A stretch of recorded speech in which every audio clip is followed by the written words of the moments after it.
The 800-year-old beautiful and charming master is suffering from the Huan poison in her body, and is now howling uncontrollably in the cave. Without hesitation, you rush into the cave to save the master. Xiao Yu, we can't do this. You go out quickly. Don't let the master's body be invaded by the poison. You firmly shake your head. At worst, I will marry you in the future. The stunning beauty of Lu Yuyan's face suddenly turned as red as blood. Xiao Yu, it seems like you've grown up in the blink of an eye. Now you dare to challenge the teacher. She lightly bites her red lips, her enchanting eyes glaring fiercely at you, but she can't muster any anger inside. 2 hours later, the cave finally returned to tranquility. Lu Yuyan, who was covered in sweat and still blushing, had already dressed neatly and sat cross-legged. The last trace of poison still needed to evaporate completely. You then looked at your master with an unwilling gaze, completely devoid of your previous dominance and bravery, turning your master into your own woman. Although you felt a bit uncomfortable in your heart, you had no regrets at all. Ding dong!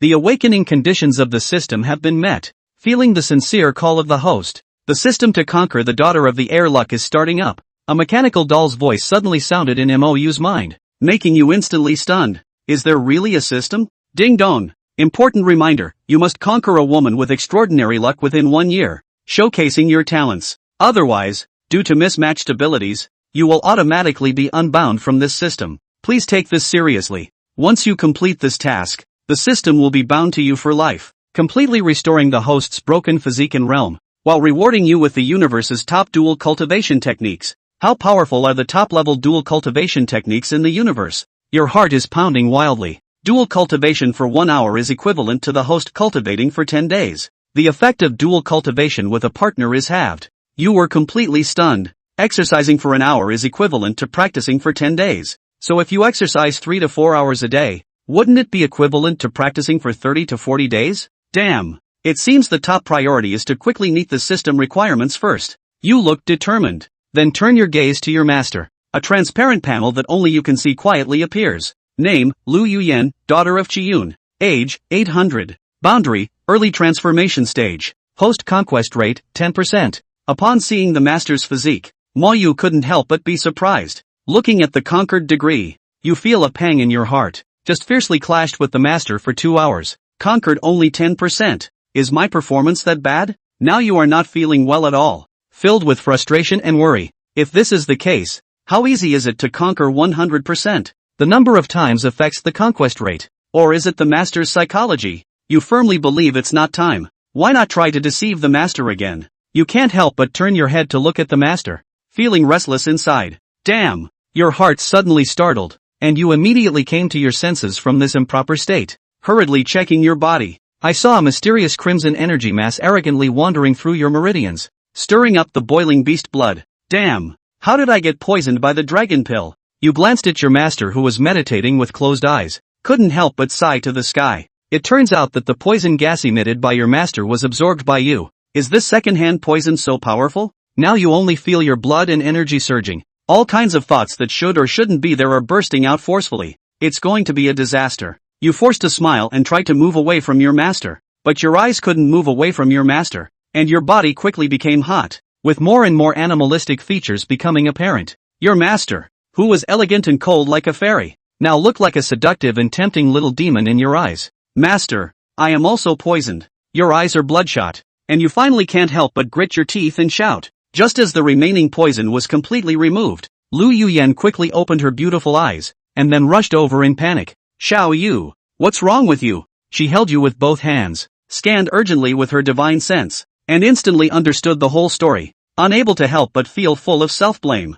This is contaminated by the toxic gas evaporated by oneself. Careless. I used to see you so brave. I forgot that he is just a foundation-building cultivator. What should I do? Do I have to do it again? Her cheeks flushed, not knowing how to face you. Her mood became even more flustered and nervous. After practicing for 800 years, today is the first time she has acted like a woman. Just now, her rationality was almost overshadowed by the poison of the dragon pill, but now she is clear-headed. If she continues like that, won't it be embarrassing? She bites her red lips, her beautiful cheeks turning red almost to the point of bleeding, looking at you with a shy and flustered gaze. If seen by other cultivators from the Eastern Domain, they would probably be blinded by their titanium alloy dog eyes. As the sect master of the profound spirit sect, Lu Yuyan, who cultivated to the nascent soul stage in just 800 years, can be described as astonishingly talented and beautiful. That is the true combination of strength and beauty, elegance and aloofness from worldly affairs. Those who secretly admire her are not exaggerating when they say they are as numerous as crucian carp crossing the river. It's a pity that those people haven't even seen Lu Yuyan's smiling face, let alone her current shy expression like a young bride. But Ink Feather, who was fast falling into a rage, likewise didn't see it. At this moment, his mind was constantly switching back and forth between man and beast. Just now, in order to save his master, he could be righteous and not care about anything. But for now, he would just let the master make his own decisions. Mou once again gritted his teeth and suffered. But the soft little hands of the master holding him up, it's just fuel for the fire for him right now. But he couldn't just shake it off, so he could only meditate frantically inside. Red powder skeleton. Color is empty. Empty. Empty, also good color. Master really beautiful. Feeling the trembling in her precious disciple's body, Lu Yuyan instantly clenched her silver teeth and had already made a decision within her heart. Anyway, Little Feather is not an outsider. Chapter 4 of the Big Gift Bag arrives. Little Feather, don't be afraid. Master will save you, Lu Yuyan whispered with firm eyes. Looking at Mou, who was fast falling into madness, she couldn't help but blush. 2 hours later, Mou sat on his knees in a radiant manner. The starry eyes glanced at the shapely figure not far away and couldn't help but jump dramatically inside. It's beautiful, even if it's just the back. It's so beautiful and alluring. Originally this detoxification is not necessary so long. Only an hour on his body poison has been removed. Only. Both men tacitly refrained from interrupting. Mou didn't say anything, and Lu Yuyan treated it as if she hadn't noticed. It didn't end until 2 hours later when Mou was defeated. He couldn't help but feel slightly chagrined. The damaged foundation still had an effect, but looking at the transparent panel above his master's head, his mood instantly turned to surprise again. Name, Lu Yuyan, Daughter of Luck. Age, 800. Realm, Early Transformation Stage. Dependency on Host, 20%. Physique, Innate 5 Spirit Holy Body. His heart began to beat fiercely, and he looked at his master with eyes filled with fervor and anticipation. Another 10% increase this time? So a couple more times. Does it get to 100% quickly? He knew, of course, that it shouldn't be because of the number of times, but something to do with the master's mental shift. He hastily called up his panel again. Host, Mou. Age, 299. Realm, Early Foundation Stage. Attribute points, 0. Physique, Chaos God and Demon Body. Broken. Currently repaired 4%. Restored to 40% cultivable. Tip, target dependency increased to 30%. The host will receive a newbie gift pack, which contains elixirs to restore physique. Oh, go for it. Seeing the last sentence, Mou couldn't help but jump inwardly with excitement. With fiery eyes, he couldn't help but look at Master again. Lu Yuyan, who had her back turned to him, of course discovered his peeping eyes on her, couldn't help but grunt in shame. This little pervert, haven't you seen enough just now? She tried to adjust her mind and put on a calm demeanor before she turned to look at him and blandly said, "What happened today? Forget about it when you go out. I'll still be your master from now on. Do you hear me? I can't forget." Mou's eyes were clear and his tone was calm with determination. "Didn't you always say that a cultivator should have his thoughts open and his heart directed, so that even the sea of fire is a straight path? I don't care about the world's eyes. It's not like there aren't any masters and disciples in the eastern region who have become Dao couples. When my realm catches up to you, that's when I marry you. You can only be my woman." Lu Yuyan instantly listened to the shame and anger. 800 years of cultivation to get the tranquil state of mind. Instantly broken defense. This brat, he called you before, but now he's talking directly about you? How dare you talk about marrying yourself? And your woman? It's so bold and lawless. But she couldn't really get angry in any way, especially when she thought about his physical condition. This young disciple of his own, whose talent had crowned the eastern region, already had only 1 year of life left. This was simply a blink of an eye in the immortal cultivation world where a casual retreat was 100 or 80 years, despite not wanting to admit it. However, she knew very well in her heart that this trip to the Forbidden Zone, she was afraid that she could only seek peace of mind. The origin of the great Tao. Is it something so easy to find? Because of this, when she heard Mou say that she would marry her if she caught up with her cultivation, it's what makes her feel even more heartbroken. This seemed to her that Little Feather was purely comforting her. Humph. You're dying yourself and you're still thinking about it so much. The little fool. She stared blankly at the first man in her life. A gentle, brilliant smile suddenly appeared on his face. Stunningly beautiful. Good. Then I'll wait for you to marry me. As long as you can catch up with your realm. What's the harm in being your Dao couple? But until then, everything is the same as before. Lu Yuyan forced her heart to hold back her inner sourness, suddenly smiled and reached out, gently tracing over Mou's handsome face. The movement was as gentle as a February spring breeze. Little feather, you have to remember what you said today. Don't give up. Mou was frozen. He said that, but he didn't have the luxury of expecting his master to say yes. At best, I'm not angry, but his character is, I'll do what I think, and as for what you'll think, that's your business. Anyway, the master is already his own woman. Although now the strength is poor, no way, but wait until the strength goes up, then there was no way she could be allowed to run away, no matter what. But master's promise now was too much for him to be happy about. There are preconditions though, but as long as he restored his physique, surpassing his master's cultivation didn't seem too difficult. He hurriedly yelled in excitement, "It's a deal. You can't go back on your word." After saying that, he grabbed her small white hand and kissed it fiercely several times. Seeing that he didn't make any further excessive movements, Lu Yuyan thought about it and put on a calm face to endure it. One just couldn't bear to see him disappointed. Not a man or woman. She inwardly justified herself, but seeing that he was not willing to put it down after kissing him, he finally couldn't help but shy away. "You little pervert, what do you want to do with me still holding my hand?" But as soon as these words were said, Lu Yuyan regretted them. How does this tone sound? It doesn't have the majesty of a master. It's kind of like a young couple playing around. She hurriedly hid the shyness in her eyes, and her pretty face resumed its usual noble and cool, with a holy and inviolable temperament. Mou glanced at his master oddly and pretended to be serious. "Didn't think anything of it? It's just that when I was in that one just now,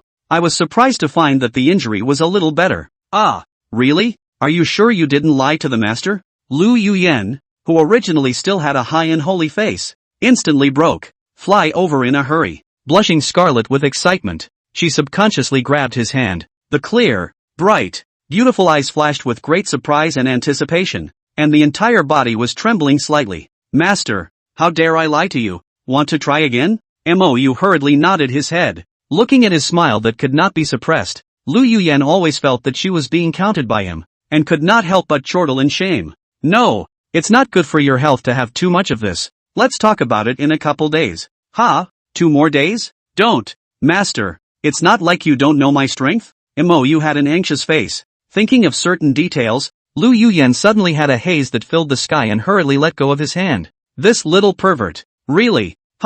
Ink Feather's eyes were anxious. And with another 10% increase in dependency, he would be able to get the newbie gift bag. What are you waiting for? Today he has only 1 year to live. The only hope was to utilize the system and recultivate to the Jindan stage. Otherwise, one must die of old age. However, Lu Yuyan was not clear about all this. She was only thinking of delaying it for 2 days out of pure concern. After all, even if you are an immortalist, 3 times in a row, it doesn't seem too good, does it? Just as she was torn, Mou had reached right out and pulled her in, then stride toward the far waterhole. "Master, you don't want to see my lifespan run out either, do you? I must recover my roots as soon as possible and then remodel my Jindan within a year." Lu Yuyan was suddenly inwardly flabbergasted, no longer having the slightest hesitation. Yeah, Feather doesn't have much time left. Even if he did manage to recover his roots, if he couldn't reshape Jindan within a year, still have to die. Well, then, having said that, Lu Yuyan,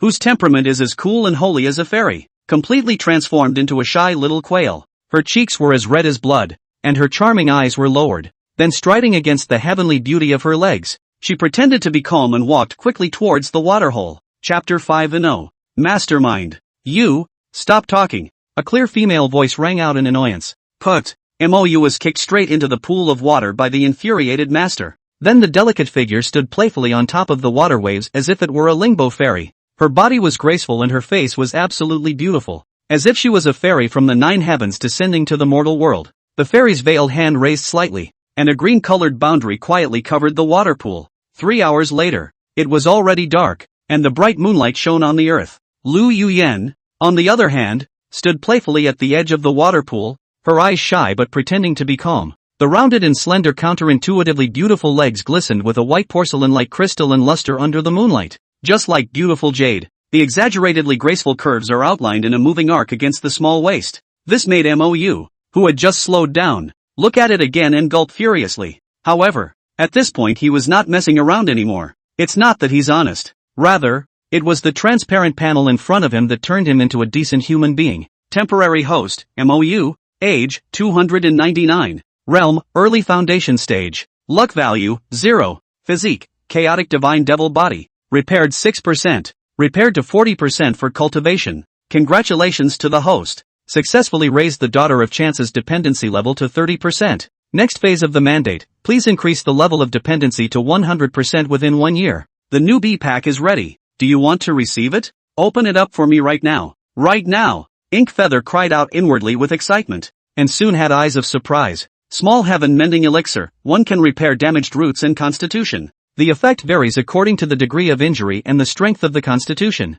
Second turning rejuvenation pill, 1 PC can restore some of the cultivation lost due to injuries, and has miraculous effects on low-ranked cultivators. Stealing the sky and changing the sun talisman, 1 after using it. It can perfectly hide one's own breath, displaying only the realm that one wants to display, and cannot be seen through by the immortals below. Heavenly Immortal Shelter, passive skill when the host suffers a fatal attack. It will automatically appear and resist any damage for a quarter of an hour, with a cooldown of 1 month. Items have been deposited into the system space and cannot be viewed by others. Looking at the contents of the big gift bag, MOU was really excited. This can be all he needs most urgently. Repairing your physique, restoring your strength, hiding your realm, and an invincible shield for a quarter of an hour? This newbie bundle is so sweet. He hurriedly used the urine escape technique and quickly ran behind a large boulder in the distance. He wanted to try these pills. What effect did they have? Behind her, Lu Yuyan couldn't help but roll her eyes with a red face. Still hiding? It's not like you haven't just seen it yourself. When MOU took the pills in a brain, and then used the stealing heaven and changing sun talisman, and the skill of heavenly immortal shelter, all of them, it just felt like there was something more in his body, and he couldn't sense it. The medicinal power of the return to Yuan Dan, on the other hand, transformed into a pure innate chi that rapidly traveled through his meridians. In the end, it was like a river of terror, sinking into the sea of Dantian. His realm dabbled from the early stage of the foundation establishment stage, all the way up to the middle stage of the foundation establishment stage, and then to the late stage. At this moment, the medicinal power still hadn't finished digesting, and was rotating extremely fast at his Dantian. MOU's expression was wild with excitement. He had a premonition that as long as he completely digested the medicinal power, he would definitely be able to regather his Jindan. By then, his lifespan would increase to about 800 years, and he wouldn't have to worry about dying of old age. As for the medicinal power of the heaven mending pill, then it traveled through his meridians and orifices, rapidly repairing his broken foundation. MOU's entire body was radiant, and the gloom in the depths of his eyes completely disappeared. He hastily called up the system panel again. Temporary host, MOU, age, 299. Realm, late foundation stage. Luck value, 0. Physique, chaos god and demon body, 46% repaired. Can be cultivated. A single second turning rejuvenation pill had raised more than 2 entire minor realms, and the little mending pill, which directly restored his physique from 6% to 46%. MOU had a renewed perception of the system. It was just too awesome. Compared to his cultivation speed 100 years ago, 46% was already not inferior to the top tier of Eastern region's prides. Ha ha, I'm good again. MOU couldn't help but roar with excitement and anger, his eyes moist. Those who have not personally experienced this 100-year ordeal will never be able to appreciate the hardship and despair involved. From a supreme heavenly pride that was hard to find in 10,000 years and the first genius of the Eastern region, become a waiting waste that can't cultivate. However, if one's moral heart is not strong enough, I'm afraid that one would have given up on oneself and even cut oneself off. But MOU gritted his teeth and held on. There was his own persistence, as well as the concern and lack of abandonment of the entire clan. Today, the dream is finally coming true. I'm sure that Master Uncle and the others will be incredibly happy when they find out, right? When he thought of that scene, he couldn't help but rise up in anticipation inside. Humph. The little pervert, Lu Yuyan, who heard him speak foul language, didn't know what came to her mind and couldn't help but let out a delicate hum with a blushing face. A few moments later, Ink Feather returned to his original spot in a glowing manner, taking the master into his arms fiercely. The force was so great that it seemed to set her inside. Master teacher. Thank you. No. Lu Yuyan blushed in shame. It's been 3 times and you still want it. What's going on in this little pervert's head all day long? Thank you? Lu Yuyan's face froze, then turned shy. One seems to have gotten sidetracked. Senior, what's not allowed? MOU was even more confused. Lu Yuyan hurriedly pushed him away in a pretense of calmness and lectured with a cold face. I'm your master. Mind your manners, and remember to change this bad habit when you get out. Oh, Inkbrand nodded helplessly. then looked at her again with excitement and a shaky voice. Master, I can cultivate. What? You can cultivate? This? Are you sure you're not lying to me? Lu Yuyan, who was originally still stern-faced, instantly had her beautiful eyes snowing brightly. Her body couldn't help but tremble slightly, and her entire body was in a daze. But soon she reacted, grabbing his hand violently and beginning to probe. Immediately afterward, her beautiful eyes opened roundly, and her small mouth opened into an O shape in shock. It made Mou gulp as he watched. Lu Yuyan couldn't help but give him a blank look, but then couldn't help the corners of her mouth from rising. The root had actually recovered nearly half of it?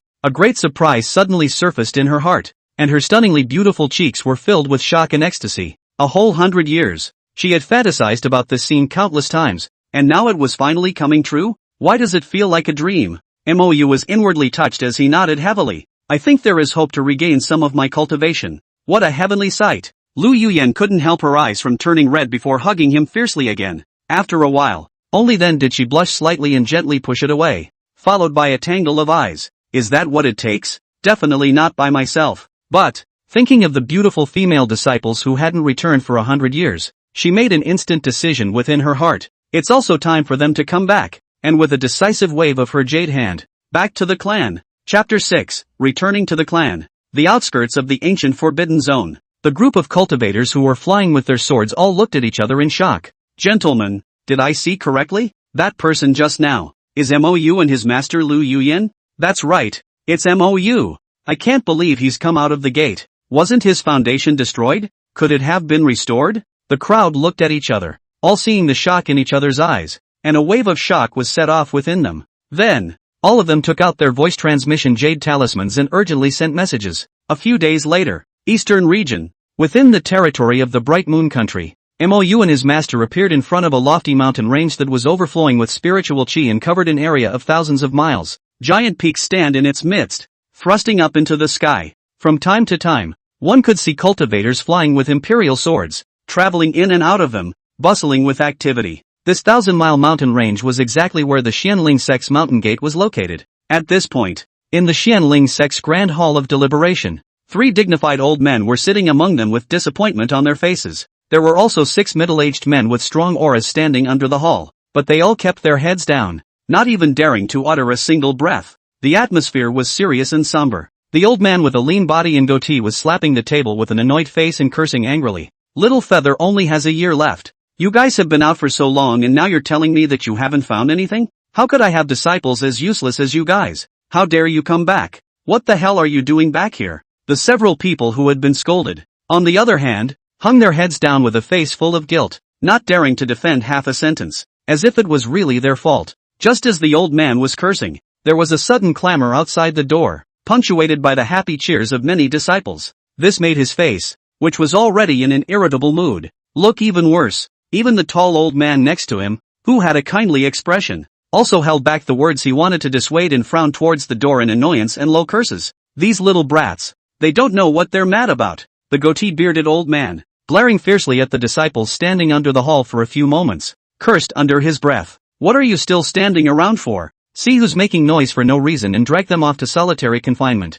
Yes, master. Several people were like amnesties and hurriedly ran outside, as if they were soldiers fleeing from the battlefield. Alas, old 3, you shouldn't blame them. Is Little Feather's injury of the great Tao that easy to treat? The tall, white-haired old man with a resigned face let out a sigh, his eyes filled with despair and despondency. As an inner sect elder of the Xianling sect, wherever he went, he, Zhou Bai, would be respected and revered by the world. But now he felt a wave of powerlessness. As a disciple, isn't it for the master to scold you? Were we scolded by Master less back then? Lei Lai, who had just finished scolding his disciple, snorted coldly in disbelief, his withered body filled with grumpiness as he continued, not to mention the fact that they'd been out for decades and haven't even heard of the shadow of the great Tao origin. Shouldn't they still be scolded? Wang Saniu, who hadn't been speaking, violently stood up, his nearly 2-meter tall lanky body, full of oppressive force, and rasped, if you ask me, that incident back then was definitely the work of several great sects, and we can't even rule out the possibility of them joining forces. If Little Feather really dies prematurely from this, no matter what, I will kill a group of their geniuses to accompany them. Zhou Bai instantly slammed the table with an annoyed face and scolded, nonsense, old fifth. Why are you even more reckless than old third? Luckily you're still an inner sect elder. Are you trying to cause a great war in the sect? Wang Sania's neck stretched. Unconvinced. War is war. When were we afraid of them in Xianling sect? Zhou Bai's face trembled as he reached out and pointed at him with a sneer. He, Wang Saniu, if you have the backbone to wait for little sister to come back and tell her that again, then you'll be the real bull. The stout old man, who was still powerful and booming just now, suddenly shrunk his neck and sat down without a word. The master's little sister wasn't really scary. What was scary was that no matter what the little sister said, the master would believe it. In the past, when little sister first arrived, master even took turns beating them up in order to make her happy and smile. If it doesn't work once, then do it again. And if you find it works, it's not a matter of once. Instead, he punched his little sister until she got tired of yelling at him to stop. In master's words, who told you to have only one senior sister? So much so that by now, the youngest senior sister had instead become the person they feared the most, and no one in the senior brothers dared to mess with them. Lei Lai hurriedly interrupted. Eldest senior brother, do you think the old ancestor will be able to get something out of this trip to the Divine Enlightenment continent? Alas, it's hard to say. Although the Divine Enlightenment continent isn't comparable to the Green Cloud continent, it may not necessarily have a Great Tao origin either. How difficult it is to cure the injury of the Great Tao. Even with third uncle's cultivation, there is no sign of recovery today. It's difficult. Zhou Bai shook his head with pessimistic eyes. The third master was none other than Mou's protector at the time. A great man in the middle stage of God transformation similarly had his roots ruptured in his realm fell to the early stage of Yuaning. At this point, a middle-aged male cultivator, who had gone out earlier, flew back again and shouted with an excited face. Senior uncle, master, senior uncle, it's the sect leader's uncle, who has returned with Master Mo. It looks like there should be good news. I saw Master Mo.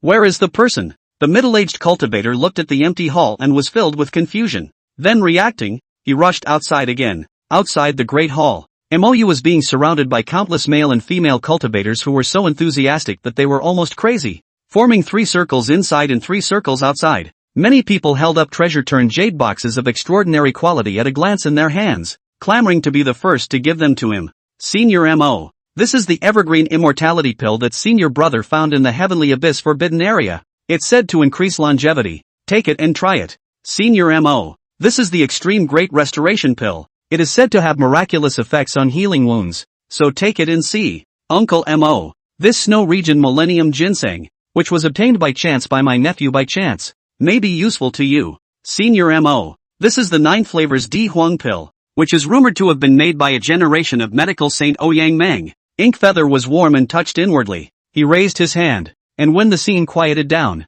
he then said gratefully, I appreciate everyone's kindness, but these things are no longer useful to me at the moment, so keep them for yourself. Within these people, there were quite a few familiar faces, but there were also many core disciples who had obviously been promoted in the last 100 years. Those who could come here were at the very least core disciples of the sect, as well as inner and outer sect deacons and elders. Although he couldn't recognize all of them, the uniform clan clothing on everyone still made him look extraordinarily friendly. Hearing Mou's words, the eyes of all the people present all dimmed, and a sadness welled up in their hearts. This first genius of the eastern region, the pride of the Xianling sect, was now ready to give up? Regarding Mou's situation, it had long been no secret in the Xianling sect. Everyone knew that he already had a short lifespan, so when the people went out, they did nothing but inquire about the ethereal and inaccessible Great Tao origin and the healing immortal pill. The main thing is to collect this kind of heavenly material that can increase longevity, in order to try to prolong Mou's lifespan, and strive for that line of life. But now, Senior Mo said he no longer needed it? It seemed that those precious medicines from before had squeezed his life potential to the limit. Nowadays, I am afraid that there is no way to increase my lifespan. Some of the young and beautiful female cultivators had already begun to cry. Looking at the saddened crowd, Mou did not explain much. With his current cultivation level, it was better to keep a low profile. At the very least, you must be cautious until you have the ability to defend yourself. In the past, he had underestimated the ruthlessness of those people, and that was why he was in this situation. We can't afford to make the same mistakes today that we made 100 years ago. Okay, everyone disperse. Lu Yuyan, who was standing on the side, couldn't stand to watch anymore and immediately waved her hand majestically. If they stayed any longer, those beautiful female disciples who were crying were going to squeeze into Little Feather's arms. It was really uncharacteristic. Little Feather, follow me into the hall. Lu Yuyan, who had regained her master's majesty, walked ahead in a high and cold manner.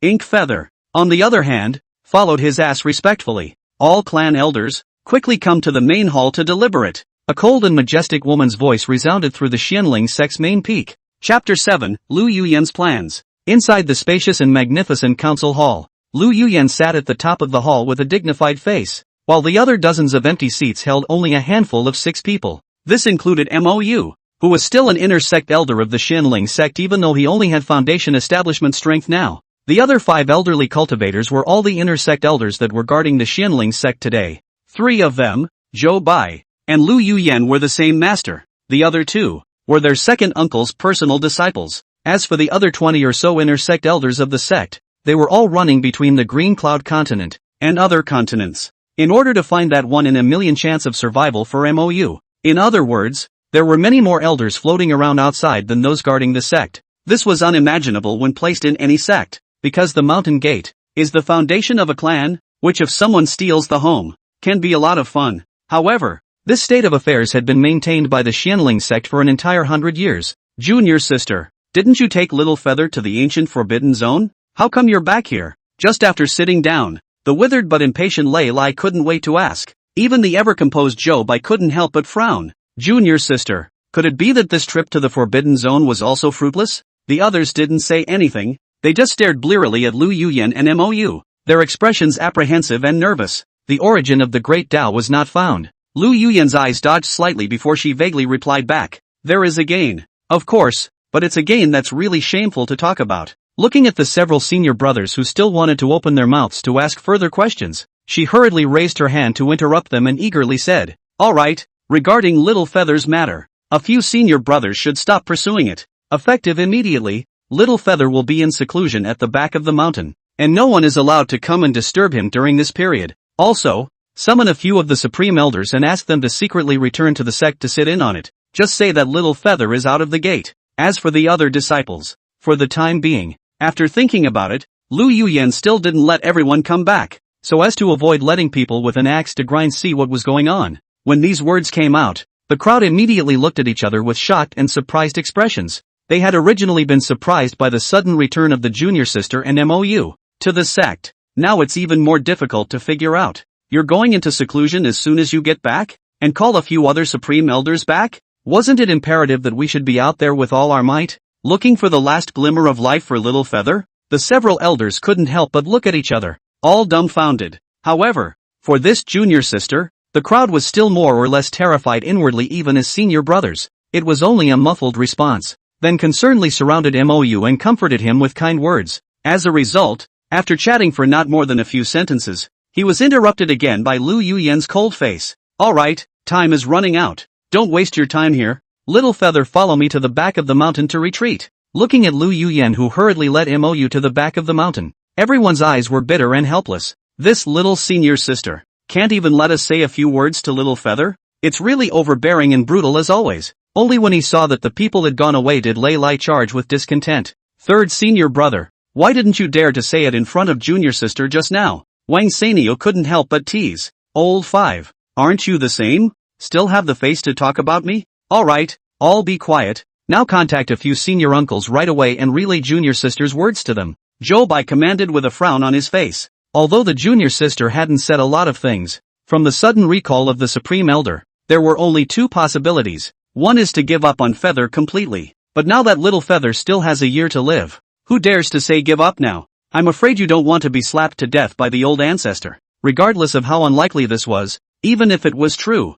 there was no need to go into seclusion now. Was there? That would be very unreasonable. What remains, then, is another possibility. Little Feather might be expected to recover. That's why she went into seclusion. And I'm afraid that junior sister's sudden recall of several elders at this time was to better protect him. Zhou Bai got excited inside, but his face didn't show anything. This fact is too important. How to be careful cannot be too much. 10,000 cannot let the scene of 100 years ago to repeat. The other few quieted down with thoughtful looks on their faces. Lei Lai is even more unable to resist the excitement. Elder brother, Xiao Yu He, is it possible? Lao San, don't ask what you shouldn't ask. Do your own thing. Zhou Bai loudly chided, his expression unprecedentedly stern. Looking at eldest brother's serious expression, Lei Lai instantly stifled the words that came to his mouth and argued in a small voice. I'm just happy to make a random guess. Third senior brother. Eldest senior brother is right. After this matter leaves this door, let's all pretend we don't know about it.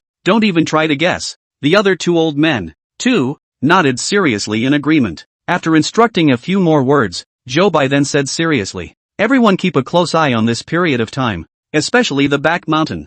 Whoever dares to trespass will be dealt with by the sect rules. Several people conferred for a long time, making sure that nothing was missing before they dispersed. The so-called back mountain was a separate peak after the main peak. It was also the place where Lu Yuyan's cultivation resided. At the top of the mountain, there is a spirit gathering formation. Once it is opened, it can absorb the spiritual chi of 1,000 miles around in one corner, which can be considered as a holy place for cultivation. However, the consumption of spirit stones was equally terrifying and extraordinary. Even the former Lu Yuyan couldn't afford to open it often. However, in the previous 100 years, MOU had cultivated in the formation. It can be very consuming. At this moment, the grand formation was once again opened, and the entire mountain peak instantly had aura like a tidal wave. MOU hurriedly sat down on his knees and continued to refine the medicinal power of the Yuan Hui Dan. After Lu Yuyan laid down the boundary, she also sat down quietly not far away. The beautiful eyes stared blankly at MOU and quickly became mesmerized.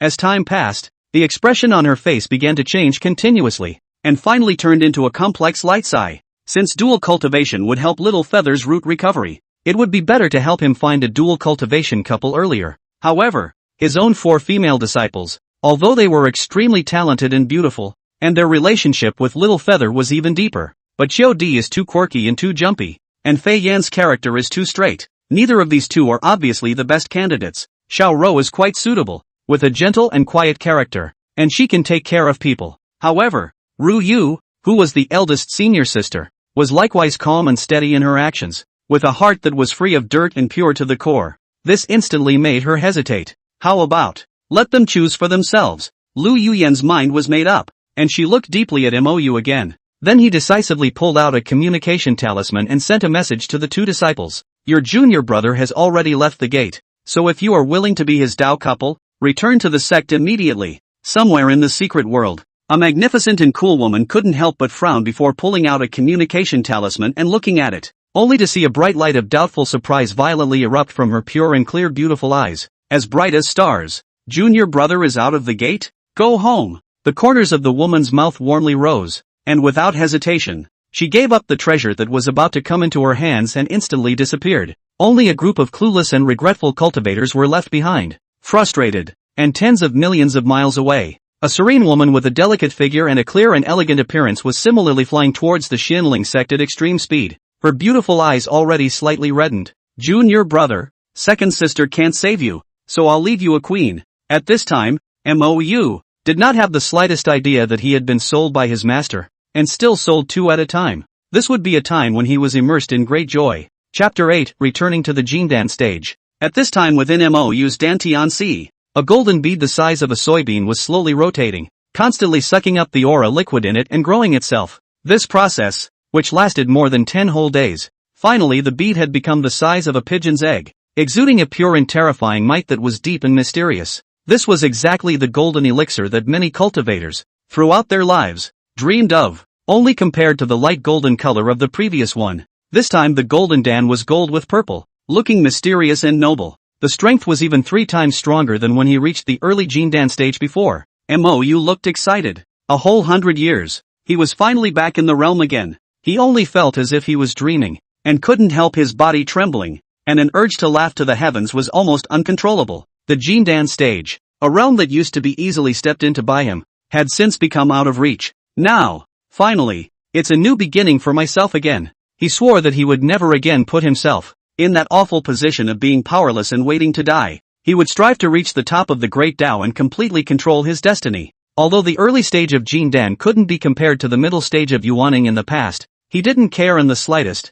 Everything was still in time. He couldn't help but murmur softly inwardly in gratitude. Thank you, system. You're welcome. It's my job to help the host become stronger. The corner of MOU's mouth lifted. Then can we have a few more Yuan recovery pills? And a few of the small heaven mending pills as well? Consider it as me borrowing them? I can't. The system doesn't allow borrowing. I don't have the authority. Please don't make things difficult for me. Host. The doll's voice was nice and the words were cruel. MOU couldn't help but roll his eyes. It was true that he was just talking a good game, but he wasn't disappointed in the slightest. He was content with that for now. The rest will wait until one has conquered the master. Amount. Although this will be very difficult, but sooner or later, it must be taken. But for the time being, I'm afraid we'll have to change the candidate first. It's nearly impossible to raise the master's dependency to 100% in a year. But where should he find another one for himself? The daughter of Chi Luck? He couldn't help but have a headache. Seeing him wake up, Lu Yuyen,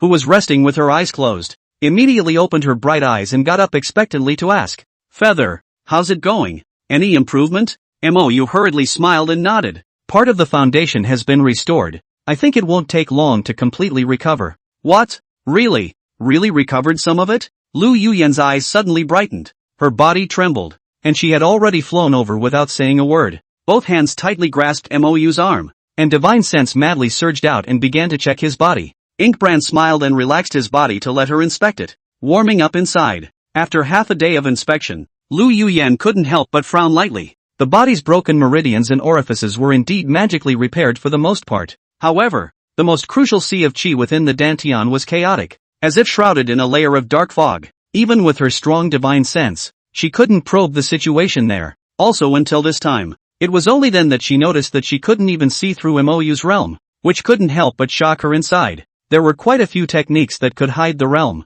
but to be able to conceal the close probing of a spirit transformation stage cultivator with a foundation establishment cultivation, that would be incredible. But the most puzzling thing to her was that she could still see through his realm at a glance when she had obviously just come out of the gate. Why not now? Could it be that the change was really caused by having sex with herself, as Feather had said? Thinking of certain scenes, she couldn't help but blush slightly in her cheeks and didn't have the heart to pursue it for a while. After all, every cultivator has more or less their own little secrets on them. But soon, her entire being was then surrounded by excitement and ecstasy, and her eyes couldn't help but well up with a touch of wetness and redness. In the end, he couldn't hold back and wrapped Mou fiercely into her towering warm embrace, his tone choked with joy. "In these 100 years, do you know how much the whole clan has been worried about you? Master is really afraid that you are just like Xiaoxi." Thinking of the 4 apprentices who had died tragically, she didn't say any more. In fact, to say that the ones who cared the most about Mou were undoubtedly her and Mou's group of senior sisters. Until now, several women have been drifting away, just looking for that last ray of life for Mou. Dangerous forbidden zones and secret realms were seen to be broken into without the slightest hesitation at all. The bond between senior siblings was even deeper than many couples. In addition, the sect ancestors, the supreme elders, and the sect disciples were equally worried about Mou's injuries. The old ancestor went far away to the divine enlightenment continent to search for medicine, and the 5 Taishan elders, except for one person to heal his wounds and 2 people to guard the sect, the other 2 have also been running around outside. Jindan stage disciples, 80% of the tens of years have not returned to the clan. The old man had said, Mou is the most outstanding genius demon that the Xianling sect had ever seen. Cultivated well, it was an existence that could take the sect out of the eastern region and move to a higher level. So no matter what, all efforts must be made to save it. Coupled with the fact that Mou, who was an orphan, had also always treated the clan as his home. To fellow disciples, he was even more enthusiastic and righteous,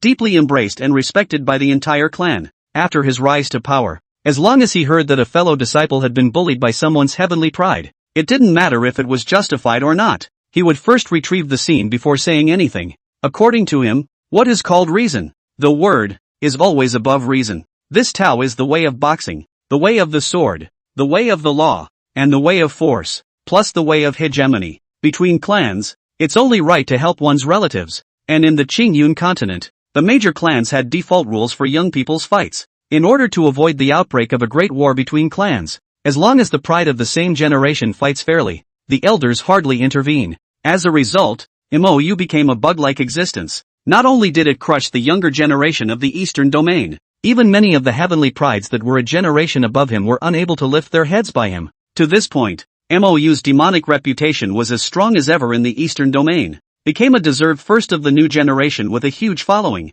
In the Xianling sect, which is famous for its unity and protection, Mou is the idol in the hearts of all young disciples. Just a pity, that sneak attack 100 years ago, but it nearly detonated the entire Xianling sect. After a while, it was only then that Lu Yuyen returned to her senses from her thoughts, after vaporizing the tears in the corners of her eyes. Again, pretending to be calm, he pushed Mou gently away and looked at him and seriously admonished. No one can say anything about this situation for a while, okay? I understand. Mo nodded seriously. He naturally knew what his master was worried about, and he would likewise not let the scene from 100 years ago repeat itself again. Lu Yuyan then smiled happily. The elimination of years of worry made her smile incredibly easy and stunningly beautiful. Inkbrand almost looked stupid again. Lu Yuyan hurriedly slapped up her pretty face and resumed her teacher's usual majesty. But when she removed the boundary and sensed the situation outside the mountain gate, the whole person became bad, and the anger in her beautiful eyes was hidden. It was only outside the Xianling Sect's mountain gate.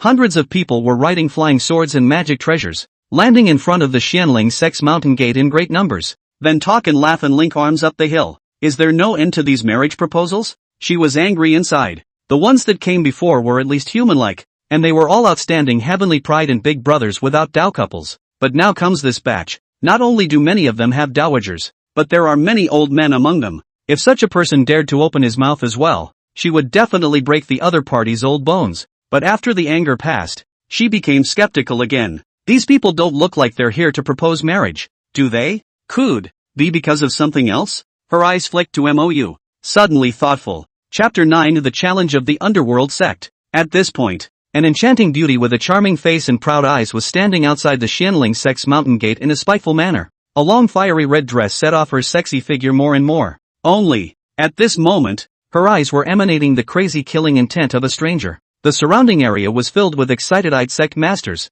elders, and disciples from various sects. About hundreds of people. However, the largest number of people was still the Xianling Sect disciples. At this moment, they were confronting the red-skirted woman in a domineering manner, and the 30 or so people behind her. These people, including the red-skirted woman, Zhuoqiu-san, all of them are from the Xianling Sect's arch-rival, Underworld Sect. The Underworld Sect was on par with the Xianling Sect, one of the 8 major sects in the eastern region. The place where its mountain gate was located was just 100,000 miles north of the Xianling Sect. For a great power like the two sides, a distance of 100,000 miles or so was not an exaggeration to say that they were neighbors. Since ancient times, there have been many disputes between neighbors, and the two clans have always been on bad terms. The one that almost did it 100 years ago was this Underworld Sect. Nowadays it's just not a complete falling out. This trip to the Underworld Sect, except for the leading 3 old men, all of them were young celestial prides, with cold and arrogant expressions and outstanding temperaments. In addition to Zhuoqiu Cicada, there were 2 young men. Even amongst that group of heavenly prides, it gave off a feeling of a big bird standing up to the chickens. The lowest realm was the middle Jindan stage. This strength could hold the position of deacon even if it was placed in the Xianling Sect. If it was in a small sect, it wouldn't even be too much to be an elder. These 2 people were the other 2 of the 10 great celestial pride of the Underworld Sect. Chen Xingdu, ranked 5th, and Mo Xiu, ranked 8th. Zhuoqiu Cicada, on the other hand, came in 10th. Although the several people were not ranked high, they were equally renowned among the younger generation of the Eastern domain. At this moment, the geniuses of the other sects that were gathered around were enthusiastically coming forward to greet each other. Those who can speak to them can't help but wear a haughty expression of pride and honor. Others were filled with envy. The faces of Chen Xingdu and the others, however, were calm from start to finish, with a lonely and reserved smile on their faces. But a few moments later, the atmosphere outside the Xianling Sect's mountain gate, however, suddenly became bizarre. Everyone's gazes couldn't help but look at the young male who was walking towards them.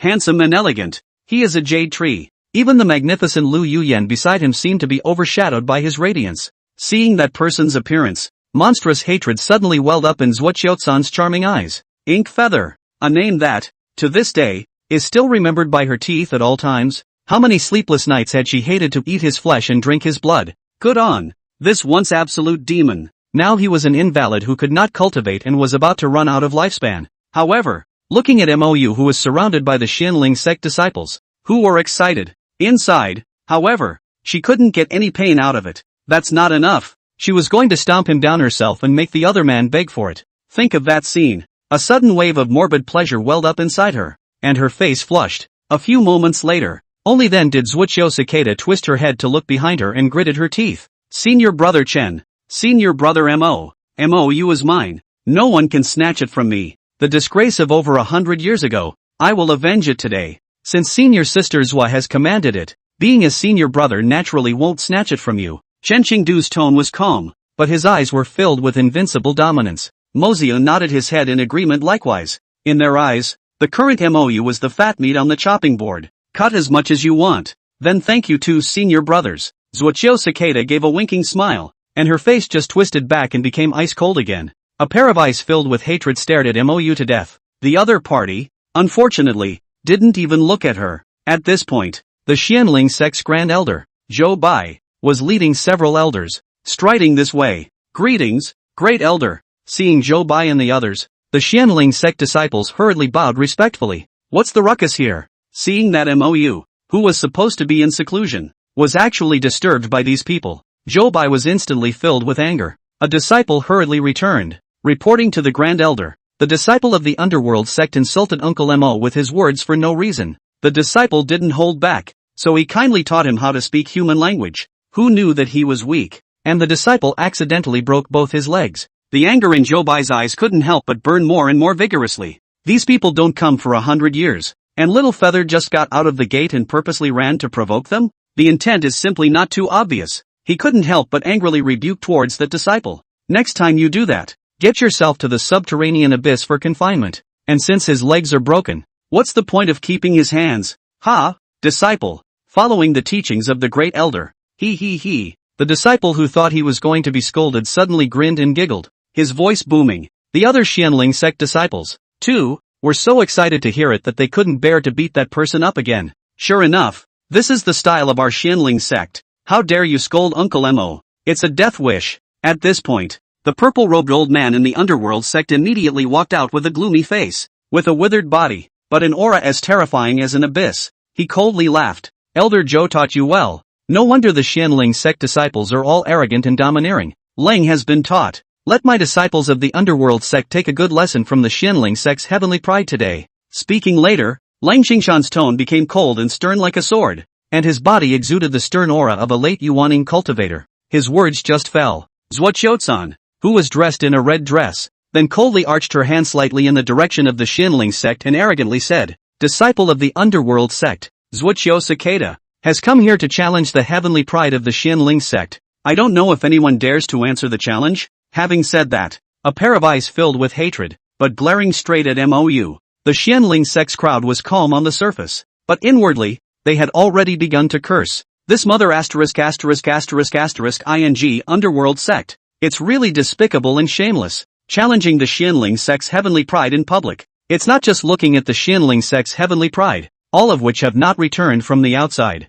and then try to force Brother Mo's hand? The onlookers could naturally tell a thing or two about these situations. A raucous murmur erupted. Apparently none of them had expected that the underworld sect would openly challenge the Xianling sect. People's real geniuses aren't there, and they're still going to challenge them? That's a bit cheeky, isn't it? This is a clear sign of drunkenness. And on the ink feather a surge of intense interest violently swept through the eyes of the onlookers from the various clans. MOU, will he fight? Chapter 10 in Zhuoqiu Cicada's hatred. What do you guys say? Is there anyone else from the Xianling sect who was a match for Zhuoqiu-san? There were young cultivators with curious faces. I think it's hard. None of their true geniuses are in the clan. And this Zhuoqiu-san is one of the top 10 heavenly prides of the underworld sect, with top-notch talent and battle prowess. Not bad. She's only 400 years old now and she's already a mid-Jindan cultivator. A demonic talent. It is said that in the second year after she crossed into the middle Jindan stage, she crossed the line and killed a late Jindan stage demon cultivator.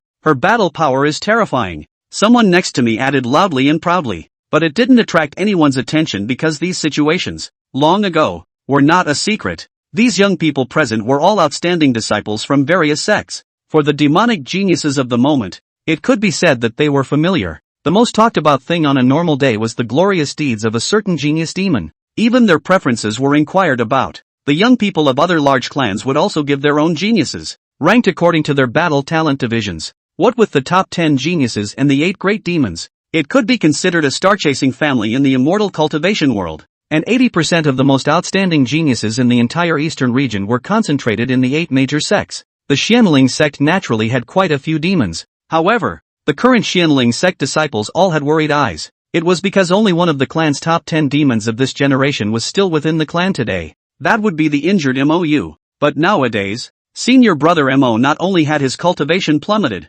but he also had a short lifespan. How can he be allowed to fight? It's not that the other disciples don't dare to go up, but if they go up and can't win, they won't be the only ones to lose face. Rather, it's the entire clan. This is not the time to get carried away. So no one dares to mess around. Is the Xianling sect full of people who are afraid of death? No one dares to fight? Zuoqiu Cicada crossed her arms and clenched her teeth, but her eyes stared at Mou with hatred. It's close to just naming names. Only then did Mou faintly twist his head to glance at her and calmly said, "It's been over 100 years, and she's still a bratty shrew. Don't say he's trying to hide his cultivation now, even if he didn't need to. This kind of shrew didn't deserve his hand." Just one sentence shattered all of Zuoqiu-san's pride. His face became hideous and ugly, and his sexy and enchanting body was trembling slightly with anger. But not before she returned the favor. The disciples of the Xianling sect have already begun to curse angrily one after another. "Tramp! Just with you little. You dare to underestimate my Xianling sect?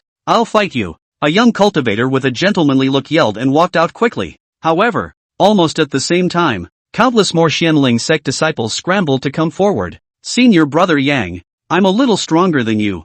I'll go first. Senior brother Chen, it's better for me to go on. I have to make her bleed heavily today. Don't all grab it from me. This first formation, it still has to be me." What they were thinking about now was no longer a question of winning or not winning, but that they had to answer the battle. The Xianling sect disciples can lose, but never cowardly and timid. Zhou Bai and the others had calm faces, but their eyes were cold and angry. This dog-faced underworld sect is so shameless. Knowing that the clan's pride was out, they still invited the clans to come forward and then openly challenge them? "Are you trying to force you to fight and probe him? What a great show." While this is going on, a stout youth suddenly stood out from behind Mou. The eyes that looked at Zuoqiu-san were full of indifference and contempt. "So you're the Zuoqiu Cicada who drugged my son back then and then tried to introduce yourself to him?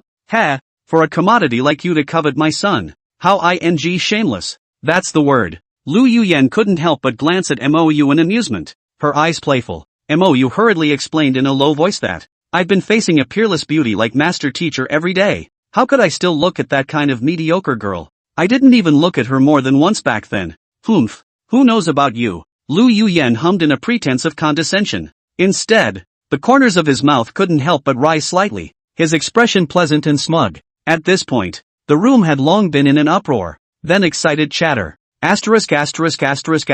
was something this awesome back in the day? What's wrong with that? That's Mou. There were many beautiful female cultivators who chased after him back then. On the contrary, this youth seems to be a follower of Mou, right? What's the name again? I remember him. This is one of Mou's former followers. Low profile, seems to be called what? Speechless? Not bad. It is him. I can't imagine that he hasn't left until now. This person is quite loyal. Yes, when I think about it, Mou had 10 young demons following him, and now there's only one Yan Wuji left? Even if not, surely there aren't many left. After all, who wants to follow a wastrel? Zuoqiu Cicada's flirtatious face instantly became eerie and icy. Shy eyes seemed to want to eat people. After drugging each other back then, she stripped naked and climbed into Mou's bed, and yet she was still rejected by the other side. The biggest shame of her life. It had been over 100 years since this incident, but every time she thought about it, it was as if a knife was stuck inside her. Only, back then,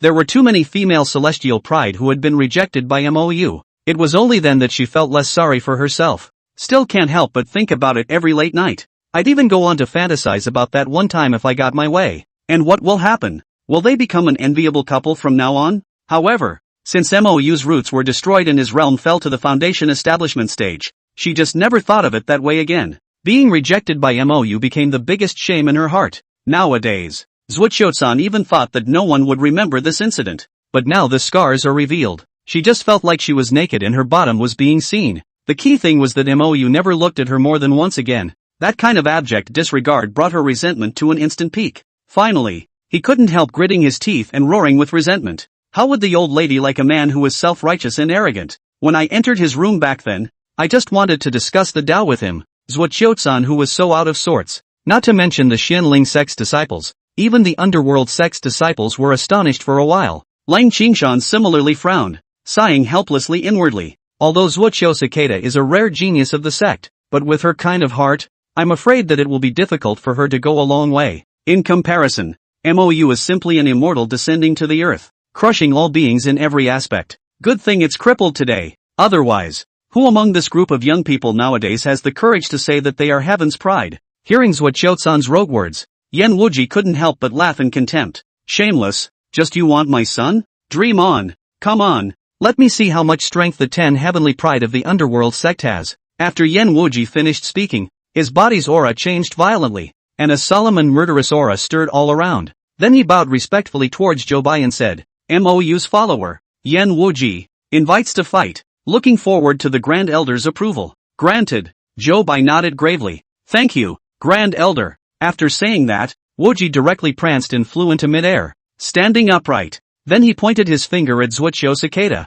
and his eyes were cold and disdainful. Slut, come up here and die. Originally, Zuoqiu-san's face was already crimson. This time the whole face was exasperated into a saucy purple color. Traitor surnamed Yen, I'll cut out your tongue. With a stern roar, she tried to rush up and fight for her life, but he was pulled back anxiously by Mo Xiu, who had a dog-licking look on his face. Senior Sister Zhua, how is this kind of person worth your hands? Senior brother will help you out. He has been pursuing Zuoqiu-san for more than a day or two. However, the left senior sister has been nonchalant towards him. How could he miss this opportunity to kiss ass today? Having said that, the entire group burst into the air with a loud laugh. A terrifying sword aura chopped out wildly from his hand. The power is terrifying and unparalleled. Chapter 11, The Equalization of Strengths. Mo Xiu this sword, like a meteor crashing to the ground. It was filled with a violent and manic aura, stirring the air around it to turn the sky upside down. A lofty mountain-like aura swept around, enveloping thousands of meters in a radius.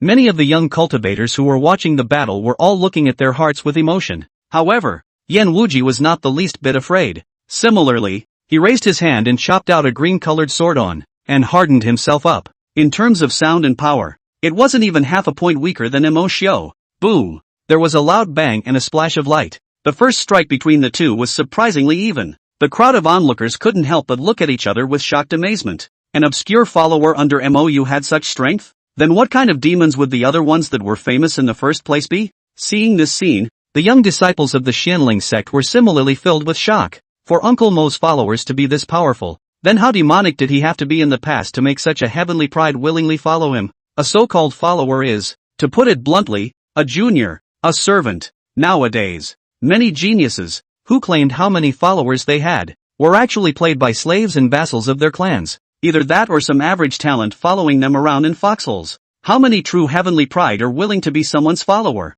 Even among Chen Qingdu's followers, there weren't many that could make it to the top. Not to mention Mo Xiu. His followers were full of indiscriminate ordinary cultivators. But back then, MOU was an exception. He had a lot of talent among his followers back then. Many people want to follow him so that they can chicken out together in the future. But it's not easy to be his follower. If you don't have enough talent or don't see eye to eye, you don't want it. It's just so arbitrary. That time, being able to become a follower of MOU was a very honorable thing. The more he looked at Yen Wuji, the more jealous Mo Xiu's heart became. He originally thought that he could take down the other party with one move and make a good show of himself in front of senior sister Zhua, and at the same time win her favor. But who knew that there was a tie? It made his anger grow. The two sides were engaged in a fierce battle. Many of the bigwigs from the onlookers' sects didn't recognize Wuji even though they didn't recognize him. But with their eyesight, they could naturally tell that this young man, too, had a mid-Jindan stage cultivation. However, compared to Mo Xiu, who had already come into his own, I'm afraid that he was still a step behind in terms of battle power, but even that was enough to shock them. This kind of super genius that could be cultivated as a core within their clan. Yet he was only a follower of MOU? What a ing luxury. Equally surprised was Moziu. He also didn't expect that this person would also have a mid-Jindan cultivation level, but it was only a surprise. I admit that you have some strength, but if you want to be my opponent, you're not qualified enough. Mo Xiu finished coldly, and once again chopped out with his fingers in anger. Between the flashes of light, a sword power was as fierce as a river reeling backward, chopping towards Yen Wuji unceasingly. A 2,000-meter radius was enveloped under this sword, and the violent air waves blew the clothes of those watching the battle flying. The mana contained in the sword's awnings actually hooked up a trace of the might of heaven and earth. Make that sky overhead dark and dim. Many of the young cultivators watching the battle couldn't help but watch in awe, with a strong look of envy and marvel in their eyes. Even the disciples of the Xianling sect had to admit it in their hearts. This Mo Xiu does have some talent. The power of this sword was more than twice as strong as before. Just as many people felt that the battle would be divided under the strike. Yen Wuji, however, let out a cold snort. His sturdy and tall body violently erupted with infinite battle intent as he laughed disdainfully. Who doesn't know how to brag? If you can beat me, then you can say it. Talking at the same time, a green-colored cyclone suddenly rotated rapidly around his body. In the blink of an eye, it coalesced into a huge lightsaber and shot out violently. It was like sunlight pouring across the sky and earth, causing the small area of space under the dark clouds to suddenly lighten up. This sword, the same aura, was rigid and domineering, and it was unrelenting. The power contained within it was not inferior to Emoshio at all. Seeing this scene, even Jobai couldn't help but mutter in amazement. I can't imagine that Yen kid. Not only has he stepped into the middle Jindan stage, but his battle power is also so strong. Very good. It was only that although the two were in the same realm, I'm afraid that there was still a gap in their true battle power. After all, Yen Wuji had only just entered this realm. Instead, Emoshio was in the middle Jindan stage and had stayed for 20 to 30 years. I am afraid the outcome is not optimistic. In order for Yen Wuji to have any chance of winning, he had to outperform his opponent in terms of his comprehension of the sword technique Dao. But with both sides being geniuses, it was not so easy to rely on enlightenment to crush the other side. Amidst the crowd's shocked gazes, the two attacks collided with a loud bang. The result was much to the surprise of the crowd. It's still a tie? This young man named Yen Wuji was not simple. By this point, even Emoshio's eyes began to look serious. He's just crazy, but not stupid. The opponent's battle power and talent was definitely not below his own. Instead of being careless and gullible again, he put on his best foot forward. The battle between the two gradually began to white hot. At this point, on a lofty peak of the Xianling sect, three immortal old men were sitting quietly in a large hall. One of the people in the center was a withered old man wearing a gray robe. His appearance was kind like an old farmer, but his eyes were deep in vicissitudes. The long, thick, white eyebrows that hung down to his cheeks, coupled with the three long, dense, silver-white whiskers, his temperament was as unassuming as that of an immortal. To his left was an old woman in green with white hair. Although the red face has been late, but the body temperament is still elegant and dignified. With soft features and bright eyes, it was easy to tell from her looks at this point that she was definitely a great beauty in her youth. Just a pity, even as an immortal cultivator, age still left an indelible mark on her face. The crow's feet at the corners of her eyes were as deep as a knife carving. At this moment, on the table in front of her, it was filled with numerous precious medicines that were hard to find in the world. On the other side was a tall, black-robed old man with a cold face and majestic, stern eyes. His hair and clothes were meticulously organized, and his body revealed the smell of stereotypical rigor. Two men and one woman. Although their temperaments were different, the aura on their bodies all gave off a sense of vastness and depth. At this moment, the gray-clothed old man was shaking his head with a bitter expression and sighing long and hard. Fourth senior sister. Little Feather only has 1 year of life left. Even if these heavenly treasures are given to him, it will be difficult to extend his life. What? I don't believe it. Old Taoist Tianji clearly calculated that his immortal destiny has not yet ended. The white-haired crone's body shook and her face instantly turned pale. The entire person then stood up violently, exuding an aura of agitated rage. How could a supreme demon like Little You die like this? Is this how the god of thieves treats the Xianling sect? Chapter 12, Lu Qingxia. After a while, it was only then that the white-haired crone sat down sadly, her face filled with self-blame as she stated. During these 100 years, I have traveled all over the major forbidden zones of the Green Cloud continent. Don't talk about the great Tao origin or the ancient immortal pill. I haven't even heard of any reliable legends. It's a waste of time. The gray-clothed old man interrupted her with a bitter smile and waved his hand as he sighed long and hard. Fourth senior sister needn't blame herself. Some things are predestined in the underworld. Not humanly possible. We can only do our best. The green-clothed crone's eyes dimmed. Her thin body trembled slightly, and her voice was low and hoarse. I'm not obsessive. It's just that when I think of that little guy, who's going to die in another year, I feel guilty for holding back my heart. He's the one we've watched grow up, and now I have to watch him go again.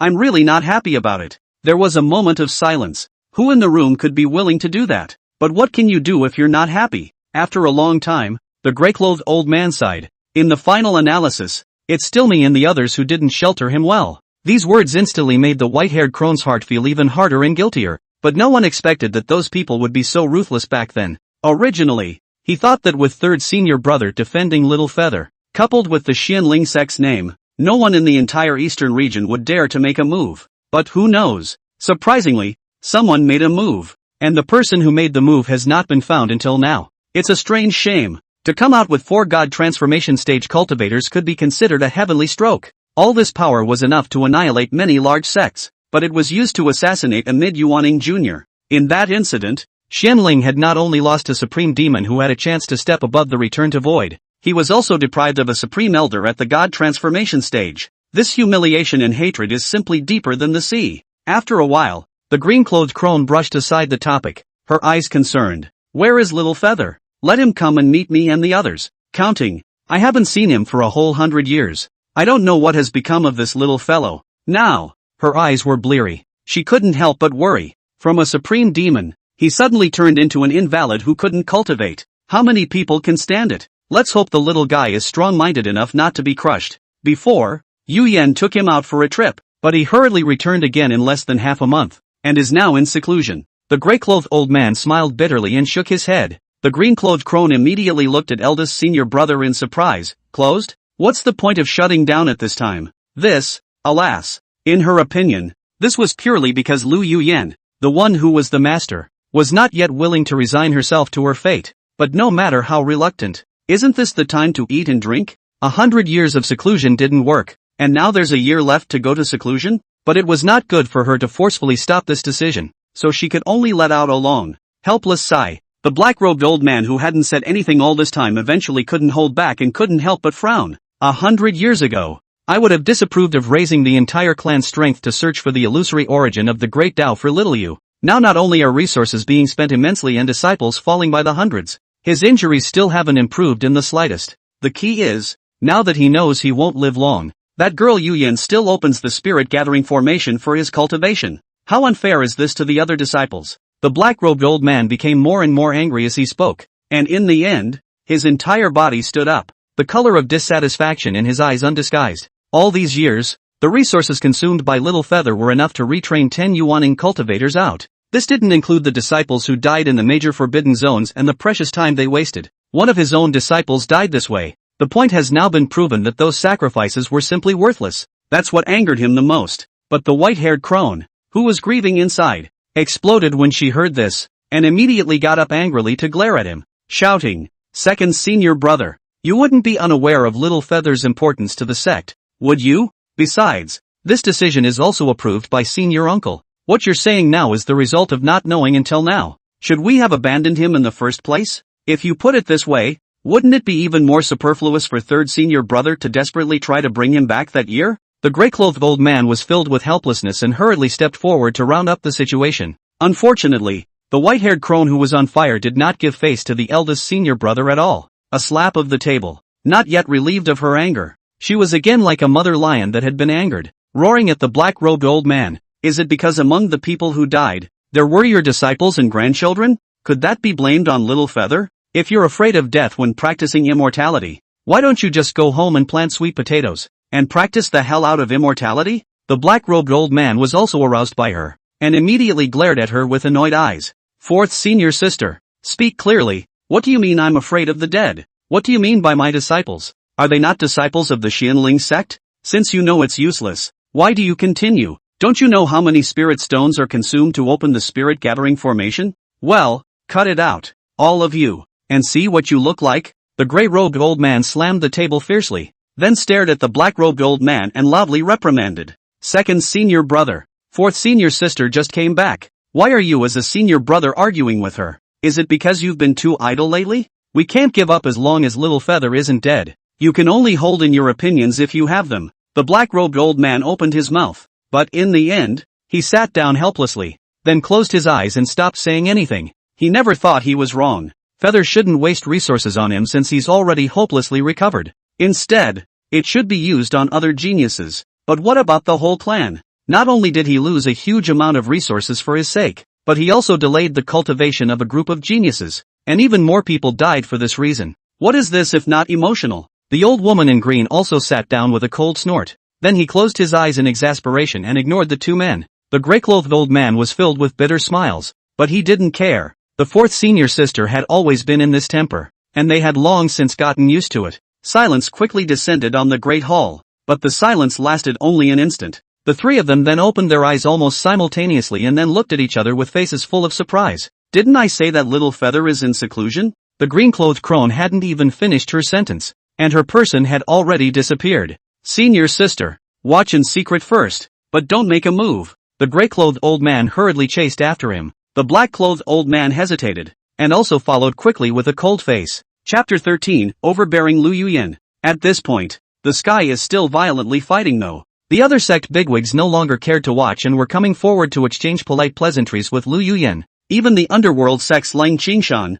with a leathery smile, arched his hand toward her with a false smile on his face. Patriarch Lu hasn't seen you for many years, but you're still as beautiful and graceful as ever. Lu Yuyan glanced at him faintly and coldly snorted. All of you have joined together today. What a great gesture. If you don't know, you'll think you're here to pick a fight. After saying that, he coldly swept the surrounding area again, and in his clear and cold beautiful eyes, he carried an undisguised annoyance. The crowd hurriedly opened their mouths to explain. Patriarch Lu was mistaken. We just happened to be here today. Not bad. I came to take a look after hearing rumors that Patriarch Lu was interested in finding a Taoist couple. Yes, I also wonder which of our fellow Taoists will be able to fall into Patriarch Lu's eyes. It's really enviable. Naturally, Lu Yuyan would not believe in their bull ********.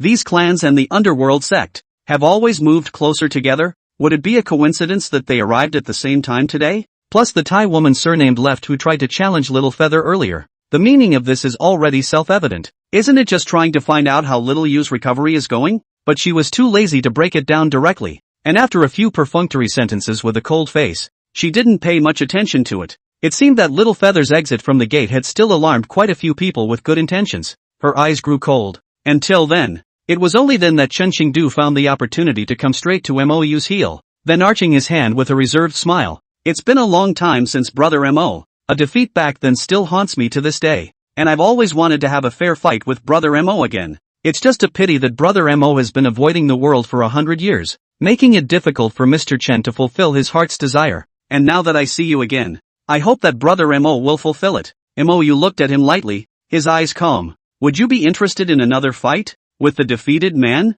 Chen Qingdu immediately blanched. The other Xianling sect disciples, however, all roared with laughter. That's right, a defeated man wants to challenge Uncle Mo again? It's really out of your depth. If you ask me, it's called going into the outhouse with a lantern, looking for death. The corners of Chen Qingdu's mouth twitched as endless anger swept through the depths of his eyes, but he held back and didn't dare to snap. This was the Xianling sect's territory, and he didn't dare to be too unbridled towards this sect that acted in an overbearing manner. But cynicism is okay. Not to mention that the purpose of this trip was to find out the real situation of Mo. So he couldn't help but speak out and provoke. I know that Brother Mo is now mostly wasted, but don't worry, I will also press my realm down to the foundation establishment stage and make sure to have a fair fight. Of course, if you don't dare to meet the battle to save your name, just forget I said that. Mo glanced at him calmly and smiled contemptuously. How dare you use such a low-level agitation technique? No wonder you've only raised a small realm in the past 100 years. What a waste! This time,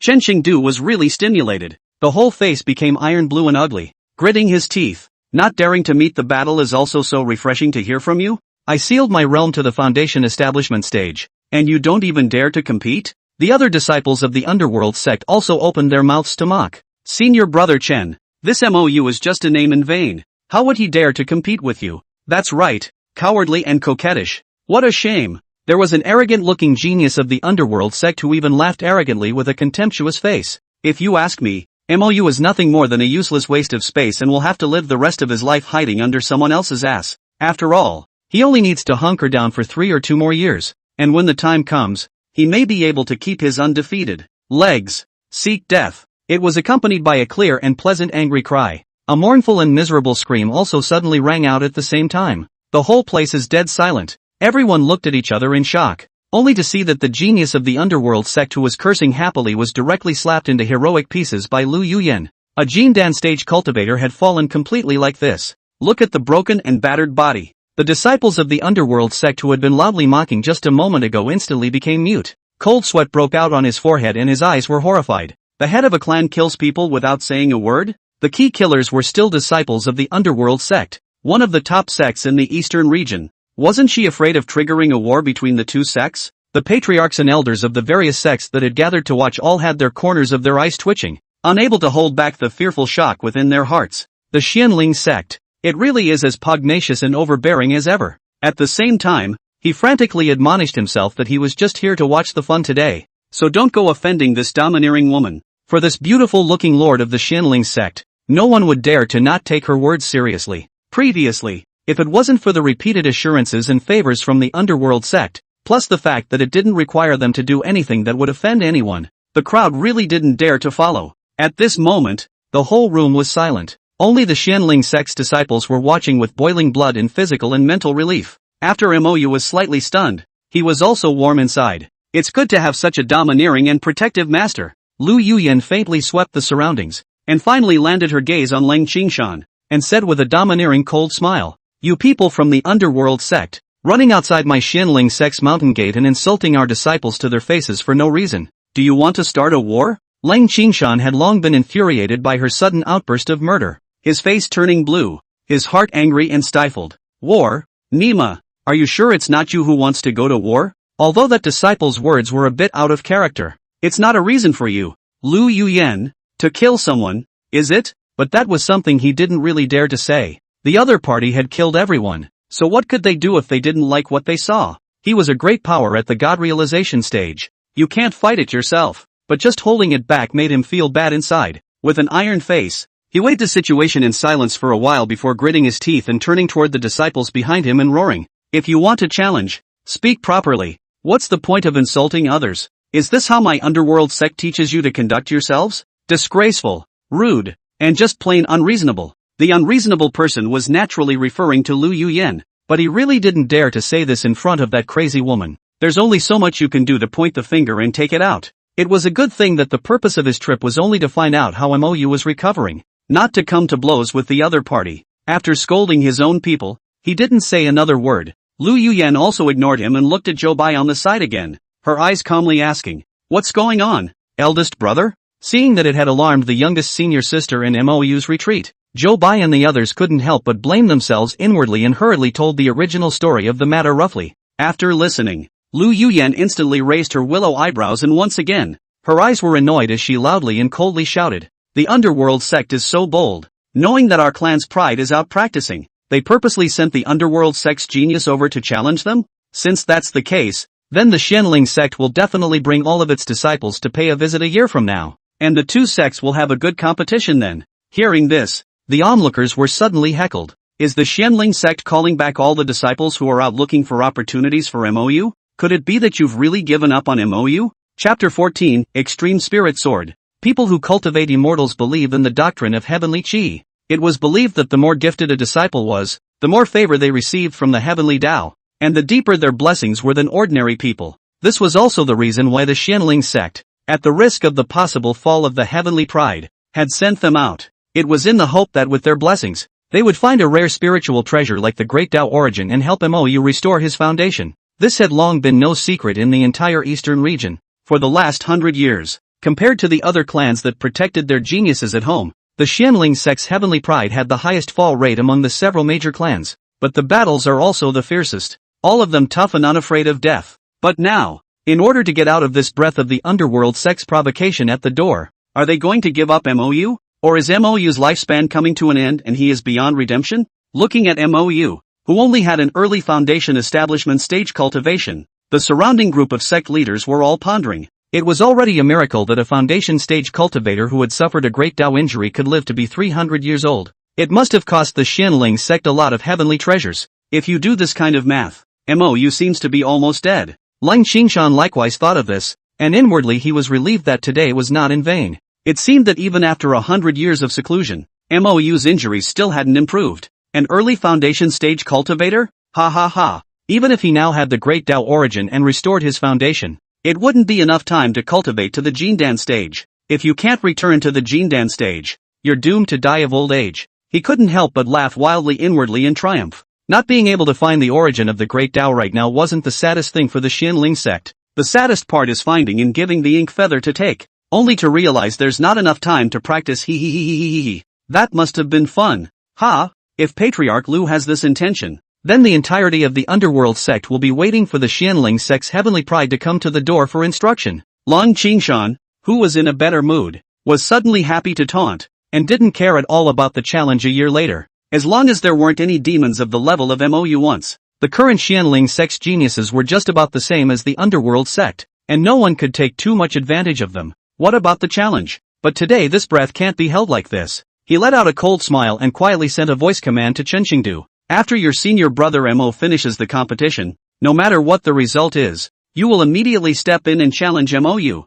forcing him to make a move and then humiliate him. Yes, Grand Elder. Chen Qingdu responded excitedly, his eyes implying anticipation. At this moment, the two of them, Yan Wuji and Mo Xiao, had long since fought with real fire. To be precise, they hadn't, from the very beginning, treated this as an ordinary exchange. It's all about death when you strike. Especially Yan Wuji. His hands were even more ruthless and merciless, in the form of fighting for his life. He only had one thought now, and that was to never let this person leave peacefully from his presence. If he dared to come up to the Xianling sect to provoke him, then he must be made to pay the price. Mo Xiao's face was equally ugly, and his eyes flashed with endless shame and anger. As one of the top 10 heavenly prides of the underworld sect, yet he couldn't even fight Mo's followers for a long time. It's a disgrace. After this battle, win or lose, he would lose face. If you lose, you'll be even more disgraced. Senior Sister Zoe is bound to look down on him. I must not lose, he cried out angrily inside. Then without hesitation, he pulled out a dark red ancient sword. This was a divine weapon that he had obtained in a certain secret realm, and it had always been treated like a treasure by him. It was a true lower-grade spirit weapon. The so-called spiritual weapon means that the sword has become psychic. Used in conjunction with the master, it can increase the power of the user's moves. This is actually a lower-grade spirit weapon? Seeing him take out his spirit sword, there was an instantaneous gasp of surprise from the surroundings. A lower-grade spirit sword that increases the user's power by up to 20%. Many sect elders couldn't take this level of treasure, but I can't imagine that a disciple of the underworld sect had it. Many people feel envious inside. This seemed a bit unfair to Speechless anyways, but weapons are supposed to be a part of strength, so no one can say anything. Sure enough, Mo Xiao, who had the help of the spirit sword, had greatly increased his strength. With just one move, it made Yan Wuji suffer a big loss. His face pale. Yan Wuji's brows furrowed as he began to worry inwardly. He didn't have such a good thing.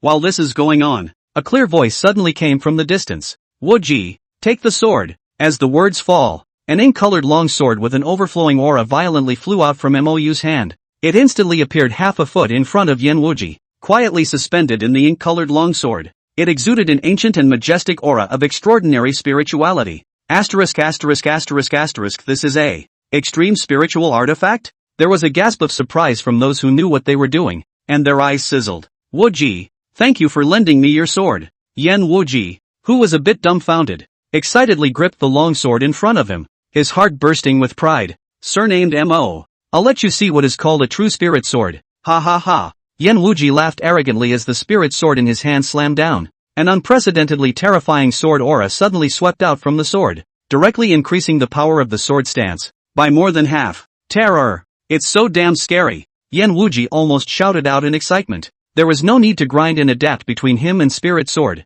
Right at the moment he gripped the long sword, it was as if the sword was connected to his mind, knowing what each other was thinking. Is this the terror of an extreme spirit sword? Yan Wuji couldn't help but murmur, his eyes shocked. Boom! Only to see the sword on, as if it was going to slice off a corner of the sky, domineeringly splitting Mo Xiao hundreds of meters. Is that fierce? Many of the onlookers had horrified eyes and were clearly taken aback. Yan Wuji, however, was extremely excited. The Duke's sword was really fierce enough, so he hurriedly chopped out his sword again and chased after Mo Xiao, who was flying backwards, and was bound to kill him. If you dare to come to the Xianling sect and act like a pussy, you have to have the realization of being chopped to death. P.S. Treasures are categorized into magic weapons, magic treasures, spirit weapons, spirit treasures, holy weapons, immortal weapons, Tao weapons, supreme treasures, innate supreme treasures, and chaotic supreme treasures. Each grade is further categorized into lower, middle, upper, and extreme,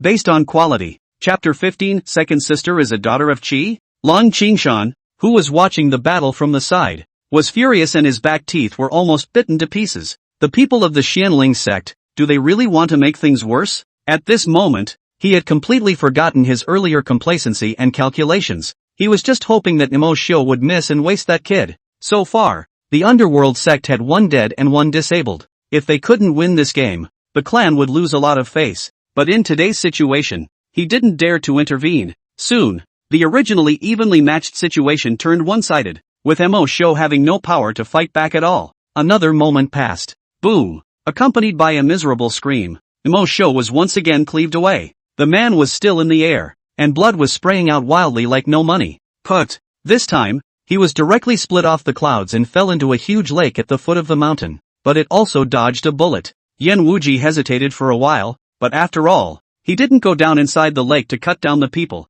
That would be out of order in a win-slash-lose situation. He returned to Mou's side and handed the sword over with both hands respectfully, a look of chagrin and self-reproach on his face. Your Excellency, Wuji is useless and failed to kill his opponent. Mou smiled slightly, but didn't bother to pick up the sword. A small person only. No harm. But you. I can't imagine that I haven't seen you for 100 years has stepped into the middle stage of Jindan. Very good. This sword. Consider it a congratulatory gift for you, lest someone else take a broken sword and show superiority in front of you in the future. These words immediately caused the Xianling sect's disciples to roar with laughter, while at the same time being both envious and shocked inwardly. This is an extremely high-quality spirit sword. The power is so great that everyone has just seen it. And yet, Uncle Mo said he would give it away? It's really as generous and wealthy as the rumors. Many young disciples couldn't help but have envious and sizzling eyes. Asterisk asterisk asterisk asterisk. Uncle Mo is so magnificent. Yes, a treasure of this level like the extreme spirit sword is something that my master teacher doesn't even have.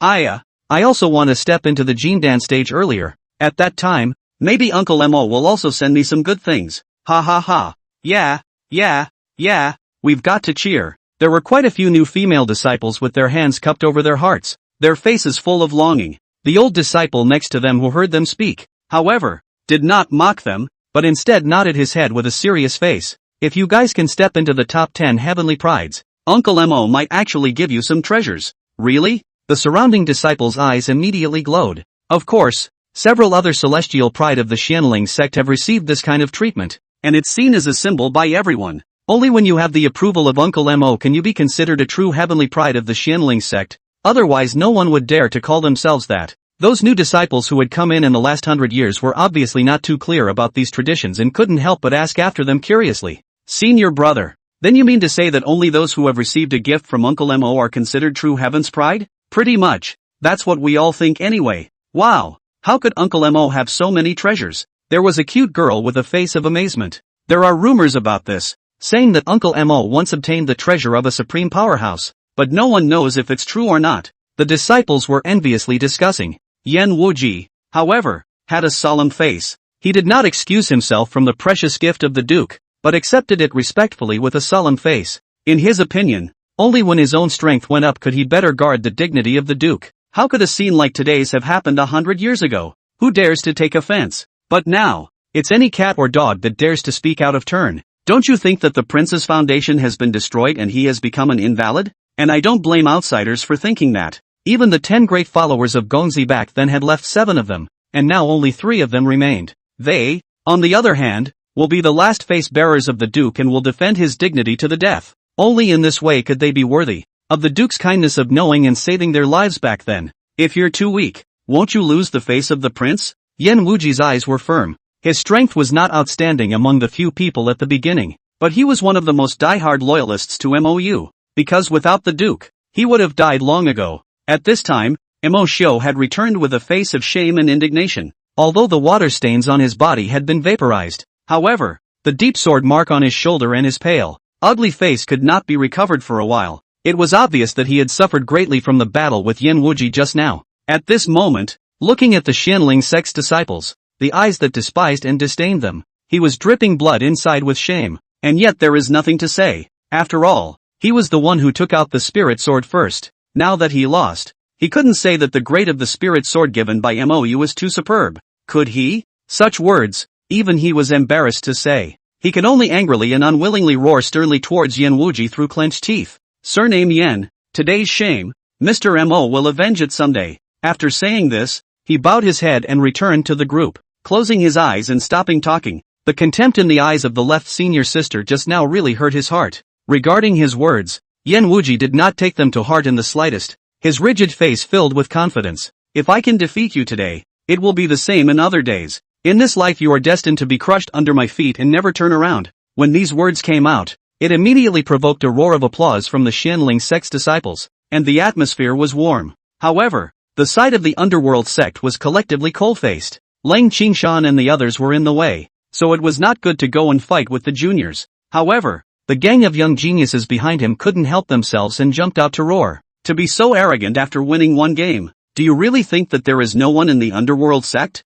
Not bad. If it is not to see you have already fought a battle, lousy this will be out to defeat you under the sword. As the strongest heavenly pride present in the underworld sect and the fifth person of the sect's younger generation, Chen Qingdu was finally no longer silent. He blandly looked up at Yan Wuji with calm eyes. Just by virtue of you, you're not qualified to crush my underworld sect's heavenly pride underneath you. The MOU of 100 years ago was more or less the same when he said this. It's just a pity that he doesn't even have the courage to meet him nowadays. Otherwise I'd be interested in fighting him again. As for you, winning you means nothing. Chen Qingdu's words were arrogant and confident, his eyes flashing with undisguised contempt and disdain. This immediately caused the Xianling sect's disciples to flare up in anger. Many people were just about to break into curses, when a clear and pleasant voice had already come coldly from the distance. How can a scumbag like you be worthy of fighting my junior brother? You really don't know what shame is. As the words fall, a clear, beautiful, and stunning woman steeply descended from the sky, then stood quietly beside MOU,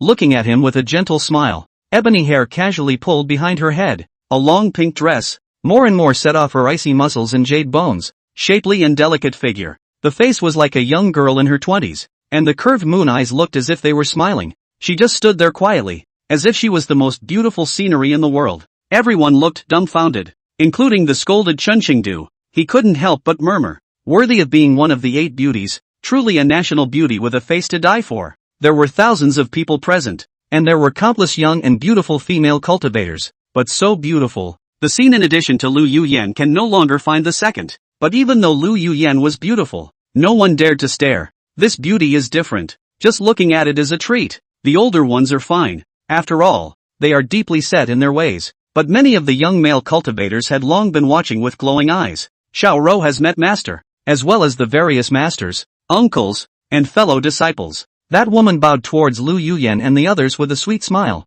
After saying that, a pair of white jade hands had rubbed on MOU's head, his eyes doting and gentle. Junior brother, have you missed second senior sister all these years? Seeing this scene, Zuoqiu Cicada's teeth were about to be clenched, but the woman's beauty was such that even she felt ashamed of herself. At this time, MOU, his eyes had already looked straight, not entirely because the second elder sister was too good looking. Instead, there was a transparent panel above her head that only he could see. Su Xiaoro, 1970, Taiwanese actress. Name, Su Xiaoro, daughter of Qi Luck. Age, 380. Realm, late Jindan stage. Physique, Linglong immortal body, not fully awakened. Hint, those who possess this physique are born with extraordinary enlightenment and can automatically absorb the spiritual qi of heaven and earth, cultivating at a speed that is contrary to the heavens. But to fully awaken, one must use the Linglong immortal crystal as a guide. He had known since he was a child that his second senior sister's identity was not simple, being the third princess of the Liang kingdom.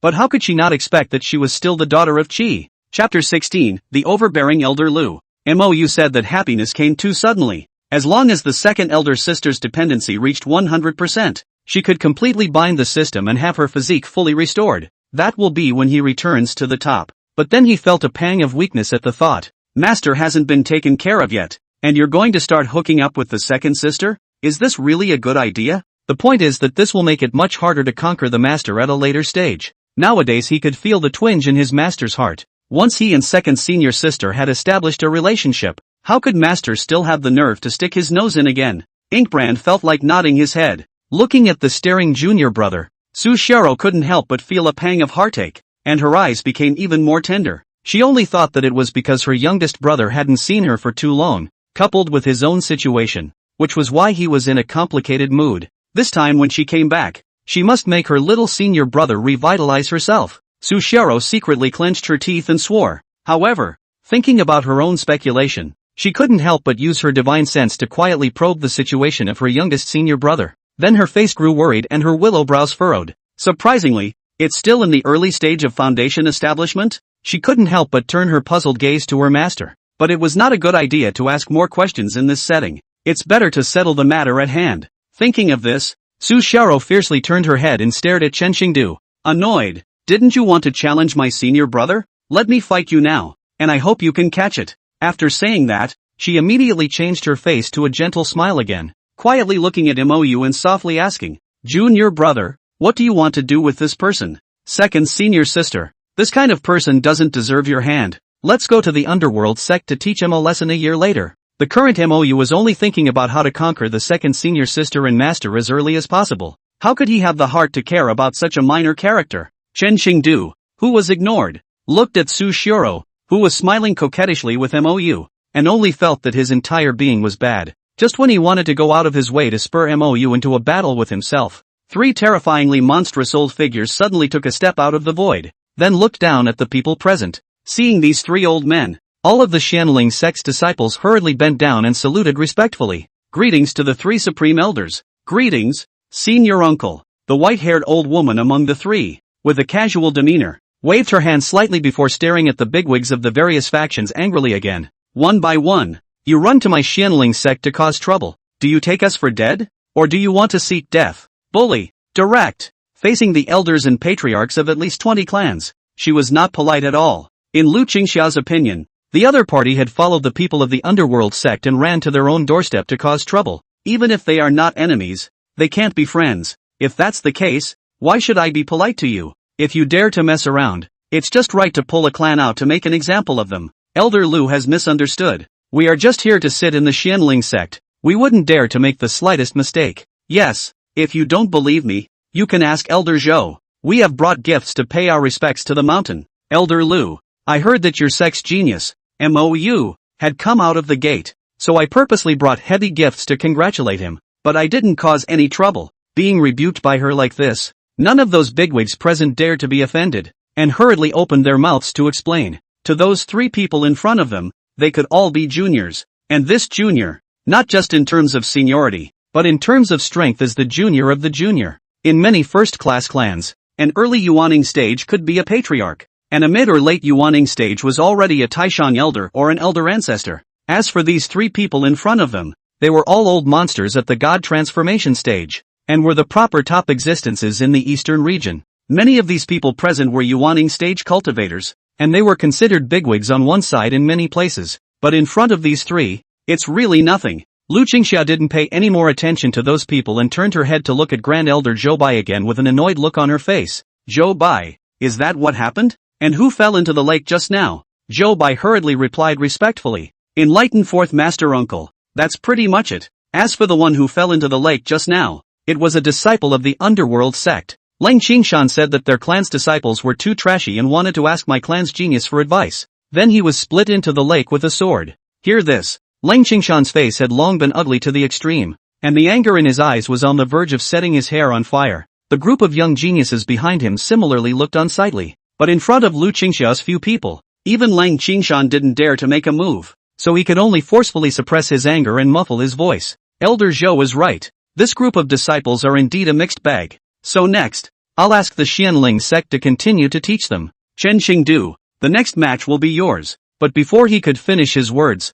he was interrupted by Lu Qingxia's domineering manner. Young people can't, and it's not because you elders are useless? The so-called treatment of the symptoms is better than treating the root cause. Instead of letting the young people blindly compare here, it would be better for you elders to discuss it amongst yourselves. Zhou Bai, go and practice with him. Zhou Bai hurriedly walked out with a loud laugh. Senior uncle is right. What's there to see in a child's fight? Lang Qingshan, it's better for the two of us to compete. After saying that, he pressed on without giving the other party a chance and directly flew into the void while roaring. If you're afraid of losing and being humiliated, take your people and roll back to the underworld sect, or else come up and fight with me. He had long been holding a bellyful of anger, but he was not in a good position to intervene when the young people were about to fight among themselves earlier. Now that you found an excuse, you're not going to let it go. At this point, Lang Qingshan couldn't even think about not fighting. People had already posted their faces and opened up big. How could he not respond? Now he was representing the underworld sect.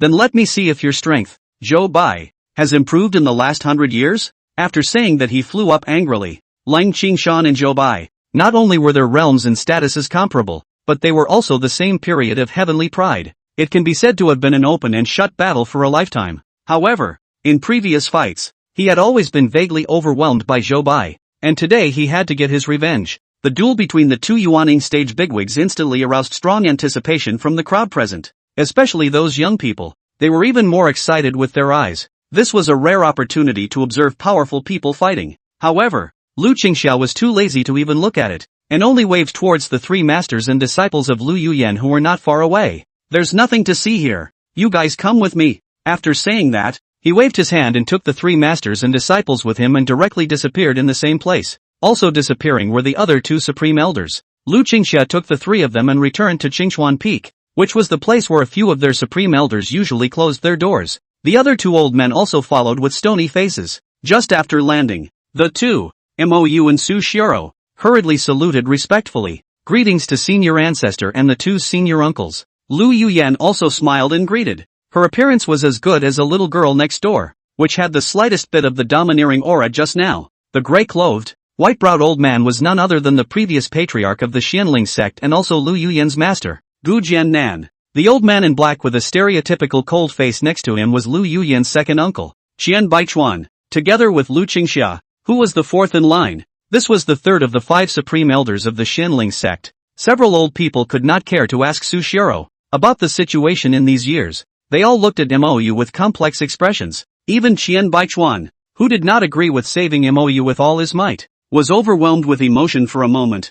This young man was once the pride of the Xianling sect. Unfortunately, today, it's a waste of time. Chapter 17, Recovered? How is it possible? Inkfeather happily stepped forward and was the first to break the calm. The 4th uncle finally came back. Counting up to 100 years have not seen you old. Can miss dead little feather. Lu Qingxia, who had green clothes and white hair, suddenly had moist eyes, and her dignified and kind old face was filled with favor and guilt. She couldn't help but reach out her hand, as she had done when Mou was a child, and gently rubbed his head, sighing sadly. Alas, Master Uncle also wants you but unfortunately Master Uncle is really useless. Outside 100 years have not found a way. Small feather. Do you have any more wishes? Tell 4th senior uncle. No matter how hard it is, I'll help you accomplish it. Lu Qingxia's tone was firm. Saying this also meant that she was completely dead to Mou restoring her roots. It's been 100 years, and Little Feather still only has an early foundation establishment cultivation level. So even if the others have retrieved the great Tao origin,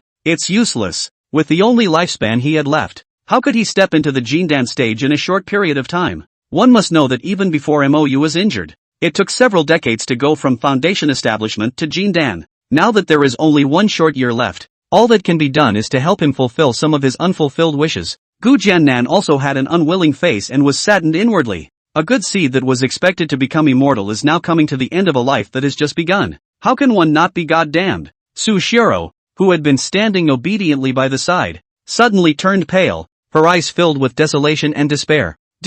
Little Master isn't getting better? Rather, has he come to the end of his life completely? When she had just met senior brother earlier and realized that he only had the strength of a foundation establishment, she had begun to feel uneasy inside. It was only when she thought of this matter of her master summoning her back to be a Taoist couple for her youngest senior brother that she retained the last vestige of luck. But today, hearing a few senior uncles say this, her heart finally completely panicked, and a strong emotion of despair swept steeply into her heart. Her beautiful eyes were red and moist, and in the end, she no longer cared to hug Mou, her tone choking. Junior brother, quickly tell second senior sister that this is not true. Your talent has always been the best. How is it possible? I don't believe it. We forbid you to die. Su Xiero's beads of tears could no longer be controlled, snapping down, her expression sad and helpless. Lu Qingxia's old tears also quietly slipped down, and were instantly hidden and vaporized by her. But her withered body couldn't help but tremble slightly. Even after thousands of years of cultivation, with a heart as solid as a rock, she was ultimately unable to sever her 7 emotions and 6 desires. Chen Baichuan complex face stayed aside, did not speak, also do not know what is in the heart. Gu Jiannan, who was standing next to him, already had a face of sadness and resignation. If he could, he would really be willing to take out this old life of his in exchange for Mou's new life. This assumption, unfortunately, is destined to be meaningless. Mou, who was thinking about how to tell his situation without letting the several senior uncles suspect him,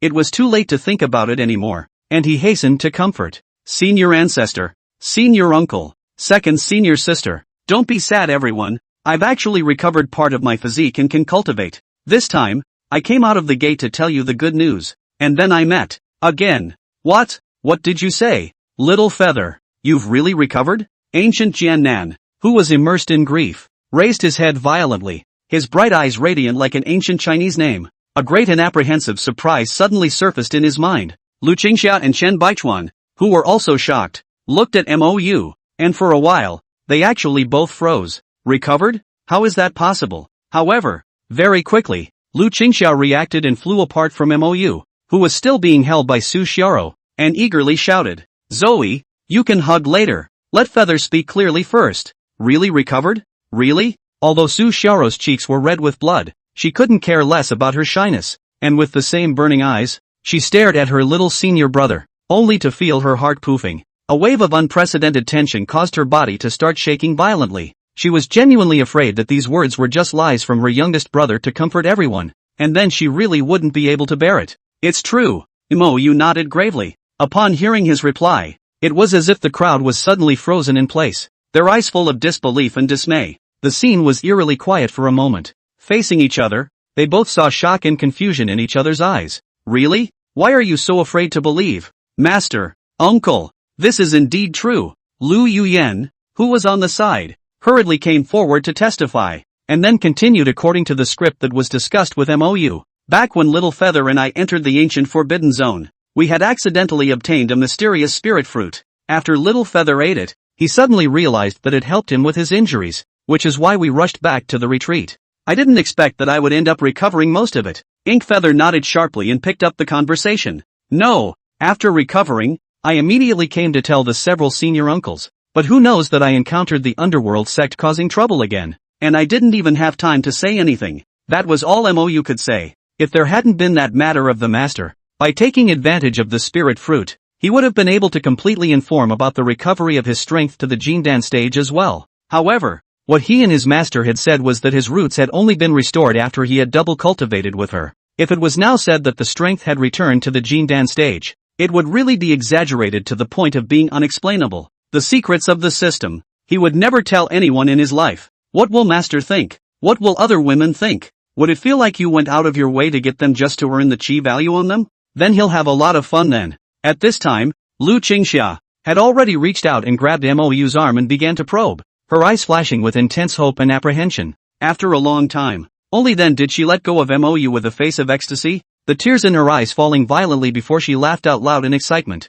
"Really? I can't believe it's really recovered." Seeing their senior sister like this, the two Gu Jiannan also snapped back to their senses, their vicissitudes of gaze instantly bright as stars, and hurriedly stepped forward to confirm. A few moments later, Gu Jiannan couldn't help but walk around with his hands held high. His old face reddened from excitement, and then he burst into tears. "Ha ha ha ha, good, too good. I knew that the heavens couldn't treat my Xianling sect like this." Qian Baichuan's heart similarly set off waves of shock. This young man, whom he originally thought had no hope of ever recovering, had actually done it? Unbelievable. It's incredible. Seeing his shocked expression, Lu Qingxia stared at him as if he were a victorious general and laughed. "Second senior brother, didn't you say that those resources were wasted? Didn't you say that Little Feather had no chance to return to the top? What do you say now? Still think there's no chance? At most 100 years, Little Feather will surely be able to fully recover." Chen Beichuel stared at her unconvincingly and said with a stiff upper lip,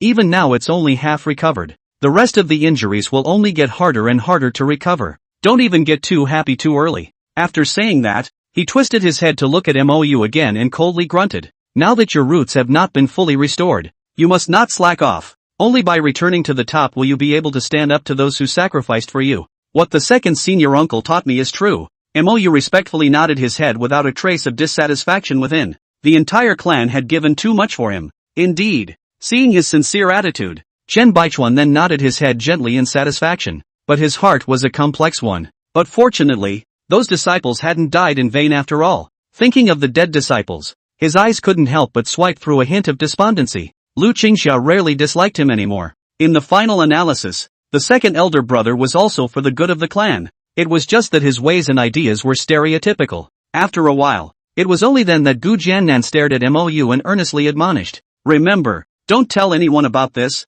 including your senior brothers. From now on, we'll cultivate in the spirit-gathering formation, and strive to completely restore our roots and strength earlier." Everyone finally deliberated and decided that the three of them would take turns guarding the mountain gate. As for Mou's food and living, Su Xiaoro was responsible for taking care of it. As for how exactly he recovered, it no longer mattered. 1 hour later, Mou took a bunch of heavenly treasures stuffed by several senior uncles and followed his master and sister back to the back mountain once again. Looking at the two absolute beauties in front of him, MOU was sad. With master and sister together, it can be even harder to get them to be 100% dependent. Chapter 18 of The Heart Can't Take It. The three returned to the back of the mountain. Lu Yuyen took advantage of MOU's cultivation and pulled Su Xiao to mutter in the room for a long time. When Su Xiao came out again, her gaze towards MOU would always inadvertently bring a touch of shyness. For these tiny changes, MOU didn't even notice. And so from this day forward, the gentle and watery second elder sister, directly transformed into a beautiful all-around maid, took care of him in every possible way. Serving tea and laundry and folding quilts are all basic operations. Shoulder rubs and massages, and the occasional small advantage taken by him, were more the norm. That well-behaved and supple appearance. Even Lu Yuyen couldn't look at him anymore and bluntly said that he didn't need to be so pampered to him. But Su Xiao just smiled gently, still happily circling around MOU every day, and she had to pretend she didn't see it. At the end, they even said they had to go out for something and just left. Thus the large back mountain was left with only MOU and the second elder sister. A few days later, Su Xiao was sitting beside MOU, gently helping him peel the skin of the grapes. Ink Feather, meanwhile, was lying in a rocking chair in the courtyard, frowning in contemplation. These days, he enjoyed it, but that was all. He hadn't even seen the conquest degree progress bar on his second elder sister's head. He couldn't sink his teeth into it any longer and inquired inwardly, "System, what's going on? Why hasn't second senior sister's dependency appeared yet?"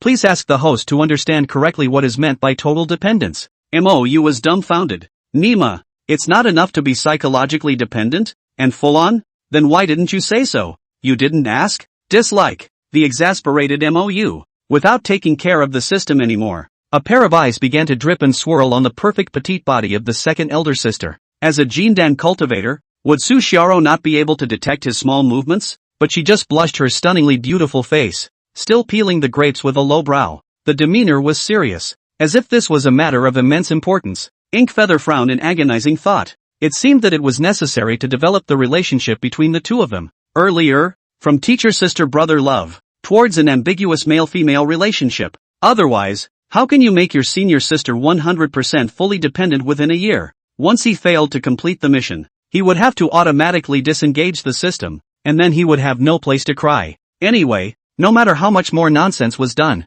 it was unlikely that second senior sister would be angry with him. Think about it. He suddenly took advantage of eating grapes to lightly bite on the other party's crystalline and slender fingers like spring onions. Feeling the dissimilarity on her fingers, Su Xiao's cheeks became even more crimson. Couldn't help but lightly bite her red lips and blankly glared at him. Junior brother, don't be naughty. Second senior sister, you're so pretty. MOU looked at her with a burning gaze, turning a deaf ear to her ranting. But his face was serious in demeanor. For the gentle and supple second senior sister, this kind of slightly roguish trick was something he had tried time and time again before. He concluded that second senior sister would not be angry about it. But if it was the fifth senior sister, then she would definitely give him a hard slap on the wrist, or even another too. Sure enough, Su Xiao just glared at him with a blushing face, and after realizing that it was ineffective, she let out a light grunt and twisted her head away. But that white and slender swan neck quietly turned scarlet. MOU sighed as if he was in a state of despondent regret. Alas,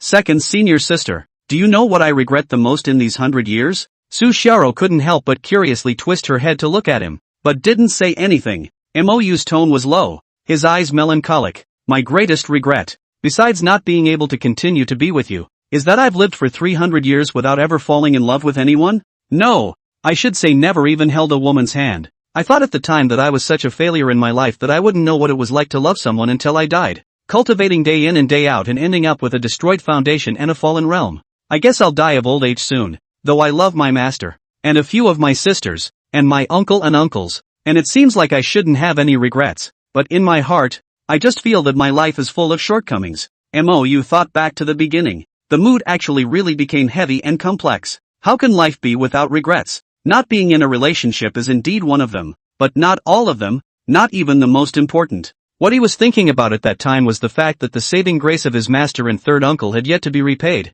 and the nurturing grace of the clan elders had yet to be repaid. His lofty ideals of reaching the top of the immortal path, as well as the promises he had made to several senior sisters, were all unfulfilled. There's also the murder case that he's been tracking for 100 years, but has no answers for. Why did those people want to exterminate the MO family? Although Master had avenged him on the spot, behind those people, were there any other accusers? All of this, he didn't get. He really wasn't happy if he died like that. looking at his youngest brother, who was caught in the sadness of his eyes, and then thinking about the desperate situations and pressures he had faced over the years. Su Xiaoro only felt a pain in her heart and couldn't help but gently rant. Little cutie, isn't it easy to hold a woman's hand? When he finished speaking, he reached straight out and took him by the hand. Then his other small white hand covered the back of his hand again. Looking at the second elder sister who was full of tenderness and heartache, Mou instantly felt that he was a bit of a non-person and couldn't help but ghostly say, "Second senior sister, if one day you found out that I lied to you,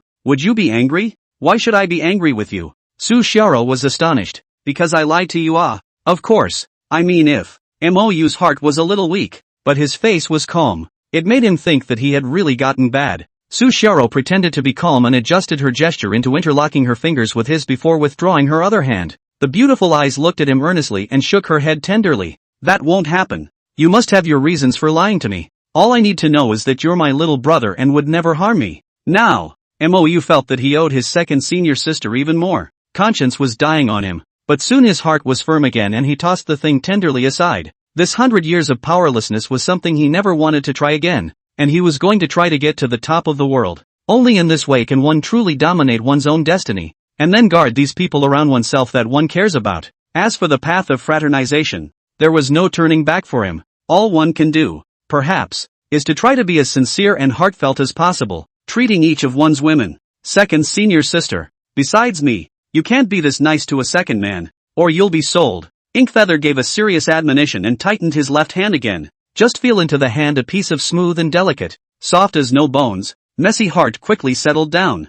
Humph, you really think that second senior sister is a little cutie? What about it? Su Xiaoro couldn't help but give him a blank look. A momentary flare that instantly made Mou look dumbfounded for a moment. He couldn't help but give a tentative and gentle tug with his left hand before easily pulling his second elder sister into his arms. Inkbrand was instantly confused for a moment. What's the situation? Then a great surprise suddenly surfaced. With second senior sister's strength, if she wasn't willing, how could she pull with such a small amount of force? He just felt that the happiness came so suddenly that his heart couldn't stand it a bit. Jumping so fast. Should I do something myself? Chapter 19, Return of the Eldest Sister. As Mou and the second elder sister slowly entered into an ambiguous atmosphere, all sorts of news about him were spread all over the eastern domain. Some people said that he had been completely wasted, facing the challenge of Chen Qingdu of the underworld sect and even avoiding a fight. Others say that he may be on track for recovery, and that the reason he's laying low now is just biding his time. Sure, this kind of talk quickly dissipated as more and more people jumped out to prove that Mou really only had foundation establishment strength. When everyone was convinced that he could only wait for death, the name Mou was gradually mentioned by no one again. The Qingyan continent was simply too big, with all sorts of new geniuses and demons popping up every day. The underworld sect and many other sects all secretly breathed a sigh of relief. No one knew how much pressure this young man had brought to bear on them. That pressure wasn't just felt by Mou's pure heavenly beings, but many of the clan bigwigs were even more worried inwardly, because this was someone who could definitely step over the hurdle of the god transformation stage and then reach the return to void stage. It might not even be just the return to void stage. In the current eastern domain, there weren't even any void returning stage powerhouses yet. Once it appeared, it would completely upend the current eastern domain pattern. Genius is anyone's favorite, but only if the genius had to belong to his own family. If it was someone else's, it would be an endless threat. It's a good thing that Mou is going to die. Even the disciples of the Xianling sect were gradually influenced by the remarks outside and accepted the reality that Mou was about to die of old age. I've heard that Senior Mo, nowadays, has begun his seclusion again? Not bad. That day a number of senior brothers saw with their own eyes. He returned to the back of the mountain. It seems that, alas, heaven envies the talent Mo senior brother efforts for 100 years. Ultimately, alas, but in the end there is Su's senior sister to accompany him to spend quietly. It is also quite good. Yes, after being tortured for 100 years, it's only Senior Mo who can persevere. In my place I would have collapsed long ago. Let's all leave him alone in these last hours and let him enjoy life in peace. Everyone felt that Mou was quietly waiting for death, and that he himself had completely given up. But the people were all powerless to do anything but lament and grieve. The atmosphere of the entire Xianling sect was becoming more and more dull and depressing in the last 10 days or so. Even Zhou Bai and the other group of inner sect elders were becoming more and more skeptical of their initial guesses. Could it be that Feather is really dying? But the current Mou was hiding in the back of the mountain. Even they were not qualified to go and visit, so they could only give up. After all, many of the important matters of the sect required them to maneuver and bother.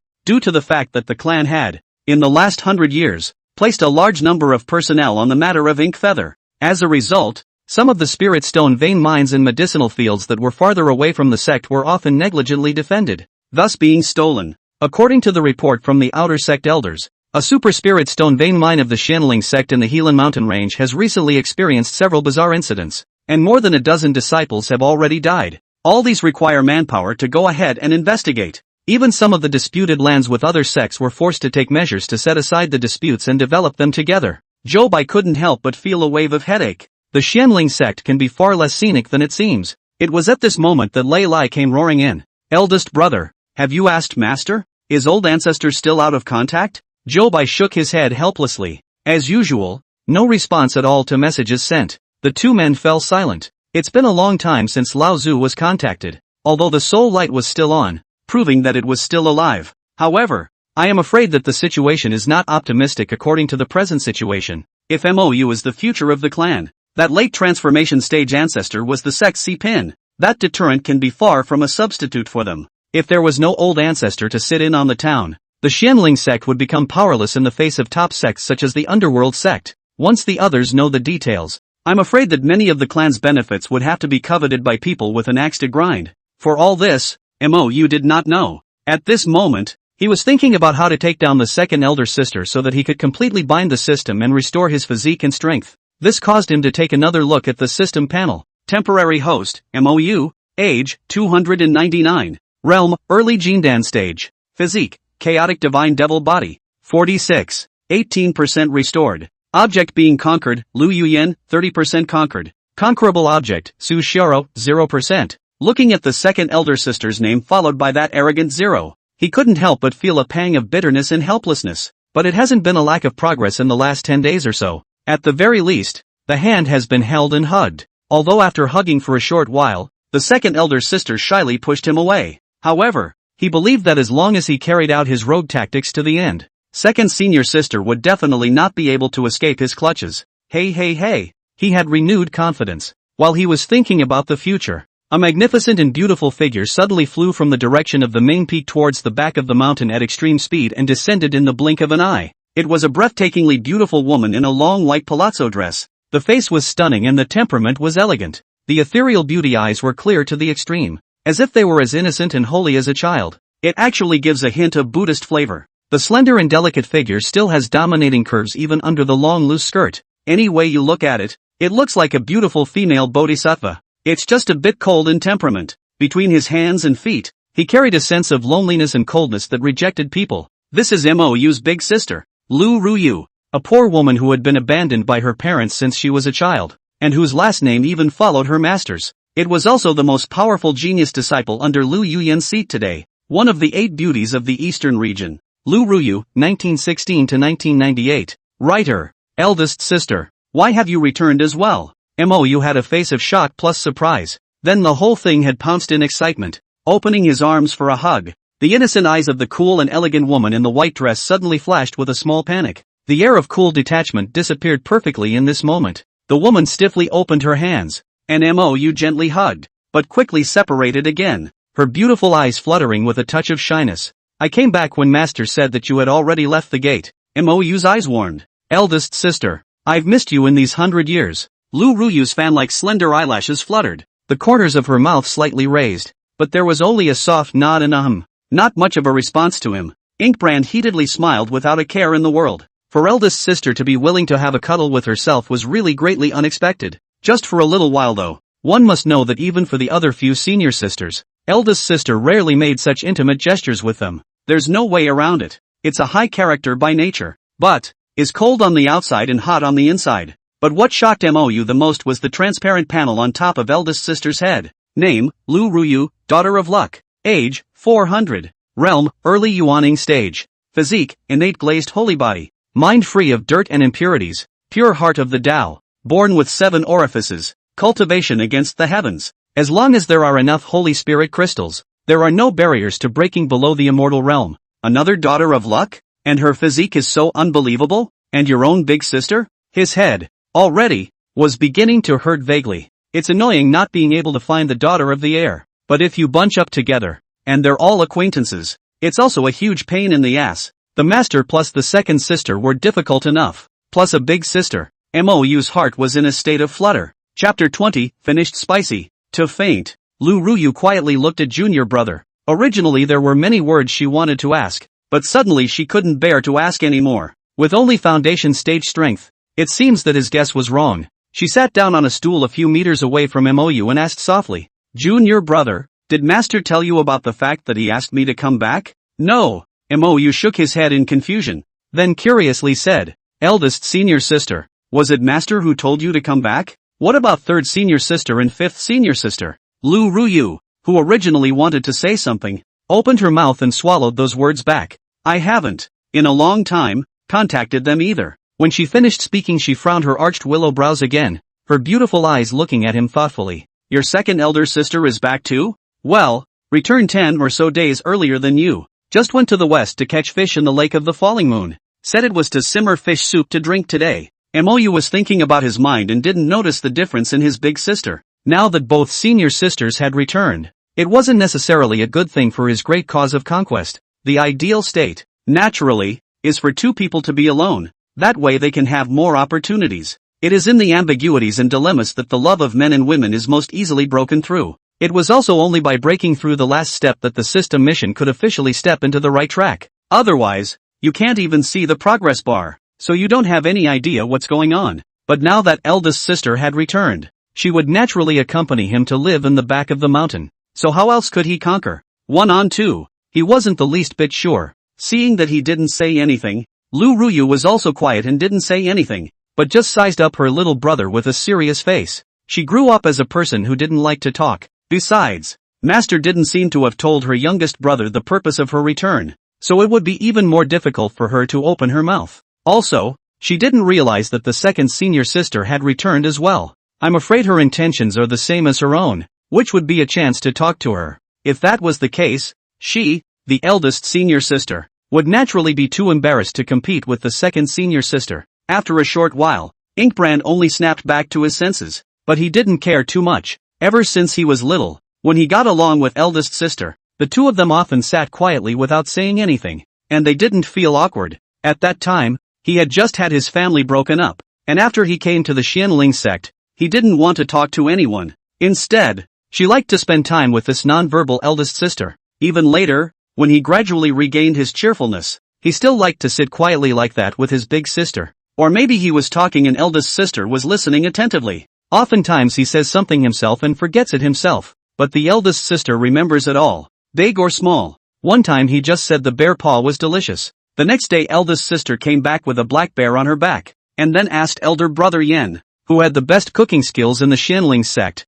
to make it for him. The meat had just been stewed and let the people go. Eldest sister said that cooks have the most mouths. If he stayed, he'd eat the best ones, and then Mou wouldn't be able to eat the most delicious part. At that time, Mou felt that the outwardly cold eldest sister was actually very cute. The reason she seems cool and lonely is probably because of her orphan background. Eldest sister wasn't as lucky as Mou. She was taken away from her foster parents' home by her master only when she came of age. It is said that at that time, her foster mother had been trying to force her to marry an old landlord in the village as a concubine. There was also the possibility that the eldest sister had deliberately learned from her master, Master Lu Yuyen, but eldest sister's most admired person. Even her surname was changed to Master's. However, compared to Master's high-flying and domineering demeanor, eldest sister was significantly more reticent. "These are the ones I've collected by hand over the past 100 years. Take them." Lu Ruyu pulled out a storage ring and handed it to him. The way he spoke was cloudy, but Mou was speechless for a while after reading what was inside.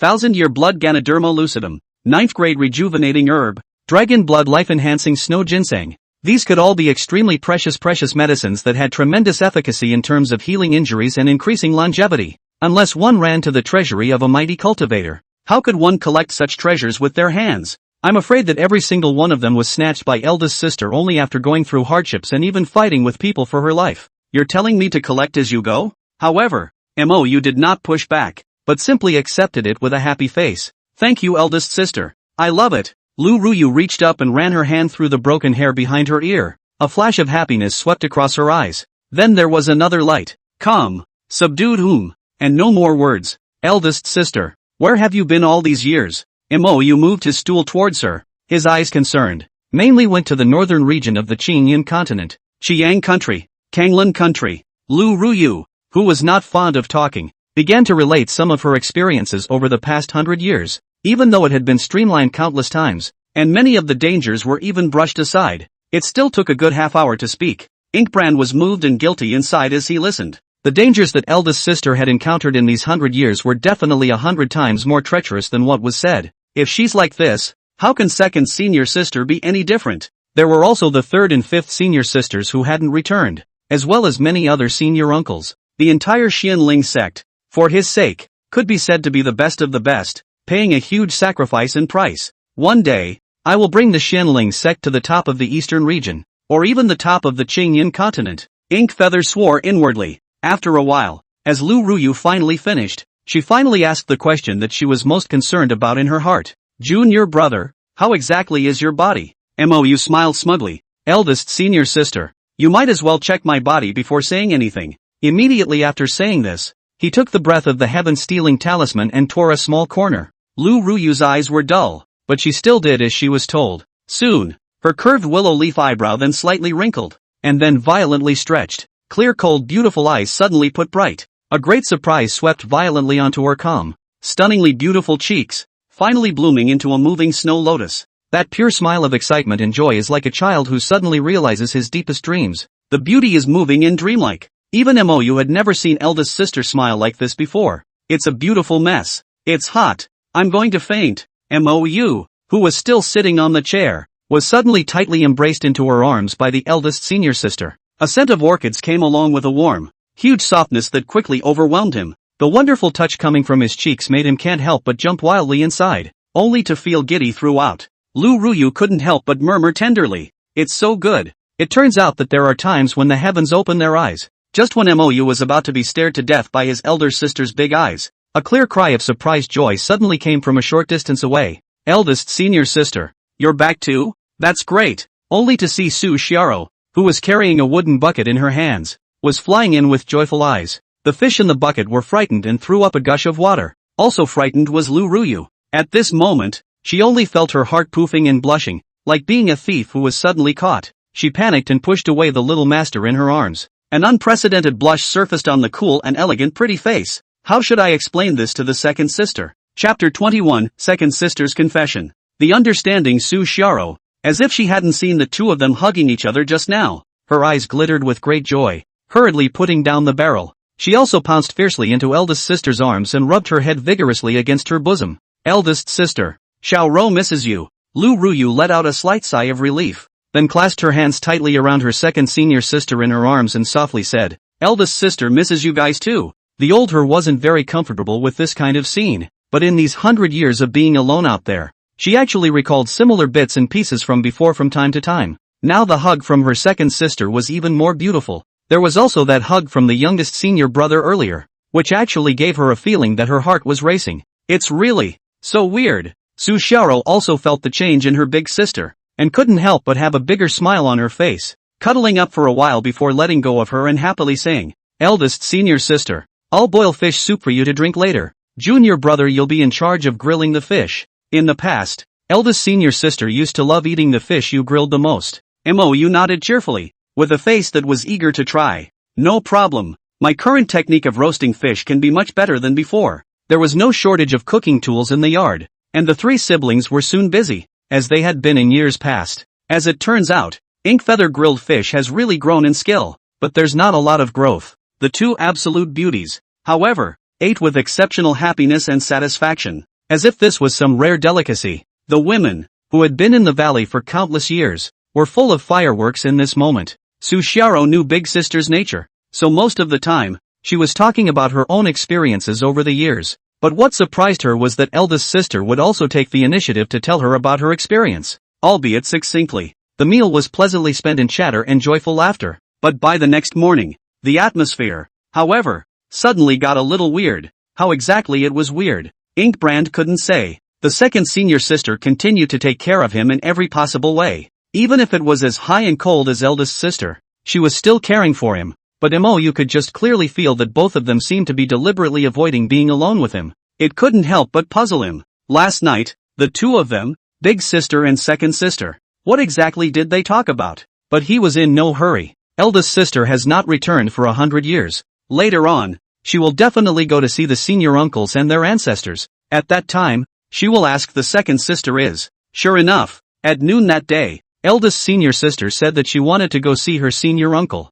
and then left the back mountain alone. Mou stopped the second elder sister who wanted to leave together. The smile on her face was as warm as the spring breeze. Dear second senior sister, what are you going to do? Ah, no, I just want to go together to see my granduncle. Sushiro's eyes were a bit evasive. Really? I thought it was to avoid being alone with me. What have you and eldest sister discussed? No, where's the discussion about what? Mou's eyes stared straight at the second senior sister, not giving her the slightest chance to dodge, and continued to laugh. Yes? Then touch your face. Do you feel hot? Still haven't learned to lie after 100 years. Where?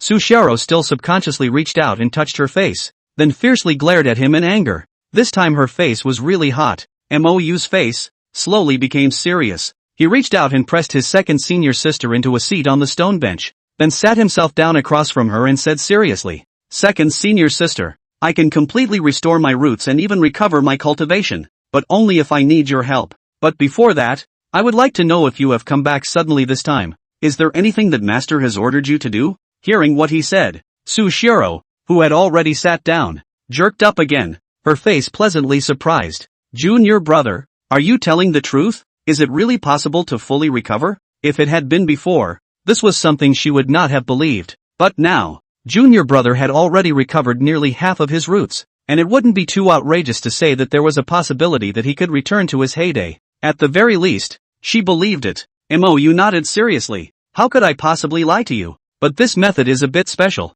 I would not have spoken to you without knowing the purpose of your return. The big deal is that I'll just spend a couple hundred years on my own and take my time. And if I can't recover, I'll just die of old age. Inkfeather plays a roguish game of bitterness, and it's the obvious kind. Sushiro instantly looked eager and helpless. Of course she knew that junior brother was deliberately forcing himself, but she was also sure that if she didn't say anything, he'd really hold his tongue. She knew the stubbornness of her junior brother best. In his current condition, how would there be time for him to recover slowly? What nonsense! She couldn't help but glare at him in disbelief, blushing and humming. You also just know how to bully me. Why don't I see you say this to eldest sister? Where was the hint of a tantrum in that soft, sticky voice? It made Inkbrand almost want to laugh at the sound of it. Within the four senior sisters, the second senior sister's character was the most gentle and soft-hearted. He's stupid to go to big sister. He naturally held his second senior sister's small white hand and whispered with sincere eyes. That's because I know that second senior sister loves me the most. Humph. As much as you can say something nice. In fact, eldest sister also loves you very much. It's just that she doesn't like to talk. Sushiro smiled happily and lightly. Her eyes curved like the crescent moon, and finally lowered her head shyly. In fact, the eldest sister and we are both called back by the master. She said that you were out of the gate, and that if you wanted to be your Taoist couple you should come back right away. So I thought I'd come back to see you. Inkbrand snapped. Master actually said that? What does she mean? Didn't you promise to be your own couple when you reach your realm? Why did you take the initiative to call your sisters back? He didn't think that Master was trying to share a husband with his elder sister and the girls. I'm afraid the biggest possibility is that it's a way to interrupt your thoughts and make you forget what happened before. But can it be forgotten? He only felt a pain in his heart, and he was instantly a bit empty inside, and he couldn't help but show a hint of despondency on his face. Seeing the change in his expression, Sushiro was instantly flustered. She thought that her youngest brother was so sad and despondent because she heard herself say that she was just coming back for a visit. She was instantly filled with heartache and self-reproach, and hastily rose to his side. Then he took his head into his arms, shyly. Junior brother, in fact, I came back, willingly, and there is also a big senior sister as well. Willing? What willing? Inkbrand's eyes froze and his concentration was still a little off. Stupid. That is, what Master said. About that. After Sushiro finished speaking, that gentle and serene stunningly beautiful cheeks had completely reddened as if it was a flaming cloud in the sky. All she could feel was her heart racing like a frightened deer. It was then that Inkbrand snapped back to his senses, his eyes rejuvenating. What Master thought was her business, but couldn't stop himself from finally taking her in. When her realm catches up, let's see how she can still play tricks. But in the moment, it's better to take down sister first. Chapter 22, Iron's Heartbreaking. To be on the safe side, Mou still asked again. Second senior sister, Are you saying that master told both you and eldest sister about me? And you all agreed, didn't you? Aha. Su Xiaoro let out a soft and finished with her head instantly lowered, her stunningly beautiful cheeks a crimson red like blood. This was going to make her want to find a place to hide, but when she thought of her junior brother's physical condition, she bravely raised her head again and said with shy eyes, we all know and are willing, it's just that we didn't know who you liked better, so that's why we decided to let you choose. Ink Feather was all ears. All of them? And you let yourself choose? Kids make choices. He's an adult. Naturally. He. That. Second senior sister. There's something I want to talk to you about. Mo coughed lightly, averting his eyes from his second elder sister's perfect petite body, and began to make up a half-truth. What? You have a technique that boosts your cultivation speed by 12 times? How is this possible? The more Su Xiaoro listened, the more confused her face became. Looking at Mo's beautiful eyes, almost wrote, you do not lie to me, a few big words. She's just simple and kind and soft-natured. Not low IQ. This stinking senior brother, in order to cheat himself and his, all made up this kind of fairy gong method to pull? Humph. If there was such a horrible technique in this world, it would have been famous in the Qingyan continent long ago. How could she have never heard of it? But it's the same with or without feats. Anyway, he was willing to do it, depending on who his little brother liked. But soon, she remembered what junior brother had just said. Little Master wouldn't he be trying to take both? Would he? Her face instantly became even hotter, and she couldn't help but glare at him with an exasperated grunt. Junior brother, for the sake of 3 wives and 4 concubines, you have made up such lies. You must have had a hard time, right? Mo hurriedly explained. Second senior sister, this gong method is real. As for what 3 wives and 4 concubines, I really didn't think much about it. It's just that I want to restore my roots and raise my cultivation earlier, and then make the Xianling sect the #1 sect in the Qingyan continent. Looking at his sincere eyes, Su Xiaoro didn't say anything. She felt that junior brother shouldn't be lying to herself. Although that gongfu is a bit outrageous, it may just be exaggerated by a billion points, but everything else should be true, right?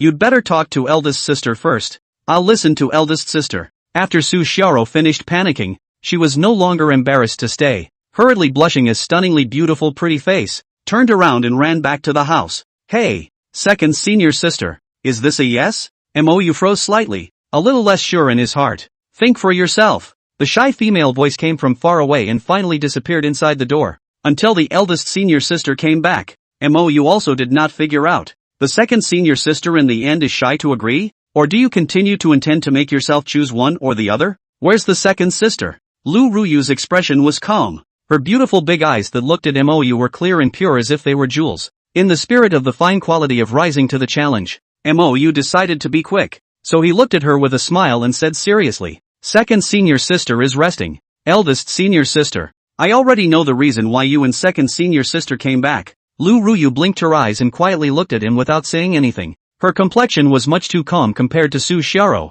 Ink Feather also looked at eldest sister quietly. Tall and perfect body. Must have 1.75 meters. Straight, white long skirt under the long legs is even more slender and round. Under the light breeze, the whole person is transcendent like a fairy. Mo hurriedly retracted his swinging mind, and told the same set of sayings that he had said to his second senior sister, again and again. And at the end, he added shamelessly and shamelessly, second senior sister has already agreed. She said that this way we can all stay together forever. She was too embarrassed to say so she asked me to ask your opinion. Yes. Lu Ruyu nodded her head dryly without hesitation, her beautiful eyes as calm as water. Ah, eldest sister, you don't even want to have a look? Mo was dumbfounded. That easy? Ask nothing? It caught him a little off guard. Lu Ruyu's beautiful eyes looked at him purely, her face bland. When I came back, I had already thought about it. If you want to choose a Dao couple, you are 100 times better than the others. As for how many you want to find is your business.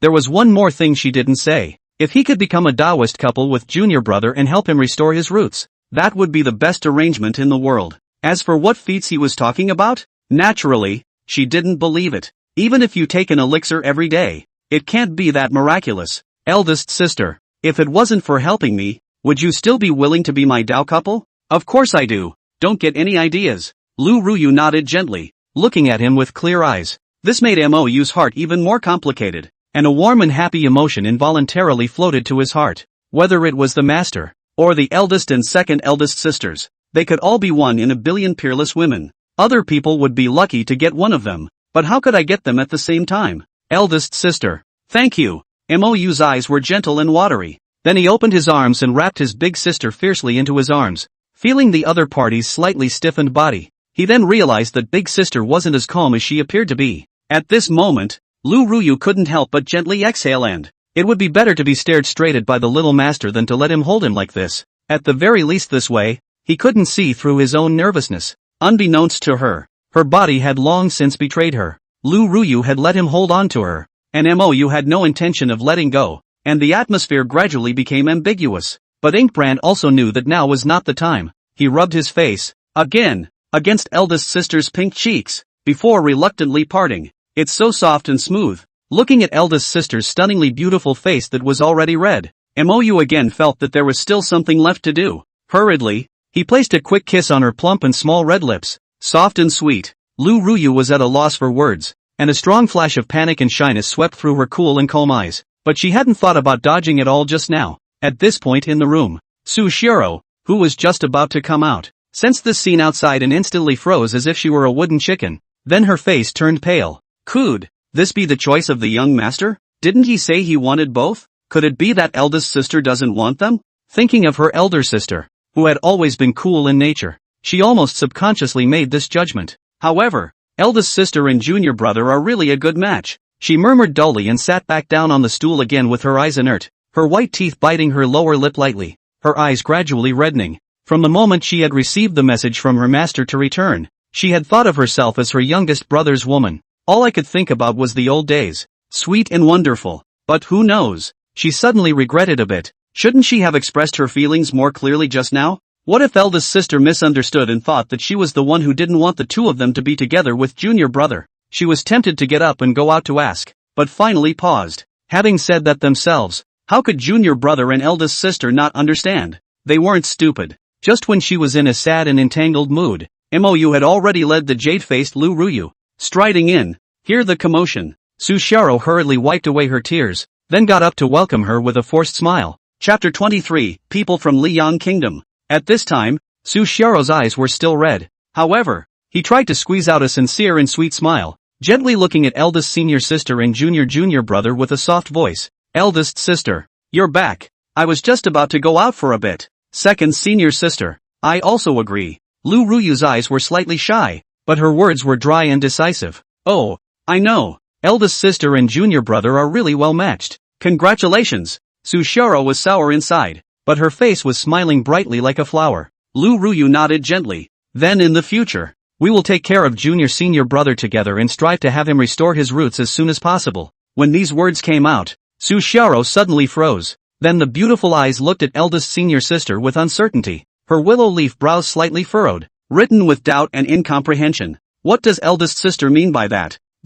Her heart suddenly became turbulent, and the sadness between her brows instantly dissipated. Still, she wasn't entirely sure, and whispered again, red-faced, eldest sister, I don't quite understand what you mean. Mou coughed lightly and hastily interjected. Second senior sister, didn't you say you wanted to see what eldest sister had to say? Now that eldest sister agrees as well as you, don't worry, I'll treat you all well in the future. When he finished, he went straight to work. One hand pulls one, and then it won't want to let go again. For this kind of scene, how could the two women cope with it? Hurriedly each turned their heads away, embarrassed to look at the other. It was good that Mou's face was thick enough to gag from time to time. Plus there was no further excessive action. The two women then slowly adapted a bit more. For the sake of long-term plans for the future, Mou was not in a hurry. How about a few days reprieve to give the sisters a chance to acclimatize? Otherwise no amount of physical prowess can fully conquer a person. The body and the mind must be both, even if spiritual attunement is rather more important.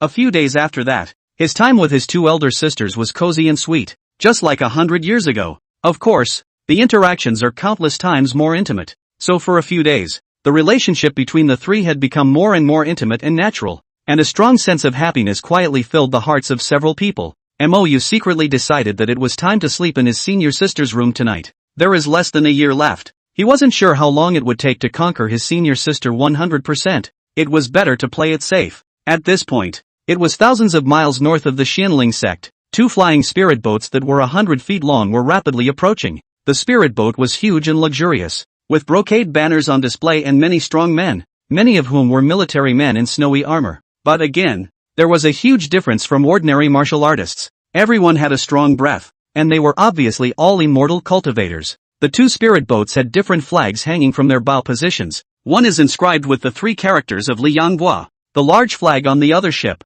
however, was embroidered with a 4-clawed golden dragon. On the other flags at the bow of the ship, the words Gale Nation were embroidered. The Gale country, one of the 5 great empires in the eastern domain, was powerful and had a vast territory. Even the immortal cultivation sects in the territory are mostly under their control. It was because the Imperial Chen clan was an ancient immortal cultivation family that had risen tens of thousands of years ago. The royal families of the other 4 empires were also all ancient immortal cultivation clans with a long history of inheritance. These 5 countries are also known as the Upper 5 countries. Sure, there were also great immortal cultivation clans of supreme status that even the Upper 5 kingdoms did not dare to easily mess with. For example, the 8 top clans of the eastern domain. The Xianling Sect. 4-1. These 8 great clans, although not as strong as the combined strength of the Upper 5 countries, but the bottom line is deep and masterful. If we talk about the topmost level of battle power, the Upper 5 countries are also slightly inferior. To put it bluntly, in a group fight, the 8 big clans alone certainly can't do any one of the 5 countries, but the problem is that at that point, the clan can't possibly set up a group fight with you. Instead, they came to your palace to sneak in and assassinate you. In other words, the Upper 5 countries have the power to destroy the clan, but the 8 big clans also have the ability to slaughter your whole clan. Both sides have mutual scruples. As for the Liyang kingdom on the other spirit boat, its strength was more than a step behind the last 5 countries. If we really want to compare, it's only equivalent to a third of the Gale country. Now it is even eyeing a piece of neighboring country that is rich in spirit stones, and there is a great tendency to start a war. That's why the Lord of Liyan wanted to marry the 3rd princess in the hope of gaining the support of the Gale country. Who knew that they hadn't had time to negotiate with the Xianling sect? The excited prince of the Gale nation was about to follow along. At this point, in the attic on the uppermost floor of the 4-clawed golden dragon flag big ship, a young noble gentleman wearing a snow-white brocade robe was lightly shaking a gold silk folding fan, sitting at the top with a big horse. The appearance of cold handsome, eyes lonely arrogant, lofty temperament through the natural nobility. A look is a long time to live in the upper ranks of the nobility. The 2 young and beautiful maids, on the other hand, were sitting on their knees in front of him, pouring him wine and serving him fruit in a respectful manner. Behind the noble gentleman, there were also 6 middle-aged and elderly people standing, all with deep and stern breaths and terrifying strength. How much longer until we reach the Xianling sect? The noble gentleman looked impatient, closed his folding fan and casually threw it on the table, leaning his body back and straightening his legs. Without his command, another beautiful maid, hurriedly stepping out from the side, knelt down and pressed his thighs for him, reporting back to your highness. In 3 more hours, we will arrive. A white-haired old man replied respectfully, if I had known this palace would have stayed in Lian capital. With a chagrin, the brocade-clad nobleman asked with another frown, have any of you seen the 3rd princess? Is she really as beautiful as the legend says? Your highness, the old minister has had the honor of meeting the 3rd princess, whose beauty is especially above the first beauty of my Gale country. To be called one of the 8 great beauties of the eastern region is definitely well-deserved. Cultivation talent is even more demonic. At only 380 years old, he has already set foot in the late Jindan stage, and is the top heavenly pride of the Xianling sect. Now that the Liyang kingdom king, with the marriage of the 3rd princess and your highness, can be said to be sincere, congratulations to your highness for being about to get this as beautiful as a flower. The brocade-robed noble gentleman was none other than the crown prince of the Gale country, Chen Jie, a celestial nobleman in the middle Jindan stage. At this moment, when he heard this, he sat up with a satisfied look on his face, and then smugly laughed openly. Good, if that's true, then she will be the crown princess of this palace. The others rushed to follow with a big pat on the back. After a while, only then did Chen Jie casually command, when we arrive at the Xianling sect later, act a little more restrained. This is not the Gale country after all, but there's no need to be too cautious,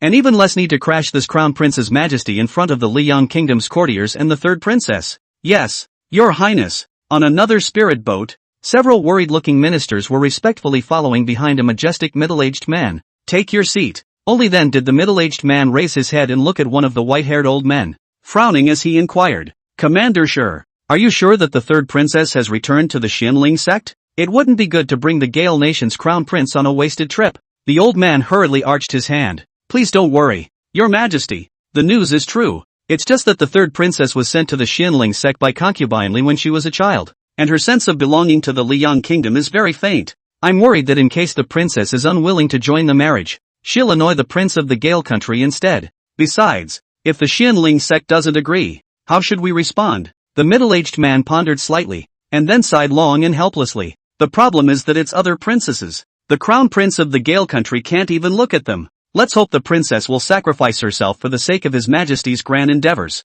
As for the Xianling sect, this is, after all, a family matter of my Liang royal family. As long as the princess agrees and the Gale country crown prince is there, I don't think it will be blocked, so you and the others don't need to worry. Yes, Your Majesty, the crowd answered in unison with worried faces, but their hearts were drumming. That was the Xianling sect, one of the 8 top sects in the eastern region. The key is also notoriously protective. The princess agrees. Okay. What if you don't agree? What if the other clan just flips out? 3 hours later, a lofty and vast 1,000-mile mountain range appeared in front of the crowd. The fairy mist is beautiful. Chapter 24, The Clueless Crown Prince. Xianling sect's back mountain. Mou and the others who said that they were in seclusion to heal their wounds, but in reality they were talking about love. Looking at the suddenly appearing Lu Qingxia, they were all slightly stunned. Fourth senior uncle, what brings you here? Mou covertly let go of his second senior sister's hand. His face was calm, but how could he hide it from Lu Qingxia's eyes? The old man was slightly stunned,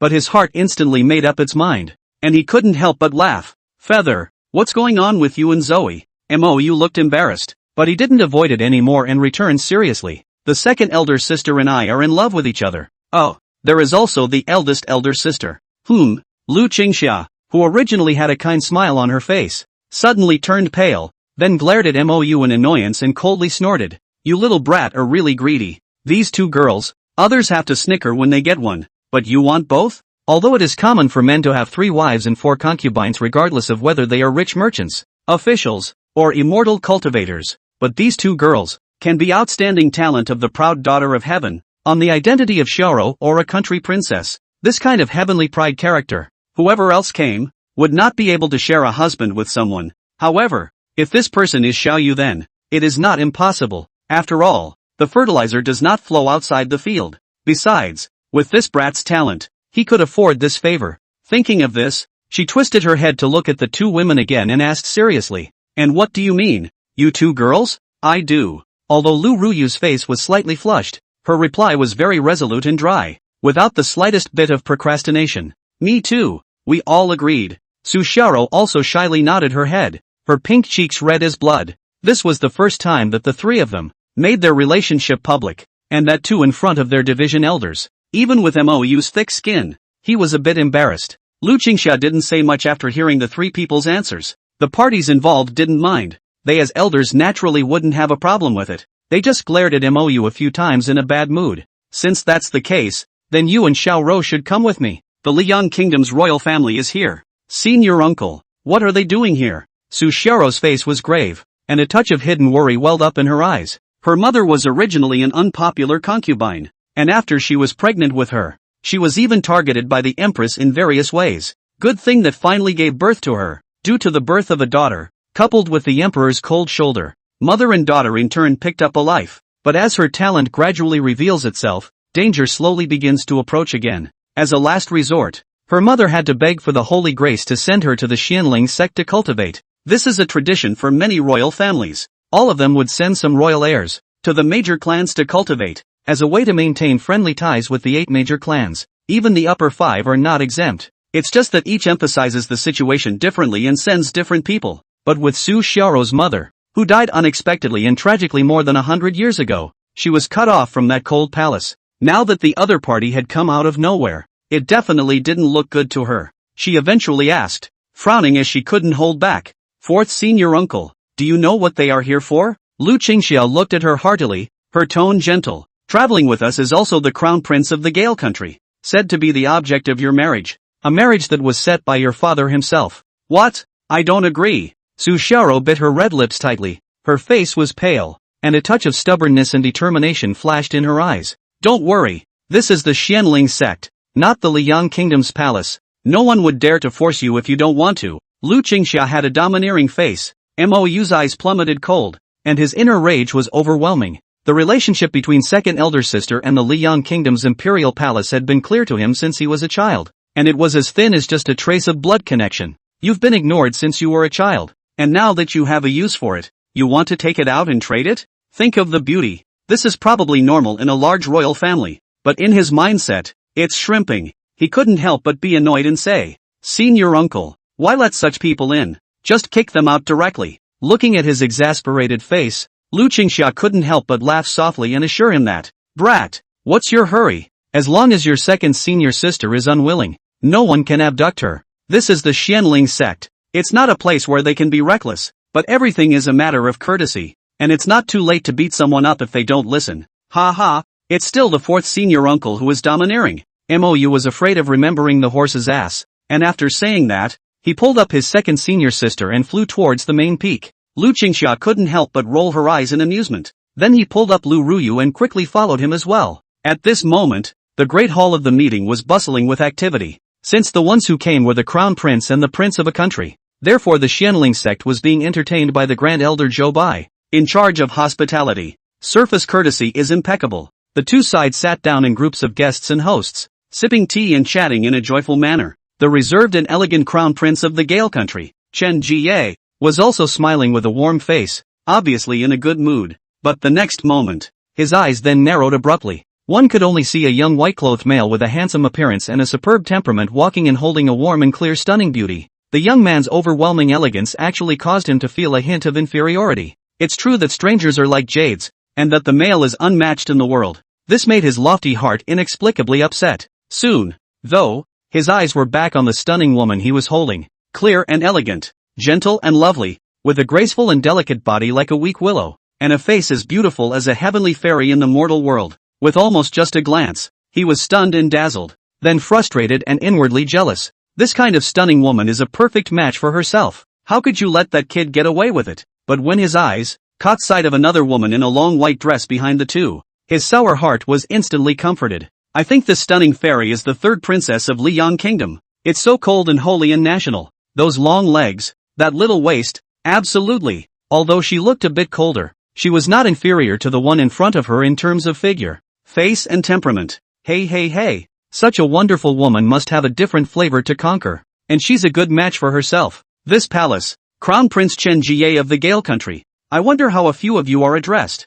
In order to display his amiable demeanor, Chen Jie hurriedly rose gracefully. Then with a warm smile on his face, he looked at a few people. The white-haired old man behind him, after seeing Su Xiao, who was being held by Mou, but his face changed drastically. At the same time, those who changed color were also on the side of the Liang Kingdom. The third princess, holding hands with this young man? What's going on here? The Liang Kingdom's Prince Rui only felt his eyes darken, his heart flaming, and the sky above his head seemed to be collapsing. The crown prince of the Gale nation, absolutely fuming. Chapter 25. And what are you? Su Xiao, who was walking side by side with Mou at the very front, did not pay attention to the Gale country crown prince. Instead, he came straight to the Liang Kingdom's Prince Rui and politely saluted. Xiao has met Uncle Wang. I don't know what Uncle Wang has come for. Things have come to this point. There is no need to cover up, and it is easiest to open the door. My humble servant has met Her Highness the Third Princess. A group of accompanying officials of the Liang Kingdom hurriedly rose to see them.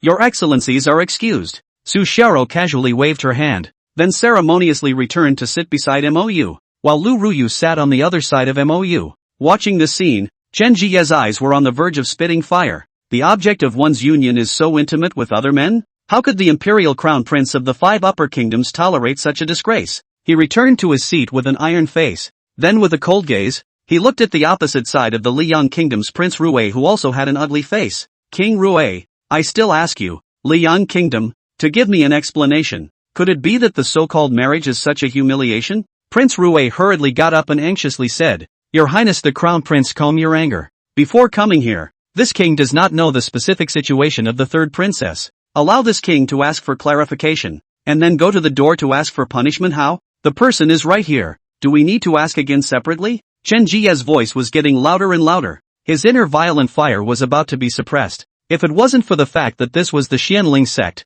he would have had the heart to tear the great hall down. And that white boy, even if he was more handsome than himself, how dare he steal his woman? It's a death wish. Looking at Mou, Chen Jiye's gaze became more and more sinister. Where was there a trace of his previous gentleness? The entire Great Hall was confused. This included a group of Xianling Sect's disciples and elders. And at this time, Zhou Bai was also filled with dumbfoundedness. How could he not have expected Ro, who had just returned to the clan not long ago? How come you've hooked up with Feather? Looking at the situation, even the slowest person would know what was going on. His gaze, again, glanced at the pale figure behind the few people, and he hurriedly stood up and respectfully said, "Fourth senior uncle, why are you old man here as well? Greetings, fourth senior uncle." Disciple meets the supreme elder. The other disciples and elders of the Xianling sect also hurriedly rose and saluted, their demeanor respectful and unusual. Chen Jiye, who was in the midst of his silent rage, saw the scene and had no choice but to forcefully rest his inner fire and politely salute. Crown Prince Chen Jiye of the Gale country. Meet Elder Lu. Although he had never met Lu Qingxia, he had done his homework before coming here. Naturally, he knew who the woman among the Xianling sect's supreme elders was. Su Zhengnan of the Liang Kingdom. Meet Elder Lu. The people of the Liang Kingdom didn't dare to be slow and hurriedly rose to greet them. Whether it was in terms of strength or seniority, Lu Qingxia was naturally honored by those present. Crown Prince and King Rui need not be polite. Please sit down. After Lu Qingxia sat down, she then asked with calm eyes, I wonder what a few of you are doing here in the Xianling sect. Chen Jiye didn't say anything, but only stared at King Rui with a chilly gaze. The latter only felt a chill down his back and a wave of irritation inside. The person he was annoyed with was naturally not Chen Jiye, but Su Xiaoro. He had just mentioned the matter of Su Xiaoro's union with the Xianling sect, just now, and the other guy showed up with a man? This is clearly coming to the face. Did she think that the marriage could be avoided? It is really capricious and unashamedly disregarding the righteousness of the family and the country.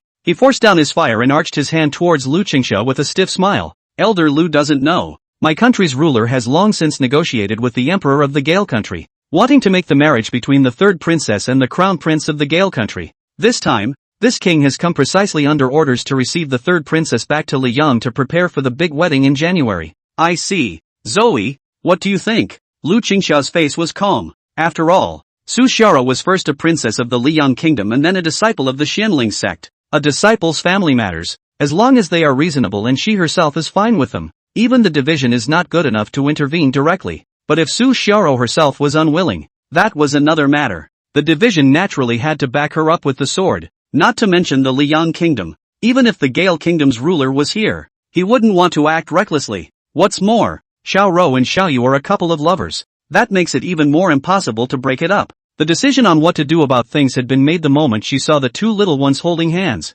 All she needed now was a word from Rou as an excuse to interfere. The rest would naturally be taken care of for her by the division. Su Xiaoro naturally knew this and firmly said, back to senior uncle. Junior brother and I have long been privately betrothed. It's impossible for me to be joined in marriage with another person. Please make a decision for me and the sect. Lu Qingxia couldn't help but have speechless eyes. This girl went so far as to defile herself in order to reject this marriage? Her attitude is quite resolute. How could she not see that this girl was still a virgin? She couldn't help but chuckle. Seriously, Prince Rui, you've heard this girl's words, and now that it's come to this, the Liang kingdom will change another marriage partner. Otherwise, wouldn't it be disrespectful to the crown prince of the Gale country? King Rui Su Zhengnan had an ugly face. He didn't dare to be rude to Lu Qingxia, so he could only stare at Su Xiaoro and coldly said, Your Highness, the third princess, as a royal noblewoman, you can't just think for yourself in all matters. You must also take into account the world. As for the matter of marriage,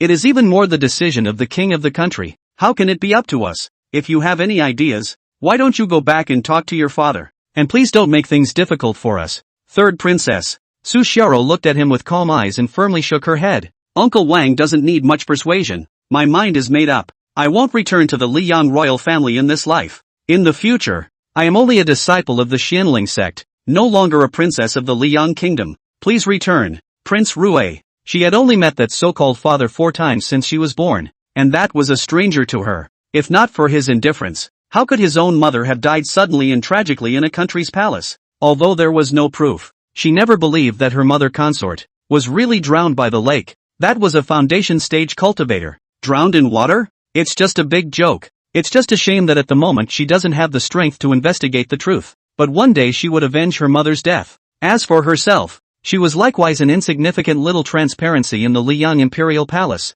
and so far she didn't even have a title. I guess if it wasn't for someone down below mentioning himself to that monarch, He was afraid that he might have even forgotten that he had such a daughter. Now you want to marry, but you think of yourself? Do you really think you're an object? Third princess, please be careful with your words. You must return with this king. This is your father's decree. Are you going to disobey it? Su Zhengnan gritted his teeth and growled lowly, his face turning blue. If the other side doesn't go back, how can he explain to his majesty? How can I explain this to the Prince of Gale? Mou, who hadn't said anything, suddenly laughed angrily at this time. This is the Xianling sect, not the Liyang kingdom. Are you yelling and screaming here? Could it be that you are demonstrating against my Xianling sect? The voice was not loud, but dominating. Chen Jie, the crown prince of Gale Nation who had long had a bellyful of stifled anger, could no longer hold it in, and instantly got up and roared at Mou. We are discussing a major event, and you, a small disciple, dare to interrupt,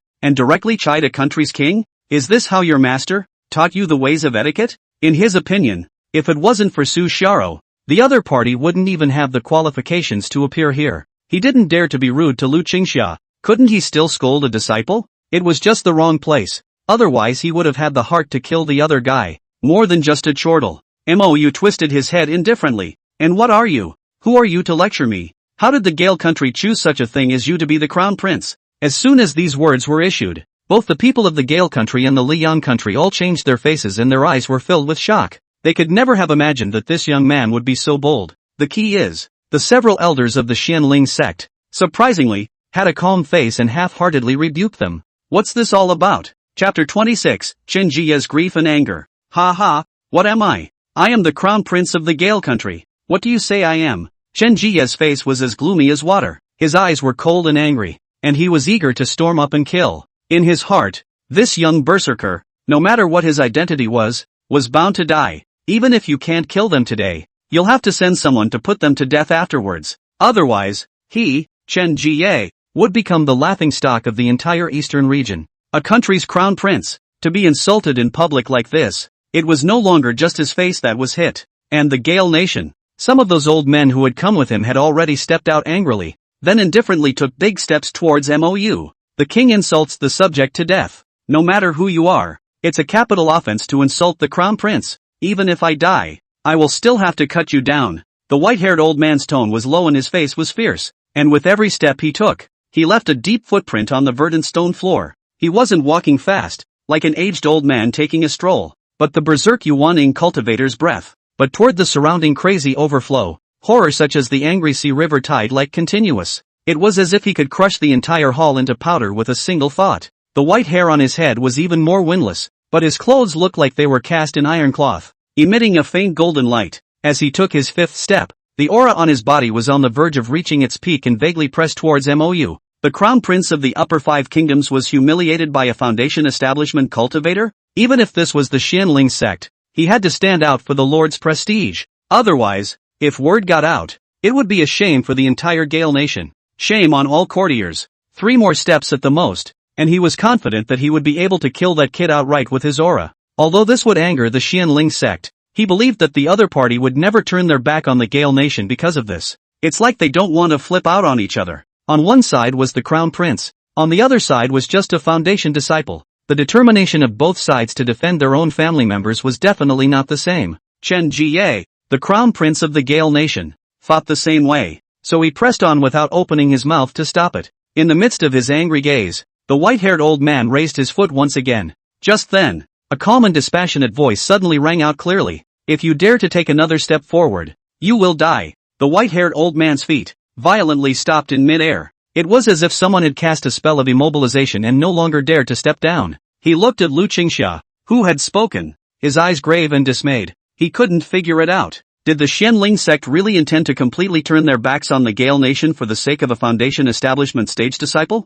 Why? Not just him, the people of Liyang Kingdom likewise couldn't figure it out. In their opinion, it would be reasonable if it was a supreme demon, but this was a foundation establishment stage cultivator. Ha! Turning against the Gale nation for an ordinary disciple? Is the Xianling sect that overbearing? Elder Lu, could it be that in your eyes, my dignity as the crown prince of the Gale country is not as important as a disciple of the Xianling sect? Chen Jie gritted his teeth, his eyes grim and angry as he continued to shout. Or is the Xianling sect prepared to go to war with my Gale country? Lu Qingxia looked at him with contempt in her eyes and smiled calmly. Start a war? Are you sure you're qualified, in place of your father, to wage war against my Xianling sect? Do you believe it or not? If you dare to say that, you'll have to be replaced as the crown prince when you go back. Also, in my eyes, your so-called dignity isn't really as important as one of his fingers. It's not comparable at all. It's dry, direct, overbearing, and doesn't reason with you in the slightest. Lu Qingxiao's words directly stunned the people of Liang Kingdom. King Rui, Su Zhangnan, couldn't help but have the corners of his mouth twitch, and inwardly, he was secretly glad that he, himself, didn't go to mess with the Xianling sect's gang of ruthless people. Otherwise the situation in Liang Kingdom will be even worse. But then he got an immense headache. After today, Liang Kingdom would have completely offended this Prince Master, and even the Emperor of Gale Kingdom would be blamed. How can I tell His Majesty when I get back? He couldn't help but be inwardly annoyed and want to kill someone. As for the people of the Gale country, all of them were furious at this moment, but none of them dared to mess around. Even the white-haired old man who had raised his foot was full of resentment as he put his foot back, his eyes ashamed and stifled. He was fine on his own, but His Royal Highness was still on someone else's turf. It's hard to say if you can even go back if this really flips out. The one standing opposite was a great man of the god transformation stage. That fierce, dry stance was definitely not a deliberate attempt to scare people. That's a real killjoy. Chen Jie's eyes flickered as his violent anger was forced down a few points, his face suffocating into a crimson red. He's only the crown prince, not the king of the country. If one just casually came out for a trip, one would have incurred a strong enemy like the Xianling sect for the Gale nation. His position as crown prince could still be in jeopardy. Which emperor would pass the throne of a country to such a reckless descendant? It's not like we don't have a son. He took a deep breath and forced a smile. Elder Lu's lesson is correct. It's the late generation who has been rash. I wonder which genius from your sect this one is again. To be able to make your sect so defensive, you must be a supreme demon, right? Lu Qingxia glanced at him faintly and smiled coldly. Put away your petty thoughts, or you'll only harm yourself. When she finished, she never looked at him again. If it wasn't for the fact that the other party was the crown prince, she wouldn't even bother to look squarely at such a Jindan stage cultivator. She twisted her head to look at King Rui of Liang Kingdom again and said seriously, although Xiaoro was once a princess of the Liang Kingdom, now that she has separated herself from the royal family, she will only be a disciple of my Xianling sect in the future. If you want to marry each other, go find other candidates, and do not harass my clan's pride again, or else it is a willful provocation. Zhou Bai, you entertain here and make Gale Nation pay for the spirit stones for the floor repair before they leave. Xiaoro, let's go. After Lu Qingxia finished speaking, she picked up Su Xiaoro and headed out with a domineering aura. An Mou and eldest sister followed. Only the people of the Gale and Liang countries were left behind, looking at each other in the great hall, their moods angry and helpless. The Xianling sect was not so strong that it could crush the Gale country, but people just dared to be that rigid. The most crucial thing was that the Gale nation hadn't dared to be as reckless as others. This is like an ordinary person fighting. Two people are about the same strength. The opponent dares to play with your life on the body, and you have so many hang-ups and concerns. How can you win? Depart for home. After Chen Jie dropped a storage ring, he couldn't help but stifle another roar of anger before leaving in stride. Ever reserved and solitary, he was unable to keep his emotions at bay after all.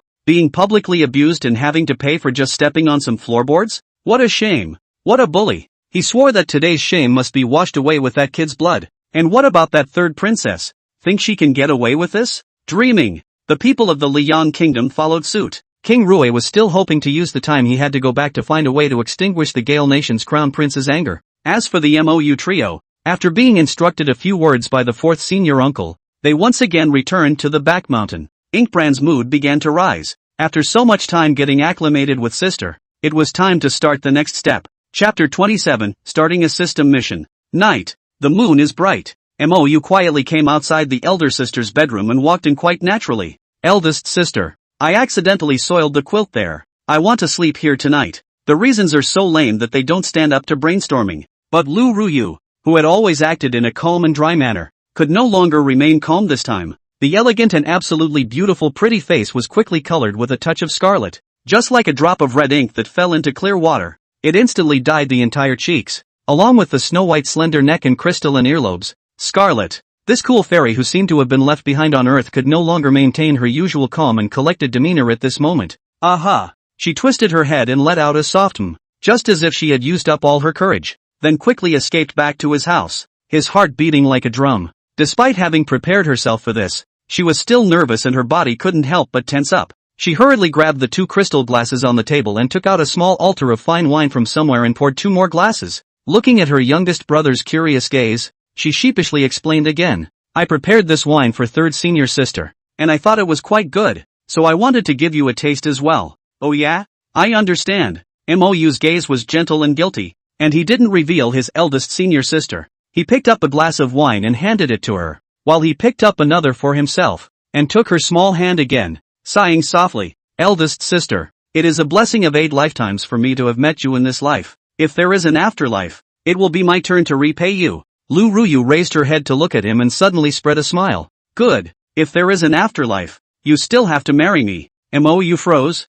then nodded heavily with inner warmth. Good. After saying this, he raised the wine glass in his hand, and she interlocked with each other, and drank a cup of wine with 4 eyes gently facing each other. In this moment, the air began to burn ambiguously, and their body temperatures rose dramatically. Subtle emotions of nervousness, excitement and anticipation spread and grew quickly within each other. The moon outside the window seemed to be shy and quietly hid among the clouds, leaving the house dark. In the end it was the darkness that carried it all. But that annoying voice scraped outside the house and drifted far into Su Xiaoru's ears. This made her stunningly beautiful cheeks, which were pouring out of the country, turn redder and redder the more she heard it, as if there were little ants crawling on her body. She was tempted to close off her 5 senses, but the curiosity within her prevented her from doing so. Think of it as gaining experience, she reassured herself inwardly, but as time passed, her eyes gradually became mesmerized and hazy, and finally she couldn't help but hum in shame and annoyance. This bad senior brother, it must be on purpose, but big senior sister,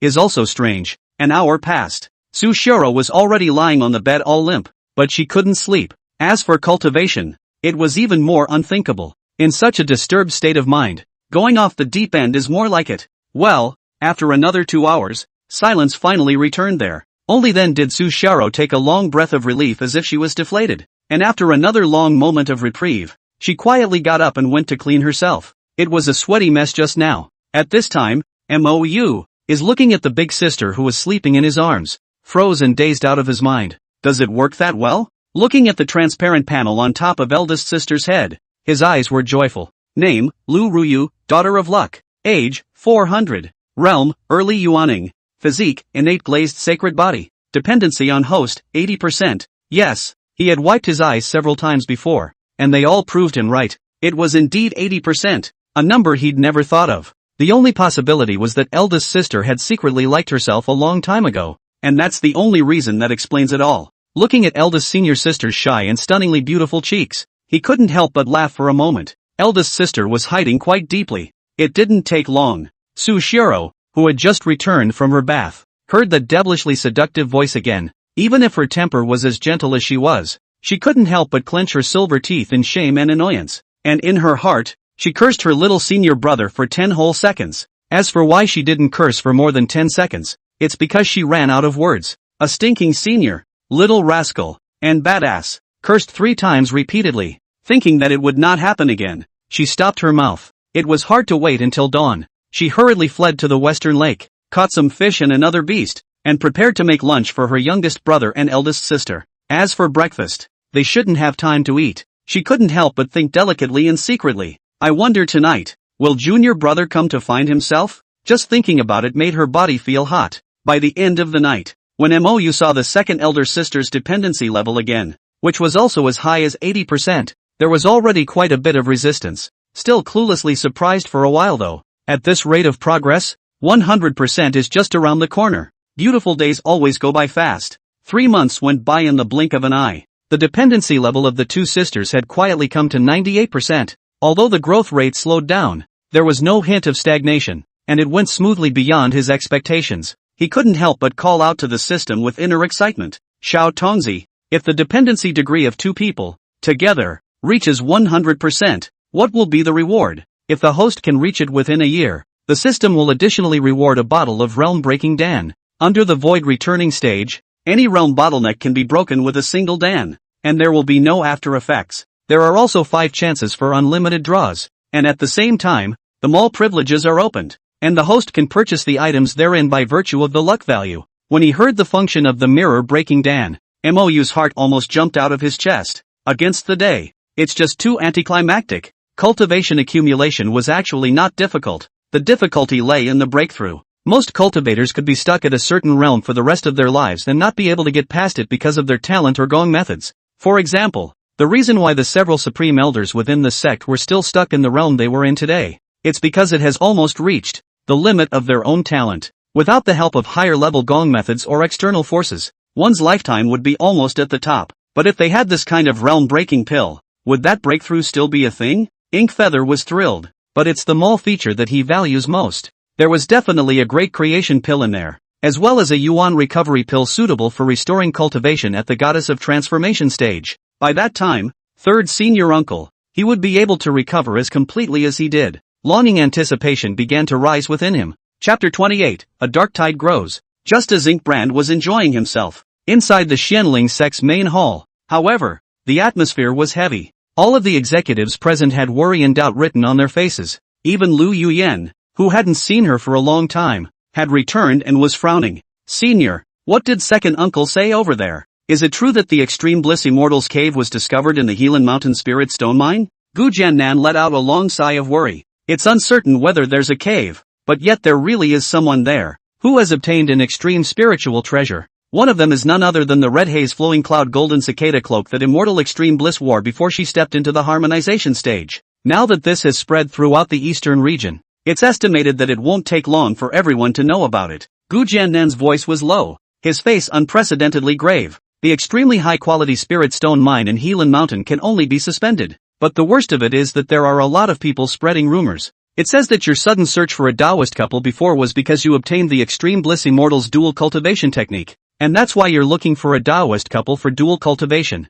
What? Master, do you know who is spreading it? I'll have to chop him up. When she heard the word dual cultivation, Lu Yuyen's pretty face immediately turned red. Couldn't help but think of the humiliating scenes of a certain rebel, when he was lawless. Gu Jiannan shook his head helplessly. I've checked, but I can't find out the source for now. Everyone's mood became heavy. They knew too well the power of these rumors. Immortal Extreme Bliss's dual cultivation technique was a top-tier technique that could be cultivated to the Mahayana stage. Who can resist this temptation? One slip-up and the Xianling sect could be destroyed as a result. Lu Yuyen pondered for a moment and said decisively, quickly recall all the elders and disciples outside, and at the same time open up the Helan Mountain mines to allow all the major clans to come in and out to explore. Whoever it is in the near future must not go AWOL and guard the sect with all their might, especially the back mountain. No one is allowed to approach without the orders of me and a few of the supreme elders. Yes, a series of orders were given, adding to the atmosphere of the scene. Lu Yuyen once again twisted her head and asked, Master, is old ancestor still unreachable? Can't get in touch? Gu Jiannan shook his head gravely, his eyes worried. The intimidating power of a late transformation spirit stage ancestor was not something he could compare to at the mid-transformation spirit stage. The two appear to be only one step away from each other. However, only those who had stepped into the middle stage of transformation spirit could realize the huge gap between the two. No one dared to push too hard for a clan that possessed a late transformation god, even if their overall strength was inferior, because a late-stage god transformation big brother really wants to retaliate ruthlessly. No one dares to say that they can defend against it. The end result will most likely be a lose-lose situation for both, and no one will be better off. However, in today's Xianling sect, there were only two mid-transformation spirit Taishan elders. That's a big difference. Just as the Xianling sect's top management worriedly deployed, the news that the Extreme Bliss Immortals inheritance had come out had spread wildly in the eastern domain. The speed is faster than anyone can imagine. Many cultivators heard the news and got up to go to the Helan Mountain range in search of treasure. A Mahayana cultivator's cave. Picking up just about anything was a great blessing. If he could find a few merit laws collected by the Extreme Bliss Immortal, he would directly take off in place. As one of the 8 major clans in the eastern region, the Sunset Cloud sect had naturally heard the news. At this time, the entire sect's senior management was urgently deliberating. What does everyone think about the recent rumors? Patriarch Chui Cheng had a serious face. In fact, within himself, he already believed 8 or 9% of it. However, he still had to listen to the analysis of the elders of the clan, as the cause and effect of this was too great. It's the Xianling sect that's involved. Regarding this sect, no one in the entire eastern domain dared to be careless. That's a bunch of crazy people. The Supreme Elder, Chiu Yuenjin, said solemnly, this should be true, otherwise everything is really unexplainable. Lu Yuyen, with her great splendor and talent crushing her peers, has always viewed herself highly, yet she burst out not long ago looking for a Dao couple? I wondered about it then. But if I got the inheritance of the ultimate fairy, I was right. Xiao Yuanjin's eyes became agitated. Legend has it that the fairy of ultimate bliss originally came from a loose cultivator, but with her natural charming bones and beauty, she exchanged them for countless cultivation techniques and resources, and only then did she walk to the Mahayana stage. The richness of its collection of techniques is in no way inferior to the top sects before the demon extermination war. Cui Cheng's eyes flickered as greedy thoughts grew like mad, and he couldn't help but eagerly pursue the question. Elder uncle, then what you mean is that we send someone as well? Xiao Yuanjin's tone was firm. That's natural. When the time comes, a few of our supreme elders will lead the team there, and you will sit in the clan. Even if we fall out with the Xianling sect because of this, the Sunset Cloud sect, will still have to get a piece of this heaven-defying chance this time. Not to mention that the current Xianling sect, I'm afraid that they are no longer capable of stopping it. Ha ha. More than being powerless to stop it, it seemed to him that he might even be unable to protect himself, unless they were willing to hand over the dual cultivation technique of the extreme bliss fairy. But who would be willing to share such immortal magic with others? Not to mention the always overbearing Xianling sect? Oh, there's a good show. The Fallen Cloud sect was not the only one with similar thoughts. Anyone who wants the chance just does it in different ways. The clans that were a little less powerful also began to run to and from the alliance, and then ran to the Helan mountain range together. Along with them, there were also the most demonic genius disciples from various sects. The so-called chance is not something you can always get if you have high strength. You also have to have that fate. People who cultivate immortality, though they talk about going against heaven, but deep down, it's the group of people who believe in destiny the most. That's why that group of talented descendants is likewise held in high regard. For a moment, the Helan Mountains are overcrowded. Today, they just wanted to see how the Xianling sect planned to respond. Is it to obediently hand over the double cultivation immortal technique of the Fairy of Ultimate Bliss? Or are you an enemy of the entire eastern region? Chapter 29, the big brothers of each sect arrive together. The Helan Mountain Range, situated 30,000 miles north of the Xianling sect, famous for its abundance of extremely high-quality spirit stones. It is the source of high-quality spirit stones for the Xianling sect, and can be considered a strategic place. Normally, it was manned by Yuaning period gate elders, leading elite disciples, and now the person stationed there has been replaced with the goddess of transformation stage Taishan elder Qian Baichuan, as well as the other supreme elder, Tang Feihu, who had just returned to the sect and came here. Unlike the withered Qian Baichuan, Tang Feihu is not only long and tall, but also very stout and thick, and his character is also bold and pugnacious. At this moment, he was listening to the second elder brother about the recent events. When he heard that the marriage of the prince of the Gale country was rejected, he suddenly froze, a hint of shrewdness that didn't match his looks appearing on his rugged face. Second senior brother, this wouldn't have anything to do with the Gale country, would it? Qian Baichuan nodded with a bitter smile. It's not that we haven't thought about this. It's just that offending the Gale nation happened after the rumors of Yu Yan searching for a Taoist mate. There's no way he could have seen it coming and then arranged this in advance. Is there? Therefore, the rumor about Yu Yan's search for a Taoist couple should have nothing to do with the Gale country. As for the rumors of the Jiraku fairy, they are currently being investigated and are not certain at this time. Tang Feihu fell silent. Since the other party dared to rumor about the Xianling sect, how could they not cover it up? It's spreading so widely now. There is so little hope of finding useful clues. In other words, the immediate predicament is trying to be solved by finding out who is behind the rumor. It's simply not realistic. The rest will have to be done on its own merits. The immortal cultivation world has never been a place for reasoning. This was well said by Feather back in the day. Reasoning, Tao, always above reasoning. Only the fist is hard enough. Others will reason with you. He had always felt that the brat was very right about that. Thinking of this, he couldn't help but ask with concern. Second senior brother,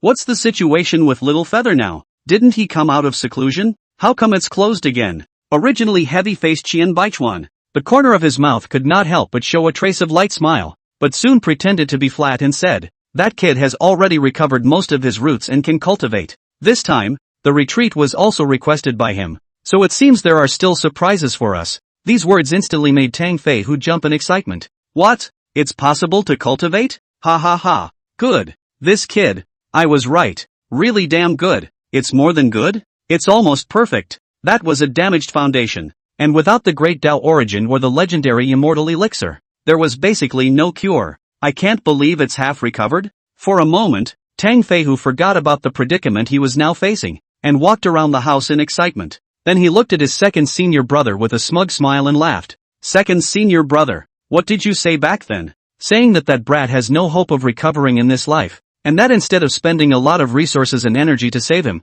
it would be better to fully cultivate other heavenly prides. What about now? Do you still think that way? Humph. It's a good thing that fourth senior sister and I opposed it with all our might. Or else I'm afraid that eldest senior brother would have been persuaded by you. Chen Baichuan glared angrily at him in defiance and snorted coldly. Let's let the old man take the blame. I didn't say I wouldn't save it in the first place. I just don't agree with lifting the whole clan for it. Nowadays, although he has recovered nearly half of his body, in the end, doesn't he still rely on his own chance? If I had listened to me in the first place, the others wouldn't have had to delay or die, and the boy would have recovered. Tang Feihu snorted and shook his head. Are you sure it can be the same? If you don't treat people with all your heart, when he steps into the peak, on what basis will you treat the clan with all your heart? Chen Baichuan glared angrily. As a disciple of the Xianling sect, one should dedicate oneself to the sect. Does this also have to be a reciprocal transaction? Could it be that because the clan didn't pool its resources for him alone, he can forget the grace of the clan's cultivation when he has the ability to do so?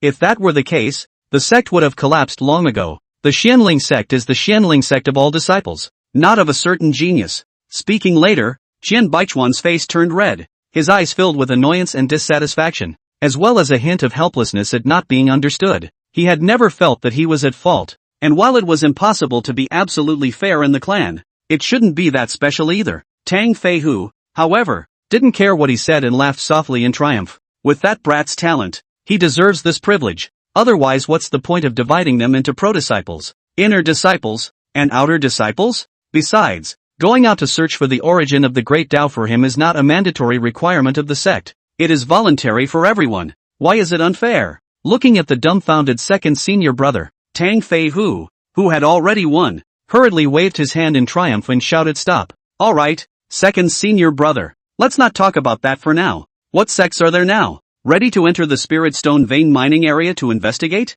Qian Baichuan, who had an unattractive face, had to forcefully hold back his irritation and handed over a list with a cold snort. "See for yourself." Tang Feihu received the list with a big smile of triumph, but as he looked at it, his face became ugly. Marred. Even a trashy sect like the Flame Sect dares to run to the Xianling sect's territory to join in the fun?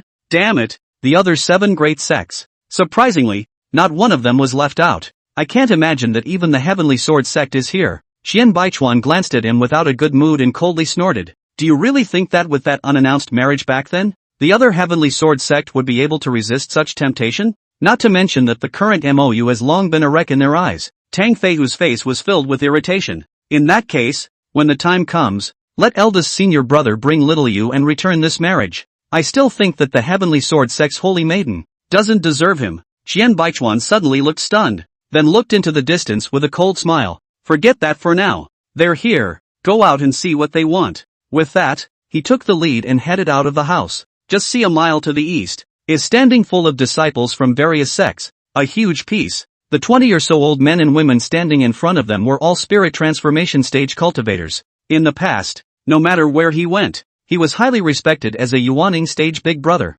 Nowadays, they don't even qualify to stand in front. All of you have come to my Xianling sect's mine. I wonder what you have to say. The reception capacity of this place is limited, so let's invite the representatives of the various sects to come. As for the disciples, let's rest in place for the time being. Chen Baichuan calmly arched his hand remotely. Well, as the saying goes, the guest follows the host, so we will follow what fellow Taoist Qian says. A god transformation stage powerhouse calmly answered. Subsequently, the atmosphere was tense as more than 20 god transformation stage cultivators came prancing into the air. Chapter 30, Each One's Own Calculations. More than 20 god transformation stage cultivators, almost half of the Eastern Domain's top combatants, gathered in a large hall in the Helan Mountain Range. This was the place where the Xianling sect's resident disciples discussed important matters, but at this time, it had become the scene of a reunion of the various sects' old-timers. Except for the people from the 8 major clans, there were 3 more, the so-called treasure-hunting allies introduced by other sects. Everyone's eyes were filled with anticipation and excitement, and only the Xianling sect's people were expressionless. Chen Baichuan put down his tea, his eyes skimmed over the old familiar faces and opened the door. I know very well what you all have come for, and I will say only 3 things. Firstly, the Xianling sect has not obtained the inheritance of any extreme bliss immortal, and the time we heard this rumor would not be earlier than you. Secondly, we haven't found any cave treasures here either. I know people don't believe me, so please feel free to investigate and take whatever treasures you find. Third, please restrain your disciples from destroying the vain minds here. Otherwise, you are deliberately messing with our sect. I have finished speaking. Do you all still have any questions? Chen Baichuan quietly looked at the crowd.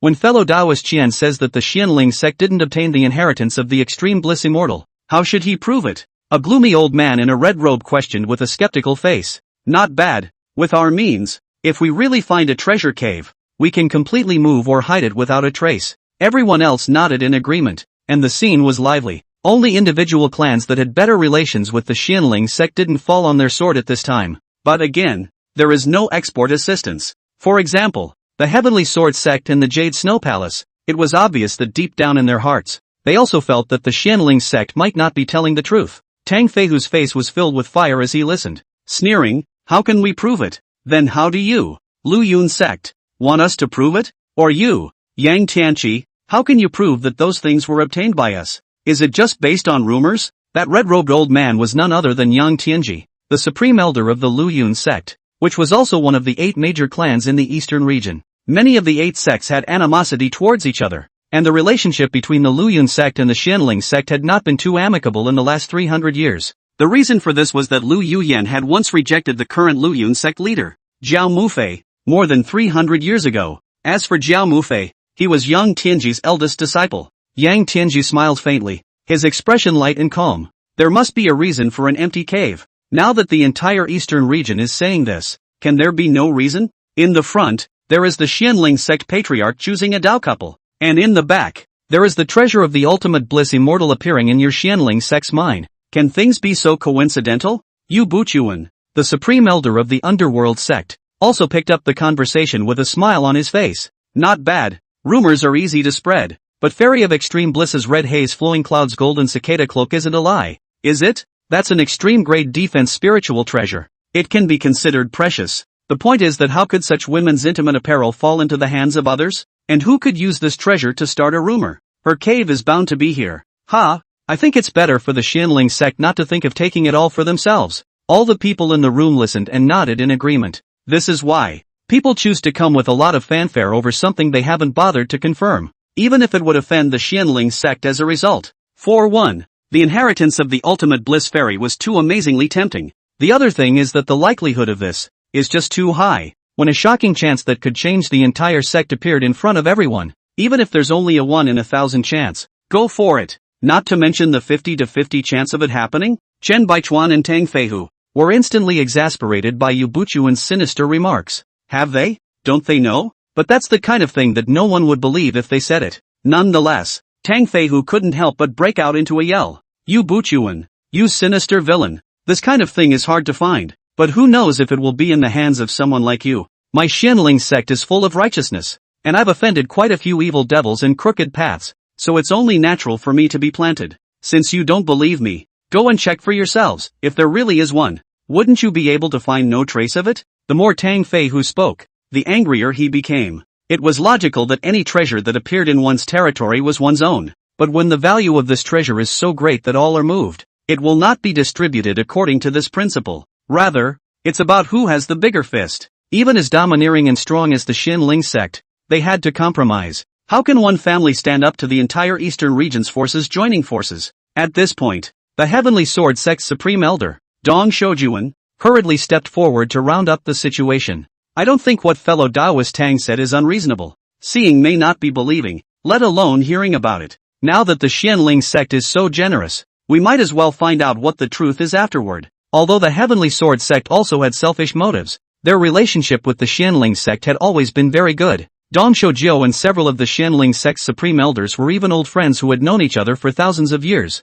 This relationship could not be compared to the interests of the clan, but it was also unwilling to fall on its sword at this time. The Jade Snow Palace's supreme elder also spoke up in agreement. Not bad, and we can't say that there's the inheritance of the extreme bliss fairy here just because of a piece of clothing. Let's look for it first. Okay, let's find it first then. The old man who was yelling so much just now, isn't he a human being? How could one really offend the Xianling sect completely without even seeing a hair? It's not like everyone is a pantheon sect and has a grudge against the Xianling sect. It wouldn't be too late to escalate the pressure when they were sure that the Xianling sect really had a legacy in their hands. So, With excited anticipation, a bunch of old men brought along their own geniuses and began to roam the mountains in search of opportunities. Inside the empty hall, only Chen Baichuan and Tang Feihu were left with stony faces. Between the master and brothers looking at each other, they both saw the worry in each other's eyes. Now these guys are pretty polite, but when everyone searched for some time and came up with nothing, it would be suspicious of the Xianling sect. At that point, that's when the gang will show their ugly faces. They would definitely think of all sorts of ways to force the Xianling sect to hand over the technique, and they would even team up to force it by force, because the temptation was just too great. Dual cultivation techniques that could be cultivated to the Mahayana stage, and other techniques from before the battle of demon destruction, not to mention the other side. Unfortunately, the Xianling sect didn't have it in their hands. It would be nice if it did instead. The big deal is to unite some of the compliant forces and resist some of them. One could even use this opportunity to hit the Underworld sect and the Flowing Cloud sect hard. Tell eldest brother about the situation and tell him to prepare for the worst. Qian Baichuan's eyes were stern and his tone was firm. Whoever wants to cut and eat meat from the Xianling sect will have to chip a few of his teeth down. Yes. Tang Feihu began to transmit the message, his rough old face filled with ferocity and determination. The big deal is just death. But before dying, how can I pull a few backs? Chapter 31, It's 100%. Received a message from Tang Feihu.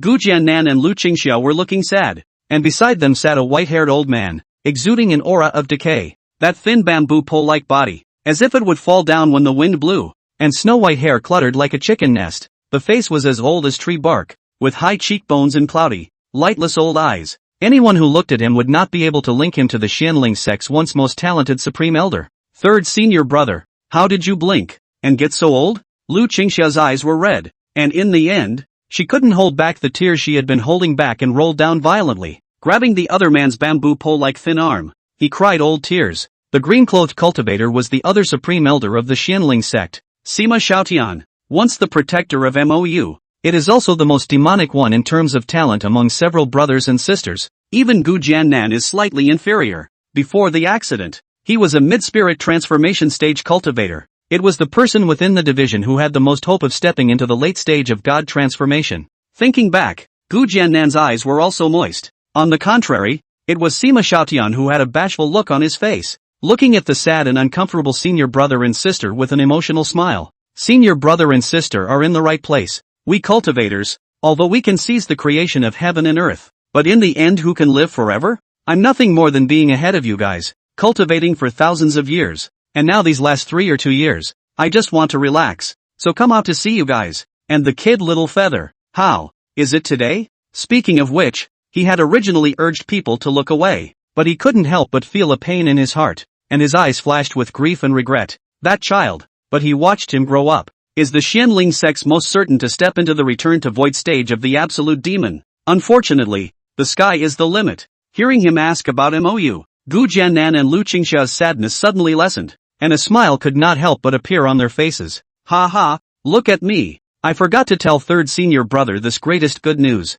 Eldest brother, I'll do the talking. Lu Qingxia hurriedly snatched the words and quickly added the matter that Mou had already recovered most of his roots. Sima Xiaotian's eyes were first disbelieving, then quickly filled with shock and joy. That skinny body shook like bamboo in a gale. The cloudy old eyes erupted with a radiant luster. And in the end, he couldn't help but laugh up in the air. Ha ha ha, good. It seems that the heavens are not completely blind. They still open half of their eyes. The Xianling sect has Little Feather. The future is promising. In that case, I have no regrets even if I die immediately. Cough, cough. Sima Xiaotian laughed and coughed with old tears, but there was nothing to hide the joy and relief on his face. At this moment, the greatest unwillingness and regret in his heart was also finally put down completely. His own sacrifices back then were not in vain after all. As for himself, he had long since lost his illusions. Fourth senior sister, when do you think little you can come out of the gate? I've really missed him these past 100 years. Sima Xiaotian's smile was kind and his eyes were expectant. If you just look at that expression, where can you tell that he's a man who doesn't have a few years to live? Gu Jiannan murmured, weighing his words. Third senior brother, Little Feather didn't set a time for this retreat, saying that he will come out once he has fully recovered. Why don't we wait a little longer? Then don't ever bother him. That's all I'm saying. There's no rush. I've got years to live. Ha ha ha. Sima Xiaotian laughed happily, but after laughing for a while, he realized something was wrong and couldn't help but frown. Is there something else you're not telling me? This time Lu Qingxia didn't grab the words again, but gently glanced at eldest senior brother with an obvious meaning. That's something for you to say. Gu Jiannan let out a bitter smile and looked at his third senior brother's straight eyes. Only the situation faced today, said in detail, and finally gruffly said, now that all the clans have gathered in the Helan Mountain vein, if they can't find the so-called extreme bliss fairy inheritance, the next step will be to directly intimidate the clans. Now that senior uncle can't be contacted, I'm afraid that relying on just a few of us will make it difficult to deter them.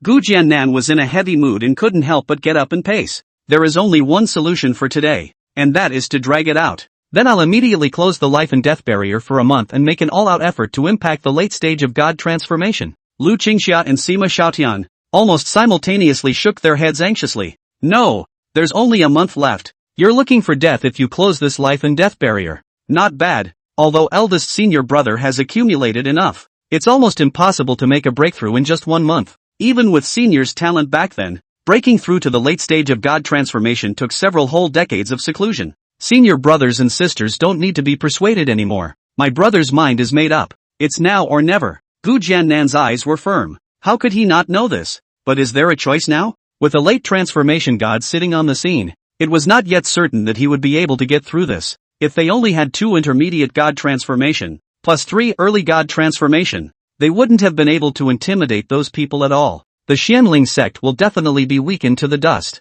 It was even likely that it would completely disappear into the eastern region immortal cultivation world, the underworld sect, the flowing cloud sect, and those who believe in and covet the inheritance of the extreme bliss immortal, as well as those who salivate for the foundation of the Xianling sect. It would tear the Xianling sect to shreds. For these, how could the 2 Lu Qingxia not know? But they couldn't just stand by and watch their eldest brother go to his death, could they? Just as they were trying to persuade them further, Gu Jiannan steeply and sternly rebuked loudly towards the 2. You guys don't need to persuade any further. I'm the eldest brother and I have the highest cultivation. Even if I'm sending myself to my death, this is still my responsibility. After the chiding, he added a serious command. After my seclusion, 4th senior sister don't care about anything. Just keep an eye on the back mountain. And once things get out of hand, bring Little Feather and the others to leave. As long as Little You and the others are alive, there is still hope for the Xianling sect. Do you hear me? Speaking at the back, Gu Jiannan, who had always been kind and tolerant to his junior siblings,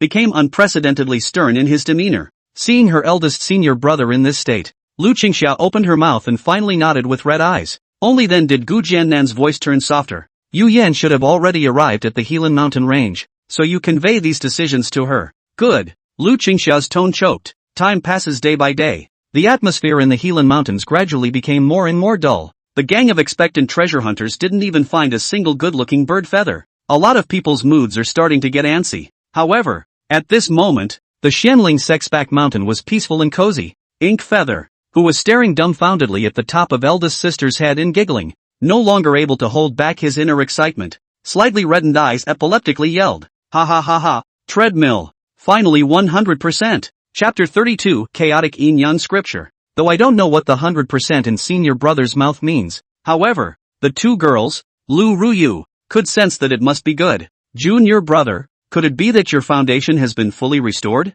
Thinking of a certain possibility, Su Xiao's gentle eyes suddenly lit up, and her entire body followed suit. Lu Ruyu, on the other hand, pursed her red lips tightly and didn't say anything, but a pair of pure beautiful eyes equally nervous looking at him. Unblinking, white small hand cannot help but clench. Ha ha, it should be recovered. I'll check it first. Inkbrand responded with an excited cry. Congratulations to the host for reaching his goal. The system is currently in the process of being completely bound. 36%. 100%. The host physique is being repaired. Has been completely repaired. The host's cultivation is recovering. Has been fully restored. Feeling the changes coming from her body, you couldn't help but tremble, and the tears in her eyes almost rolled down. A whole 100 years. He had been looking forward to this day for a whole 100 years. The ink feather of the day is back, and it will also be more terrifyingly demonic than ever. 100 years of pressure was finally completely released today, and he only felt that his entire being was light and airy. Excited heart, trembling hands, is there any more of the beautiful sister? But he had to hold back for now, and he opened the system panel again. Host, MOU. Age, 299. Realm, Middle Yuaning Stage. Physique, Chaotic Divine Devil Body. Technique, Chaos Yin-Yang Scripture. You can get it immediately after clicking on it. Dao Couple, Lu Ruyu, Dependency, 100%. can provide host with 1,000 points of chi every day, without affecting his own chi. Su Xiaoro, dependency, 99%. Lu Yuyan, dependency, 30%. Please continue the host's efforts to gain another 100% dependence on a daughter of chance. The mall function will be opened and other additional rewards will be granted. Finally, no more temporary hosts. Just seeing the first line, MOU had the thrill and excitement of turning over a surf to sing. The key was that he had also obtained the chaotic yin-yang scripture. He couldn't wait to click on it. And then a wave of deep and vast information suddenly poured into his mind. His consciousness was uncontrollably pulled into a mysterious space. The two little men appeared silently and began to maneuver in front of him, with a wide variety of moves and subtle movements. And the spiritual energy in MOU's body was in a mysterious and profound law, rapidly running through the many hidden meridians and orifices in his body. Time passed as if countless years had passed, and as if only an instant had passed, and he finally awoke from that state. The chaotic yin-yang sutra had been thoroughly comprehended and learned by him. It wasn't until this time that he truly understood the value of this gongfu. This is simply a gongfu gas pedal. With any gongfu can be cultivated at the same time, complement each other. If the cultivation effects of other techniques were taken as the base, then the chaotic yin-yang method was the multiplier. And he found out, when practicing this technique, it also has a tremendous effect on one's Tao couple, only the effect is halved. So it's actually a mutated version of the SX feats? He couldn't help but sigh inwardly. It was then that he slowly opened his eyes and looked at the two senior sisters who had surprised faces and asked curiously, "Senior sister, how long have I just been in meditation?" "It didn't take long. It was only between 5 breaths. We thought you were going to practice. Your breath was so strange just now." Thinking back to the mysterious aura that flickered on little brother just now, Su Xiaowei and Lu Ruyu all had astonished eyes. "My roots are now fully restored. I was just adapting to my body just now." MOU pressed down his inner shock and returned in a calm manner. He was pretty sure that his consciousness had definitely stayed in that mysterious space for more than 5 breaths between. This system, it's really mysterious. What? Fully recovered? Su Xiaoro's eyes widened. She, who had always been gentle and quiet in nature, was so excited that she grabbed his hand and shook it excitedly. Even the cool and aloof Lu Ruyu opened her small mouth in surprise. Excitement and joy sparkled in the sky-pure eyes, then stood by with a smile in his eyes, feeling only a small heart, filled with joy. For this day, she was prepared though, but when it does come, it still can't be controlled. Eldest sister, second sister, thank you. We've been family for a long time, and we don't need to say thank you for whatever we do for each other, let alone now. Now, Su Xiaoro shyly and joyfully corrected halfway through, and then she was no longer embarrassed to say anything else. Now what? Inkbrand couldn't help but laugh and tease. Humph, no saying thank you anyway. Su Xiaoro couldn't help but turn red. Second senior sister is right. Don't mention this in the future. Lu Ruyu spoke seriously, her eyes bright as stars. She grew up as an orphan without a home, and now not only does she have a home, she has a young master. Good. Then second senior sister will accompany me to talk about life. Inkfeather finished holding up her second senior sister and walked towards her house in excitement. It's still daylight. Su Xiaoro's face turned crimson for a moment. Where did she not know what he was thinking? Second senior sister. It's just a chat. Don't think too much. 3 hours later, MOU excitedly opened the system panel. Host, MOU. Age, 299. Realm, Middle Yuaning Stage. Physique, Chaotic Divine Devil Body. Technique, Chaotic Yin-Yang Sutra. Luck value, 1992 6000. Lu Ruyu and Su Xiaoro, 100% dependence on the host. Lu Ruyan, 30%. Prizes are being distributed. 1 bottle of primary realm breaking Dan, 30 pills. Below the void returning stage, any realm bottleneck can be perfectly broken by 1 Dan. 5 chances for lucky draw. No limitation on the level or type of item. Can be used at any time. Primary mall privileges have been opened. Wish the host happy shopping. He didn't rush the draw. Instead, he was anxious to click on the mall. He hadn't forgotten that his third uncle hadn't yet recovered his roots, and now he was afraid that he was about to run out of gas as well. Anything can wait. This has to be resolved now. Chapter 33, Complete Recovery? How is that possible? The interface of the mall is simple. There were only 5 categorized columns: gongfu, pills, magic treasures, props, and heaven and earth spirits. He directly tapped into the elixir bar and then found the creation pill amongst the wide array of immortal pills. Small creation pill. Single price, 1,000,000 chi luck value.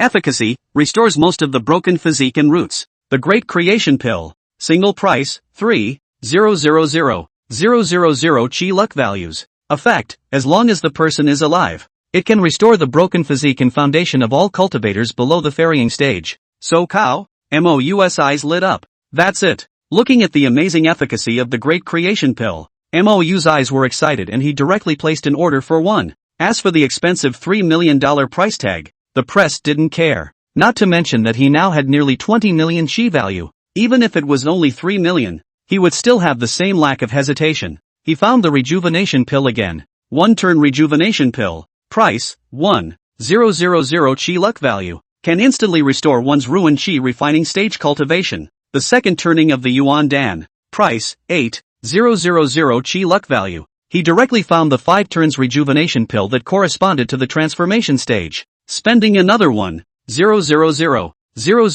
chi luck value. He bought one. It wasn't until he saw that within the system space, there were 2 more ancient jade bottles, that he let out a sharp sigh of relief. After thinking about it, he looked in the props section again. I just saw that it was full of weird and wonderful things. For example, a bottle that can hold fire, a pitch-black stone monument that can hold a small world, a flag that can hold the souls of living beings. After searching for half a day, he finally found what he was looking for. A spatial ring that looked inconspicuous but could not even be opened by a transitional cultivator. The whole thing cost him more than 1 million chi luck values. His heart was so anxious that he didn't have time to look at other goods. He had to deliver the elixir to the third master first. As for excuses, they are easy to find. In his earlier years, he had entered the sitting place of a suspected void returning stage bigwig and obtained a lot of good things. These divisional elders are known to push their just fine. He was just about to get up and get dressed when Su Xiaoro was woken up by him. Then he looked at him with a shy face, his voice as small as a mosquito's. Junior brother, don't you need to rest for a while? You couldn't help but heave a wicked grin at her. No need. I'll go and meet the third master's uncles first, and in the meantime, I'll tell them about my complete recovery. Of course Su Xiaoro knew what he was snickering about. Her pretty face turned red as blood in a flash, while she shouted sharply in shame and annoyance. Badass. No laughing. Thinking about her shy performance just now, she never had the courage to look at him after she shouted. The whole head went under the covers, a thing that would probably have to be laughed at for the rest of his life. Second senior sister, you rest first, I'll come back to see you later. Mou laughed out loud and turned away triumphantly. Only Su Xiaoro, who was groundless, was left hiding under the covers. Mou had just arrived outside the door, when he saw a strange-faced eldest sister, sitting under a distant tree staring straight at herself. Eldest sister, what are you looking at? Mou was slightly surprised. The boundary was placed just now, so that movement should not have been heard by eldest sister?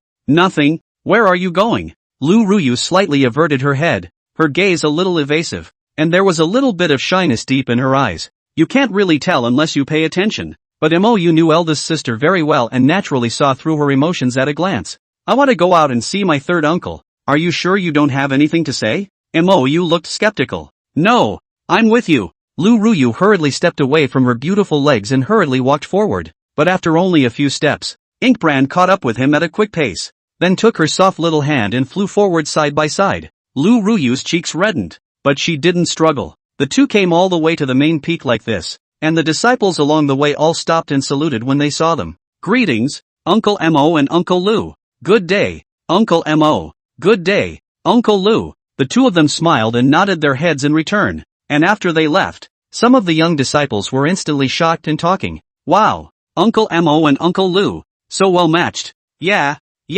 Uncle Mo is really handsome, simply a divine couple. But unfortunately, Uncle Mo has heard that his lifespan is not much longer. Really, the heavens are eyeless. Thieving heavens, alas. Uncle Lu is so brave, but if Uncle Mo is willing, even if it's only for a day, I'm willing. Me too. Mou and Lu Ruyu, a handsome man and a beautiful woman with an unparalleled talent. Although one was closed for 100 years and the other was also always away. However, the young disciples of the Xianling sect were familiar with their legends, and there were many admirers. The two ink feathers had just moved. Lu Qingxia, who was sitting inside the main peak's great hall, sensed it and was immediately astonished. Could it be that little feather knows about the clan's recent events? Sima Xiaotian, who was sitting next to her with his eyes closed, also snapped his eyes open in surprise. Is little feather out? After saying that, the person had already stood up and quickly walked towards the outside of the great hall. That excited and joyful pace doesn't look like a late old man by any stretch of the imagination.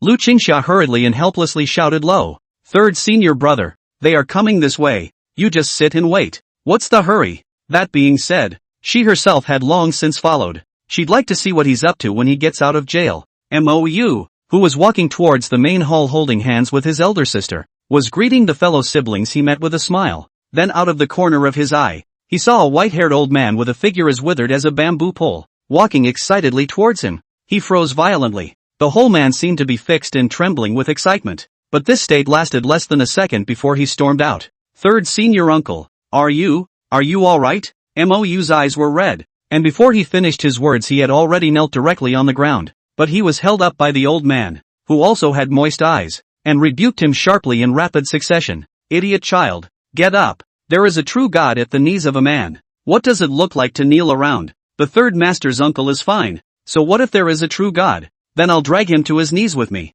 Mou obstinately kowtowed before getting up with a joyful face. Good day, third senior uncle. Lu Ruyu also hurried forward to greet him. Sima Xiaotian looked at her, then at Mou, and couldn't help but stroke his beard in relief and laugh. I've said before that sooner or later, Little Feather will have to find another one among you girls. And it's true. Ha ha. Very good. When he said that, even if she was as calm and cool as Lu Ruyu, she still couldn't help but let her haze fly all over the sky. Lu Qingxia in the back, however, snorted coldly and said without a trace of humor, not only one, but now it's two. Two now? Who's the other one? Sima Xiaotian was unimpressed, but only his eyes hid gossip. And another one is that girl Zoe. Ha ha, that's good. It's all a good match. Sima Xiaotian laughed even more happily. Jokingly, the group came to sit down in the temple. Mou immediately waved his hand to lay down a boundary, then took out 2 jade bottles and respectfully handed them to Sima Xiaotian, excitedly saying, Third senior uncle,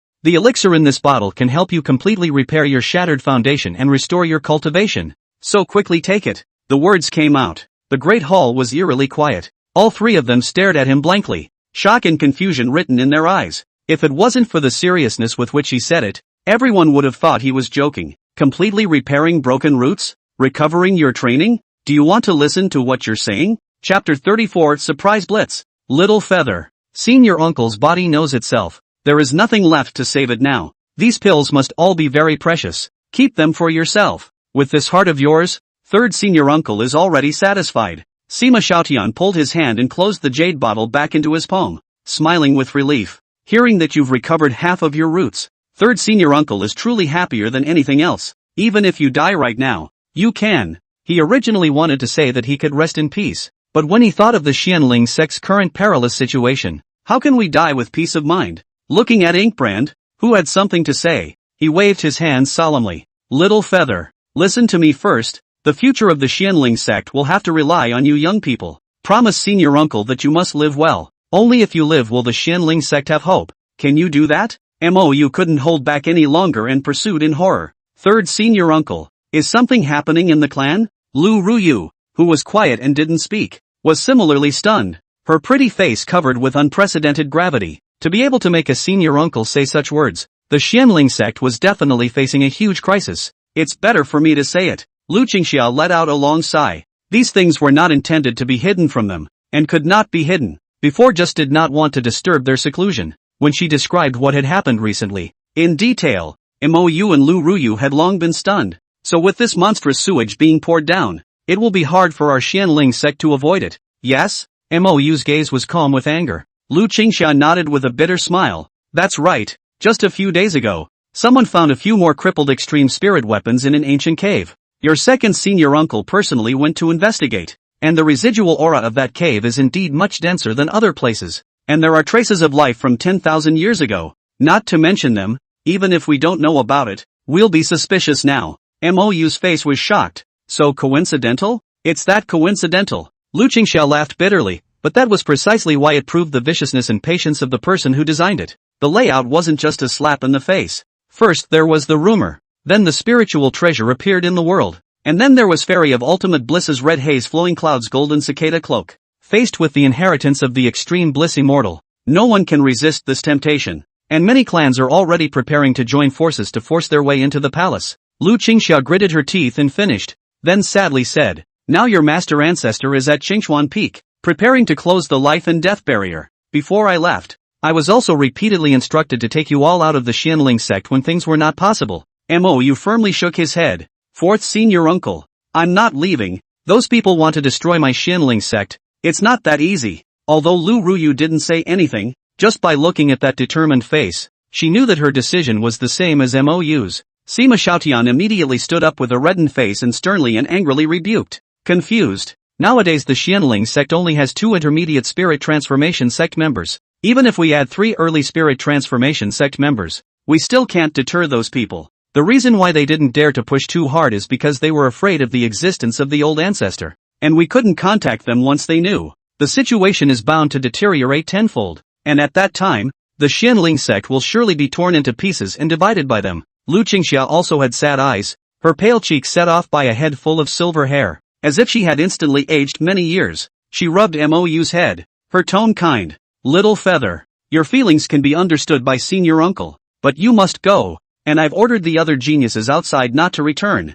You will be the hope for the Xianling sect to rise again in the East, and as the most gifted disciple of this generation, you must take up this responsibility. Inkbrand looked at her with burning eyes and hurriedly said, 4th senior uncle ancestor. If senior ancestor is able to step into the late stage of God transformation. Lu Qingxia directly raised her hand to interrupt him, her eyes sad. Impossible, let alone a month. Even if it's 10 years and 100 years, it's still a slim hope. Is the late stage of God transformation so easy to step into? Mou had a helpless look on his face. When did it become so hard to tell the truth? Don't tell me if you believe me or not. Can you at least hear me out? But the ones who interrupted him twice were his most respected elders, so he had to patiently listen to them. It was hard to wait for the two to stop talking, so he hastily cried and laughed quickly. All right, you two stop interrupting me. Just listen to me finish my sentence first, and you two can make a decision after that. Seeing him like this, Lu Qingxia and Sima Xiaotian immediately looked at each other with bitter smiles and helpless gazes.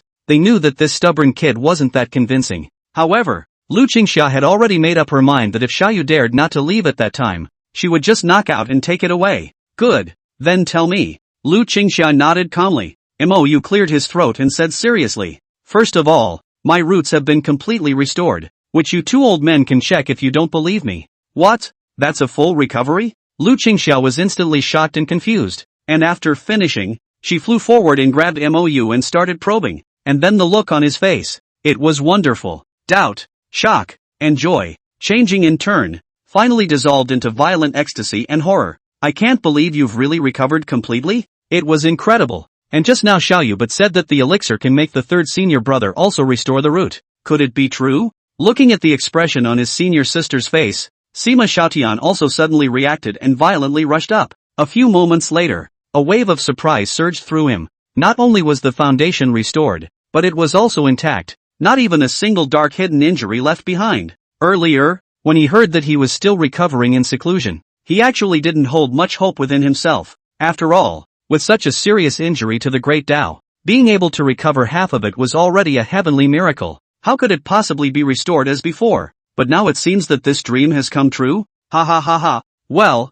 the heavens have eyes. My Xianling sect does not deserve to die. Fate should not be extinguished. Ah. Sima Xiaotian's eyes were moist with laughter and his expression was maniacal. Even if we are crushed this time, so what? 1,000 years from now, my Xianling sect will definitely return to the eastern region, and then I will find these people to settle the score. At this moment, Lu Qingxia was even more excited than him. Her entire body was trembling violently as she reached out and pointed at Mou, and then pointed at Sima Xiaotian, shouting excitedly, third senior brother, what little feather just said, or is it really possible? What? What's possible? Sima Xiaotian's two eyes were dumbfounded, clearly not having recovered from this great joy. Pills! Pill ah! Lu Qingxia shouted in excitement. Sima Xiaotian then snapped, and then a wave of uncontrollable surprise and hope violently rushed straight to the sky. He looked at Mou with his mouth open. His withered body trembled violently, and for a while he was unable to speak. As a former supreme demon of the Xianling sect and a god transformation cultivator, how could he really be willing to die of old age in this remnant body? All the apparent calmness is just a compromised disguise that has to be made because there is nothing that can be done about it. This pain he himself knows best. What's more, now the clan has suffered a crisis of extermination, but he can only watch. It is even more difficult for him than death. If I can really recover to my former cultivation level and fight for the clan again, I will have no regrets even if I die in battle. Looking at the apprehensive and nervous third senior uncle, Mou only felt sour inside and hurriedly nodded his head heavily. Third senior uncle, it was after I ate this kind of elixir that I completely recovered my physique, and my strength has also been restored. When these words came out, not to mention Lu Qingxia and Sima Xiaotian, even Lu Ruyu was stunned. Her pure, clear, beautiful eyes opened wide and round. When will junior brother resume his cultivation? How come you don't know that yourself? Mou didn't open his mouth again to explain. The terrifying aura belonging to a mid-Yuaning cultivator spread violently. The three people, who were astonished, were completely shocked silly. Chapter 35 Third Senior Uncle restoring his roots. Really recovered. Ha ha, good. Sima Xiaotian violently laughed up to the sky with tears in his eyes. The bitterness within his heart for 100 years completely dispersed. That absolute demon from the Xinling sect had returned. Even if he himself dies in this way, he can rest in peace. What's more, Little Feather had taken out that elixir? At this point, he had already believed 8 out of 10 about the effects of that elixir. As for Lu Qingxia, her heart had long since begun to turn over, and all of this was simply as fantastic as a dream. The anticipation for the elixir in Mou's hand began to rise crazily. The one who was most convinced inwardly was, on the contrary, Lu Ruyu. Despite the exaggeration of her youngest brother's words, if he was the one who said it, then she was willing to believe it. Waiting until the three of them slowly calmed down a bit, Mou then handed the jade bottle to the third senior uncle again and eagerly said, "Third senior uncle, take it and try it." Sima Xiaotian had just excitedly received it when Lu Qingxia raised her hand to stop it with a tense face, her eyes flashing with unprecedented gravity. "Third senior brother, it's better to return to Qingchuan Peak to retreat. It's not that convenient here after all." In her thoughts, it was a matter of repairing her roots and restoring her strength, which she wouldn't dare to think about for a few months. Who knows that Mou shook his head without a care in the world and said, "It's not necessary. It's fine here. It doesn't take long anyway." It won't take long? Lu Qingxia and the others couldn't help but be filled with bitter smiles. Were it not for the living example that stood before their eyes? That's not believable in any way. Good. Just listen to little you. Sima Xiaotian laughed out loud and immediately sat down on the ground before pouring out an elixir. At once, the aura rushed to the sky, and a faint haze was emitted from the pale green-colored elixir, which was divine and extraordinary. This can't be the legendary immortal pill, can it? Seeing this scene, the other three had long been stunned, their previous doubts and apprehensions instantly dissipating. Then inwardly, he began to speculate wildly again. Where did Little Feather get this kind of absolute divine elixir from? But no one bothered to follow up. Mou was also inwardly marveling. The system produced. It was really extraordinary. What third senior uncle took out was none other than the Great Creation Pill. Sima Xiaotian didn't think any further and immediately took the elixir. It didn't take long for the look on his face to start changing constantly, from surprise to joy, then madness and anticipation. The three of them watched the Sichuan opera face changing for a while, and finally after half an hour had passed, they saw Sima Xiaotian standing up with an excited face. Ha ha ha ha, recovered. Surprisingly really recovered. Sima Xiaotian, who had been cultivating for thousands of years, couldn't help but feel excited inside and roared loudly and furiously. Third senior uncle, this is just the beginning. Try taking the other elixir again. I've taken both together before. Mou put on a cloudy look and smiled bashfully. In fact, inside, I've been on the verge of jumping for joy for a long time. Back then, his third uncle had lost his own Taoist path to save him, and he had since become an invalid. No one could understand that pain better than Mou, and because of that, he felt even more guilty and uncomfortable. Now that he had finally cured his third senior uncle, he only felt his body suddenly relax, his eyes moist and red. The sky outside the temple all seemed to become brighter and lighter. While he was having a great time inside, a small soft hand was quietly tucked into his hand and then clasped between his fingers. He whipped his head around and, only to see that eldest sister was standing beside him with a quiet face, her eyes pure and translucent as if they were a clear spring. He couldn't help but smile warmly and hold the soft razor tighter. Sima Xiaotian, who had taken the elixir, had his aura constantly churning, causing Lu Qingxia to hastily lay down a boundary again. Then he watched his realm come to the middle stage of Yuaning, late stage, early stage of Huanshan. It eventually stopped at the middle of the god transformation stage. However, Sima Xiaotian didn't wake up immediately and remained in cultivation. The strength of the medicine just now was so strong that it actually gave him an illusion. It was as if the hurdles that he had not been able to break through 100 years ago could be easily rushed through, but he knew it was just his own illusion. Being able to recover to this extent was already a beautiful thing that he had never dared to dream of, and he was satisfied even if he would not be able to advance an inch in the future. Only those who have lost know how precious it is to have it again. He opened his eyes and was trying to get up. Who knew that Mou handed over another golden elixir with overflowing spiritual chi and seriously instructed, "Third senior uncle, take this elixir to break through and try it out." Yes, Sima Xiaotian snapped, but without hesitation. He took it and threw it directly into his mouth. Then once again, he closed his eyes and practiced. Lu Qingxia on the side wanted to stop, it was too late. Couldn't help but be anxious and couldn't help but anxiously reproach. You child, even if there are any magic pills, you have to wait until your third senior uncle has stabilized his realm. How can one start breaking through again at this time? Third senior brother is also so old and still doing things so furtively. You couldn't help but heave a reassuring smile. Don't worry, fourth senior uncle. Nothing will happen. Just sit back and watch our Xinling sect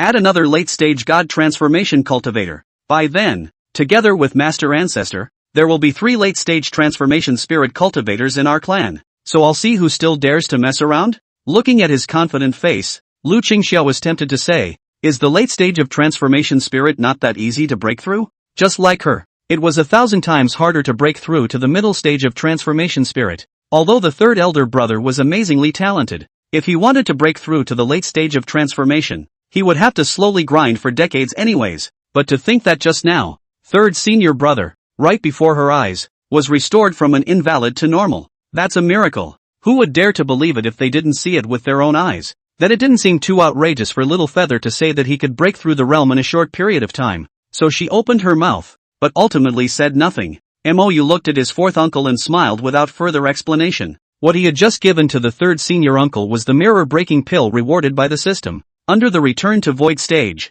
as long as one accumulated enough, one could definitely break through the bottleneck perfectly. The reason why he didn't immediately let the fourth senior uncle follow suit and break through was mainly because he just needed an expert to protect him at this extraordinary time. Soon, the aura on Sima Xiaotian's body began to gradually become terrifying, and even Lu Ruyu, who was at the early stage of yuaning, felt a wave of oppression. It wasn't until Inkbrand pulled her out some distance away that it felt better. Seeing this scene, Lu Qingxia's eyes became incomparably shocked. She didn't expect that third senior brother's breakthrough would be so rapid, which was really beyond her knowledge. In that case, it seemed that he had wronged Little Feather just now. That elixir is practically an elixir of immortality. No, not only the one just now, including the 2 before it, all of them did not look like things from the mortal world. This kind of divine elixir could not be found in the entire Green Cloud continent. She couldn't help but look at Mou curiously for several times. This little guy, there must be a heavenly secret in his body. But she didn't have the slightest intention of probing. The thought of such heavenly destined children, being disciples of the Xinling sect, caused her to feel a surge of excitement and euphoria. As long as we get through this calamity, the Xinling sect will definitely be on top of the Qingyin continent. If third brother can break through, what about eldest brother? Should be able to too, right? There are other masters. The remaining few were still far from the late stage of transformation god, but as long as they stepped into the mid stage of transformation god, that would be terrifying enough. 3 late-stage transformation spirit, 3 mid-stage transformation spirit? At that time, even if the other clans joined forces, they wouldn't be afraid. All she could feel was her insides thumping at the thought. I don't know if Little Feather still has this kind of potion. Even one more would be excellent. Thinking of this, she could no longer hold back her inner excitement and nervously inquired towards Mou. Little Feather, this kind of elixir, do you still have it? Looking at the nervous appearance of the fourth uncle, Mou couldn't help but smile smugly and then said in a pretense of calmness, it's not much, 20 pieces or something. What? 20 pieces? That many? Lu Qingxia's eyes froze at once, and her entire body was dumbfounded. Chapter 36, 5 sects join forces to pressurize. Lu Qingxia's eyes were shocked. A flash of ecstasy snapped onto her face, and she couldn't help but burst out laughing at the end. But when he thought that his third senior brother was still breaking through, he hurriedly covered his mouth again, but the joy in the bottom of his eyes could not be concealed. Lu Ruyu was also in awe, looking at junior brother with eyes as radiant as stars. That stunningly beautiful and delicate little face, under the bright sunlight, looked even more beautiful and noble, just like a white lotus flower. Thoughts drifted back to when the other was a child. At that time, junior brother was not only unique in his words and actions, but his talent was even more amazing. I can't imagine growing up and still surprising her all the time. Lu Qingxia didn't pursue the matter any further and began to earnestly protect third senior brother. The aura on Sima Xiaotian's body was becoming more and more terrifying, and had long since exceeded the realm of a mid-transformation spirit cultivator.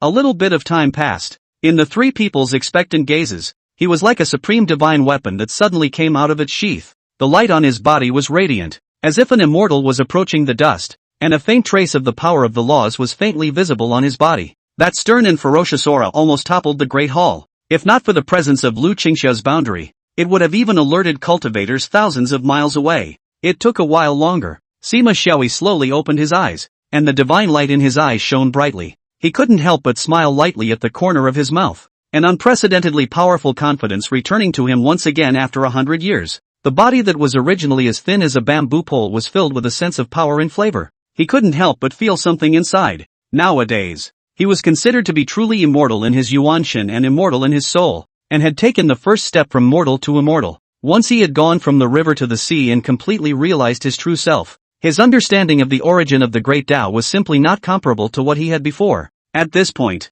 only then did Lu Qingxia, who had been tense, finally relax. Then running to him in excitement, he pursued the question with incredible ecstasy. Third senior brother, you broke through just like that? Why does it feel like a dream? Well, a breakthrough. You'll have such a day too. Senior sister, Sima Xiaotian looked calm, but inside, I've actually been excited for a long time. From death to life, from wasteland back to the heights, even to the next level. How can there really be no ripples? It was just that now the sect was facing a critical situation, causing his joy to plummet countless times. Little feather. This time, third senior uncle has to thank you. Sima Xiaotian smiled and stepped forward, mercifully rubbing Mou's head. The latter's eyes instantly turned red as he choked. These words from senior uncle, they simply discount little you. In the beginning, if it wasn't for your desperate attempt to save me, I would have long since lost my body and bones. Rather, it is this 100 years, causing your old man to suffer a lot of torture. Alright, don't mention this. Sima Xiaotian smiled broadly and waved his hand. Then after glancing at Lu Ruyu next to him, he added a serious expression. But one size does not fit all. You can't fail this girl, or else senior uncle ancestor will still have to beat you up if he should. Lu Ruyu, who was quietly standing aside, suddenly said with a serious face. Don't worry, third senior uncle, junior brother will treat us well. That's for sure. I will never fail eldest sister and second sister. Mou hurriedly nodded his head, but inwardly, he was a bit weak, because in his life, he was destined to never be able to specialize again. He couldn't help but twist his head apologetically and painfully to look at eldest sister. Alright, third senior brother, we don't need to worry about young people's matters. Hurry up and go find eldest senior brother. Lu Qingxia's eyes were eager and angry. Right, go. Sima Xiaotian, who had reacted, didn't have time to calm down with his emotions. With a hurried wave of his hand, he rolled up Mou and Lu Ruyu and flew towards the place where eldest brother was in seclusion. The four of them soon landed at the top of a peak, only to see Gu Jiannan sitting quietly in a platter facing the setting sun, apparently making final adjustments. He was not surprised by the arrival of his senior brother and sister. But why is little feather here too? Isn't he in seclusion recovering? He hurriedly collected his mind and got up, saying helplessly, third senior brother, fourth senior sister, didn't I tell you to guard little feather from coming? I don't even need you guys to escort me in this seclusion. Eldest brother, we're not here to protect the Dharma. It's little feather who has something good to give you. Lu Qingxia smiled with a smug look on her face. However, Gu Jiannan didn't care at all, but instead looked at Sima Xiaotian with a horrified expression, his body trembling with excitement. Third senior brother, why are you different? Could it be that you have regained your cultivation? How is this possible? Eldest brother, nothing is impossible. Sima Xiaotian laughed in a spirited manner. I have, now, stepped into the late transformation stage. After saying that,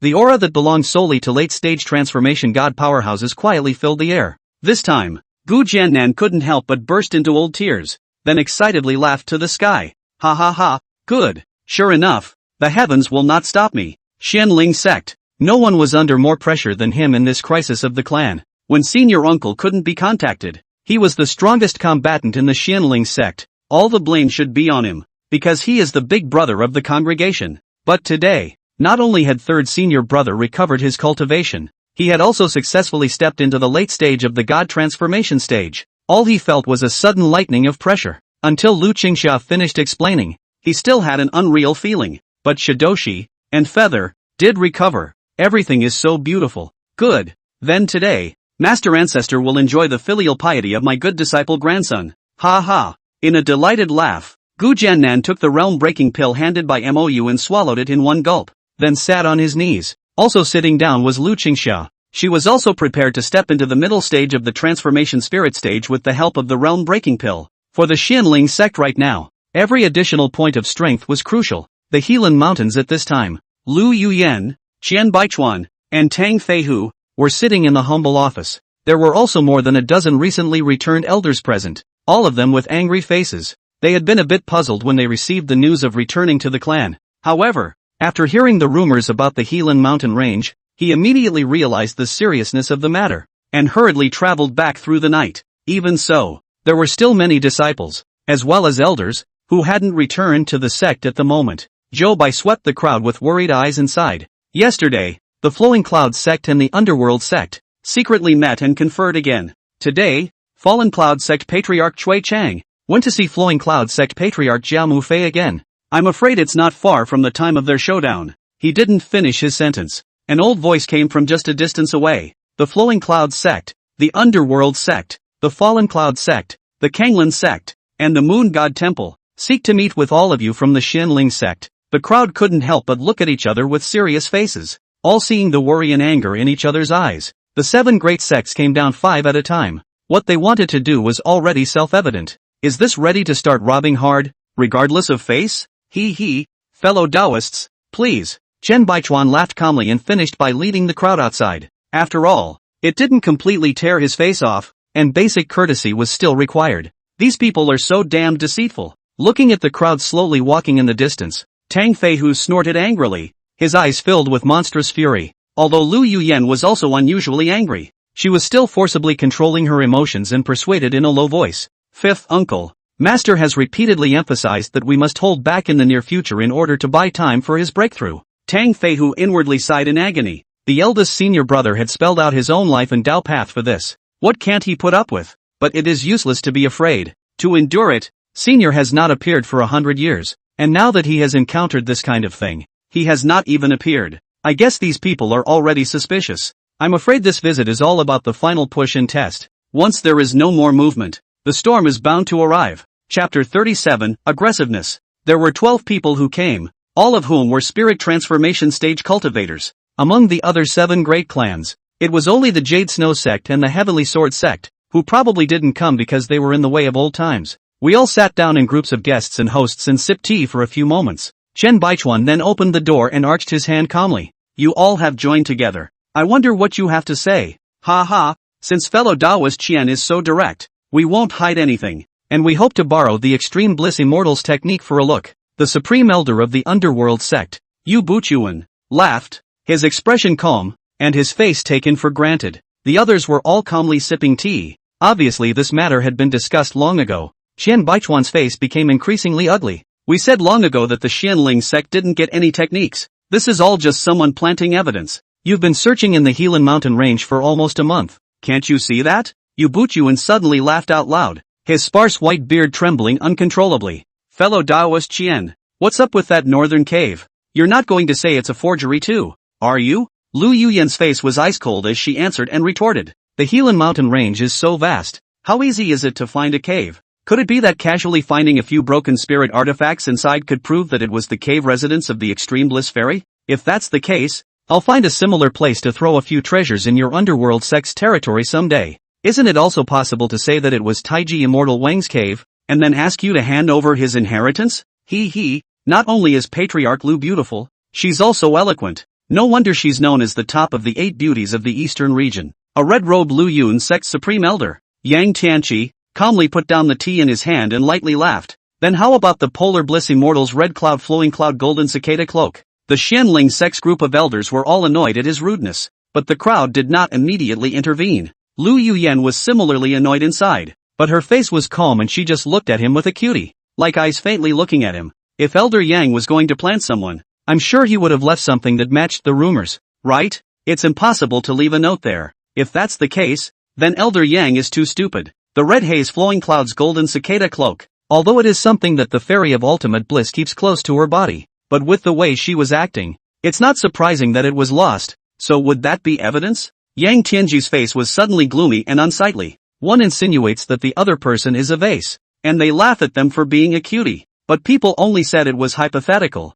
so he couldn't afford to have a fit because of it. So he just sneered. What you say is just one side of the story. And since you say someone else planted the evidence, do you have any proof? Tang Feihu, who was next to him, couldn't stand it anymore and cursed angrily. Don't say that we didn't get any inheritance. Even if we did, It's still our chance. Why should I share it with you? Will you take out your flowing cloud sex technique and share it with everyone? Ha ha, finally admit it? Yang Tianqi burst out laughing, his smile sinister and cunning. This shameless words. Immediately will Tang Fei Hu angry bad. Stout body was actually angry, slightly shivering. Violently roared. The old man recognizes your lordship. Just one sentence. No. Just ask you what the Flowing Cloud sect wants? Is it to start a clan war? Let's start a war. Is the Flowing Cloud sect afraid of you? Yang Tianji's face was gloomy and ugly, obviously also infuriated. If we're going to fight, why are you here to talk? Qian Baichuan's eyes were furious. The other party was not here to negotiate at all. What's the point of holding back?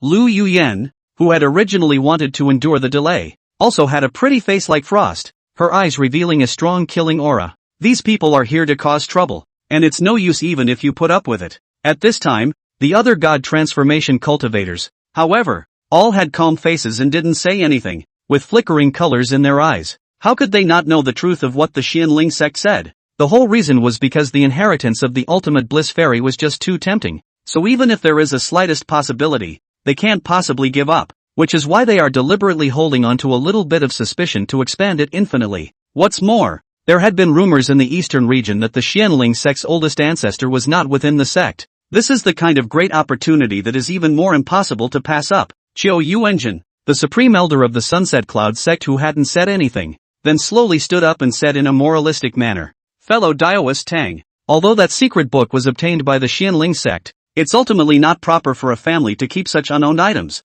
The road to immortality is long and withering. Wouldn't it be nice to have all of your fellow Daoists with you on the road? Hurry up and take it out." The others were no longer silent, and smiled in persuasion. Not bad, although this place is the Xianling sect's territory, but the things are left by the previous person, so they should be shared. Besides, this secret book, we only copied a copy of it. The Xianling sect didn't lose anything, so why bother to make an enemy of the entire eastern region? Originally, the 8 great clans were checking and balancing each other, each with their own scruples. Even the upper 5 can't change that. But if the Xianling sect suddenly emerges a return to void stage powerhouse and then becomes a dominant force, how can they live then? Wouldn't they all have to look at the Xianling sect's face? This is a situation that people naturally do not allow. To put it bluntly, it's okay to swing together, but if you want to rise to the occasion and be the man of the hour, then naturally you will be targeted by everyone. Yu Buchuan, the supreme elder of the underworld sect, suddenly let out a sinister sneer.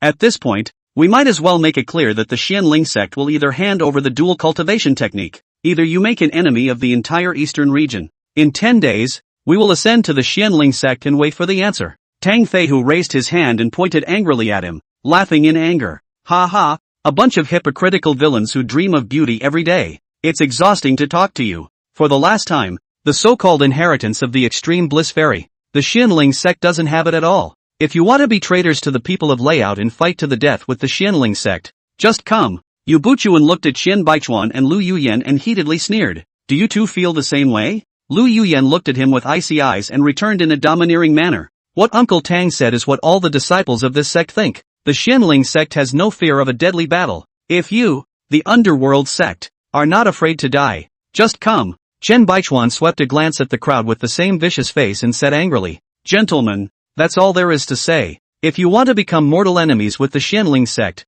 then come on." With that, he stood up, no longer wanting to talk, but none of the men moved. Hesitation and hardiness flickered in their eyes as they looked at each other. If it is destined to be an enemy of the Xianling sect, now is undoubtedly an opportunity. As long as Lu Yuyan is taken down, the atmosphere in the Great Hall was suddenly grave. Chen Baichuan and the others, could they not guess what they were thinking? A cold look of alarm began to set in. For a moment the swords were drawn. Chapter 38, the person was shocked numb. The people from the 5 great sects looked hesitant. They had originally thought that the Xianling sect would definitely compromise decisively in the face of their combined threats. After all, there wasn't any clan that could harden itself against several clans joining forces. Even if the Heavenly Sword sect and the Jade Snow sect didn't participate, it wouldn't matter. The 5 great clans would be enough to sweep through the eastern region and no one would be able to stop them. This was also the reason why the great sects, all of them, did not come out in full force. That is, they had expected this situation to occur.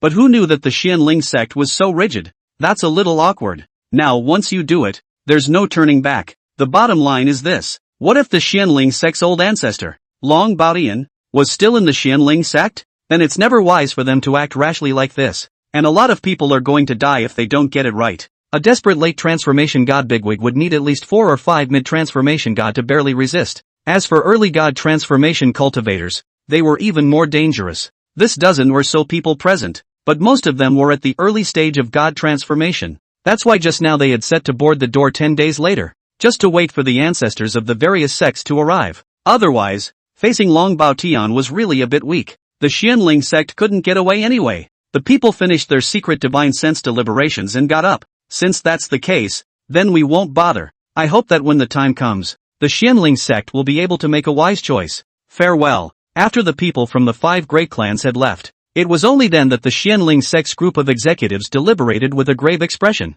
Senior uncle, junior sister, as a matter of urgency, I think it's better to return to the sect to prepare for the battle first. This place can't be taken care of for the time being. Zhou Bai, the grand elder of the inner sect, proposed with heavy eyes. Lei Lai and Wang Sanyo and the rest of the elders also hurriedly nodded their heads, and not a single one of them thought of compromising. Yu Yan, tell your 4th master uncle about the situation and ask her to stop your master from closing the door immediately. A breakthrough in this situation will surely lead to death. Good. Lu Yuyan nodded decisively. When it came to such a major matter of life and death, Qian Baichuan, who was the Xianling sect's supreme elder, directly took over the power of command. There are also the young disciples in the clan who have been dismissed by your 4th master uncle. Staying in the clan would only be a wasted sacrifice. Below the Jindan stage, send them all away. When these words came out, the crowd's hearts became even heavier. This was like giving an account of the aftermath. However, all of them were fearless, their eyes revealing endless battle intent.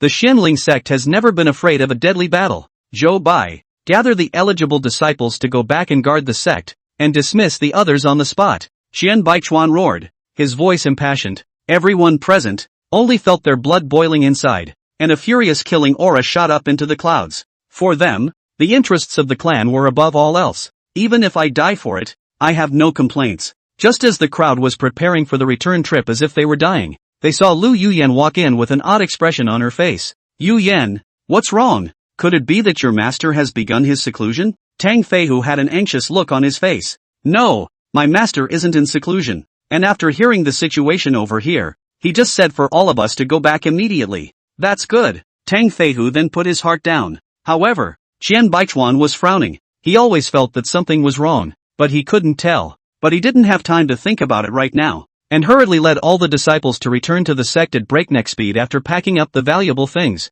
A mere 30,000 miles was only a small half-day's journey for a cultivator. However, when the crowd returned to the sect in a fervor, they found that the situation was a bit different from what everyone thought. According to their guesses, it was at this time of the day. The sect must have been in a state of chicken flight long ago. After all, there were still many young disciples in the Xianling sect, and if they followed the scenario of full evacuation below the Jindan stage, then at least 90% of the disciples will have to leave. But now, although the entire sect was also tense, it could be too different from what they had imagined. The press didn't see a single one leave. Could it be that those disciples, all of them, are unwilling to leave? That was the first thought that swept through everyone's mind. After all, for the Xianling sect, a sect that protected its calves, all the disciples had a strong sense of belonging. It is all too normal to be reluctant to leave at this critical time. Qian Baichuan couldn't help but frown and couldn't help but whisper in annoyance. What do eldest brother and 4th senior sister think? Why haven't they started organizing the disciples to evacuate? Force them to leave even if they don't want to. The others were equally puzzled. However, their vast number of hundreds of people immediately attracted the attention of many disciples, who came forward to greet them. Greetings to senior uncles, patriarchs, and senior brothers and sisters. Those disciples didn't have a trace of panic despite their stony faces. This made Qian Baichuan even more certain that eldest senior brother and the others were afraid that they hadn't evacuated the disciples at all. And he couldn't help but command helplessly. You guys go back to standby for the time being. Don't act rashly yet. 5th senior brother, Yu Yan, you guys accompany me to meet your master. After saying that, he angrily flew towards the main Peaks Council Hall. When a few of them came inside, only to see Gu Jiannan, Lu Qingxia and Mou, sitting amongst them waiting. Chen Baichuan just sat down and waved his hand to lay down a boundary, anxiously saying, eldest senior brother, the situation is now urgent. Those 5 great sects are bound to come in 10 days, and I'm afraid a great battle is inevitable. These young disciples of the clan, it's no longer necessary to stay here. They still need to be dismissed as soon as possible. Gu Jiannan waved his hand calmly. Don't be in a hurry. Second senior brother. Those people may not dare to make a move even if they come. Today's Xianling sect is not like before. If we are pushed, the big deal is that the fish is dead. Xian Baichuan's brows were suddenly furrowed and his eyes were confused. It was true that the Xianling sect was not as good as it used to be, as senior uncle was no longer in the sect, but that only makes those people more brazen. But how do you look at eldest brother?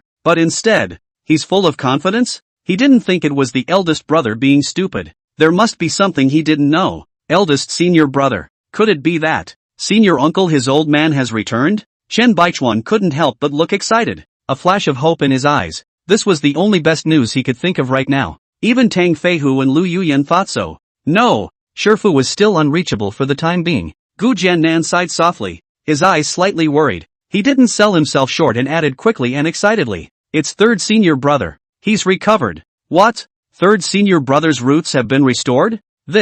How is this possible? Chen Baichuan was shocked. Tang Feihu and Lu Yuyan and the others were similarly stunned, and for a moment they actually didn't know what to say. This whole thing is just incredible. 100 years of broken roots, and it's restored just like that? Qi hadn't even heard of it a while ago. Ha! Lu Yuyan couldn't help but turn her gaze and sneak a look at Mou. She always felt that this matter might have something to do with him. Ha ha! Not only have I recovered my roots, but my strength has also gone further, and I am now a late-stage spirit transformation stage cultivator. Gu Jiannan once again exploded a nuclear bomb, shaking the crowd to their core, their eyes dumbfounded as they looked at each other. Doubt and horror were clearly written in those confused eyes. The moment. The air was eerily quiet. Chapter 39, the bottom line has increased dramatically. Gu Jiannan's eyes were excitedly joyful. Lu Qingxiao was even more smug. Finally she wasn't the only one who was stunned. Looking at these people as if they had never seen the world gave her a wave of soothing delight. What's this? If they knew that they and their eldest senior brother had also broken through, there was no telling how shocked they would be. Thinking of this, she hurriedly coughed towards third senior brother. Third senior brother, prove it to them. Sima Xiaotian smiled in a fake helpless manner. In fact, he himself was eager to fool around a little bit so unceremoniously in front of his caring brothers and sisters. Over the years, people have worked hard for them as two disabled people. Thus, the aura that belonged exclusively to late-stage transformation spirit cultivators spread violently. It instantly enveloped the entire hall. The terror of that aura made even Chen Baichuan couldn't help but tighten his heart as a strong sense of palpitations arose. This moment of his, surprisingly, a strong sense of powerlessness arose. It was a feeling he'd only ever had when facing his Master Chief. Not even a middle-stage god transformation senior brother could give him such a strong sense of oppression. He couldn't help but feel his heart pounding, his stereotypically serious old face rising as red as blood because of his excitement. Third senior brother, this is really the late stage of god transformation? How did you do it?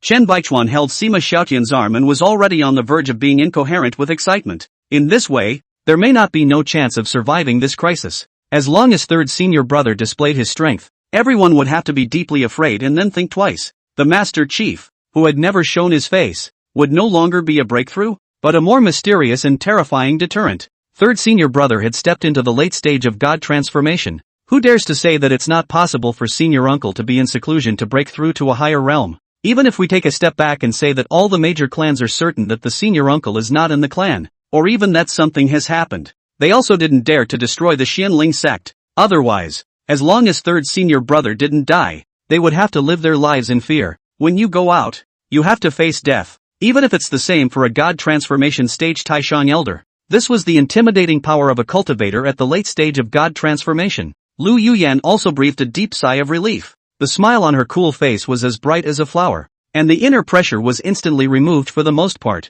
This moment for her. Finally, I can take a good breath. Looking at his master's stunningly beautiful pretty face that was tired in its delicacy, Mou only felt a pang of heartache and his eyes were soft. Lu Yuyan, who had collided with his gaze, hurriedly turned her head in a vain manner, her fair cheeks reddening imperceptibly, but quickly forced himself to calm down again. The surprised and shocked crowd did not notice the scene. Everyone was celebrating wildly. Congratulations third senior brother. Now that you've stepped into the late stage of transformation, we won't have to hold our tongues so much in the future. When I saw those hypocritical villains before, I really hated to fight them, but unfortunately I couldn't. Tang Feihu laughed excitedly with a wild expression. Zhou Bai and the others were also roaring with excitement and fury, happy as children. Until a long time has passed, the crowd slowly calmed down, And only then did Lu Qingxia laugh again with a smug look on her face. It's not just third senior brother who has made a breakthrough. It's the same for eldest senior brother and I. Now, in our Xianling sect, there are 3 late-stage spirit transformation cultivators. Sure, there was no part of her in those 3. She was talking about the Master Chief. What? You and eldest senior brother have also broken through? Then wouldn't eldest senior brother be? How is this possible? Chen Baichuan was completely dumbfounded. Eldest senior brother had obviously said only 2 days ago that he was preparing for a closed-door breakthrough. So how did he reach the late stage of spirit transformation so quickly? It wasn't just him who couldn't figure it out. These people who had just returned to the sect were all dumbfounded and appalled. If it wasn't for the fact that the one who spoke was the 4th uncle, or if there wasn't already a living example in the form of the 3rd uncle, they can't believe it even if it kills them. This is much more amazing than the 3rd master. After all, the 3rd master's uncle has been in seclusion for 100 years, saying that he made a breakthrough during that time, and it is barely justifiable to tell everyone only now. But what's going on here? Master? Eldest senior brother. Is everything 4th senior sister said true? How about you show it as well? Tang Feihu swallowed his saliva and looked at his eldest senior brother with a face of disbelief, as if he had seen a ghost on his rugged face. Gu Jiannan didn't think the slightest bit, and his terrifying aura spread quietly, feeling the same pressure again as earlier. Everyone finally believed it, and then just looked at each other. There were question marks written all over his face. Is the late stage of transformation so easy to break through? At this moment, Lu Qingxia directly skipped the demonstration session, then glared at Zhou Bai's several people and warned sternly, what's going to be said next will be a top secret of the sect, so whoever can't control their mouths will go ahead and get the hell out of here. He, 4th master uncle, I have the tightest mouth. I can definitely keep it. You can completely rest assured. Wang Sania smiled nervously. Such an exaggerated and odd thing. If he didn't know the truth, he was afraid that he would even have to go out of his mind to cultivate. The others echoed loudly, their eyes full of wonder. Lu Qingxia hesitated again, and in the end, she didn't kick people out again. Originally, she and eldest brother had meant that it was better to let as few people as possible know the secret of the elixir.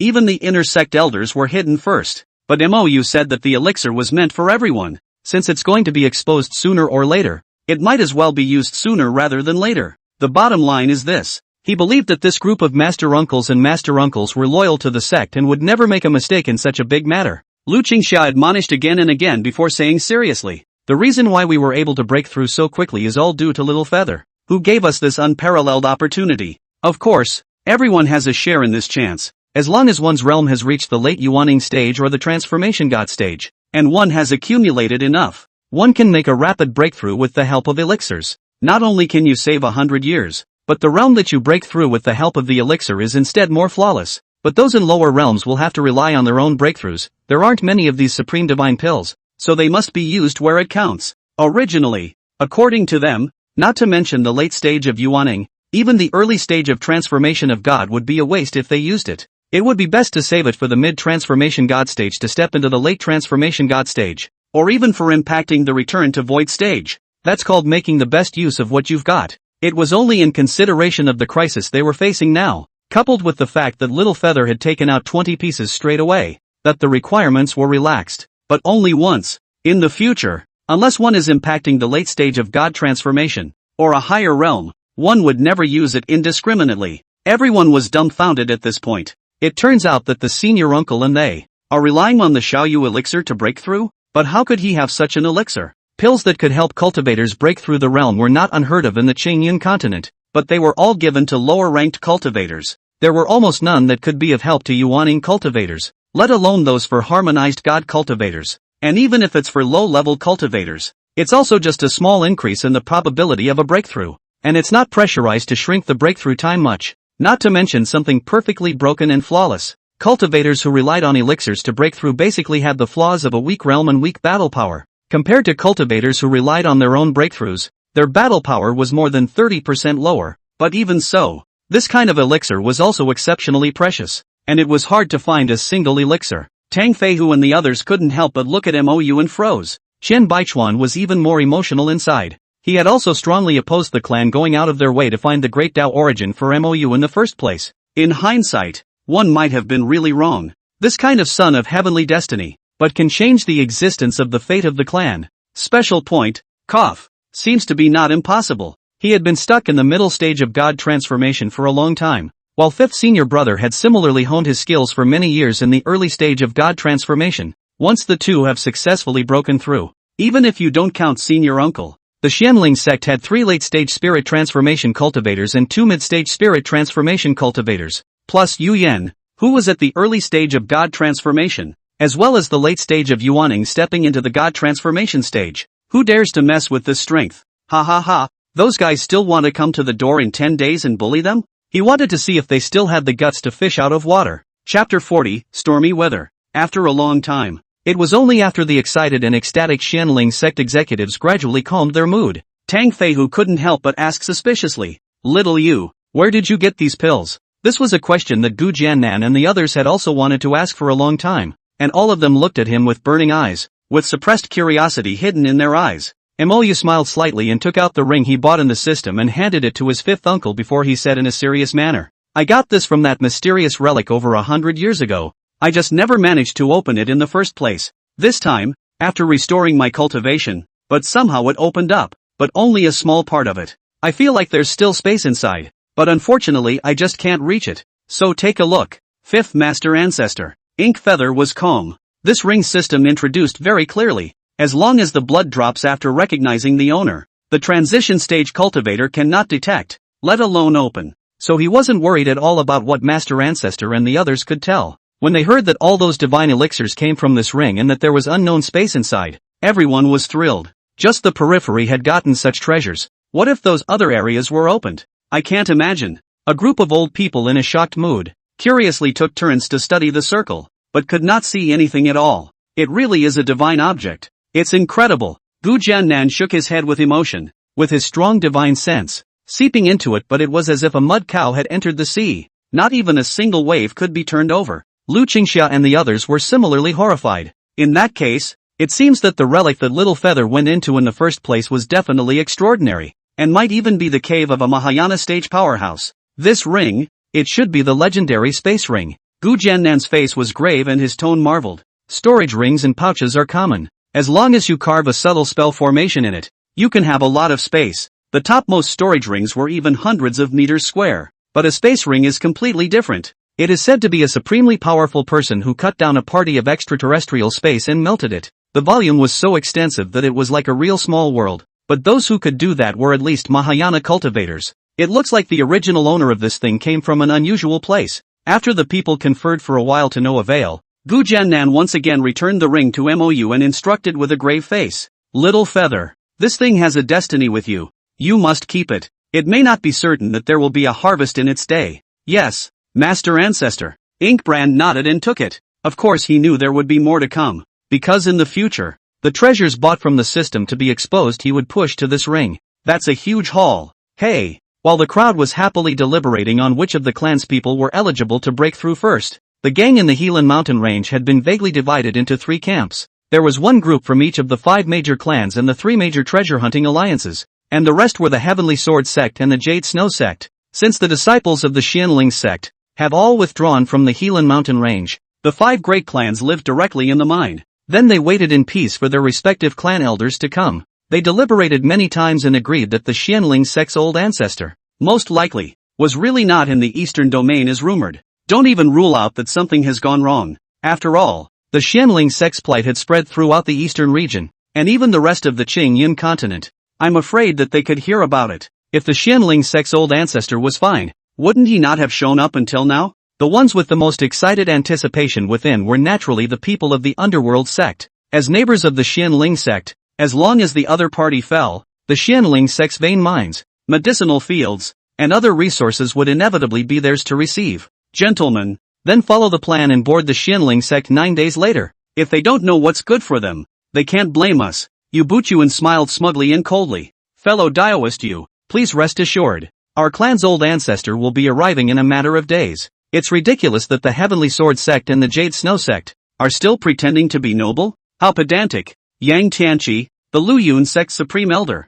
also smiled broadly and nodded his head, his face flushed with a hint of reserve and anticipation. Ha ha, there is no need for Daoist Yang to be mindful of this. Having my 5 clans is enough. It's good that they are not coming, lest there are some things that are not good to negotiate. Not bad. In case the Xianling sect refuses to hand over the secret book until death, We'll have to settle for the second best. This so-called second is naturally dividing up everything in the Xianling sect. The crowd cracked up. It was as if the Xianling sect was already fat meat on the chopping board that they could distribute and cut at will. And on the other side of the Helan Mountains, Dong Shoujia of the Heavenly Sword sect and Mu Jiqiu, the supreme elder of the Jade Snow sect, were sitting opposite each other with serious faces. While Dong Shouxian was amiable in appearance, Mu Shiqiu was all smiles. These two were two extremes in any case, but sitting together at this time, it seemed unusually harmonious. Fellow Daoist Dong, what do you think about this? Mu Shiqiu's expression was wooden, and his eyes were as deep as an abyss, making it impossible to see what was going on in his mind.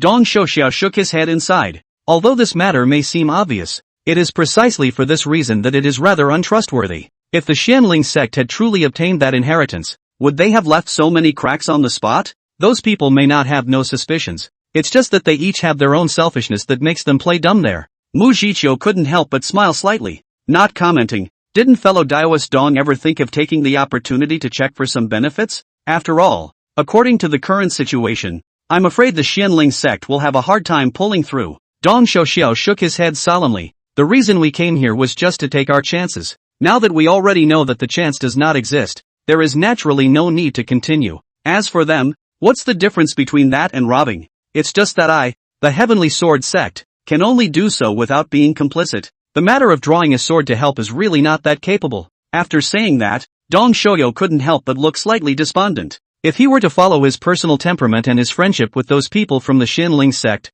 he would definitely have to take care of this matter. But he represented more than just him personally, but the entire Heavenly Sword sect. One slip-up and the clan could be in danger as a result. And how dare he get emotional? He sighed helplessly and wondered, what about the Jade Snow sect? Why did they stay out of it as well? Mu Shiqiu smiled. Just as fellow Daoist Dong said, there are some moral rights that we are not capable of upholding, but we won't trample on them either. Besides, the Xianling sect isn't made of clay. If we really piss people off, the 5 great sects will have to pay a big price. Dong Shoujiao's eyes were surprised. Does Brother Mu really think that the Xianling sect still has this kind of ability? Rumor has it that the Xianling sect's old ancestor isn't in the eastern region.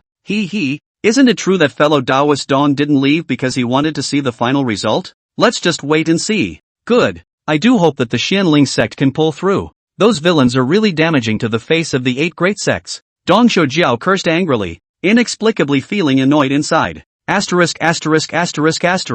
So exaggerated? At the back of the Xianling sect's mountain, Mou was looking at the goods in the system mall with horrified eyes, and his entire body was stunned. Then the heart couldn't stop thumping. What kind of effect would this kind of heaven-defying technique produce if it was combined with one's physique and the chaotic yin-yang method? Not to mention the void returning stage. It doesn't even feel like it's a big deal to cross over and become an immortal, does it? Chapter 41 Interest-Free Loans? In the feats column, there are 4 levels. It is divided into the way of man, the way of immortality, the way of the Holy Spirit, and the way of chaos. And it was the Chaos Avenue column at the very end that he was now clicking on. In his thoughts, he definitely had to buy the best. And anyway, he still had more than 15 million Chi luck values. So it wasn't bad. Sutra of Creation. This was the feat he saw at first glance, terrifying enough to make him suspect that the system was deliberately teasing him. Technique Introduction, Creation Scripture. One of the 3 strongest techniques conceived by the innate when heaven and earth were not yet opened by chaos.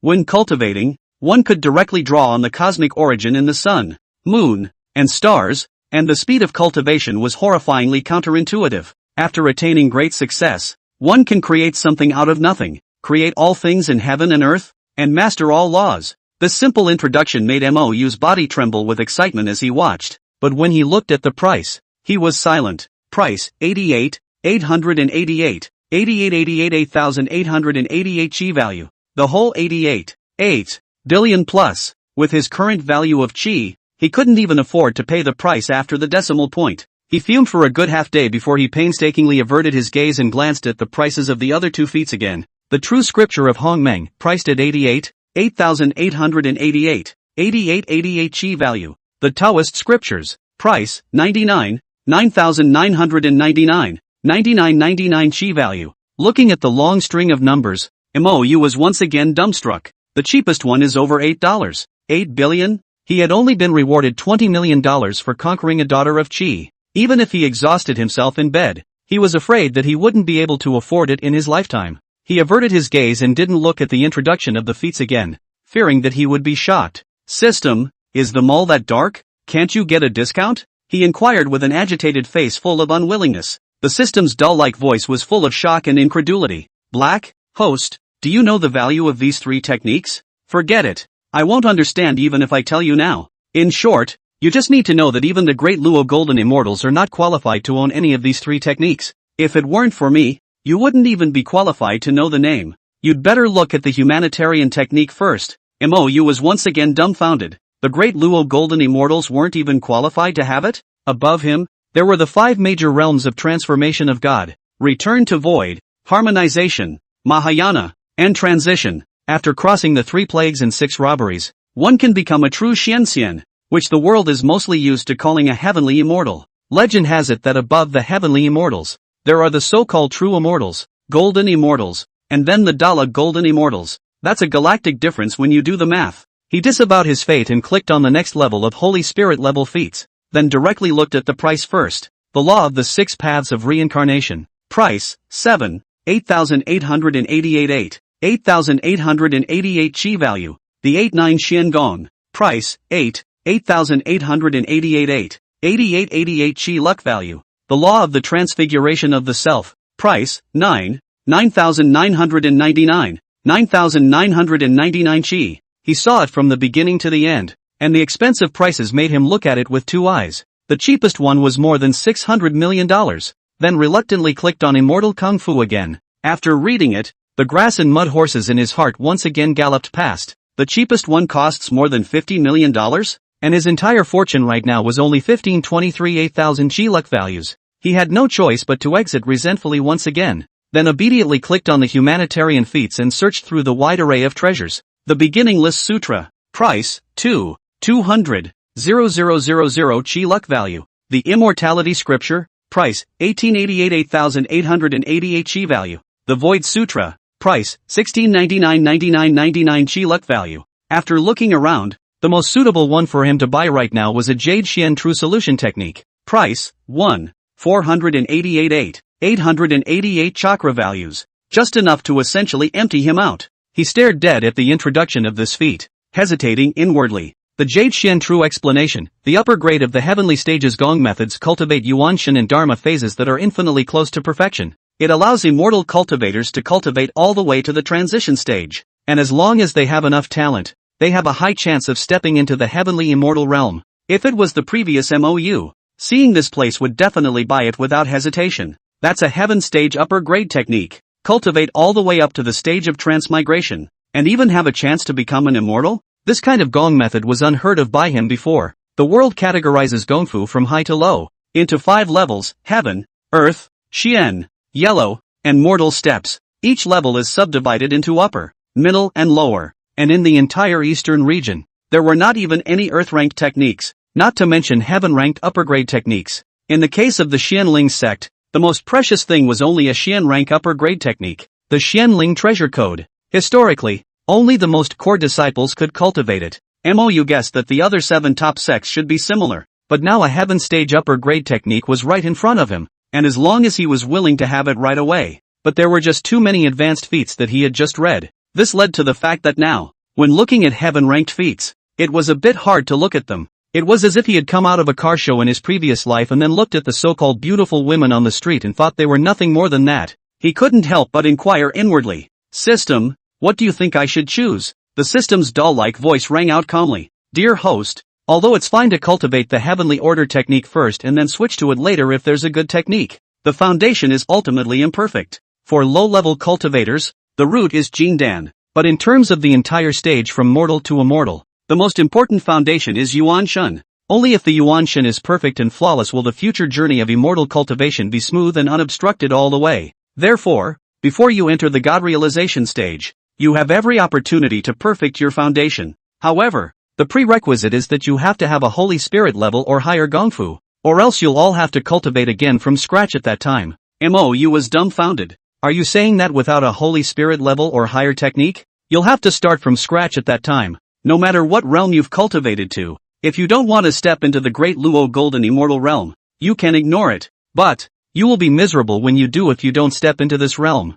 The The system's baby voice is actually pretty good. However, at this moment, Mou's heart was pounding as he listened. What do you mean by that? You don't have to pay attention to this now. It's better to cultivate properly first. The system fell into silence. And no matter how much Ink Brand shouted, it didn't answer him a single question again. Mou couldn't help but feel heavy inside. It's better to determine the gong method first. It's still too early to think about this. He let out a long sigh and opened his personal panel again. Host, Mou. Age, 299. Realm, Middle Yuaning Stage. Physique, Chaotic Divine Devil Body. Technique, Chaotic Yin Yang Sutra. Luck Value, 1523 8000. Objects conquered, Lu Ruyu. Su Shiro. Object to be conquered, Lu Yuyen, 30%. Reward item, no grade limit of 5 draws. Do you want to use it? When he saw the last column, he suddenly froze. These 5 draws rewarded by the system. He almost forgot about them, and he didn't know what he could draw? But he was never very interested in things like raffles and lotteries because he never won. The lottery goes without saying that the largest gain from playing scratch-offs in a previous life was only $20. That's still after paying $200 in principal. So he'd always felt that that stuff was all about giving you a good hope and then breaking it himself. However, these 5 chances to draw, put it will not generate interest. It is better to just draw it off. System, raffle, 5 straight draws. Alright, ding, thanks for the patronage. Thanks for the patronage. Thanks for the patronage. Thanks for the patronage. Thanks for the patronage. Thanks for the patronage. For straight thank yous. Directly let Mou's face or green. Although did not hold too much hope, but at least give a consolation prize, right? What the hell is a thank you? Congratulations to the host. He has been granted one opportunity for a large, interest-free loan for an extra long period of time. May I ask whether to use it? Aha. What the hell is this? An interest-free loan? Mou was confused. Did he look like someone who wanted to borrow money? But then he remembered that he had first seen the Chaotic Avenue technique, and his entire heart suddenly beat wildly. If you loaned him tens of billions of dollars, wouldn't you be able to use it first and pay it back later? Chapter 42 Then loan it $10 billion.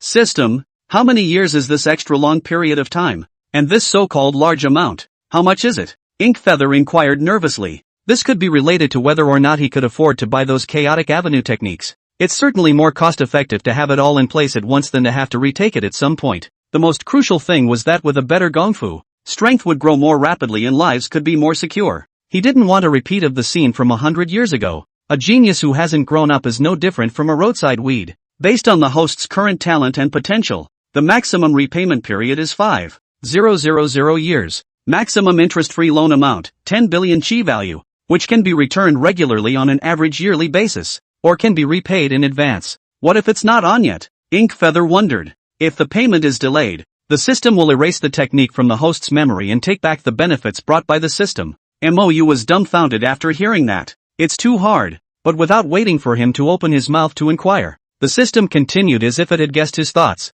The host does not need to think about recording or teaching the gongfu to others. Without the system's permission, this gongfu cannot be revealed in any form in the outside world. Mou was both happy and sad to hear it. The last trace of fluke in his heart was shattered. He had just thought that after buying this kind of supreme technique, he would cultivate it with his master and sisters. That's called maximizing benefits. It seemed that he had overthought it, and the system's anti-piracy tactics were simply beyond his imagination. He asked again, then if I purchase other feats, can I teach them to others? Chaos Dao feats can only be practiced by the host himself. The Holy Spirit Dao technique may be purchased for others, but only one person may cultivate it at a time. Humanistic and immortalistic feats are at the host's disposal after purchase. Ink Feather's heart was excited abnormally after hearing this. An immortal Dao technique that transcends the heavenly rank? Not to mention the immortal Dao technique. Even if it was a heavenly rank technique, it was estimated that the Qingyun continent did not even have one. But he couldn't afford it now, so he'd have to wait until later.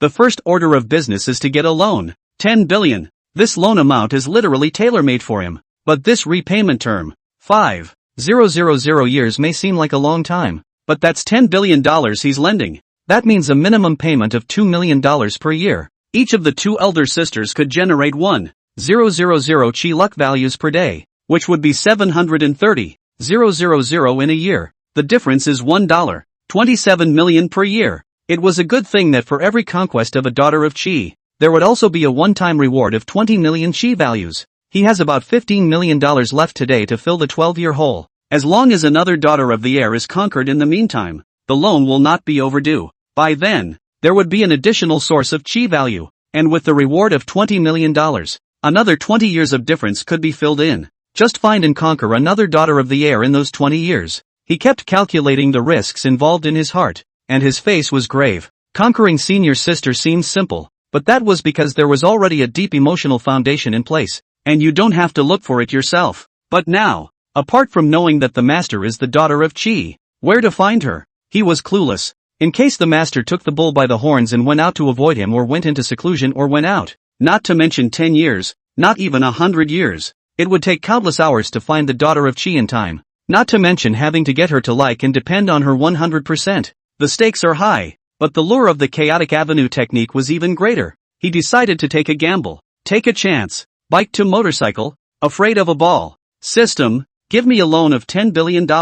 Okay, the loan process is underway. Loan has been issued. Please check with the host. You opened the system and quietly looked at the long string of numbers, feeling endless pressure while being excited. It's like taking out a loan to buy a house in a previous life. Only then it was being a house slave. Now it's a meritocracy slave. The common denominator is that you have to be stingy with your money. He once again gritted his teeth and returned to the Chaos Avenue technique section, then looked at the three techniques for a long time, unable to choose. System, in my case, which gong method do you think is most suitable? Ask the system when you don't understand something. In these aspects, the system's insight definitely threw off his entire galaxy. All are suitable, but the one that suits you best must be the Tao Te Ching. He took another look at the introduction of the Tao scripture's feats, his heart thumping inside. Taoist scripture are the strongest innate technique born in the universe when chaos has not yet begun. All the laws of the universe originate from the Taoist scriptures. After practicing to a great extent, a single thought can cause the universe to collapse and the 6 paths of rebirth to be born and die.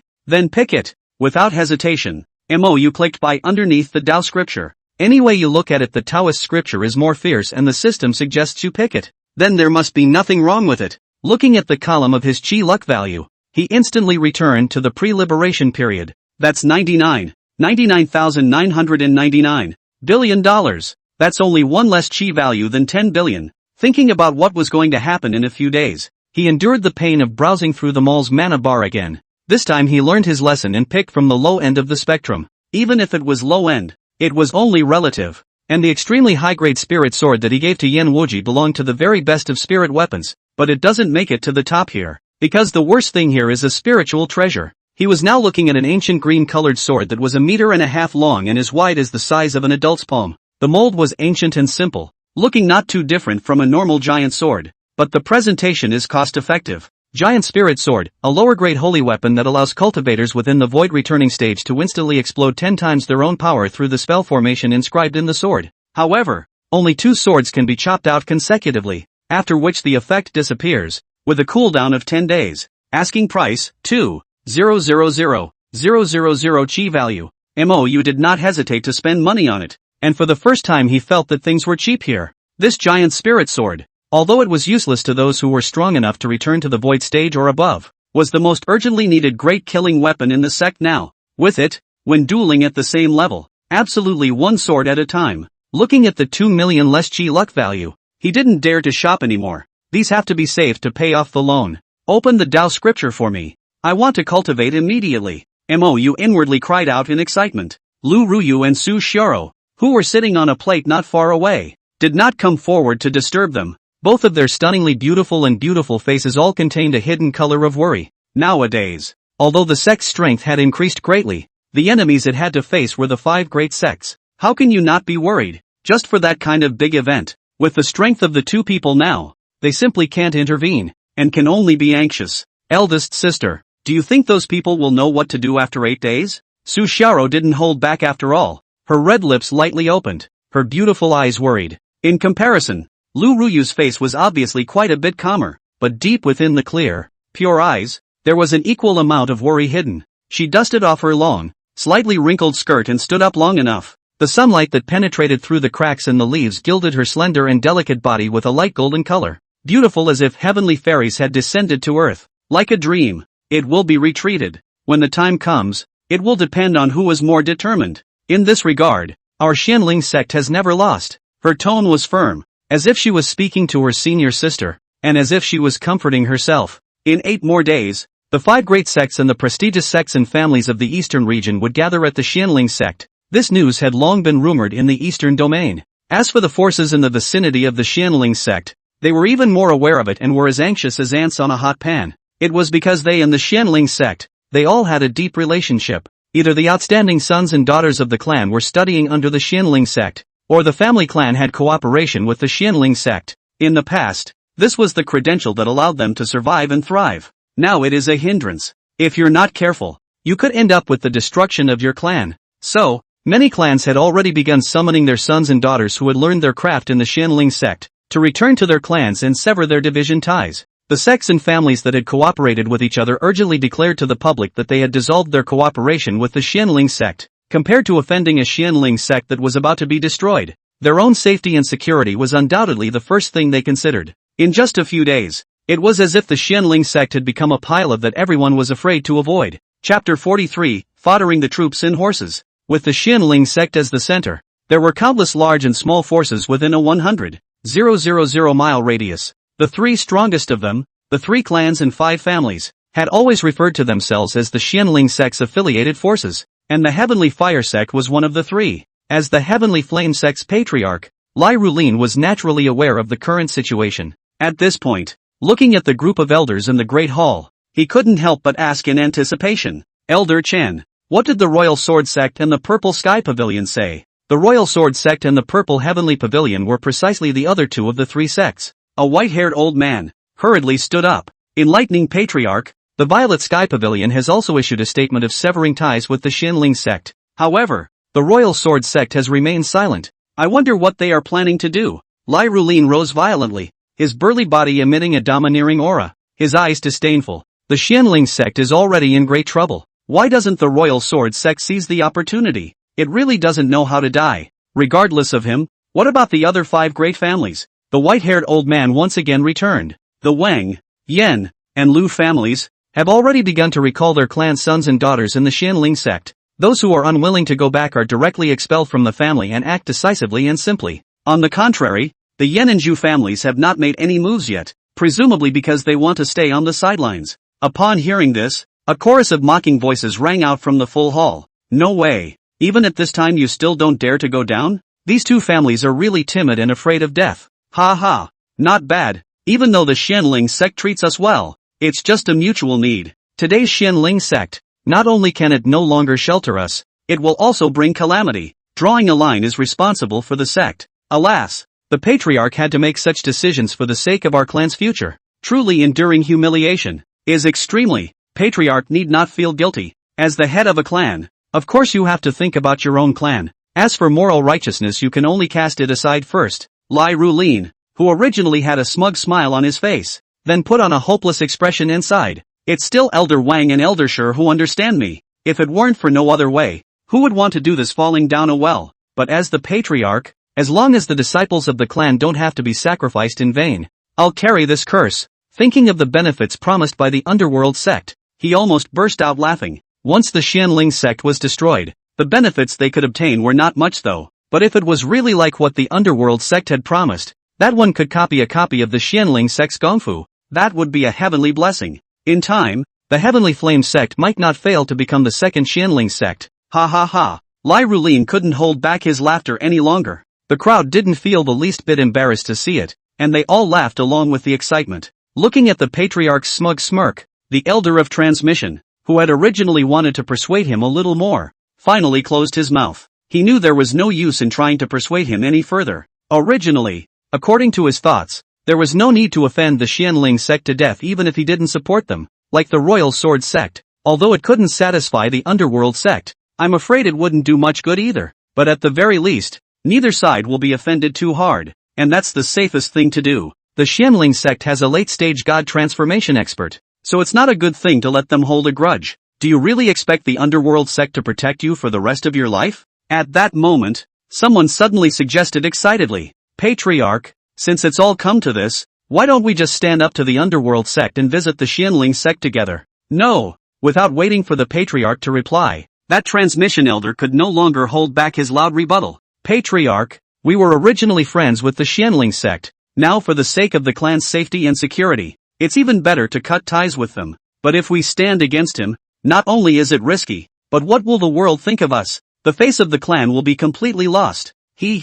Elder Lin. Your thoughts are too pedantic. Before the interests of the clan, yet you only talk about face? Not bad, since we have already been offended. Why not be thorough? That way, when we share the benefits, we can gain more say. However, looking at the greedy smiles of the others, as well as the silent patriarch, the transmission elder couldn't help but close his eyes with a face full of helplessness. It seems this is what the sovereign means. When a whale falls, everything comes to life. Everyone's ideas are wonderful, but this whale isn't dead yet, and this rush to surround it. Aren't you afraid of being smashed to death? The purple sky pavilion was naturally promised accordingly. At this moment, the pavilion master, Luo Sancher, was sitting in the sect hall with a longing face, his thin face full of anticipation. He looked at the dozen or so elders on the stage and asked nervously, "How is the Xianling sect situation now? Long body and didn't show up, did he?" A white-haired old man hurriedly bent down respectfully. "Please rest assured, Pavilion Master, the Xianling sect's old ancestor has not returned. It seems that the rumors are true." Good. Then 3 days later, just wait for the result. Whether or not our purple heavenly pavilion can go to the next level depends on this chance to be rich and famous. Luo Sanchi's expression steeply relaxed, and the greed and anticipation within him began to grow wildly. If he were to fight in the front line, he wouldn't dare to go even if he had 10 guts. However, the ones who were now playing the lead were the other 5 top sects. That's safe. He even felt that even the Heavenly Sword sect and the Jade Snow sect, who hadn't indicated their attitudes, might not have other ideas. Perhaps it was just for that bit of face, or the past friendship with the Xianling sect, which made it too shy to come directly to the door. Otherwise, why go to the Helan Mountains? And it hasn't left by now? The Xianling sect has lost its power and has become a public enemy in the eastern region. And don't blame yourself for being ungrateful. Luo Sancher gave himself a reason and felt a lot more at ease. A similar scene was happening in many places in the eastern domain. Facing the Xianling sect, a behemoth that was about to fall, anyone would want to go up and take a bite.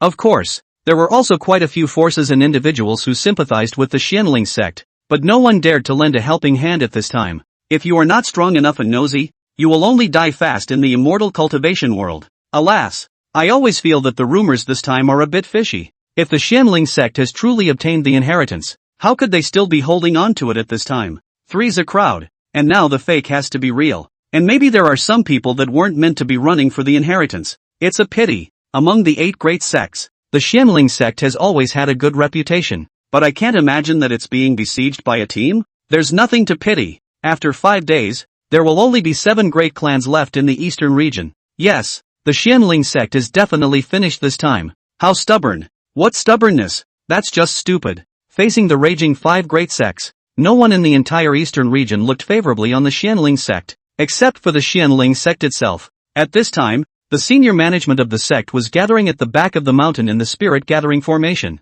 To be on the safe side, everyone took turns entering the formation to break through. Gu Jiannan and the others, on the other hand, personally escorted everyone. Chen Baichuan had been the first to break through to the late stage of transformation 2 days ago. At this time, he was consolidating his cultivation next to him. Tang Feihu, on the other hand, had broken through to the middle stage of God transformation yesterday. As for Lu Yuyan, due to the fact that the time he had stepped into the God transformation stage was too short, he didn't bother trying to break through for the time being. Beyond that, there were also 4 inner sect elders who had been struggling at the late stage of Yuaning for a long time, and were also preparing to impact the heavenly gap of the transformation stage. The one who was in the formation at that moment was none other than Zhou Bai. As the inner sect's grand elder, his strength was inferior to the demon little sister in addition to being inferior to the demon little sister. It can be the first among many elders. Now that he had swallowed the realm-breaking pill less than half a day ago, One Foot had already stepped into the transformation spirit stage. Seeing him, the other elders were all thrilled with anticipation and surging hearts within them as well. Without Little Feather's elixir, none of them at this realm would dare to say that they had a chance. But now, it's within reach. How can you not be excited? Especially when they thought about what was going to happen in a few days. Their mood became more urgent. They would like to see what expression those people would have when they came to the Xianling sect. Hey. Chapter 44, The Return of the Celestial Pride to the Clan. In the blink of an eye, there is only 1 day left of the 10-day period. However, in front of the Xianling sect's mountain gate, a sea of people and cultivators had already gathered. They certainly weren't here as guests, so they all stopped outside the mountain gate. There was no lack of forces that used to have a close relationship with the Xianling sect. For example, the Wang, Yan, and Lu families, as well as the Heavenly Flame Sect and the Purple Heavenly Pavilion. In the past, these few families had been considered affiliated forces of the Xianling sect, but now these few junior brothers were all standing outside the mountain gate as if they were strangers, or even make excuses for their backstabbing behavior in order to clear the air. Instead, they had slandered the Xianling sect. It was as if the Xianling sect had started this incident. Quietly sitting on his plate over the mountain gate, he greeted Gu Jiannan, who was welcoming the return of his disciples. Press ignored the flurry of noise and chatter outside. These jumping clowns were not worth his hand. The most crucial thing was that he didn't want to cause an incident and expose his strength in advance. It's going to be a big one. For example, kill 1 or 2 late transformation spirit cultivators to deter the others. Otherwise, there'll be no end of trouble like this. When he thought of the holy artifact that Little Feather had mentioned, he was still in a trance until now. It's just too scary. But after the recent series of amazing events, the higher echelons of the sect had long been accustomed to unreserved trust in MOU's words. After we finish cleaning up the 5 major clans, then we can slowly clean up those rebels. Gu Jiannan inwardly snorted coldly and looked at those people as if they were dead. The Heavenly Flame sect and other small groups of sects did not know at this point that their fate had been sealed. In order to perform in front of the underworld sect, they could have been vocally criticizing the Xianling sect. In the beginning, they're still careful about what they say, even a little ashamed of it. But as more and more was said, and Gu Jiannan did nothing, they became emboldened and gradually justified. The Xianling clan quickly became a tenfold evil in their mouths. If you ask me, the Xianling sect is just plotting for a long time. Otherwise, how could the treasures in that cave be transferred so cleanly? Lai Rulin of the Heavenly Flame sect spoke with gritted teeth, as if his Taoist had been forced. On the side of the Violet Cloud Pavilion master, Shan Tianqiu similarly nodded his head in agreement with a face of indignation. His old face filled with pity. Not bad. It's fortunate that there are 5 great sects to administer justice. Otherwise the inheritance left behind by the extreme bliss immortal would have to be monopolized by a single family. Back then, during the battle of demon extermination, the eastern region's inheritance was severed the most severely. Now that the chance has appeared, it is the compensation from the heavens for the eastern region.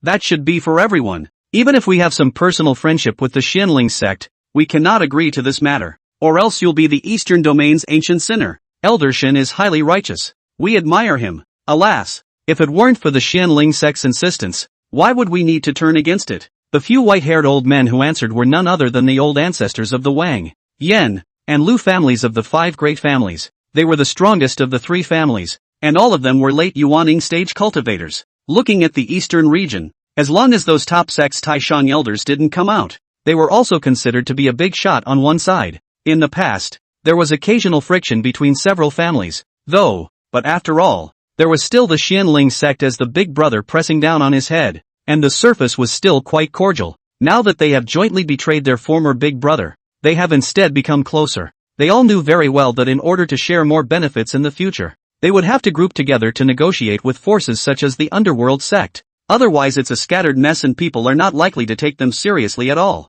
Therefore, the Heavenly Flame sect, the Purple Heavenly Pavilion, plus the Wang, Yan, and Lu families quickly formed a small alliance of unprecedented unity. The ones who criticized the Xianling sect the most were precisely the same ones. As for those who are watching, in the spirit of more is better than less. At the doorstep of the Xianling sect, he didn't dare to be too reckless after all. However, the people from the 5 major clans in the eastern region were clearly not among them, especially the underworld sect. He had just lost face in the Xianling sect not long ago, and it was the time when he desperately wanted to get it back. This was also the reason why the Grand Elder of the Underworld sect, Long Qingshan, had brought a group of celestial pride here in advance. It was to surround the departing Xianling sect disciples and use it to take out some anger. Unfortunately, it's surrounded by loneliness. The few that had left were still the sons of the Wang, Yan, and Lu families who had secretly defected to them. The Xianling sect was calm these days. Not only was there no mass dismissal of disciples, as the world had imagined. On the contrary, the number of elite disciples urgently rushing back every day, however, was increasing. That was the disciple who had previously gone out and searched for the origin of the great Tao for MOU. Of the 10 heavens pride, only 4 had not returned as well. 2 of them were none other than Lu Yuyan's 2 female disciples, Sima Fian and Morong Chiodi. It was also the second of the other 2 8 beauties of the Xianling sect. Someone had once jokingly said that Qingyun's beauty was out of the eastern region, and the eastern region's beauty was in Xianling. The story is about the Xianling sect, which monopolizes 5 of the 8 beauties in the eastern region. the young cultivators present were familiar with these stunning celestial pride. The reason why, this time, so many young people ventured over to see what was going on. A big part of the reason. Just want to see for myself those stunning beauties. However, looking at the other geniuses of the Xianling sect that kept returning, many of the young people who were watching, however, gradually became feverish. Positions aside, this bloodthirsty sentiment of being at home in death is so moving, because given the current situation, coming back is basically tantamount to death. However, the Xianling sect disciples were undaunted. As more and more people returned, the faces of the people from the 5 great clans became increasingly ugly. Lang Qingshan's gaze was even more gloomy. The return of these people has no bearing on the big picture. Though, however, the aura was instead overwhelming the 5 great clans, making him sick at heart. According to the statistics of the disciples who had long been squatting outside the Xianling sect's mountain gate, these days, nearly 100 elders from the inner and outer sects of the Xianling sect had already returned 80%. The disciples even came back in their thousands. In the Xianling sect, only those who stepped into the Jindan stage could hold the position of deacon. Late Jindan stage can be an outer sect elder. If you step into the Yuaning stage, you will be promoted to inner sect elder. As for the Xianling sect's inner sect elders, there were 42 of them in total, which could be considered strong. However, under the 5 great sects joining forces, it was a bit weak. There were no less than 20 god transformation stage cultivators from the 5 major clans alone. There were even nearly 200 Yuaning cultivators. But even so, however, it could not deter the Xianling sect's disciples from returning in the slightest, which made people very upset. Looking into the distance, more than a dozen more young cultivators flew this way. The handsome young man in the lead was still a mid-Jindan cultivator. Lang Qingshan couldn't hold back his inner irritation any longer and sneered loudly. The Xianling sect is in danger, yet you guys are still coming back to die. It's simply foolish. Only to see the youth at the head, his eyes glanced at him with disdain, and laughed arrogantly and said, "We, the Xianling sect, act in a way that you people who are greedy and afraid of death. How can you understand? Xianling sect Mo Wencho, return to the sect." The young disciples behind him followed suit, shouting loudly and wildly, "Xianling sect Shang Xiaoer, return to the sect. Mu Caixia of the Xianling sect, return to the sect." Outside the Xianling sect's mountain gate at this moment, there were only the roars of these young men. The killing spirit is as good as dead. "Mo, follower Yang Mu, return to the clan." Another cry came from beyond the heavens. As the words fall, a cold-faced, black-clothed youth carrying a huge sword suddenly appeared. It was clearly an early Yuaning cultivator. Such a young Yuaning cultivator was very rare even in the major sects. This made Lang Qingshan's face even more unsightly, and a murderous aura overflowed in his eyes. Chapter 45 Xianling Sect, when destroyed. Bold fanatic, with no respect, do you think I won't be able to behead you? Lang Qingshan looked at the young celestial named Mo Wencha with a gloomy face. The eyes were cold and unfeeling. An inner sect elder of the 8 great sects, being chided by a young man for being greedy and afraid of death? It made him nearly reach the limit of his patience. If it wasn't for his concern for face, he would have shot to kill the other party long ago. It's just the right time to clean up that demon named Yang Mu. 2. A Yuaning cultivator who was less than 500 years old. Even if he was placed in the entire eastern region, he was still the top class of that class of genius. Sure, the exception was Mou, who had once been 180 years old and had stepped into the middle stage of Yuaning. That guy wasn't even human. What made Lang Qingshan especially murderous was that this Yan Mu was also a follower of Mou, so that was even more important not to stay. This time, when they were bullying the Xianling sect, the 5 great sects still had some disagreements. 2 of them believed that if the Xianling sect would not compromise until death, then kill all the other parties' god transformation stage cultivators, then just divide up their clan disbanding, heavenly pride and a bunch of resources. As long as the Xianling sect disciples stopped resisting, there was no need to kill them too hard. After all, as a top clan in the eastern region, there was still a point of fame.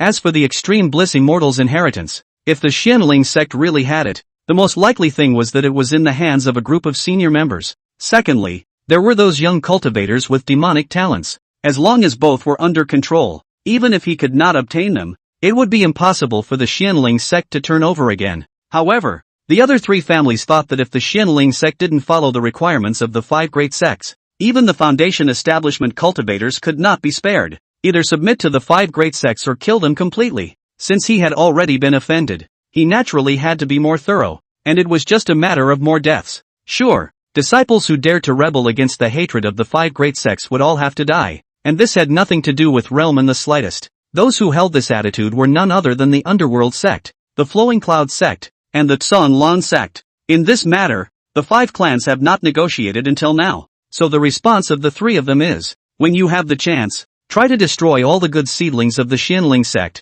so as not to leave any unnecessary aftermath. At this moment, Lang Qingshan was trying to create an opportunity to decapitate this Yang Mu. As for Gu Jiannan, who was sitting in the void in the distance, there were naturally the great elders of the 5 great sects to deal with. Nowadays, apart from the old ancestors who hadn't arrived yet, the spirit transformation cultivators had basically arrived. Against the Xianling sect, which only had a middle stage of transformation, there was no pressure. That's the main reason he dared to be so high profile. But, he had clearly underestimated the Xianling sect's determination. The very next moment he finished those words, a figure had already flown over from the Xianling sect's main peak. It was none other than Zhou Bai, who had beaten him to a pulp last time. You, Lang Qingshan, are really getting better and better at making things difficult for a Jindan cultivator of my Xianling sect? Zhou Bai's laugh was contemptuous and disdainful. This caused Lang Qingshan's face to completely darken. Facing this lifelong rival, he only felt his blood boil, and the anger in his chest nearly set his beard on fire. Zhou Bai, you can only talk tough today. By tomorrow, you will be a broken corpse. Lang Qingshan roared loudly with an iron face, his body shaking with anger. However, Zhou Bai did not get angry in the slightest, and all that was on his face was disdain and contemptuous mockery. Even if it's a broken corpse, it can't be your Lang Qingshan's masterpiece. You're destined to be stepped on by me in this life. If you want to take revenge, you can only look for my clan's juniors. How sad. Zhou Bai's calmness made Lang Qingshan feel rather powerless, as if he had punched his fist on cotton. But more than that, it was monstrous anger and shame. The Qi himself had just been defeated by his opponent not too long ago, which left him with no backbone to speak harsh words. Qingshan, retreat. Just wait until tomorrow. At this time here in vain, will only cause people to laugh. An old man with white hair and white beard suddenly floated down from the distant void. That extraordinary temperament, with a robe as white as snow, was as ethereal as a red dusty mortal. Only the fierce, cold look in his eyes spoiled that aura.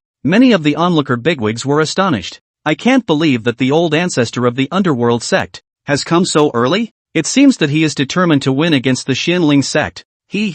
More than aspiring to win? I'm afraid it's to kill them all. Shu, keep your voices down. Have you forgotten the old ancestor of the Clear Dust Sect from 200 years ago? Thinking of that horrifying scene, the crowd was silenced. That Clear Dust Sect's old ancestor, back then, was an early-stage god realization master. Just because of a remark made in the crowd, the old ancestor of the Underworld Sect was acting too overbearingly. Then he was beheaded by the angry Yubaihu, who was annoyed. And you, White Tiger, was the name of the oldest ancestor of the Underworld Sect. At that time, it wasn't enough for him to kill the old ancestor of the Clear Dust Sect, but he also ran into someone else's sect and killed all of their disciples, and forced the Clear Dust Sect to disband on the spot. In his words at the time, since you call me overbearing, I'll show you real bullying. Good thing that traveling White Tiger didn't know that his temper had changed for the better. Still pressed to pay attention to the conversations of these little shrimps and didn't bother them. That's what made that secretly tense side of the big man breathe a sigh of relief.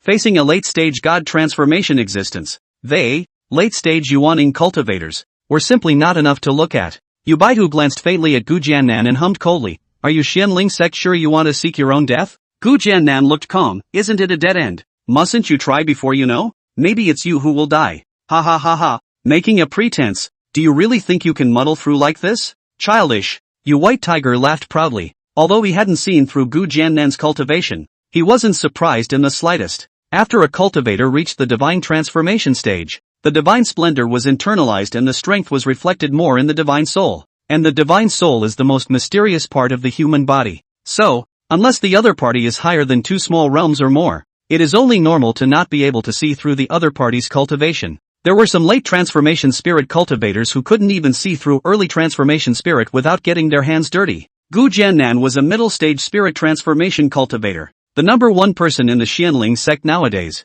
Even if he was as arrogant as Yubaihu, he wouldn't look down on him too much. But that's about it. If it wasn't for the concern of the Xianling sect's old ancestor, Long Baodian, where was the need for a 10-day period? These 10 days were not just for waiting for them to come. At the same time, it was also a way to further determine whether or not Dragon Breaker was still alive. If they didn't even show up at this time, it was likely that something had already happened, and the great sects would be able to act with truly no fear. Now it seems that the matter can be determined 9 times out of 10. Xianling Sect, when destroyed. But then again, there were still several god transformation stage cultivators within the other clan, so of course he wouldn't let the underworld Sect's family face it. It's not that bad of a day anyway. At this time, Gu Jiannan was stupidly excited inside. Although the opponent had come with several spirit transformation cultivators, there was only one late-stage spirit transformation practitioner, Yu Baihu. If he joined forces with the two senior brothers, there was every chance that he could put down the touring white tiger without using a holy weapon.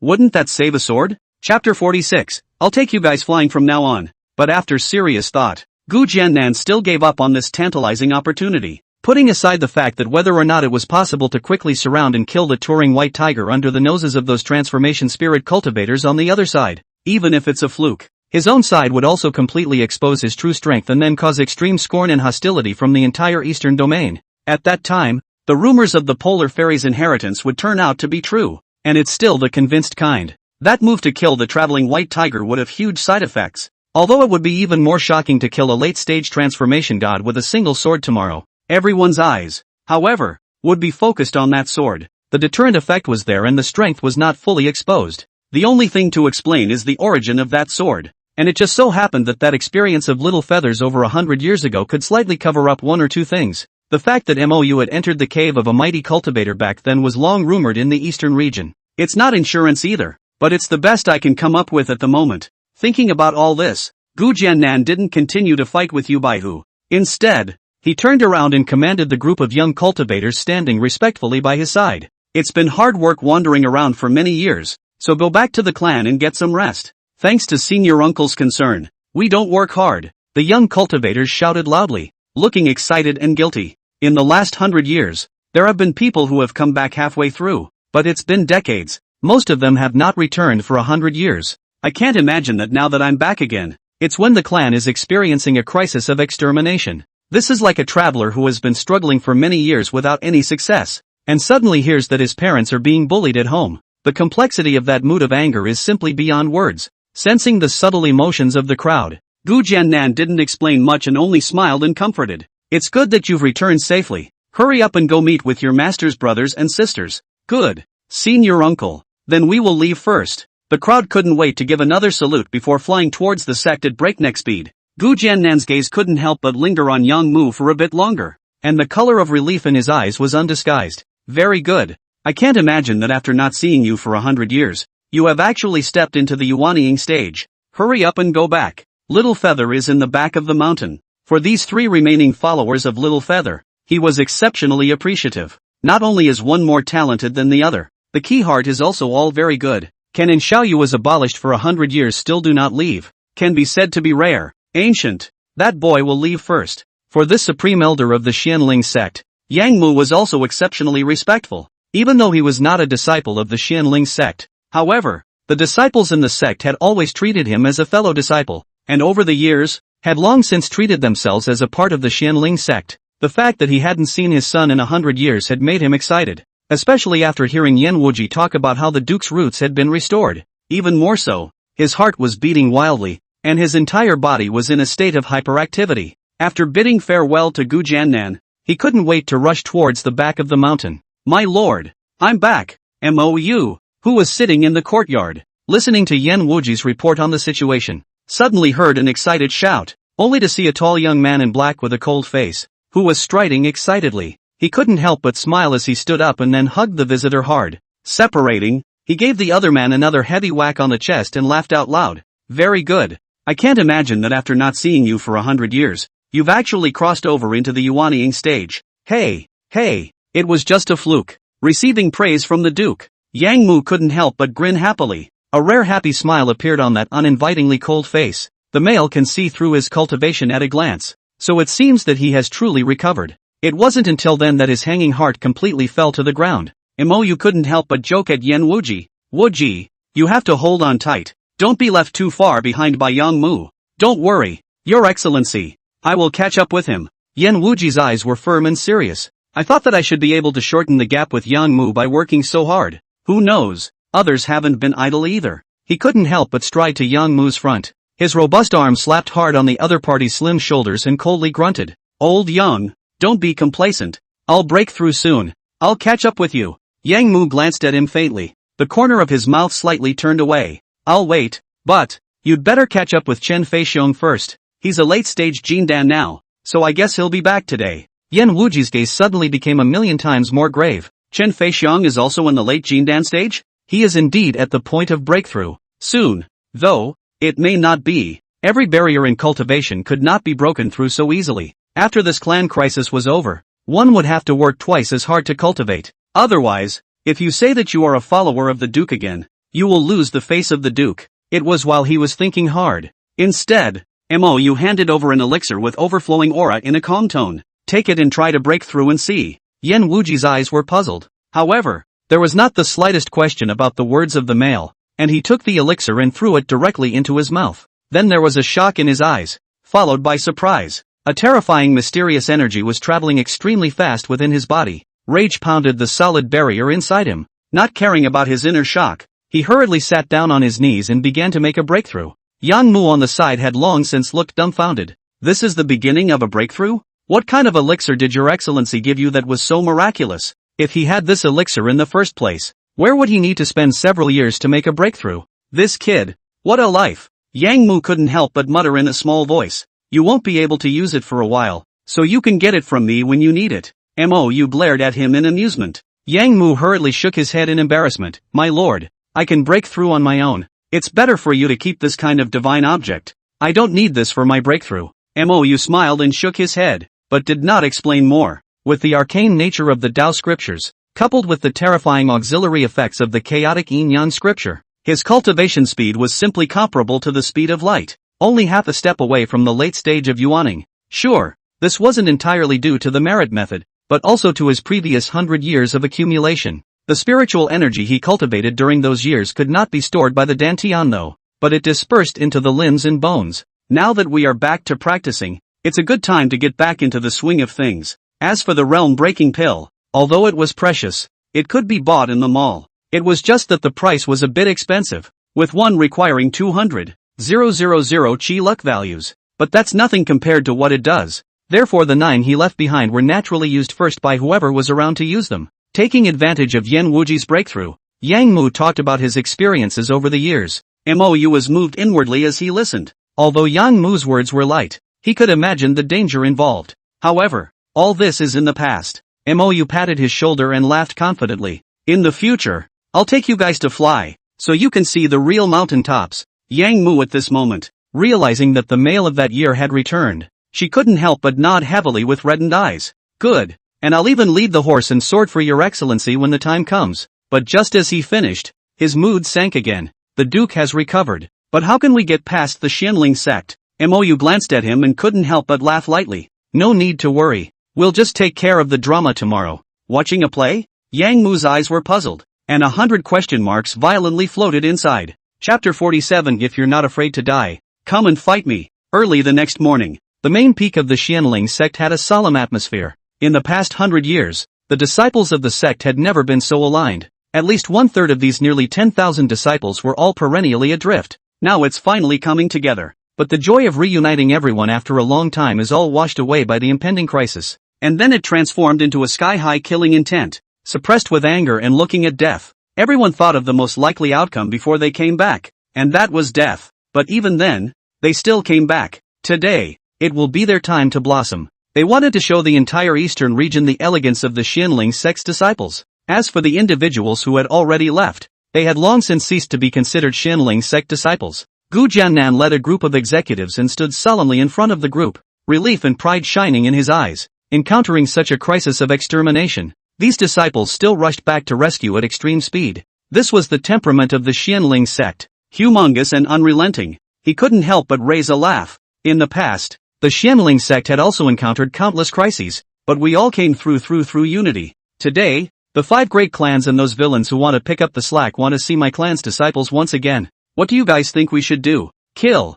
kill, kill. The sound waves of 10,000 people roaring in anger directly reached 100 miles away. That magnificent and solemn aura made the onlookers' hearts tremble with fear as they listened. And then there was endless envy and admiration. Regardless of whether or not the Xianling sect could survive today, this aura of theirs was not something that could be compared to ordinary people. Even the higher-ups of the 5 great clans couldn't help but feel sour inside. If his own clan encountered this situation, I'm afraid that the disciples would have already run away. Next moment, the Xianling sect's disciples then stood in front of the mountain gate under the leadership of Gu Jiannan and the other senior officers in an imposing manner. In contrast, it was the large army led by the 5 great sects and the Gale country, equally numerous and powerful. That monstrous and terrifying aura, stirring the airspace in a 100-mile radius, boiling and tumbling, appalling and incomparable. As for the imperial crown prince of the Gale country, Chen Jie, who was standing next to the 5 great clans, his eyes were however dead set on Mou, who was accompanied by the 3 beauties,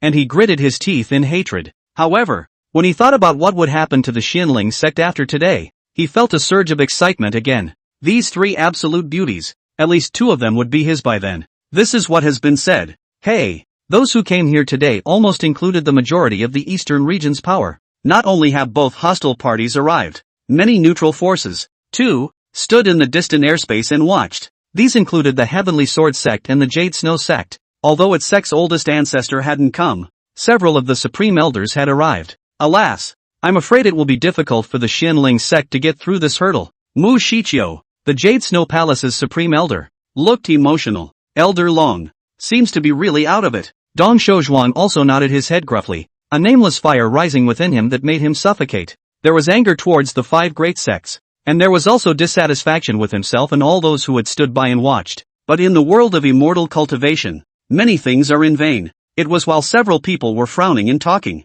There was a sudden commotion in the distant crowd. One could only see a huge auger dragon with a body of more than 10 feet long, which was breaking through the air. The ferocious and domineering demonic beasts might spread wildly in all directions without any concealment, causing a group of low-ranked cultivators to look at them with pale faces. On its head, on the other hand, sat a withered old man with green robes and white hair, his face cold and his gaze sharp and deep. When they saw Elder Dragon Rider appear, many people immediately exclaimed in shock. This auger dragon must be the mountain watch beast of the Luyan sect, said to be a sub-blooded auger dragon in the middle Yuaning stage, worthy of being an old ancestor of the Flowing Cloud sect, traveling with Yuaning demonic beasts as mounts. This underpinnings are really something. Demonic beasts had powerful flesh and strong divine souls, and in order to conquer a demonic beast, one had to be at least one great realm higher in order to do so, especially for this kind of augur. Due to possessing a trace of ancient divine dragon bloodline, the divine soul was even countless times more powerful than ordinary demonic beasts.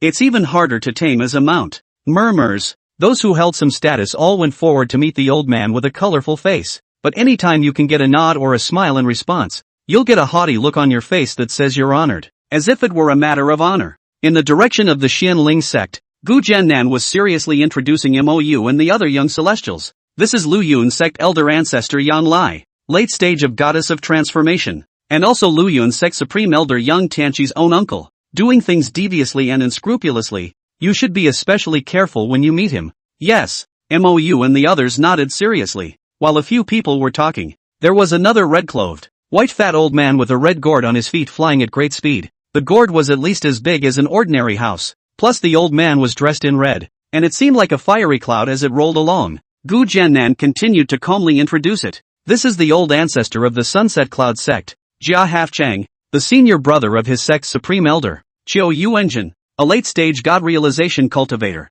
The wine sword gourd at his feet is a medium-grade spiritual treasure that can not only contain various magic treasure spiritual weapons such as swords, even pills and herbs, liquor and other things put into it can add many strange effects. People are temperamental, love to drink, visit greenhouses, often kill people between laughter, and is privately known as the smiling Yan Luo. Mou couldn't help but smack his lips, looking at the fat old man who was smiling as if he were the Maitreya Buddha of compassion. How could I not correspond these comments to him? Ha ha ha. Ancient elders, have you ever thought about it? As several people were talking, the fat old man, who was like the Maitreya Buddha, was smiling and coming this way. Look at that charitable look. If you didn't know better, you'd think you were asking if you'd eaten today. Gu Jiannan's overbearing cold smile. There's nothing to think about. We'll chop off the hands of whoever dares to snap on the Xianling sect's head. Jia Half-City smilingly stopped 100 meters in front of the Xianling sect's team, without the slightest sign of anger on his fat white face. Alas, young people are just prone to impulsiveness. Your senior uncle is not here. We elders really can't bear to see you get lost. Hand over the inheritance of the extreme bliss immortal. That thing belongs to the entire eastern region immortal cultivation world and not to a certain person. Otherwise, we, the eastern domain, will forever be looked down upon by the other three domains? And that's something we won't allow. Ha ha, fellow Taoist Jia is right, this is exactly what we think in our hearts. An old, loud laugh came from the sky, only to see three white-bearded, white-haired old men, who were sitting on a huge golden stone seal joined together. That transcendent temperament, ethereal and holy as a fairy among the people, made countless cultivators below look mesmerized. As for the stone seal, at a glance, we know that it is absolutely extraordinary, and the overflowing breath contains a trace of the power of the law. This was at least a medium-grade spiritual treasure. At this time, many of the older generation cultivators had already recognized those three and were introducing them to their own offspring.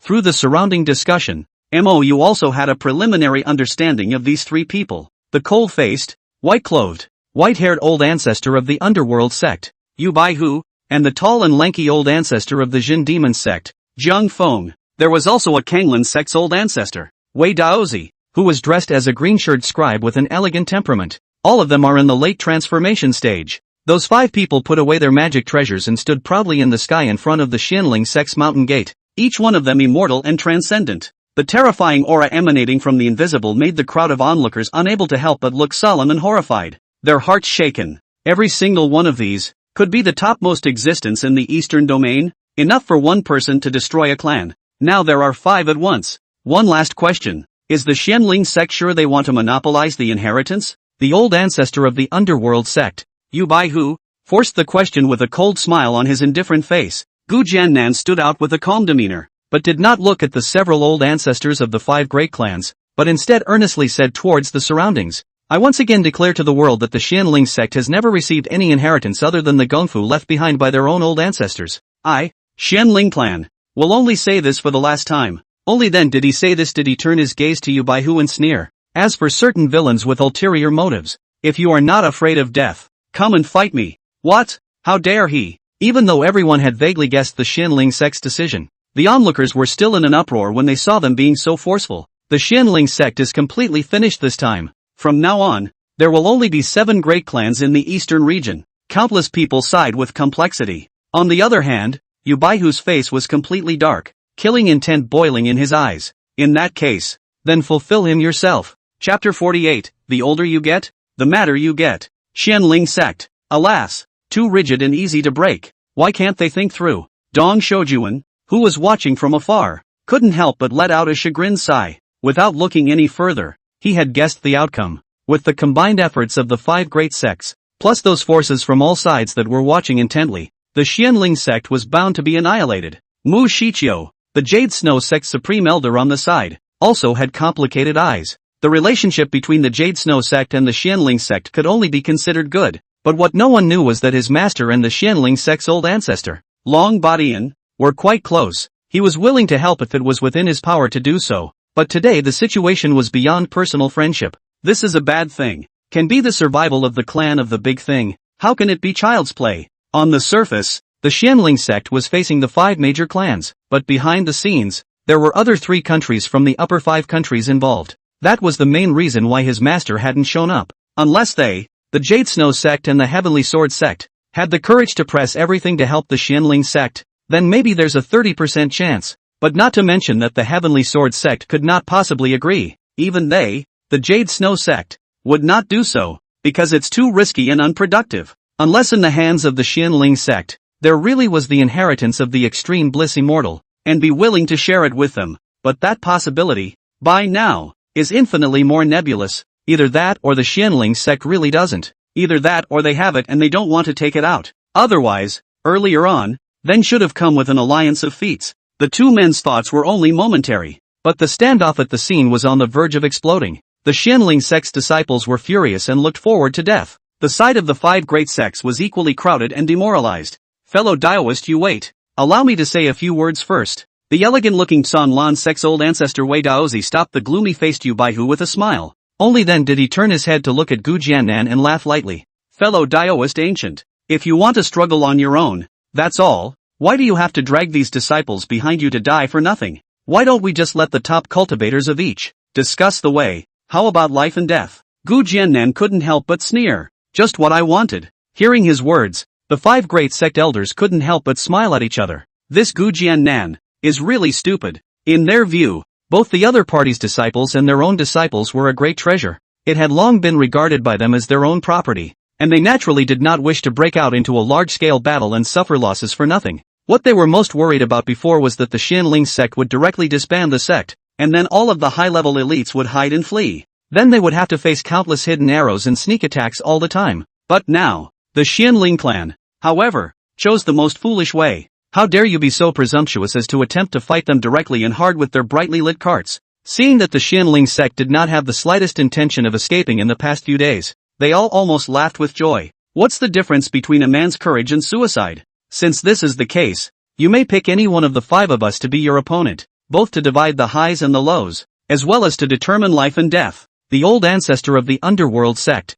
Yu Baihu, smiled coldly and proudly, not putting Gu Jiannan at ease at all. It wasn't just him. There was nothing around except for a handful of senior members of the Xianling sect. Almost none of them looked favorably on him. To say that the gap between the middle and late stages of transformation spirit was not too much to say that it was a heavenly rift. Although Gu Jiannan was gifted, but which one who could step into the late stage of God transformation was not a supreme heavenly pride. Defeat is assured. Since you want to die first, then it's your choice. Gu Jiannan's tone was calm, but an infinite killing aura swept through his vicissitudes of eyes. It's just as well to settle old scores with new ones. Hearing his choice, the surrounding people were not surprised in the slightest. The faults between the underworld sect and the Xianling sect were almost unknown. It's not just because of the competition between neighbors, resources and good disciples. What's more, because of the assassination of Mou 100 years ago, the Xianling sect had always suspected that there was a shadow of the underworld sect. That's what led to the near war that year. The tens of thousands of people in the room were silent at this moment.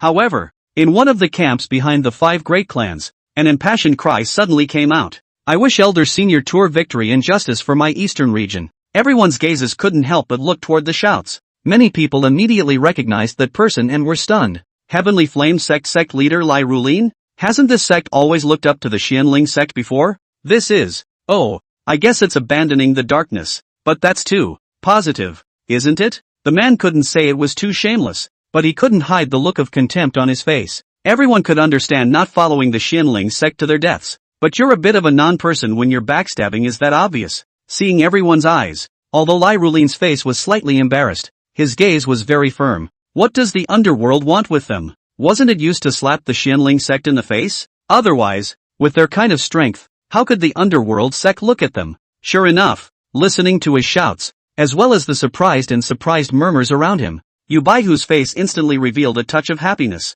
At this point, the purple heavenly pavilion, as well as the Wang, Yen, and Lu families, who were originally still hesitant. There were also no more scruples about kissing ass and shouting. As the saying goes, the way to win is more helpful, the way to lose is less helpful. The Xianling sect is insatiable. We can no longer aid and abet the enemy since we are not able to do so. Not bad. Fortunately, the eastern region still has a group of immortal cultivation world leaders such as Elder Senior Yu to do justice to us bottom-level immortal cultivators. Otherwise, I really don't know when the day will come when I can get a glimpse of the great Tao. Yes, the Xianling sect should be annihilated. Otherwise there will hardly be any peace in the eastern region. A few people cursed harder and harder. In the end, he even said that he was gnashing his teeth as if he had a deep hatred with the Xianling sect. The situation was now clear. The Xianling sect would undoubtedly collapse. Since you've already placed your bets, you might as well bet big so you can get what you want. The rich can bet only 1% of their fortune, but the poor don't have that kind of capital,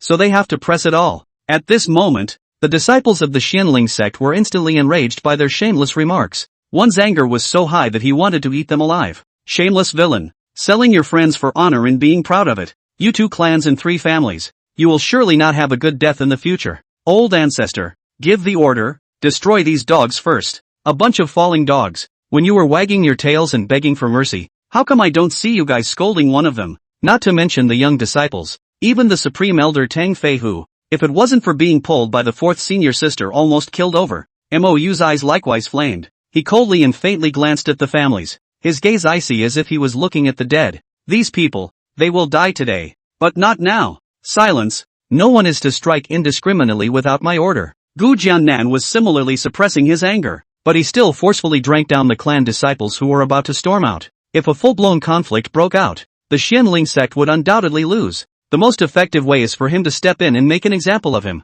Only then. It was only then that the Xianling sect was able to get through this crisis peacefully. Otherwise, even if he had a sacred artifact, the Xianling sect would be just as unable to carry the opposite side of the group. Although the disciples' faces were red with anger, no one dared to disobey the orders of the Supreme Elder, so they could only grit their teeth and endure. See this scene. Yu Baihu couldn't hold back his laughter any longer, looking at Gu Jiannan and the others with mocking and contemptuous eyes. 100 years ago, the two clans didn't fight though. However, the underworld sect was bullied by the other party to the front of the mountain gate. Back then, Long Baodian had no problem treating him because of his battle prowess. The key at that time, he didn't have the backbone to fight with the other side. Therefore the momentum was always overwhelmed by the other side. In the end, it was only because of the interventions of the various great clan ancestors that this did not result in a fight. The late-stage god transformation powerhouse had traveled smoothly all the way, and was highly respected and worshipped by the world. Have you ever been humiliated like that?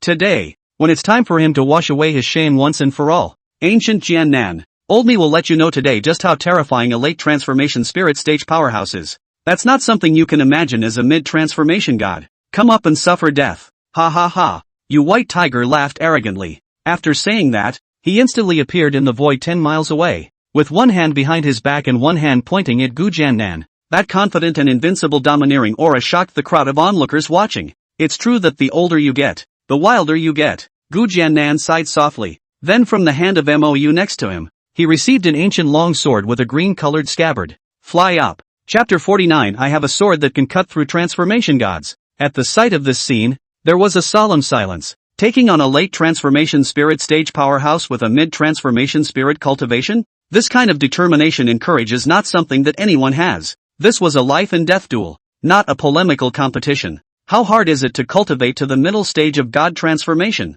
That was almost the topmost existence in the eastern domain, with a noble status, a promising path, and a lifespan of thousands of years. It can be said that cultivators are the more they cherish their lives the further back they go. Aside from the great way of eternal life, there had been very few things that could make them fight for their lives. But today's Gu Jiannan had taught them a lesson. Dong Shoujuan, who was watching the battle from afar, couldn't help but sigh. The courage of the ancient Taoist friend is beyond the reach of any human being. It's admirable. Mu Jiqiu similarly sighed quietly. It's a pity that the end is set today. Not only them, but all the Xianling sect disciples also revealed a look of sadness and anger. Amid transformation spirit stage Taishang Elder, this was to use his own life to defend the Xianling sect's final glory.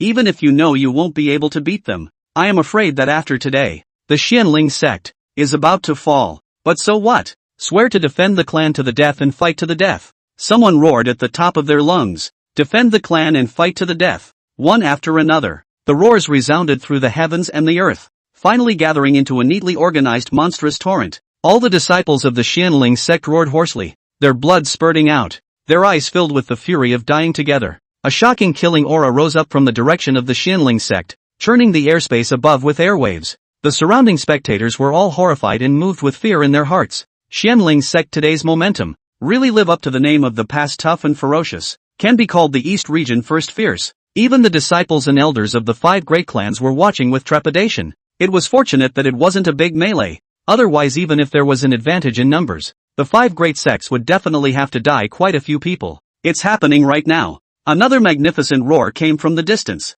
Royal Sword Sect Fu Tianxiong led the elders in the sect to come to support. The crime of coming late. Hope that the Xianling sect, all the friends of the Dao, bear with me. The crowd turned their heads to look, only to see that to the northeast, a team of 20 to 30 Jindan cultivators were flying in at breakneck speed. At the head of the group was a middle-aged Yuaning cultivator with a stout figure and rugged face. A black robe added a bit of solemnity and majesty to him. Seeing this group of people appear, a huge murmur erupted from the surroundings. No way! How dare the Royal Sword Sect come to support the Xianling sect at this time? Isn't this looking for death? Yes, this Fu Tianxiong is really just like the rumors. Reckless and bold but not quite brainy enough. Indeed, coming to die at this time is simply foolish. Honestly, I do admire them for daring to come at this time. May I ask who among you has the courage to do so? An old man sighed softly, instantly making the taunts around him diminish. It is said that the Royal Sword Sect was almost destroyed back then, and it was the Xianling sect that stepped in to save them. This Fu Tianxiong is a man who knows how to repay his kindness.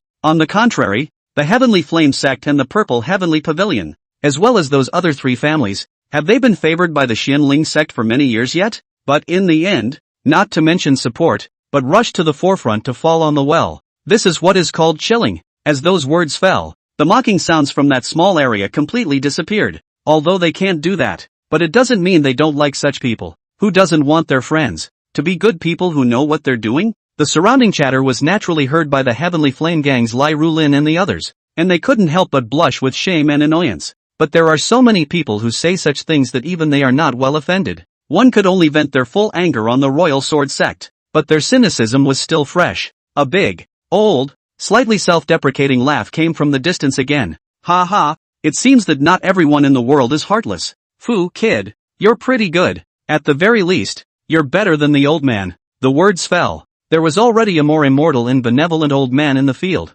and it was none other than the Heavenly Sword Sect's Supreme Elder, Dong Shoujuan. Fu Tianxiang hurriedly bowed respectfully, his face serious. Elder Dong is too kind. The Xianling sect has shown great kindness to our sect. One should know how to repay kindness. Otherwise, how is it different from certain pigs and dogs? As he said this, Fu Tianxiang's large, bullseye-like eyes directly glared angrily at the Heavenly Flame Sect's group of people. It's almost like pointing your nose in the air. It instantly made Lai Rulin and the others furious, and the heads of the Wang, Yan, and Lu families also looked ashamed. Finally, he couldn't help but be annoyed. Surname Fu, you want to seek death yourself, and you're dragging the clan along with you. You're simply as stupid as an ox. Not bad. As a sect leader, you should work for the welfare of the sect. You completely disregard the survival of the sect for the sake of your own reputation. What qualifications do you have to taunt us here? Fu Tianxiang coldly glanced at them and said with a condescending sneer, you and other pigs and dogs are not worthy of talking to lousy. Surname Fu,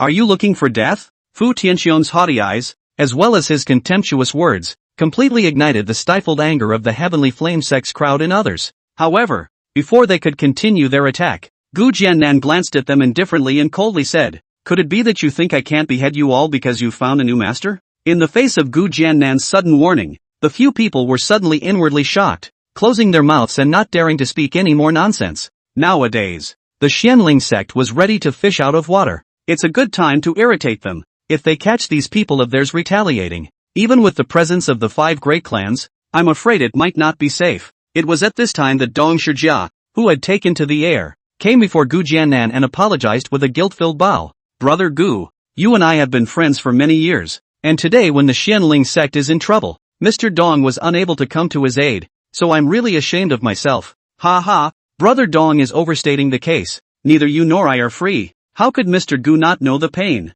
There is no need to be concerned about this matter. As long as they don't come to make things difficult for my Xianling sect, they can still be friends in the future. Brother Dong, step aside and watch me decapitate the enemy. Gu Jiannan smiled boldly and turned his head towards the Xianling sect's direction to command again. Yu Yan, a guest has come. Arrange for disciples to receive him. Do not be rude. Yes, Master. Lu Yuyan respectfully answered, then personally greeted them in the direction of the Imperial Sword Sect. Mou and the others followed close behind. At this time, still daring to come to support, this Fu Tianxiang and the Royal Sword Sect was somewhat impressive to Mou. When there is an opportunity in the future, perhaps we can send him a creation. At this point, the Yu White Tiger, who had been standing in the air quietly waiting, had already had a gloomy and unsightly face and couldn't help but coldly snort. Ancient Jiannan, after the aftermath is explained, hurry up and come and suffer death. Gu Jiannan, who was standing across from him, couldn't help but laugh out loud, and then his smile converged as he took pity. You White Tiger, you should be glad that it was their arrival that allowed you to live a little longer. Now, you should die. The words came out. There was a moment of astonishment and shock around them. Ancient Jiannan, is where the confidence comes from? His opponent, however, was a great power at the late god transformation stage. Yu White Tiger was equally unbelievable, and then laughed grimly in anger. A mere middle stage of god transformation. How dare you say such things to an old man? How ridiculous. Give me death. After saying that, he slapped his palm down. The sky was instantly dimmed and lightless, and a huge and boundless golden palm violently suppressed towards Gu Jiannan. The slap was at least 10,000 feet in size, yet it was as fast as lightning. The terrifying aura contained therein stirred the airspace in a 100-mile radius into a tumbling boil, and the berserk aura crazily ravaged the surroundings. This moment, the onlookers were all horrified. Many low-ranked cultivators only felt stiff and hard to move. Even Yuaning cultivators couldn't help but feel a sense of powerlessness. The terror of a transformation god powerhouse was truly unimaginable. Even though it was a casual strike, it had the power to destroy the heavens and the earth. The Xianling sect disciples all had worried eyes and clenched their fists. In the absence of the old ancestor, if the Supreme Elder couldn't even block it, then the Xianling sect would have no more chances today. Amidst the worried glances of the crowd, Gu Jiannan suddenly smiled faintly. I have a sword that can cut through transformation gods. The words fell. A shocking sword blade suddenly flew out from his hand. It broke through the sky and suddenly descended upon this place with a destructive aura. That unrelenting aura seemed as if it could cut through the sky. See this scene. Yu Baihu, who originally still had a calm face, violently had a cold back. An intense fear and horror swept madly into his heart. His eyes were even more filled with anger and incredulity. And he couldn't help but hiss unwillingly. How is that possible? Chapter 50, One Sword Kills Late Stage of God Transformation. Ancient Jiannan wasn't in the middle stage of God Transformation at all. Rather, it's a late stage of the transformation stage. The realm was already the same as theirs. The most crucial thing was that the power of this sword was too terrifying. He would believe it when he said that he had half a foot in the return to void stage. But the current Yu Baihu didn't have time to continue thinking about it. That terrifying sword had already chopped his palm spell seal directly into pieces, and then chopped furiously towards him like a crack. It was like an ancient demonic dragon that ravaged the earth. Unstoppable and hard to avoid. His entire person. It was as if he was locked by that sword blade. This made him unable to stop his heart from dying. And the calm state of mind that he had gained from thousands of years of cultivation was on the verge of collapsing in the face of death. I don't believe it. I'm a late-stage God transformation stage powerhouse. The white tiger roared as he gathered his entire body's spiritual energy, hastily transforming it into a solid shield with a bright golden light. An attack on the attack was something he didn't dare to think about. He only prayed that he could carry the sword. As long as they could withstand the sword, the others were bound to be able to react, and then out to the rescue. At that time, he had even dodged the bullet. As for winning and losing in saving face, it's bull ***** in the face of death. But he had obviously still underestimated the power of Gu Jiannan's sword. The golden body shield that he had pinned high hopes on was as fragile as a piece of paper in front of that sword blade. All he felt was a jolt. Then the body was chopped in half, and the decapitated body was still burning violently in an instant. A coldness as cold as the cold ice of the nine hells completely invaded him. In the trembling of his divine soul, endless remorse surged into his heart like a tidal wave. That sword was too terrifying. It was definitely more than just an extreme spiritual treasure. If he had known that the other party had such divine objects in his hands, even if he hadn't stepped into the late stage of God transformation, he wouldn't have come to the head of this fight. Originally, I wanted to contribute more so that I could get a bigger share of the benefits at a later stage. As a neighbor of the Xianling sect, the underworld sect did have this advantage. Too bad it's all for naught now. The physical body has been destroyed. Even if a suitable physical body is found to take over and rebuild, the cultivation will no longer be able to reach today's realm. In the instant these thoughts flashed by, his Yuan Shen had already flown out furiously, while at the same time shouting miserably, "Fellow Daoist brothers, save me!" Panicked cries for help resounded throughout the room. In order to speed up his escape, he even performed the blood escape technique and flew towards the 5 great sects at breakneck speed. The onlooker cultivators in shock at the scene only felt as if they were dreaming. A burst of unreality. At this point, the old ancestor of the Sunset Xia sect, Jia Hafchang, the old ancestor of the Luyun sect, Yang Lai, Wei Daozi of the Kanglan sect, and Jiang Feng of the Jinmu sect, but reacted violently from shock. After hastily glancing at each other, they simultaneously flew towards Yu Baihu's Yuanshan. I'm afraid that if the clans don't unite at this juncture, they will become very passive. No one had expected that Gu Jiannan had stepped into the late stage of God transformation. And that sword just now was really terrifying like a ghost. Luckily, the one who fought against him was Yu Baihu. If it was himself, the end would not be the slightest bit different. This made their hearts feel a surge of sympathy and gratitude towards the White Tiger of Tours. Luckily, the one who died was a Taoist friend. The two parties were not far from each other. Plus Yu White Tiger's Yuan Shen blood escape technique. The speed was even faster than the main body. In the blink of an eye, they hid behind the 5 great clans as they traveled in opposite directions. Gu Jiannan, who had wanted to decimate the Yuan Shen together, had no choice but to give up. But he didn't care too much. Even if Yu Baihu found a suitable physical body, it would be impossible for him to return to his current realm. And that time, at least, is measured in centuries. In the end, Yu Baihu's Yuan Shen was discreetly put away into an ancient jade disc by the underworld sect's supreme elder, Yu Buchuan. Then he nervously looked at Gu Jiannan, obviously afraid that he would continue to pursue him. At this time, all the disciples of the underworld sect were all caught in an atmosphere of sadness and apprehension. The clan's ancestor, just like that, was killed by someone with a sword? Vulnerable as a chicken. If it wasn't for the protection of the other clan elders, I'm afraid that even the Yuanshan would have been decimated by a single sword and completely died. Thinking of the shocking sword just now, the fear within his heart once again came like a tidal wave. After this battle, even if the Xianling sect was destroyed, the underworld sect would still be the loser. Fu Tianxiong and the group of elders standing beside the Xianling sect's disciples didn't come back to their senses until this time. Elder Ancient is actually in the late stage of God transformation? And you killed the white tiger with a sword? This showed that the Ancient Senior, by no means, was just as simple as the late stage of God transformation. Who else in the eastern region was his opponent? Originally, they came to repay the favor with the intention of certain death, but suddenly realized that they didn't have to die. There are simply no words to express the joy of my heart. The Xianling sect's disciples,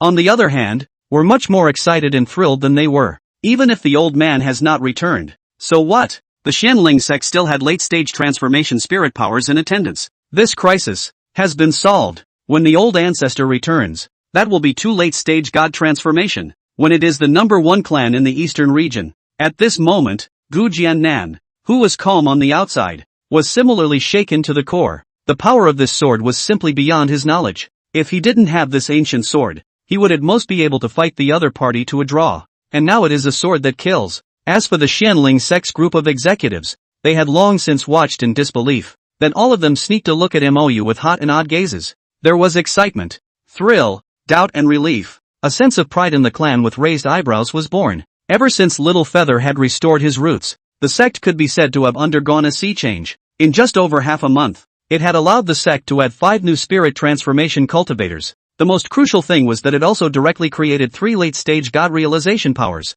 coupled with this same sword in eldest brother's hand. In terms of high-level battle power, it could completely crush any 2 major sects joining forces. When it was the number one clan in the eastern region, who will dare to mess with it in the future? I can't imagine that Brother Gu has stepped into such a realm, and his battle power is still so terrifying. It's really unimaginable. Dong Xiao couldn't help but sigh in horror, his eyes pleased and envious, indeed beyond imagination. So it seems that the Xianling sect should be able to survive this crisis safely. Mu Shiqiu, who was standing beside him, had the same shocked eyes. With that sword just now, even they were startled. It's almost as if it's out of this world. With just one sword, a late-stage God transformation stage powerhouse was chopped to pieces. That feeling, it's like hearing thunder in a silent place, or like a mayfly seeing the sky. With this kind of battle power, the 5 great sects would definitely not dare to use force again. Otherwise, if Gu Jiannan secretly gave anyone a sword, who could withstand it? Those few old men at the ancestor level naturally understood these truths.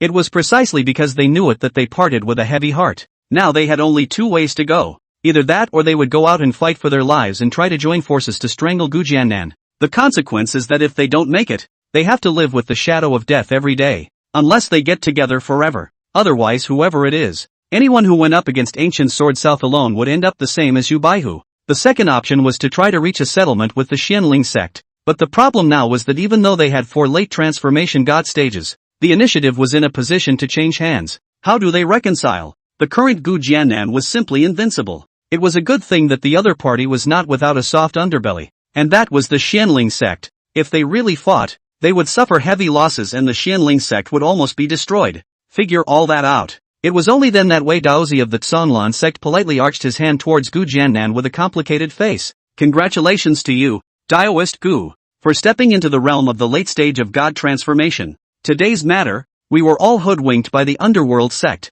and that's why we joined forces to come and ask questions. Since you, Daoist Ancient, have already stated before that your sect did not receive the extreme bliss fairy inheritance, we naturally believe it. How about letting this matter drop? Gu Jiannan couldn't help but sneer. Oh, now you believe it again? That's natural. Now that you, Daoist Ancient, are a late-stage God-realizing powerhouse, would you not lower yourself to lie? We naturally believe it. Zhang Feng, the oldest ancestor of the Jin Demon sect, spoke in a serious manner, and the rest of the few people nodded seriously. It was as if cultivators at the late stage of God transformation would truly not be able to lie. As for the underworld sect, the old ancestor has been abolished and is the biggest enemy of the Xianling sect. Almost immediately, they were used as a shield. Not enough. Gu Jiannan stared at a certain direction of the crowd, his tone full of non-negotiable dominance. Chapter 51, 4 Dragons Pulling a Cart. Fellow Daoist Gu, although your battle prowess is extraordinary, you should not push too hard.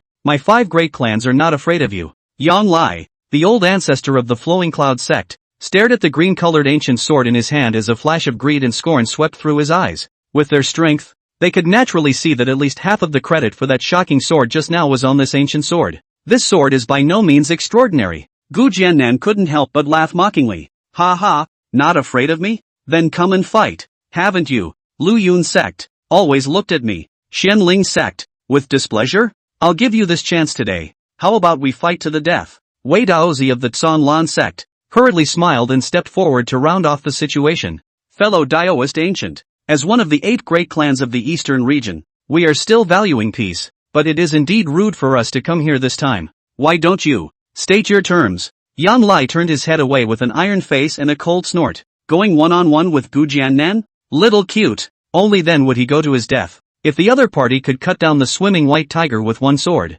he could cut him down with 2 swords. Zhang Feng of the Jin Demon sect nodded approvingly. Jia Half City, the old ancestor of the Sunset Cloud sect who was like the Maitreya Buddha, naturally had no problem with it. They certainly knew that Gu Jiannan might not really want to fight for his life, but no one dares to gamble. This group of people from the Xianling sect have always done things as recklessly as crazy. If you really push the other side, then there is really no room for maneuver. The terms will be discussed later, but I have to deal with the incoming enemy first, so I hope you all will not meddle. Gu Jiannan spoke in a calm tone, his dangerous gaze sweeping somewhere in the crowd if anything. Seeing the look in his eyes, the Heavenly Flame Sect's gang suddenly felt a chill in their hearts, and an unprecedentedly strong sense of crisis suddenly surfaced in their minds. What the other side said about the incoming enemy. It can't be talking about your own people, can it? If one were to say that the Xianling sect wanted to kill the most, it would definitely be the old ancestors of the 5 great sects. But now that the 5 clans had joined forces, with some precautions in place,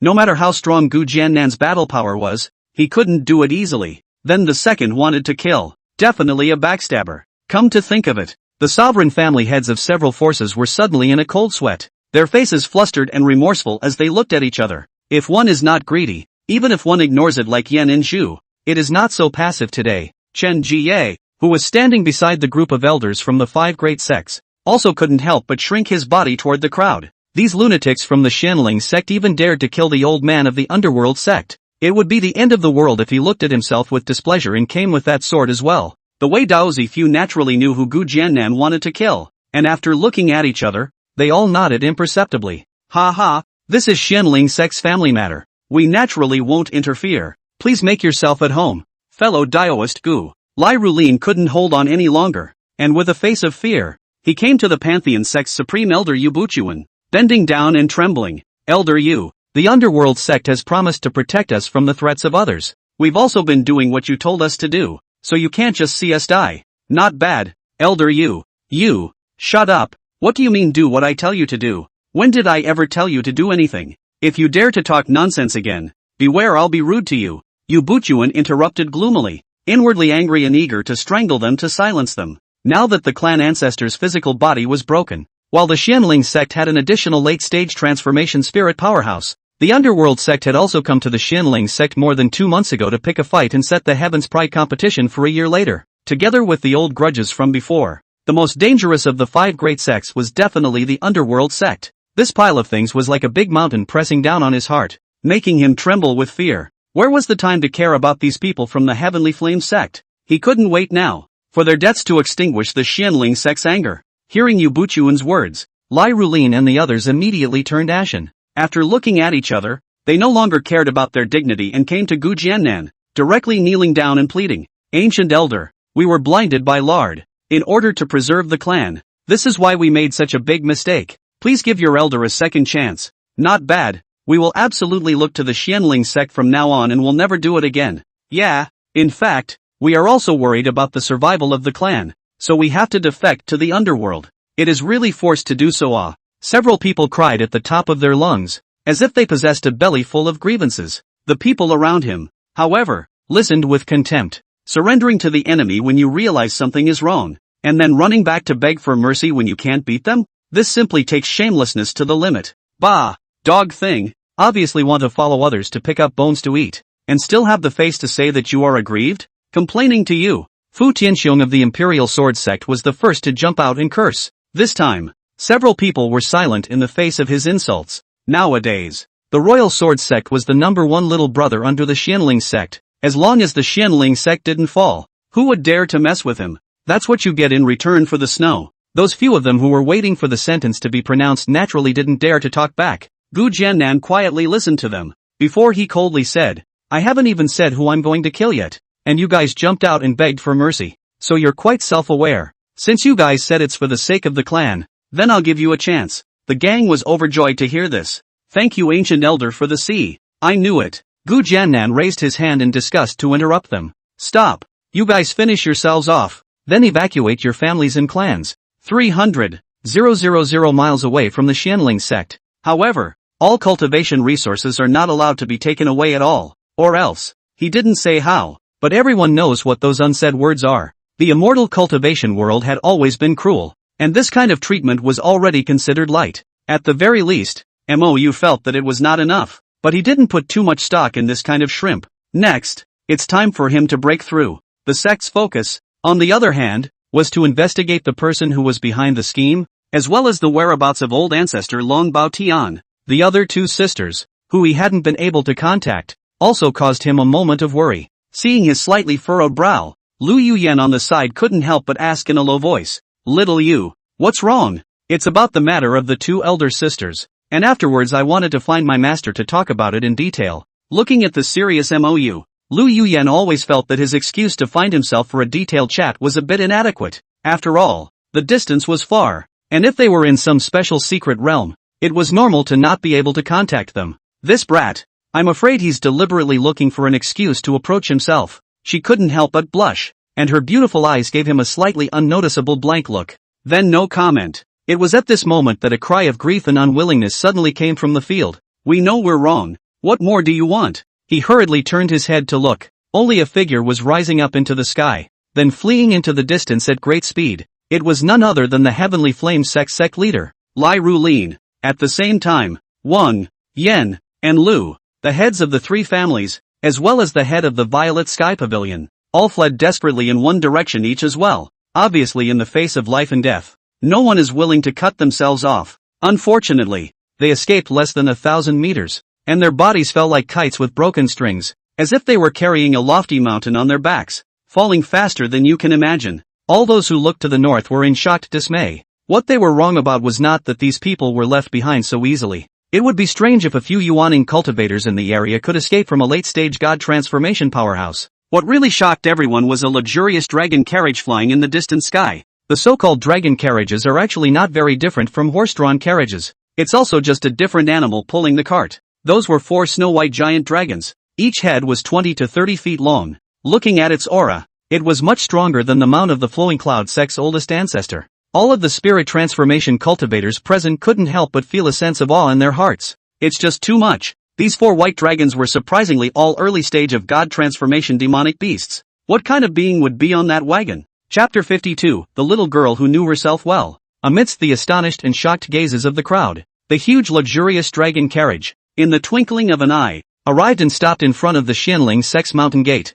The driver of the car was an old, withered man in a rough, short shirt. The face was grave and cold, and the eyes glittered with a refusal of detachment. It was as if there was nothing in the world that could make him care. The breath on his body was even more mysterious, like an abyss. The crowd of God-realizing cultivators present, but none of them could see through his cultivation. It even gave them a feeling that they were inferior to the other party, which caused the room full of bigwigs to be faintly alarmed. How can such a man drive a car? The crowd's eyes moved to the dragon carriage. The dragon carriage was so large that it looked like a moving palace up close. There were knowledgeable transformation spirit cultivators who had long been watching with sizzling eyes. The skeleton of the body of that dragon carriage was unexpectedly cast from extraterrestrial gold essence iron marrow, which was a superior material for casting extremely high-grade spiritual treasures. Just a fist-sized piece would make the cultivators present grab their scalps. Not to mention that such a large dragon carriage, even the old ancestors of the 5 great clans, all looked at it with a greedy heartbeat. As for the carriage material, it was the same precious 10,000-year-old dragon bone treasure tree, which was an excellent material for casting spell formations. There were countless arcane runes inscribed on it, and the faint power of laws slowly flowed through it. Divine and extraordinary. Gu Jiannan was also looking in awe. Unless he used the giant spirit sword in his hand, he would not be able to break through the carriage's protective spell formation. It's just too posh. Not to mention those 4 giant dragons. Just this one carriage alone. Many great sects could not build it even if they exhausted their entire financial resources. What kind of being would be able to afford a car like this? Everyone had a face of shocked curiosity, including MOU, while everyone was gawking. A heavenly, childish voice suddenly came crisply from the car. Grandpa Gu, are we there yet? Yes, second miss. It has arrived at the Xianling sect. The face of the old man who was originally driving the car with cold eyes immediately became kind as a neighboring grandfather in this instant. The smile on the old face was as white as a daisy. You looked speechless for a while. That's a fast change of face,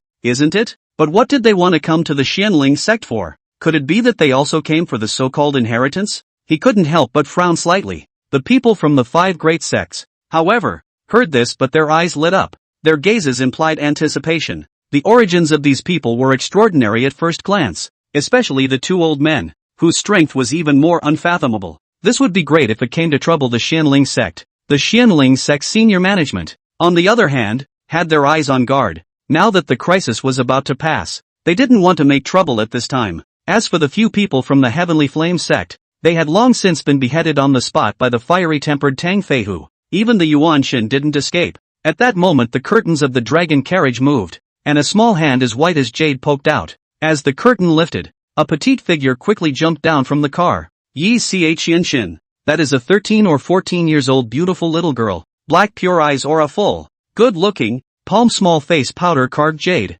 Under the white silk dress, the small body is straight, standing like a tender lotus leaf that has just sprung up. The girl also wore strings of jade beads on her wrists, pink spikes dangling down. It adds a touch of good-natured playfulness to her ethereal and holy temperament. After seeing so many people on the scene, the little girl's face flushed and she hurriedly stood still with good behavior. The air of dignity and elegance came over her, and her cheeks were flushed and lovely. This delightful little girl, whoever saw it at first glance, couldn't help but feel a tinge of inexplicable goodwill. So much so that the white-haired crone who got off the bus with her, as well as the 4 beautiful-looking maidservants, went unnoticed. Even though the crone's aura was not weaker than the old man driving the car, the 4 maids all had Yuaning strength as well. Everyone's eyes, still, couldn't help but stay on the little girl. MOU was likewise no exception. As for the second senior sister next to him, Su Shiro, her eyes had long been glowing. He couldn't help but twist his head and glance at it. Discovering that even the always high and cold master and eldest sister's eyes were gentle for a few moments made him unable to help but be slightly shocked.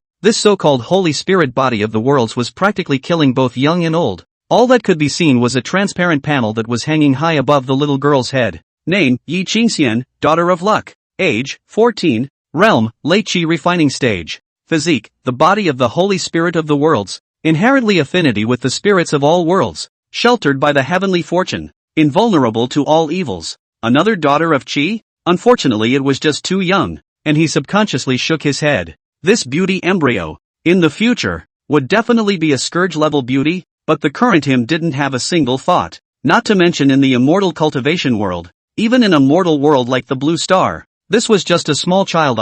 Not to mention in the cultivation world where hundreds of years old are still considered young. He couldn't help but laugh. With the system, when he saw the daughter of Qi now, his first reaction was to think about how to conquer it. Not to mention the age. Just looking at the other party's stance, he was definitely a direct descendant of some terrifying immortal cultivation clan. At the very least, the current Xianling sect couldn't afford to use the dragon carriage. Going out with 2 suspected late transformation god bigwigs and 4 transformation god augur dragons pulling the car. Even the maidservants were Yuaning cultivators. This kind of identity is not so good to conquer. Besides, the other party is enemy or friend is not yet known. Under everyone's astonished gazes, that little girl walked gracefully straight towards the Xianling sect side. The old man driving the car and the white-haired crone, on the one hand, formed a left and a right guard, and the 4 beautiful maids followed at the end. A few people's faces were also surprised, and it was obvious that none of them had expected that so many strong people would gather here. 30 to 40 transformation god cultivators made them cautious and careful as well.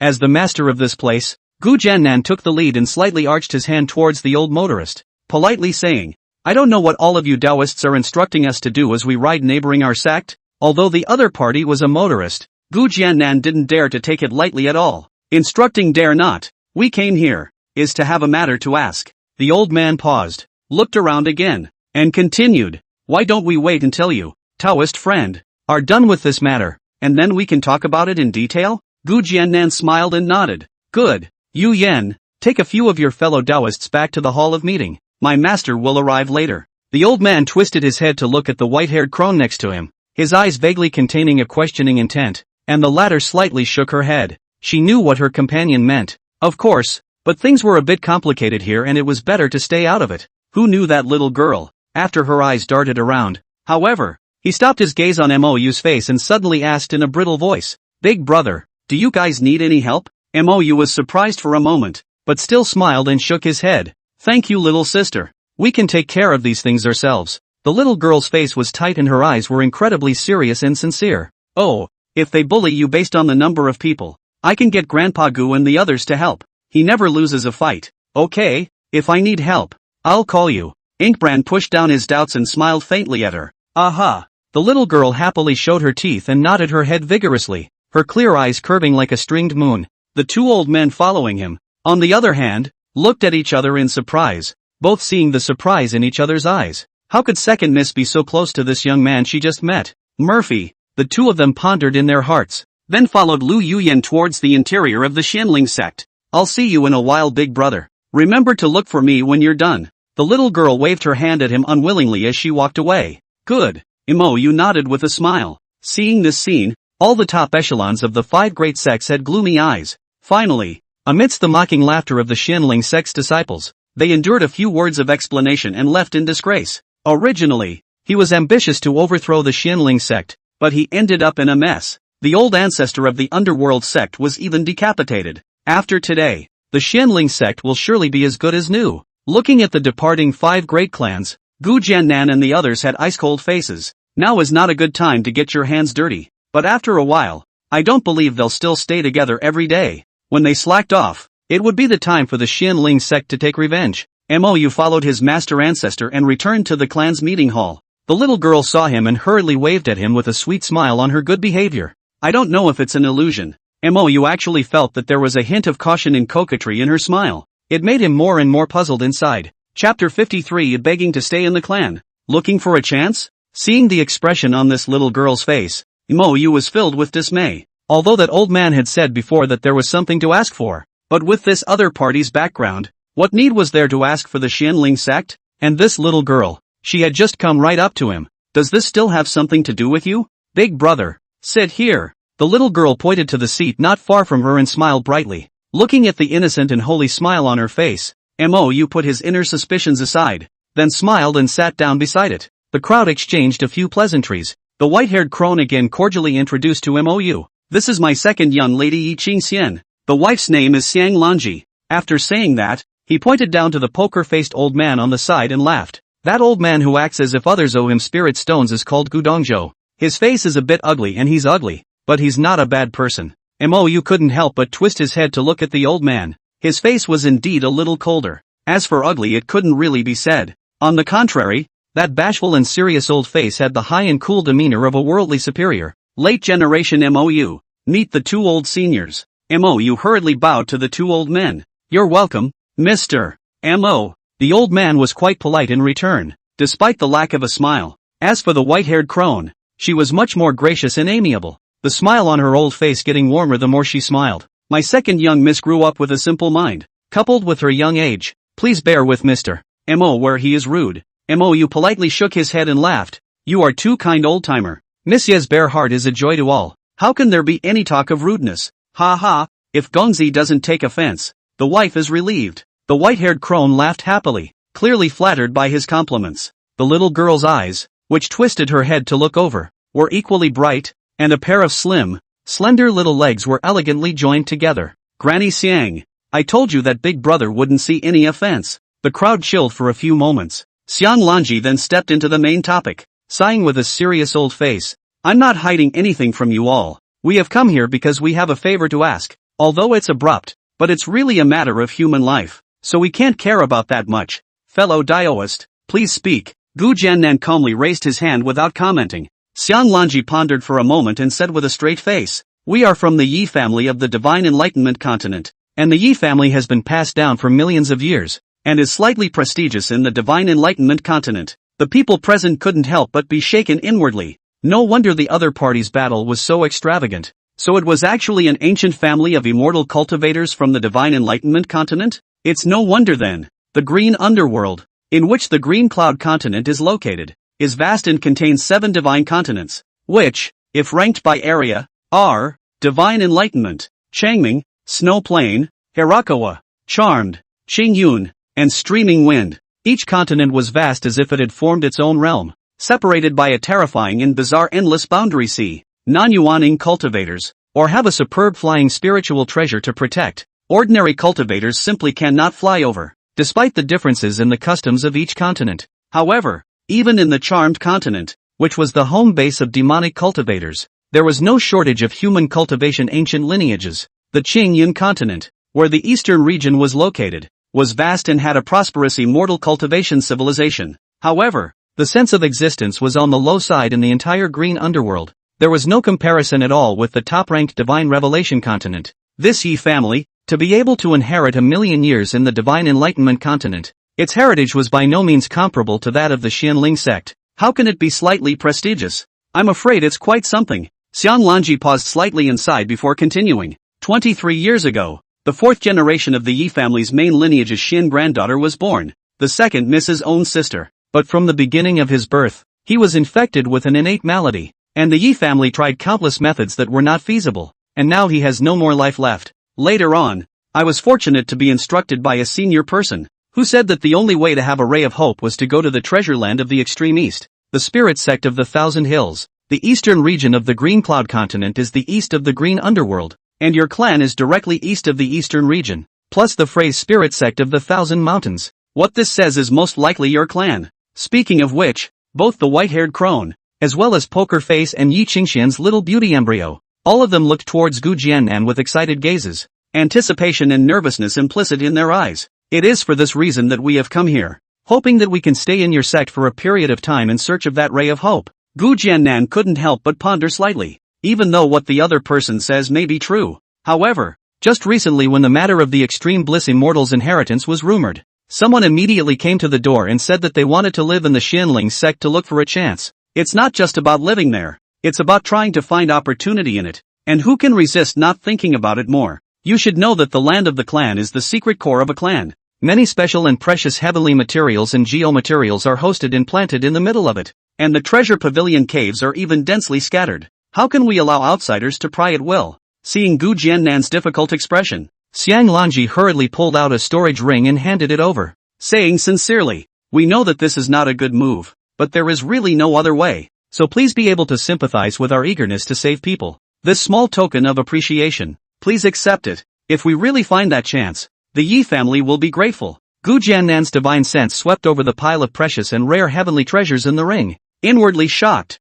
but did not pick them up. Frowning, "I wonder what the so-called chance in your mouth is." Xian Lanji smiled bitterly and placed the storage bag on the tabletop, and after exchanging another glance with Gu Dongzhou, she frankly said, "We are here to search for the vermilion bird holy spirit fruit to cure my family's eldest miss of the infringement brought on by the 9 netherworldly Xianin holy body." 9 Spectre Xianin sacred body? Gu Jiannan and the others immediately had shocked gazes, and had obviously all heard of this rare and bizarre physique. The only one who was at a loss was Mou. Not bad, this kind of physique is certainly powerful, and the speed of cultivation is even more terrifying. But without the help of the vermilion bird holy spirit fruit, it would be difficult to live past the age of 20. And now my great lady, she's already 23. I can't believe it's been dragged out hard for 3 more years. Gu Jiannan was inwardly horrified while at the same time full of puzzlement. But my Xianling sect doesn't have the vermilion bird holy spirit fruit, so why are you all here? Grandpa Gu, there are many mountain ranges in this place. The spiritual qi is rich. Maybe it's somewhere. Without this fruit my sister will die. Yi Qingxian finished pitifully, a pair of pure eyes already containing crystal tears. Her eyes were red, and her little mouth was still flattened in a rueful sob. Gu Jiannan looked at such a porcelain doll-like little girl. He couldn't help but Microsoft inwardly, but still didn't open his mouth to agree. Lu Yuyan opened her mouth, but after glancing at her master, she also obediently shut up, and finally simply turned her head away. The other few supreme elders similarly sighed and didn't say anything. The previous fiasco of destroying the clan was planted. Luckily, with the help of Little Feather, this was hardened. Now let another group of outsiders in the clan's hinterland, and have people wandering around everywhere. How can people be relieved? Yi Qingxian saw that looking for the old one didn't work and hurriedly turned her head to look at Mo Yu. She didn't say anything either, just bean-sized beads of tears, poofing down in bunches. That pitiful little look made the crowd all feel bad, not to mention the white-haired crone. As for the poker-faced old man Gudongjo,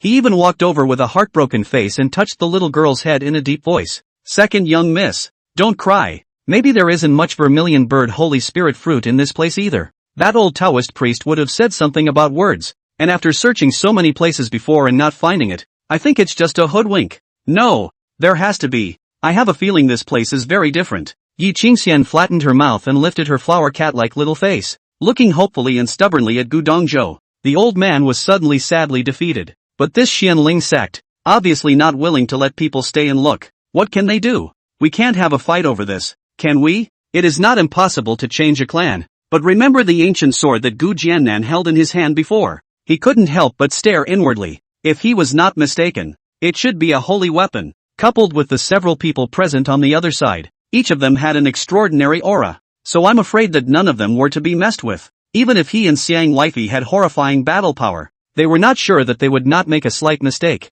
This would be a great sin if it spread to the second young lady, while they were suffering. Ink Feather, however, suddenly spoke up. Master Ancestor, why don't we just let them stay for a while and consider it a good karma? Chapter 54 Master, wait for me. Since that's the case, then a few of you can stay in our clan for the time being. Only there are some places. Please don't trespass. Gu Jiannan, who originally wanted to refuse, directly nodded his head and agreed this time, and no one else objected. The Xianling sect was able to come back from the dead and undergo such a drastic change, all because of MOU. To them, this is the true man of destiny. In that case, there is naturally nothing wrong with listening to him. Besides, the Xianling sect is not what it used to be today, so the big deal is to have people watch them. It's not a bad idea to make good karma with someone from the Yi family of the Divine Enlightenment continent. The crowd quickly found a reason. At this time, Xianlanji and Gudongjo were still in a daze. They could see that this young man, though, was highly valued in this sect, but I didn't expect it to be valued to this extent. Just one sentence changing the minds of the elders? This would never happen in any clan or family. On behalf of eldest miss, I thank Mr. M.O. Gudongjo stood up with a serious face, then earnestly bowed his hand towards MOU with a respectful and grateful demeanor. On that poker face, for the first time, a bright smile was shown to MOU. MOU actually saw a few points of bravado and sincerity. Regardless of whether the matter is accomplished or not, the Yi family is considered to owe Duke Missouri and the Xianling sect a great favor, which will be repaid when there is an opportunity to do so in the future. Xianlanji similarly rose and saluted, her eyes solemn. As for Yi Qingxian, she was even more surprised as her small mouth slightly opened and her entire body jumped off the stool. Without even having time to wipe the tears from his eyes, he excitedly got up and elegantly saluted towards MOU, shouting happily under his breath, "Little fairy thanks big brother. And my sister, if she knew, she would be very grateful to you as well." She knew that this handsome big brother would be a blessing to her on this trip.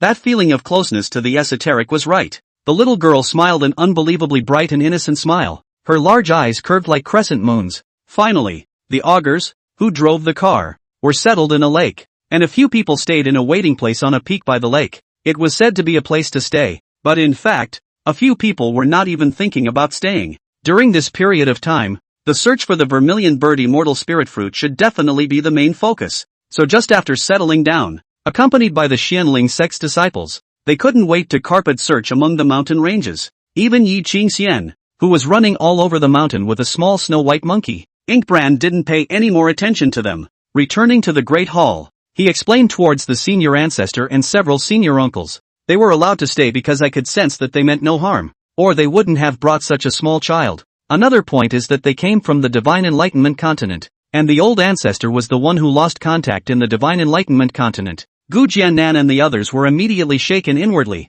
a look of dawning realization appearing in their eyes. It seemed that Little Feather also thought that something had happened to Senior, and everyone couldn't help but feel heavy inside, because the joy brought by the increase in strength, as well as the repulsion of a strong enemy, plummeted. Alas, when things are not as calm and comprehensive as the younger generation's considerations, it is really a shame. With a red face, Tang Feihu pursued, "Little you, are you trying to get them to help with the news? Well, after all, that's their territory." Chen Baichuan and the others nodded in agreement. This is indeed a way. Looking at the Yi family's posture, it is by no means an ordinary family in the Divine Enlightenment continent, and having their help is bound to get twice the result with half the effort. Gu Jiannan couldn't help but stand forward and paced back and forth in the hall, saying, senior uncle has been lost for so many years, and now that the danger of the clan has been temporarily resolved, third senior brother and little feather have also recovered their roots. If there's nothing else after a while, I'll make a trip to the Divine Enlightenment continent.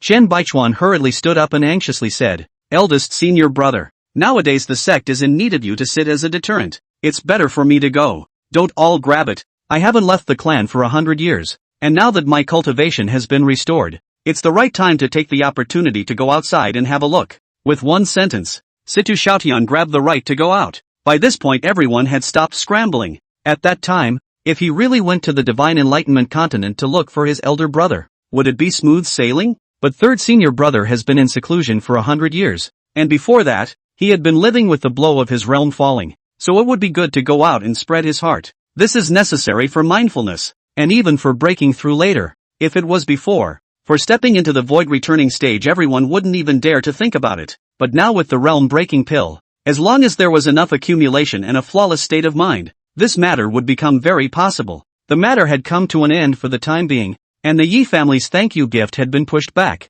After giving his master a wink, Mou went out and flew directly to the back of the mountain. Since regaining his physique, he had re-entered his cave. The 1,000-mile mountain range where the Xianling sect was located had countless peaks. As long as a cultivator stepped into Jindan, they could all independently open their own cave. As the sovereign's personal disciple and the youngest inner sect elder of the sect, the inviting moon peak where Mou was located could be ranked in the top 10 of the Xianling sect in terms of both aura and scenery. The two elder sisters naturally had cave dwellings as well. It was just that they used to prefer to live on their master's side. Now for the convenience of cultivation, they have all moved to Mou's cave. The entire back mountain would be inhabited by Lu Yuyan alone. Being alone at this time, Lu Yuyan actually felt a hint of inexplicable nervousness. This caused her to take a deep breath before speaking calmly. Your two senior sisters, although they are not in contact for the time being, they may not necessarily be in danger, so you don't have to worry. Oh. Inkbrand contemplated for a moment, suddenly twisting his head to stare at her seriously. Senior, you're not thinking of backtracking by letting eldest sister and the girls come back, are you? Against what? Lu Yuyan's eyes were slightly flustered. She knew that this brat, for sure, wasn't just there to ask about the other two disciples. Getting a bargain. She had only wanted to let the two disciples decide for themselves, but she couldn't imagine that the two foolish disciples had both obeyed this brat. It made her no good while at the same time a subtle hint of emotion arose within her that she couldn't quite figure out herself. I haven't forgotten what I said that day in the ancient Forbidden Zone. Inkbrand played a rogue. He had already obtained two senior sisters, and he couldn't help but feel weak in the face of his master. But since the master had become his woman, it was natural that he couldn't miss it. Lu Yuyan was suddenly angry and wanted to laugh. Hurriedly slatting her stunningly beautiful face, her eyes glared fiercely at him, and she coldly snorted. What? After getting your two senior sisters, you're still not satisfied? These are two different things. When the agreement was made, it didn't say that I could only marry one of you not to mention that this is still your matchmaking. The current MOU could only play rogue. Reasoning naturally puts him at a disadvantage. Then according to you, can't I also find two Taoists? Lu Yuyan ground her teeth in anger. How come she hadn't realized before that this disciple was so roguish and scoundrelly? That can't be. You can't do such a thing. Ink Feather was still smiling. This caused Lu Yuyan to instantly develop a feeling that she was being easily held by him, and she couldn't help but grit her teeth. What if I just did? Then I'll kill your other Dao couple. You find one and I'll kill one. Either he dies or I die. Only one can survive anyway. Mou's eyes were serious as he said this. This made Lu Yuyan want to give him a chestnut. Of course she knew that the brat was serious about this. Get the hell out of here. I'm in seclusion these days. Lu Yuyan didn't continue that topic, but she didn't disavow it either, which made Mou couldn't help but feel happy inside. Okay, I'll be able to step into the transformation spirit stage soon. Master, wait for me. Mou said goodbye and joyfully flew in the direction of his cave. He felt that he was about to make a breakthrough in the next few days, so he had to hurry up and cultivate before he could do so. Little pervert. Looking at the distant back, Lu Yuyan's eyes were subtle, her scarlet cheeks were shy, and her beauty was shocking. Chapter 55, The Woman Who Speaks Her Mind. The five great sects had threatened the Xianling sect, but not without success. The old ancestor of the underworld sect, Yu Baihu, was instead killed by Gu Jiannan's sword to destroy his physical body. As soon as this matter was rumored, it caused a huge uproar in the entire eastern region immortal cultivation world. Everyone didn't expect the Xianling sect, which was bound to die in their eyes, surprisingly came such a shocking reversal. simply blinded the world's titanium alloy dog eyes. Later the days of the eastern region. It's going to change. Bright Moon Country, Lingshan County, Zhu's old house. The family head, Zhu Nengfei, and a group of family elders were sitting amongst them with dumbfounded faces. Shock and disbelief were written all over the faces that looked at each other. After a while, it took those dumbfounded old men to snap out of their daze, then slapped his thighs in excitement. The family head is truly wise, otherwise we would have to end up like those families. Yeah, originally, if we didn't support, although it wasn't too much of a fault, it would definitely make the Xianling sect uncomfortable, but now with those families in the background, it's very rare that we don't fall on our sword. Ha, I really have to thank them. As long as I seize this opportunity, my Zhu family will definitely be able to go to another level. Zhu Nengfei swept a glance at everyone with surprise in his eyes and gritted his teeth and said, "It's a little late to take a stand, but it's better than doing nothing and never hesitating. In the future, just remember one thing. We are the sword in the hands of the Xianling clan. We will kill wherever he points." Yes, master of the house. The reason for not following the well was purely because Zhu Ningfei was worried that he would be pulled into a cushion by the furious Xianling sect. Although the Zhu family was a great immortal cultivation clan in Spirit Mountain County, however, in front of a behemoth like the Xianling sect, it was as weak as a mole cricket. Even if people face the 5 great sects, they will be powerless. Cough. Of course, now it seems that people are obviously hiding their clumsiness. But no matter what, the other party only needed to escape one grand elder to destroy the Shu family. This kind of bureau is not something they can be involved in at all. That's why after discussing with the Yen family, they chose not to help each other. This behavior was risky to the extreme when viewed in the first place. Instead of pleasing both sides, it offends both. But today, it seems like an incredibly wise decision. It was only 3 or 5 times worse than the Imperial Sword Sect, which was betting on the treasure alone. Thinking of this, Zhu Nengfei couldn't help but be filled with regret inside. If he could be like the Royal Sword Sect, the Shu family would definitely have to take off in place. Compared to the Zhu clan's joy amidst the shock, the Imperial Sword Sect had long since been completely thrown into a frenzy. As one of the several major clans in the Bright Moon Country, those 2 clans and 3 families were expelled as soon as they were expelled. The gap in power left behind, as well as the many mines, medicinal fields and other resources, it would definitely allow the Royal Sword Sect to be transformed. The most crucial thing was that they had completely embraced the Xianling sect's thigh.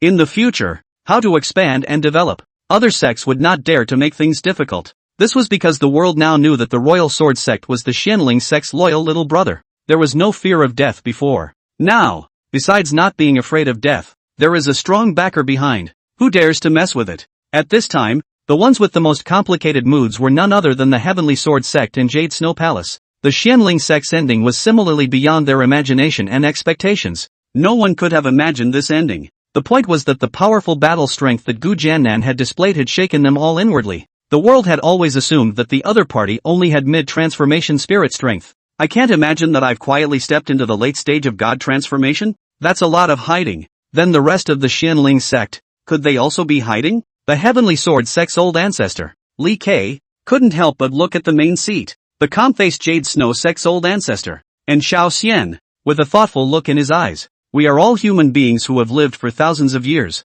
No one is stupid. This, I'm sure the other man could have thought of that, but he couldn't help but follow up with, "Fellow Daoistan, do you think that this is the full strength of the Xianling sect?" And Xiao Xian looked at him calmly and didn't answer this question directly, asking instead, "Does it matter if it's true strength? Today's Xianling sect is already number 1 in the eastern region, but the 5 great clans, I'm afraid that they won't stop there and will only unite more closely, because they're afraid of retaliation. I wonder what your friend Li's Heavenly Sword Sect is planning to do." Li Kei couldn't help but shake his head and laugh, saying, "What about fellow Daoistan? With the friendship between you and fellow Daoist long back then, I thought that this time, you would directly come to your aid." The old woman, who originally had a calm face and a dignified and elegant demeanor, broke down. A hint of annoyance violently swept across the kindly old face that had been ravaged by years. "Humph, don't mention him to me. That person and I have long since lost our relationship. What does the life and death of his Xianling sect have to do with my Jade Snow sect?" Li Kei stroked his white beard and shook his head and laughed,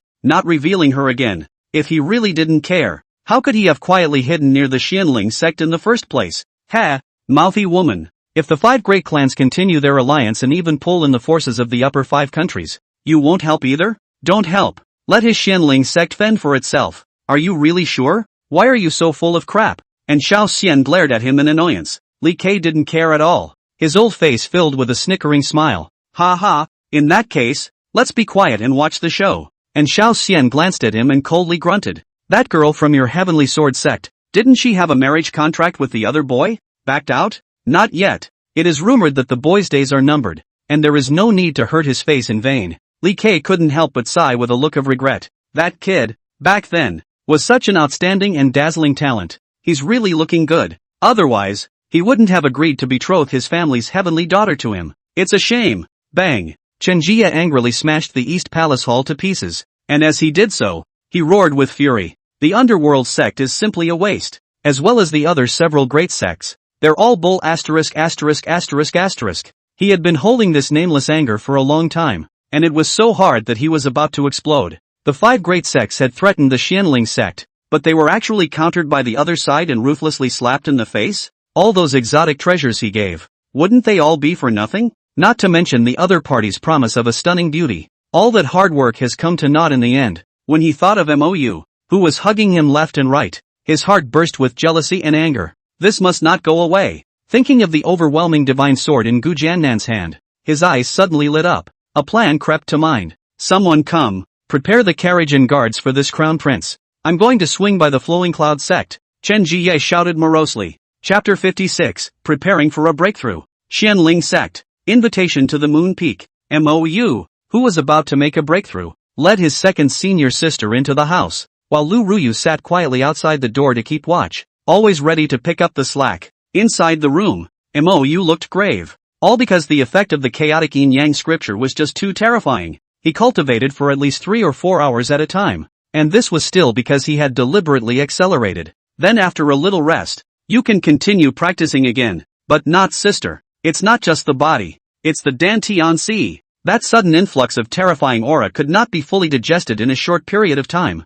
With eldest sister's cultivation, she could only cultivate for 4 hours a day. The second elder sister was even worse. Not in 3 hours. If one had to continue, it was likely that the other party's chi would be burst as a result. It was only at this point that he realized. Why did the system want him to look for? All of them were Chi-Luck daughters with demonic talents. He craned his head to look at his second sister. The panel quietly manifesting. Name, Su Xiao, daughter of Chi-Luck. Age, 380. Realm, late Jindan stage. Physique, Linglong immortal body, not fully awakened. Hint, those who possess this physique are born with extraordinary enlightenment and can automatically absorb the aura of heaven and earth, cultivating at a speed that defies the heavens. But if you want to fully awaken, you must use the Linglong immortal crystal as a guide. He couldn't help but sigh slightly. It wasn't that he didn't want to help his second senior sister completely awaken, but the Linglong immortal crystal was just too expensive. One would require 5 million chi values. If he didn't have such a big hole to fill every year,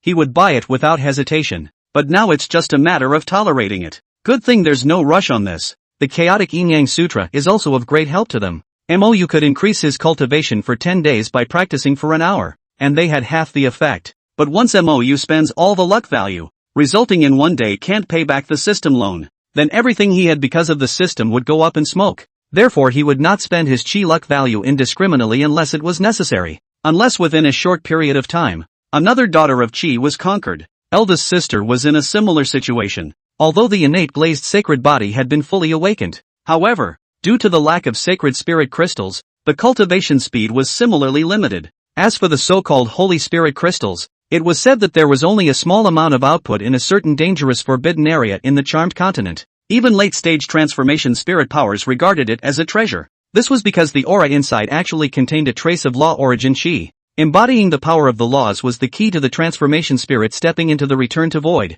So, though the sacred spirit crystals were a bit easier to obtain than the lingering immortal crystals, but it's still not realistic to think of this as a long-term practice. At the very least, the current Xianling sect didn't even have a single piece. Looking at her junior brother who kept staring at herself in a daze, Su Xiao shyly opened her mouth despite her cheeks being as red as blood. Junior brother, begin. Good. Inkbrand didn't explain. Bang. The doors and windows closed instantly. Granny Xiang, do you think that Brother Mo will be the godson that the trigrams said? Yi Qingxian's ebony eyes were filled with curiosity. Since this mountain peak was not an important place, the Xianling sect disciples did not follow too closely. Xiang Lanji glanced at the treasure-hunting spirit ape running at a fast pace in front of him, and dumbfoundedly said, "How is it possible? He is just a foundation cultivator. A 300-year-old foundation cultivator. This talent can only be considered average? Yi Qingxian's small face was slightly unconvinced. Just average? I think Big Brother Mo is definitely more powerful than you think. Ha ha, really? You're that confident in him? The old woman dotingly rubbed her head with a kind smile. Yi Qingxian nodded with a serious face and said, that's for sure. If Brother Mo's talent is average, those old grandpas, how could they value his words so much? Xiang Lanji stared blankly, his vicissitudes of the eyes thoughtful. She thought again about the words the old Taoist had divined after burning his life to cast a forbidden spell. Unconsciously read it. The treasure land of the Far East, the spiritual sect of 1,000 hills, the divine son of a dangerous death, and of all things. The words came to an abrupt end. It wasn't that she didn't want to talk about the latter, but no one knew. At that time, there were only so many big golden letters floating in the night sky, and that old Taoist priest with the terrifying strength had long since vomited blood and passed out. To this day, she still remembered the horror and shock on the other's face. Overnight, the old Taoist priest seemed to have aged hundreds of years. Xiang Lanji returned to her senses and hurriedly gave another serious admonition. Second miss. Leaking the information is a great cause and effect. You mustn't tell him this. Understand? Yi Qingxian seemed to understand, but after hesitating she still nodded and said, all right. The old man was uneasy and smiled bitterly again. You have to remember that knowing some things when you shouldn't may not be good. You don't want to do something bad with good intentions and end up hurting him.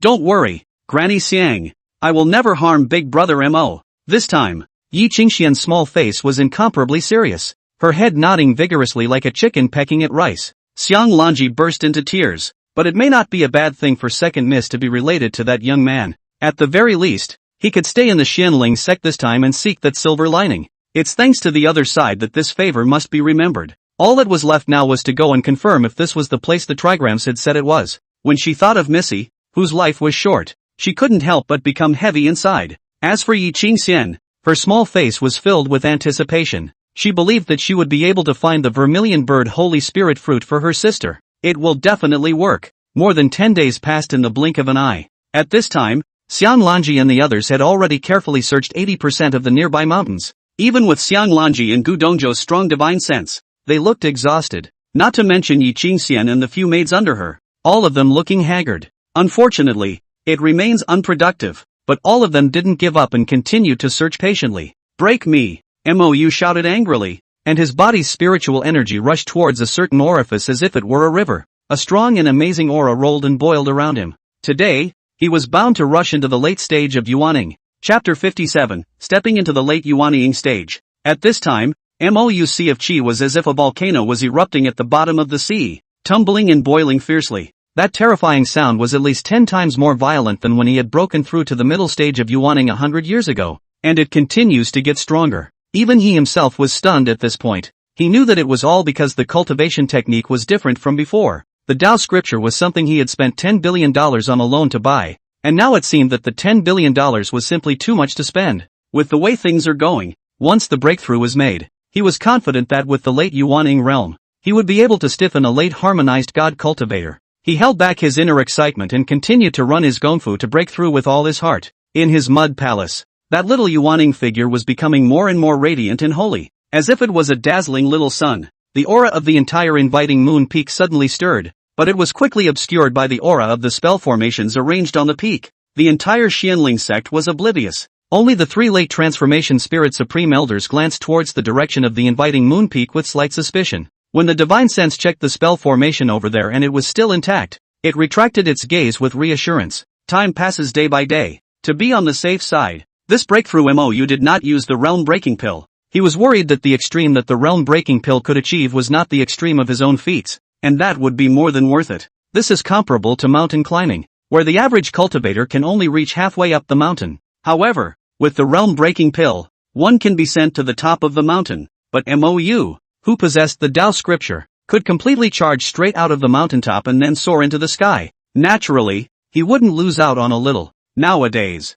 it seems that one's choice, well, the system's proposal is very correct. Lu Ruyu, who was sitting next to her, was shocked. One could only see the terrifying power of the laws, which was rapidly rotating around Junior Master. A holy and tall silhouette slowly formed behind him. Golden body void? She couldn't help but whimper in surprise, horror in her eyes. The so-called golden body void was a native Tao that cultivators would only begin to cultivate after stepping into the transformation of God stage. With the divine soul of a Yuaning cultivator, it simply could not reach the strength to cultivate a golden body. And only a spirit transformation cultivator could dabble in it. Refinement of essence transforms chi, refining chi transforms God, refining God returns to emptiness, and refining emptiness merges with the Tao. This is a few small steps that any cultivator is bound to take. And the so-called transformations of the gods are the upper Yang God and the lower Yin God. Only when the two gods, Yin and Yang, merged to form a truly flawless Yuanshan was the great consummation of the God transformation stage.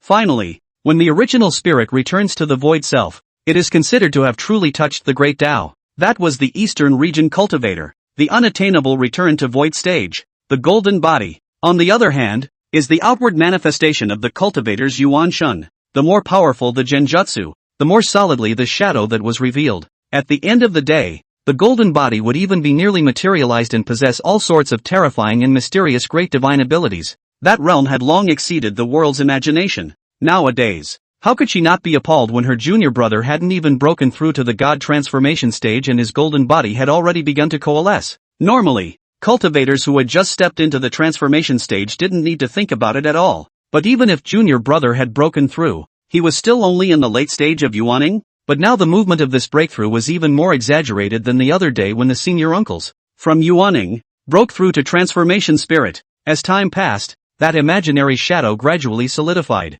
Although the face was still chaotic, the aura of vicissitude and antiquity spread silently, and was several points stronger than before. The aura of 1,000 miles in a radius was like a dam breaking, pouring madly towards him, and the scope is still expanding. At this point, even if there was a large formation that concealed the breath, it could no longer conceal it. The entire Xianling sect was completely startled. The first ones to react were the three late-stage God Transformation Supreme Elders, Gu Jiannan, Qian Baichuan, and Sima Xiaotian, almost simultaneously arrived over inviting Moon Peak, then teamed up to lay down several boundaries. Only allow the aura to come in, but not let the qi leak out. A few people had just laid their boundaries when Lu Qingxia and Tang Fei Hu arrived, their eyes shocked. Eldest brother, what happened to Little Feather? Moving so much? It looks like it should be a breakthrough. Gu Jiannan had the same damned expression on his face. A breakthrough wasn't strange, but it didn't make sense for the commotion to be so great. It was simply more lively than stepping into the transformation spirit stage.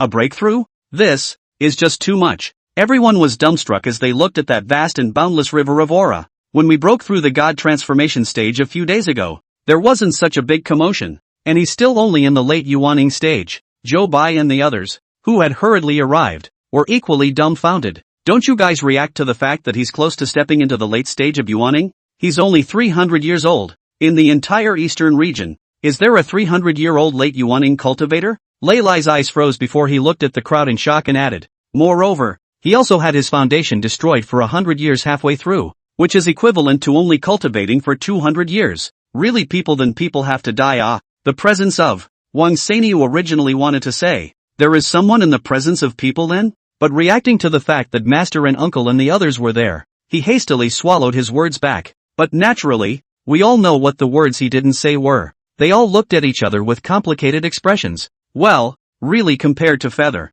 all of you, there are trash. Ahem, no one is allowed to divulge this today. Hurry up and block off the surrounding area. Don't let anyone else come over. Disperse if there's nothing to do. Don't all gather around. Gu Jiannan gave a serious command and began to drive people away. The crowd was then reluctant to leave. In the end, only Gu Jiannan was left, and Lu Qingxia, who couldn't leave in any way, sitting in the void to protect the law. After 3 more days of this, it was only then that Mou's breakthrough came to an end. At this moment, he only felt a sense of relief, a feeling of unprecedented power coming over him. The current version of himself could at least beat the 10 inked feathers from before. Taoist scriptures, truly extraordinary. Inkfeather let out an inward sigh and slowly opened his eyes. An invincible and confident demeanor spread madly from his body. The chaotic yin-yang method, although it could only increase the speed of cultivation. However, the Tao scripture enhanced not only the speed of cultivation, but also the quality. As long as one cultivated according to that Gong method,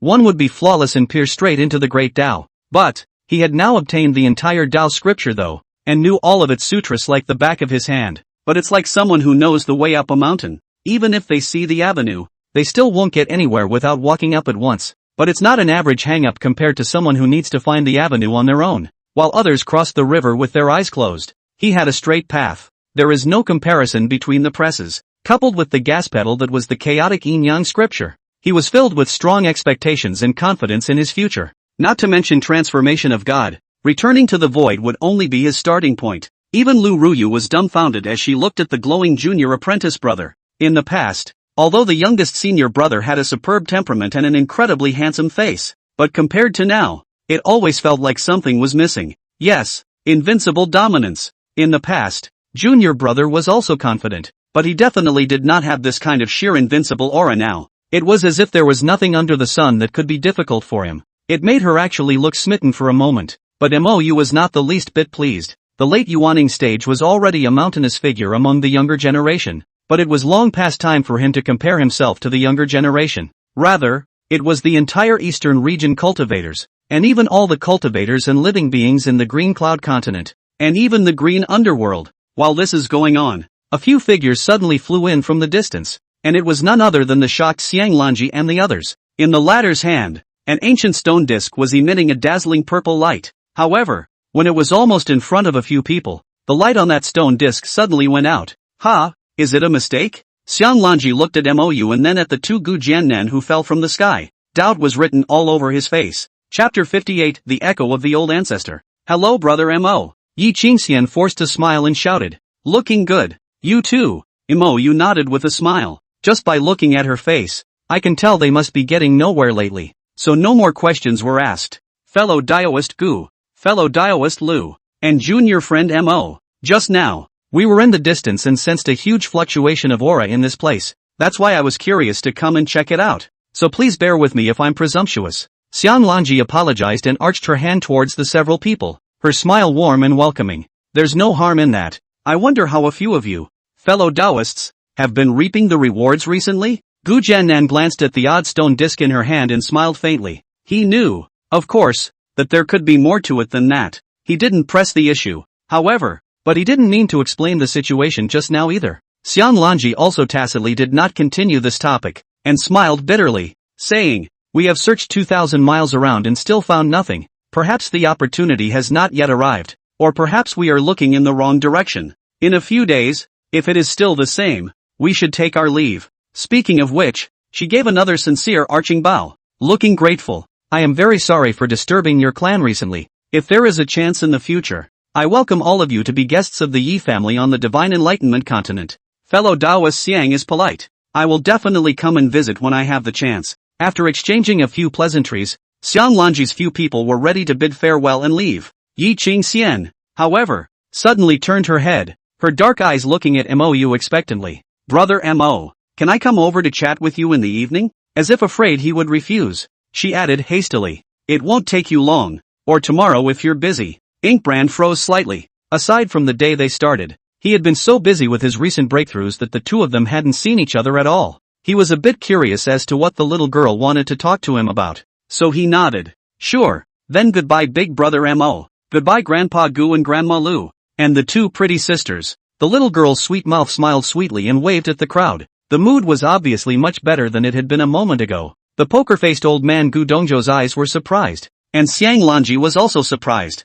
On the contrary, the four pretty maids didn't have many surprised expressions, obviously knew about this for a long time. However, the gazes towards Mou were still filled with curiosity and amazement. There weren't many people who could make their own second young miss so proactive in getting close to them. But, it's not often that they see such a good-looking and dignified man. It's a real treat for the eyes. Only after a few people left did Mou respectfully salute the two old men and said, Senior ancestor, senior uncle, do you want to sit at Little Feather's place? Gu Jiannan and the two looked at each other and nodded without hesitation. Good. Joking aside, even if Little Feather didn't invite them they still had to ask. At this point their inner curiosity was scratching like a cat's paw. A few people had just sat down, and Lu Qingxia couldn't wait to ask after them. Little Feather, you've made a breakthrough? Well, to the late Yuaning stage. Mou calmly nodded his head, even though she had already had it in her heart for a long time. When she saw his calm and collected appearance, Lu Qingxia couldn't help but be speechless. How come it feels like you're not happy at all after your breakthrough?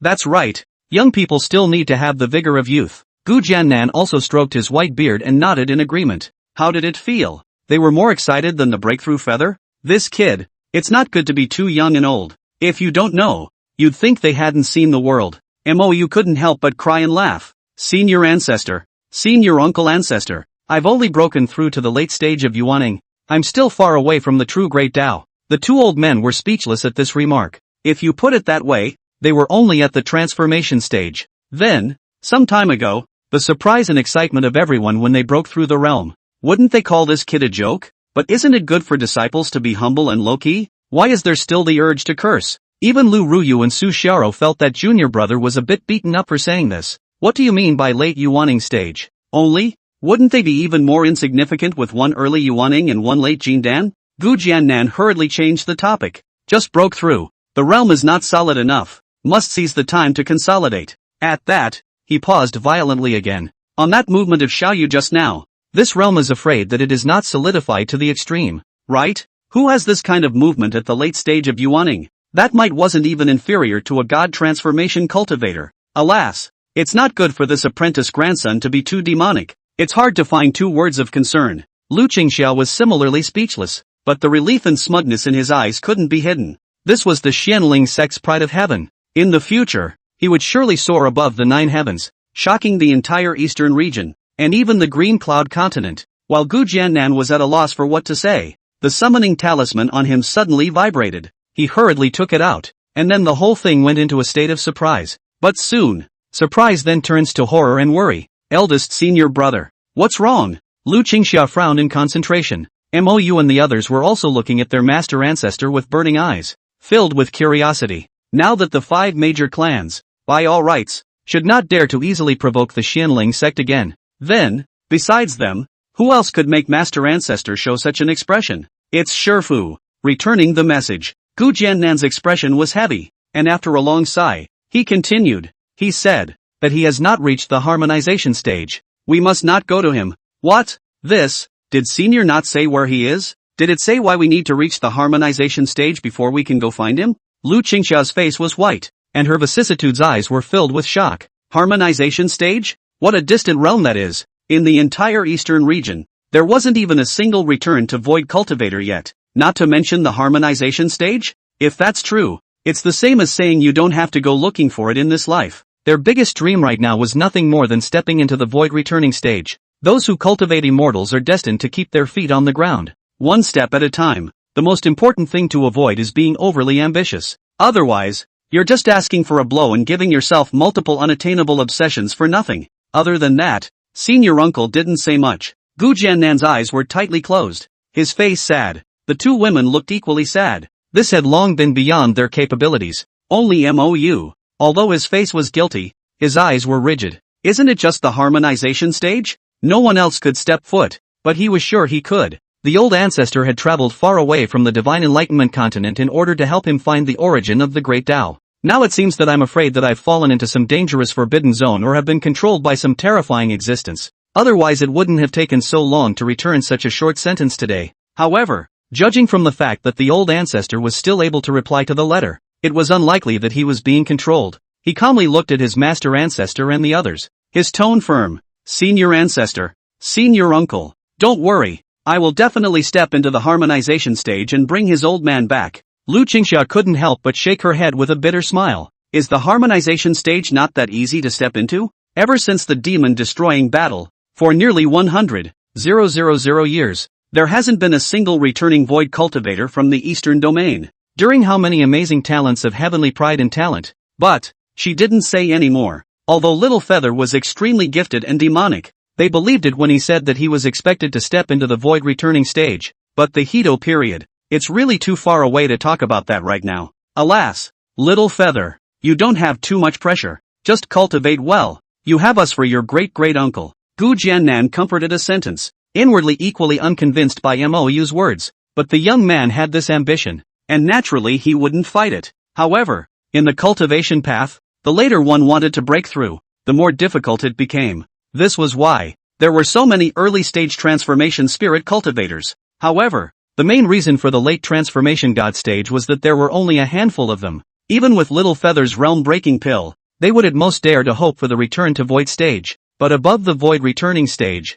that realm-breaking pill would be useless. And even if it's still useful, you've got to build up to that level at least, right? This accumulation process is going to filter out 80% of the cultivators. For the questioning of the two elders, You did not explain too much. It's better to take the facts when the time comes. Wait for the two old men to leave. You pulled eldest sister inside in a serious manner. Eldest sister, I have something I want to talk to you about. Lu Ruyu instantly blushed and tensed her pretty face. Okay.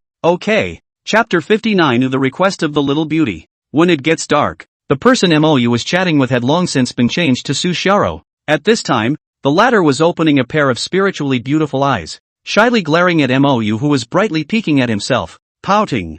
Junior brother, why don't you go out? Isn't that little girl coming for you? When she finished, she hurriedly turned to gather the sheets. Mou couldn't help but blush for a moment. I blame it on practicing so diligently that I almost forgot about it. By now the moon had long since risen outside, and inside the parlor hall, the eldest senior sister was accompanying Yi Qingxian for a casual chat, and outside the door stood her 4 beautiful maids. Greetings, Mr. Mo. Seeing Mou, the 4 maids hurriedly bowed respectfully and did not slow down because he was only a foundation establishment cultivator. A few girls are courteous. Mou smiled and returned the greeting. Only then did he pretend to walk calmly inside the great hall and smiled awkwardly at Yi Qingxian who rose up with joy in her eyes. I'm sorry, as soon as I practiced, I almost forgot the time. Don't be offended by second Miss Yi. The little girl hurriedly shook her head seriously. Where would it be? It's little fairy who disturbed big brother Mo's cultivation. It's me who has to say I'm sorry. Also, brother Mo in the future can you call me Xiao Xian? Calling Miss Yi air is so different. The little girl looked up at him expectantly, her dark eyes sparkling in her delicate pink face. Yes, to this angelic delicate and innocent cute little girl, you really couldn't say no. Besides, it would have been trivial. Then, after that, are we considered friends? The smile at the corner of the little girl's mouth was pure and ethereal, like a Buddhist girl. That certainly counts, as long as they confirm each other. Inkbrand nodded affirmatively. This second miss of the Yi family seems to be too well protected. I don't think I've had many friends since I was a kid. I'm as innocent as a sheet of paper. 14 years old. In the previous life of Blue Star then, a lot of them started to fly. That's the beginning of a parent's headache. Well, then, Sister Lu, do we count too? The little girl twisted her head to look at Lu Ruyu with anticipation in her eyes again. Of course it counts. Lu Ruyu, who was sitting quietly on the side, showed her teeth in a rare smile, a gentle and brilliant smile. Great. I didn't even have many friends in the Divine Enlightenment continent before, and my father was always afraid that I would be brought down by them. The little girl's face was a flutter of surprise, but when he spoke of his old man, he was instantly filled with helpless sultriness. Without even looking at it, Mou was already able to guess. Her dad must have been a daughter slave to protect his precious daughter so tightly. Could it be that there are little yellow hairs in the immortal cultivation world? Thinking back to his past life, Mou almost laughed. Big brother Mo, what are you laughing at? Yi Qingxian, who was sitting next to him, cocked her head and looked at him curiously. The look was well-behaved and elegant, and her white, pink cheeks seemed to glow. Nothing, just remembering something from the past. Oh, I miss my sister too. Ever since I was little, the person my sister loved the most was me, but I couldn't help her. The smile on Yi Qingxian's face instantly disappeared, her hands tightly gripping the hem of her skirt, her dark eyes containing hidden pearl tears. Exquisite and beautiful palm small face, full of powerless self-reproach and worry, pathetic and heartbreaking. Brother Mo, can I ask you for something? The little girl endeavored to purse her little lips, and in the eyes that turned her head to look at him, crystal teardrops had long since slipped silently. You say. You couldn't help but give a heartbreaking sigh, then raised his hand to help her wipe her tears. This appearance of the other party was so similar to how Master Sister and the others were back then. I'm sure they were as desperate as she was at first. Thinking of this, he couldn't help but look at eldest sister again with emotion. The latter was also looking up at him, his eyes calm and gentle. Yi Qingxian shyly wiped the corners of her eyes again and forced a smile. My mother said that good-looking people don't have bad luck. If you meet the vermilion bird Holy Spirit fruit in the future, can you buy it for me? Don't worry, my family will pay for it when the time comes. You just need to buy it first. Mou looked at her with strange eyes. How are you sure I'll meet? Yi Qingxian gently shook her head. I don't know. It's not like I have any other friends. I can only beg you guys. That justified look instantly made Mou dumbfounded. Is that how friends use it? Sure is good sense. The little girl looked at him shyly and added softly. And since Granny Xiang brought us here, it means there is still hope here. It's just that maybe we haven't been looking long enough. You've been living here all this time. You can look around more when you're not doing anything, just in case you find it. After saying that, the little girl took out another picture from the ring on her hand and handed it to Mou with a face full of anticipation. This is the picture of the vermilion bird Holy Spirit fruit. Brother Mo. You quickly take it. Mo, you had to take it with a bitter smile. I feel like people are prepared for this. The drawing depicted a small, verdant tree 2 feet high, bearing a ruddy red, fire-like fruit that looked similar to a saint's fruit. Mo, you read it and handed it back to the eldest senior sister before nodding. If I see this fruit in the neighborhood, I will pick it for you and find a way to give it to you. Me too. Lu Ruyu nodded lightly. Thank you, big brother Mo. Thank you, sister Lu. Yi Qingxian laughed happily and lightly, as if she had another hope. Having said that, in his hand, there was already an additional crystal snow-white, 1 foot long ancient dagger, then sincerely handed it to Mou with both hands and said seriously, Brother Mo, this is a gift from my sister on my birthday. Now I'm giving it to you. Please do accept it. Mou was slightly surprised. The dagger. Surprisingly, it's a superb spiritual treasure? Chapter 60, Yi Qingxian's matchmaking potential. This level of treasure. This little girl even used to give it away? Is this unintelligible? Or is it financial? One should know that the giant spirit sword he bought from the system was only 1 rank higher than this dagger. However, it had cost him a whole 2 million chi luck values. That was a supreme treasure that could turn the tide of battle, and there was only one in the entire eastern region. Little girl, this superb spiritual treasure, placed in the 8 major clans. It was definitely a treasure of the clan-level existence. There were even some clans that might not have such a good thing. Anyway, in addition to the giant spirit sword, the Xianling sect only had one crushing, top-grade spiritual treasure, the Qian Kuan 8 formation disc. It is the Xianling sect's protective array. Little fairy, this gift is too expensive. I can't accept it. Don't worry. As soon as I see that fruit I will definitely help you take it. Inkbrand shook his head no. As the saying goes, you don't get what you don't deserve. Otherwise, he'd feel guilty about cheating a child out of candy. But the little girl was adamant. My mother says that when you give something to a good friend, you should give the best. It's not a gift if you don't even like it yourself. Yi Qingxian had a sincere face. It was as if what was to be given away was just an ordinary dagger. But Mou still firmly shook his head. Next time, if I receive your gift now but have no gift to return to you, won't it be very disgraceful? Yi Qingxian again looked for help to Lu Ruyu, who also smiled and shook her head. Your elder brother Mo is right. Take it back. Okay. The little girl beamed and reluctantly sent up the dagger in her hand, then looked up at Mou again and said seriously, Brother Mo, if I see you next time you'll take it, right? Well, almost. I'll prepare a return gift then. Mou said perfunctorily. What a return gift. He had never left the Qingyan continent in his life, and he shouldn't be able to meet up with the other party either. He couldn't help but sigh inwardly. He wasn't a saintly mother, but he wasn't a petty person who took advantage of people either. If he really accepted such an expensive gift from the other party, he would be really embarrassed if he didn't help the other party find the vermilion bird Holy Spirit fruit. That thing. He really has it. Of course, it was in the system space, worth 3 million chi luck values. He didn't even have enough chi luck value right now, so how would he dare to spend it at will? The 2 elder sisters only generated 730,000 chi value per year together, but they had to pay back 2,000,000 per year in merit loans. The previous 15 million or so chi luck values cost 2 million to buy the giant spirit sword.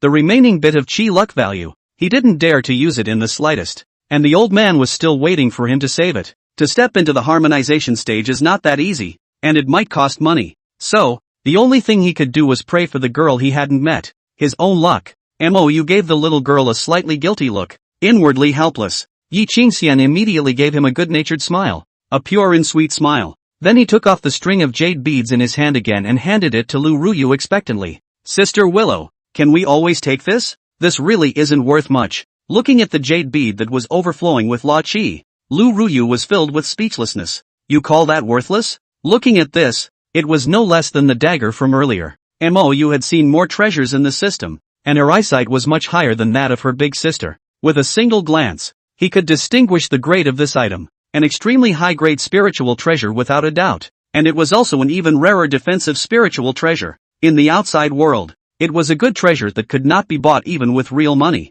At the very least, it flowed into the eastern domain, and all the major clans were surely going to grab their heads. Little fairy, an extreme spiritual treasure isn't worth anything, so what would it take to be worth something? Mou looked at her with a speechless face. That's pretty rich. It was only at this point that he felt the terror of the Yi family even more. At the same time, the more guilty he felt for the simple-hearted and generous little girl. It's true that when you give something to a friend, you give the best. In comparison, Is one being too selfish? Inkbrand shook his head, firmly putting the idea behind him. Selfish as selfish does, and at the moment he can only care about the people around him. Besides, it's not like he and Sister Fairy knew each other. Just try not to owe her any favors yourself. Yes, that's right. Inkbrand kept convincing himself with complicated eyes. Yi Qingxian, however, didn't think about it that much, and seeing that Lu Ruyu was also adamant about not accepting her gift, she could only retrieve her things with a face of bitterness and helplessness. Looking at that sullen look,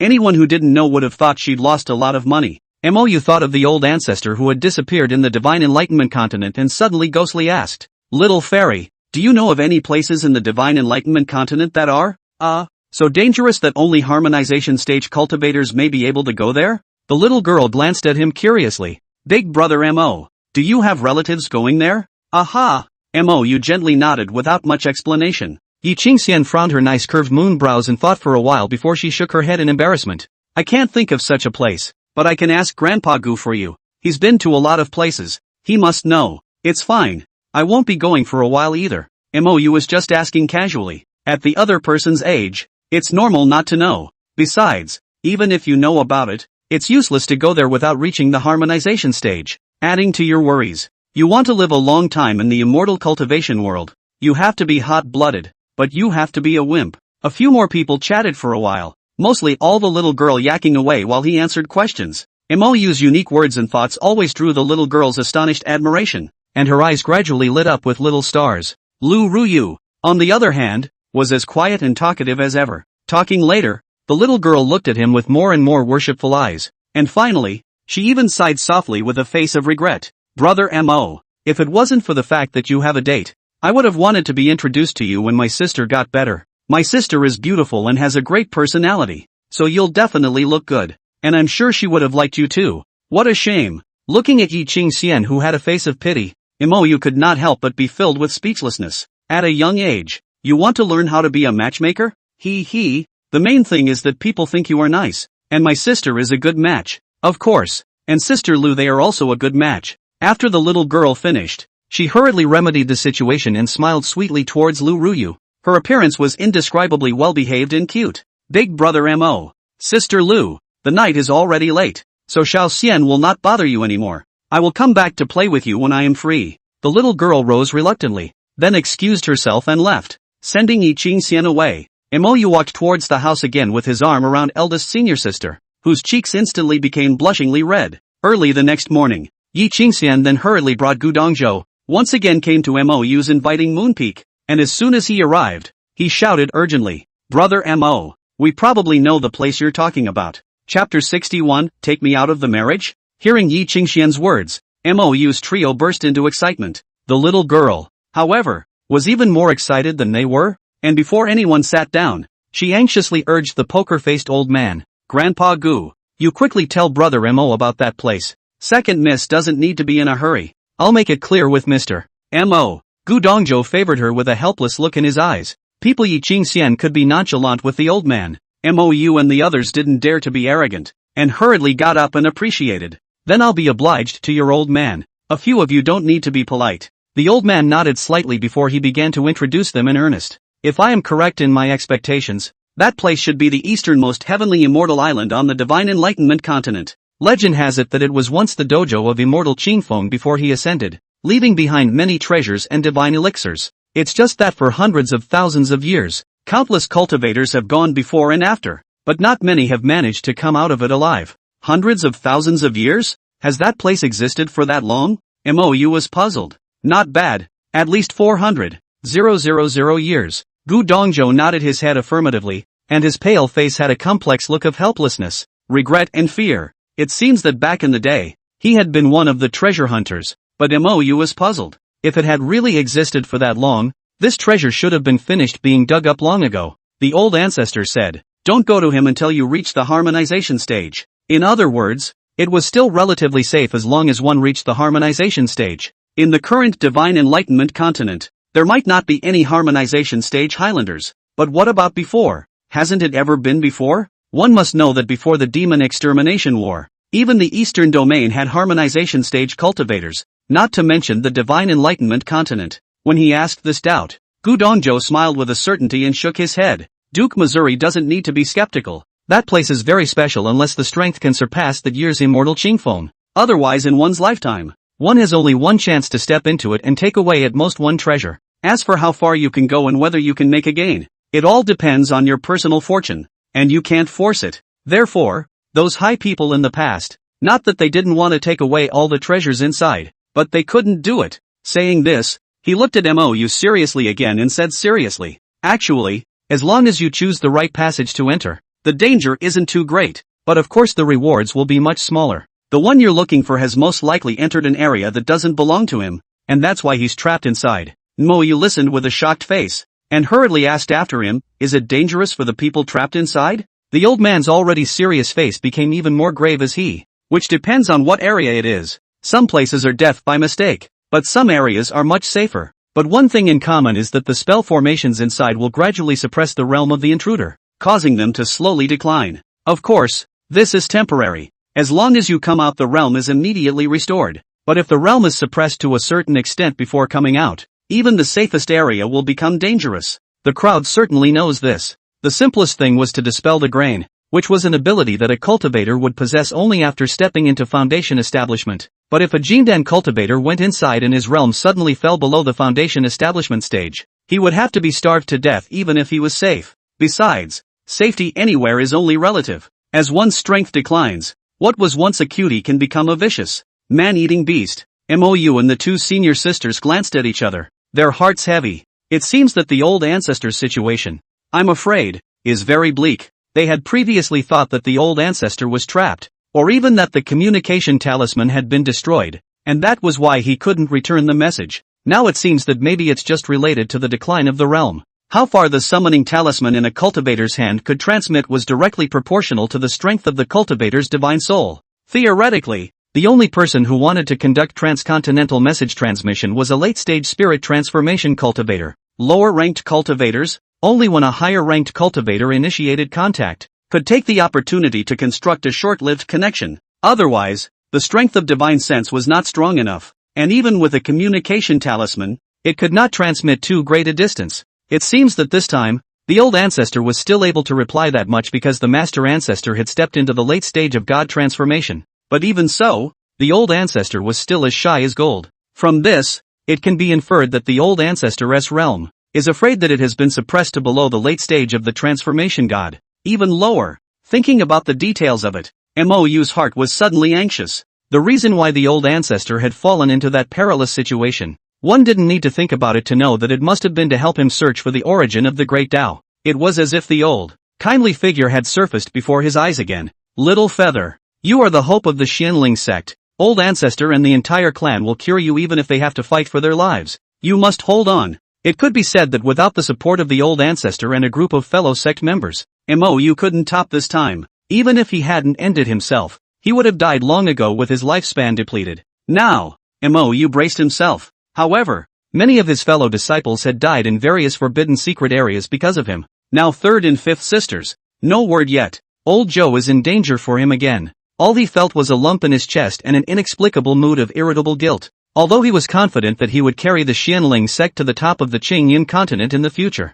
or even King's Landing in the entire green underworld, but he owes some people and will never get a chance to pay them back. While he was in a low mood, a small, soft and smooth hand was tucked into his hand, which was then clasped tightly with 10 fingers, almost simultaneously. His other hand was also held tightly by eldest sister, and the warmth in his palm gradually calmed him down inside. Junior brother, don't be in a hurry. I'm sure that one day, you'll be able to receive your old ancestor back, and you still have us. Lu Ruyu's tone was firm, she who seemed to be indifferent to anything, but at this moment, a touch of intense heartache swept across that cool and indifferent face. Junior brother had been carrying the name of the Eastern region's #1 heavenly pride since he was a child, as well as the expectations and hopes of the entire clan. The pressure was so great that she felt it more clearly than anyone else. As such, she had never been very talkative though, and didn't seem that close to her other senior sisters, but she loved spending time with her youngest brother. It was in the hope that his company would allow his youngest brother to relax for a moment and not overwhelm himself.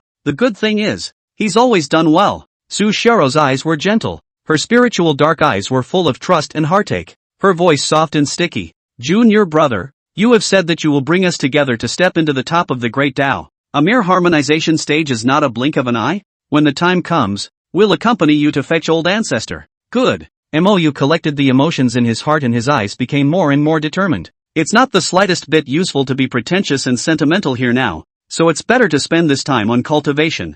Big brother Mo. I'm sure you can do it. Yi Qingxian tensed her pretty little face. Her eyes were unusually serious. Obviously in her heart, she really thought so, but Gu Dongzhou, who was next to him, was inwardly unimpressed. How difficult it was to step into the harmonization stage. It was difficult for anyone to reach the divine enlightenment continent, let alone the tiny eastern region. However, he did not say these words, and after detailing some more about the situation on Heavenly Immortal Island, he took Yi Qingxian with him to bid farewell and leave. 3 days later, Xiang Lanji led Yi Qingxian and the others, formally coming to say goodbye and preparing to continue eastward. If there were no more gains, they would have no choice but to return to the divine enlightenment continent. Several people left their divine sense on each other's communication talismans, which was considered to be added contact information. The reluctant second Miss Yi only then waved her hand and left. Mou had just pulled his eldest senior sister to prepare to go cultivate, when he was called to the council hall by his master ancestor's divine voice transmission. Upon arriving, he realized that several of the supreme elders were present. Without waiting for him to speak, Gu Jiannan directly opened the door. If there's nothing else in the near future, accompany me and your fourth senior uncle to the Heavenly Sword Sect. Mou's eyes were curious. It's fine lately, but what are we doing at the Heavenly Sword Sect? Retreat for you. Withdrawal? Hearing this, Mou was dumbfounded. How come he doesn't know he's engaged? Chapter 62, Heavenly Sword Sect. Master Ancestor, what the hell is going on? Mou was filled with confusion. Gu Jiannan mused and smiled bitterly, saying, 100 years ago, we had set up a marriage contract between you and the Heavenly Sword Sect's holy maiden, Situ Qingxian. Back then, your talent was just too demonic, and we were worried that other clans would have bad intentions. That's why I'm thinking of joining forces with the Heavenly Sword Sect, as a way to put a lock on your safety. With your talent, they were naturally willing, and it was a done deal. But who knows? Just less than 2 days after the marriage was finalized,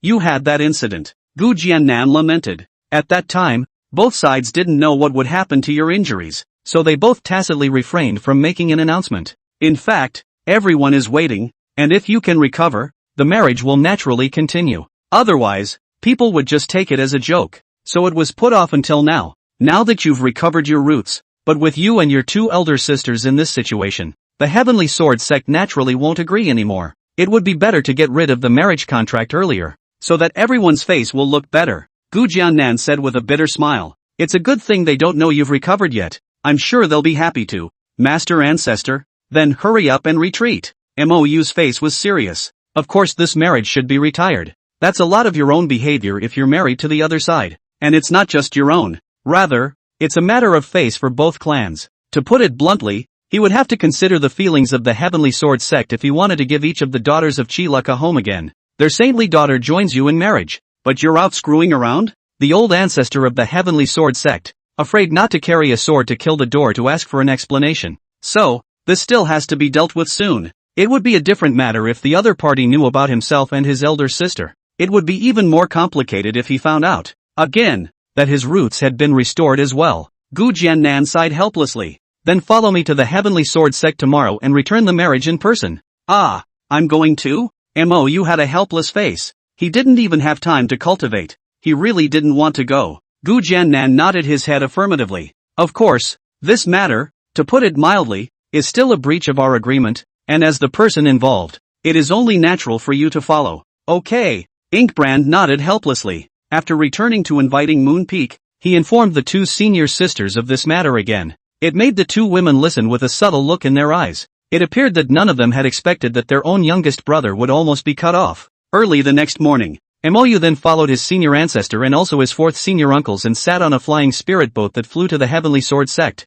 The Heavenly Sword Sect and the Xianling Sect, although they were both in the eastern domain, they were tens of millions of miles away. Even with the spirit boat's flying speed, it would take about 10 days. On the huge flying spirit boat, besides the 3 of them, there were more than a dozen disciples following. Among them were 3 of Mou's followers, that were whisked along any way they could. Mou had no choice but to stop. The cold and lonely Yang Mu, the low-key and reticent Wuji, and the rough and brash Chen Feishong with his loud voice. Out of the 3, it's just 2 mopey ones, plus 1 lackadaisical one. The other disciples, on the other hand, had nothing but respect and admiration for MOU. He couldn't really have a good natter with them under those eyes. Therefore, his journey was monotonous, all dedicated to practice. Neither encountered any holy maiden being hunted down and in need of a hero to save her. The cultivators they encountered along the way, no one dared to come to their door to mess with them. Of course he knew why. Such a huge flying spirit boat was a symbol of strength and background. It's like the supercars of Blue Star in the previous world, which the average person would subconsciously avoid when they saw it. Generally, small clans or loose cultivators were so poor that they could only fly with their swords. Whether it was speed or comfort, it couldn't be compared to a flying spirit boat. It's a good thing that the days of practicing go by so quickly. After flying for 12 days, the spirit boat stopped in front of a lofty mountain surrounded by immortal mist. In the midst of the mountains, there was an extraordinarily majestic and expansive peak that was like a flying sword from the sky sticking straight into the ground. Countless cultivators flying with their swords went in and out of it from time to time, as if it was an immortal court on earth. And it was beautiful. A majestic and sacred immortal aura came over him. Senior ancestor, is this the Heavenly Sword Sect? Inkbrand was mildly curious. In terms of the beauty of the sect's environment, this Heavenly Sword Sect was even more beautiful than the Xianling sect by 2 points. Not bad, let's go in. Someone's coming to greet us. Gu Jiannan's words had just fallen. A team of cultivators with a strong aura then flew over quickly under the leadership of a few elderly cultivators. Fellow Daoist Gu and fellow Daoist Lu, your great presence at the Heavenly Sword Sect has truly made the humble sect glow. Please. Walking in the forefront were 2 elderly cultivators with white whiskers and ancient and vicissitudes of temperament, who were smiling at the moment. They were followed by a group of middle-aged cultivators, all of whom had extraordinary auras. Gu and Lu led MOU up quickly, looking emotional. After 100 years, fellow Daoist Dong and fellow Daoist Zhong look even more enviable than before. Fellow Daoist Ancient, your words can make the 2 old monks sweat. In terms of elegance, who can compare to your family's little sister? Ha ha. The old man at the head laughed loudly. A snow-white robe, elegant temperament, warm smile, silver-white long beard hanging on the chest, transcendent as immortals. You guys talk about yourselves. What's it got to do with me? Lu Qingxia glared at the old man without any good reason. The latter laughed out loud without a care in the world, and it was obvious that several people were very familiar with each other. In the midst of jokes and pleasantries, they soon arrived in the Heavenly Sword Sect's meeting hall. Gu Jiannan and Lu Qingxia only brought MOU inside, while the other disciples were entertained elsewhere by the young disciples of the Heavenly Sword Sect. On the Heavenly Sword Sect's side, aside from those 2 old men, there were also a few inner sect elders to accompany them, possibly in consideration of MOU. There was also a cold and arrogant young man present. At this moment, he was looking at MOU with a surprised face. His eyes could not hide his surprise and accident. Obviously for this number 1 pride of the eastern region from 100 years ago, he had long recognized him, only he didn't come forward to greet him. And then he turned his head to the side, his face quickly regaining its reserve and high spirits. MOU smiled slightly, not caring. A couple of old men exchanged pleasantries for a while longer. Only then did Gu Jiannan put down his tea, then pointed at MOU and smiled bitterly at the white-robed old man. This is my disciple grandson, MOU. The white-robed old man was immediately shocked, and the tea he was holding in his hand almost shook out. He surveyed MOU in surprise for a while before he said with a complex expression of emotion,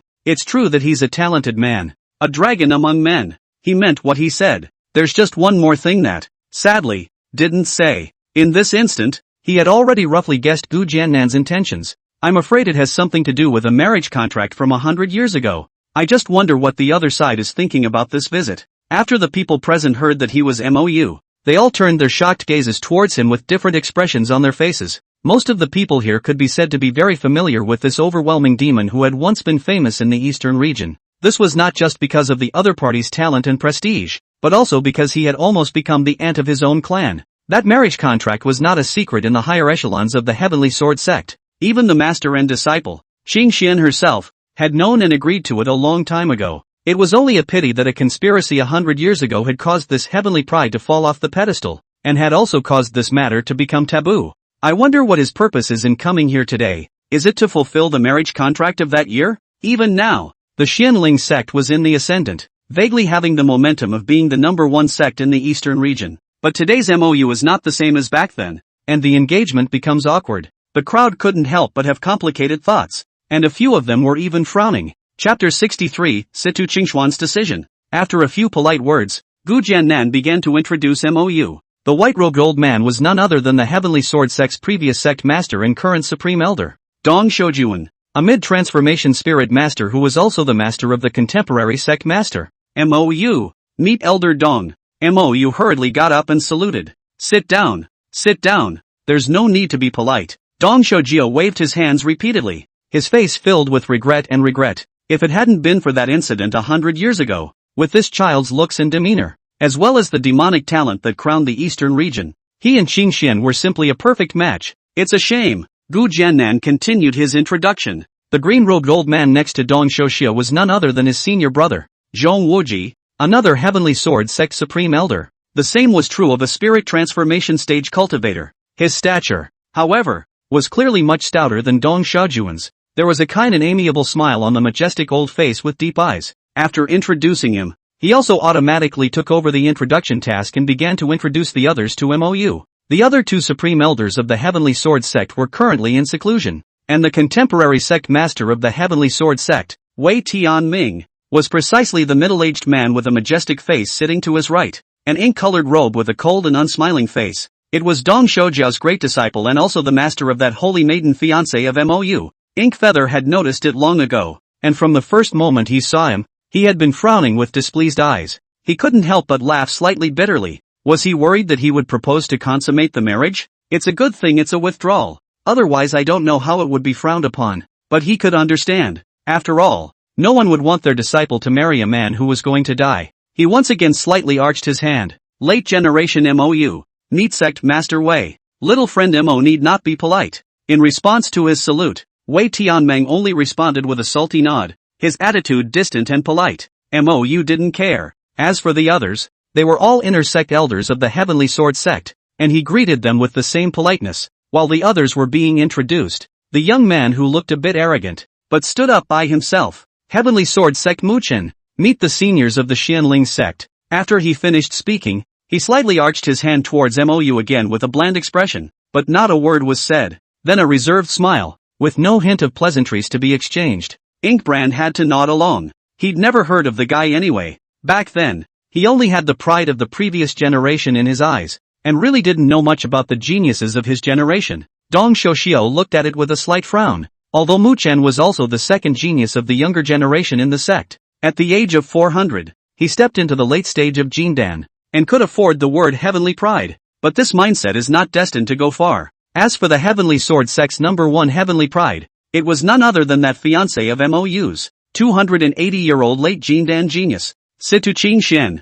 Only it didn't show up today. As a junior, there was naturally no part for MOU to speak on such occasions. He was also happy to just drink tea and eat fruit. The cute little girl next to him, who was responsible for serving him tea and water, couldn't help but sneak a few glances at him. It was the first time in her 12 years of living that she had seen anyone eat so joyfully on such an occasion. Worthy of being Sister Qingxuan's fiancé? It's just not the same. After a few more moments of conversation, a few people then got to the point. Dong Xiaojia's eyes were serious. I wonder if the two of you have anything important to say about your visit to the Heavenly Sword Sect today? Ancient Jiannan sighed quietly, then gently put down his tea and lamented. Back then, you and I made a marriage contract for our descendants, and now it's time for an explanation. Your sect's holy maiden has an outstanding talent and a stunning appearance. Both our old ones and Little Feather herself are very satisfied. It's a pity that this disciple grandson of mine has not been able to recover from his injuries for 100 years, so I really can't bear to delay that girl any longer. Therefore,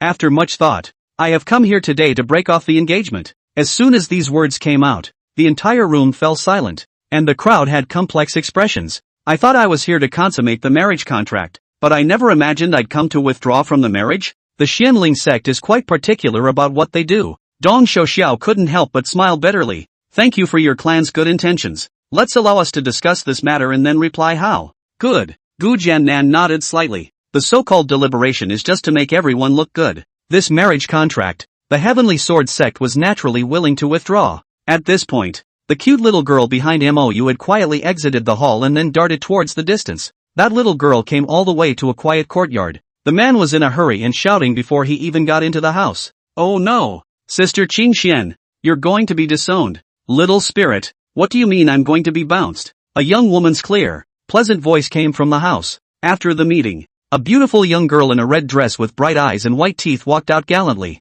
Beautiful eyes pure and clear. Delicate posture. Long black hair casually tied behind the head with a red rope. Clean An ink-colored ancient sword was slung around her waist, further adding a 3-point heroic spirit to her pure and elegant temperament. Simple, clean and pure. The point is that the looks are beautiful beyond words. Sito Qingxian, 1938. Politician and diplomat. The little girl called Linger hurriedly told her everything that had happened in the Great Hall. At the end, the little girl complained with an unhappy face. That MOU was really heartless. He even ate so happily in the Great Hall, not coming to find Sister Qingxian for 100 years. And after coming here with great difficulty, you want to withdraw from the marriage? How silly. Situ Qingxian couldn't help but frown slightly before calmly saying, "Don't worry, my Situ Qingxuan's marriage is not so easy to withdraw from. Now that it's been 100 years, there's no way to run away." "Ah, Sister Qingxian, I heard that MOU is about to die, and you still want to marry him?" The little girl was stunned. She was inwardly disgruntled,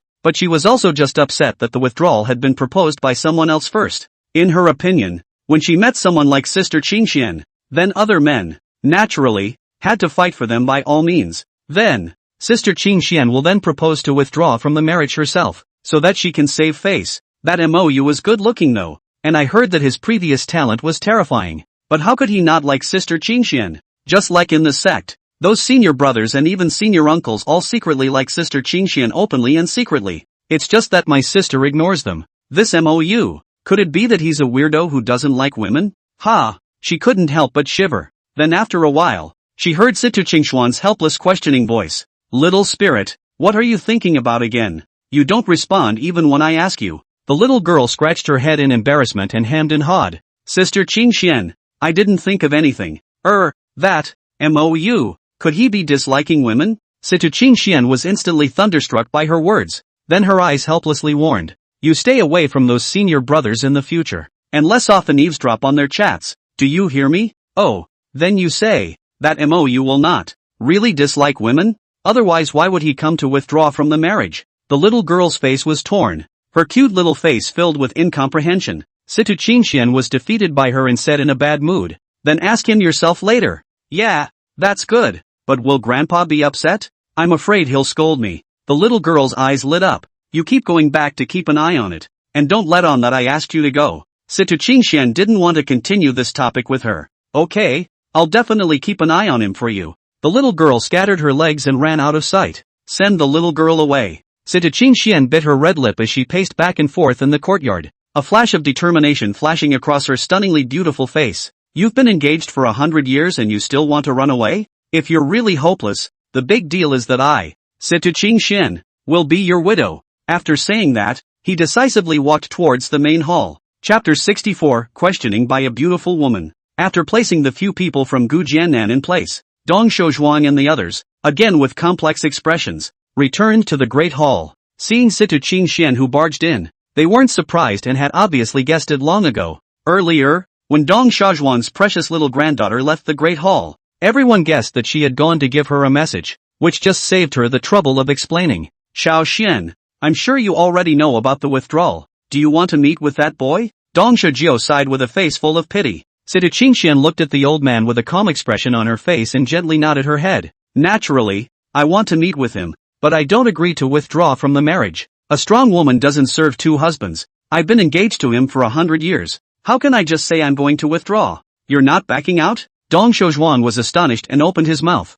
not knowing what to advise for a moment. Next to him, Wei Tiannian was in a hurry and couldn't help but frown. "Qingxian, not only has that MOU's foundation not been restored, his realm is still at the early stage of foundation establishment. That is to say, he has made no progress in his cultivation in these 100 years and is already a wastrel. With his foundation stage realm, how many years do you think he has left in his lifespan? Do you really want to be a widow for him for the rest of your life?" Zhong Wuji, who hadn't said anything, couldn't help but sigh and persuade. "Xiao Xian, you're still young and gifted. You still have at least thousands of years ahead of you. Don't hold yourself back because of this. You're only engaged to him. What's the point of serving two husbands? Besides, it was he who initiated the withdrawal. So why are you suffering?" Situ Qingxuan's beautiful eyes firmly looked at the several elders as she calmly said, "Senior ancestor, senior uncles, and master, why did the person propose to withdraw from the marriage? It's clear to all of us that it was just him not wanting to hold me back. When I was first engaged to him,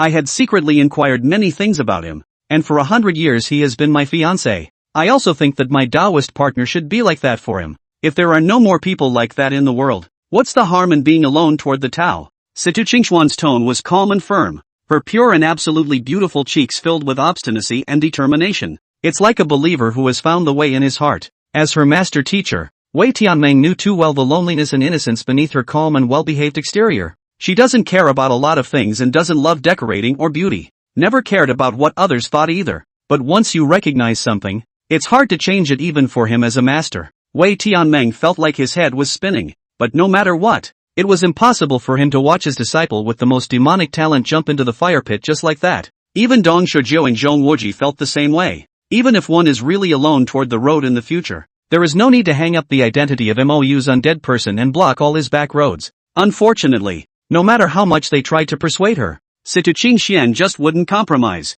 A few people had no choice but to leave. However, in their thoughts, as long as the Xianling sect insisted on withdrawing from the marriage, Situ Qingxian would be useless even if she was unwilling. This is something that is not for her to decide alone. Half an hour later, a cute little girl, with a reluctant face, quietly came to the small courtyard where MOU lived. Seeing her, Inkbrand was astonished. He still had an impression of this little girl who had once brought him refreshments, and he couldn't help but laugh. Did you come to bring me food? The little girl rolled her eyes with a displeased face. Humph, you just know how to eat. Sister Qingxian wants to see you. Come with me now. MOU was instantly filled with surprise. This Sister Qingxian knew without asking that it was bound to be Situ Qingxian. But what was she doing seeing herself at this hour? Are you going to scold yourself? Filled with doubt, he decided to follow him over to see what was going on. MOU followed the little girl just before she left. Gu Jiannan, who was in the courtyard next to him, then exchanged a strange glance with Lu Qingsha. With their strength,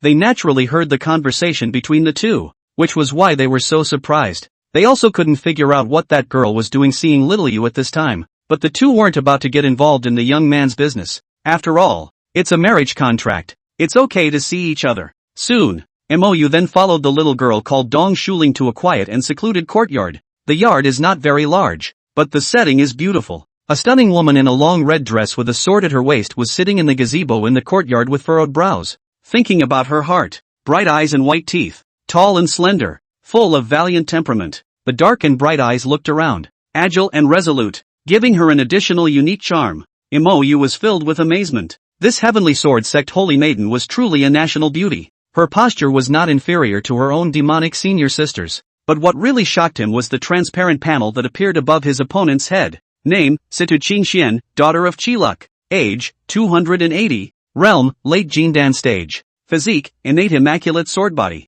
One of the strongest sword bodies in the world. Born with a clear sword mind. Any sword art can be learned in one go. Horrible talent in the sword way. After complete conquest, $20 million of luck will be rewarded. MOU's eyes couldn't help but widen, torn up inside. How could he not have imagined that he would have to withdraw from the object of his marriage? Surprisingly, it's a daughter of Qi? Really stepped through the iron shoes without finding a place. But, now to withdraw from the marriage, what should I do with myself? At this time, Situ Qingxian was also generously sizing up MOU. For this nominal fiancé of hers, she had seen the portrait. Only the portrait is nice though. Still, she felt that the man in front of her was a few shades prettier than the portrait. Situ Qingxian glared at Dong Shuling, who was sitting on the sidelines watching the fun, with an affectionate and amiable smile. Little spirit, are you ready to go? The little girl was instantly offended, puffing out her cheeks in loud protest. Humph, Sister Qingxian, you're crossing the bridge. You guys talk about yourselves.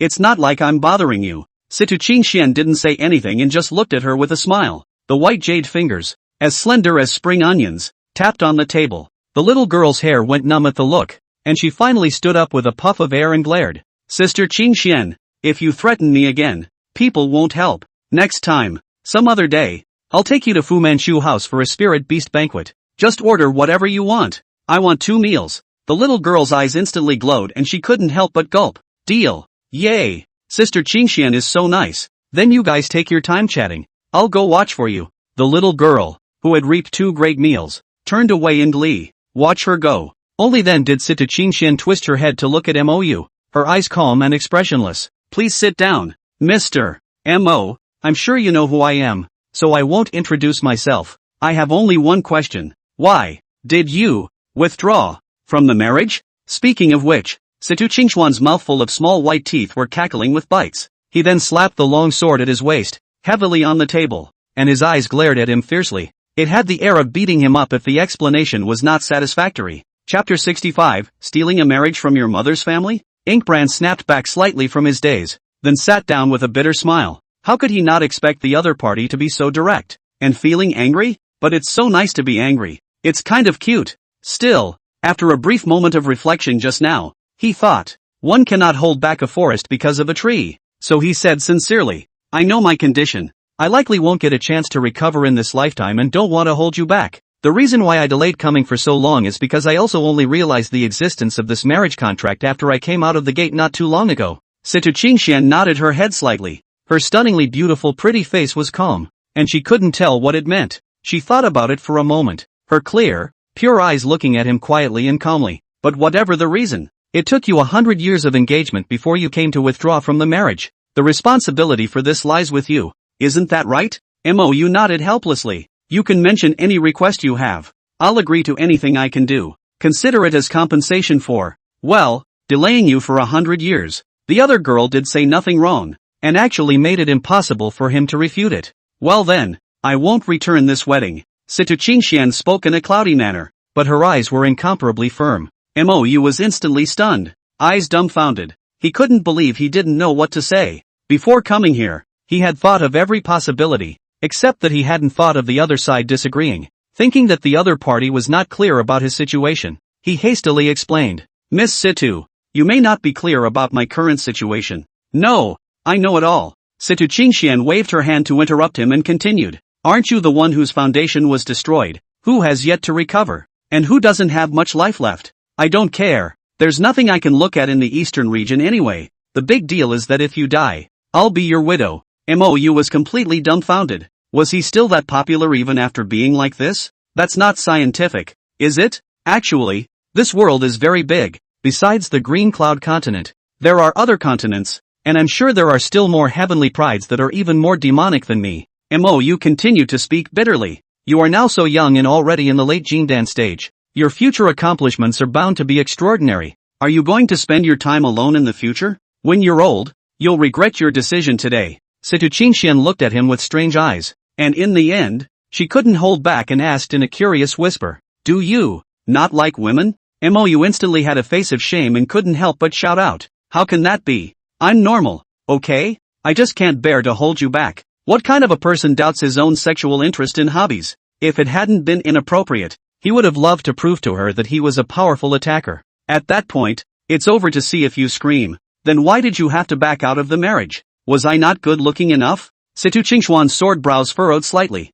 Of course it looks good. It's almost as beautiful as heaven. But it's not a question of whether it looks good or not. It's that it can't. Then you must still not like women. A happy smile flashed under Situ Qingxuan's eyes, but her face put on a calm and collected demeanor. Inkfeather was cornered and couldn't help but grit his teeth and speak the big truth. I'll be honest. I'm a bit of a womanizer, and I'm not satisfied with just one Taoist. But out of the friendship between our two clans, once I marry you, it's not good for me to find another woman. That's why I'm withdrawing from the marriage. Now do you understand? Situ Qingxian couldn't help but stand up, then looked around him for a while before finally saying with puzzled eyes, it's true that you only have the foundation cultivation. That means you don't have many years left if you can't recover. So how are you going to find more women? With your MOU's reputation, not to what women want it? I haven't heard of you messing around in this area before. Could it be a deliberate excuse to withdraw from the marriage? Situ Qingxuan's eyes were certain. Then she looked at him with a calm face, nodding her head dryly and smiling lightly.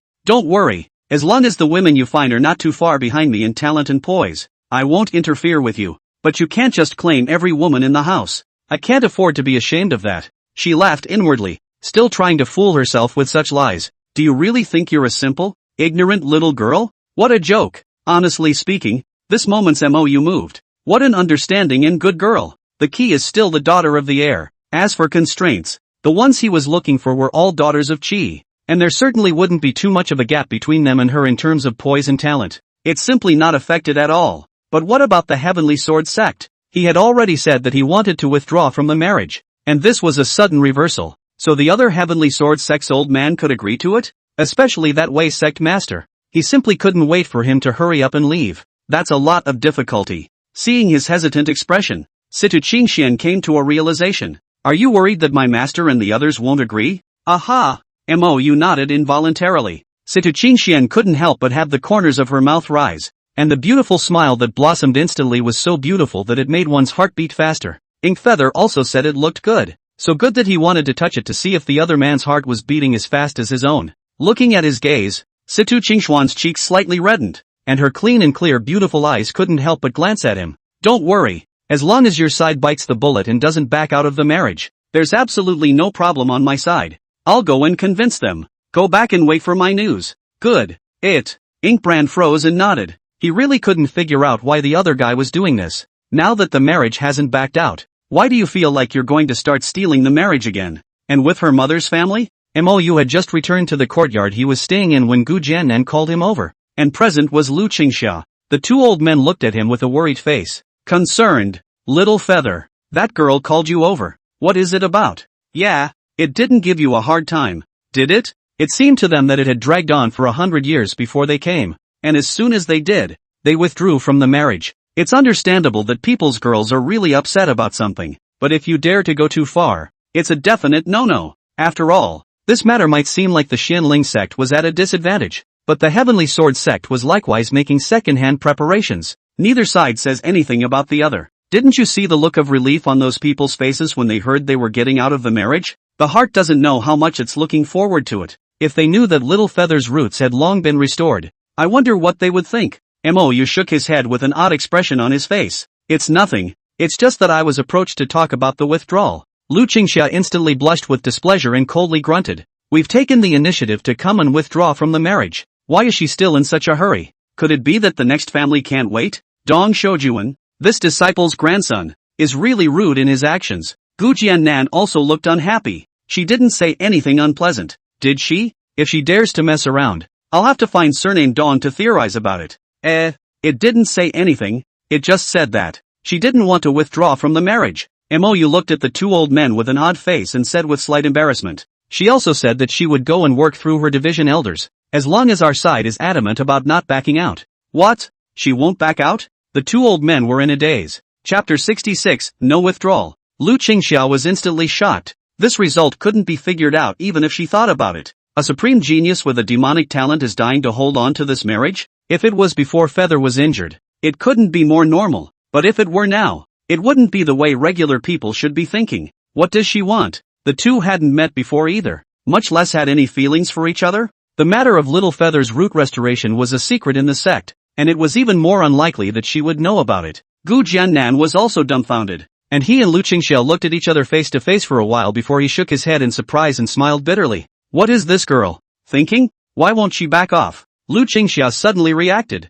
Wait, little you, you're not willing to return it either? Mou awkwardly touched his head and laughed bitterly. Fourth senior uncle. I promised her. Lu Qingxiao's eyes instantly widened. Promised? No, little you. We can't lie to other little girls like this. She was still upset just now when she thought that girl was urging Feather to back out of the marriage, but now that she found out that this girl was so honest and discerning, she couldn't bear the thought of her own offspring cheating others. Little Feather, let's lie to people like this, in case she knows about you. Not to mention the fact that the roots have been restored. The point is that you have two Taoists in your family. Can a girl agree to that? Even if she agreed, the Heavenly Sword sect wouldn't agree. Although Gu Jiannan didn't say anything, but Mou knew by looking at his face that it was probably about the same idea and couldn't help but smile bitterly. Master Ancestor, do you think I would be that kind of person? Oh, that's good. Otherwise I'd be really embarrassed to see people's elders again. Gu Jiannan breathed a sigh of relief and then worried. So what did you say?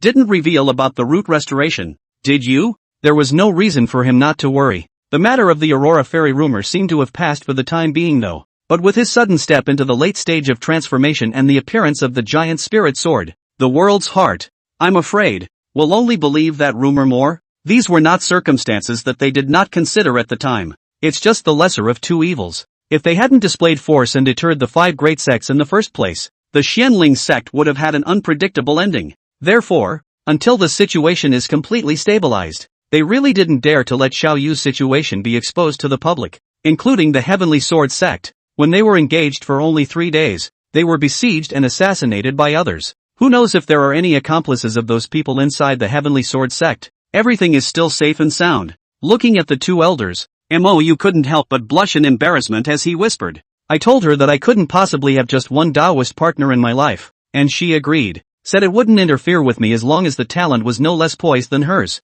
Gu Jiannan and Lu Qingxia could not help but look at each other with odd faces. It feels like my mind can't keep up with the youth. 3 wives and 4 concubines are common, but such a proud daughter of heaven is still willing to share a husband with someone else. It would be very rare. It wasn't like anyone was like Ruyu and Xiao, doting and favoring Xiaoyu so much. Gu Jiannan stood up with a bitter face, and his white beard was almost broken by a few strokes of his own. Little feather, if you and that girl are both interested in each other, and your senior sister and the girls don't object, Master Ancestor will naturally not beat up the lovebirds. How can we get the Heavenly Sword Sect to agree without revealing your situation? Lu Qingxia, however, had a domineering face. Oh, now as long as that girl doesn't agree to withdraw from the marriage either, that's enough. This marriage contract was set 100 years ago by the 2 families' great elders together. How can it be changed just like that? Gu Jiannan stared helplessly. But now the one who took the initiative to withdraw from the marriage is us? Isn't it still not refundable now? Can't you back out again? For the 4th senior sister's slightly rogue words, Gu Jiannan was unable to refute them for a moment. But people Tianjian sect can agree? Compared to back then, nowadays, Little Feather is not only ostensibly an invalid. The key now was the Xianling sect. Although it was strong, the situation was also delicate. It's safe to say that you're surrounded by gawking tigers and potential enemies. Once the Heavenly Sword Sect joined forces with their own family, the pressure and risk was not small, but the gains are almost non-existent, except for the harvesting of a powerful ally. The key is that people are good now. They don't need any allies at all. Not to mention a Xianling sect that comes with big troubles? Gu Jiannan pondered for a long time, suddenly turned his head to look at his senior sister and deliberated. Dong Shoujia seems to be stuck in the middle stage of transformation of God for a long time, right? Eldest senior brother. Are you thinking of sending him a boundary-breaking pill? Lu Qingxia's eyes were surprised. If so, the bride price can be as heavy as a mountain. A single realm-breaking pill was enough to bring the Heavenly Sword Sect to another level.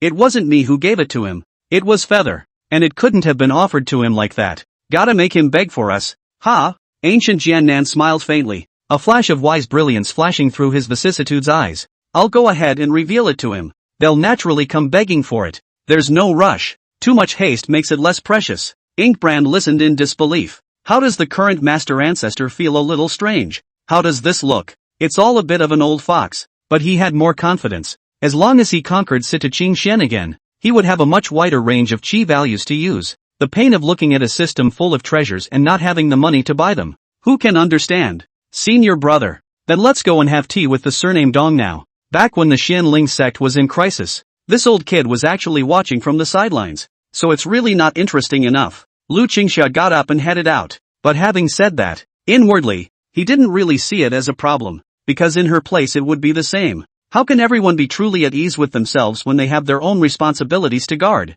Gu Jiannan hurriedly followed with a bitter smile. Mou, who had nothing to do, went out and found the equally bored Yang Mu trio, was about to wander around the Heavenly Sword Sect. It was then that they saw Mu Chen leading a few young cultivators, walking towards them indifferently. Brother Mo, is this a trip out for fun? Why don't little brother take you guys to wander around everywhere? Mu Chen said with a raw smile on his face. Looking at the smile on his face, Inkfeather felt bad for him and asked curiously, smiley face, why are you forcing yourself to smile when you clearly don't want to? What do you mean by that, Brother Mo? Mu Chen's face was embarrassed, and a flash of annoyance flashed in his eyes. It's nothing, we'll just stroll around on our own. You guys go right ahead. Mo was too lazy to bother with him again. Although he didn't know where Mu Chen's hostility came from, he didn't hold back his good farts at first glance. He didn't have that kind of leisure to play childish games with them. After saying that, he didn't look at the other side anymore and led the 3 of them to the front. Mu Chen's face stiffened, and the fake smile he had forced out disappeared. After hesitating for a moment, he led a few more people to block in front of Mou and gritted his teeth and said, I've heard that you've come this time to withdraw from the Holy Maiden? Even though you are not worthy of senior sister Qingxian, breaking off the engagement is already inevitable. But yet it shouldn't have been proposed by you. Where do you let the Heavenly Sword Sect's face go like this? Mou almost laughed in anger and glanced at him faintly before impatiently saying, and what can you do about it? Mu Chen was immediately suffocated by him and his face turned red, as if he had suffered a great humiliation inside. He couldn't help but clench his teeth and growl lowly. Mou, it's not the old days. Still think you're the #1 heavenly pride of the eastern region? What gives you the right to speak to me with such arrogance? Several people around him, likewise, showed annoyed and dissatisfied colors. But just as they were about to open their mouths in solidarity, they were interrupted by 3 cold and furious roars. What the are you? Who are you to talk to my son like that? Jumping clown. Come and fight if you don't want to. Do you have a death wish? Chen Feixiong spoke rudely, and Wuji was succinct as always. Yang Mu's character, however, was the most lonely and arrogant and berserk. After all was said and done, the 3 of them took several steps forward at the same time, staring coldly at the group of people across the street. The hostility in his eyes raged and boiled. Chapter 67, Beat his face until it swells. Mu Chen, who had always been regarded as the top heavenly pride of the younger generation of the Heavenly Sword Sect, how could he stand being chided like this? However, when he looked at the 3 people across from him, his face became even more ironic. 2 of them, their aura was not weaker than his at all. As for the one who spoke the most arrogantly, his strength was even more unfathomable. He was not able to see the other party's realm at all, and after associating it with the way a few people addressed him, he couldn't help but be shaken inwardly. Could it be that these 3 are all followers of MOU? Don't look at the fact that he seemed to disdain MOU before, but he was very clear about the other party's deeds. Naturally, he knew that he had once had a top 10 demonic followers. It put him down a bit for a moment. However, thinking that this was in the Heavenly Sword Sect, there was an additional hint of luck in his heart, not to mention his pride, which wouldn't allow him to bow down. What else would the other disciples think? How disappointed would Sister Qingxian be? Thinking of senior sister Qingxian, he instantly gained courage, and his eyes rebloomed with invincible composure and confidence as he laughed out loud. The Xianling sect is really imposing. Do you really think my Heavenly Sword Sect has no one? Speaking of this, the powerful aura of a late Jindan cultivator on his body overflowed furiously, and his entire person was radiant. Combined with his handsome face, he really did have a bit of the elegance of an absolute heavenly pride. At the very least, the few senior brothers behind him looked on with adoration. A 400-year-old late Jindan cultivator was considered to have outstanding talent even amongst the younger generation of the entire Eastern domain. It was basically just a matter of time before he stepped into a Yuaning cultivator. But these were, if not mediocre, at best okay for MOU. So he was really impatient with this kind of provocation.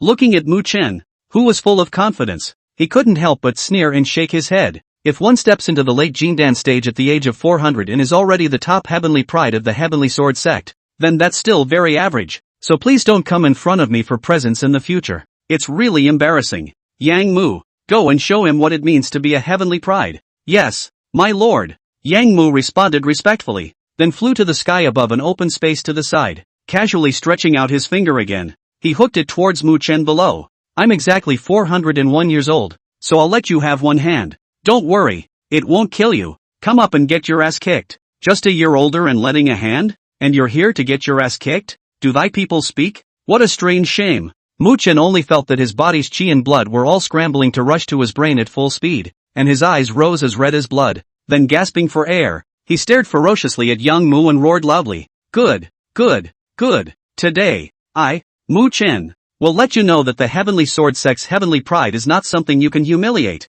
The roar went straight on, without saying any greeting. Raising his hand was a terrifying sword blade. This sword was a proper sword. The one used was a mid-grade spiritual weapon, which increased the user's power by up to 30%, making it a rare treasure. Coupled with the fact that most of the Heavenly Sword Sect were sword cultivators, the power of attack was even more severe and rigid than ordinary cultivators. As if a tornado of sword power, it instantly enveloped Yang Mu. It was as if a haze of light shone on the earth, leaving him with nothing to hide. Mu Chen's eyes were cold. He was going to make this arrogant person pay the price. Understand that he, Mu Chen, wasn't qualified to be bullied by anyone. Of course, the reason why he took it so seriously right off the bat also had to do with his opponent's strength. Can't see through it. However, in the face of his attack, Yang Mu didn't care, and directly just chopped down with a sword with his fingers together, dashingly and casually. Not only did he keep his promise of letting him have one hand, but he attacked with his bare hands. The shocking sword awnings flickered.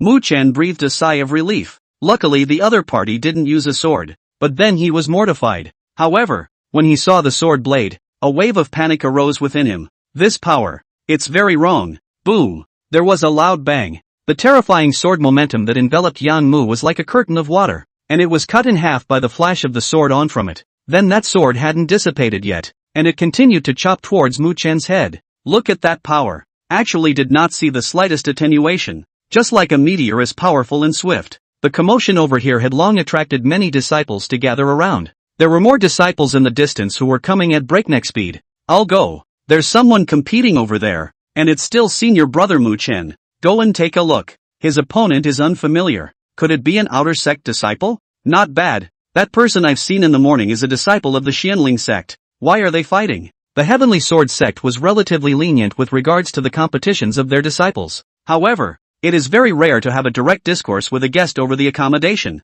Someone with a flexible mind has already guessed a few things. Who didn't know that senior brother Mu Chen was in love with sacred maiden Qing Xian? Now that the one from the Xianling sect suddenly came to withdraw from the marriage, he was bound to fight for the holy maiden. Even if the matter of withdrawing from the marriage made his heart rejoice, he would not give up the opportunity to please the holy maiden. Many people with envious and jealous eyes sighed softly in a low voice. Ugh, this great opportunity. Why didn't I take it? Yes, being returned like this. Senior sister Qing Xian must be furious. This will definitely be remembered by her if it helps her out. So what if I remember you? Can you still compete with the other senior brothers and uncles? That's right, but those senior uncles, how can they have the nerve to compete with us juniors? For a Dao couple Really? Ugh, even if there's no senior uncle, Senior Mu isn't comparable to us These words instantly pulled those who were thinking about it back to the harsh reality. Mu Chen, regardless of his talent or looks, was indeed the most compatible with the holy maiden in the younger generation.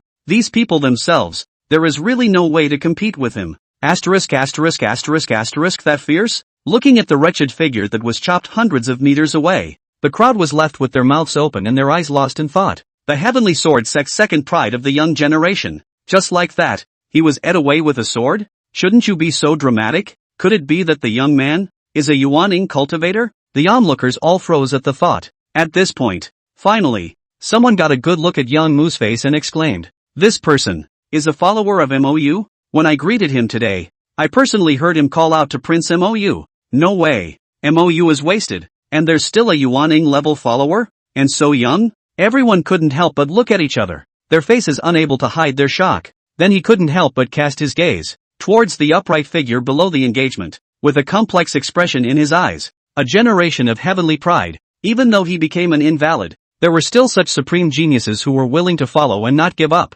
What's so attractive about him? Some people who were familiar with each other couldn't help but ask about the ones who came with Mu Chen. Upon realizing what happened, there was an odd look on his face. No way. Coming to trouble MOU, and then people pressurizing him? That's a little faceless There were people who were usually not used to seeing Mu Chen's unseemly arrogance and almost laughed outright. But in the way of being a fellow disciple, he still made it hard to hold back. At this very moment, Mu Chen, who was unwilling to fail, was once again cut down to the clouds by Yang Mu's sword. Then coincidentally, it fell right at MOU's feet, his breath wilting. Those who didn't know would have thought he was kneeling down to MOU and begging for forgiveness. This caused Mu Chen, who was already seriously injured, to no longer be able to hold back the mouthful of blood in his throat and directly sprayed it out. After a 4-pitch Eek exited, Ink Feather made another sharp jump, instantly dodged several meters away. Although he didn't say anything, the look of disgust on his face was as if he was avoiding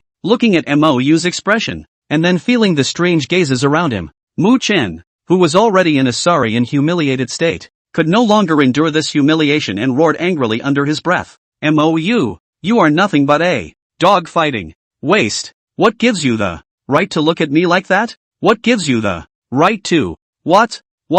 Mu Chen, who was infuriated, roared with a hoarse voice and grimace. MOU, who originally had calm eyes, his face completely chilled, his voice cold as a knife. Yang Mu, beat his face until it's swollen. I want to see him lose at least 3 teeth. Yes, sir. The words came out. The surrounding chatter instantly disappeared. Silence all around. Chapter 68, The Annoyed and Depressed Wei Tianmian. Greetings to Senior Sister Situ. Greetings, Holy Maiden. Greetings, Senior Uncle Situ. The crowd either adoringly or respectfully bowed politely towards Situ Qingxian, their eyes expectant and eager. This female celestial pride, although she was at the late Jingdan stage like Mu Chen, but the two can be quite different in terms of their gold content. Mu Chen was nearly 400 years old before he finally stepped into the late Jingdan stage, and Situ Qingxian was only 280 years old now, having stepped into this realm for 10 years. Breaking the Dan to become an infant was just around the corner, and transforming into a god was basically a solid entry. Some people even compared her talent to Lu Yuyan. That's a rating that's way above the pale. Realize that. Lu Yuyan is recognized as the #1 female pride in the eastern region for 10,000 years. The demonic talent of its cultivation is only a little worse than the once Mou, and it is directly crushed when placed in front of other people. Thus today's Situ Qingxian was also being groomed as a future patriarch. It could be said that from that moment onwards, the higher-ups of the Heavenly Sword sect never intended to marry her off to someone from a foreign sect. The Xianling sect was likewise no exception. Not to mention that Mou is ruined, even if he is intact, even if he is the head of the Xianling sect. Unless Mou switched to the Heavenly Sword sect is more like it, but only if he can go back to the old days. Now the ink feather. Ha! A waste person just. All the Heavenly Sword sect disciples were thinking this, including the one who had already stood up. Leakage missing 6 teeth, moot toothache morning. Senior sister Qingxuan's increasingly terrifying talent doomed her to only marry someone from this clan. No one would give away a genius who was expected to step into the transformation god. Unless other people could give conditions that even the top management of the Heavenly Sword sect would find it hard to resist. Otherwise, he'll be one of the ones with the best chances. The reason why it is one of them is because there are some shameless senior uncles who are also competing with their youngsters. It's just shamelessly unmartialized. Mu Chen, who subconsciously clenched his teeth, instantly jerked his white face in pain. Mou is my fiancé. Anyone who is unconvinced can place a battle invitation to me to argue the dojo and compete. The moment Situ Qingxuan's words came out, the Heavenly Sword sect disciples were all dumbfounded. Everyone's eyes glittered with disbelief and shock. Before that, no one ever thought he would say such a thing, including Mou. He did not expect his cheap fiancé to act so dryly and directly. He couldn't help but look with great interest at the beautiful woman who had her sword carefully tied around her waist. This moment Situ Qingxian was really valiant and handsome. Mu Chen was also confused. Then it changed to pain. Even if he had just been knocked out of 6 teeth, he didn't feel this much pain. Soon, the pained look on his face then turned to anger and resentment. Then his body trembled fiercely. His hideous iron face was bruised. And finally he roared furiously. Senior sister Qingxian, why? He's become an invalid. Why do you still choose him? Where am I worse than him now? It wasn't just Mu Chen who wanted to ask this. All the Heavenly Sword sect disciples present also had this question. The previous Mou was high on the mountain, but the current Mou is just bull. What's he got? Is it just because he's handsome? But for men, especially those in the immortal cultivation world, appearance is a trivial matter. Only talent and strength is the capital for a man to stand and talk.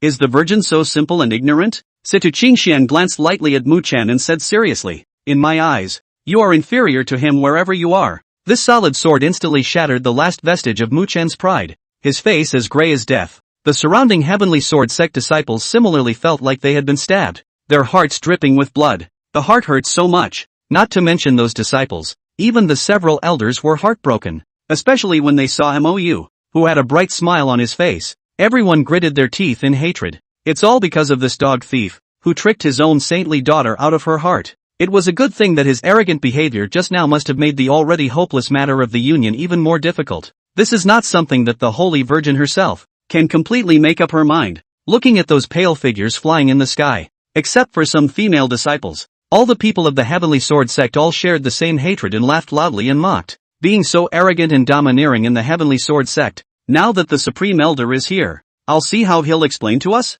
Ha ha. Arrogant people have their own heavenly harvest. That's right. The Holy Maiden is simple and gullible. Our sect's Supreme Elder won't be blinded by certain villains. Situ Qingxuan's starry eyes instantly turned cold, and with her long legs, she wanted to walk towards the disciples who were shouting the most fiercely. Ink Feather, however, reached out and pulled her back, then smiled and shook her head. There's no harm in ignoring the words of chickens and dogs. Mostly, he didn't want to watch her and fall out with her fellow disciples. Furthermore, the woman in front of the front for their own charge, but he hid in the back to watch the fun. This thing he also cannot do. But if they were to directly confront the entire Heavenly Sword sect disciples, wouldn't they be asking for trouble over nothing? This kind of thing, it was naturally better to leave it to the higher-ups of the Heavenly Sword sect. Looking at his calm smile, Situ Qingxuan's eyes were puzzled, and then stared straight at his hand holding his own. Nor did he speak, just looked at him quietly like that. Mou let go with a calm smile and didn't open his mouth to explain. You can't go into explanations for this kind of thing. After frowning at him several more times and seeing that he remained calm, Situ Qingxian could not help but mutter inwardly with suspicion. Could it be that it was really just unintentional? Although the two of them had a marriage contract, she naturally couldn't get too close to him if she didn't have the consent of her elders. No matter how unconventional she was, the reserve and self-love that a daughter should still be there. Not to mention in public, But that scene just now had long since stunned the people around them. They thought, how could the holy maiden rebuke that denizen? But it turned out that they were all frowning at each other? It's simply outrageous. The ones who were most hurt were none other than Mu Chen and the other group of Saintess suitors. They just feel like the sky is falling on them. The holy maiden, who was flawless in their eyes, had her hand held by that shameless villain using despicable means? The key saint girl is not angry at all? Now even Wei Tianmian's eyes changed. He had just arrived and saw girl Qing Xian and that boy holding hands. What's going on here? Did this girl rebel so fiercely when she herself only disagreed with their marriage? Wei Tianmeng was both angry and helpless inside. Disciple has met the sect master and several elders. Seeing that the sect master was all rattled, the eyes of the Heavenly Sword sect disciples looking at Mou were immediately filled with gloating excitement and smugness. In Mu Chen's eyes, there was even a renewed flash of hope. It's not entirely up to the saintly maiden to decide who she marries. The order of the division is the most important factor. Wei Tianmian's face was gloomy. He already knew the general situation of the matter before he came here. Honestly, he was angry inside. Coming to your own clan as a guest and beating up your host? The key, in the midst of a win and a loss, grabbed and held on, palming down 6 more of his own heavenly pride's teeth. It's simply arrogant and unbridled. With no one in sight, whatever the cause of the incident, he wanted an explanation from the other side. Otherwise, where is the face of the Heavenly Sword sect? He believed that even if the Xianling sect seniors came later, they wouldn't be able to say anything. However, when he thought of the excited and thrilled looks on the faces of his master and uncle when he went to meet them just now, he was puzzled for a while. Those 2 Xianling sect seniors, what exactly did they say to master? How could you make even master teacher lose his temper like that? My disciple has met master. Situ Qing Xian bowed respectfully. Only then did Wei Tianmeng put down the doubts in his heart. Frowning and glaring at her harshly without any goodwill, there was a desire to ignore her, but she subconsciously nodded her head. After reacting, he twisted his head to look at Mou in annoyance again and coldly grunted. For this matter, you have to give me a reasonable explanation. Chapter 69, Hospitality. Situ Qingxian hurriedly bowed and explained. Master, it was Mu Chen who took the initiative to come to the door to provoke Mou. And then, I'm asking him, stand aside and we'll talk about your questions later. Seeing that his disciple was still helping Mou to defend himself at this time, Wei Tianming only felt his heart twitch. It was as if a well-behaved daughter who had been raised for countless years had suddenly been abducted by some delinquent teenager. That stifling bitterness. Who can understand? Qing Xian,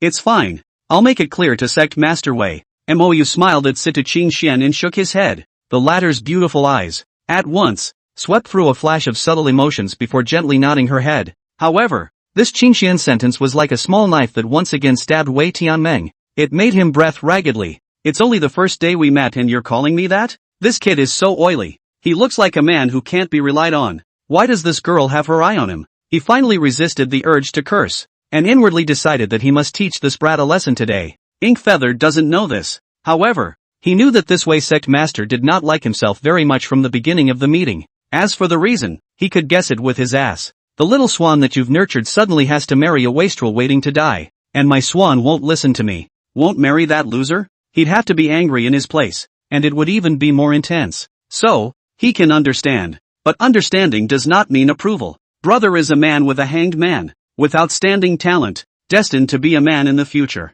That's the bag with the fly-off. How many other people in this world could be more worthy of Situ Qing Xian than himself? Mou smiled inwardly in triumph. Nor did he add fuel to the fire, and briefly told the whole story. To summarize in a few words, Mu Chen deliberately came to my door to provoke me, so I had my men compete with him. As a result, your man not only lost but also came to insult me, and I got upset and let my men teach him another lesson. The key is still fair competition. As old as they are, my men still let you have one hand, and they don't use spirit weapons. Sect Master Wei, I count this situation as restraint, right? If anyone else dared to humiliate me like this, they really wouldn't necessarily still have a chance to stand. Mou looked at Wei Tianmeng with a calm expression. Although he didn't want to cross swords with the Heavenly Sword sect, it didn't mean he had to settle for less. Whoever upsets me, I'll make them more upset. That's fair. Is that so? Wei Tianmian's face was gloomy. Even though he still felt that Mou was acting overbearingly and not giving the Heavenly Sword sect the face it deserved.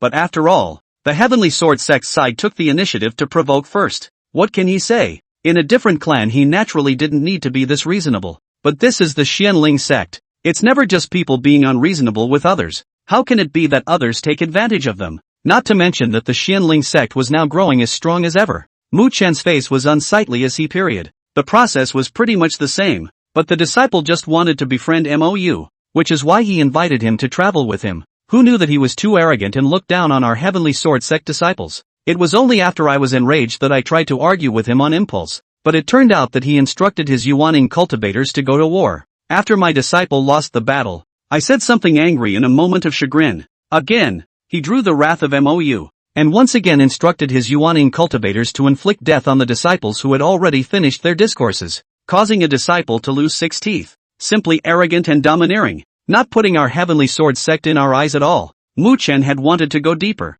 but in front of so many people, he really didn't have the courage to deceive the sect master. Only a bunch of evasive statements. Not only did he repeatedly emphasize that his opponent was a Yuaning cultivator, he also moved our Heavenly Sword Sect and tried to draw Mou to the opposite side of the sect. If we go by his words, an arrogant and overbearing unreasonable Mou simply leaps off the page. And although he himself was defeated, it was at the hands of a Yuaning cultivator. The same age, on the other hand, is not mentioned at all, but rather it is as if someone else is in a position of power. After hearing this, Mou had to praise him for his talent, but that's about it. At best, they are at the level of the village ministry, and they have to be beaten to death when they leave the village. Wei Tiannian was the head of a clan. How could he not have this ability to differentiate? However, Mou still underestimated Wei Tianming's resentment towards him. After hearing Mu Chen's words, he actually pretended to be confused, pressing on regardless of the cause and effect, and treating this as an ordinary exchange. He coldly grunted,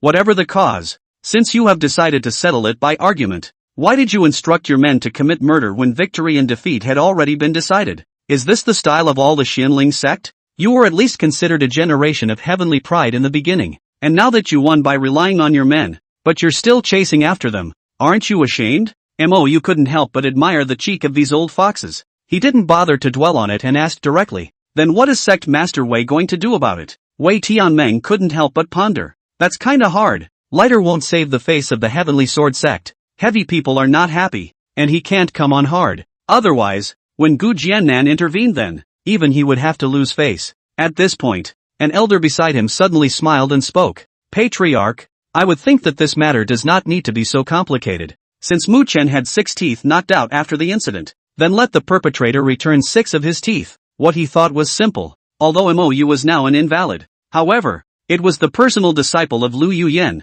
the lord of the Xianling sect, and his status was honorable. I'm afraid it's not very realistic to try to punish him. That nearly invincible master ancestor of the East region is now in the sect, and it is not easy to end it if you really tear your face off. He can be punished for having a follower under him who is also the direct perpetrator of the crime. That's better, isn't it? Don't you, Mou, want to marry our holy maiden? It's impossible that you won't give this face. In this way, we all have a step to take. Wouldn't it be the best of both worlds? Wei Tiannian was non-committal after hearing this, and considered it a tacit acceptance. Many thanks to Sect Master and Uncle Wu for making a decision for Disciple. Later on, Disciple would like to do it himself. Mu Chen gritted his teeth and bowed. Even though he was still a bit unwilling inside, he could already tell that the Sect Master didn't want to directly account for Mou. Naturally, I dare not have another opinion. But hitting Yang Mu, that would be hitting Mou's face, and it would be a breath of fresh air. He glared hatefully at Mou and then turned his head to look at Yang Mu,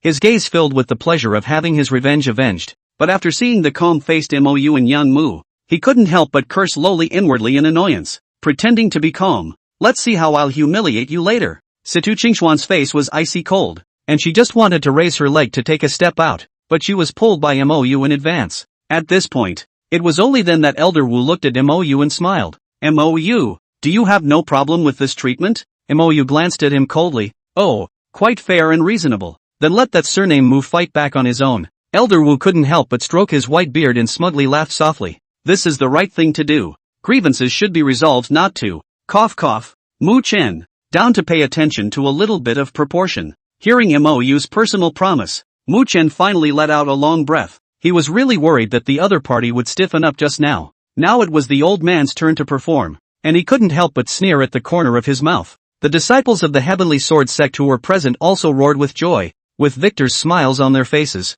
But the next moment, Inkfeather's words, however, caused the entire room to instantly fall silent. "Yang Mu, going all out is the greatest respect for your opponent. You can't underestimate the other brother Mu anymore." "Yes, my lord." Yang Mu quietly nodded his head without the slightest surprise. On the faces of both Yen Wuji and Chen Feixiong, there was also an amused expression that it was really like that. However, Wei Tianmian's face, however, had long been as gloomy as water, and the resentment suppressed in his chest could no longer be held back as he roared, "Mou, do you really think that this sect master doesn't dare to beat you up?" But his words just fell. A furious voice, even angrier than his, came from the side of the parlor hall at great speed. "Wei Tianmian, I see that you have hardened your wings. Is this how your master teaches you about hospitality?" As the words fell, 4 pale figures instantly appeared in the middle of the field in a rage. Chapter 70, Clueless Wei Tianmeng. The white-haired old man at the head with a face full of anger was none other than the Heavenly Sword Sect's supreme elder,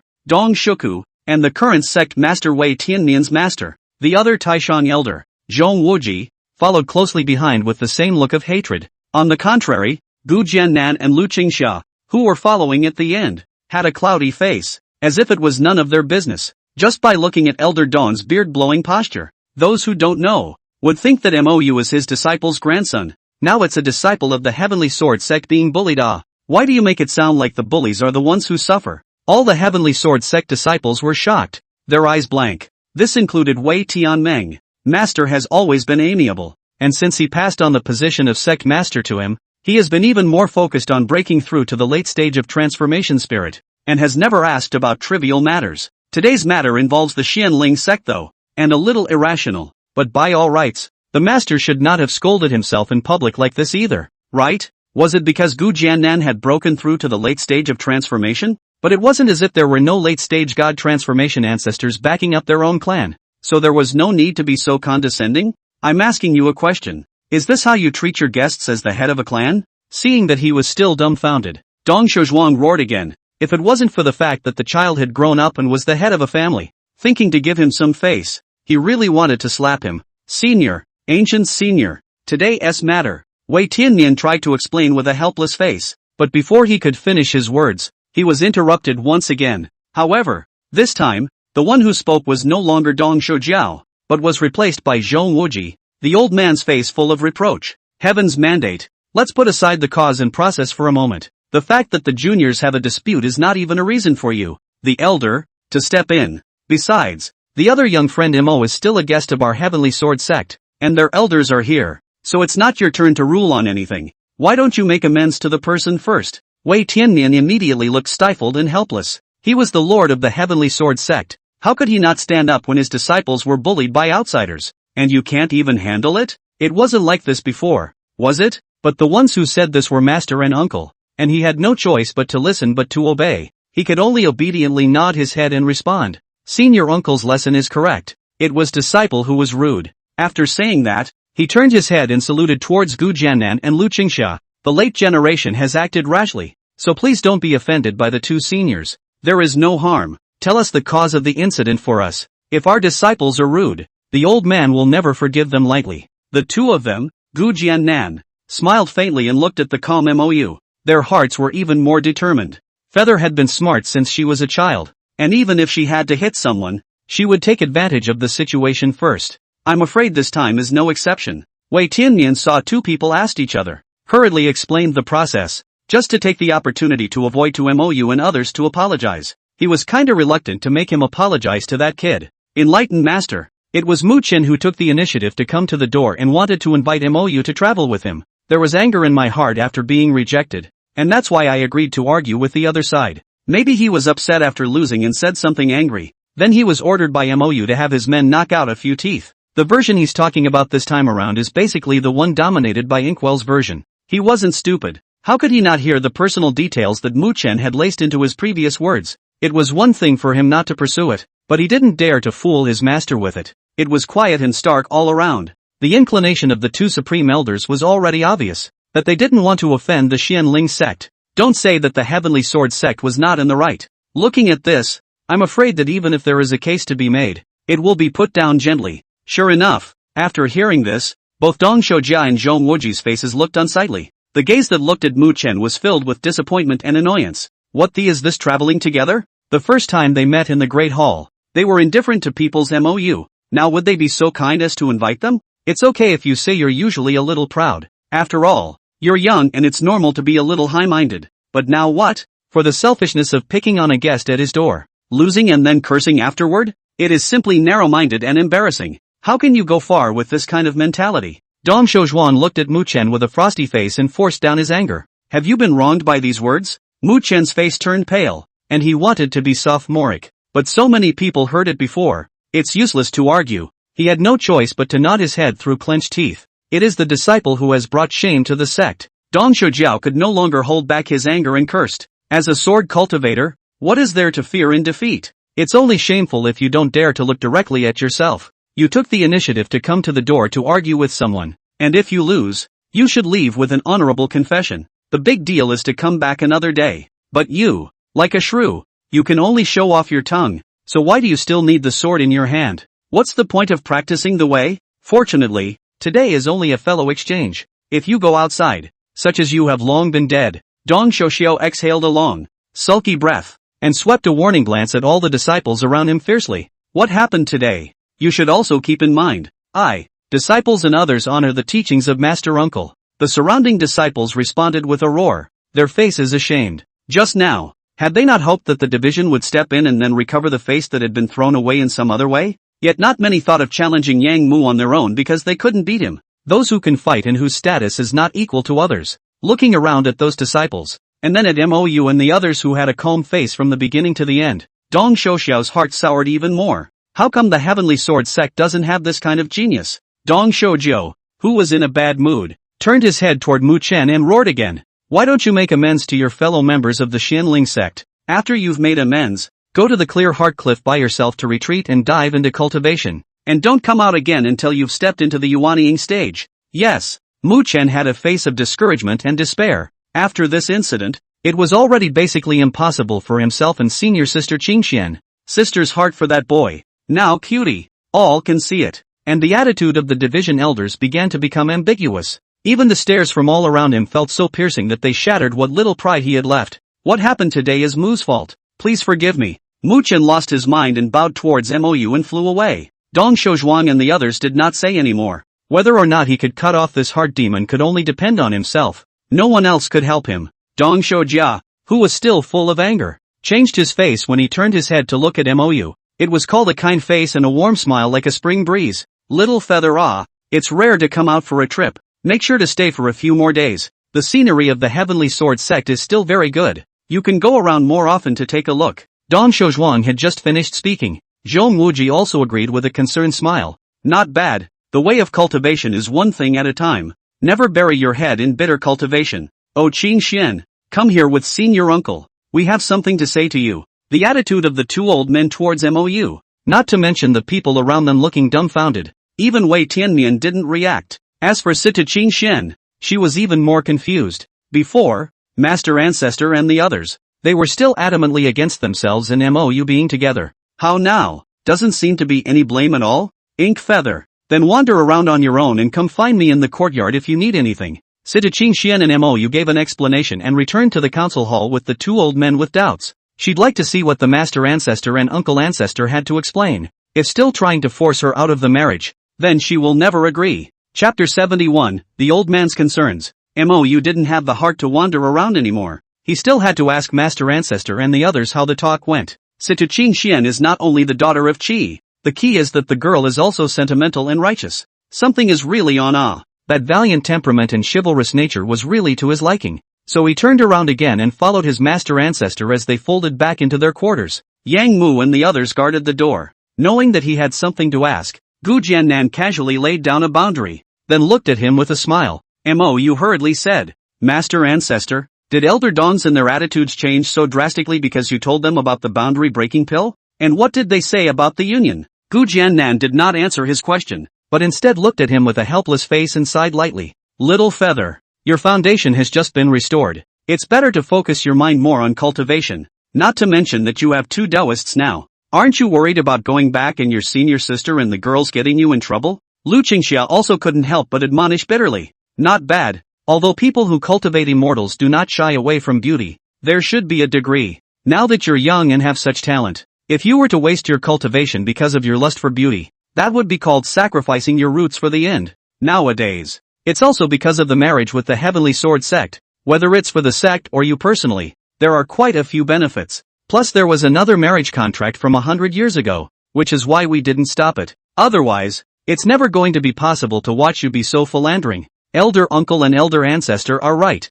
please rest assured. Little Feather has a measure in his heart and will never delay his cultivation, despite knowing that Master Ancestor and the others had misunderstood. But this was a problem that you couldn't really explain truthfully. One could only smile bitterly and nod repeatedly with helpless eyes. Seeing him like this, Gu Jiannan didn't continue this topic. Who's not a young man? Besides, this is also excusable, to say the least, or he helped people hard redline. The responsibility cannot be put all on the child. Alright, take care of this matter yourself. The Heavenly Sword Sect side didn't directly agree though, but after realizing that I was able to make a breakthrough all because of the pills you turned into the clan, they didn't reject it right away. Gu Jiannan stroked his beard, his eyes heavy. It's all old foxes. They must have guessed what I meant when I said that, but even so, it still wasn't agreed to right away, so I'm afraid there's something else going on. By all accounts, using a supreme genius in exchange for a chance to break through to the late transformation god stage, that's a bargain they've taken. Saying this,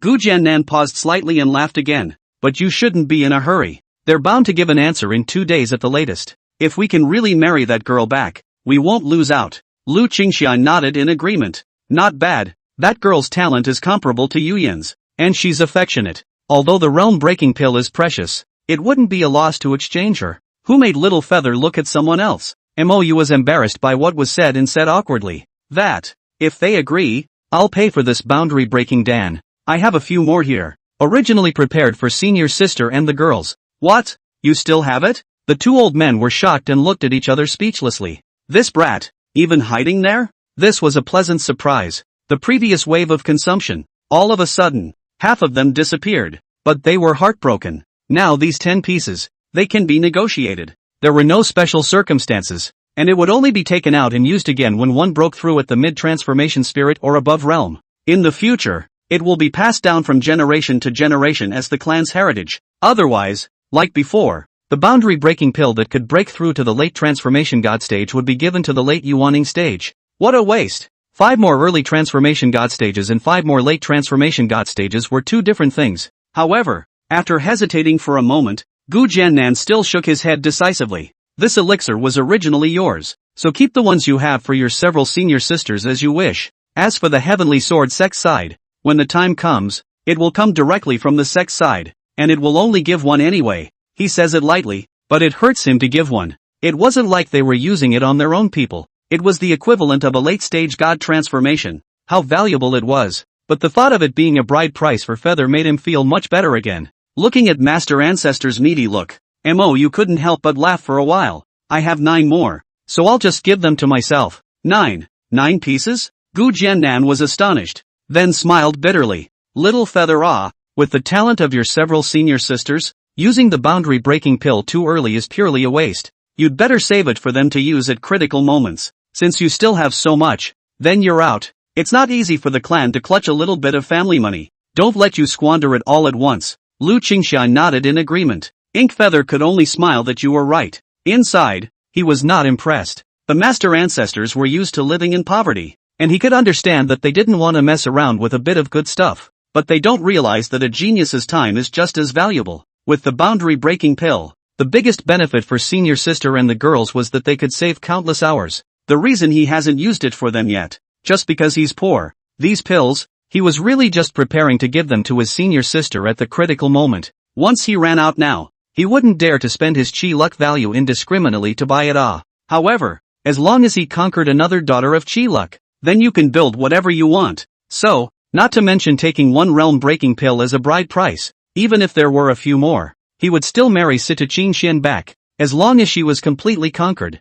Just that one-time reward of chi luck value alone could be exchanged for dozens of realm-breaking pills. What's more, in the future, there will be a steady stream of chi luck values? That's a package that doesn't lose anything. Seeing Mou glowering there with a silly smile on his face, the two old men couldn't help but look at each other with worry in their eyes. People haven't agreed to this yet. If you really marry them, are you sure you'll still have the heart to practice? You're not going to fall in love, are you? Little Feather, if there's nothing else you can go out first. Your Master Ancestor and I still have some things to discuss. Lu Qingxia's tone was heavy. It seems that when we go back, we must keep a close eye on Feather and counsel more at all times. The Xianling sect. This immortal seedling must not be allowed to fall. Then Little Feather will leave first. Ink Feather didn't notice the brainstorming of the senior uncles and the others. At this moment, he was still thinking inwardly about whether or not he should go find Sita Qingxian to liaise with him later. Even if people's divisions agree, the girl is fine with it. But it's not easy to conquer 100%. At the very least,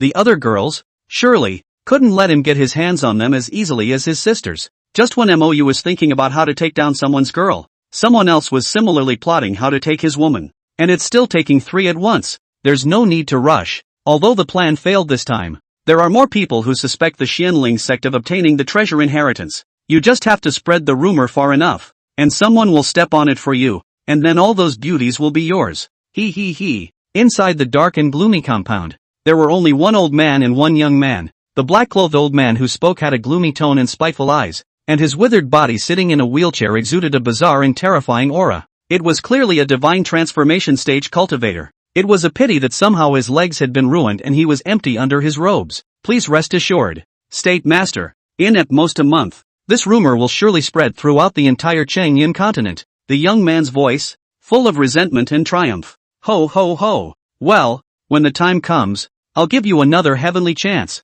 The old man's strange laughter was as terrifying as a ghost's cry in the shadowy house. It made the young man's heart palpitate as he listened. But after thinking about those beauties, it was as if he was pumped up again. The blood of the beast boiled in his body. Then this palace will thank the State Master first. Chapter 72, Dang Xian Dao Academy? In the meantime, in the Heavenly Sword Sect's Council Hall, Dong Shoujiu and Zhong Wuji, as well as Wei Tianmian's master and disciples, were sitting among them. Qing Xian, do you know why Master Ancestor stopped you and MOU from marrying? Is it because you think that it's only because he has become an invalid? Dong Shouxiu looked at the curious Sita Qingxian and shook his head with a bitter smile. Let's be honest with you today. The reason for this is not even known to your master. This time, it wasn't just Sita Qingxian who was strange. Even Wei Tianmian was filled with surprise. What was it that even he, the sect master, didn't know anymore? Dong Shoujia did not sell the story inside. MOU being invalidated. Although it is one of the important reasons, it is not the only factor.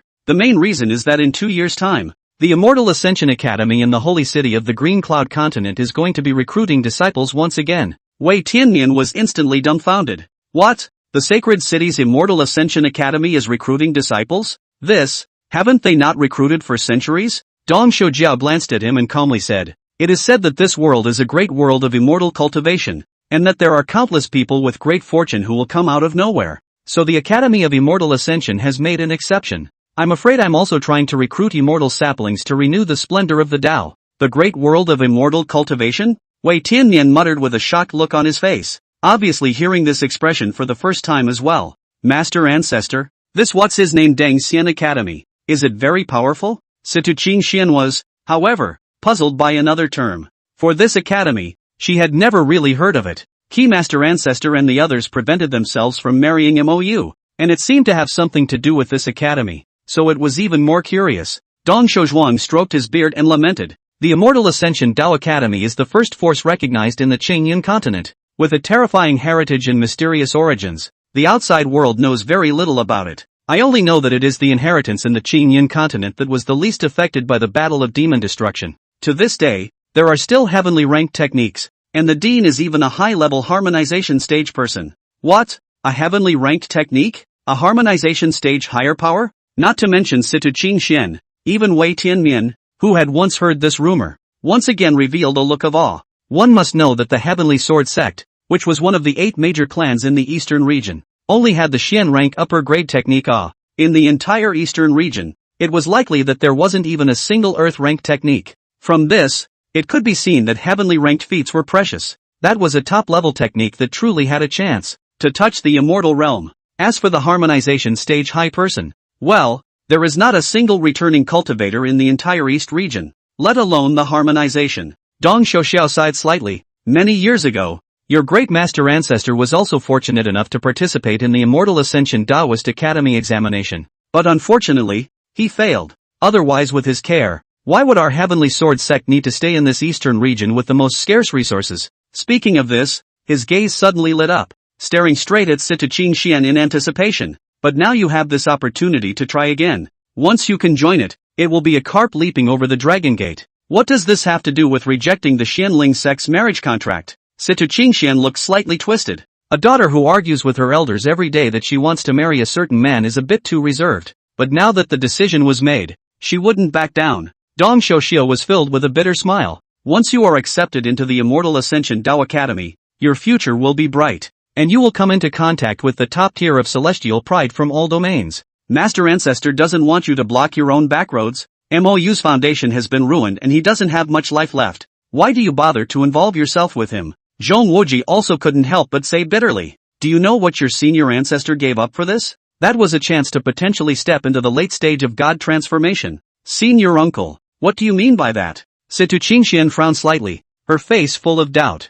Third senior brother, there's no need to talk about all that. Dong Xiaoxiao waved his hand to stop it, but Zhong Wuji ignored him and continued. In order to continue the marriage contract, the Xianling sect had hinted that they would take out an elixir that would allow the mid-stage of transformation to step into the late stage as a bride price. But your master ancestor still wants you to reject this marriage contract for the sake of your future. Do you understand the deeper meaning? What? They actually have this kind of elixir? How is this possible? Wei Tiannian's face changed drastically and was filled with shock. There was a complex look in his eyes. Really, if the Heavenly Sword sect has this kind of divine Dan, once the master stepped into the late stage of the transformation of God, that Heavenly Sword sect in the 8 great sects can be a unique. No, since the Xianling sect has this kind of elixir, then wouldn't they be the only one? Gu Jiannan, who stepped into the late stage of God transformation? Senior uncle. In that case, the current Xianling sect definitely has more than one late stage of transformation spirit. This is too terrifying,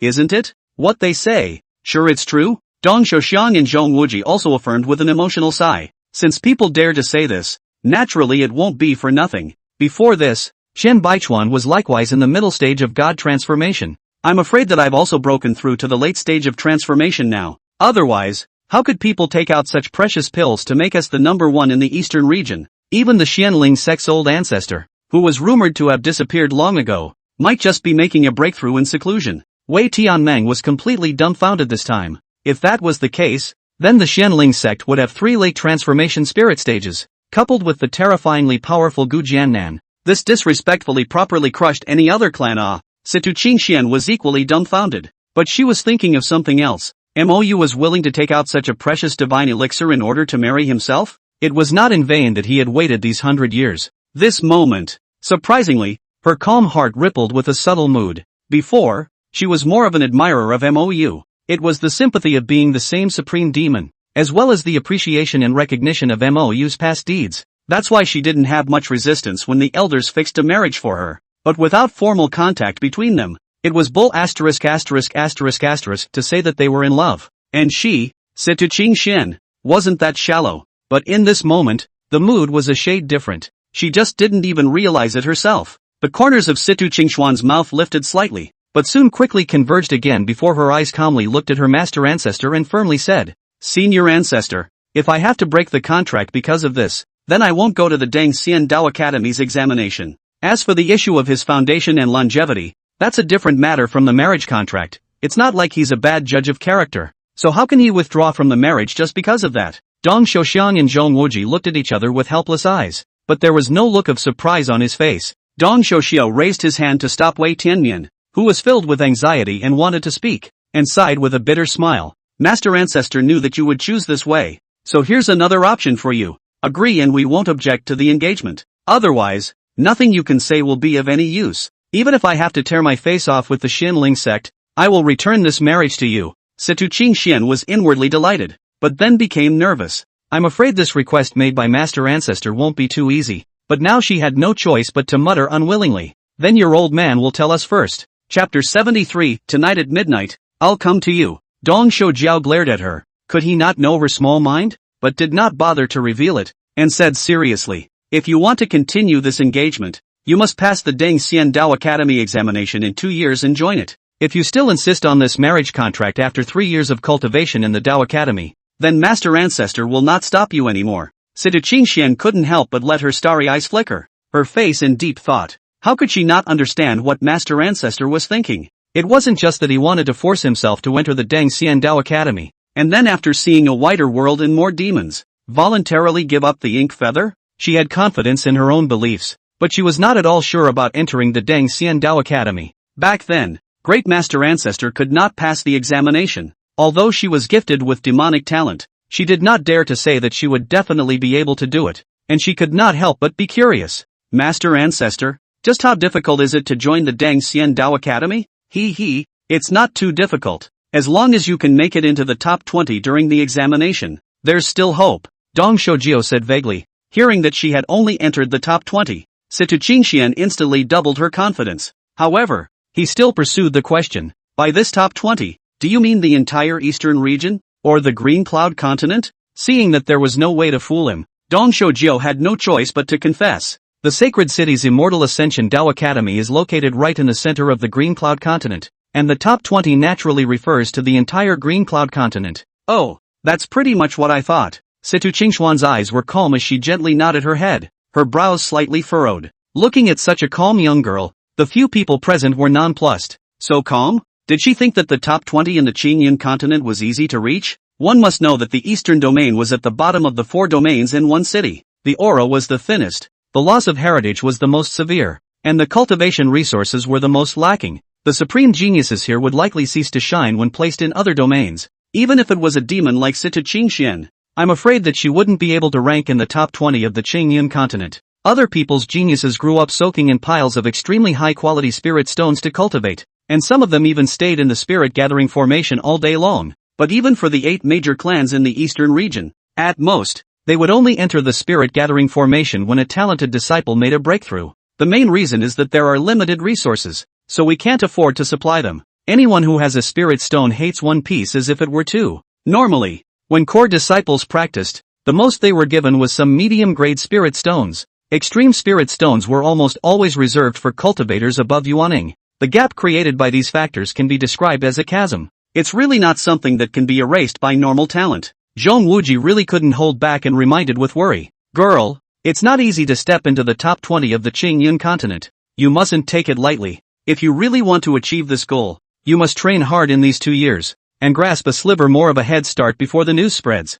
Qingxian, if you can really pass the Deng Xian Dao Academy examination, then I will no longer interfere with your marriage to Mou. How about it? Wei Tianmu would smile. Is that true, master? Situ Qingxian was instantly struck with interest. Don't look at her as if she was reckless, but in fact, in her heart, how could she really not care about the opinions of her master teachers and grandmothers? These could be her closest people. Of course, your master ancestor has spoken. How can I disobey? Wei Tianmian stroked his beard and laughed lightly. His chest was full of plans. Ginger is still old and hot. The master is so general. This girl wants to be with Mou is almost impossible. Let's not talk about how difficult the dojo test is. Even after joining it, and after seeing so many supreme demons, the once amazing Mou became no longer stunning. This girl only needs to cultivate in it for 3 years, and she will definitely forget about Mou. Even if you take a step back, you still won't be able to forget it when the time comes. Maybe even Mou had already died of longevity depletion.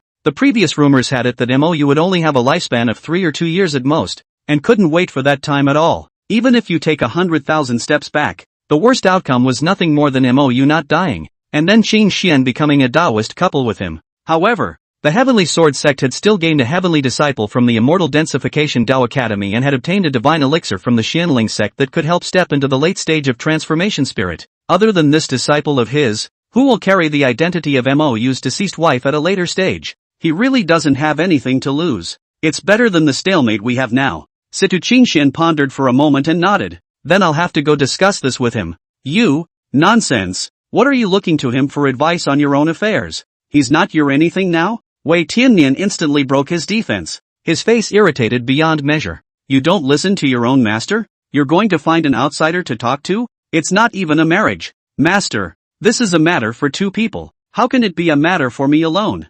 I naturally have to talk to him as well. Situ Qingxian had a face that took things for granted. You really want to be angry with me? It's all because of that Mou. Oily mouth. Compulsion. Really asshole. Wei Tiannian was instantly filled with annoyance as he continued to curse under his breath. Now it was incredibly nostalgic. The old Situ Qingxian. You used to be not so well behaved and obedient though, and had your own opinions and ideas on many things, but it's not so bad that it makes the master so angry. Look at it now. Well, you go now. Go and come back quickly. We'll be waiting for you. Dong Xiao cried and laughed as he waved his hand to interrupt Wei Tianmian's recitation, waving his hand towards Situ Qingxian with a bitter smile. Oh, then I'll get him right away. Situ Qingxian winded up and left. Elder brother. Then if Mou is unwilling, do you think Qingxian, this girl, won't just run away with him?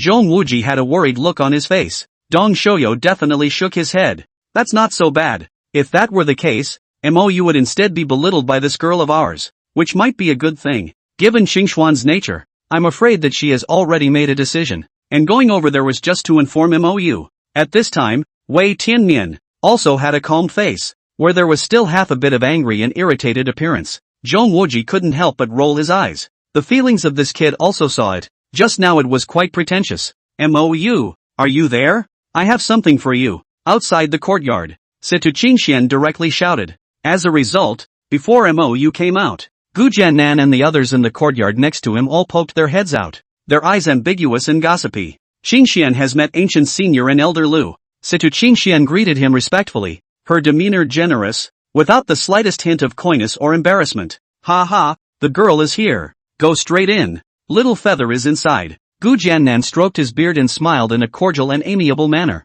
Lu Qingxiao was even smiling with a kind and satisfied face. The girl was getting more and more to her liking the more she looked at her. Very nice. Mou collected himself from his cultivation and got up, and just as he arrived at the door, he saw Situ Qingxian walking in with quick steps. Then it was natural to sit on the house bench without the slightest embarrassment at being alone. The figure under the long red palace dress was shapely and valiant. Mou shifted his gaze from her to her delicate face. Miss Situ, is there something wrong with you? Without any nonsense, Situ Qingxian directly stated the master ancestor's request before her beautiful eyes quietly looked at him and asked, do you think I'm going to say yes? Don't promise to have any other choice? Mou's face was helpless. No, not unless I break with the clan. Situ Qingxuan's expression was calm, but a touch of helplessness flashed in her eyes. Then say yes. It's only 5 years, isn't it? I'll wait. Mou said through gritted teeth, his face suffocating. Situ Qingxian, however, suddenly wanted to laugh, but she managed to hold it back and said softly, so confident in me? What if I don't pass the test? Don't worry, it will pass. Mou wasn't confident in her, but in the system, it seemed like it wasn't an easy task to get this 20 million chi value, so I'm afraid I'll have to invest a bit in advance. The biggest headache is actually time. 5 years? It's kind of embarrassing. The corners of Situ Qingxuan's mouth rose slightly before she turned around and left, while a crisp voice came softly. I'm coming for you at midnight tonight. Mou was stunned. Tonight? Looking for himself? What's going on here? By the time he tried to ask more closely, the girl was long gone. Chapter 74, You Can't Fight Back. Leaving the rambling Mou, Situ Qingxian once again returned to the grand hall, then to the several elders with expectant eyes. He said, then let's do as Master Ancestor said. But tonight, I would like to borrow the sacred lotus swordwash pool. Wei Tianmian, who had originally heard her promise and still had a joyful face, his face suddenly sank, his eyes irritated. You begged for that boy, didn't you? Yes, Master. Situ Qingxian simply nodded her head without the slightest intention of hiding it. This made Wei Tianming's mood even worse. You know you don't like that kid, and you want to open a sword washing pool for him? Even if you wanted to use it for him, couldn't you lie to yourself for once and have to say it outright? This girl, she's really getting loose. You can use it for yourself. No way you're giving it to that kid. Wei Tianmian gritted his teeth in anger. Do you know how many spirit stones it costs to activate the holy lotus sword wash pool once? The divinity of that sacred lotus simply can't be restored without 10 years of warmth. I didn't ask you. I asked Master Ancestor. Situ Qingxian glanced at him calmly. The words, however, poked straight to the heart, which made Wei Tianmian break his defense again. There's no, to ask your master's grandfather. Okay, you can stop acting here. I'm tired of watching. Dong Xiaoxiao was full of speechlessness as he waved his hand to interrupt him, then helplessly smiled bitterly at Situ Qingxian again. You girl, you haven't even married yet,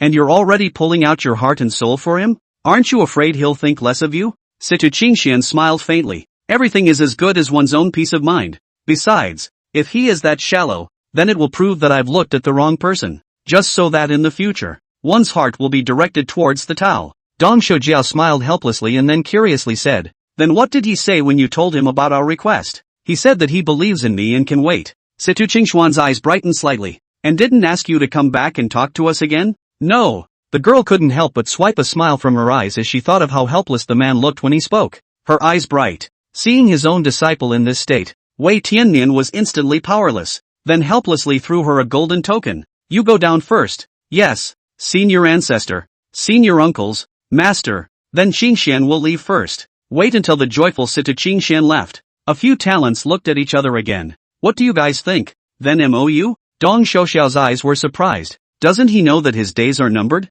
Logically speaking, he would either withdraw from the marriage completely or encourage Qingxian to mess with us. Waiting for 5 years like today. What benefits can either he or the Xianling sect gain? Zhong Wuji was also puzzled. Wei Tiannian was even more puzzled, his eyes flashing with clear confusion. Senior uncle, do you think it's possible that it's because he can't die that fast yet? All the reason why he's pretending to be generous? Because in this case, it doesn't really mean much whether he agrees or not. Qingxian will definitely agree anyway. Dong Shouxiao smiled bitterly and shook his head. Forget it, it's pointless to speculate about this. From now on, let Qingxian go all out to prepare for the battle. It's not easy to pass the examination of the Immortal Ascension Dao Academy, even with Qingxuan's talent. I'm afraid the chances are less than 30%. Senior, is Qingxuan's talent that bad? Wei Tianmeng was slightly unconvinced. Dong Shoujiao glared at him fiercely and corrected himself. It's not that Qingxuan's talent is poor, it's that we're holding her back. Otherwise, with a talent like hers,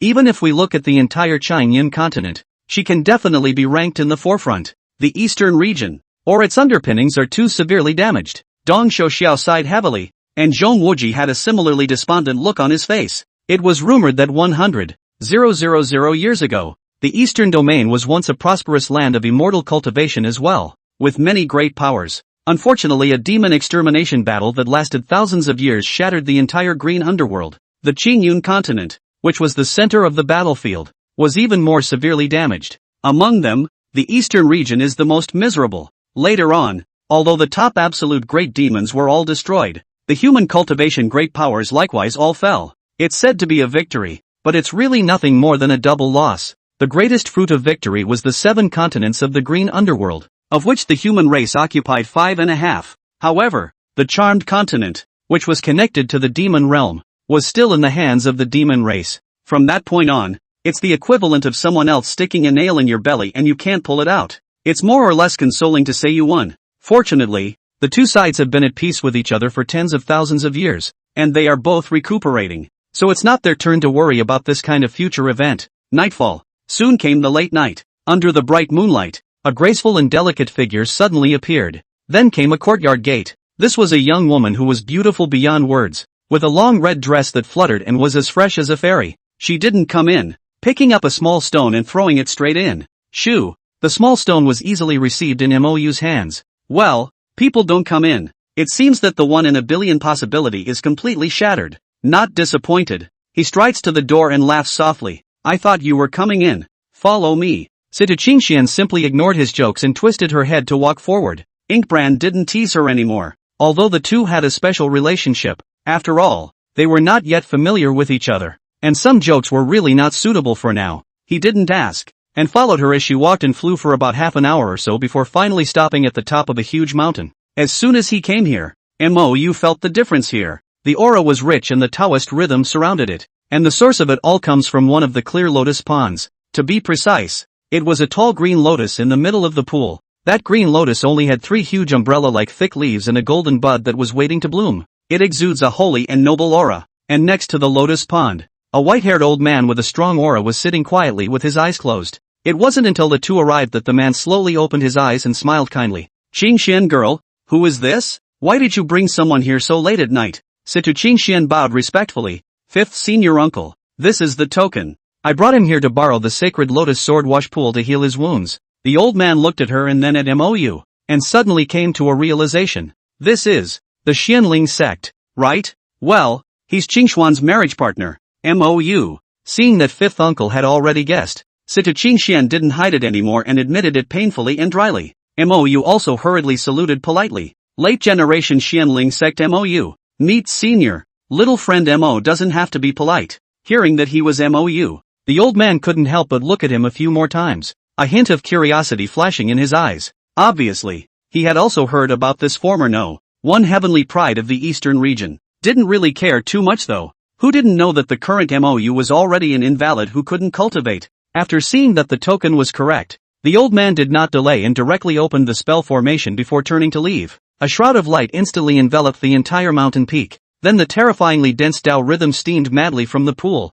and finally condensed into a faint ball of light over the lotus pond. And in the ball of light, a golden lotus flower was slowly taking shape. At this point, Mo Yuzai asked with a surprised look on his face. Miss Situ, you are bringing me here to heal my wounds? Situ Qingxian calmly nodded her head. Well, this holy lotus swordwash pond, not only is it a holy place for cultivation, it also has a tremendous healing effect on many injuries, so perhaps it will be helpful to you. And the Dangxian Dao Academy has deep roots, so I'll help you see if I can find a holy medicine that can restore your roots once I'm inside. Mou looked at the beautiful woman under the moonlight and couldn't help but be slightly touched inwardly. Still, he laughed softly and shook his head. Such a precious chance, it's a waste to give it to me to use. You use it. Situ Qingxian suddenly frowned at him and calmly said, do you want me to forcefully press you into the water? I'm a late-stage Jindan. You can't resist. Chapter 75, Sudden Accidents. Looking at Situ Qingxian who was frowning with a serious face, Mou was almost amused. Force yourself into the water?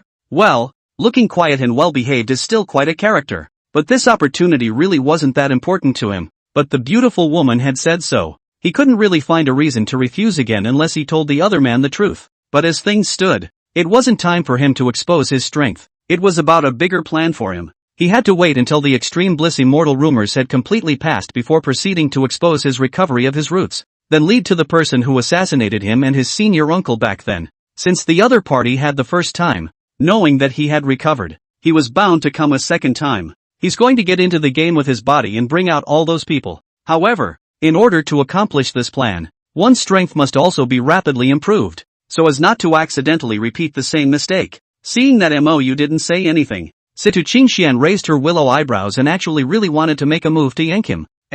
Stop. Mou hurriedly waved his hand. I'll go into the water by myself. Do you want to join me? It's a bit of a waste for me to be alone. You also know that I'm not in a high realm right now, so I might not be able to absorb that much. Situ Qingxian shook her head without hesitation. It's fine. I'll keep watch. You absorb it slowly. There's no rush. Mou had no choice but to accept the good intentions of the other girl and leapt to the pool next to the lotus plant. Then quietly close your eyes and practice. That pure and rich Tao rhythm was like a river entering the sea, surging towards his body. Then there was the illusory golden lotus that was blooming in the sphere of light above the lotus. It also slowly enveloped towards him, and finally gradually disappeared into his body. A cool breath that flowed slowly through his meridians, trying to repair his body. When it was realized that there was nothing to repair, the breath reversed direction again and wrapped towards his Yuaning. That Yuaning is a pink and jade sculpture 2-inch small person. In the mud pill palace quiet closed eyes like Buddha's sun. All body treasure solemn, holy and ethereal.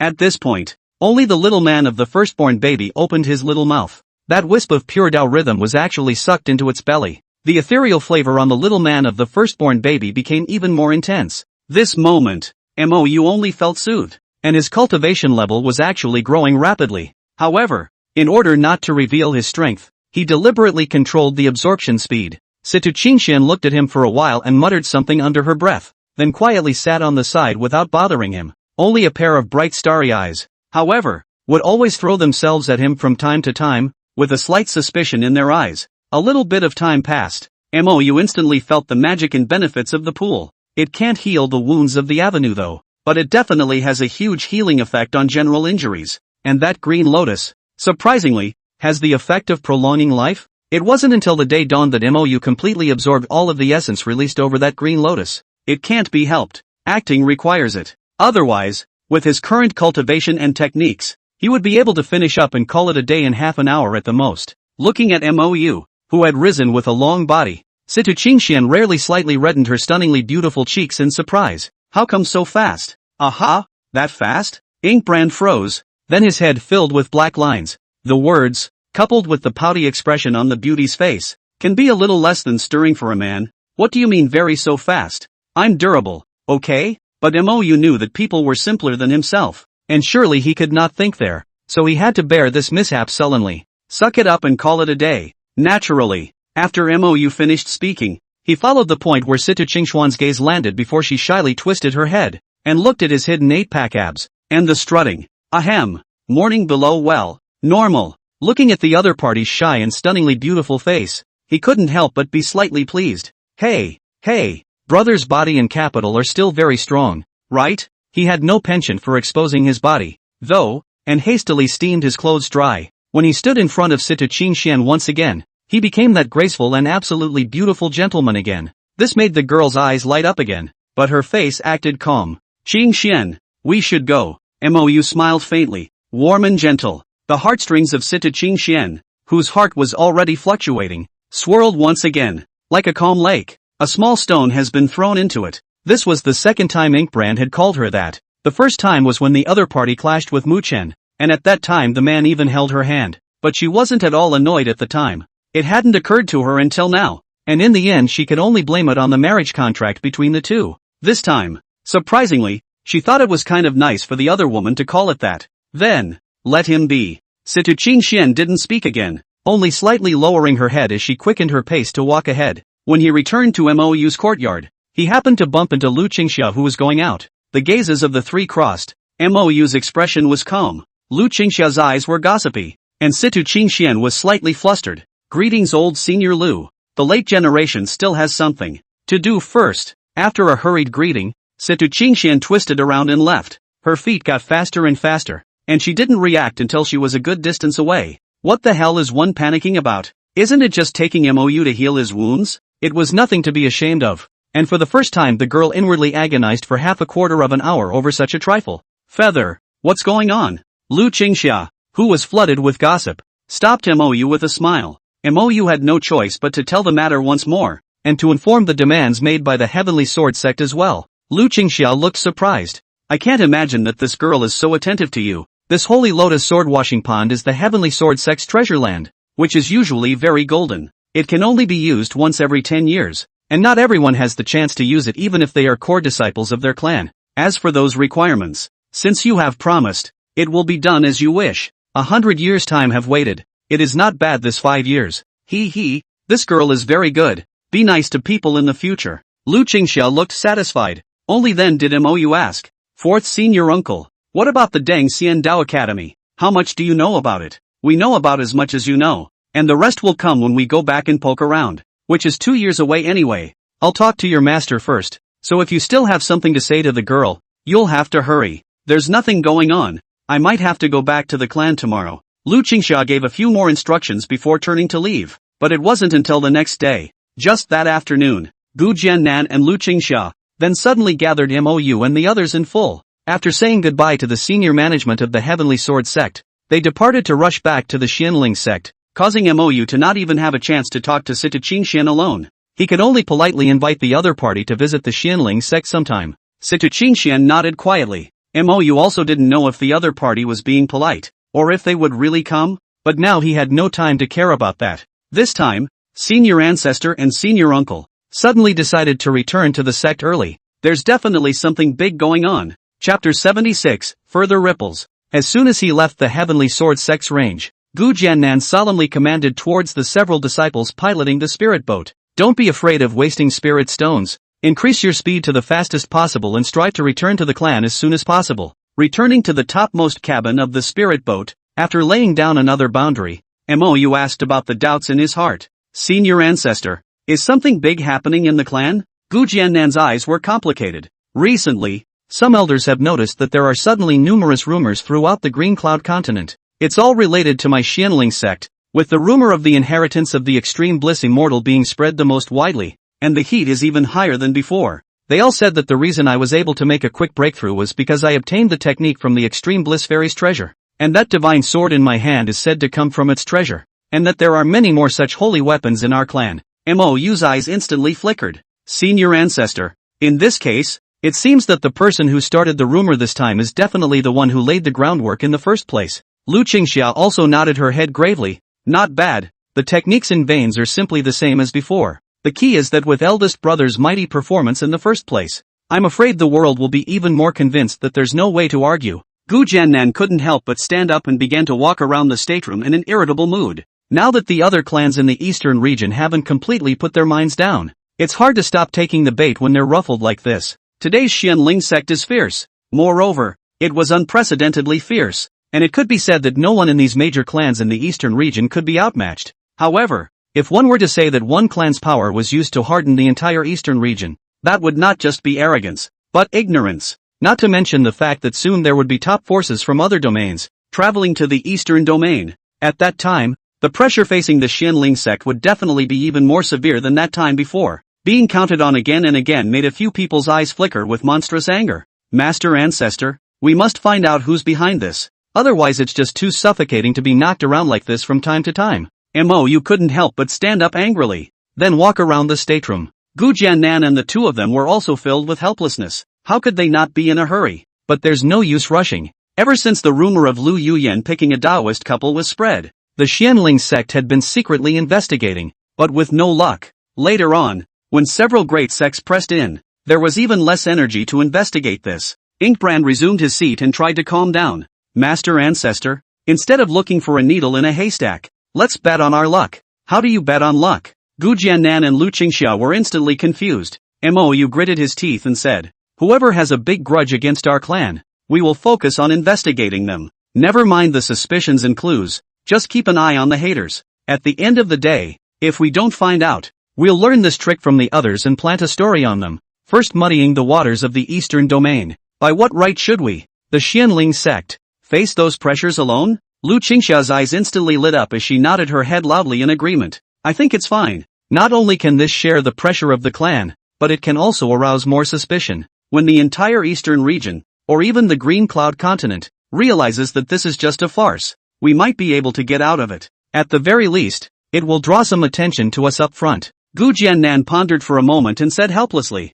but I'm afraid the setup can't be done overnight if you want people to believe it. And the key is that we have to have the appropriate treasures to make the outside world believe the rumors. Lu Qingxia was also silent for a while. Nowadays, the Xianling sect, however, only had one extremely high-grade spiritual treasure, plus the lower-grade saint weapon that Xiaoyu had taken out. If you want to attract everyone's attention, how can you get a few spiritual treasures or something? It was just like that red haze flowing cloud golden cicada cloak of the ultimate bliss immortal back then, as well as the later discovery in the cave, the crippled extreme spiritual treasure. Even if it was crippled, it was still an extremely high-quality spiritual treasure. Where will the Xianling clan find these treasures? Don't worry you too. I'll arrange the corresponding treasures. You guys just say who you want to mess with then. Mou's inner flesh aches. Although ruptured spiritual treasures and sacred artifacts were not worth much in system space, that was only relative. For the current Mou, every bit of chi value could be related to his future destiny. Little Feather, are you saying that you can still take out a batch of spirit treasures? Once again, the two old men were stunned. How many surprises does Little Feather have left to give? First, it was his own recovery of his foundation and strength, followed by the realm-breaking pill, and later the holy weapon giant spirit sword. Now listen to his meaning. Can still take out a batch of extreme spiritual treasures? If they hadn't already learned from the past, they wouldn't have believed it anyway. There must be a dozen or so, but all of them are mutilated. Mou didn't want to be too high profile though, but to accomplish these things, only 3 or 2 may not be enough weight. It was a good thing that crippled spiritual treasure sacred weapons, which were almost equivalent to trash in the system, didn't cause him too much heartache, but even that it shocked the two old men. More than a dozen spirit treasures? Even if all of them are crippled, it's still not bad, Gu Jiannan muttered, his eyes thoughtful. It seemed that the mysterious relic that Little Feather had entered back then really wasn't simple. With more than a dozen pieces of extreme spiritual treasures, one would have to be at least a void returning stage or above cultivator to have such a reserve. Lu Qingxia likewise thought that way. The first thing that came to her mind was the relic that Little Feather had once visited. Except that this kid had a pretty tight mouth. Never even heard him talk about it before. Who knows that Mou is seriously shaking his head, not only extreme spiritual treasures, but also scrapped holy weapons, and it's still an extreme saint artifact. Since we're going to mess with it, let's make it bigger. Otherwise it won't be enough to draw attention away from us. Gu Jiannan and Lu Qingxia, their eyes were instantly shocked and stupefied. Extreme sacred weapon? Even if it was crippled, it would cause huge ripples if it exploded. The giant spirit sword was only a lower grade saint artifact, and it allowed Gu Jiannan to slash out a sword with 10 times the power, instantly killing a late-stage transformation god. Then how terrifying would it have to be if it was an intact extreme holy weapon? Even with their insight, they couldn't assess it. It was because they had never heard of this kind of grade of treasure before. That's an existence that's infinitely close to an immortal weapon. I'm afraid it's not an exaggeration to say that it's the strongest on earth. Gu Jiannan couldn't help but breathe heavily. Little Feather, do you really have an extreme sacred artifact? It's crippled. but it's not on my body, so I have to return to the clan to take it out. You blurted out. In reality, it's just that he hasn't gone to the mall to buy it yet, but long before that, he then took the treasures inside the system and learned pretty much everything about them. Naturally, he knew that in the system props column, there were many scrapped but can be disassembled and utilized again as spiritual treasures, sacred artifacts, immortal artifacts, and so on. However, Gu Jiannan did not know this and hurriedly and anxiously discouraged it. Even if it's crippled, you can't use it to give it away. It's an extreme sacred artifact. With the main material removed, it can definitely be forged into other treasures. Right. It's too extravagant to take such a precious thing to falsely accuse someone. I think scrapping a spiritual treasure is enough. Lu Qingxia had the same look of dismay. Senior uncle. Let's talk about these when we get back. You couldn't explain too much to the two old men, so he had to make a few perfunctory remarks. 8 days later, when the group of people who were rushing at full speed saw the Xianling sect once again, the eyes were astonished. Only 4 crimson divine cults that were like small mountains with flaming feet could be seen. It was pulling a mobile palace, hovering over the Xianling sect's mountain gate. The divine might was monstrous, arrogant and domineering. Your guest is at the door. Why don't you come out to welcome him? An old man yelled in displeasure. It was obvious by the look of them that they had no intention of walking up. Instead, they want to fly right in. This was naked contempt and rudeness to any sect. Chapter 77, Hostility of the Northern Region Prime Sect. At this point, the countless elders of the various sects that were hiding in the surrounding airspace to secretly monitor the Xianling sect were all startled. Looking at this stance, it was definitely the top power of a certain domain. This is going to be a good one. Everyone's mood lifted. Today's Xianling sect's strength was terrifyingly mysterious and disturbing. Who knows? How many late transformation spirit stages do they have? Therefore, the several great sects and the 5 upper kingdoms all didn't dare to act rashly, their hearts filled with wariness. But now it seems that someone is finally going to help them unravel the mystery. In the meantime, in the direction of the Xianling sect's main peak, there were also several figures that swept out at breakneck speeds, and the person at the head was none other than the Supreme Elder Qian Baichuan. Behind them, 4 God Transformation Stage Elders followed closely behind. This is where the Xianling sect is located. It is strictly forbidden for anyone to fly over the sect. Those who pay their respects to the mountain please walk up. Qian Baichuan held back his anger and warned solemnly. That palace on the opposite side, at a glance, was a flying-type extreme spiritual treasure. That could be a few notches higher than the Xianling sect's flying spirit boat. Not something an ordinary power could have. That was why he held back his anger. The current Xianling sect could be said to be filled with enemies everywhere, and the ones hiding in the shadows to spy and snoop were even more numerous. Therefore, it is good to make even one less enemy. Not to mention that the other party was not simple at first glance. I'm the Northern Domain Prime Sect's young sect master Shi Zhangyu, and it would be an honor for you to visit your eastern wasteland with a few of your uncles. And you're telling me that flying is even forbidden in this kind of hellhole? Are you trying to laugh me to death? The words fell. Inside the huge palace, a gorgeous dressed noble gentleman with a haughty face stepped out. Straight and handsome, the high head, and untamed eyes, all revealed an unrivaled frivolity and pride. The living image of a spoiled second generation. And behind him, 5 majestic old men came out in turn, each with an aura as deep as an abyss. Absolutely all of them at the God realization stage cultivators. Those few people had obviously been used to the young man's temper for a long time, so they didn't have too many other expressions. Qian Baichuan was suddenly inwardly flabbergasted. The Prime Sect was one of the 4 top sects in the northern region. The North Domain, in the entire green underworld realm, was also known for its strong battle prowess, and its overall strength was simply not comparable to the current East Domain. Taking the Divine Transformation Stage cultivators as an example,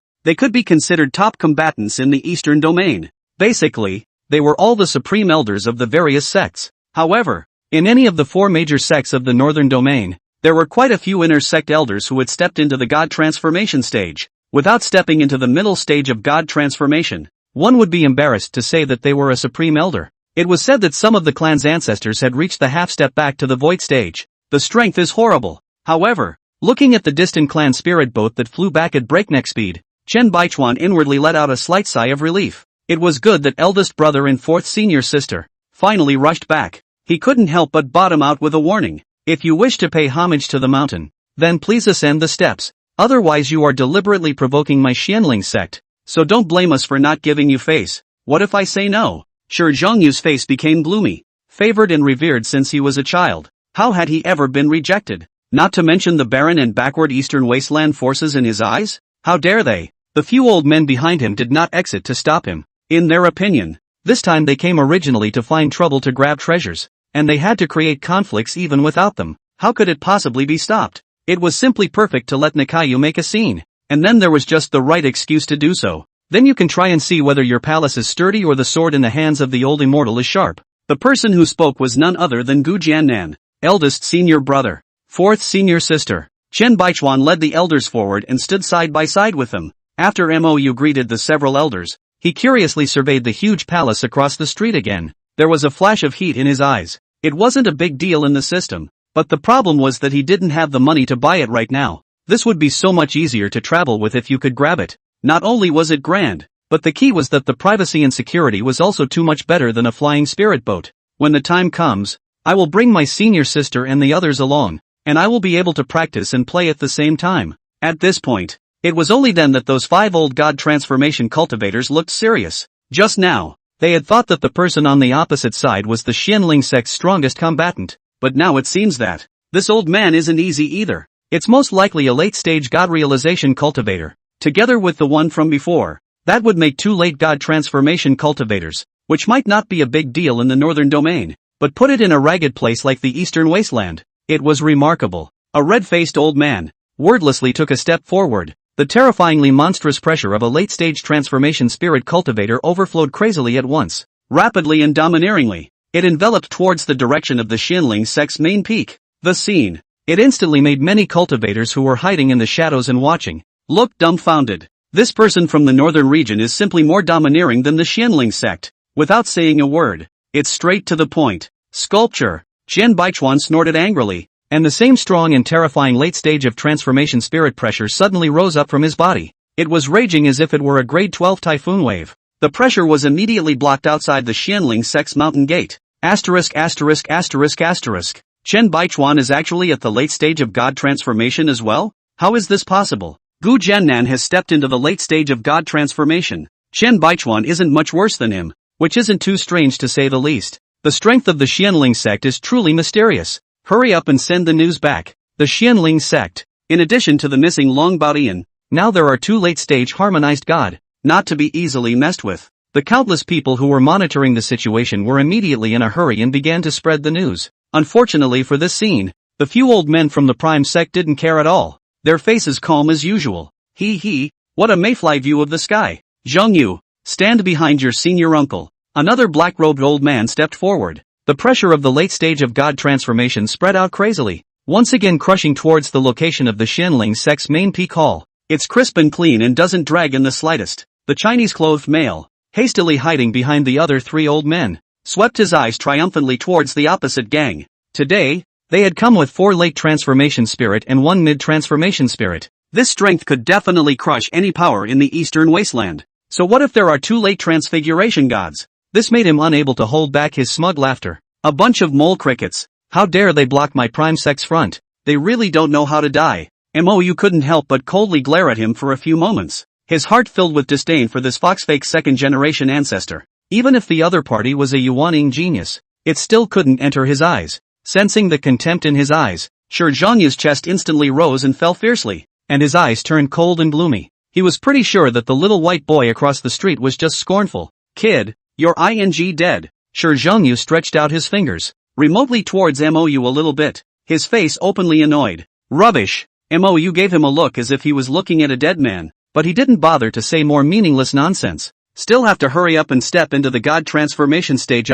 Ink Feather sighed inwardly. With his talent, coupled with the terror of the Tao scriptures, once he stepped into the god of transformation, he could definitely easily crush a late god of transformation cultivator. Maybe 1 against 2 won't be a problem. And he didn't know it. These speculations of his were nothing short of insulting the Tao scripture and the chaotic divine demon body. Let's just say that his pattern hasn't opened up yet. At this point, the black-robed old man's pressure was, unsurprisingly, blocked by Gu Jiannan. No one is surprised by this. On the side of the Prime Sect, another white-haired old man stood out, his face calm and collected, but the pressure on his body was unforgiving. This time, he'd like to see who else. In order to see more clearly, many of the people who had been secretly watching had stood out brightly and talked. This time, Xianling Sect, there's always no late-stage harmonization spirit, right? Ha ha, just wait for the good show to begin. The late stage of transformation is not that easy to break through. While the crowd was thinking this, an old figure flew out from the Xianling sect's main peak again.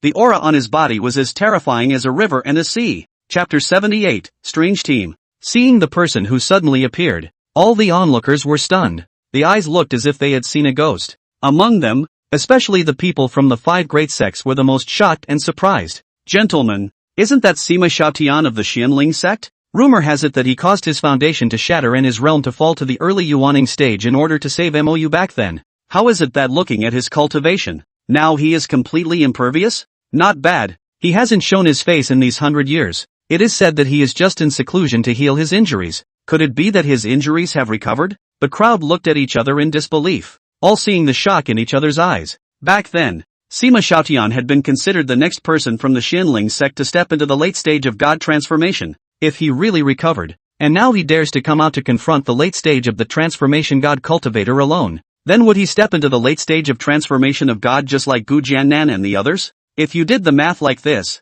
the Xianling sect would have 4 late-stage goddess of transformation cultivators on the surface. Even if their old ancestor, Dragon Breaker, was missing, this strength was still enough to crush any clan in the eastern region. Even the great powers of other domains didn't dare to ignore them anymore. I don't believe it. You're also in the late stage of God transformation. The third supreme elder of the Prime sect who stepped out suddenly took a few violent steps forward, his terrifying aura tumbling and boiling. If it was said that before, they didn't choose to go straight to war because they wanted to deter the Xianling sect in the simplest way possible. Now then, they really didn't dare to fight hard. The 5 late transfiguration gods were very strong, but if the other party really had 3 late transformation god stages, they were actually not much weaker than them. One must know that the other party had several other god transformation cultivators. Who knows if there are any late-stage transformation spirits in here, plus the ones in other people's clans, those Yuaning stage elders. Therefore, this supreme elder of the Prime sect had similarly chosen to split the victory with his might. When the 2 terrifying pressures collided invisibly in the sky above, then caused that piece of airspace to distort slightly. Everyone knows, Sima Xiaotian was indeed a late-stage goddess of transformation cultivator as well. But how is that possible? Fellow Daoist Xiao, why is this Xianling sect so terrifying? There were people from the 5 great sects who couldn't help but mutter questions to each other, their eyes dull. Unfortunately, the others were no better. With the same disoriented look on their faces, the Xianling sect is hiding really deep. Yes, if it weren't for the recent series of events, who would have thought that the Xianling sect had terrorized to such an extent? That's just the ones that have been exposed. Who knows if there are any hidden strengths? They had originally thought that their own sect and the Xianling sect might just be missing a lower-grade saint artifact. But now you're telling me that the Xianling sect has been exposed to 3 late-stage god transformation powers? It doesn't even include Dragon Breaker. And on top of that, the Xianling sect's number of spirit transformation cultivators also clearly exceeded the previous perception by a large margin.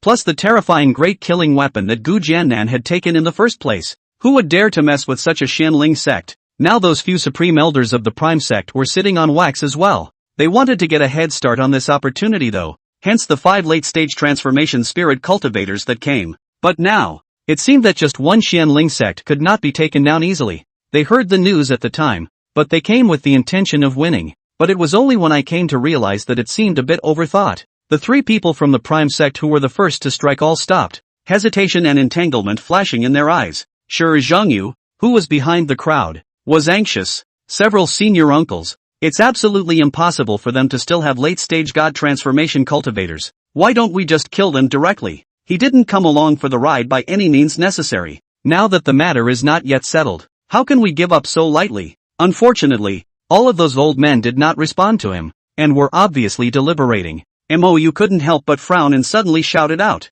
Master Ancestor, if they continue to rudely and forcefully enter, why don't we just kill them? Otherwise, the people of the world will still think that our Xianling sect is easy to mess with. Looking at Mou, who suddenly opened his mouth and shouted to kill, those few old men from the Prime Heavenly sect, immediately had ugly faces. The gaze that looked at him was cold and ghostly, full of killing intent. Only with their status, it was obvious that they had not bothered to strike out at a Foundation Establishment Junior. Moreover, in this situation, they didn't dare to force the Xianling sect to piss them off again, so they could only open their mouths with a cold face and reprimanded. Ignorant Junior, where is your place to speak on such an occasion? And kill? Even if your family's elders are at the same late stage of god transformation, at most, they are, at best, qualified to fight with us. Among them, The black-clothed old man looked the most annoyed, his face green and purple. Then the other red-robed old man also glanced at him indifferently. If it weren't for the fact that you're just a Foundation Establishment junior, I would have directly destroyed you with a single finger, so why don't you roll aside? Seeing his good disciple grandson being scolded, Gu Jiannan's face instantly turned icy cold. Then he drew out the giant spirit sword in his hand and asked indifferently, "Is that so? Then do you want to try and see if you can catch one of my swords? Ha ha, wild arrogance. If not for the fear of fellow travelers saying that we are bullying people, I will directly chop you up." The red-robed old man glanced at the sword in Gu Jiannan's hand, and a chill spread within him, and he became speechless. Holy, this sword. If he was right, I'm afraid it had to be a holy weapon. Nima, a holy weapon? Not to mention the barren land of the eastern domain. Even the northern domain didn't have one. It seems that this bull Xianling sect has really obtained overwhelming treasures and opportunities as rumored. Otherwise, on what grounds would they have 3 late transformation god stages? Why do you have a holy weapon? Gu Jiannan and the others were calm on the surface, but in fact, their hearts were filled with helplessness. If it was according to their intention, naturally, it would be the hard way to keep a low profile and hide their strength. Then wait until a certain day when it is enough to shock the world and dare not covet it anymore before revealing its true strength. But the situation now, there is no chance for them to stay in development. They can only go the other way. That was to deter the outside world with strength, so that they wouldn't dare to easily turn their backs on the Xianling sect. In the future, the Xianling sect could only be tougher in order to survive. This was also a decision that the Xianling sect's senior management had made during this period of time. Since the world no longer reasoned with the Xianling sect could only speak with the sword in their hands. Gentlemen, the Xianling sect has no intention of making enemies with anyone, but if one thinks that the Xianling sect is easy to bully, then he is welcome to take his life and try. Gu Jiannan's words were decisive and domineering. Kill, kill, kill. Countless shouts of killing also violently came from the direction of the Xianling sect's main peak, shaking the 4 directions, with angry shouts of murder. Countless Yuaning and Jindan cultivators, led by Grand Elder Zhou Bai, rushed out brazenly. The aura is strong, stern and fierce. The crowd of people from the Prime sect couldn't help but look annoyed for a while. Aren't these guys afraid to die? How dare even a Jindan stage cultivator rush to the late Hierophant Big Brother and shout at him? Although it was said that many ants bit the elephant, if this group of people really rushed all the way up, the late transformation spirit cultivator would not be able to take it well either. But the casualties on the other side were definitely very heavy. The key was the saint weapon in Gu Jiannan's hand. It really made them jealous. Is it kill up? Or do we go back and think long and hard about it? It was at the time when the people of the Prime sect somewhat wanted to retreat. In the distant sky, another strange procession suddenly appeared. There are huge golden eagles with a feather spread of more than 30 meters, snow-white cranes with a fairy-like air, and huge mutant scaly dragons. But without exception, those flying demonic beasts all had someone sitting on their backs. About 30 or so male and female cultivators were flying towards the side at a rapid pace. See this scene. The eyes of the Prime Sex people instantly glowed, and a teasing smile swept across the corners of their mouths. The Xianling Sex crowd, however, couldn't help but feel their hearts heavy. It seems that today's hurdle, I'm afraid it's not that easy to pass. Chapter 79 Young Conspiracy? To the amazement of the crowd, the group quickly came to the front of the group. Most of them were young people, each with high eyes and a dusty temperament. The aura on his body was majestic and terrifying, and at a glance, he knew that his cultivation was extraordinary. Mou carefully scanned the area and found that most of them were of late Jindan cultivation or above. Not a single middle Jindan stage. In particular, the white-clothed gentleman at the head of the group had an extraordinary temperament, as if he were an immortal descending from the earth. It was clearly a mid-Yuaning heavenly pride. Looking at his age, he was only about 400 years old, a proper young man in the immortal cultivation world. Nowadays, the eldest senior sister, Lu Ruyu, was only at the early stage of Yuaning.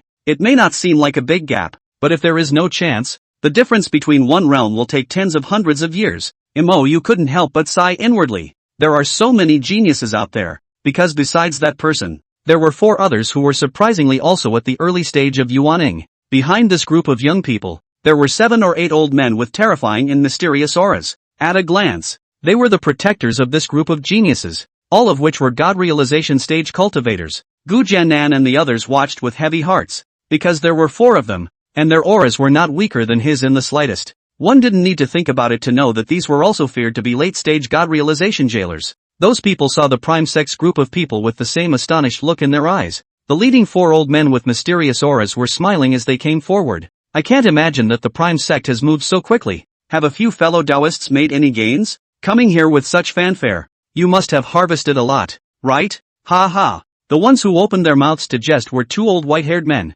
one tall and one short. Looking at the other party, it was obvious that he was familiar with these 5 supreme elders of the Prime Sect, and the status was definitely not low, or else he wouldn't have dared to open his mouth so casually. Even implied mockery. Hearing these words from the two of them, a purple-robed old man from the Prime Heavenly Sect immediately coldly snorted in displeasure. Aren't you, Sky Feather Divine Sect, also running fast? It's just that with the strength of yours, I'm afraid you can't even enter someone's mountain gate. Oh, in that case, you guys didn't go up? Ha ha. Interesting. Hearing this, that short fat old man couldn't help but stroke his beard and laugh. His demeanor was beat up. This laughter instantly caused the people of the Prime Sect to have an unsightly look on their faces. Humph. My Prime Sect just doesn't want to bully others with its power. Otherwise who can stop it? The short old man ignored him. He began to seriously survey Gu Jiannan and the others. A flash of surprise in his eyes. Not just him, but everyone else had curious surprised eyes. The 5 supreme elders of the primeval sect had come out together, and they were actually stopped outside the mountain gate? When did the eastern region have such a strong sect? It was important to know that the eastern domain had never had much of a presence in the Green Cloud continent. That's why it was called the Eastern Wasteland by several other domains. Laughingly, and disdainfully, the so-called 8 great clans of the eastern region were only second-rate forces in their eyes. Not much attention was paid to the press. Some of them had only gotten a rough idea of the Xianling sect before they left the house. The crowd's faces finally began to look serious, their eyes surprised. There were quite a few people on the other side, with realms that even they couldn't figure out, especially the 3 of them. Their cultivation was even more mysterious. It might not be all late stage of the transformation god, having 3 late-stage transformation spirits, although there was still a gap compared to the 4 major clans in the northern domain. However, it was already not inferior to other first-class sects. No wonder even the Prime Sect, one of the 4 major sects in the northern region, didn't dare to underestimate the mess. The tall, thin old man who hadn't said anything, stood out at this time, politely arching his hand toward Gu Jiannan and the others, smiling and saying, "Old me, Flying Feather Divine Sect Supreme Elder Zhu Jinda. This is my senior brother, Xiao Shan." The thin old man pointed at the short fat old man, then introduced the others one by one. "So it's a pleasure to meet you all from the Sky Feather Divine Sect." Gu Jiannan and the others politely arched their hands, their hearts heavier. Although the eastern and northern regions were far apart, they knew the situation over there very well. This Heavenly Feather Divine Sect and Prime Sect were both one of the 4 great sects of the northern domain. The strength was by no means comparable to the current Xianling sect. Previously, a Prime Sect made them have to expose all their strength to deter. Now that we've added another Heavenly Feather Divine Sect, how can this be topped? Not to mention the fact that behind it, there would surely be other forces coming. However, despite the anxiety in their hearts, the faces of Gu Jiannan and the others were calm. The tall and thin old man named Zhu Jinda, not knowing whether it was intentional or not, directly skipped over the people from the Prime Sect. Instead, he proudly introduced the young celestial pride wearing a snow-white long shirt. "This is our clan's junior disciple, Senshi," jokingly called one of the 6 masters of the northern region by his peers. "I brought him here today because I want him to see the geniuses of his peers in the eastern region. Latecomer Senshi of the Heavenly Feather Divine Sect, meet all the seniors." Although the young man was polite on the surface, his eyes were filled with arrogance. It's not just Gu Jiannan. All the onlookers from the eastern domain couldn't help but suck in a breath of cool air. A genius who stepped into the middle stage of Yuaning at only 400 years old? This talent, it was worthy of being one of the 6 most outstanding demons in the northern domain. Only Mou, whose roots had not been destroyed 100 years ago, could be slightly better. But such a genius. People in the northern domain have 6 whole whereas the entire eastern domain had only produced 1 Mou in tens of thousands of years, and now an invalid. This was between the eastern domain and the other domains. A huge gap. Gu Jiannan and the others similarly marveled inwardly, their eyes fixed. If a young genius was so demonic, how bad could his clan be? I'm afraid the potential opponents we're about to face will only get stronger. However, now that Little Feather's roots have been restored, his future achievements will definitely not be below the other party. Coupled with a profound chance, he might be able to bring the Xianling sect to a higher peak in the future. Seeing the people around them, they were shocked like this by the Heavenly Feather Divine Sect's Senshi, the Prime Sect's young patriarch. Sure, Zhangyu was filled with displeasure. Although his realm was a small order lower than the other parties, his age was similarly several dozen years younger. Thus in his heart, He never felt that he was much worse than the 6 masters of the northern region. There were at least 2 people in there that he wasn't very convinced of. One of them is Tsinshi in front of us. This caused him to spit in the other's direction and grunt. Only stepping into the middle stage of yuaning at the age of 400. And you have the nerve to call yourself the 6 masters of the northern region? Not too loud, but just loud enough for everyone to hear. Before Tsinshi could reply, several young men around him glared angrily. A 380-something-year-old early-stage yuaning, and you have the face to talk about my senior brother? What a joke. That's right. Every time he goes out he still likes to proclaim to the public that he's the clan's young patriarch. I think it's just shameless. If he didn't have a good grandfather, where would he be? Not bad. If we talk about talent, some people can be far worse than his senior brother Lu Wushuang. This meal of conspiratorial words immediately infuriated Shi Zhengyu to the point that her face turned pale and her body trembled. Lu Wushuang was none other than his senior brother, one of the 6 masters of the northern region, and the absolute pride that had been crushing him since he was a child. What he hated the most in his life was people comparing Lu Wushu to him. He couldn't hold back his inner rage any longer and pointed across the room, yelling madly, "Each and every one of you has the face to talk about me? Which one of you is not relying on your eldership to dare stand here? Otherwise with you guys, you wouldn't even be able to beat these trash from the eastern wasteland." After Shi Zhengyu finished speaking, he did not forget to sweep horizontally in the direction of the Xianling sect's disciples. So, the Xianling sect's heavenly pride was shot collectively and was instantly scolded as trash. This caused all of them to boil with anger, and they opened their mouths to curse angrily. An early-stage yuaning is just a yuaning. What qualifications does he have to call us trash? Could it be that you think that our Xianling sect doesn't have any yuaning stage young celestials? Seeing that second ancestor's masterpiece, a few old men from the prime sect couldn't help but frown. But it was too late to stop it, so he had to pretend he hadn't heard anything. Who made his grandfather a clan elder? On the other hand, a few old men from the Skyfeather Divine Sect's eyes lit up. In the midst of looking at each other, a certain consensus was quickly reached. Since this Xianling sect was able to block the 5 supreme elders of the primeval sect, then there's no need to be tough yourself. Why don't we agree on a time? Let the younger generation compete with the geniuses of the Xianling sect, and the winners will enter the monument forest of the Xianling sect where the techniques are stored to have a look. If you lose,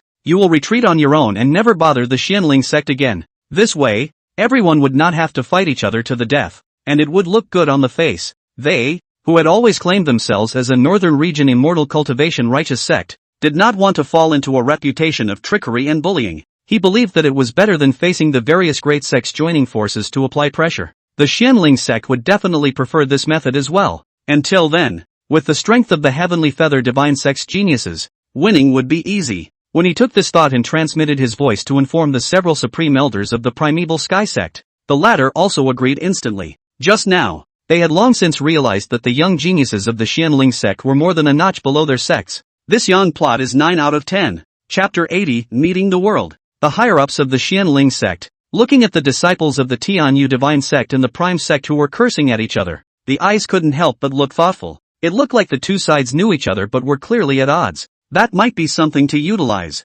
At this moment, Zhu Jinda of the Sky Feather Divine Sect had already waved his hand to stop the disciples under his door from arguing. The outnumbered Shi Zhengyu finally breathed a sigh of relief, and also his iron face did not speak again. Gu Jiannan suppressed his inner thoughts and looked at the opposite crowd with a calm face, asking, "I don't know what you, fellow Taoists, have come here at the head of the crowd to teach us?" The group of elders from the Prime Sect who had tested the depths of the Xianling sect, quietly handing over the main stage to the later crowd of the Skyfeather Divine Sect. He didn't take the initiative to open his mouth. Obviously, it was hoped that the latter would also make some conflicts out with the Xianling sect. Zhu Jinda smiled disdainfully. How could he not know the other party's small mind? But he didn't care in the slightest, so he moved forward with his head held high, smiling and arching his hand towards Gu Jiannan with a dignified look and said, "Ever since the battle to exterminate the demons 100,000 years ago, the cultivation legacy of the Qingyun continent has been in shambles. Even though there are supreme demons in every generation, there are no corresponding feats, making it difficult to find the path to immortality. And now that I've heard that the inheritance of the immortal of extreme bliss has appeared in the world and has been obtained by your sect, that's why I led the geniuses in my sect to come and have a look." With that, he stroked his beard again and continued to smile, saying, "Though it is said that things without owners are owned by those with virtue, it is precisely because they are not owned that your clan should share them with everyone all the more." He raised his hand to stop Gu Jiannan and the others who wanted to speak, his expression solemn. "As fellow members of the Qingyun continent, if we force our way through the world by force, We fear being laughed at by the world, which is really not my intention. Besides, once this example is set, everyone will follow suit, and I am also worried about bringing the danger of annihilation to your clan. But such opportunities, if you don't fight for your juniors, you're a teacher in vain. It's really difficult. Zhu Jinda looked up to the sky and sighed to himself, as if this was a great dilemma in the sky. It instantly made the Xianling sect's group of people look on with cold smiles. What a way to be at the same time. If the Xianling sect wasn't strong enough, I'm afraid that the other party would simply stop pretending. However, in this situation today, Gu Jiannan did not want to tear his face off rashly. Whether it's true or not, it's good for the other side to have some face after all. So, knowing full well that the other party might not believe him, he patiently explained. Such rumors are deliberately laid out and framed by someone. My Xianling sect has never obtained the so-called inheritance. But for his explanation, Zhu Jinda just smiled, obviously not believing it at all. Sure enough, when he finished explaining, Zhu Jinda immediately smiled and shook his head. Fellow Taoist ancient will stop framing me. The evidence for this matter is overwhelming. Furthermore, without the inheritance, how could your sect's strength skyrocket in a short period of time? Of the 8 major clans in the eastern region, only your clan has 3 late transformation god stages emerging at the same time. How do you explain that? Fellow Taoist? Gu Jiannan was dumbfounded. There's really no explanation for this. If the outside world knew that they had stepped into the late stage of transformation spirit because they had taken the realm-breaking pill, then the rumor of the ultimate fairy is even more unexplainable. The Xianling sect would be in an even more dangerous situation. Seeing that he couldn't explain, Zhu Jinda smiled triumphantly. Therefore, after discussing with Dao Guziju of the Prime Sect, I have decided that our elders should not intervene. Let the young people fight for this chance on their own, so as not to hurt the peace. At that time, your sect can send young disciples under 500 years old to guard the ring. Each of our clans will send, at most 3 young disciples each to compete, 2 out of 3 games, or 1 person can fight 3 games. If we win, the winner will enter your clan's Gongfu Monument Forest and observe enlightenment for 3 months. If you lose, then you will retreat and never bother your clan again. What do you think? Gu Jiannan instantly turned pale. This was simply an alliance under the city. But before he could reply, the purple-robed elder at the head of the Prime Sect also stood out and said condescendingly, what fellow Taoist Jew said is also my Goziju's intention. This is the only way out for the Xianling sect to be saved from destruction. Otherwise all the forces of the Qingyan continent, gathered in your Xianling sect, how would you all face it? Tang Fei who had the most violent temper, finally couldn't hold back and couldn't help but angrily roar. What you said is simply too deceitful. The Merit Monument Forest is the heritage of a clan. How can it be easily shown to outsiders? Could it be that the monument forests of your Heavenly Feather Divine Sect and Prime Heavenly Sect will also be displayed to others? It was impossible for him not to be angry. The so-called Merit Monument Forest was where the clan's top merits and Dao techniques were recorded. In order to maximize the secrecy of the sect's gong methods and to speed up the efficiency of transmission, almost all the big clans would have their gong methods burned onto a special kind of jade. When it was time to pass on a disciple, the user simply connected to the spell formation on the jade. It would be simple and quick to perfectly brand the gongfu into the depths of the sea of consciousness. The only drawback is that it is difficult to burn, and it is not easy to move. You need to connect the jade and the spell formation at all times. Once it was detached from the spell formation, the feats on the jade would most likely disappear. And the place where these feats are stored is the feats monument forest. Though for each of the feats, there will be a text copy just in case. But allowing outsiders to enter the Merit Monument Forest was not just a disgrace to the clan. More than that, it will cause great damage. Either that or let the feats escape. Either that, or you'll destroy the monument you've been working so hard to carve. Besides, if the other party didn't find the inheritance of the extreme bliss immortal in the Forest of Monuments, and how will they stop? But if the offer is not accepted, the other side will absolutely join forces. And it's definitely not just these 2 clans. I'm afraid that the entire northern domain, and even the major powers of the southern domain, will all come together. The attraction of a technique that could be cultivated to the Mahayana stage was absolutely beyond imagination. In the face of Tang Fei whose anger, Zhu Jinda just smiled faintly, his eyes confident. If the Xianling sect's heavenly pride can step into our sect's steel forest in this manner, the old immortal will absolutely have no complaints. If you have confidence, you may as well bring your clan's heavenly pride to ascend to the Sky Feather Divine Sect to try it out. Confident, dominant. That heartfelt condescension caused all the Xianling sect disciples to listen to their anger. But there's nothing to be done about it. The Xianling sect's executives were also silent. And Gu Jiannan was even more heavy-hearted. By agreeing to this proposal, the young geniuses of the clan would definitely not be able to keep it either. Little feather, who had the strongest strength, could be considered the first in the eastern region, even though he had recovered to the middle stage of yuaning. However, in the northern domain plus the southern domain, there were more than one or two heavenly prides whose strength was comparable to his, the 6 masters of the northern domain and the 5 sons of the southern domain. All of them are truly the pride of heaven. I don't dare to say that all of them are stronger than Xiaoyu, but at least they won't be weaker than him. As for the rest of the clan, the strongest was only at the early yuaning stage. By the time the Steel Forest was looked at, others didn't end up getting the ultimate bliss fairy inheritance.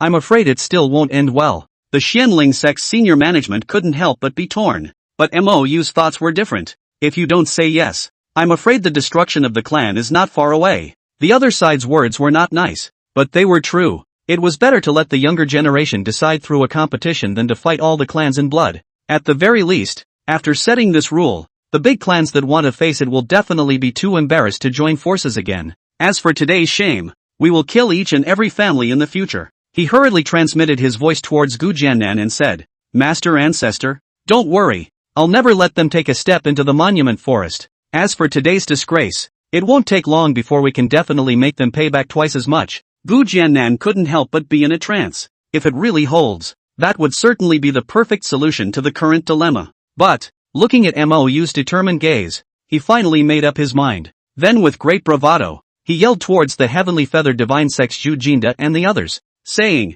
Good, then as you say, I, Xianling sect, will immediately build the ring. 3 days later, the pride of the Qingyun continent is welcome to come and challenge us for a period of 3 months. If you come back in 3 months to cause trouble, it will be a clan war, without end. Raging and surging battle intent erupted from the chests of tens of thousands of Xianling sect disciples. War, war, war. Chapter 81 Demo Use Preparation for War. Despite not being able to see much of the so-called heavenly pride of the Eastern Domain sect, however, in regards to the morale of the Xianling sect's disciples, the people from the 2 northern domains were all astonished. Especially the gang of young celestial pride from the heavenly feather divine sect were watching with surging hearts and boiling blood in their chests. This kind of rigid and valiant, iron blood and fearless aura was not something that ordinary sects could possess. The northern region, on the other hand, had always prided itself on being the most pugnacious region in the Green Cloud continent, considering his own battle power, whether compared to the prosperous and extravagant southern region or the mysterious and unpredictable western region.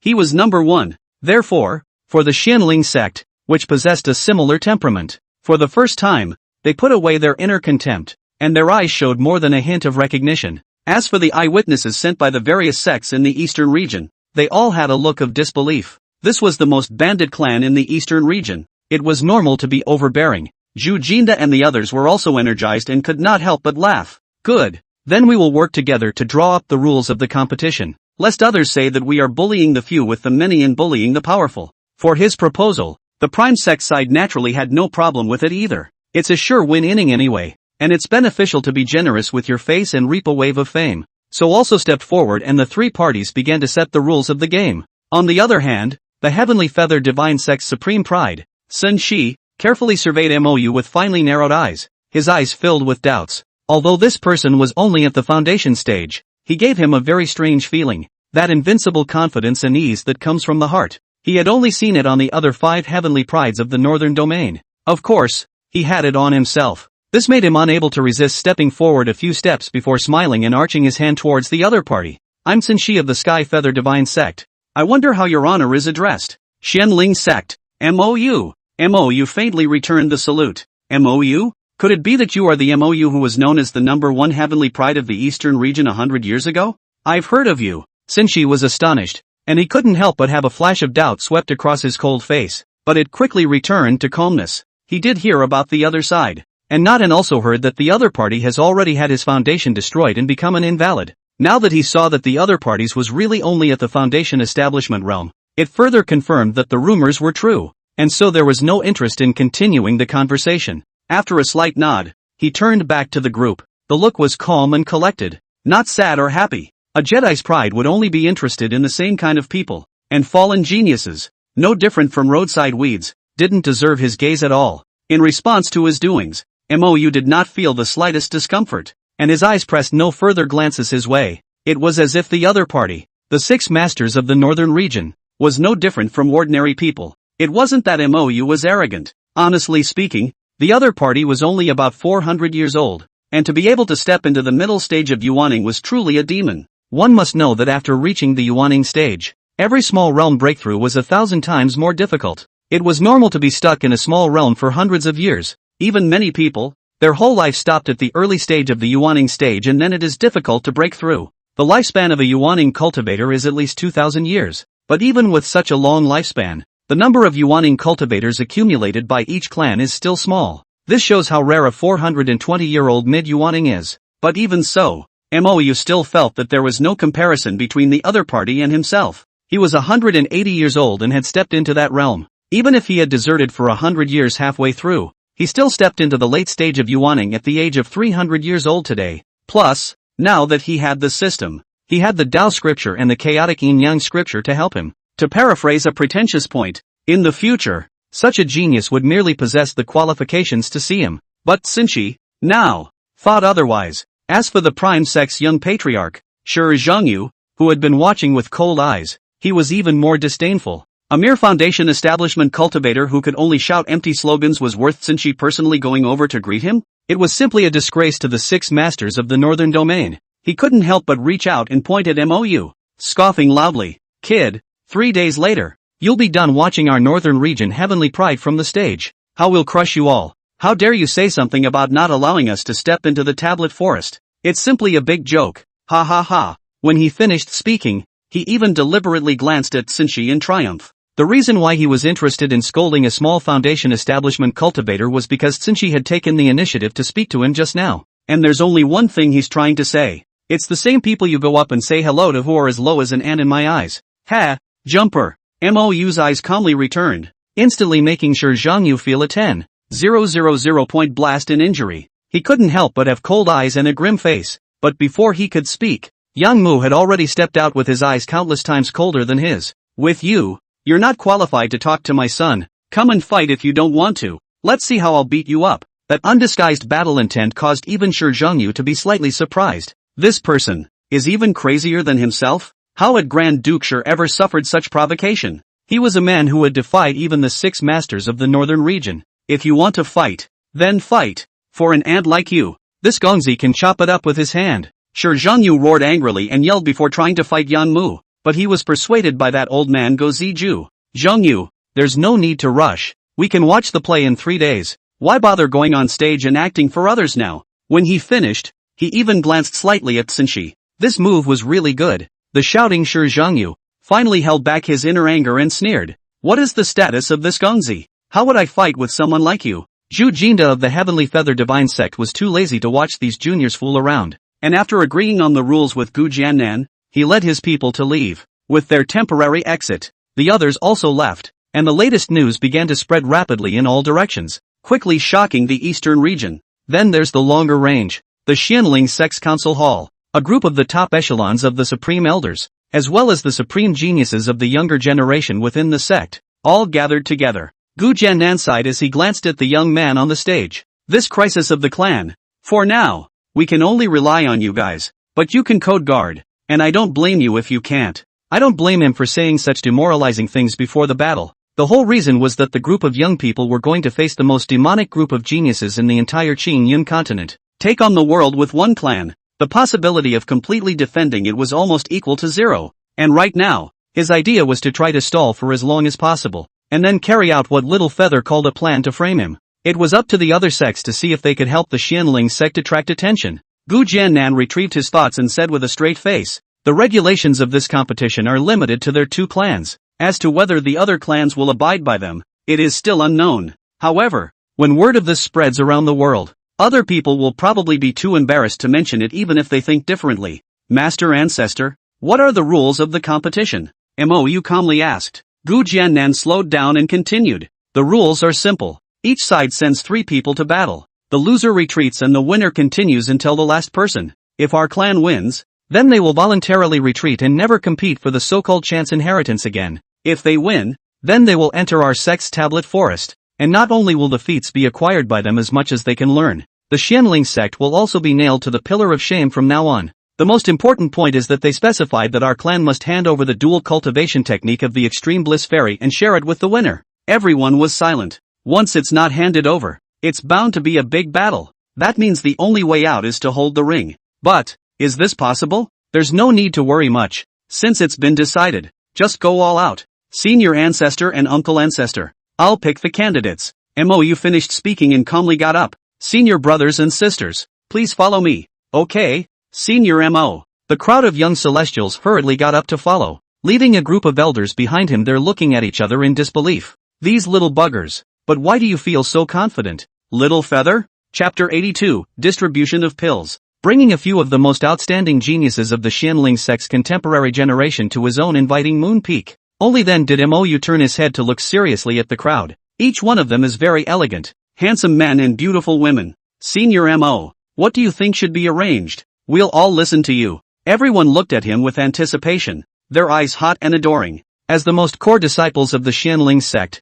they had long known about Senior Mo's restoration of his roots. No surprise and excitement. For this overwhelming demon who had once led everyone and crushed the entire eastern region, they have boundless confidence. It's a confidence that's even a little bit blind, but they don't see the slightest problem with it themselves. Senior Mo is the #1 heavenly pride in the world, with him leading the way. So what if he faced the entire Qingyun continent? Mou didn't answer right away, frowning slightly in thought. The Xianling sect's 10 greatest heavenly prides, except for the 3rd and 5th senior sisters who hadn't returned so far, the rest were all here. Except for him. The strongest ones were eldest sister Lu Ruyu, and Uncle Zhou's eldest disciple, Hui Jingang, both of whom were in the early yuaning stage. Hua King Kong is also the oldest in the crowd, now 480 years old, simple looking, tall and sturdy. These two, were the most suitable people to use the boundary-breaking pill. As for second senior sister, Gu Chang, Zhang Jian, Lu Xiaojie, and Wang Dingyun, apart from the two in front of them who were in the late Jindan stage, the other 3 were all in the middle Jindan stage of cultivation. Even an immediate breakthrough wouldn't be of much use. Inkbrand asked with renewed inner seriousness. Little Tuzi, will geniuses with special physiques really not be adversely affected in the future by utilizing the realm-breaking pill to make a breakthrough? The system's slightly helpless doll voice sounded again. Dear host, you've asked this question 3 times. I've said it's theoretically beneficial and not everyone is as perverted as you are. You also said it was theoretical. What if? Mou was still uneasy. The system paused for 3 seconds. The people I'm targeting with this theory are all the greatest demons in the heavens and the earth. The ones who can cultivate beyond the realm of the immortals. This senior sister of yours is also considered a genius. But, in short, you can rest assured that she will eat it. I guarantee that it is fine. Okay? Mou hummed lightly. But since the system had said so, he still believed it. After all, not everyone could make their own breakthroughs beyond the so-called perfect grade. And it was estimated that the 2 senior sisters couldn't do it either. Just let big sister break through together. The big deal was that when he had money in the future, he would spend more of his own chi luck value and buy more heavenly treasures for his senior sisters to eat is all. With his mind made up, he directly took out 2 boundary-breaking pills before handing them to eldest senior sister and Hua Jingang, saying seriously, this elixir can quickly help you guys break through, and theoretically it won't have any adverse effects in the future. Unless your original breakthroughs would have surpassed the perfection grade. Because of this elixir, it can only bring your breakthroughs to perfection. Mou felt it was still necessary to make it clear. As a result, all the people who heard this were dumbfounded. Can only make breakthroughs to perfect grade? Only? Is that a polite way of saying only? Hua Jing'an's eyes were snowy, and without saying a word, he grabbed an elixir and threw it into his mouth before running to the side to sit with his eyes closed. Even Lu Ruyu couldn't help but blankly glance at junior brother. Each of his previous breakthroughs seemed to be a hair's breadth away from a truly perfect grade yet.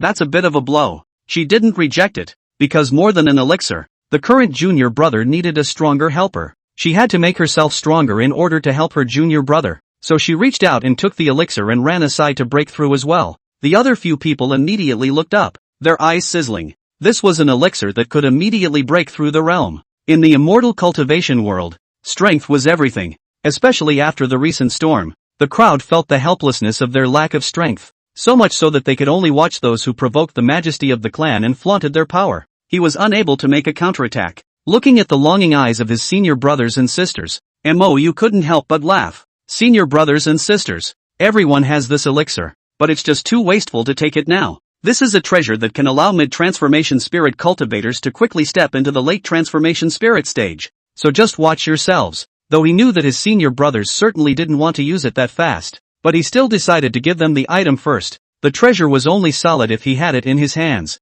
Also, It's best if this isn't known by Master Ancestor and the others. In case it gets turned in. I don't have it here. You reminded with a smile. Several people were shocked and confused after hearing this. Can it help step into the late stage of transformation? What kind of elixir is this? If this is used to break through the Yuaning or Jindan realm, it is simply a waste and will be struck by lightning. No, we should at least wait until the god transformation stage before using it. As for the senior uncle and their side, of course, listen to the Ink Master brother, Huo Jin Gang, who had just taken the elixir, but his body trembled as he felt a great sense of pity inside. But soon he adjusted his mindset. It was because the sect now needed him to break through even more. Only then did Mou pull out 5 boundary-breaking pills and handed out one to each person. Although this thing was precious, it was nothing compared to the bond between master and brother. The clan, up and down, had paid too much for him in this 100 years. It was reasonable to say that these pills were actually more useful when given to the sect's Yuaning elders. However, there were simply too many Yuaning elders for the current MOU to take care of. We can only talk about it later when we have the money. After the several senior brothers and sisters put the pills away solemnly, it was only then that MOU began to talk to a few people about his intentions. When the time comes, there will be 3 matches a day, and if the opponent's strength is average, a few senior brothers and sisters will go on, and I will be in charge of the final wrap-up. Everyone can just do their best. There's no need to lay down their lives to fight each other. After all, there's more than one wave of people to face then. If you really can't beat them, just admit defeat and let me deal with them. Mou had assessed when he was in the middle stage of Yuaning that his aura inventory at that time was at least 3 times that of his previous self. Now that he had the chaotic Yin-Yang Sutra again, he could quickly recover just by practicing with senior sister and the girls for a night. So, even if he fought 3 times a day, his aura would be enough to cope. If it were an ordinary cultivator, especially the evenly matched kind, I'm afraid that after a big battle,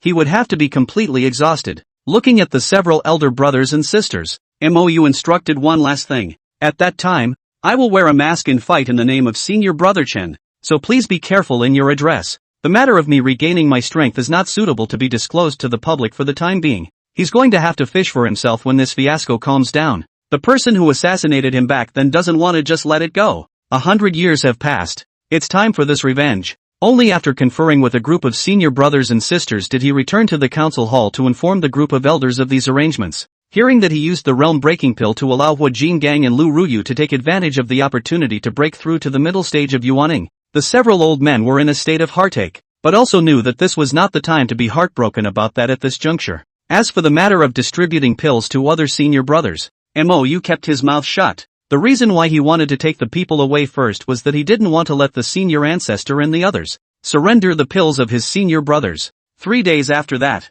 the entire Xianling sect was like a tightly wound machine, operating violently. The extremely high-grade spirit stones that the elders normally wouldn't even bother to have were also supplied in unlimited quantities to the several heavenly pride who were preparing for the battle. As for the side of the just-built martial arts field, it had already been crowded with people. In just 3 days, the news seemed to take wing. It spread throughout half of the Qingyun continent, and today, it will be time for war. Chapter 83, The Great War will begin. The so-called martial arts field was within the Xianling sect's previous martial arts field. It was strong and empty, utilizing special spirit-absorbing lapis lazuli coupled with spell formation protection. Even a spirit transformation stage cultivator would have trouble blasting through the bricks on the ground. Over these 3 days, in addition to the Prime Sect and the Heavenly Feather Divine Sect before, there were also quite a few other great sect Heavenly Pride disciples from the southern and northern domains. The rules of the tournament have long been spread around the world. At this moment, countless geniuses were excitedly discussing with a look of anticipation.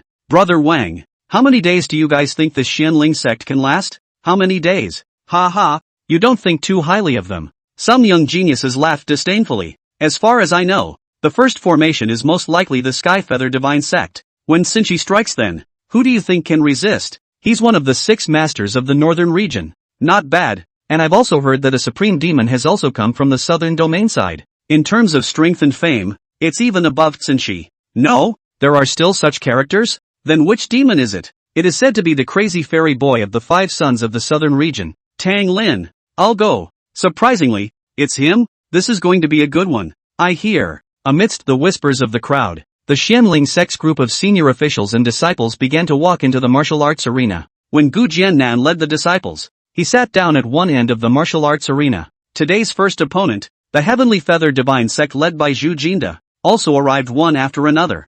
fellow Daoist ancient. Since everything is ready, let's begin. Zhu Jinda had a smirk on his face. His demeanor was relaxed beyond measure, and he was obviously very confident. In contrast, Gu Jiannan's face was much more grave. Yes, the two parties arched their hands in a distant direction, their demeanor polite and friendly. However, in the disciples' camps on both sides, the swords had long been drawn and the atmosphere was grave. As the challenging side, the three participating disciples from the Heavenly Feather Divine Sect were the first to appear. All of them are glowing and look extraordinary. Especially the white-clothed gentleman at the head was as elegant as an immortal in the dust. The corners of his mouth smiled lightly, his eyes were lonely and proud, and his hands and feet were filled with invincible confidence. It was Tsinshi, one of the 6 masters of the northern region. See him out on the field. The young men and women around them let out a wild cheer. Fellow Daoist Tsinshi, my daughter Yangjai, I wish you a victory. A beautiful female cultivator with snowy eyes, her eyes glowing with a color like a nymphomaniac. Senshi, look over here. I want to be your Dao Kapala.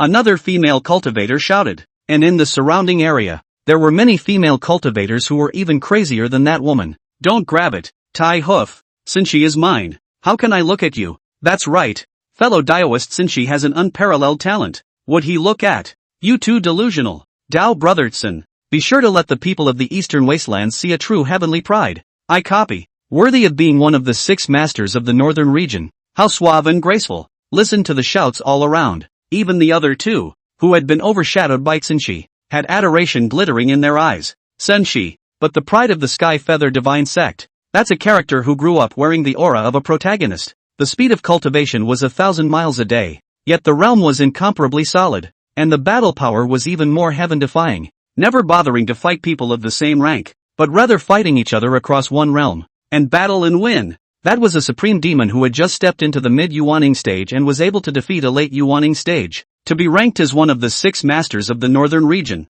Is it a fluke? Which one didn't step on the names of countless heavenly prides before finally achieving fame? For such a demon, even the prime heavenly clan's elders, who looked at each other unfavorably with the Heavenly Feather Divine Clan, showed appreciation in their eyes. Not to mention the young people from other clans. It was frenetic to the extreme. Even many of the Prime Sect disciples were shouting. And compared to Tsinshi, who was embraced by almost the entire northern region, the appearance of the Xianling Sect's participating disciples was much more singular. Though again the sound is earth-shattering. However, other than the Xianling Sect's newly adopted junior brother, the Royal Sword Sect, only the Xianling Sect's own people were cheering and yelling. As for the other clans, they were incomparably unified in keeping quiet. Whether it was the major clans in the northern region or the Xianling Sect, they were all one to be messed with. The Heavenly Flame Sect and the Purple Heavenly Pavilion not long ago, as well as the 3 families of Wang, Yan, and Lu, were all precedents. Not only was the head of the family killed, the cultivation resources were confiscated by the Xianling Sect's hegemony. The entire clan family was driven 300,000 miles away from Spirit Mountain County, without resources and running to an unfamiliar land. The result was predictable and was bound to be a rapid weakening of strength. So, facing the Xianling Sect, which seemed to be on the verge of failing again, many worldly clans had learned their lesson. That means don't mess with it if you can. Otherwise, it's death. The first one from the Xianling Sect to appear was Lu Ruyu, and seeing her realm, many of the Goddess of Transformation bigwigs were instantly shocked. Surprisingly, mid-Yuaning stage? Even if she couldn't do anything to cross-stage combat, just stepping into this realm at this age, her talent was already terrifying enough. 400 years old in the middle stage of Yuaning. At the very least, there was currently no such genius in the entire Eastern domain. Even when compared to the opposite Prime Sect's demons, they were not at a disadvantage in terms of realm. Although, realm does not represent strength, yet it remains one of the important indicators of talent. The Xianling Sect is going against the heavens. Mou was destroyed and immediately another Lu Ruyu came out? They then saw Hua Jingang, who appeared right behind them. This time, those people could no longer hold back their faces, their eyes filled with shock. Another mid-Yuaning genius? Although the age of this one was quite a bit older than Lu Ruyu, but it's still called a young talent. Could it be that the effect of going out to the outside world to practice is really so obvious? Or did the Xianling Sect have a higher grade technique? Everyone's hearts were on fire at the thought of that rumor. But all this, only the transformation god bigwigs present could see it, and the ordinary disciples were oblivious. However, when the third person from the Xianling Sect appeared, a huge murmur erupted in the room. Holy, which ghost face is that? Yeah, why wear a mask? Is it because you know you can't win the fight? So you wear a mask to avoid losing face? Ha ha, senior brother, this explanation of yours is quite chic, not to mention the people of the northern domain looking surprised. Even the disciples of the Xianling sect looked confused. Which one is this? The black robes were very loose, and although you couldn't tell how fat or thin the body was, it was definitely a man by his height, with a bronze ghost mask on his face. He looked incredibly hideous and cold-blooded. Don't say the young man looked stupid. Even the transformation spirit cultivators from the other sects had astonished faces, because not only could they not see through each other's cultivation, even the face under the mask cannot be seen, and then strong divine sense invasion can only see a fuzzy pitch black. This ghost mask is absolutely extraordinary. The group of Heavenly Feather Divine Sect's Supreme Elders, who were still confident, suddenly had a trace of caution in their eyes. However, in full view of everyone, they were not in a position to transmit a voice to remind them. Otherwise, if the Yuan Shin fluctuations were detected, he would lose face for nothing. Those two young men who had just broken through to the mid-Yuaning stage, they didn't care. But this ghost-faced man is a bit impenetrable. At this moment, Sinchi was also frowning at the three people across from him, looking slightly surprised, but peace was soon restored. For geniuses of his generation, he had absolute unrivaled confidence, not to mention the same realm. Even if the opponent's realm was higher than his, he was confident that he could win in battle. As for the ghost-faced man, oh, it's just a trick, he casually instructed towards his senior brother beside him. Senior brother, go ahead and try it out. And be careful not to beat people up too badly. Yes. The conversation was light, but full of disdain and confidence. Huajin Gang stood out angrily. Senior sister Lu, I'll go first in this bout. Chapter 84, winning a game first. Lu Ruyu nodded her head gently and didn't say anything. Ink Feather, under the bronze ghost mask, changed his throat muscles. Only then, in a slightly hoarse voice, did he loudly exhort toward Huajin Gang. Just do your best. Senior brother, there's no need to fight for your life. I understand. Senior brother Chen doesn't need to worry. Hearing this conversation between the two, some people familiar with the Xianling sect hurriedly pondered. But for a moment,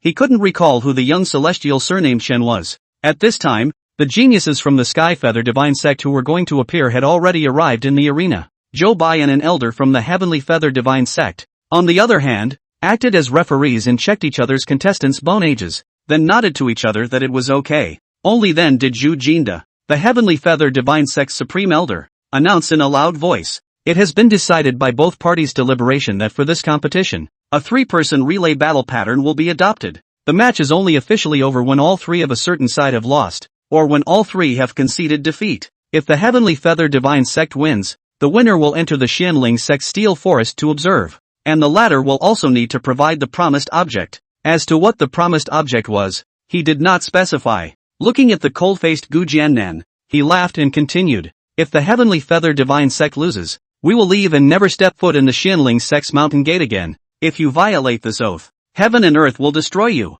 In addition, although this competition is to the point, it is inevitable that there will be injuries during the battle, and both sides need to be psychologically prepared. Fellow Daoist Ancient, do you have anything to add? The Heavenly Feather Divine Sect, who was the challenger, acted as if they thought they were the masters, with an arrogant attitude. However, the current situation did not allow the Xianling sect to not bow down, not to mention the other sects from various domains that would surely arrive afterwards. Even if these two in front of them joined forces, the Xianling sect wouldn't be able to eat them. What's more, there are still the 5 great clans of the eastern region watching from the sidelines? It would not be an exaggeration to say that the entire Changyin continent was coveting the Xianling sect, because this is a black pot that's getting harder and harder to wash away now. Gu Jiannan forced himself to hold back his anger and said indifferently, then let's begin. As the words fell, a genius from the Sky Feather Divine Sect confidently walked out. Sky Feather Divine Sect, Le Qinglong. The young man called Le Qinglong, with a casual demeanor, arched his hand towards the opposite side, his lonely and contemptuous attitude undisguised. After saying that, he squeezed out a drop of essence blood and dripped it onto the bone age stone on the side for age verification. The light flickered slightly. One could only see the golden fine-grained circle like a tree's annual rings, quietly floating in the center of the millstone-sized bone age stone. It is exactly 462 laps, and one lap represents 1 year. Xianling Sect, Huajin Gang. Huajin Gang snorted coldly and did the same. The stone shows 480 circles. Go ahead and strike first. I'm afraid you won't have a chance to fight back if I strike first. Le Qinglong smiled lightly. Seeing him say this, Huajin Gang didn't have the slightest bit of politeness and directly chopped down with his sword. the fierce and overbearing sword aura, as if a dragon out of a stream soared into the sky, enveloping dozens of miles in a radius under this sword. Within this range, it was as if all chi was locked. The air swirled violently as if it had frozen even more. It was like a huge transparent cloth that was wrapped in that sword and kept stretching. The originally transparent air quickly turned silver white, and with that sword as the dividing point, it formed a 30-degree angle towards Li Qinglong. Swift and sharp as a shooting star falling to the ground, the terrifying might of a Yuaning cultivator was revealed at this moment. Just this sword. Just a group of bigwigs from the Skyfeather Divine Sect frowned. How could they not expect that the other party would be in the middle stage of Yuaning? Not only they didn't expect it, the people eating around them didn't expect it. Even Li Qinglong, who was his opponent, didn't expect it. As the saying goes, 50 years of refining qi, 100 years of building the foundation, to coalesce the Jindan. Even if the talent is good, it will take 300 to 500 years. As for the Yuaning stage, it was a 1 in a million existence. The breakthrough of each small realm was 1,000 times more difficult, and it was simply too normal to take hundreds of years. Therefore, a person who condenses Jindan at the age of 300 can be called a genius. A person who enters Yuaning at the age of 500 is considered a demon. And Li Qinglong, who had stepped into the Yuaning stage at the age of over 400, had always been regarded as a pride of the heavens by his fellow disciples, and had a high and proud heart. Therefore, even if the other party was also a Yuaning cultivator, he would not be convinced. Good, come on, try taking a sword from me too. He roared angrily and similarly merged his fingers and chopped out with a sword. As an outstanding genius of one of the 4 great sects of the northern domain, he, Li Qinglong, was not the topmost heavenly pride of the sect though, but it wasn't something that could be compared to a country bumpkin in the remote land of the eastern wasteland. If they were defeated by their opponents today, how would they have the face to see those peer geniuses and fellow disciples when they returned? Boom! There was an earth-shattering thud. The first strike fell to a shocked crowd. Li Qinglong, who was given high hopes by everyone, did not let everyone down. Surprisingly, he really blocked it, only coping grudgingly. After this strike, he had realized that his opponent's realm was even higher than his. That would be unconscionable. It was a good thing that the other party should have just broken through not long ago, and their realm was not very solid. This may be his only chance. Li Qinglong's eyes were heavy. As a genius, he didn't lose his confidence because his opponent's realm was higher than his. Instead, it was more combative. The only way to claim the word heaven's pride was to do so by crossing the ranks. With a cold face again, he chopped out a sword with all his might. His demeanor no longer as contemptuous and casual as before. Unfortunately, Hua Jingang, who was his opponent, was also a genius, and also had the courage to fight to the death. Hua Jinggang's idea was simple. That is, this first battle, no matter what, he had to fight out the Xianling sect's momentum. For a moment, the two fought fiercely. Senior Brotherson, what do you think of this one? Another Heavenly Feather Divine Sect tournament disciple who was watching the battle on the stage couldn't help but frown at the calm-faced Sinchi beside him. Senior Brother Lu was going to lose, but it doesn't matter. This kind of opponent, I can lose in 3 moves at most. Sinchi's eyes were clear and cold, and his tone was calm and confident. When he finished speaking, he turned his gaze back to the man in the bronze ghost mask. This man always made him feel a touch mysterious and uncomfortable, but he didn't put too much stock in it. Even if the other party was a mid-Yuaning, or even a late Yuaning, he possessed strong confidence in defeating the other party. Ever since he was a child, he had never relied on his realm to crush his opponents, but rather his terrifying to perverted battle power, as well as solidifying and stabilizing the foundation to the extreme. That's what guarantees a cultivator to go higher and farther. If he had been seeking a breakthrough, he would have already stepped into the late Yuaning stage. The 6 masters of the northern domain. It could be said that each one of them was a madman in pursuit of the extreme.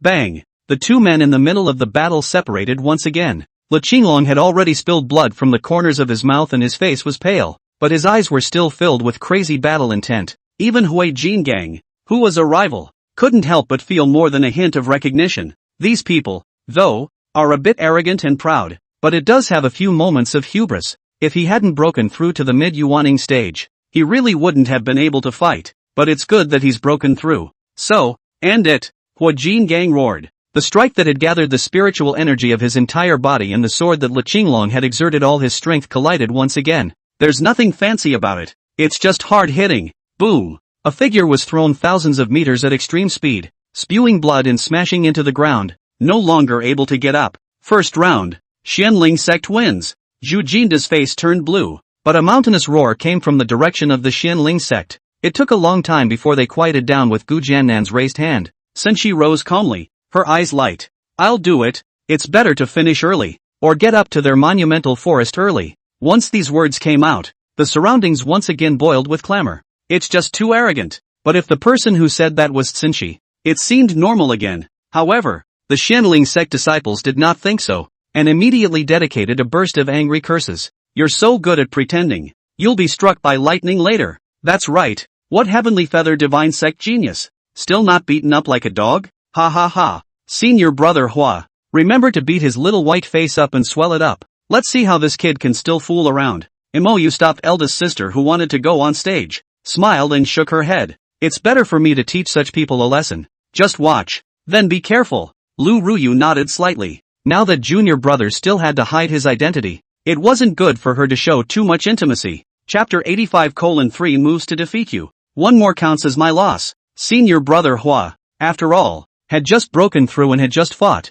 facing the much stronger Senshi. He was certainly no match. But just as Mou stood up, Hua Jingang shook his head at him gruffly. Senior brother Chen, it's better for me to do it. It's not too late for you to go on after I lose. What he wanted was simple. That was to use himself to consume the opponent's wave first, and then Master Mo, who was stronger than him, would follow up. That way, it might actually be possible to defeat the other side. Otherwise, he's really not confident. The other party was one of the 6 masters of the northern domain, and his strength and talent was many times stronger than the person just now. He was clearly in a higher realm than his opponent just now, yet he still fought for so long before taking it down. It wasn't just because he had just broken through. Rather, the other party was cultivating a gong method that was definitely more advanced than his own. This was what caused the other party to only be at the early stage of yuaning, yet he could hold his own self, who was at the mid-stage of yuaning, for so long. The one he cultivated was a Xian rank extreme grade technique, then the one the other party cultivated was definitely an earth rank technique.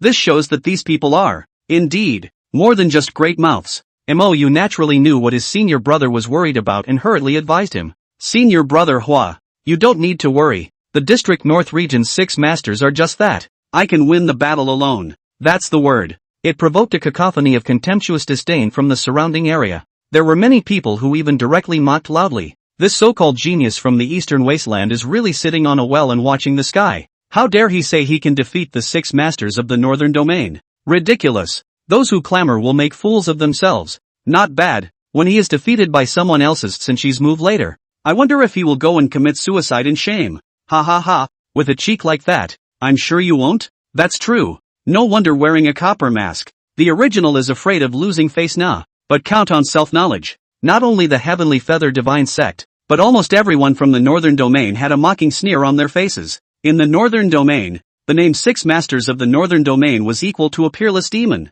Even many of the forces that had traveled all the way from the Southern Domain had a disdainful look on their faces, thinking that Mou was too arrogant. Although the 6 Masters of the North Domain are certainly not as good as the 5 Sons of the South Domain, but at least they are also supreme geniuses. How could it be more dazzling than the geniuses in this barren land of the Eastern Domain? For Mou's words, Senshi naturally heard them, but instead, he just smiled lightly at the corner of his mouth and pressed for a response. Didn't even look at Mou's side more than once. His eyes were condescending and reserved. Mou looked at the stubbornly uptight senior brother Hua and couldn't help but feel slightly anxious. But Hua Jingang, who was determined to help him consume a wave, just didn't want to come down. In his thoughts, senior brother Mou must be unaware of his opponent's difficulty. Battle power was something that was hard to feel without fighting it yourself. So even if you will be badly injured, he also had to help Master Mo consume it. Senshi's eyes disdainfully glanced at the 2 men and said indifferently, "There's no need to argue. You're all ants in my eyes. It's the same whoever comes first.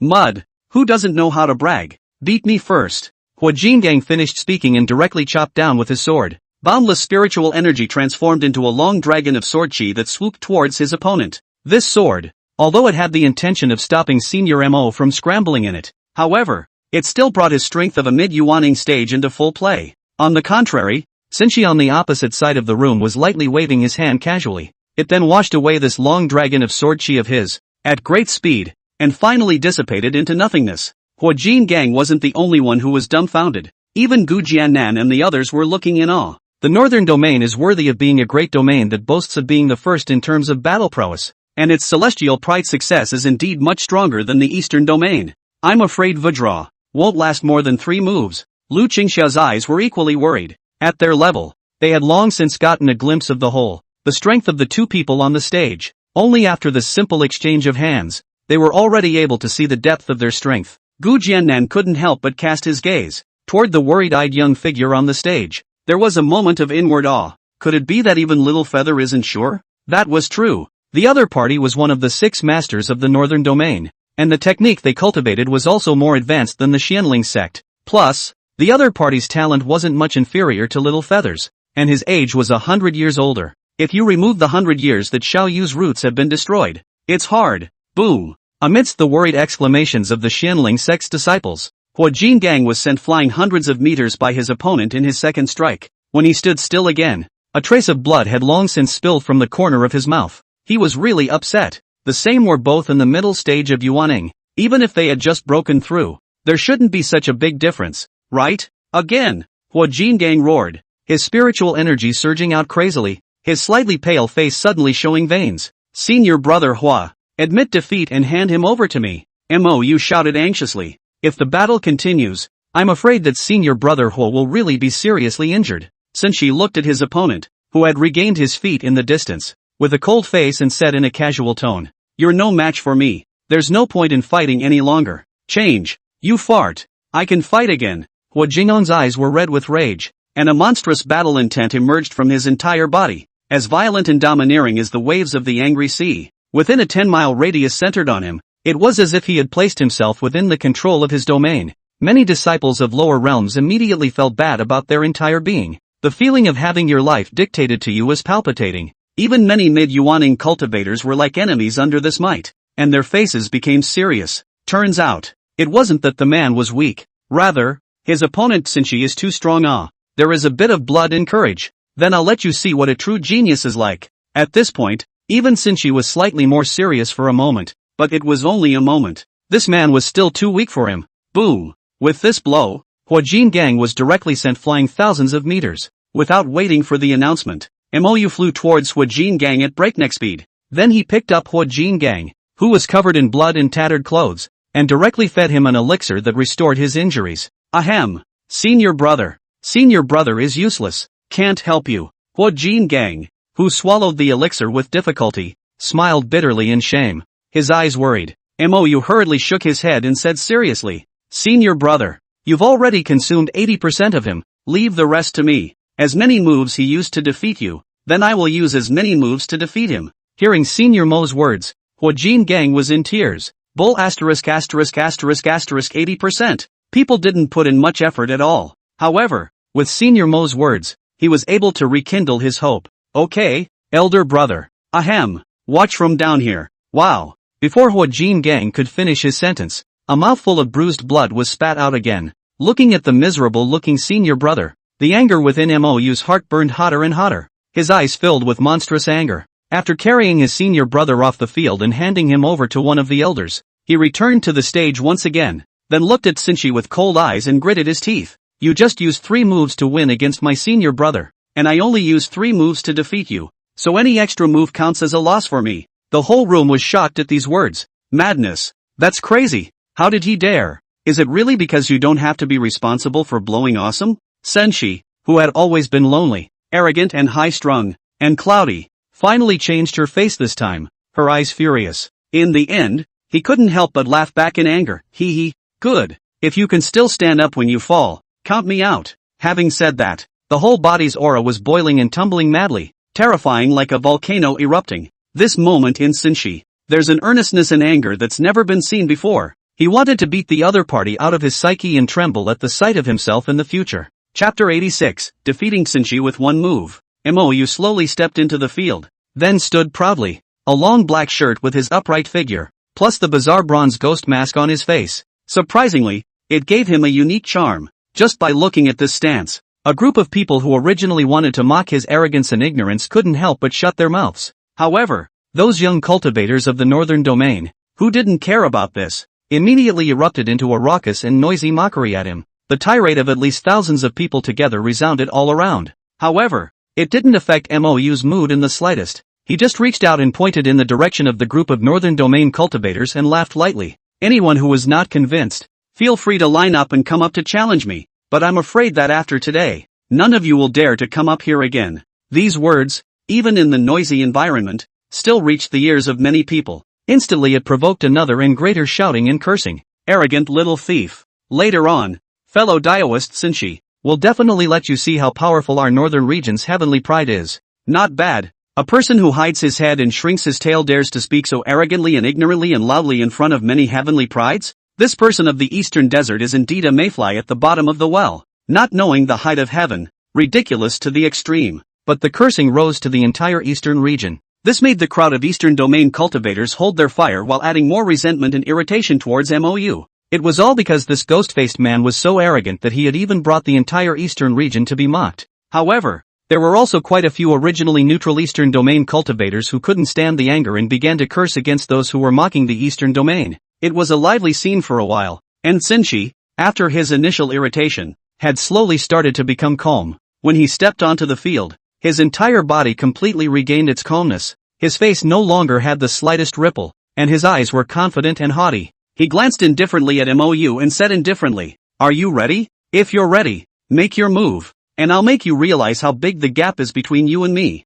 I didn't pick up the name of the 6 masters of the northern region from the side of the road. After saying that, the aura on his body completely peaked. He was going to completely crush and conquer this man with a devastating attack. MOU couldn't help but roll his eyes. There's so much nonsense. After saying that, he directly chopped down with a sword with his fingers together. Only a flash of light was seen in the sky. The terrifying purple sword on like a thunder punishment had then appeared in the airspace above Sinshi's head. The speed of coalescence and the ferocity of the power instantly shocked and dazzled all the people around him who were still mocking and abusing him. That's a nasty stretch, isn't it? That sword on. It was actually condensed from thunder. Like a river hanging high in the 9 heavens, it was suddenly cut off and then flowed backwards, as fast as lightning and heavier than a mountain. That majestic and unstoppable aura shook people's hearts and minds as they watched. If you didn't know, you'd think someone was crossing over, but without reaching the God transformation stage. How could one mobilize so much power of heaven and earth? This was impossible to do even if an early God transformation cultivator came.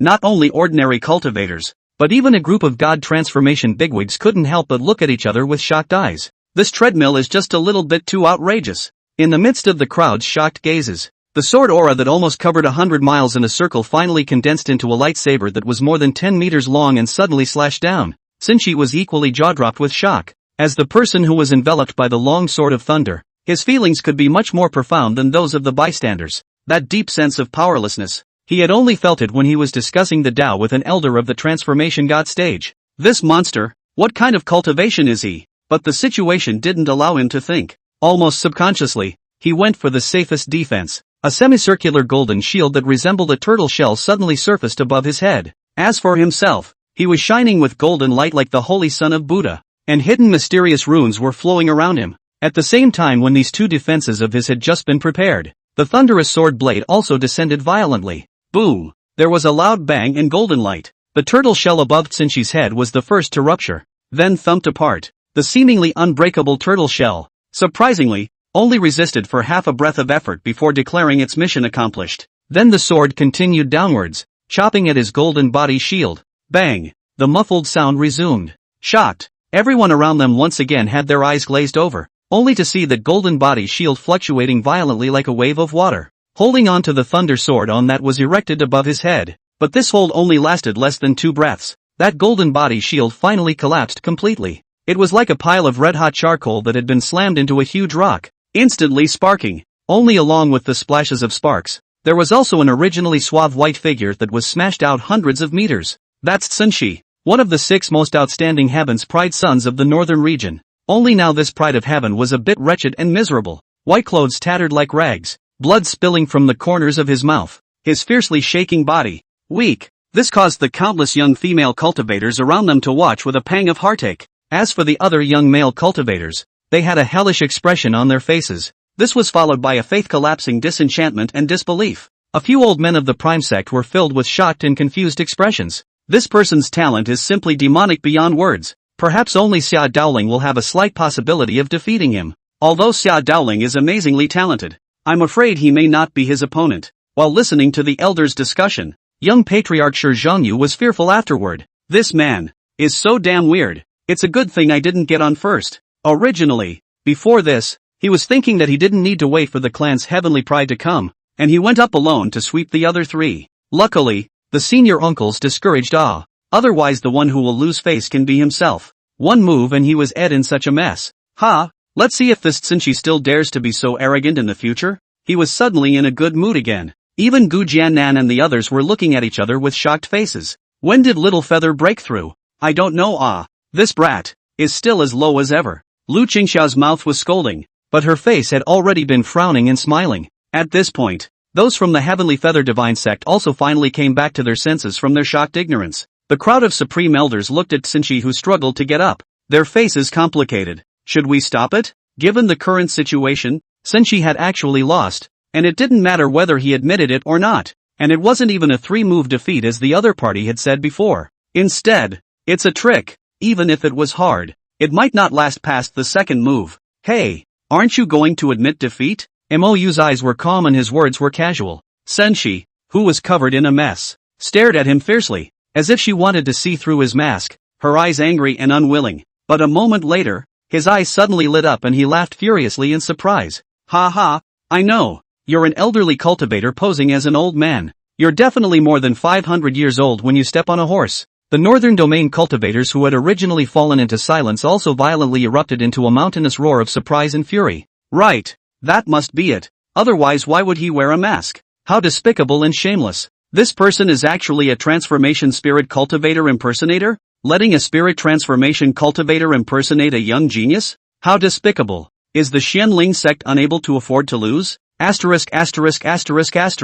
Counterfeit genius? And make a sneak attack? How shameless. More and more young cultivators from the Northern Domain began to roar in anger. What with the counterfeiting and sneak attacks, the more reasons were found. At the end of the day, even the Southern region cultivators followed suit and shouted loudly. If the 6 masters of the Northern Domain were all defeated by a single move, how much better could their own 5 sons of the Southern Domain be? To make them admit that the supreme pride of their domain was inferior to the geniuses of this barbaric land in the Eastern Wasteland? How is that possible? After these words were shouted, whether it was the Southern or Northern Domain cultivators, all of them had stern eyes, especially the few old men from the Sky Feather Divine Sect, who were even more eerie. Although they could sense it, the ghost-faced man was not a transformation spirit cultivator. Instead, it's the late Yuaning stage, because no matter how demonic a Yuaning cultivator was, as long as he hadn't stepped into transformation, the soul fluctuations of the two were not the same. That ghost-faced man didn't know what technique he had practiced,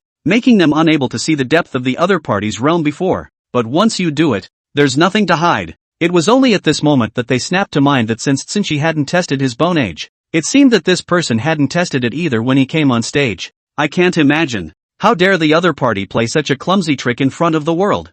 Zhu Jinda's eyes were suddenly furious. Test his bone age. Chapter 87, Admitting Defeat. Good. Check the bone age. Bone age test. Shameless liar. The hills around us were roaring with excitement. It wasn't just the Northern Domain cultivators. Even the Southern Domain cultivators were all agitated. As for Tsinchi, he was even more excited with his eyes, and a snow-white robe was reapplied on the outside of his tattered clothes. Having been defeated by Mou with a single move earlier, he was on the verge of doubting his life. In all his life, he had never been so discouraged and desperate. But in this moment, he got his confidence back. Zhu Jinda slowed down from the excitement he had just experienced, and with another cloudy face, he lightly smiled towards Gu Jiannan. Fellow Daoist ancient, let the disciples in your sect check their bone age, lest everyone be suspicious. Although the words were said politely, of that he was already incomparably certain in his heart. This person, for sure, used other means. Although Gu Jiannan's heart was filled with surprise at Xiaoyu's breakthrough to the late stage of Yuaning, his face was calm. Okay, but do you guys want to check the bone age stone again? I'm afraid you'll say we tampered with it later. It's good to check, lest your clan be wronged again. Facing Gu Jiannan's mockery, Zhu Jinda didn't care at all. To be on the safe side, he actually did go up to check it out himself, and then called a few more disciples to experiment with it. After realizing that there was no problem, he then announced in a loud voice towards the surroundings, "Quiet everyone, this bone age stone is fine. Now let's ask this heavenly pride of the Xianling sect to come forward and check his age." All eyes were on Mou. Even many of the Xianling sect's disciples began to get nervous. There were no such terrifying demons in the sect. If the foundation of senior Mou was not destroyed in the beginning, it might still be possible. But now he is almost at the end of his life.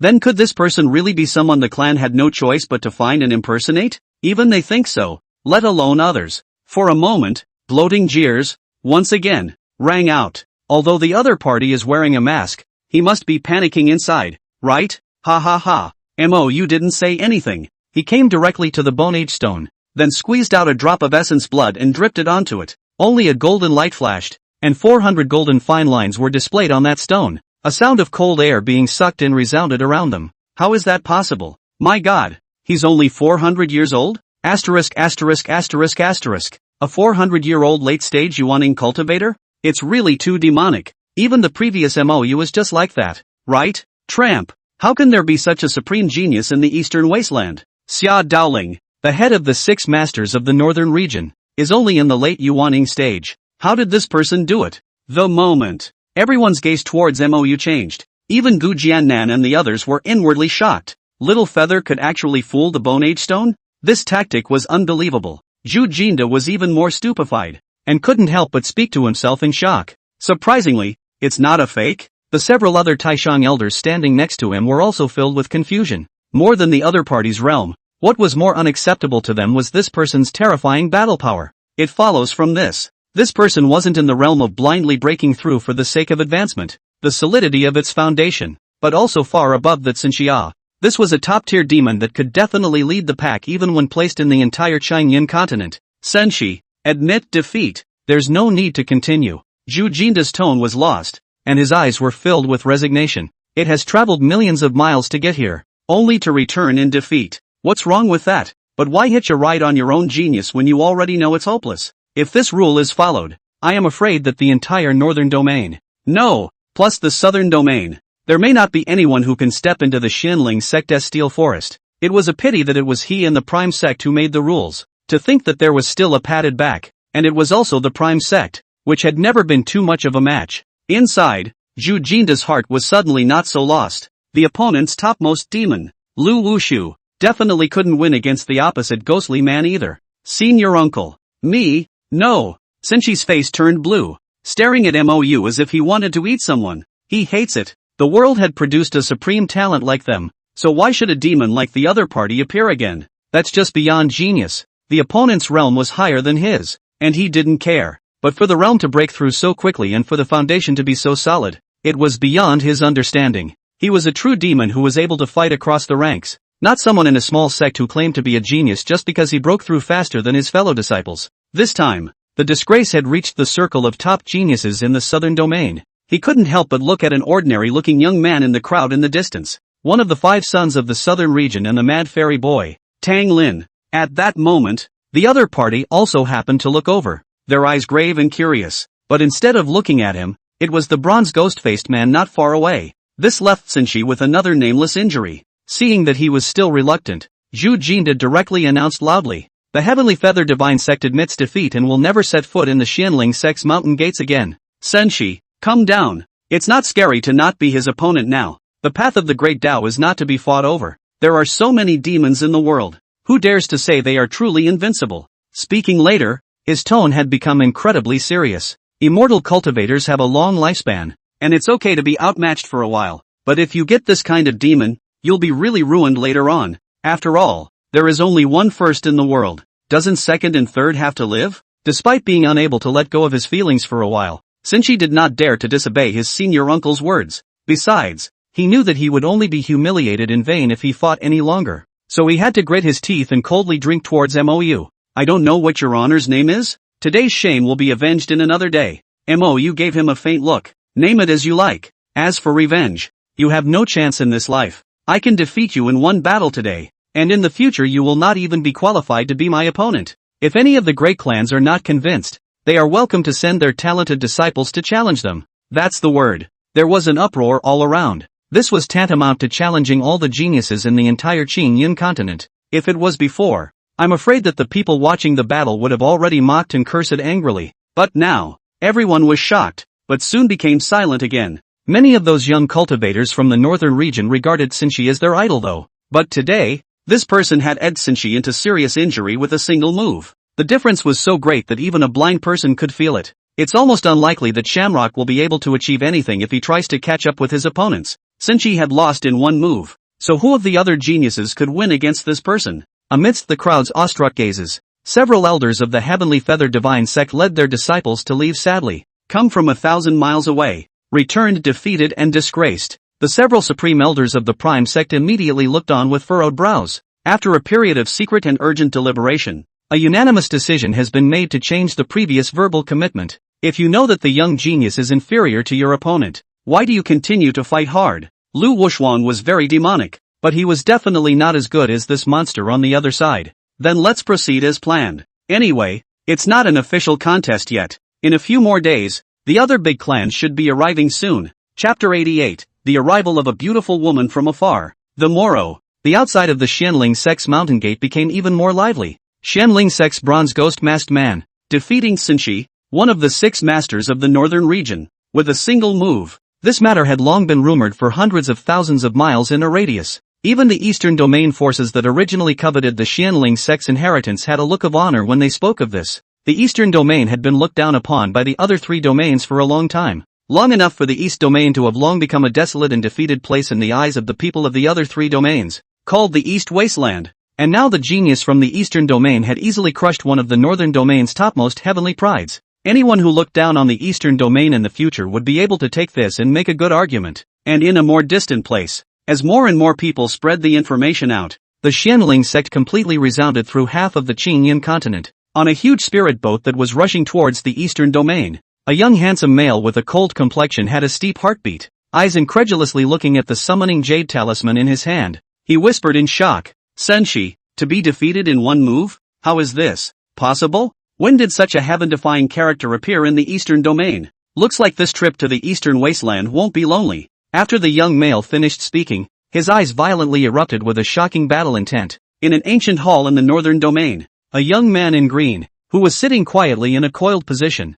slowly opened his eyes. A sword aura swept violently through the brilliant star-like eyes, shattering a bronze incense burner in front of him. The aura on the man's body surged crazily, as if a long whale was sucking in water, sweeping away the aura in a 100-mile radius. And this range continued to expand. The aura in a radius of 1,000 miles was like a small river, surging madly towards this place. It wasn't until it had absorbed 1,000 miles of aura that the commotion slowly stopped. At this moment, the young man was radiating dazzling golden light all over his body, as bright as a small sun. Again, it was like an immortal who had descended to the mortal world. Transcendent. The young man stood up long and hard, then smiled as he headed out of the great hall. Senior uncle, has anything interesting happened recently? Being in seclusion for 10 years has bored me to death. Outside the temple gates, a pale figure that seemed to be sitting there as if it had been sitting there for eternity, opened its vicissitudes eyes in surprise and said in relief, Not bad, to be able to step into the late Yuaning stage with a perfect grade. I'm afraid there are only 3 young demons in the Qingyan continent who can stand alongside you. The young man froze at his words and couldn't help but frown. Senior uncle, Jinlingji from the western region counts as 1. Plus Xueqingyi from the southern region. Who is the remaining one? The ghostly-faced man of the eastern region, at the age of 400, is already in the late Yuaning stage. Xia Daoling listened with disdain. Stepping into the late stage of Yuaning at the age of 400 was difficult, but there were more than 1 or 2 heavenly prides in the northern domain who could do it. It should be said that the 6 masters of the northern region can all do it. However, apart from him, no one was currently stepping into this realm. It's not that I can't, but I don't want to. It was because every heavenly pride who aspired to go farther wanted to step into the late Yuaning stage with the most perfect posture. This was also the key to whether or not there would be a chance to step into the return to void in the future. The only way to have a chance was to cultivate a perfect dollar baby. For geniuses like them, the transformation stage was just the standard. Returning to the void is the true quest. But soon the disdain on his face was frozen in place by his senior uncle's next words. Senshi, defeated by its one move. The old man glanced at him fatally and admonished. Daoling, the geniuses of the Green Cloud continent are far more than you can imagine. Don't be impetuous and arrogant in your endeavors. Tranquility is the only way to get far. The young man was none other than Xia Daoling, one of the 6 masters of the northern domain, the peerless demon who had a vague tendency to be the head of the 6 masters. Only after hearing his senior uncle's admonition did he come back to his senses from the shock and hurriedly asked after him. Senior uncle, are you saying that Sinshi, that proud little cockerel, was defeated in one move by some ghost-faced person from the eastern region? Would this be a bit of an exaggeration? Is Shamrock that weak? Of course he knew it wasn't Sinshi who was weak. In other words then, That person was strong. So strong that even he might not be sure of defeating him. Still, it's really tempting to get a fight out of him. Xia Daoling's eyes were excited, and then he reacted violently with astonishment.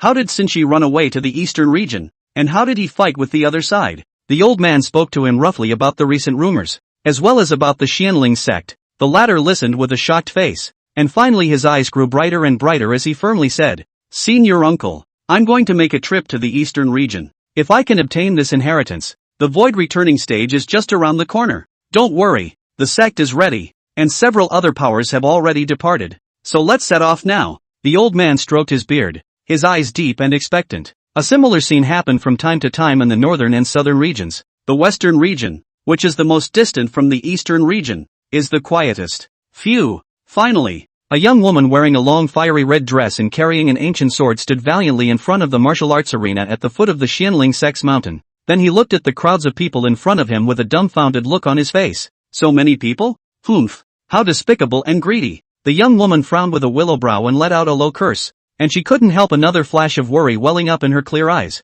Then stride forward. She also knew that she couldn't help much by coming, but still, he came secretly, without even Master and the others knowing. There were a lot of people around though, at least thousands of people at a cursory glance, densely scattered around the Xianling sect's mountain gate. But the appearance of this stunning woman still startled many people. "I'll go. Isn't this the Heavenly Sword sect's holy maiden Sita Qingxian? Why is she here alone? Damn, it's so beautiful. It's worthy of being one of the 8 beauties in the eastern region. If this can be my Dao couple, I wouldn't exchange it for a transformation god. He, just by you? Brother, are you still awake? That's right, delusional toad. How dare you covet the woman I zhang the hammer look at? Simply find. Who hit me? A short, fat, Chinese-clothed young man rubbed the swollen slap marks on his face and hissed loudly in anger. However, when he saw the person who spoke, he had a tingle in his scalp. Tang, fellow Daoist Tang. Cough. I wonder what fellow Daoist Tang has to say. Fatty hurriedly arched his hand and saluted.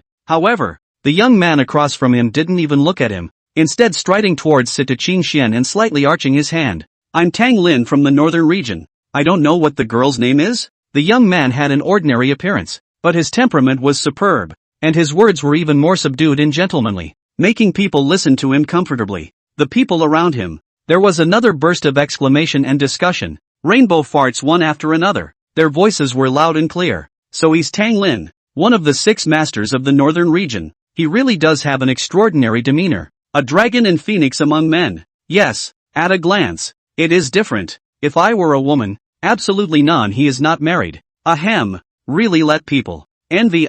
Listening to the sounds of ass-kissing around him, Tang Lin frowned slightly, but also did not say anything. This kind of words he heard from childhood. Long ago. No feeling, is afraid to let this good person in front of him misunderstanding. He, Tang Lin, asked himself that he had seen quite a few beautiful women. Whether it was shy and flirty, or cold and hot and holy and elegant, he wasn't very interested. But the woman in red in front of him made him feel a surge of amazement and his heart beat faster. He knew that his heart was in the right place. This was simply the dream couple he had waited hundreds of years for. Definitely the biggest gain from this trip to the eastern region. A gentle smile tugged at the corners of his mouth, and his gaze was expectant and confident. He knew he wasn't very handsome, but he hadn't met many women who could turn him down so far. Pity. The woman in red. It was as if she hadn't seen him. Calmly striding her big slender legs, she walked towards the Xianling sect's mountain. The smile on Tang Lin's face froze. His eyes filled with dismay. Almost subconsciously, his figure flashed again,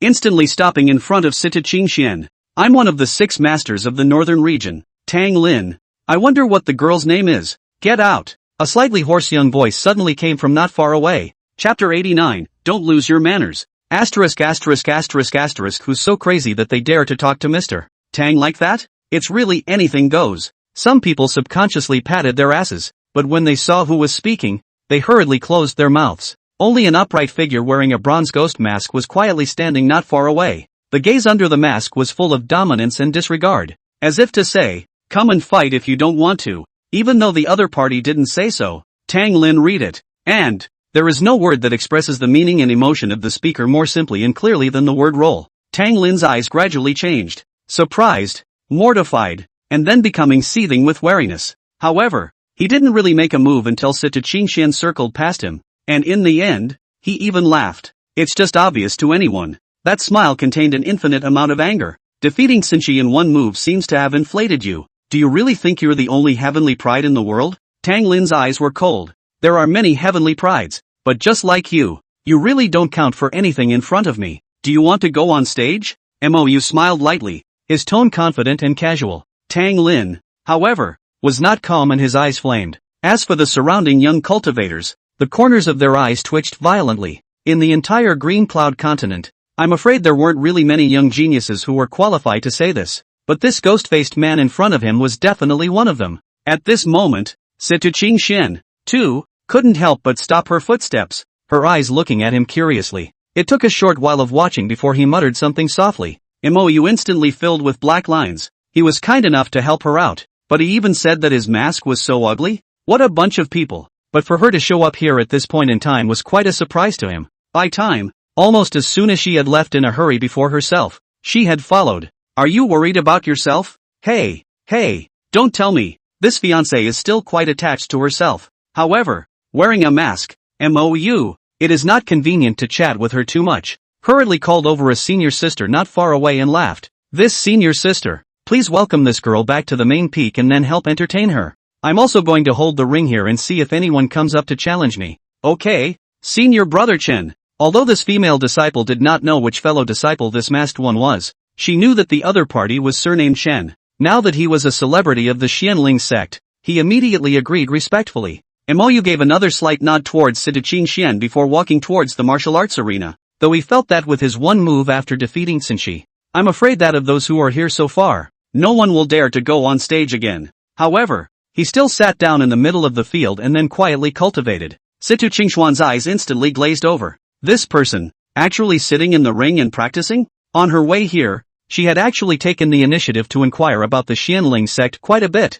Even with yesterday's update, she had heard about it from one of her senior brothers. Naturally, he knew that the one wearing the ugly mask in front of him was the protagonist of the incident. But why did he just let himself be picked up? It was as if he knew that he had come to the Xianling sect as a guest. But eager to see Mou, she still held back her inner curiosity and followed that female cultivator towards the mountain. The female cultivator was obviously not a person who talked too much. Even though she had heard of Situ Qingxian's name, she didn't ask too many inquisitive questions. The Xianling sect had several peerless beauties of the same stature, so there was nothing unusual about it. Besides, she wasn't a man, and she was even less interested in beautiful women. Looking at the somewhat high-strung female cultivator, Situ Qingxian coughed, then asked in a pretense of carelessness, "This senior sister, your clan's Taoist friend Mou, I don't know how have you been doing lately? Are you within the clan now?" "Ha, Miss Situ actually knows my family's senior Mo?" That senior sister's eyes instantly lit up, her demeanor becoming gracious,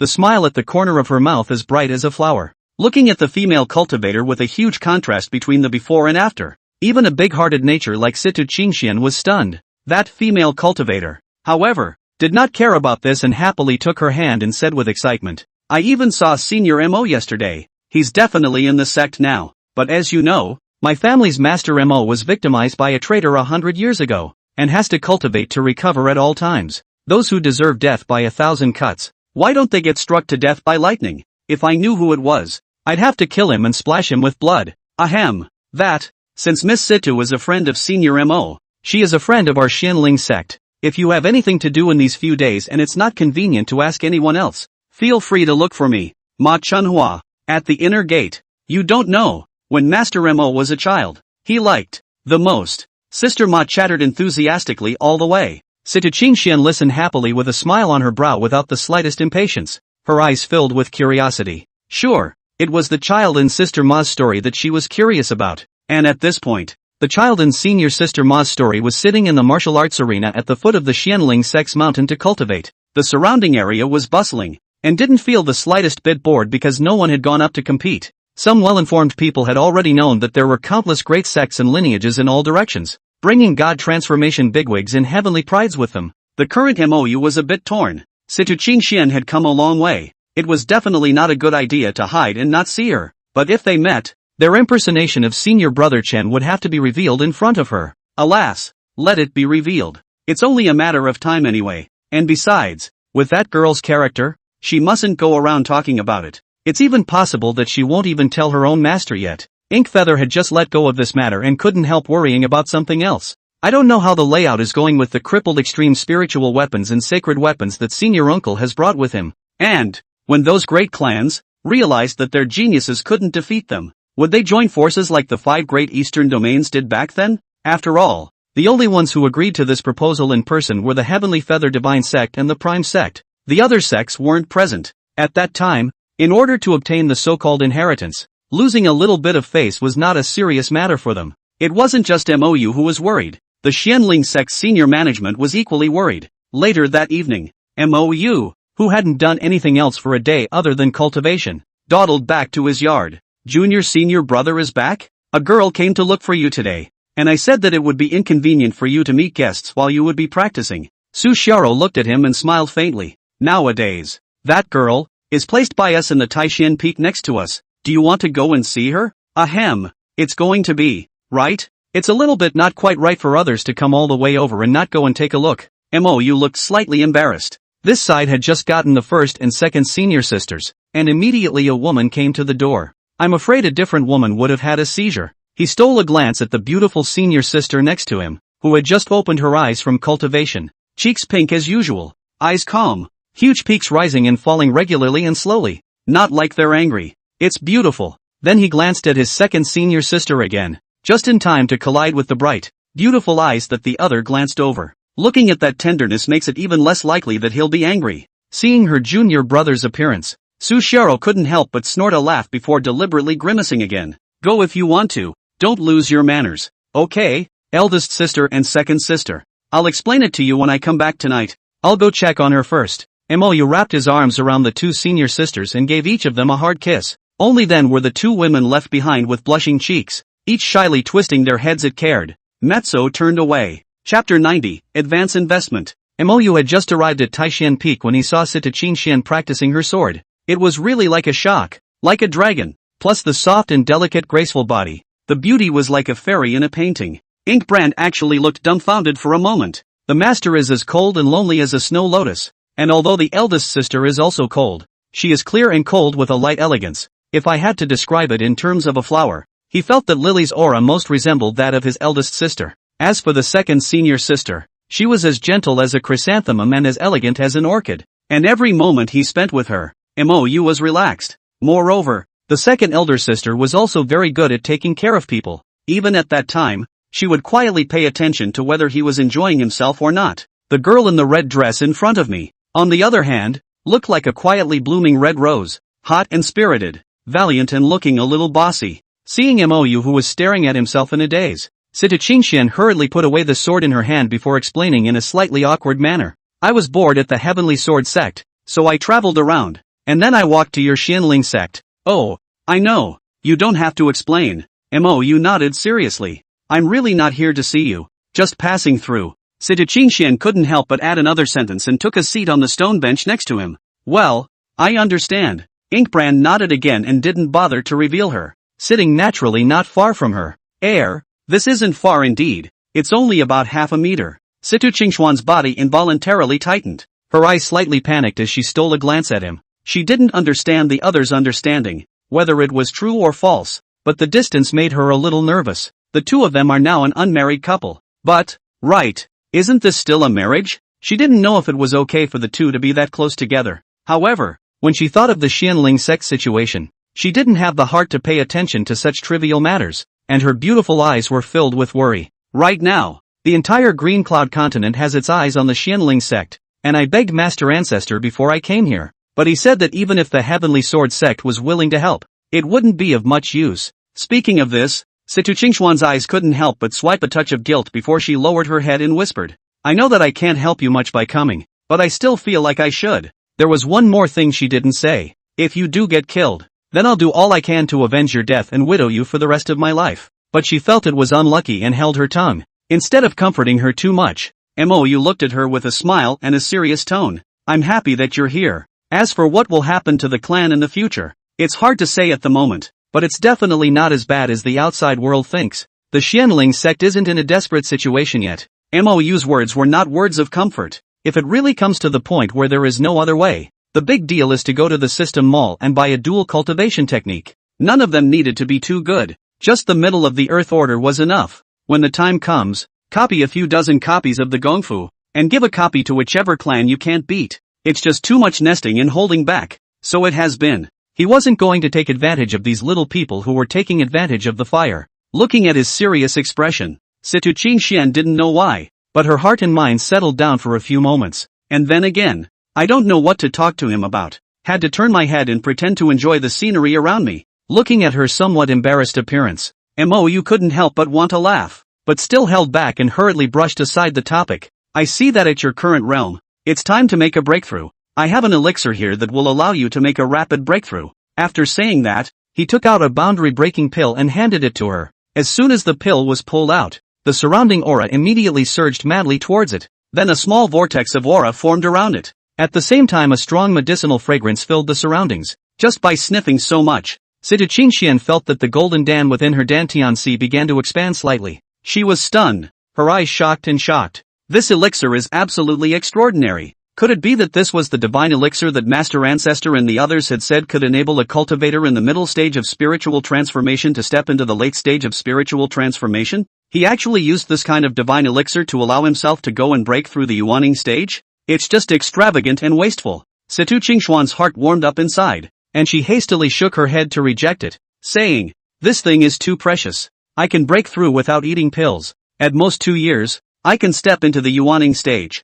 You looked at her with a calm face and smiled. Stepping in after 2 years would be a waste of 2 years, and by then it would be the examination of the Immortal Ascension Dao Academy. I don't know how your battle prowess is, but with the 6 masters of the northern domain, plus the 5 sons of the southern domain, I'm afraid this will take up 11 slots, together with the most mysterious western region, as well as other geniuses from various regions. Do you think you can securely enter the top 20? Situ Qingxian didn't say anything. Naturally, she knew it would be difficult. With her current strength, compared to the group of top demons who had already stepped into Yuaning, there was definitely still a considerable gap. It's not about talent. Rather, it is a matter of supplying resources for cultivation from childhood to adulthood. Why is the eastern region called the Eastern Wasteland? Wasn't it because the resources, techniques, and other aspects were inferior to the other 3 domains? Hurry up and take it, then start breaking through right away. After Mou finished speaking, he directly shoved the elixir into her hands with a firm attitude.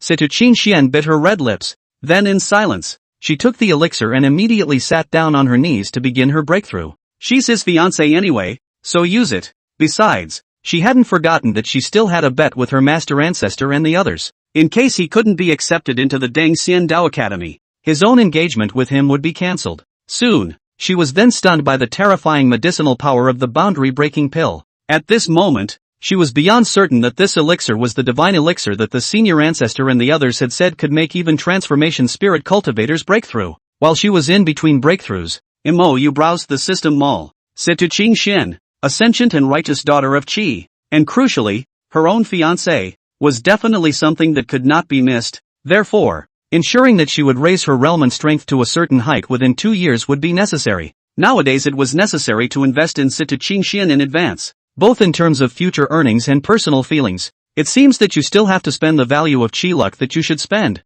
but how to spend it is also a learning curve. Mou looked at the feats in the system mall and frowned in contemplation. Cultivation techniques in general he could not look at, and the ones he looked at could not be afforded. Furthermore, 2 years is a little too short. Since the Tao cannot be solved for the time being, we can only think of solutions in the art. Situ Qingxian was an innate immaculate sword body. As long as one possessed a sufficiently powerful sword skill, the increase in battle power was terrifying. The bottom line is that this boost will be very fast, coupled with Situ Qingxuan's innate immaculate sword body. The trait of being able to learn any sword skill at once. It's like a tiger with wings. Moreover, this kind of sword skill could be cultivated by other people as well. Weighing in for a long time, Mou had finally found a terrifying sword skill that was suitable in every way. Then without hesitation, clicked to place your order. Once again, he was cut down by the system by 2 million Qi values. Heartbroken and happy. Chapter 91, Arming the Future Daughter-in-Law. The Falling Star Sword Technique,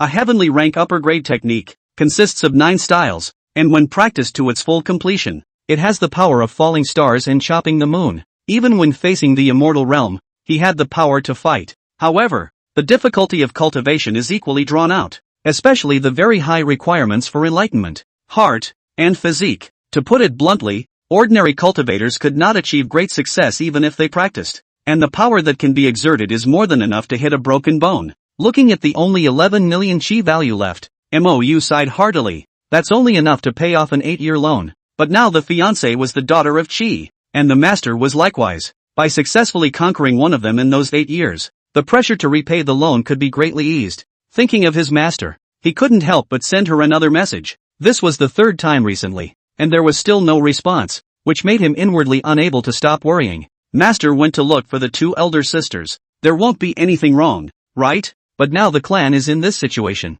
Not only him, the senior uncles and grandfathers are equally unable to go. Can only be anxious. As time passes slowly, the aura on Situ Qingxuan's body grew more and more terrifying, and the aura around her was like a tornado spinning around her at breakneck speed. Then this range gradually expanded. Soon, Gu Jiannan and the others were then startled and then rushed to Taishan Peak at extreme speed. Looking at Situ Qingxian, who was in the midst of a breakthrough, the crowd looked at each other and instantly understood what was going on. But people didn't say much. The bet between the younger two and the Heavenly Sword Sect was something they were aware of. Hurriedly, he laid down a boundary to cover up Situ Qingxuan's breakthrough aura. This girl's talent is truly extraordinary. The sight of this breakthrough was nothing less than when Yu Yan broke through in the past. Lu Qingxia smiled brightly. This proud daughter of heaven was the object of little feather. In other words, in the future, she was the person of the Xianling sect. Gu Jiannan and the others stroked their white whiskers under their jaws, similarly smiling all over their faces. Only when they thought of the situation at hand, the mood of several people quickly became heavy again. Gu Jiannan, Qian Baichuan, Sima Xiaotian, and Lu Qingxia were now sitting in the sect. Tang Feihu, on the other hand, took a few inner door elders and ran out to plant the evidence and investigate. The ability to alleviate the situation at hand is equally paramount over there. Just muddy the waters and you're in business. Until then, people who believed that the extreme bliss fairy inheritance was present in the world would also have a high likelihood of believing that those treasures were real. Naturally, they preferred to go to those clans for their treasures. After all, they were more like soft targets than the Xianling sect. As for those who doubted, they would also definitely have multiple question marks and doubts about the rumors from the Xianling sect side. When that time came, it would be coupled with the powerful strength displayed by the Xianling sect and its determination to defend the honor of the sect to the death. The number of forces that were still willing and daring to offend the Xianling sect would definitely be greatly reduced, or even disappear. Thinking of this, Gu Jiannan's mood was slightly more peaceful. Then he guided the crowd to the far side and laid down a boundary before asking, "Third senior brother, fifth senior brother, how are things going with them?" It has already arrived at the Flowing Cloud sect and the Falling Cloud sect, and is now being set up. In addition, that relic that Little Feather secretly went in back then happens to be within the territory of the Gale country, and fifth senior brother said that he wants to focus on setting it up. Sima Xiaotian laughed ferociously and coldly. How arrogant and complacent these people had been in the siege of the Xianling sect in the first place would be how miserable and wretched they would be when the time came. Even if you don't die, you'll have to shed some skin. The reason why the rumor of the Xianling sect obtaining the inheritance of the extreme bliss immortal spread so quickly throughout the north and south domains. It doesn't take much thought to realize that someone must be deliberately spreading the word. The families are the most suspected. Therefore, counting them, the Xianling sect was not at all mentally burdened. Gu Jiannan nodded slightly. It was then that he had the time to ask about his earlier doubts. Little Feather, when did you break through? If it wasn't for Mou's great power in defeating Sinchi, they would still be in the dark, not telling us about such a big happy event.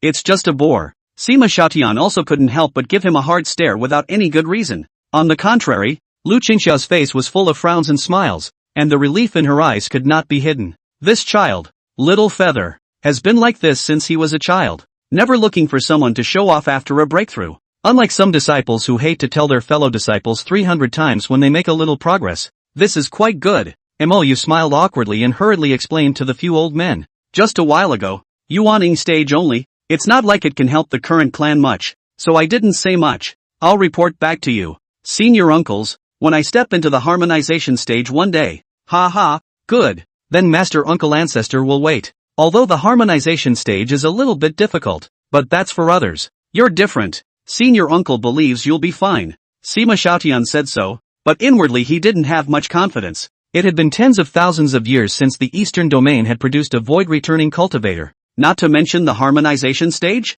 A high-level person of this realm. In the entire Green Cloud continent, there was only the legendary Dean of the Immortal Ascension Taoist Academy. Anyway, the most he could do in his life was to imagine a return to the void stage. As for the harmonization of the Tao, I can't even dream of that. It lasted 2 hours. Sita Qingxian slowly opened her ethereal eyes, her face unable to hide her excitement, as well as a hint of sweetness and gratitude. However, she didn't thank Mou again, but instead, she got up obediently and bowed respectfully towards Gu Jiannan and the others. Qingxian has met several old-timers. Please don't be offended if I took the liberty of coming here. Ha ha, girl, don't be polite. We're all family now. This will be your home from now on. Come whenever you want. Lu Qingxia happily took the girl's hand, but the more she looked, the more satisfied she was. The appearance was absolutely beautiful, the talent was good, and to be able to come at this time, the character and heart of this person was even more rare. As for Gu Jiannan and the others, they were also exceptionally satisfied with the girl. Another short chat. Wait until a few elders have left. Only then did Mou pull out a jasper-carved booklet and handed it to Sita Qingxian, instructing him, "This sword skill should fit well with you. You first drop a drop of essence blood in it and topographize the sword skill into your mind to logistically add to your cultivation. There should be a very huge boost to your battle power." Sita Qingxian was astonished. This jasper booklet was very similar to the form of a steel forest, but it didn't need to be connected to a spell formation. It was truly magical. However, she had used all of her more expensive pills, and she did not refuse any more for this sword skill. In her opinion, it was highly likely that this sword skill was of the lower Xian rank. It wasn't even ruled out to be a middle grade of the Xian rank. As for the upper grade, she didn't dare to think about it. The entire Heavenly Sword sect also only had one Xian rank upper grade sword skill, and there was still a small part of it that was broken. The Xian rank middle grade sword skill was already of great use to her, so she reached out and took it, then looked at him with her beautiful eyes seriously and firmly. "I will definitely pass the Deng Xian Dao Academy examination." "Well, I believe you." Mou smiled faintly. Sita Qingxian didn't say anything else and followed what Mou said, dropping a drop of essence blood onto the jasper booklet. Then, her plump, pretty cherry mouth just wouldn't close anymore. The ethereal beauty eyes were filled with confusion and shock. Surprisingly, it is a heavenly rank. Upper grade sword skill? How is that possible? Chapter 92, 10,000 Miles to the Rescue. After a while, it was only then that Sita Qingxian opened her shocked eyes and then looked at Mou blankly, her mood unable to calm down for a long time. He actually has a heavenly rank technique? And just give it to yourself so easily? It's as if all that was given was a cabbage. Also, before that, he himself had used an extremely precious elixir of his to use for a breakthrough. Yikes, I owe too much. What should I do? Sita Qingxian couldn't help but tighten her small face. Her eyes tangled. Even though she was his fiancée, she hadn't gotten married yet after all. So would this not be a good idea? Mou, where did you get the heaven rank sword skill? Did you just give it to me like this? Sita Qingxian finished incoherently and added, "This is a heavenly rank sword skill. I'm afraid there aren't any in the entire Qingyan continent." Looking at her nervous look, Mou couldn't help but laugh and tease. "I'll tell you if you call me husband."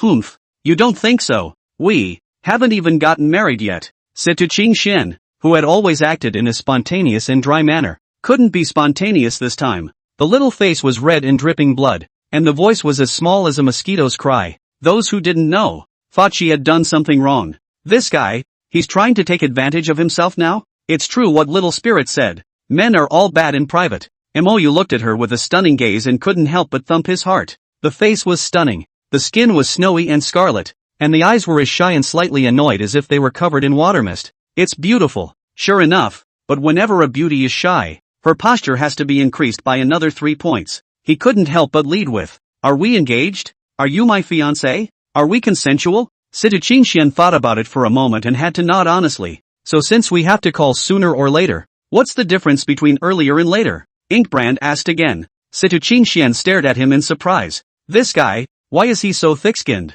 Don't you try to force it. I haven't thought about it anyway. Being molested by him like this, she suddenly felt as if the two of them were not so raw with each other. There wasn't the slightest feeling of anger inside. She, who had originally wanted to reject the other party's sword skill, did not open her mouth again. Seeing that the effect was achieved, Mou didn't continue to mouth flowers. After talking to the girl for a while longer, he said goodbye and left. Elder sister and the others are still waiting. Staying too long is not so appropriate. Well, it's really only because it's almost dark. He had to go back to practicing Chaotic Yin-Yang Sutra. He couldn't stop. How else are you going to make rapid progress? Sita Qingxian watched someone leave and fumed slightly for a while longer. Only then did he turn around and return to the open space to begin cultivating the falling star sword technique. One must pass the Deng Xian Dao Academy examination and then be with this guy openly and honestly, instead of messing with the master and the others when the time comes. Mou returned to inviting Moon Peak and immediately pulled the shy eldest sister back inside. As for that sword skill, it can only be said later. Just as they explore life, the fragrant Moon City, dozens of miles away from the Xianling sect, was equally lively. The various immortal cultivation sects that had recently come to Xianling sect to watch the fun basically resided here temporarily. It was reasonable to say that Foundation establishment cultivators had already opened their grains, and their sleep had almost been replaced by cultivation. So they were perfectly capable of sitting and waiting in front of the Xianling sect's mountain gate. But the weird thing is that all of these people came here in unison. But it is vaguely divided into two camps, the North Domain and the South Domain, each residing in the south and north of the city. Hardly crossed paths these days, but on this night, there was a lot of traffic on both sides. Aside from the Sky Feather Divine sect, the remaining three of the four major sects in the northern region had all appeared in the south of the city. And the ones who met with them to confer were surprisingly 5 of the 6 major sects in the southern region, with only the Shangcheng Dao sect not coming. At this point, half a day's deliberation had already taken place, but opinions were divided. Gentlemen, the Xianling sect is not weak. Wouldn't it be easier to join forces and force it to hand over its inheritance? Why is there a need to send disciples out to fight? A withered old man, with a cold face, said indifferently. Immediately an old white-haired man with thick eyebrows and small eyes nodded in agreement. Not bad. The old immortal also agrees that this gong method is owned by the entire Qingyun continent, and is not the private property of a single clan. It's fine if that Xianling sect is sensible. If they continue to be recalcitrant, then let's join forces to sanction him. As soon as the small-eyed old man finished his words, there was a tall, black-clothed old man who immediately inquired curiously. I remember that you, Prime Heaven sect, haven't you already promised Xianling sect to let the young disciples compete to determine the winners and losers? It was said to be an inquiry, but the mockery in the old man's eyes was undisguised. Anyone could see that this black-clothed old man was deliberately speaking out to mock the Prime sect. Go Ziju was instantly infuriated, and the fire in his eyes was on the verge of spewing out as he said angrily, between me and that Xianling sect, I've only set a preliminary intention. Now that you both have different opinions, I naturally don't feel good about breaking everyone's rules. What? Could it be that you, Star Illusion Immortal Sect, are going to continue to let the young geniuses go to the competition with the rules set before? The black-clothed old man coldly smiled and proudly said, what's not to like? My clan has Xia Daoling. Isn't it normal to win against that ghost-faced man? Seeing that the two men were arguing again, someone hurriedly and helplessly persuaded them. Both of you. At the moment, everyone's goal is the same, and that's to get the techniques in the Xianling sect's hands, as well as a huge amount of spiritual treasures. Now that the treasure is not in hand, what's the point of bickering among your own people? Not bad, in my opinion. Tomorrow we will directly pressure the Xianling sect and give them 3 days to think about it, and if they don't agree to it, we will directly come to the hard way. Ha ha, ridiculous. If you want to go, you guys go. My Ling Xiao Sword sect being one of the 6 major sects in the southern region, I can't do this kind of meticulous thing. A rough-faced, red-faced old man glanced disdainfully at the man who had spoken before and continued to sneer. I want the inheritance of the extreme bliss immortal as well, but it will only be according to the Tao drawn by the Xianling sect, so that the young people can fight for it. If he gets a little something good today, everyone will join forces to grab it. Then isn't it possible to join forces some other day to rob one of you? Immortal cultivators, they fight with heaven for the way, and there is something to fight for as well as something not to fight for. Farewell. The old man finished, got up and left. Fellow Daoist Yangjin has a point, and I, the Jade Clearance sect, will not participate either, so let the young people fight for themselves. Another old man, with a disdainful look on his face, similarly got up and headed out. After the 3 left, immediately, someone sneered in disbelief and said, in the immortal cultivation world, where is there so much benevolence and reasoning to be found? Not bad. Tomorrow we 4 clans, directly let the Xianling sect hand over the gong method is, the district eastern wasteland forces. What is there to fear? Good. Then it's a deal. If the Xianling sect doesn't know what's good for them, they'll directly divide his sect. And while they deliberated, 4 snow-white scaly dragons were pulling a luxurious carriage in the void, speeding towards the Xianling sect. A little girl with a holy and well-behaved appearance poked out her delicate little face from the curtain of the car and anxiously said towards the old man driving the car, Grandpa Gu, you let Xiaobai fly faster again. Go late brother Mo and sister Suthe, will have to be bullied by bad people. Little fairy, don't be anxious, we can make it to the Xianling sect tomorrow morning. The old man with a serious and stereotypical face returned with a helpless face. This was the 13th time the other side had pressed the issue. Even though he was a void-returning cultivator, he couldn't instantly move over such a long distance. I don't know how much incense that boy surnamed Imo burned in his previous life to make second miss him so much. P.S. The system settings have been slightly modified due to the audit mechanism. The system was renamed, the Weather Transportation System of the Gods. Setting, as long as the host receives 100% love and dependence from the Daughter of Fortune, he can obtain the corresponding fortune value, otherwise unchanged. I hope you all have fun reading this. Chapter 93, I'll wait to fulfill you. Early the next morning, after having an in-depth exchange with his senior sister, Mou's entire body was radiant and full of energy. Due to defeating Sinchi with one sword, it made him very idle now. Sure, it could not be ruled out that those clans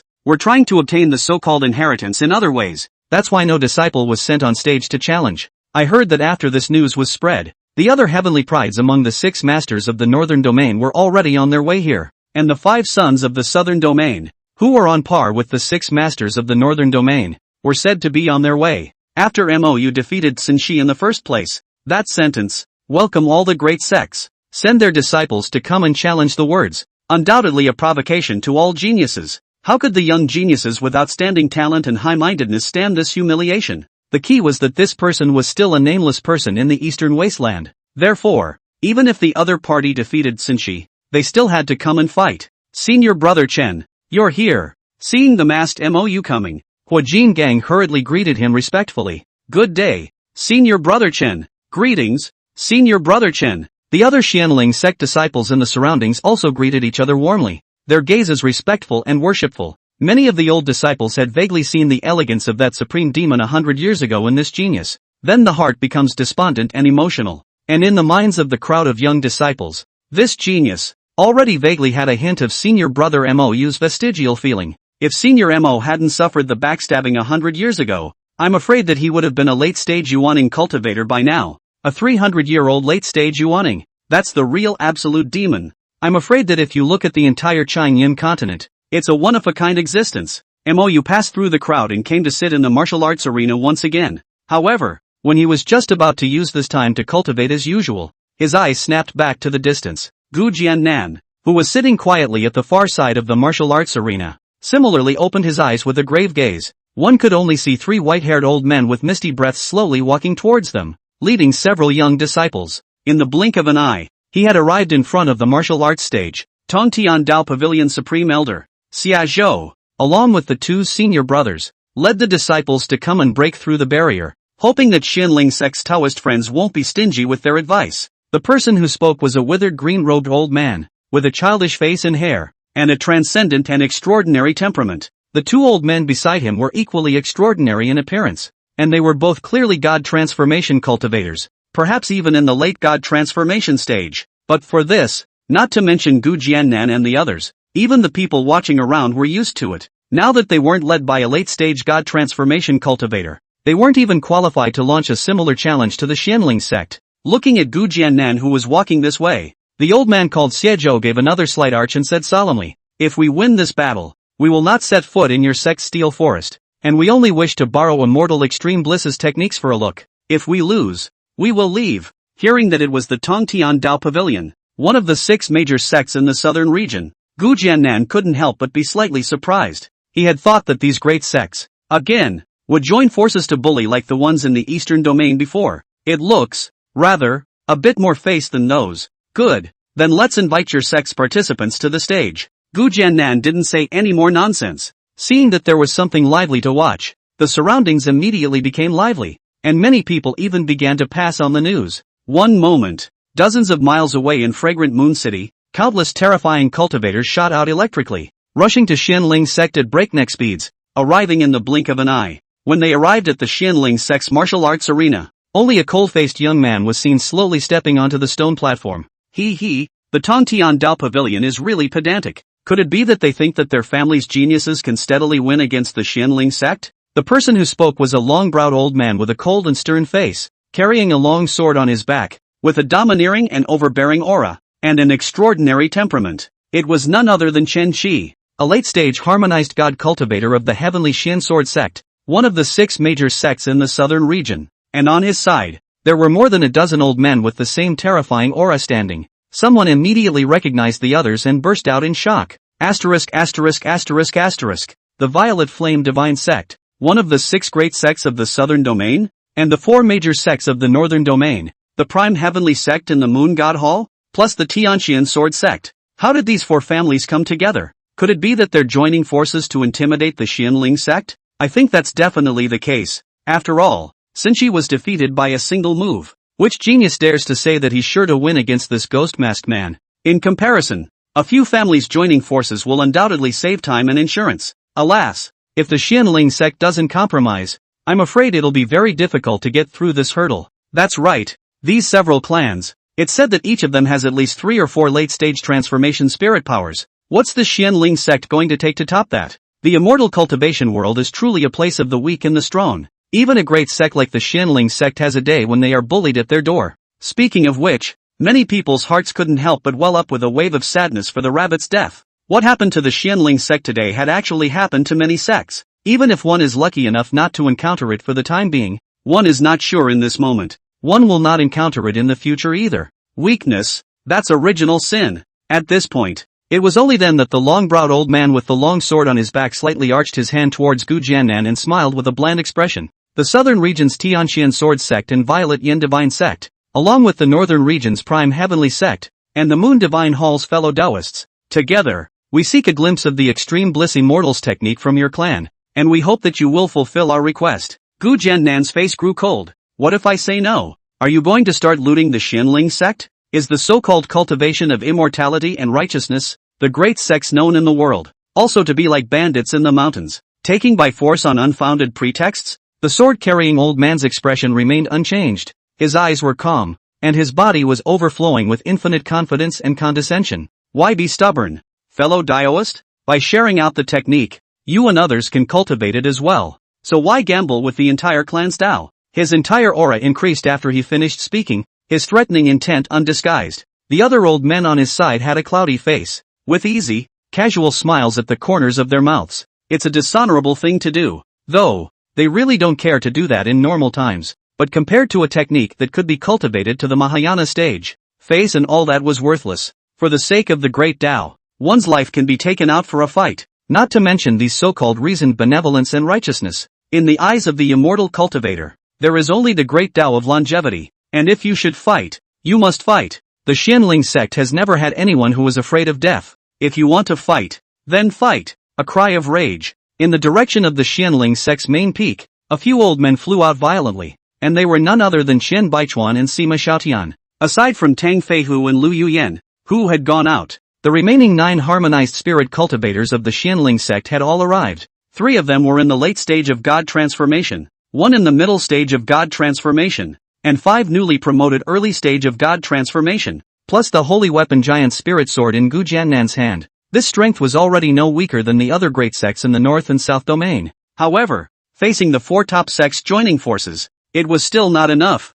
and behind the crowd, 40 or so Yuaning elders, leading more than 100 Jindan cultivators, came out in great numbers and quickly set up 4 huge sword formations. The atmosphere was silent and austere, and warlike. Mou's face was unsightly and his eyes were almost ready to spit fire. This is the second time. Previously, there were the 5 clans of the Eastern Domain joining forces, and now there were the 4 top clans of the Northern and Southern Domains, joining forces to apply pressure at the door. This world is so damned realistic and shameless. He silently took this revenge to heart. Right now, the strength of himself and his clan is still not strong enough. If you don't think you can do it, then we will fulfill you. Looking at the Xianling sect members who were filled with angry rigidity and ready to fight for their lives, the supreme elders of the several major sects in the North and South Domain all sneered with disdain. There were more than a dozen late transformation god stages on their side. So what was the other side going to put up a fight with?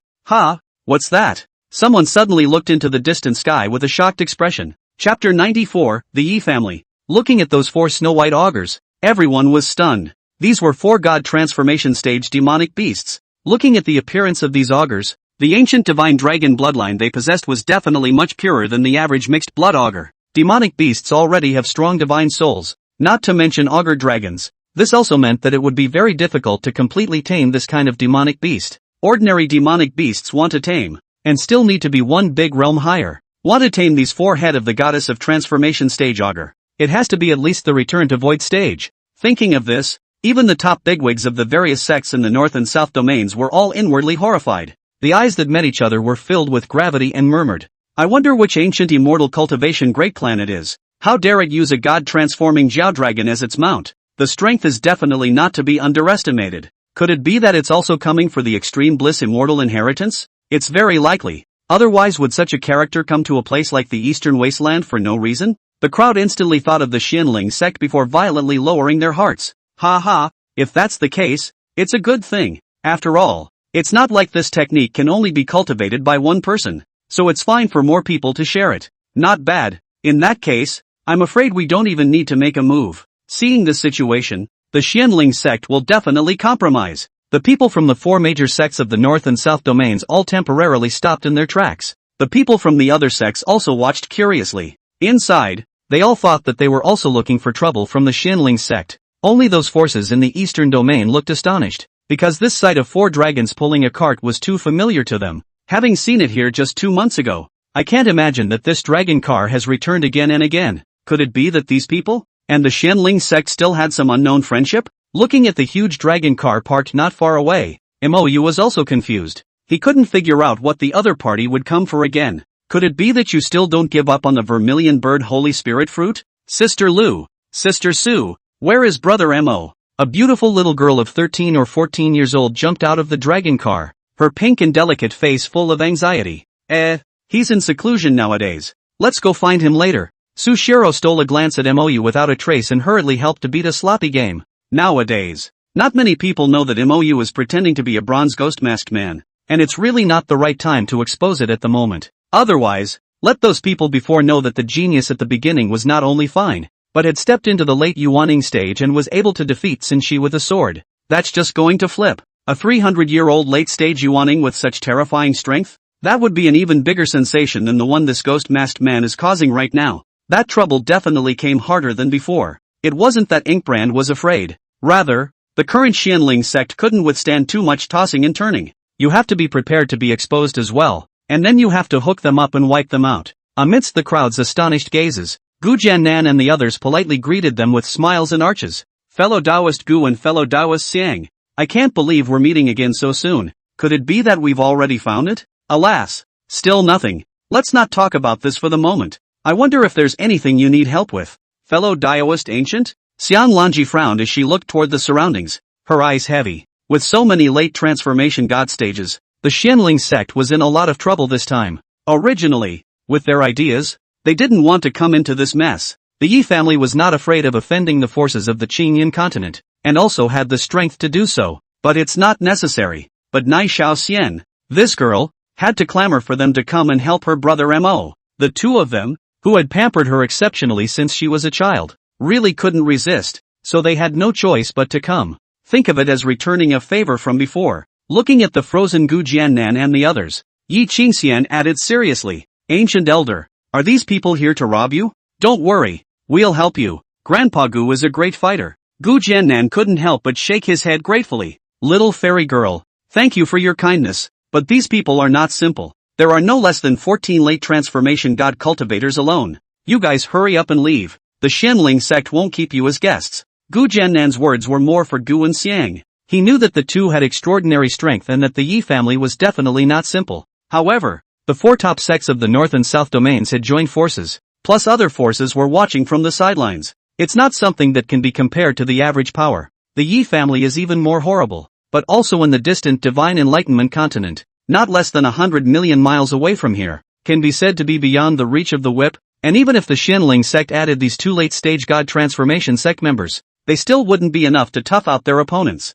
And why drag people down with you? It would be a sin if I got this kind little girl involved. Hearing Gu Jiannan's words, Gu Dongzhou, who originally had a cold face, couldn't help but have a flash of color swept across his face. There was a hint of appreciation in Serenity's eyes. At this point in time, facing 2 experts who took the initiative to come to the door to help, not only did they inform their opponents of their terrifying strength, and returned to persuade himself to leave. This Xianling sect is acting in a bright and open manner. A rare smile surfaced on Gu Dongzhou's cold face, then calmly returned. Fellow Taoist Gu doesn't need to worry about us. If we really fight, we only need to protect my lady. As for late-stage harmonized god cultivators, I I still have no problem helping you share 6 or 7 of them. When these words came out, there was a gasp of surprise all around. Split it between 6 or 7 late transformation spirit stages? Unless the other party was a void returning stage cultivator. Who would dare to say such big words? Murphy, is he really a void returning cultivator?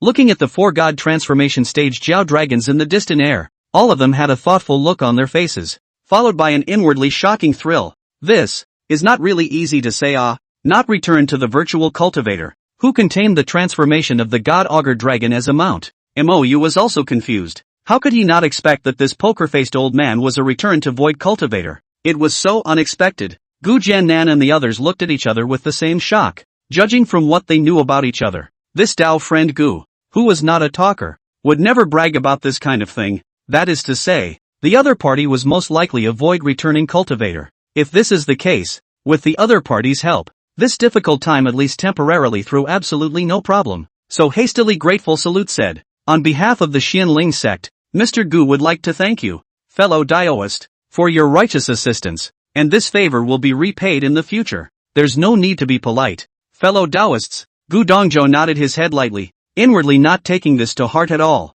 With an existence like the Yi family, the other party would not be able to find an opportunity to repay the favor even if they wanted to. See this scene. The Heavenly Xian Sword Sect and several other great sects' supreme elders had long since turned solemn and grave on their faces. Just that dragon car already says a lot. But what worries and frightens them the most? But it was this mysterious old man, who even they felt palpitations, who was treating that little girl. It wasn't just the doting care of elders for their juniors, there was also a hint of inferiority in it. That would be horrible. What kind of family could make such a character willing to be an underling? Thinking of this, Tianxian Sword Sect's Supreme Elder Chen Qi could no longer remain calm and hurriedly politely arched his hand. You two fellow Taoists are courteous. I, Chen Qi, the Supreme Elder of the Tianxian Sword Sect. These are the Supreme Elders of the Violet Flame Divine Sect, the Primeval Sky Sect, and the Moon Divine Hall. I don't know where the two fellow Taoists' immortal mountain is located. Whether or not you can stand by and watch this matter, my 4 great clans will be grateful.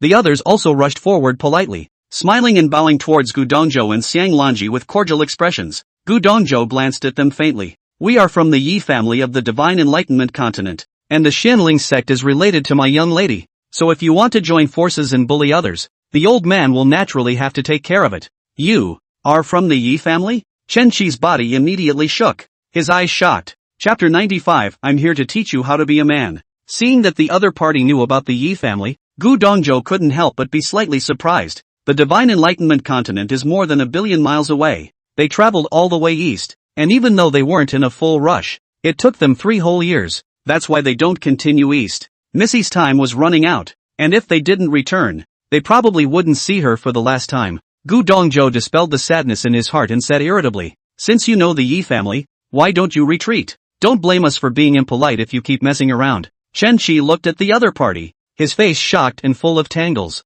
The Yi family is terrifying, but the Divine Enlightenment continent was also far away from here. From what Gu Jiannan had just reminded the other party, he could tell that he wasn't aware of the strength of the Yi family. And this mysterious person likewise said that the reason why he was in charge of this matter was because the Xianling sect and the Yi family's young lady were destined to be together. From this it is clear that the other fellowship is not deep, but the other side is sending out words of control. That's a big headache. If he didn't give face to this suspected void returning stage master, it would be hard to predict the consequences of really pissing him off. Not to mention that the other party is a member of the Yi family? But it's not a good idea to just leave. Chen Qi had a smile on his face, but inwardly he had long since cursed his mother, and for a moment he didn't know how to choose. Some people who weren't clear about the Yi family's details hurriedly transmitted their voices to Chen Qi to inquire. Brother Daoist Chen, just what kind of existence is this Yi family that it can make you so afraid? Fellow Daoist Li doesn't know. This Yi family is the most mysterious hidden immortal cultivation family in the Divine Enlightenment continent,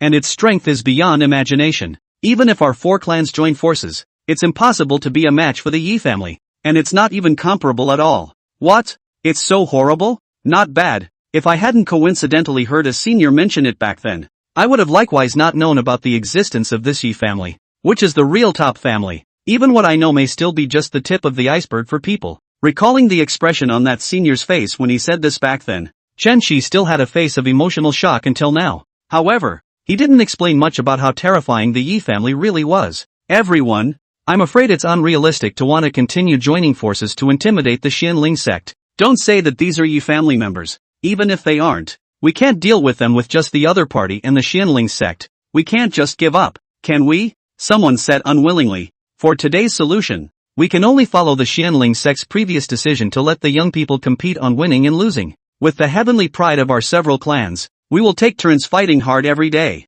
And I don't believe that we won't be able to wear out that ghost-faced man. Not bad, aren't we not the only ones? But there are several other great sects that are going to send geniuses up to challenge them as well? Can the Xianling sect not be injured after a long battle? That's our chance. At that time, no matter who gets the gongfu, we'll share it together. This was proposed by the Xianling sect itself. We didn't force him, and it's not good for the people of this Yi family to say more, right? The crowd deliberated. Only then did Chun Chi smile and arch his hand towards Gu Dongzhou. The Yi family has been passed down for millions of years and acts in a bright and open manner. Even when dealing with mortals, they are reasonable, and the late generation inwardly admires them. And now that you, fellow Daoist, have spoken in the name of the Yi clan, how can we be rude? Then we'll do as the Xianling sect itself says and send a heavenly pride to the stage to challenge. If we win, then the Xianling sect will share the techniques with us, and if we lose, we will turn around and leave, never staying in the Xianling sect for half a day. Hearing this, Gu Dongzhou couldn't help but frown. Intervening in this matter in the name of the Yi family would not have been appropriate. The only reason why it remained so was that I hoped these people would still have scruples after they had gone. In this way, the pressure on the Xianling sect might be much less. After all, the Divine Enlightenment continent was too far away from here, and with this departure, it would be impossible for him to make a special trip to help out in the future. To put it bluntly, the Xianling sect had only let them stay within the sect for a month, and searching the outer mountains had nothing to lose for them.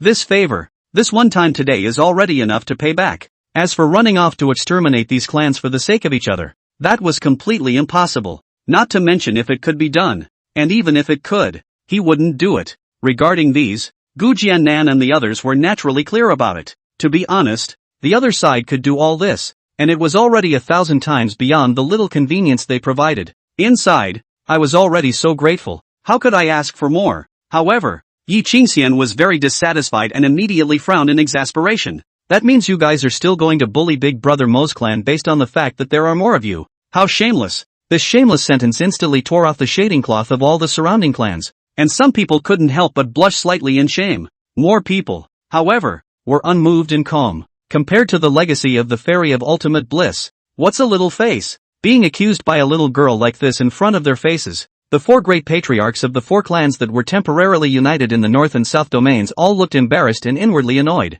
But the other party's illustrious status, and do not allow them to have a seizure, so they can only pretend to be calm and laugh lightly back. Miss Yi is wrong. We are following the rules put forth by the Xianling sect to compete with him individually, not joining forces together. Not bad. And the genius of Xianling sect is even more self-possessed extraordinary strength, provoking the world's heavenly pride in public. We are not good to stop the young people under the door. Looking at Yi Qingxian who still wanted to speak, Mo softly interrupted. Miss Yi, don't worry. Since I said this, I'm not afraid of them challenging me on stage. As long as it's fair, I have no fear of anyone. Mo's tone was resolute and confident. It was already enough for the other party to help the Xianling sect secure this kind of opportunity. To ask for more is to be greedy and not to know the difference. Little girls are simple-minded and don't think that much, but they can't take advantage of it as a matter of course. When the time comes, let's give her a vermilion bird holy spirit fruit as a thank you gift. It's $2 million of luck. That's expensive.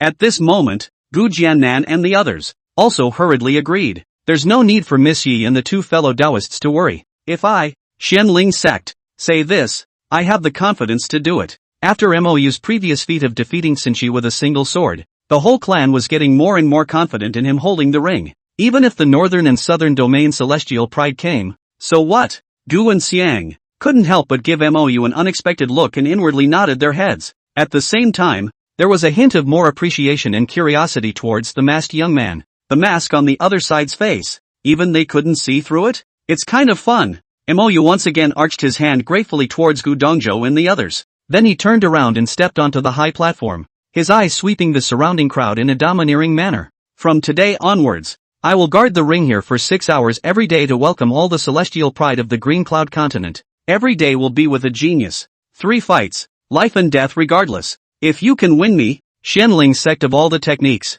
treasures at will. If you lose and you're lucky enough to still be alive, you and your own clan, get the hell out of the Xianling sect's territory. A duel to the death? If you win, you can take all the treasures? Are you that crazy? The whole place was abuzz at the moment, and the conditions were pretty much the same as before, but the murderous aura in the other party's words was undisguised. Some of those who had planned to go up and take their chances were almost instantly disabused of this dangerous idea. Even the top forces of the various domains frowned. The other side is going for the kill. Although they had, before, harbored the idea of scrapping the ghost-faced man, and yet, it had always seemed that the other side must not dare to do so. After all, how could the Xianling sect hold up if they angered the great sects? But now it seems that the other side has no worries. War is war. The big deal was to find out that he was undefeated and have the geniuses in the door admit defeat right away. Good. Then let my Tian Xian Sword Sect's heavenly pride be the first to ask for advice today. Wu ya, be careful. Chen Shi's face was resolute as he waved his hand fiercely towards his own family's pride,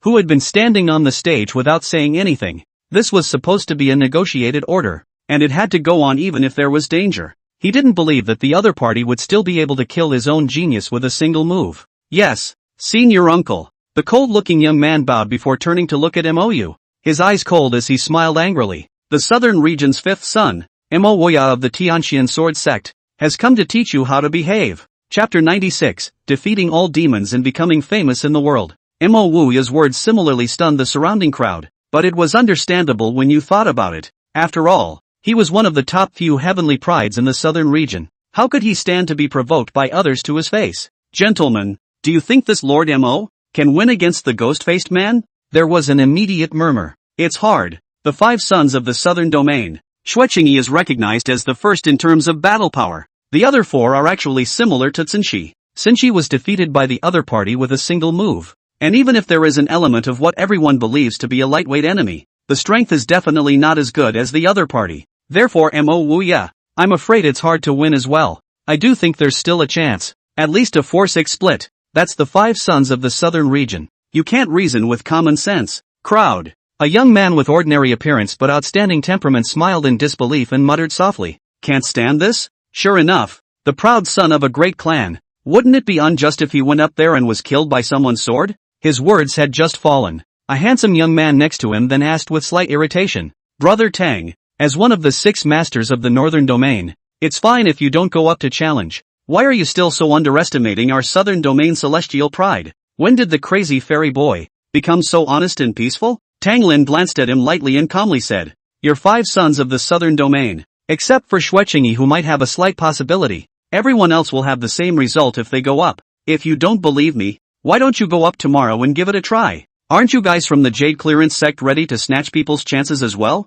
The handsome youth immediately looked embarrassed. "Brother Tang, this is a decision of the sect. It's not like I said I was going to grab the opportunity. Besides, everyone just wants to share this kind of avenue of opportunity. Are you not moved?" Tang Lin sneered disdainfully. "What is chance? It is only when it is obtained by chance that it is called chance. And if the taking of money by force is also labeled as such, can there be any robbers in the world? In vain. You, Xia Zhuang, call yourself smart, and do your best to deceive yourself and others here. Or do you think I, Tang Lin, am stupid and easy to deceive?" Xia Zhuang was instantly defeated with a sad face, pointing helplessly at the stage. "Watch the show. It's time to start. Let's just see which one of us guesses correctly. I dare say Mo Wuya will never." Before Xia Zhuang could finish his words, he immediately opened his mouth wide and couldn't speak, only to see that on the high platform, a handsome figure was spitting out blood as it traced a graceful curve and fell hundreds of meters away. Who else could it be if it wasn't Xiao Wuya,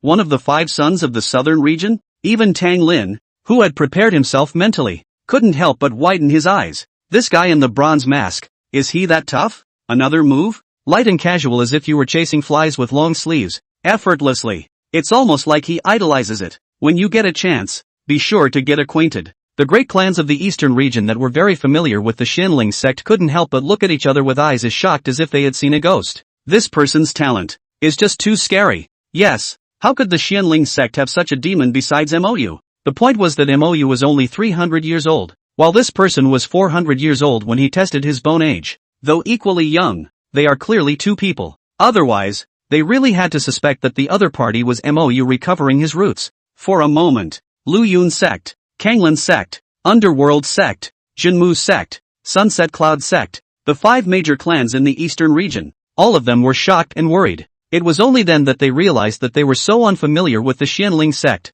It was not only the top-level top combatants who had misjudged the situation, but they were equally unclear about the heavenly pride of others' gates. The elegant and gentle Kanglan sect's supreme elder Wei Daozi, whose face was completely gloomy, couldn't help but yell lowly at one of the elders beside him. This bronze-masked man surnamed Chen, has he found out his identity or not? That elder hurriedly replied back, reporting back to senior uncle. Among the young geniuses of the Xianling sect with the surname Chen, there is only one named Qinjin who vaguely meets the conditions, the same 400 years old with great talent. However, it is said that this person was severely injured in a certain forbidden area 100 years ago, and has been in seclusion since his return. Perhaps, this is the genius called Qinjin. The mask on his face is perhaps disfigured because he was seriously injured at that time. Forget it. Hearing these uncertain words, Wei Daozi immediately waved his hand impatiently, in an irritated mood. He had a strangely familiar feeling when he first saw this bronze-masked man. That's why I had someone make a special inquiry.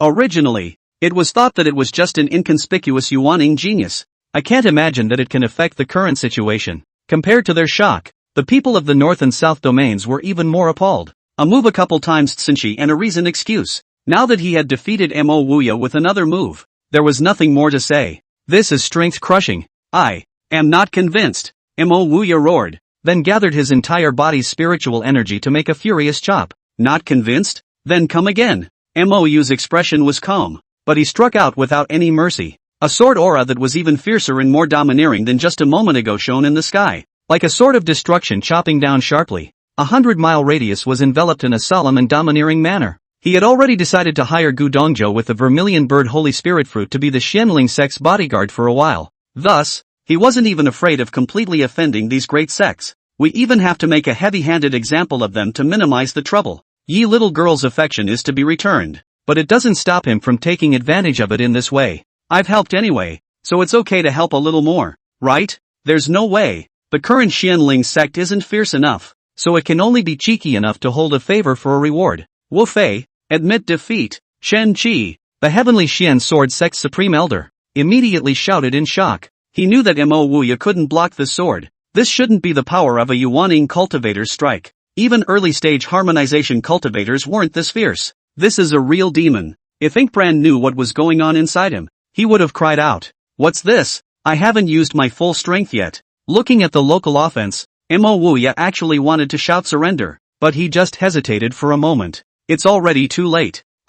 Grass. He had just replaced the word admit defeat with grass when that attack had descended on top of his head, so he had no choice but to harden his head and carry on. Boom. This time, his entire body was directly blasted into the depths of the earth. A bloody arm, left above the ground. Tianxian Sword Sect, admit defeat. Chen Qi finished speaking and flew directly into the field, digging up Mo Wuya, whose face was pale and had fallen into unconsciousness. From the earth pit, he picked up the arm on the ground again and disappeared. Mo Wuya had lost so miserably that the remaining 2 matches had obviously been given up straight away. Only a shocked and silent crowd was left behind. Mo Wuya, one of the 5 sons of the southern domain, was defeated. A move to spit blood, 2 swords unconscious and broken arms. The bronze-masked man of the Xianling sect, once again shocking the world, was vaguely recognized by many cultivators as the first pride of the eastern region. The next day, the defiant Zhang Yang, one of the 5 sons of the southern domain and a genius of the Purpleian divine sect, once again, he was defeated in 2 moves, spitting blood and admitting defeat, and the world was shocked. Day 3, Zhou Understanding, the pride of the Moon God Temple and one of the 6 masters of the northern domain, held on for 3 moves before collapsing, setting a best score. It was as if many people saw the hope of defeating the bronze-masked man, so the call went out for more geniuses to enter the war. Day 4, another northern region 6 genius, Lu Wushu of the Prime Sect, reached a new high. He held on for 4 strokes, but never stood up. The first supreme genius to die in the ring was born. The several supreme elders of the Prime Sect were completely thrown into a frenzy, vowing to make the Xianling sect pay a painful price. However, under the intimidation of the Yi clan's old man, but eventually subsided. Up to this point, the entire Qingyun continent was completely abuzz, except for the mysterious land of the west. The Xianling sect Ghostface demonic name spread throughout the world as if it were the sun. 5 consecutive days thereafter, no one else dared to take the stage to challenge it. It wasn't until Xia Daoling, the demon of the Star Illusion Immortal Sect, appeared near the Xianling sect. The world is just looking forward to it again. One was a recognized demon with enough talent and battle prowess to rank in the top 3 of the Qingyun continent. One is a monster that has recently risen to prominence. Who's strong and who's weak? Chapter 97, You are not the only demon in the world. Late that night, you arrived at Taixian Peak. The moonlight was beautiful tonight, but Situ Qingxian under the moon was even more beautiful. But Ink Brand was a bit unmotivated to appreciate it. He looked at the beautiful woman who was quietly waiting for him to speak and wait his words before awkwardly explaining. I'm sorry I haven't been able to visit you in the past few days as I've been quite busy. Oh yeah? I thought someone was locked up by his senior sister. So there's something going on. Ha. Situ Qingxian smiled sweetly, but her eyes were like 2 small knives, piercing straight into Mou. Finally, he stopped pretending and gritted his teeth in exasperation. Then can Mr. Mo explain what he's been up to these past few days? Why can't I find you? She had traveled a long way to find the other side, only to meet on the first day, and after that, she had not seen a single person for several days. If that's all it was, it wouldn't be a big deal. The point is, she also inadvertently learned that Mou, who had a marriage contract with herself, had already found 2 beautiful senior sisters to be her Dao couples. It confused her at the time, but she was prepared for this kind of thing. After all, Mou had taken precautions with her before. What she was most angry about was that the other party not only didn't explain half a sentence to her, but also directly left her at the sect without caring. That made her unable to calm down. Simply knifed each other's hearts out. Mou also knew that it was his fault that he hadn't come to her in the past few days, just to find the most suitable opportunity to explain about himself. After all, whether it was the existence of the elder sisters or the matter of his own roots, he had been lying to other girls before. But tomorrow Xia Daoling was going to challenge himself, and it was undoubtedly most appropriate to say this now. He was certain that Situ Qingxian would definitely not be angry with him at this time in order to keep herself from being distracted. Make it clear now. Then in a few days, the anger will naturally subside. Ahem. Qingxian. Actually my roots have already recovered. Mou looked down at her eyes. What? You've recovered? Is that true? Situ Qingxian, who was originally still keeping a pretty face, immediately stood up in excitement. Her beautiful eyes widening roundly as a huge surprise appeared on her face, but soon she reacted and forced her inner joy again, sitting down arrogantly and coldly humming. Ha, what does any of this have to do with this girl? You're my fiancé, so of course you have something to do with it? As for the matter between me and the 2 elder sisters, I was worried that you would think too much about it before, and that's why I've been putting it off until now. Mou's voice was gentle as he explained up. The other girl had sneaked here for her own sake, regardless of her safety. What's wrong with a little soft talk? The fire in Situ Qingxuan's eyes dissipated quite a bit, and she couldn't help but sneak a glance at him out of the corner of her eye. Just bumped into Mou's gentle gaze. Instantly Xia Fei, full of sky, cannot help but slightly flustered, said, Humph, don't think I'll forgive you if you say a few kind words. I'm the kind of careful woman in your mind, right? Of course not. You dare to love and hate. Do things decisively and affectionate. The key is also beautiful as a fairy. Meet you really my blessing. Mou's gaze was gentle and sincere as he finished and sat down on her side again. Situ Qingxian was instantly flattered by him, her cheeks blushing, her hands and feet coy, and the little bit of sulkiness within her had long since disappeared. The face was trying hard to put on a calm and collected look again. Unfortunately, it ended up being a failure in the end. He had to turn his head away from him with a red face and hastily changed the subject. How are you recovering? It has been fully recovered. The reason why it has been concealed so far is that I want to wait for the sect crisis to pass before finding out the backstabber of that year. Mou's eyes were calm. When I defeat Xia Daoling tomorrow, I should be able to be idle, and then I will accompany you to Xianling sect to take a good look around. Good. Defeat Xia Daoling? Situ Qingxian, whose cheeks were blushing, subconsciously answered, and then jerked her head around to look at him with a shocked expression. She was so smart and clever that she instantly understood, and her small rosy mouth opened into a sexy crack. After a while, she looked at Inkbrand blankly and murmured, So that bronze ghost-faced man is you? It's really unexpected that you have stepped into the late stage of yuaning now? Worthy of being the man I, Situ Qingxian, have my eyes on. This one, she said inwardly, when she thought of herself in the Heavenly Sword Sect's sword washing pool, and tried to forcefully press people into the water based on her late Jindan cultivation. She felt a pang of embarrassment. Mou again roughly stated the dual cultivation technique before finally smiling at the dumbfounded girl and summarizing. After some time, I'll accompany you back to the Heavenly Sword Sect and talk about my physical condition with your master ancestor and the others. By then, they might not be so opposed to it, though it would be worth waiting for you for 500 years, but being able to get together sooner would have been a huge benefit to both of us. and there's really no point in wasting time. It was at this time that Sita-Chin Xian came back to her senses from the shock, before asking after her with a shy and curious face. The dual cultivation technique you're talking about. Is it the inheritance of the extreme bliss immortal? But it can't be that magical? Inkbrand shook his head. It's not the inheritance of the extreme bliss fairy. Everything in the outside world right now is someone else's rumor. I've had another miraculous encounter with this technique. Imoyu looked at her with serious eyes and said sincerely, dual cultivation would be tremendously beneficial to both of us, and I really need you to help me. But there's no rush if you don't think about it. It's so sudden. You'll have to let me think about it. Situ Qingxuan's entire body was in a daze. One moment the roots were restored. Another moment it was the bronze ghost masked man. And now he was saying that he wanted to double cultivate with himself? This is so shocking and sudden. No matter how decisive her character was, she couldn't slow down for a while. Dual practice? Is this progress? Going too fast? Now Master and the others. They haven't even agreed to be with this guy. Wouldn't he be pissed off if he knew he was engaged to him? Not to mention the fact that they made a pact with Master Ancestor and the others in the first place? Temporary changes certainly won't work. However, if Master Ancestor and the others knew that MOU was the bronze ghost masked man, perhaps they wouldn't have objected to it. Then take him back for another trip when things are done here. Until the ink feather leaves. She still felt her heart poofing. Then, Sita Qingxian lost sleep for the first time ever. Early the next morning, the martial arts arena at the foot of the Xianling Sect's mountain was bustling with activity. The 4 northern domain clans, the 6 southern domain clans,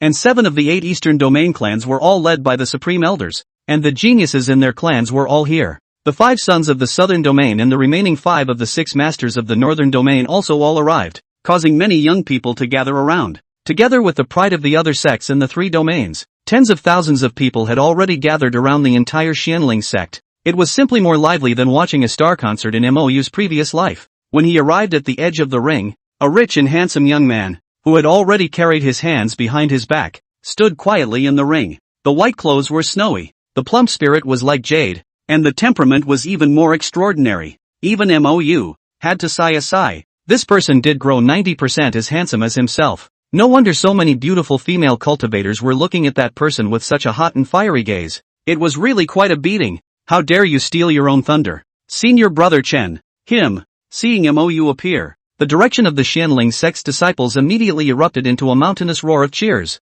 The atmosphere was frenzied and worshipful, and even with his mask on, he couldn't stop many of his senior sisters from casting hot gazes at him. This makes MOU's heart soothing. It's still good to be one's own person. I love you even in a mask. Star Illusion Immortal Sect Xia Daoling. Today I'm here to show you that you're not the only demon in the world, so don't sit around and watch the sky. The white-clothed male turned around with his head slightly elevated, his demeanor subdued, and his eyes exuding a confident light that looked down on everything. The terrifying pressure belonging to a late-stage Yuaning cultivator overflowed crazily in all directions, overbearing and raging. Xia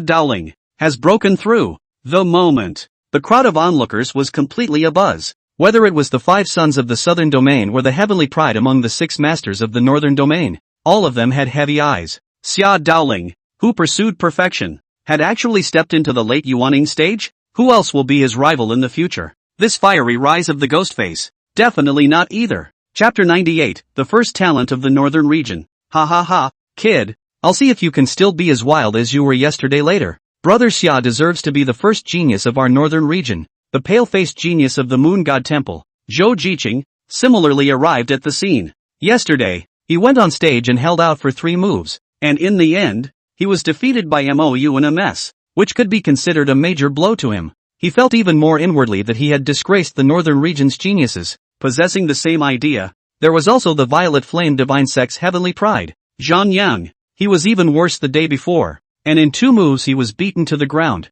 spitting blood. Until now, his chest was still stuffy and painful, but after knowing that Xia Daoling had come, he continued to watch the battle with his injuries. It was because he wanted to see Xia Daoling, who was also one of the 6 masters of the northern domain, to do justice to the 4 6 masters of the northern domain. Now that he knew that the other party had stepped into the late stage of Yuaning, he was under pressure and jealousy though, but more than that, it was exciting. Now he only hoped that the latter would be able to wipe the slate clean for the rest of them. Brother Xia, Lu Wushuan died in battle. We were incompetent and failed miserably. The shame of the northern domain can only be washed away by you. Zhang Yang coughed and continued to yell angrily. Don't let the people of the eastern wasteland underestimate our entire northern region.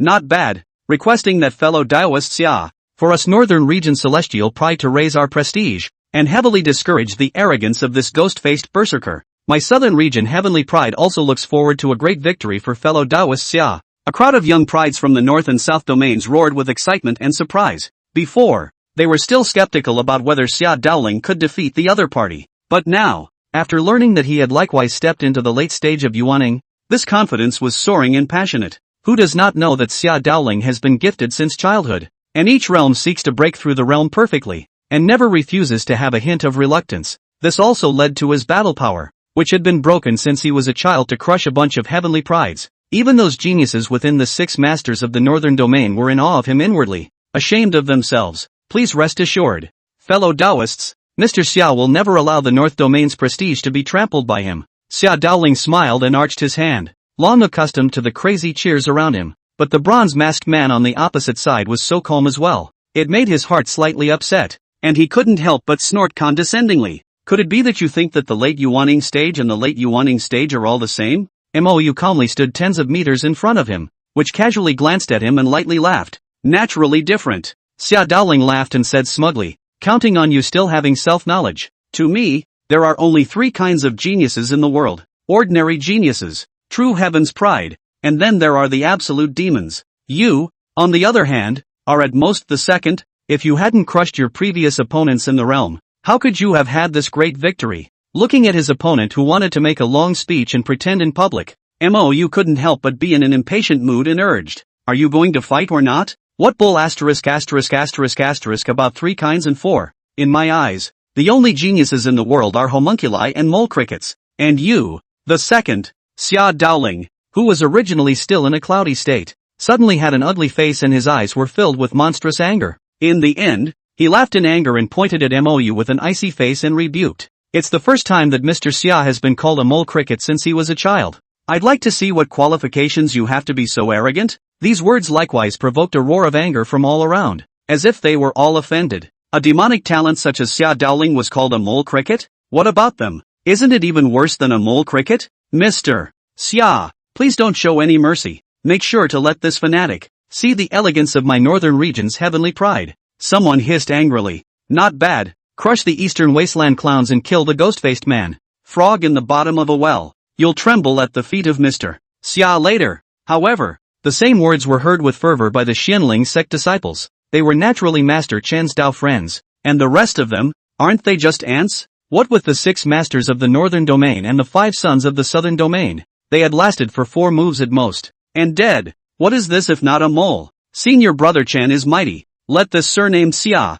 properly see your means. Don't show mercy. That's right. What the hell are the 6 masters of the northern region? Just a bunch of bandits who are delusional enough to rob others. And they still think they're handsome? I poo. The Xianling sect has tens of thousands of disciples, and it is on its own home turf. So there are naturally many people who are vocal for Mou. The aura was not weaker than the other side at all. Mou was too lazy to fight with the other party and directly compared a please gesture. Let's get started. I've got to get back to dinner after this fight. Arrogant person. Simply too deceitful. Mr. Xia will let you see what a true demon is. Xia Daoling could no longer calm down. His face was blue as he finished speaking, and he directly turned his palm into a sword, and chopped fiercely towards Mou. A monstrous blade aura like a stringed moon suddenly surfaced, like a Milky Way hanging high in the sky. It was suddenly held whole in someone's hand and thrown down hard like a whip. The momentum was as fast as lightning and terrifying. The canopy of the sky for 100 miles around seemed to be covered by that river at that moment. In the sight of the crowd,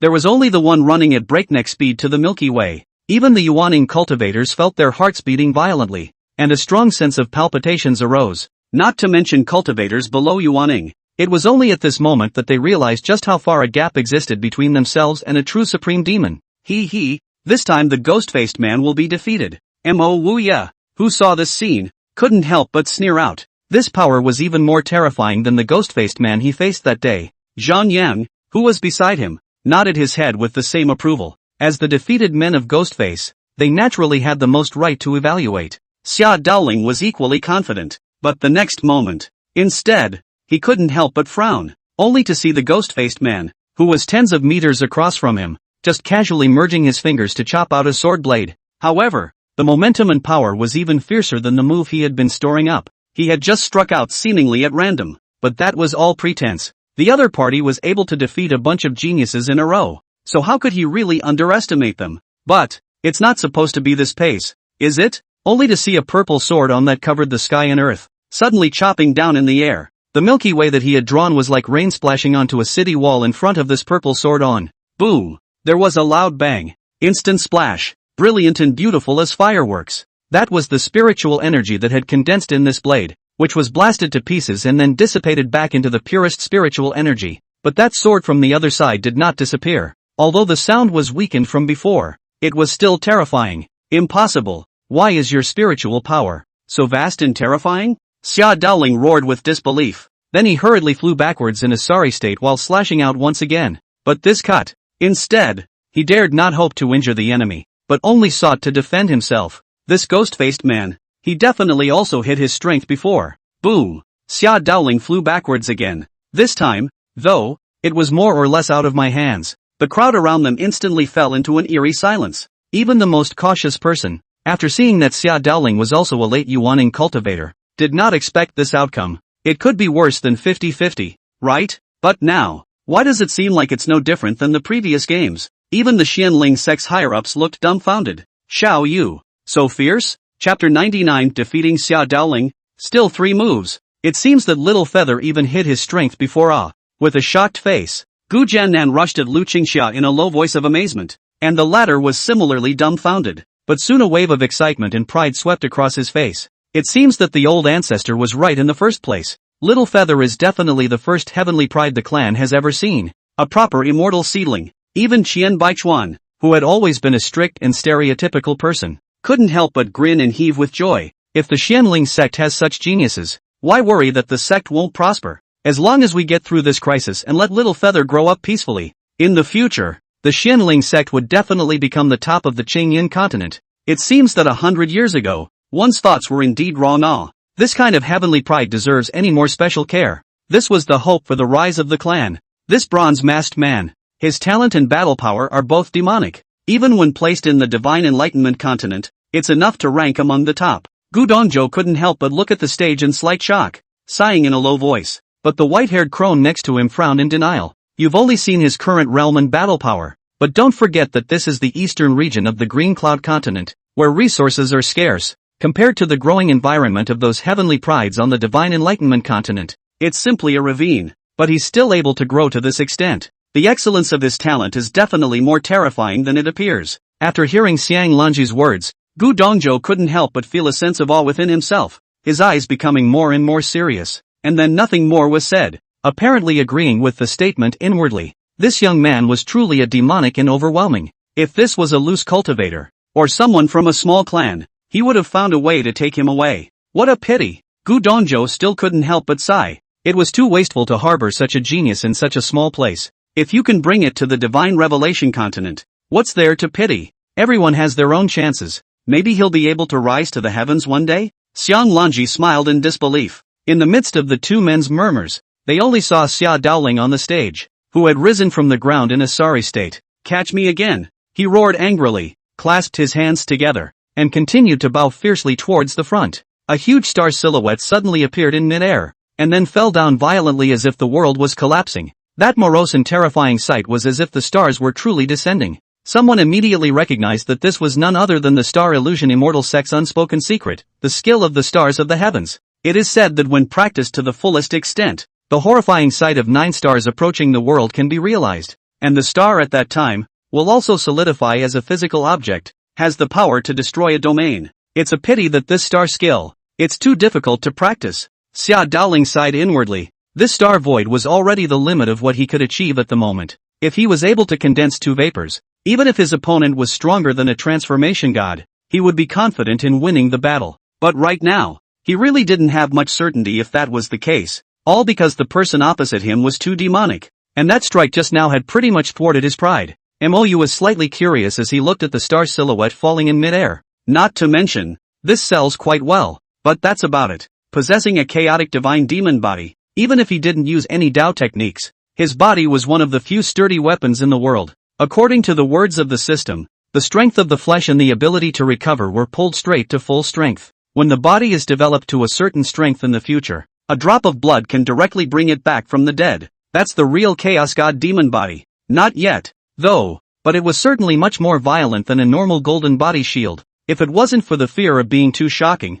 he really wanted to use his physical body to carry it hard right now, to try out how perverted his body strength was. But in the end he resisted the urge. Then he waved his hand and slapped it towards the star's shadow. An ancient, unadorned, gigantic palm rumbled up to meet it. Boom! The awesome booming star's silhouette directly collapsed. But the slap faded away. Mou was not surprised by this and slapped down another palm without hesitation. You try my slap too. The voice was indifferent, and it looked as casual as if he were shooing flies. Xia Daoling, the pride of a generation, was shocked and angry, and his face became even more ugly. The other party easily dissolved his clan's secret technique, making him a bit skeptical of life. But his opponent's ensuing casual attack made him feel full of disregard and contempt again. He himself was the northern region's #1 heavenly pride. Surname Chen. Don't bully me too much. Xia Daoling roared in grief and anger. The whole person was completely caught up in a rampage. Even his milked spiritual energy surged out furiously together. A soldier can be killed,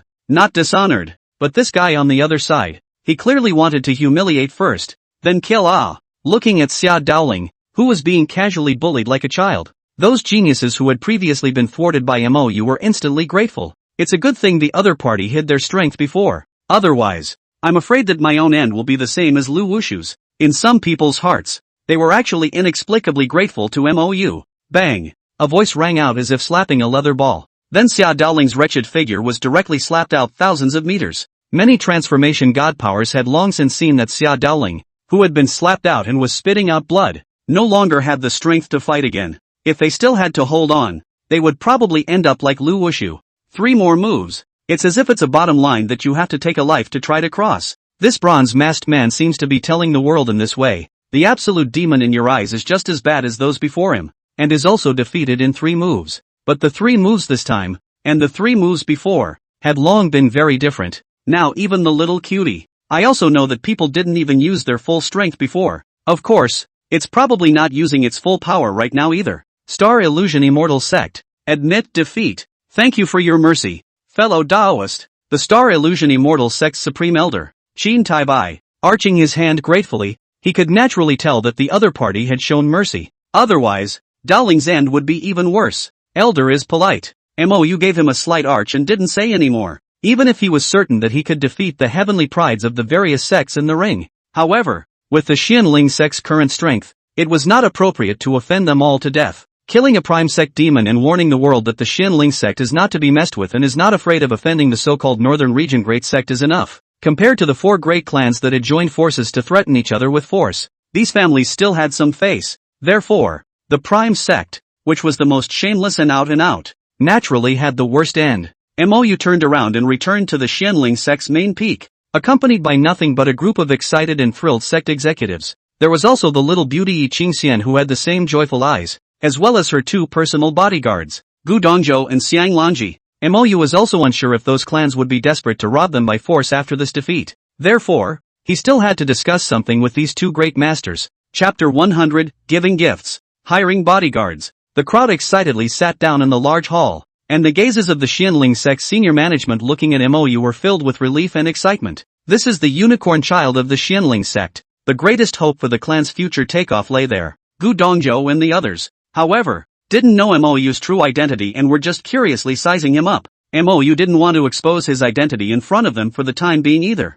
so the mask remained on his face, and after saying to the crowd that he was going back to rest, he excused himself and left. Not for long. He changed his clothes again and reappeared in the great hall as Mou, the mask on his face long since put away. Brother Mou, where did you go just now? I couldn't even find you. Yi Qingxian's eyes snowed brightly as she waved happily at Mou, and the latter smiled as she obediently sat down on the seat next to her. I've got a present for you that I promise you'll love. After saying that, he smiled and pulled out a palm-sized delicate jade box and handed it over. The little girl took it, but didn't open it right away, but smiled happily at him with her bright eyes curving. Thank you, Brother Mou. Gu Dongzhou, however, didn't know what he had thought of and frowned slightly. Second miss, why don't you open it and take a look? If it's too expensive you can't take it. There was no way for him not to think about it more. The crisis of the Xianling sect was not completely lifted now. If I accept another expensive gift from someone, won't I owe them another favor? If something happens to the Xianling sect, will they still help?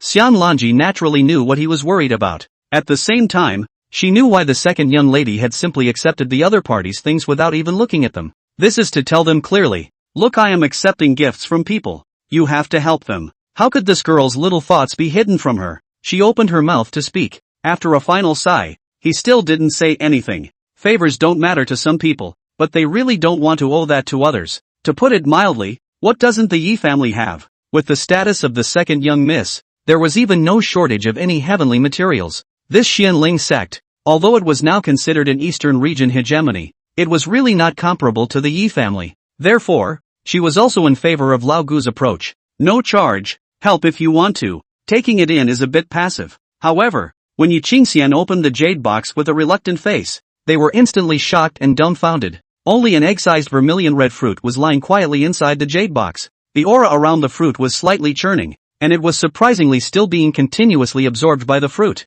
which was bizarre and extraordinary. At the same time, a rich aroma filled the entire hall. It made the crowd's hearts and minds soothed by the smell of it, as if there was a stream of heat running fiercely through their bodies, warming them all over. Anyone who was even stupid enough to see this scene would know that this fruit was extraordinary. Not to mention Gu Dongzhou and the others who were looking at this fruit picture every day. Several times, he couldn't help the shortness of his breath and the roundness of his eyes. Almost like grabbing, he snatched the jade box from the hands of the dazed Yi Qingxian, and his hands actually trembled slightly from excitement. This is the vermilion bird Holy Spirit fruit. Heaven forbid we should finally find it. Speaking at the back, Gu Dongzhou's entire person had long been ecstatic, walking around the hall with his hands holding the jade box. Xiang Lanji's eyes were even more moist and red. Trembling and careful, she held the jade box in Gu Dongzhou's hand to apprehensively survey it, and finally exhaled a deep breath. It's true. It's really the vermilion bird Holy Spirit fruit. On behalf of the Yi family, I thank Mr.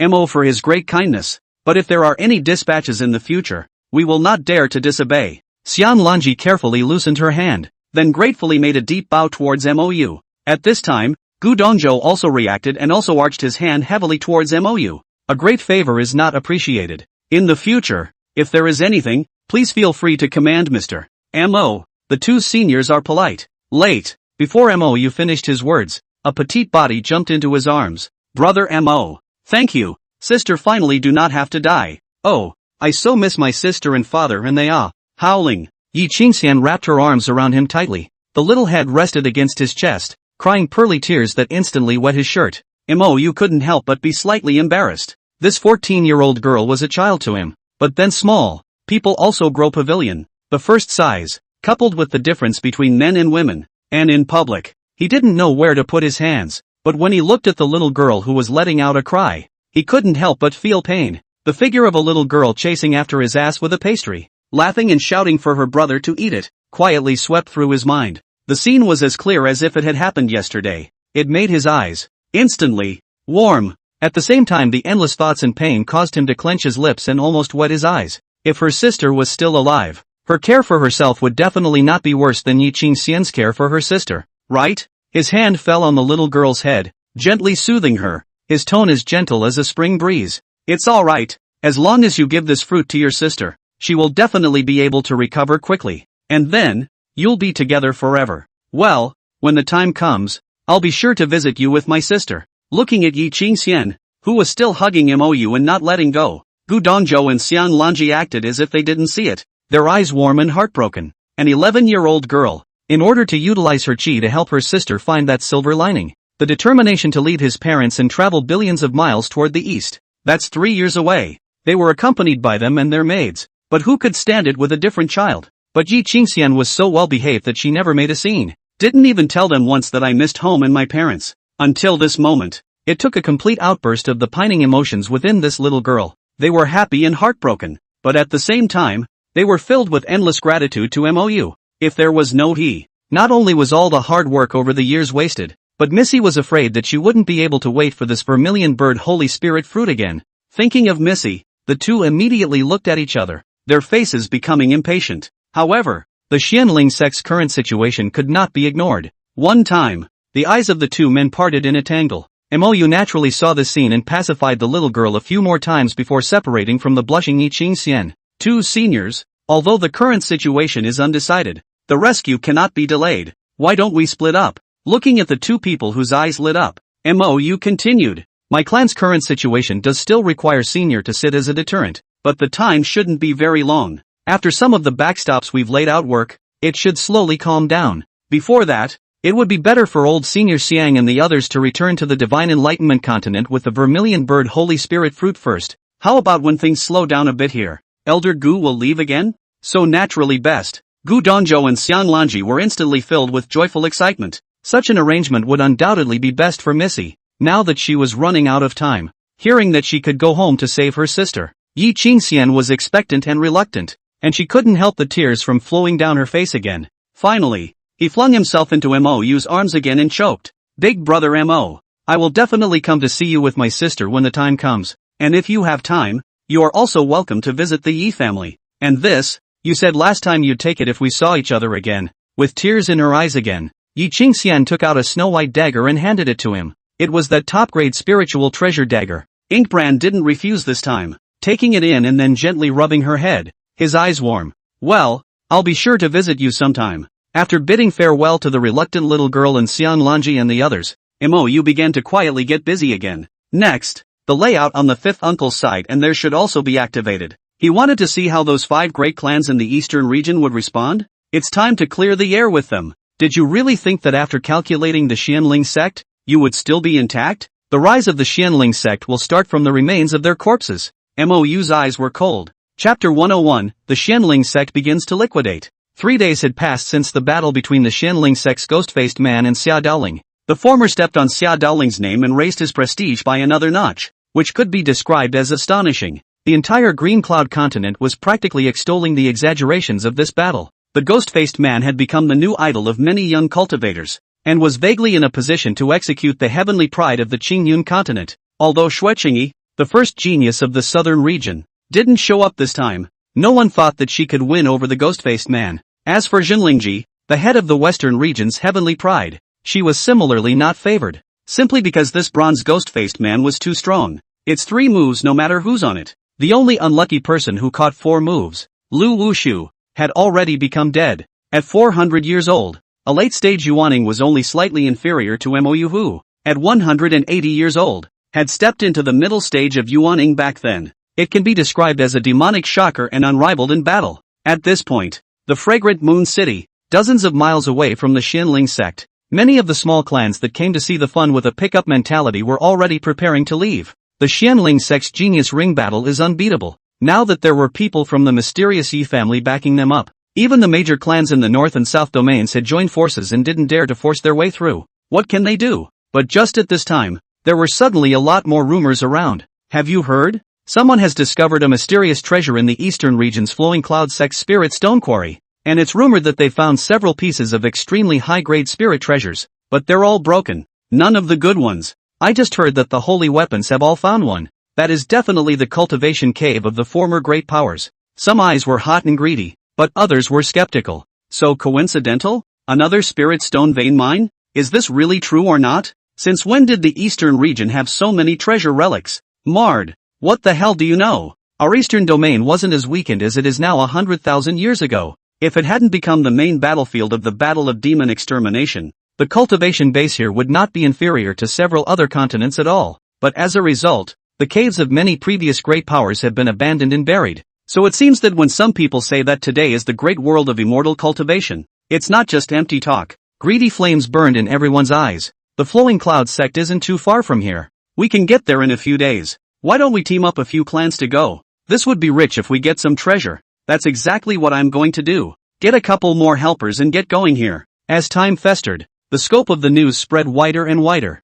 and soon it became common knowledge. 4 days later, more and more people, confirming the truth of the message. Not only that, dozens of miles northeast of the royal mausoleum of the Gale country, an ancient mysterious relic was similarly discovered, and several crippled holy weapons were found inside. For a time, this news completely sensationalized the entire eastern region and quickly spread rapidly in all directions. Those great clans from the north and south domains that were originally guarding the east domain could no longer sit still and quickly led their teams there. This was because the first ones to discover this were the disciples of the Heavenly Feather Divine Sect in the northern region. It's just that he wasn't the only one traveling with him, and that's why things leaked out. At first, the Gale Nation vigorously denied it. But soon, there was another person inside the relics, who had found a crippled top-grade saint artifact. By now, those who knew the news were completely mad. A single inferior-grade sacred artifact could potentially allow one to fight across a large realm. How terrifying would it be to get a top-grade holy weapon? Only this time, those who entered the ruins had long since realized that the place had been patronized long ago,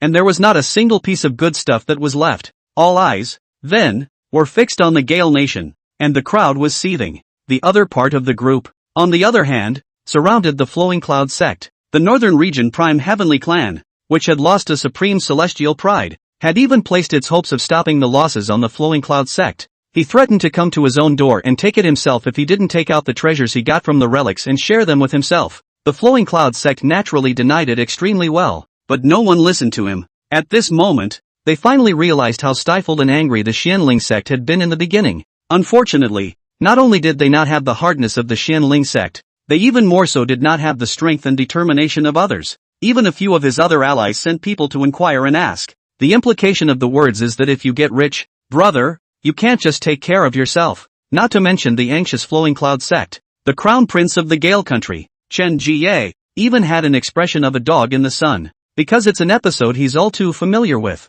Isn't this their recipe and trick? How did they use it on themselves? Chen Jie's face turned blue, his gaze furious as he walked around the dimly lit hall, finally growling hideously. State Master, this Tama, it must be the Xianling sect's tactics. He's trying to muddy the water and purposely set us up, even including the Lu Yun sect's side. I'm afraid it's all they're doing. These dog days of sinister villains. We must bring his plot to light. The black-clothed old man sitting in the wheelchair had the same gloomy face, and the fabric on his legs was strangely fluttering, so he had actually broken both of his legs. Do you have proof? If you don't have it, who will believe you when you say it? And you will expose yourself. The old man finished with hatred, and in the end, he didn't hold back his anger, and slapped the solid wood table in front of him to smithereens. But then Chen Jie whimpered with a horrified look on his face. But if it's really them, where did they get so many treasures? Even if it's crippled, it's still a top-grade saint artifact? It's not just him who can't think of this question. The old man sitting in the wheelchair had the same puzzled look on his face and his eyes were heavy. This Xianling sect, there must be a huge miraculous encounter. Perhaps their current surge in strength is related to that opportunity. Having come to this conclusion, the old man's mood did not improve, but instead became even more furious and unwilling, because it meant that it would be harder for him to get his revenge. But more than that, what terrified him was why the other party had sought out Gale Nation. Could it be that he found something? Looks like there's going to be some communication with the owner. The black-clothed old man fell into deep thought, and Chen Jie was still walking around non-stop, worried and unwilling inside Xianling Sect Council Hall. Looking at the young man who spoke so eloquently in front of him, Gu Dongzhou's eyes were filled with curiosity. He had naturally heard about the recent rumors in the outside world. He couldn't figure out how the Xianling sect had gotten those top-grade sacred artifacts. Even if it was crippled, it was still a very precious treasure for many great powers. Originally, the last time the Vermilion Bird Holy Spirit Fruit, Mou explained that it was obtained by chance in the back of the mountain. He had not suspected. But in hindsight, that statement may not be true either. But for all that, he wasn't interested in delving deeper. His mission was to help the other party, eradicate the hostile forces in the Eastern Domain cleanly, and help the Xianling sect to claim the Eastern Domain. Ink Feather continued to explain. Elder Gu, that's the current plan. Now that the Flowing Cloud sect is a hot potato, you can leave it alone for now. For the time being, it's only towards the Fallen Cloud sect, the Devil Suppressing Pavilion, and the Underworld sect, who are rumored to have separated themselves in order to set aside their relationship with the Flowing Cloud sect. This is the best opportunity. When that time comes, all three of us will strike at the same time, and make sure to eliminate their top combatants in one fell swoop. Mou's eyes were cold and firm as he continued. At that time, even if they wanted to join forces again, they would still have no power. Gu Jiannan and the others were heartened to hear it. Now that the Flowing Cloud sect was struggling to protect itself, the old ancestor of the Underworld sect, Yu Baihu, had died under Gu Jiannan's sword.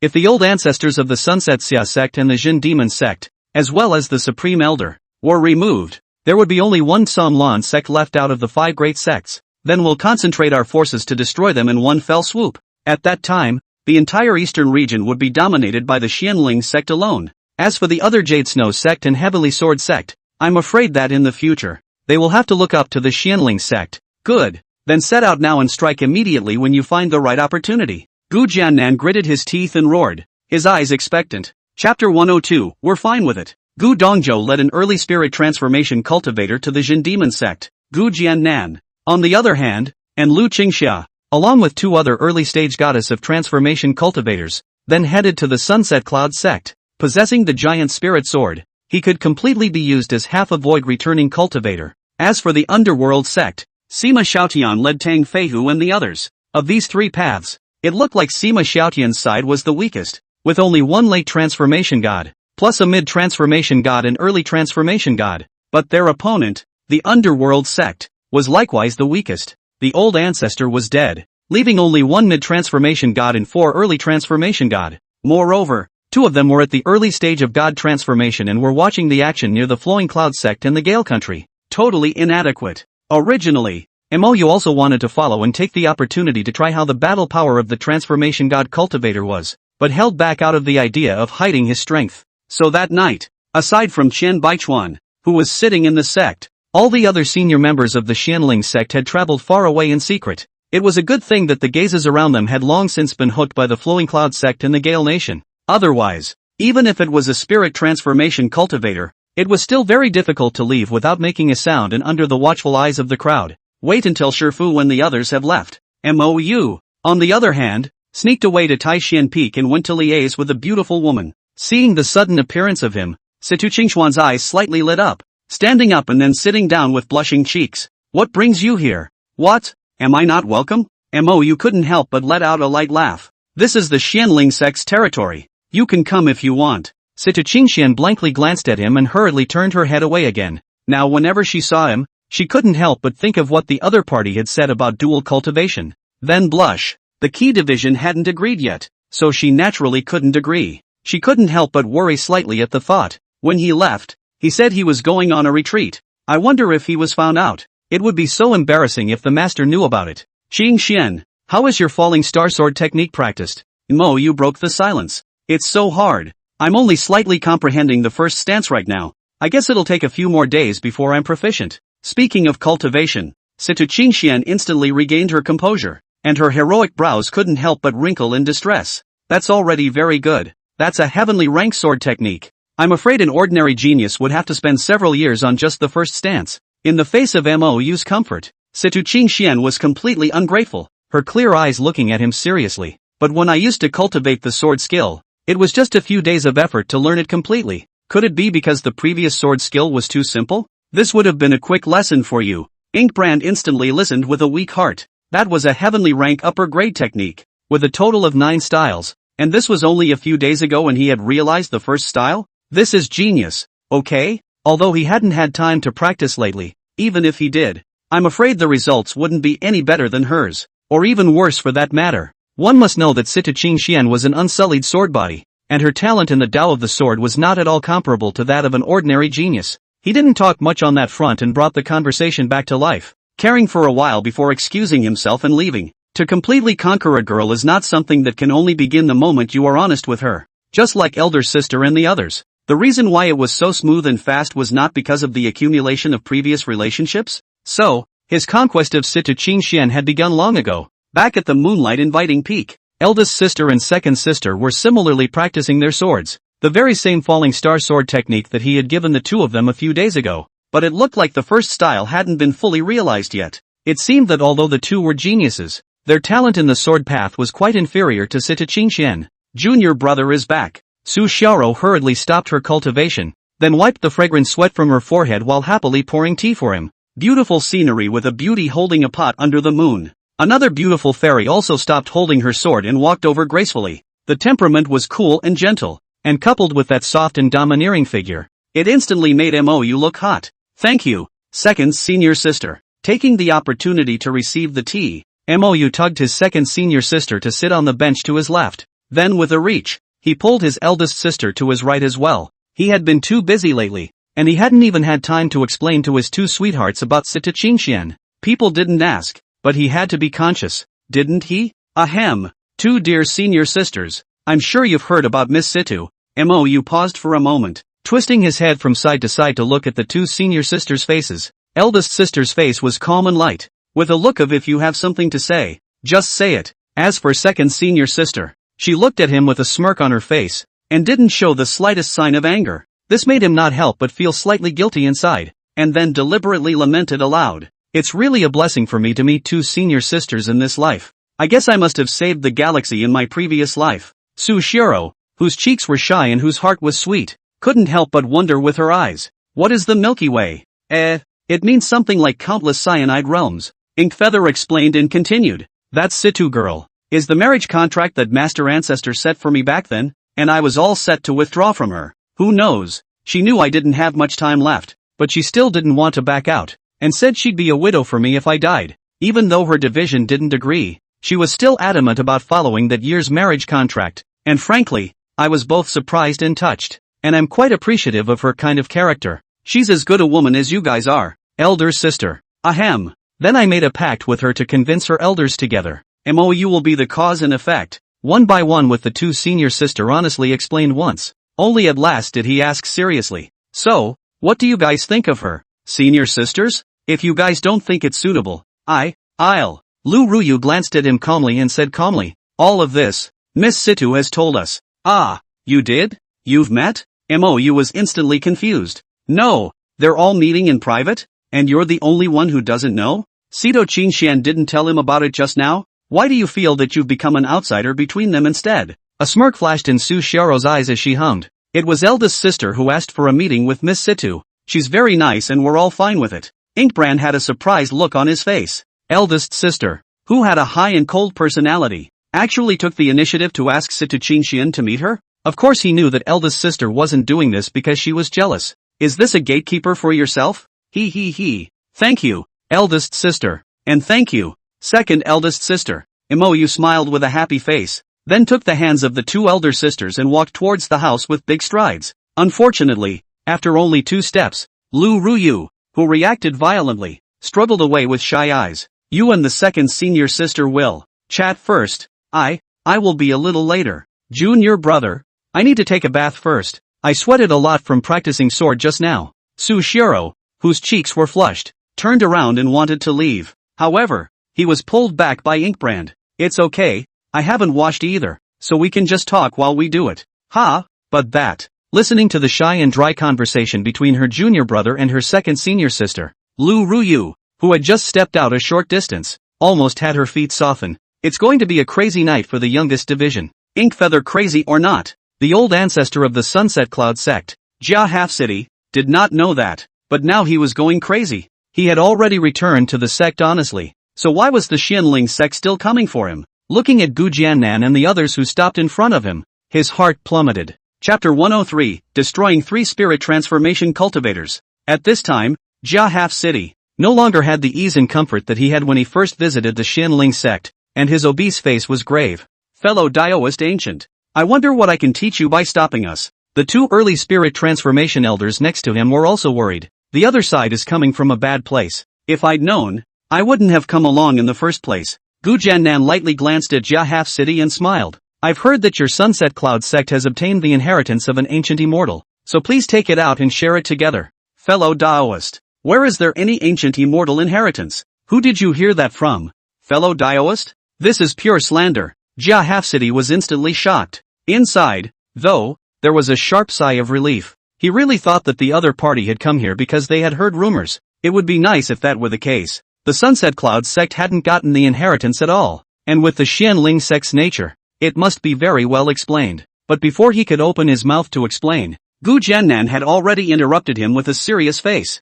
Fellow Daoist Jia is not deceiving me as a fool? There must be a reason for an empty cave. That's what you guys said in the beginning, and Mr. Gu thought deeply of it. Jia Hanchang was full of suffocation. Just a short while ago, they were talking to each other like this, and now they immediately switched targets? But thinking about the terror of Gu Jiannan that day, he still forced himself to hold back the anger within him, and a forced smile appeared on his Maitreya Buddha-like face as he awkwardly said, Fellow Daoist Ancient, don't joke around. The Sunset Cloud sect is definitely being framed, just like the Xianling sect back then. I think we should join forces together and find out who is behind the rumor. But don't be taken advantage of and end up letting others get the benefit of the doubt. Hearing his words, Lu Qingxia on the side couldn't help but sneer and mock. When you first came to the Xianling sect to show off, I'm afraid you never imagined that this day would come, right? It's too late to beg for mercy now. Since you chose to make an enemy of the Xianling sect, you must have the realization to pay the price. The other two Xianling sect elders couldn't help but relieve their anger and curses.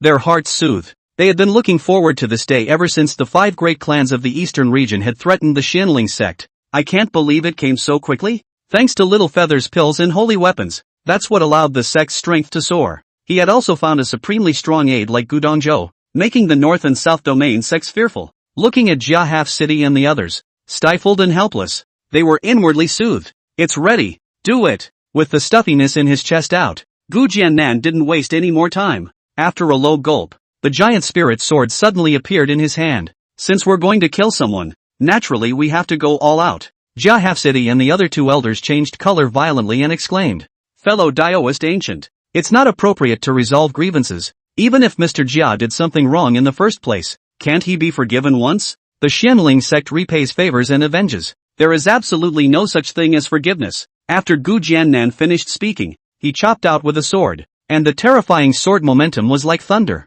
The cold and stern aura directly locked Jia Half City, leaving him without a single chance to escape. Lu Qingxia, on the other hand, and the 2 god transformation elders, directly surrounded the other 2. Looking at Gu Jiannan's terrifying sword, Jia Half City's face was grayed out. He now finally experienced, at last, the despair of Yu Baihu in the beginning. This sword, he can't hold it, but it couldn't be topped. He had no choice. Gu Jiannan, the Xianling sect is so overbearing, it will definitely not end well. Jia Half City roared, and a compact gourd at his waist violently rose 100 times in size. An ancient silver sword flew out of the gourd at great speed. The blinking sword turned into a giant sword hundreds of meters long and fiercely met it. At the same time, a golden shield enveloped his body. He knew for sure he couldn't block it. The only hope was to barely withstand the blow and then use the force to escape far away. As for the other 2 Taishang elders, they had already been directly abandoned by him. To die a Taoist friend and not to die a poor man is one of the unchanging avenues of longevity in the immortal cultivation world.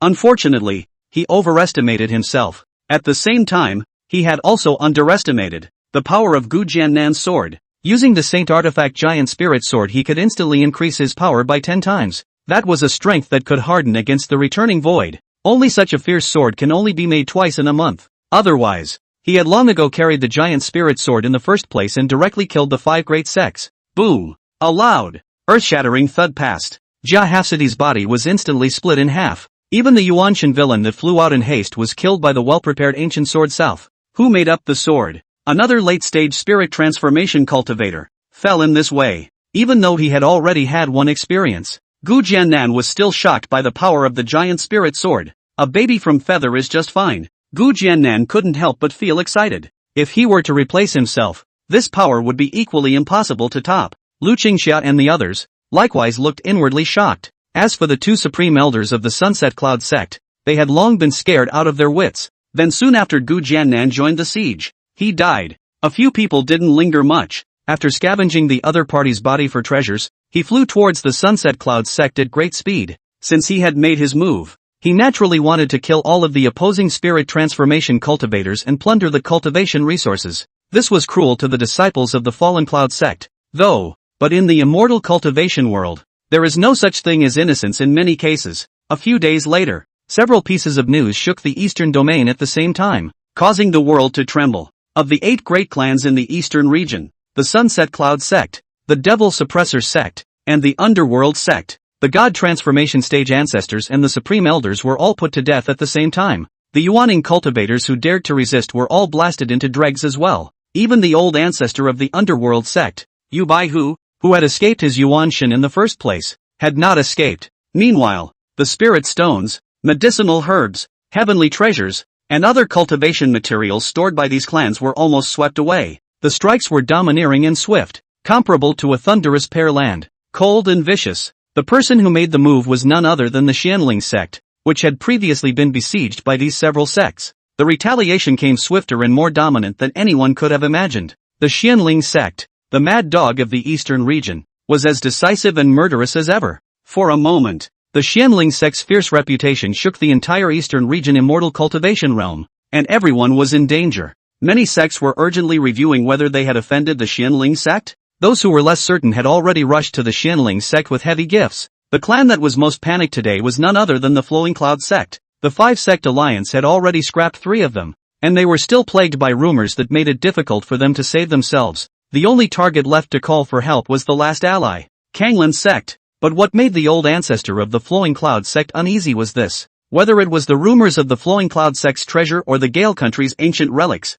the Kanglin sect did not see anyone sent there. Quiet and calm is surprising, and there was no response to his message for help. This caused him to stifle a wave of panic and anger, as if he were a disgruntled woman who had been abandoned. The Xianling sect ferociously decimated. The news of all the transformation spirits of the 3 major sects. The same spread to the Heavenly Sword sect. The shocked senior members of the sect were gathering in the main hall for an urgent deliberation. They are clear. As long as the Xianling sect survived this hurdle, it was already a foregone conclusion that they would dominate the eastern region. The 2 clans used to be on good terms though, but the relationship had faded from the time the Heavenly Sword sect decided to stand by and watch. At that time, the Heavenly Sword sect would only have 2 choices, either to submit or to be an enemy. Li Kai, the old ancestor of the Heavenly Sword sect, glanced at the crowd and leisurely sighed. Since it's all decided, let's get moving early. It's better to add flowers to the brocade than to send charcoal to the snow. The Xianling sect looks dangerous now, but no one dares to touch them easily anymore. As long as you survive this hurdle, your future will surely soar to the 9 heavens. By following them, my clan may not be unable to reach another level in the future. Wei Tianmeng helplessly and stubbornly said, Senior ancestor, since you've decided to side with the Xianling sect, let's take the opportunity to cancel Qing Xian and MOU's marriage. MOU's lifespan is about to end. I can't watch Qing Xian jump into the fire pit. Now that we've pressed our entire clan to follow the Xianling sect, they wouldn't dare refuse, would they? Then meet with them and bring it up. Li Kai nodded his head in acquiescence, and then commanded towards Dong Shoujuan again. Tomorrow, I'll bring Lifeless to the Xianling sect, and you'll be responsible for guarding the sect. Yes, Master. Dong Shoujuan nodded respectfully. Chapter 104, If you want to live, let the Xianling sect take the blame. The far north of the eastern region, it is where the Jade Snow sect's mountain gate is located. At this moment, a crane-haired, kindly old woman was sitting on a wooden chair above the main hall. It was none other than the Jade Snow sect's oldest ancestor, and Xiao Xian, and underneath the great hall, Mu Zhiqiu and a bunch of other senior members such as the Supreme Elders and Patriarch sat in order. What do people think about the current situation? The scene was quiet for a moment in the face of Xiao Xian's question. Mu Zhiqiu coughed and picked up with a grave expression. Back to Master. My disciple believes that given the current situation, as long as the Xianling sect survives this crisis, it will definitely be mighty in the East region in the future. What we should be thinking more about is how to get along with them in the future. The 8 great clans of the Eastern region now exist in name only. The only ones left intact are me, the Jade Snow sect, the Heavenly Sword sect, the Kanglin sect, the Luyun sect, and the Xianling sect. But according to the current situation, I'm afraid that the Flowing Cloud sect is also in dire straits, and will lose 4 out of 8 when the time comes. Mu Shiqiu took a breath and continued his analysis. With the Xianling sect's style of behavior, the Zhonglan sect definitely won't be spared, and we will be left with 3 sects in the eastern region at that time. After this crisis, the Xianling sect will definitely consolidate the eastern region. Even if we join forces with the Heavenly Sword sect, it's impossible to resist. Therefore, instead of bending over backwards when the time comes, we should take the initiative to defect now. I always have the feeling that the Xianling sect definitely possesses a great opportunity to suddenly rise this time. Even if it's not the extreme bliss immortal inheritance, it could be some other strange encounter. By following them, the Jade Snow sect might be able to go to another level. Speaking later, Mu Zhiqiu's entire body began to get excited, her eyes glittering with expectant eagerness. Hearing him speak, the other elders also had a look of interest on their faces. However, still, there are those who disagree. Eldest senior brother, all of your premises here are based on the Xianling sect being able to survive this crisis. What if they can't? Mu Zhiqiu's face was confident as he laughed lightly. Third senior brother, with that mysterious Yi clan elder in attendance, do you think the forces of the southern and northern regions would dare to mess around? The Xianling sect is not weak now, and how do we know that they don't have any other cards? There was another heated discussion among the crowd, and there was a gradual unification of views. That's something to bet on. And Xiaoxian finally and decisively clapped her hands. Since that's the case, then Zhiqiu will go with me to the Xianling sect tomorrow and have a good talk with them. At this time, the Gale Nation's palace had a heavy atmosphere. The Gale country's ruler, Emperor Chen Junlin of Zhaowu, was sitting on top of the dragon chair with a heavy face. There was a crowd of high-ranking civil and military officials standing at the temple, and Crown Prince Chen Jie was among them, and on his side, an old man in a wheelchair was sitting quietly, becoming the second person sitting in the hall. Although there was a physical reason for it, this honor still showed his extraordinary status in Gale Nation. The emperor on the dragon chair majestically swept the stage, then inquired in a pretense of calmness, "Gentlemen, now that the major sects in the North and South domains have begun to bully our country into handing over the proceeds of the relics, the situation is critical. Do you have a good plan?" In the face of his question, there was silence in the great hall. It's a situation that's almost insurmountable. The key was that ancient relic, but it was real. Not to mention the discovery of so many crippled sacred artifacts, not to mention outsiders. Even they wondered if His Majesty the Emperor had secretly sent someone to empty the ruins. So precious top-grade sacred artifacts had appeared. Who would believe you if you said there were no other good things in there? That's a lot more true than the rumors about the Aurora Fairy. The relics, the broken holy weapons, were all things that really existed and could not be faked even if they wanted to. After all, who could take out a crippled holy weapon to fake it? Your Majesty, the only urgent thing to do is to open up the treasury and let those sects search to their heart's content. Someone proposed helplessly, but as soon as the words were out of his mouth, there was another dismissive rebuttal. If people search and get nothing, and insist that you have hidden the treasure, how should we prove our innocence? Not bad. This is not a good plan. So what do you say? Didn't think about it for a while. Soon the great hall was noisy and bustling like a food market. Everyone is great at rebutting others and catching any loophole, but they just can't make any good points. Just as Emperor Jiawu, who was on the dragon chair, wanted to completely rage, a calm voice suddenly came from off the stage. Your Majesty, how about, woe is me, Master of the State? What is the meaning of these words? Where can this scourge lead? Emperor Jiawu's eyes lit up with excitement and surprise, and the terrifying pressure of a transformation god cultivator fiercely collected within his body. The group of ministers couldn't help but secretly wipe the cold sweat from their foreheads. Although all of those present were immortal cultivators and their cultivation levels were not low, there were not many god-realizing cultivators. There was still a great deal of reverence for the mighty pressure that the one on the dragon chair had just emitted. The wheelchair old man, however, was calm and his eyes were grim. Your Majesty, the only one in the eastern region that can share this pressure today is the Xianling sect. The only way we can survive is to dump this pot on their heads.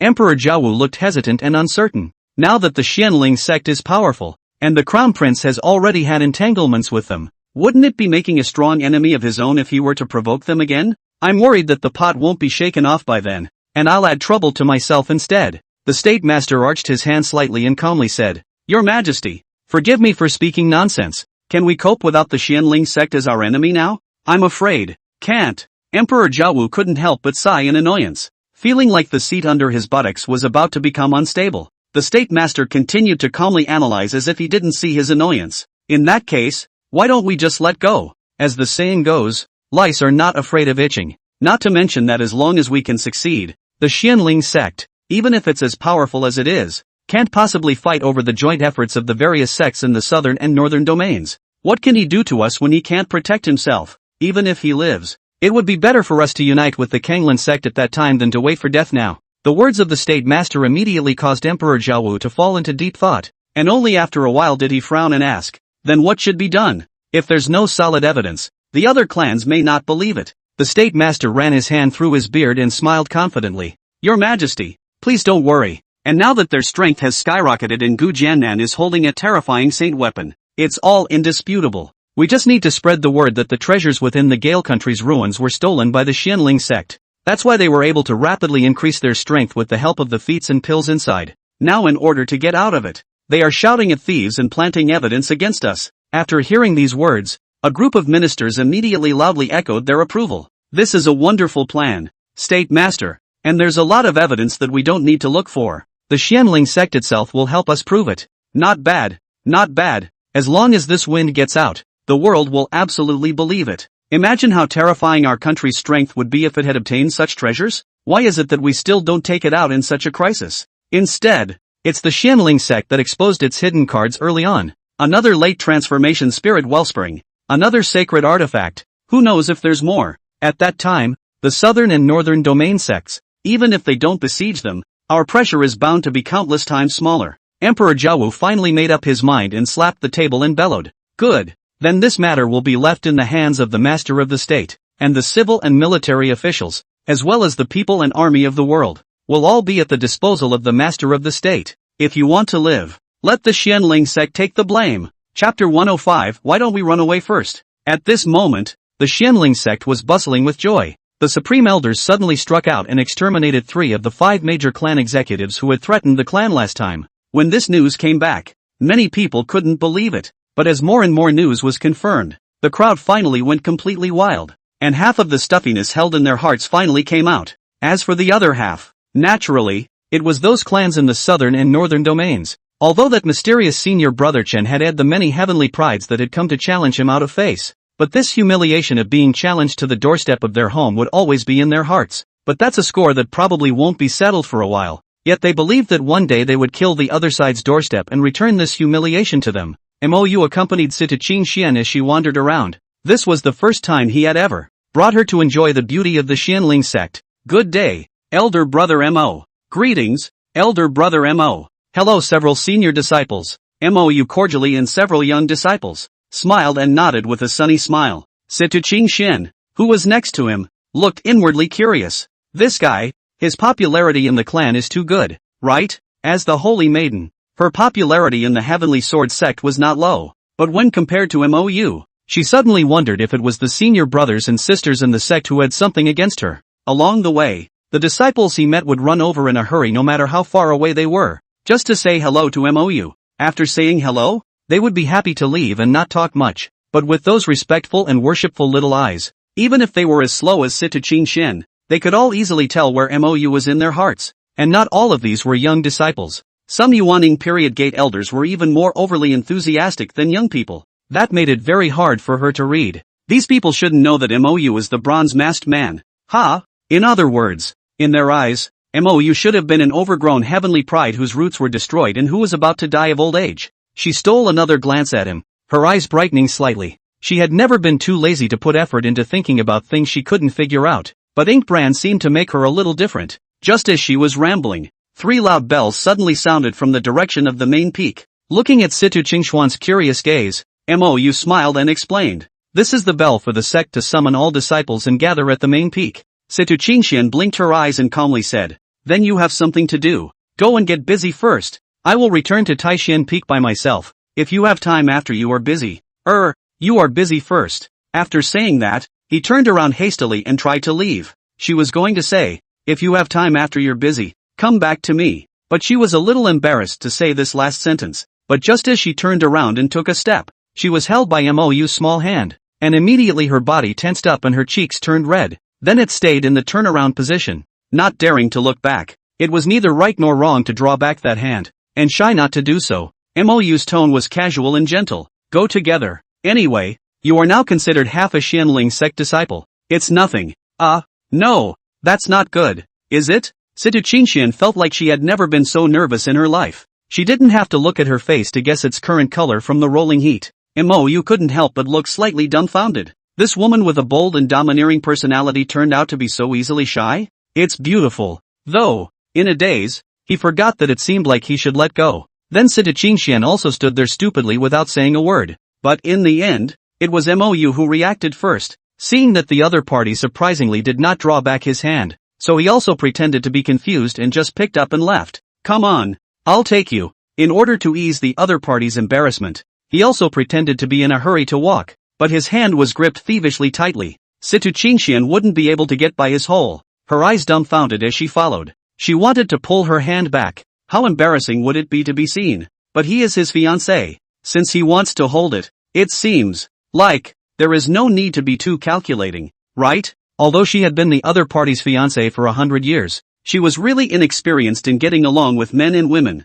Either that, or listen to him. Anyway, he had 2 elder sisters, so he must have more experience than himself. Let him take the measure. Situ Qingxian was in a tangle, and in a daze, she followed him for a long distance. It wasn't until she realized that her smooth little hand, being gently kneaded by the other party, that she snapped out of it, then jerked back and no longer embarrassed. When she drew it back, she felt that her action was a bit too drastic, and hurriedly explained in a low voice with a crimson little face, "There are so many people on this road, it's not good to be seen." He even twisted his head to look at him after saying that, and was slightly relieved to see that he didn't get angry with a stifled smile on his face. Even she didn't know what she was so nervous about. Are you afraid he'll be unhappy? Heck, no. Mou of course will not be angry because of this. On the contrary, but also inwardly steal joy. Cannot help but ask in a low voice, Xing Xian, so what you're saying is that it's fine if no one sees, right? Your hand is so soft, I love holding you. The girl who had originally heard the first half of the sentence and wanted to deny it.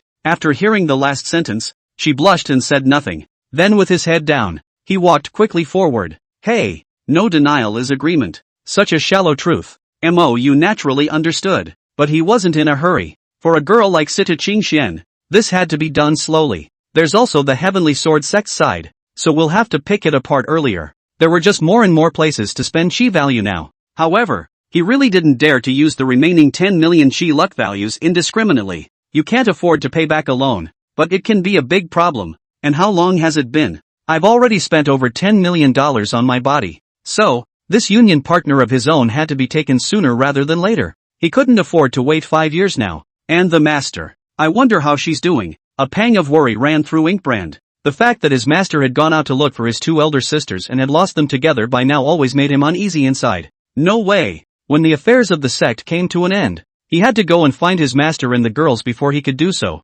Otherwise he would not even have the heart to cultivate. When they arrived at the huge square of the main peak, instead, they saw many elders and deacons, distributing spirit stones, pills, and other cultivation resources to the disciples in line. The scene was lively and joyful, and on everyone's face, there were smiles of ecstatic excitement. The bounty of resources that each person shared made Sita Qingxian look shocked and confused. Is the Xianling sect not going to live through this? This ordinary disciples' share was almost on par with the inner disciples of the Heavenly Sword sect, and the inner disciples were divided, no less than the core disciples. It's just too posh. But then she inwardly relieved herself when she thought of the rumors that had been going around. If he really robbed all the cultivation resources of those three sects, this could be explained. She suddenly felt that this style of the Xianling sect was quite good. There is something on which the disciple lays down his life. There are benefits to be had, and the clan is dead set on giving them. A few days after that, Sita Qingxian had a good time. Not only would Mou often accompany her, the relationship between those two senior sisters and her was also becoming more and more intimate and familiar. But on the fourth day, when she opened the communication talisman, but she suddenly looked sad. Mou, my master and elder ancestor, are already on their way here. They're definitely here to take me back. This is finished. How about we escape first? Sita Qingxian's tone was tangled, her eyes shy and distressed. It's like being caught in the act of adultery in the presence of someone else's little daughter-in-law. Chapter 106, Su Xiao of Social Death. Mou naturally wouldn't run away. Looking at Sita Qingxian who had a tangled face, he couldn't help but laugh. Come as you are. I was going to meet them with you, and now that we're here, it'll save us another trip. Now that my strength has been restored and I have a marriage contract, and with your consent, what reason do they have to refuse? Seems like, kind of makes sense. Sita Qingxian calmed down, her expression instantly lightening up a lot. Just now, mainly because she had suddenly heard that the elders were coming, she had snuck out of the house and was a bit flustered as a thief. But now that he heard Mou say this, he felt that it was quite reasonable. Why are you running? Didn't he himself just sneak out and watch the fun? Calming down, she instantly regained her old confidence and hastily nodded her head. Good. When the time comes, you talk to them first, and if they're still against it, I'll step in and convince them. When she finished, she froze violently again. How does one feel a bit upstaged when one is like this? She secretly turned her head and realized that Mou was looking at herself with a smile at the corner of her mouth, and couldn't help but cry out in slight annoyance. No laughing. Alright, don't worry. I'll take care of them when the time comes, so you just wait obediently to be my Dao couple. Looking at the valiant, full-bodied and powerful stunning beauty in front of him, Mou's spring heart couldn't help but slightly ripple. Then straight away he took her hand and headed for the front. There's someone in front of you. Let go. Sita Qingxian's face instantly turned red, and her eyes didn't dare to look at the few young disciples in front of her. Unfortunately, the left hand struggled slightly harder, but found that it was gripped by the thief tightly, so he had no choice but to give up. The last few days out alone, Mou would always find an opportunity to take advantage of her in a small way. It's all getting used to it nowadays, but even so, you can't help but be nervous and shy when you see someone. Seeing her like this, Mou suddenly had a treacherous smile on his face. That was the simple strategy he developed. On the one hand, it's a way to draw closer to her and set the stage for more intimate fights in the future. On the other hand, It was to create a fait accompli so that the Heavenly Sword sect would compromise earlier. Now you really didn't want to wait. Not only did he crave her chi value, but he also craved people's perfect hot bodies. Greetings to Senior Brother Mo and Miss Situ. The disciples bowed respectfully and smiled kindly. The identity of this beautiful woman had long been no secret in the Xinling sect, the holy maiden of the Heavenly Sword sect and the admirer of Senior Brother Mo. The key is beautiful in looks, outstanding in talent, and so infatuated with Senior Brother Mo. No! Knowing that something is wrong with the Xinling sect, they all traveled a long way from the Heavenly Sword sect to come here. Infatuated and resolute, Elder Brother Mo was really charming. Not only did he have the favor of the two senior sisters, Lu Ruyu and Su Xiao, but he was also able to make a beauty like Sita Qingxian seek him out for thousands of miles. Can't you describe it as envy of others? Did you do it on purpose? And then so as to push my master ancestor and the others backwards and have to marry me off to you? Sita Qingxian pursed her red lips slightly, her dark and clear eyes staring at Mou with a smile. She's just unconventional, not stupid. It had long since been discovered that the other party always liked to carry her around as if he hated for everyone to know that the two had an unusual relationship. It's just that she doesn't mind people knowing. Inkbrand denied it cheekily. What do you mean by push? You're already my fiancé. What's wrong with holding hands and looking at the scenery? As for the conditions we talked to them about, that can definitely be accomplished. And it doesn't say that we can't meet before that, does it? Looking at the playful Mou, Situ Qingxian was instantly amused, but quickly covered her sexy little mouth with her hand again, and then slumped her flushed face and glared at him with a grunt. I know that's what you think anyway. Ha ha, my wife is still smart. Wife? What's a wife? Situ Qingxian was filled with doubt. A wife is someone who gives birth to my children and accompanies me through my life. Mou's voice was gentle and his eyes were bright. This one doesn't sound good. It's old and granny. Change it. So it's little baby? This won't work either. It's so mealy-mouthed. You'd better call me by my name. Calling me Qingxian would be nice. Situ Qingxian's eyes were as hazy as water, her jade face blushing. At this point, she just felt like her entire heart was beating a little bit faster and her mind was in a little bit of a daze. How did he, himself, get into these conversations with him? Again, he's taking me off track. She couldn't help but be mortified and tried to speed up her pace, but her hand was being held by someone,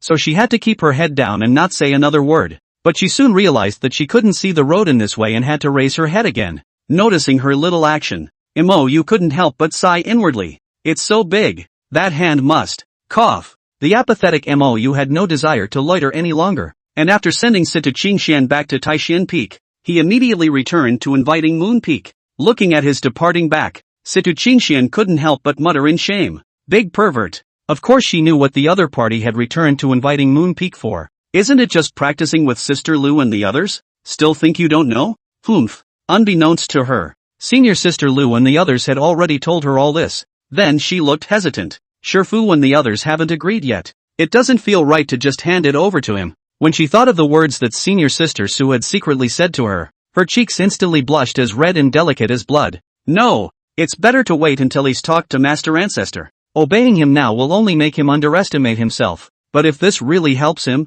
isn't it bad to be like this yourself? Situ Qingxian rested her hands on her cheeks and sat on the stone bench in distress, her eyes tangled. At this time, Mou didn't know any of this. Just after returning to the Inviting Moon Peak, he pulled the shy eldest senior sister and hurried into the exclusive practice room. Only Su Xiao, who had an amused look on her face, was left practicing her sword in the courtyard. Is junior brother being teased by Sister Situ? She couldn't help but glance around the room. At this time, the vague panting of the senior sister had begun to ring out. This bad guy even did not lay a soundproof boundary, thinking that 4 hours later, junior brother would definitely still have to find himself practicing. She only felt that her legs were powerless, and her grip on the sword couldn't help but soften a few points, and at the same time resisted the urge to drink. Otherwise, I'm afraid I'll have to make a fool of myself in front of junior brother again. Early the next morning, Su Xiao, whose cheeks were blushing and whose eyes were as misty as autumn water, just nervously clutching a white sheet, he quietly walked out of the practice room.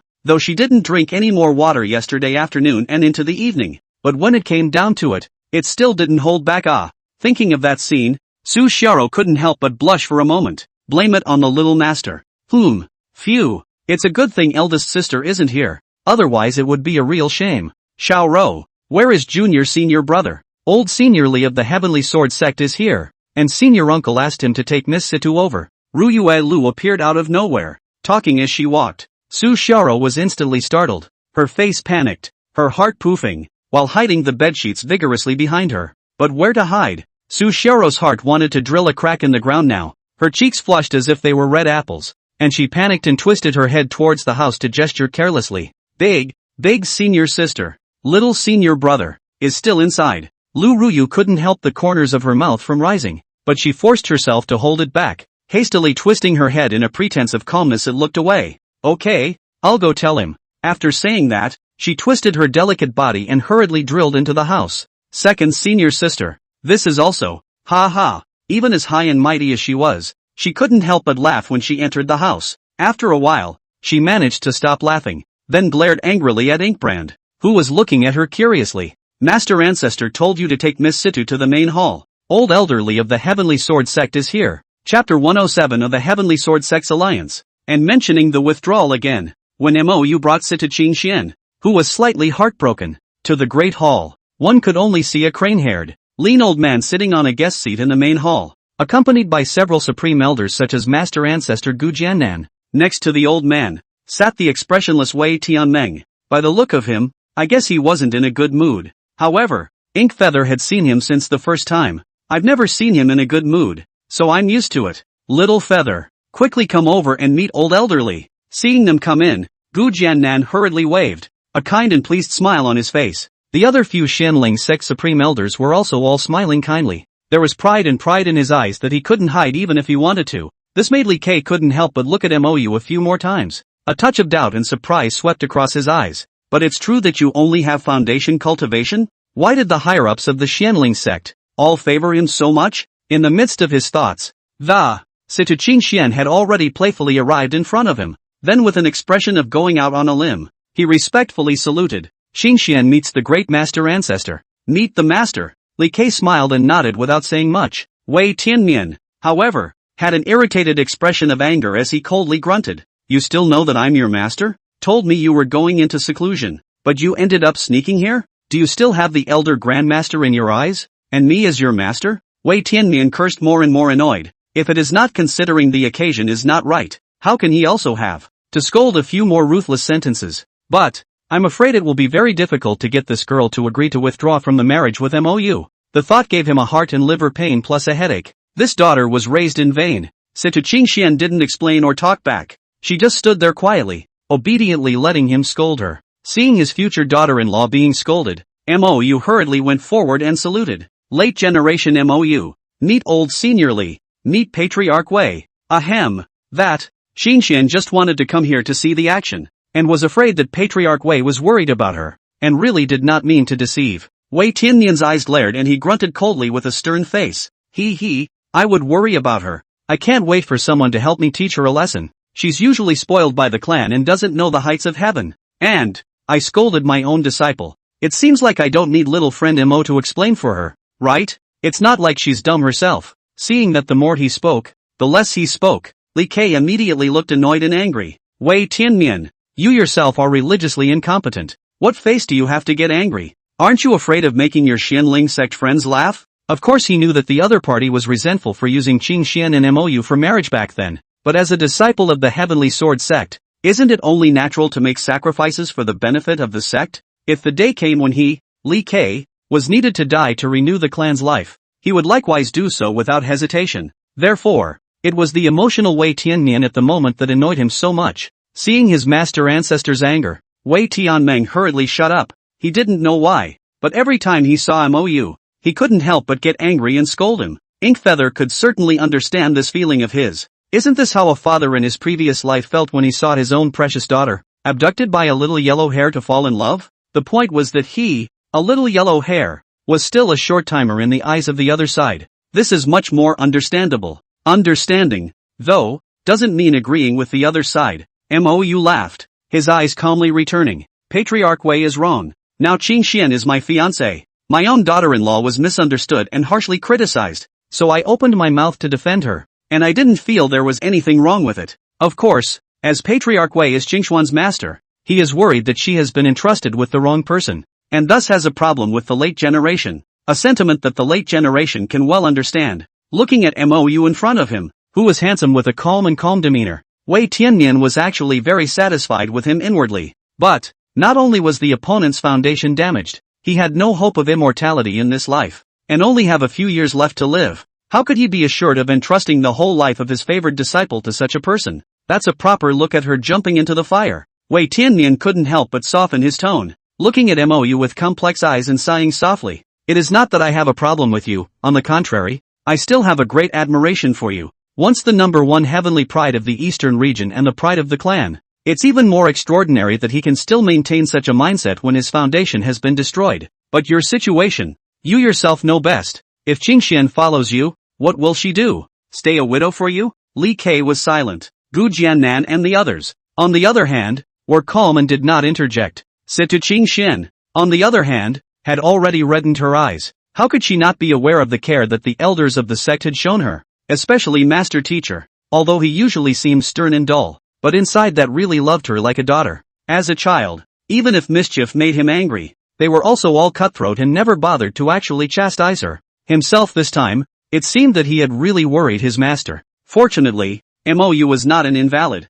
so he thought that after knowing this news, the master and the others would be very happy. Thinking of this, she hastened to cheerfully explain. Eldest ancestor, master, actually Mou. You'll talk later. Wei Tianmeng gave a cold snort with a dissatisfied expression and directly waved his hand to interrupt her. Situ Qingxian could only roll her pretty white eyes helplessly, unable to bear the thought of making him angry again. Anyway, Mou had already said that he could tell his situation to his master and the others, so it would be just as well to talk about it later. Only then did Li Ke turn his head to look at Gu Jiannan and said seriously, "Fellow Daoist ancient, we came today because we have something important to discuss with you. I don't know what elderly is talking about, please also state it clearly." Li Ke deliberated for a while before he opened his mouth gravely. Your clan seems to have survived the crisis now, but the major clans in the north and south domains are still thieving against your clan, and I'm afraid there will still be big trouble at a later stage. But once your clan has survived this crisis, dominating the eastern region alone is just around the corner.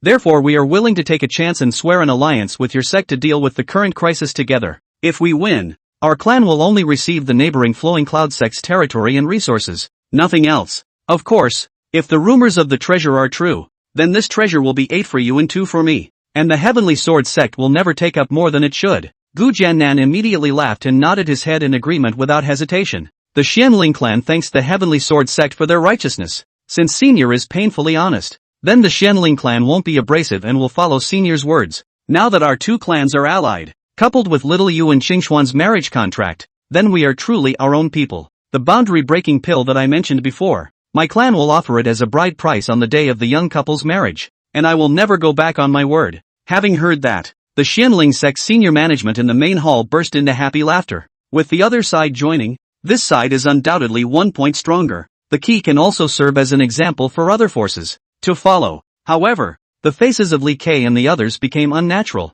Wei Tianmian, in particular, was filled with embarrassment. Now that Mou has been abolished, the marriage must be retired. So he rose firmly, gravely and helplessly, and arched his hand. Ancient Senior, regarding my uncontested disciple's marriage with your clan's Mou, I would like to cancel it outright. I hope you will forgive me. The words came out. The great hall, which had just been incomparably joyful, was suddenly plunged into dead silence. Chapter 108, Getting It Done. The Xianling sect's crowd didn't say anything. Situ Qingxian, however, was anxious. Master, you didn't say that in the beginning, didn't we all set a bet? Eldest master ancestor, my master has gone back on his word, and you don't care about him? Of course she knew that while master had said this, the great master had not objected in the first place, so I'm afraid that he had also tacitly agreed. However, she couldn't say that about the eldest master ancestor. One could only borrow to speak of one's own master's father and remind the great master's ancestor to be true to his word. How could Li Ke not know about her small mind?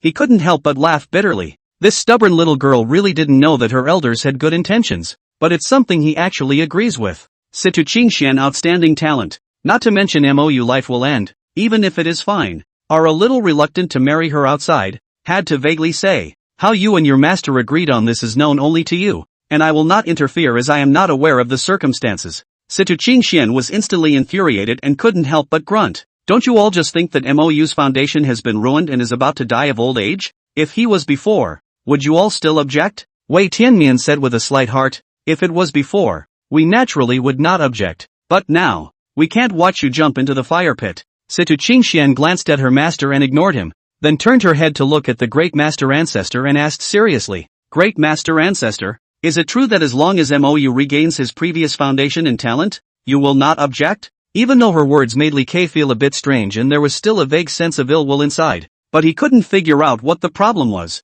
After all, if you wanted to restore the broken foundation, it would be almost impossible. So you nodded painfully. Not bad. We're all doing this for your own good. And I'm sure that little friend MOU, you won't let Qingxian stay a widow for you until she grows old, right? MOU couldn't help but smile and nod his head. Old senior is right.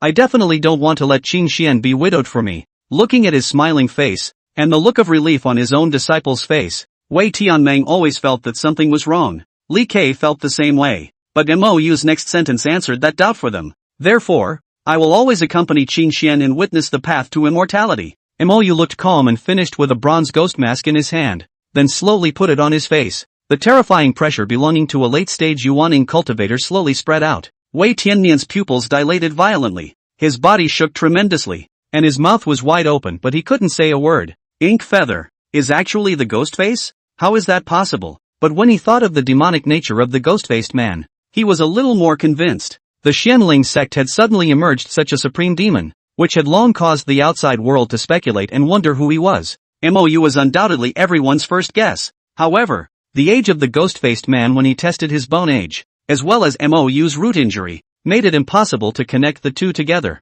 But now, the most incredible scene has happened. Li Kai similarly fell into a stupor, his vicissitudes old eyes full of thick shock and horror. A 300-year-old late-stage Yuaning cultivator? This is going against the grain. If that was the case, this son would definitely be able to be ranked in the Dangxian Dao Academy's examination 2 years later, or even directly win the top spot. With his talent, coupled with the terrifying underpinnings of the immortal densification Dao Academy's cultivation, return to void cultivators would definitely not be his upper limit. There was even a good chance that he would become the second harmonization stage cultivator in the Green Cloud continent. That brocade prospect is simply unimaginable. Li Kai's mind continued to diverge, and many thoughts came to mind in an instant. The excited elation within him made the corners of his mouth unable to stop grinning. This child, Qingxian, is truly a blessing for the clan. It was fortunate that she had insisted, or else this opportunity that had come to hand would have to be missed by those of us who had been there. That's bound to be regretted for the rest of your life. But today, with her and MOU's marriage contract in place, how could the Heavenly Sword Sect pick up a few points of this heaven-defying chance? Ha ha ha ha. Good, good. Li Kai could no longer hold back his excitement and laughed out loud, looking at MOU with a gaze full of love and appreciation. Seeing the expressions of the eldest master ancestor and master teacher, Situ Qingxian couldn't help but arrogantly glare at the two, humming delicately, Great Master Ancestor, then are you and my master, now, still opposed to my engagement with MOU? Ha ha, when did eldest master ancestor ever say he was against it? Li Kai stroked his hand over his long beard and smiled, naturally not recognizing his previous choice. Situ Qingxian hummed, not continuing to press the issue, and twisted her head to look at her master again, saying seriously, Master, you won't object anymore now, will you? Humph, will you listen if I object? If that's the case, I might as well worry less and maybe even live a few more years. Wei Tianmian gave a cold snort with a stiff mouth and finished twisting his head without paying attention to her, but after holding back for a while, he finally didn't hold back and looked back at MOU again, saying in a hard tone, while I don't object to you being together, I'd be surprised if I found out that you'd started a fight or let her suffer, even if the Xianling sect is even stronger. I won't spare you. MOU hurriedly nodded his head vigorously. Senior, please rest assured, Qingxian is beautiful and kind-hearted, and she is affectionate and righteous to me. Senior will never neglect her in this life. Gu Jiannan and the others also hurriedly smiled and assured,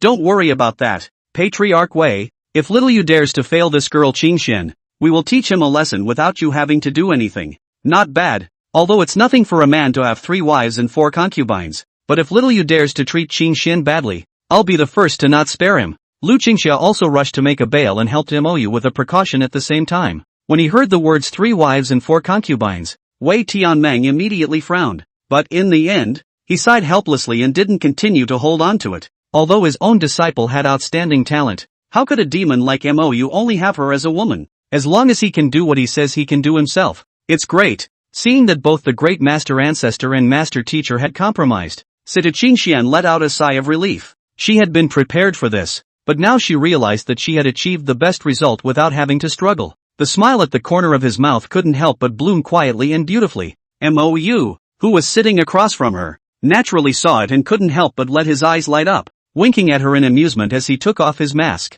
This fiancé of his own is quite funny. I wonder when, can we actually communicate? Mou couldn't help but start planning, in a happy mood. At this moment, a deacon suddenly came to report. Greetings Uncle Gu, the Jade Snow Sect's old ancestor, elder and the others, came to pay their respects to the mountain and are now at the mountain gate. Gu Jiannan froze, then laughed happily. Good, then second senior brother will go with me to greet them. Third senior brother and fourth senior sister, you will entertain elderly here. In addition, the fact that Little Feather has recovered. For the time being, I would like to ask elderly and Patriarch Wei to keep it a secret for me. Please don't worry, fellow Daoist Gu. We naturally know the importance of this matter. Li Kei smiled and waved his hand in an appreciative manner. The immortal cultivation world emphasized that the one who reaches the top is the first, and unless they are from the same sect, they basically discuss seniority based on their cultivation realm. Although Gu Jiannan was a generation lower than Li Kei, his realm had already stepped into the late stage of transformation of God, so it was not incongruous to call him Taoist friend. And now that Gu Jiannan continued to refer to himself as a junior, this low profile immediately made Li Kei appreciate it. As for the secrecy, now that Mou was the aunt of the Heavenly Sword sect, this was something they valued even more than the Xianling sect. Naturally, there will not be the slightest leakage, and at the same time inwardly curious, the Jade Snow sect had come at this time. I wondered what it was about again. You're not thinking of marrying the Xianling sect too, are you? Li Kei immediately tensed up inside. Chapter 109, Lip Sync? When Gu Jiannan led the Jade Snow sect's old ancestor, and Xiao Xian, as well as the Supreme Elder, Mu Shiqiu, to the main hall, the two men were instantly surprised. Looking at the smiling Li Kei, and Xiao Xian couldn't help but frown. Not only did she not expect the other man to show up here, but she couldn't guess what his reason for being so happy was. Could it be that the Xianling sect had promised him a very good deal? Fellow Daoist, I can't believe we're meeting again so soon. Ha ha. Li Kei took the lead in greeting, and Wei Tianmeng followed with a respectful salute. Then like Mu Zhiqiu, who had seen the salute, he sat quietly on the sidelines, handing over the main stage to a few old men. There's really not much for them to talk about here. After Xiao Xian took her seat, she exchanged a few more pleasantries before looking at Li Kei with slight curiosity and asking, fellow Daoist Li came here today, could it be that he also came to discuss the alliance? Ha ha, fellow Daoist is really smart. I'm sure the Jade Snow sect is the same, right? And Xiao Xian nodded graciously. Not bad, now that the eastern region is in turmoil. Only the Xianling sect is able to stabilize the world. That's why I've come here to discuss. Over these tens of thousands of years, the eastern domain has been belittled by the other three domains, and now the northern and southern domains' various sects are even treating us as nothing. One is because we are too weak, and the other is that the clans are not united enough with each other. She slowed down her tone and looked at Gu Jiannan and the others again, saying seriously, although today is a crisis for your sect, it is also an opportunity. I, Jade Snow sect, would like to join hands with your sect to tide over the difficulties. I only hope that when the Xianling sect rises to power, it will be enough to remember my sect's help today. A wave of surprise went through everyone at those words. That's it? Not only was Gu Jiannan surprised, even Li Kei was inwardly praising this woman's pattern. Pressing no conditions, just to make sure you remember this big favor. The current Xianling sect was still relatively limited in what it could give, but once you rise to power in the future, this is a big favor. If others don't know, how can Li Kei not understand? Xianling sect has Mou. That is destined to soar and rise. Until then, it's a mistake. If he could have known that Mou was the ghost-masked man, he would not have mentioned the Luoyun sect's territory if he had said anything. No matter how great that benefit was, it was not as great as a favor from the Xianling sect. It was a good thing that his own Heavenly Sword sect, with Qing Xian and his marriage contract in place, was properly his own. Hey. Li Kei was instantly in a better mood, and his eyes regained their calmness and composure. And Xiao Xian naturally thought differently. She also had a connection with the Xianling sect, only now that Long Body Yan had disappeared, coupled with the Jade Snow sect's previous standoffishness, this destiny was going to be greatly reduced. That's what brought her to this day. For an ally that was sent to his door, the Xianling sect naturally shouted out a big welcome. So a few people began to discuss and develop some mechanisms and methods of mutual support and assistance. Feeling bored, Mou excused himself and left the great hall with Sita Qingxian. Looking at Gu Jiannan's doting gaze, and Xiao Xian could still understand. After all, he was her once proud disciple grandson. Even if you're erect now, caring a bit can be justified. But what the hell is this loving gaze of Lee K? Could it be that he agreed to that marriage contract 100 years ago? But even if you agree, you shouldn't be so happy, right? The satisfied smile at the corners of that mouth could barely be suppressed. Situ Qingxian, who walked out of the main hall, exhaled a long breath of air as if she was relieved, then patted her towering chest and laughed happily. It's really relaxing to know that no one will care about me anymore. You couldn't help but look touched for a moment. The other party had previously seemed unconcerned about the opposition of the clan elders. There was always a look of calm determination on his face, but deep down, it looks like it's still under a lot of pressure. You're wrong. From now on, you're under my control. Ha ha. Mou smiled gently, and took her small, white, soft hand and held it directly into his hand. Slowly, side by side, they walked forward. Situ Qingxuan's inner heart was sweet, and then her face became red again as she hurriedly tilted her head and hummed. Who's in charge of you? You're under my control. Good. Then I'll be under your control from now on. So do you want to manage me to bed tonight? Hooligans. Pervert. This is temporarily under the control of senior sister Lu and the others. Thinking of little spirit, who had previously suspected him of liking women, Situ Qingxian couldn't help but snort out a laugh again. That delicate and clear-moving appearance made Mou's heart skip a beat as he watched. Then jerking his head sideways and down, he gave her a quick kiss on her pink and white aesthetic cheek. Situ Qingxuan's entire body instantly froze. Eyes dull, little mouth slightly open, mind blank. Oh, my god. He kissed himself? How can this be? So many people. What if they're seen? She wanted to turn her head to survey the area to see if anyone had seen the scene earlier, but don't have the courage to do so. At the moment, her entire body was at a loss. Looking at her blushing cheeks, as well as the slightly open plump red lips, Mou only felt that he had just kissed the wrong place. Still not bold enough, but this place has people passing through from time to time,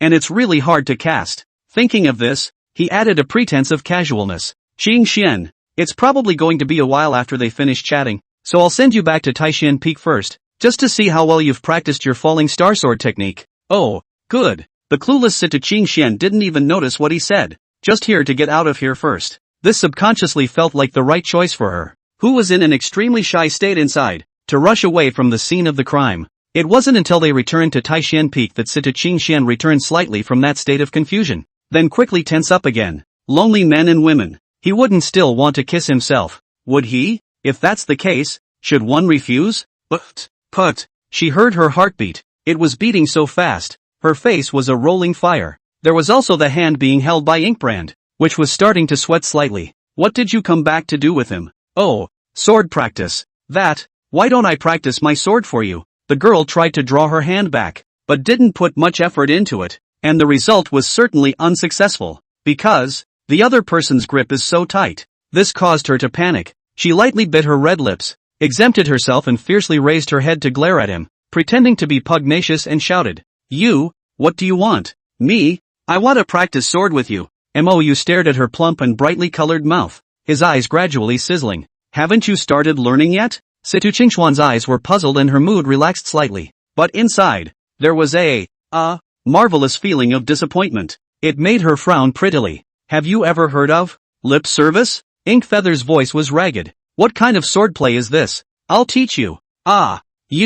Well, rascal. A lot of the girl's words were held back in her mouth and stomach. The whole person was ripped into the other's arms, first losing his red lips, immediately following. Chapter 110, Gale Nation's Bite Back. Feeling her small waist, covered by a hot hand, and then that hand was still slowly moving downward. Situ Qingxuan's entire body tensed up, her face as red as a boiled shrimp, her heart beating wildly. She wanted to talk, but being blocked by Mou, he couldn't open his mouth at all. It wasn't really that she couldn't open her mouth, it was that she lost control completely when her teeth were pushed back. The whole thing eventually drifted into a daze, and soon fell into a pleasurable and tense mood. At this moment, Situ Qingxian only felt as if she was floating in the clouds. The clear eyes had long been closed tightly, and the long, slender eyelashes fluttered like fans, telling of their owner's nervousness. The hands that were originally raised in mid-air, finally shyly wrapped around Mou's waist, and very hard, because she felt like she was about to lose her footing. Her legs were so weak. It's a really wonderful feeling though. The first kiss of her life was so impressive she couldn't help but sink into it, and then quickly forgot to think. All she wanted to do now was to study hard and then hit back hard at Mou. How can you kiss her and make her weak in the knees? She already knew though that this so-called verbal sword was not that sword. but she just wouldn't give in. It was as if time had forgotten to pass, and as if it had blinked 10,000 years, until Inkbrand's hand ran where it shouldn't have. She snapped out of that state, then blushed as she briefly shook off his sword of the tongue attack, exasperated. Not there. Well, unfortunately, she hadn't finished her sentence. The whole person was wrapped into Mou's arms again. Small mouth lost again. High ground continues to be invaded. Her eyes began to drift again. Her body was flaccid and her breath grew ragged. It was as if there were little flames again, burning and burning in her heart. While this is going on, a surprised voice suddenly came from outside the courtyard. Sister Situ, we've practiced the first stance of the falling star sword technique. Quickly see if it's right.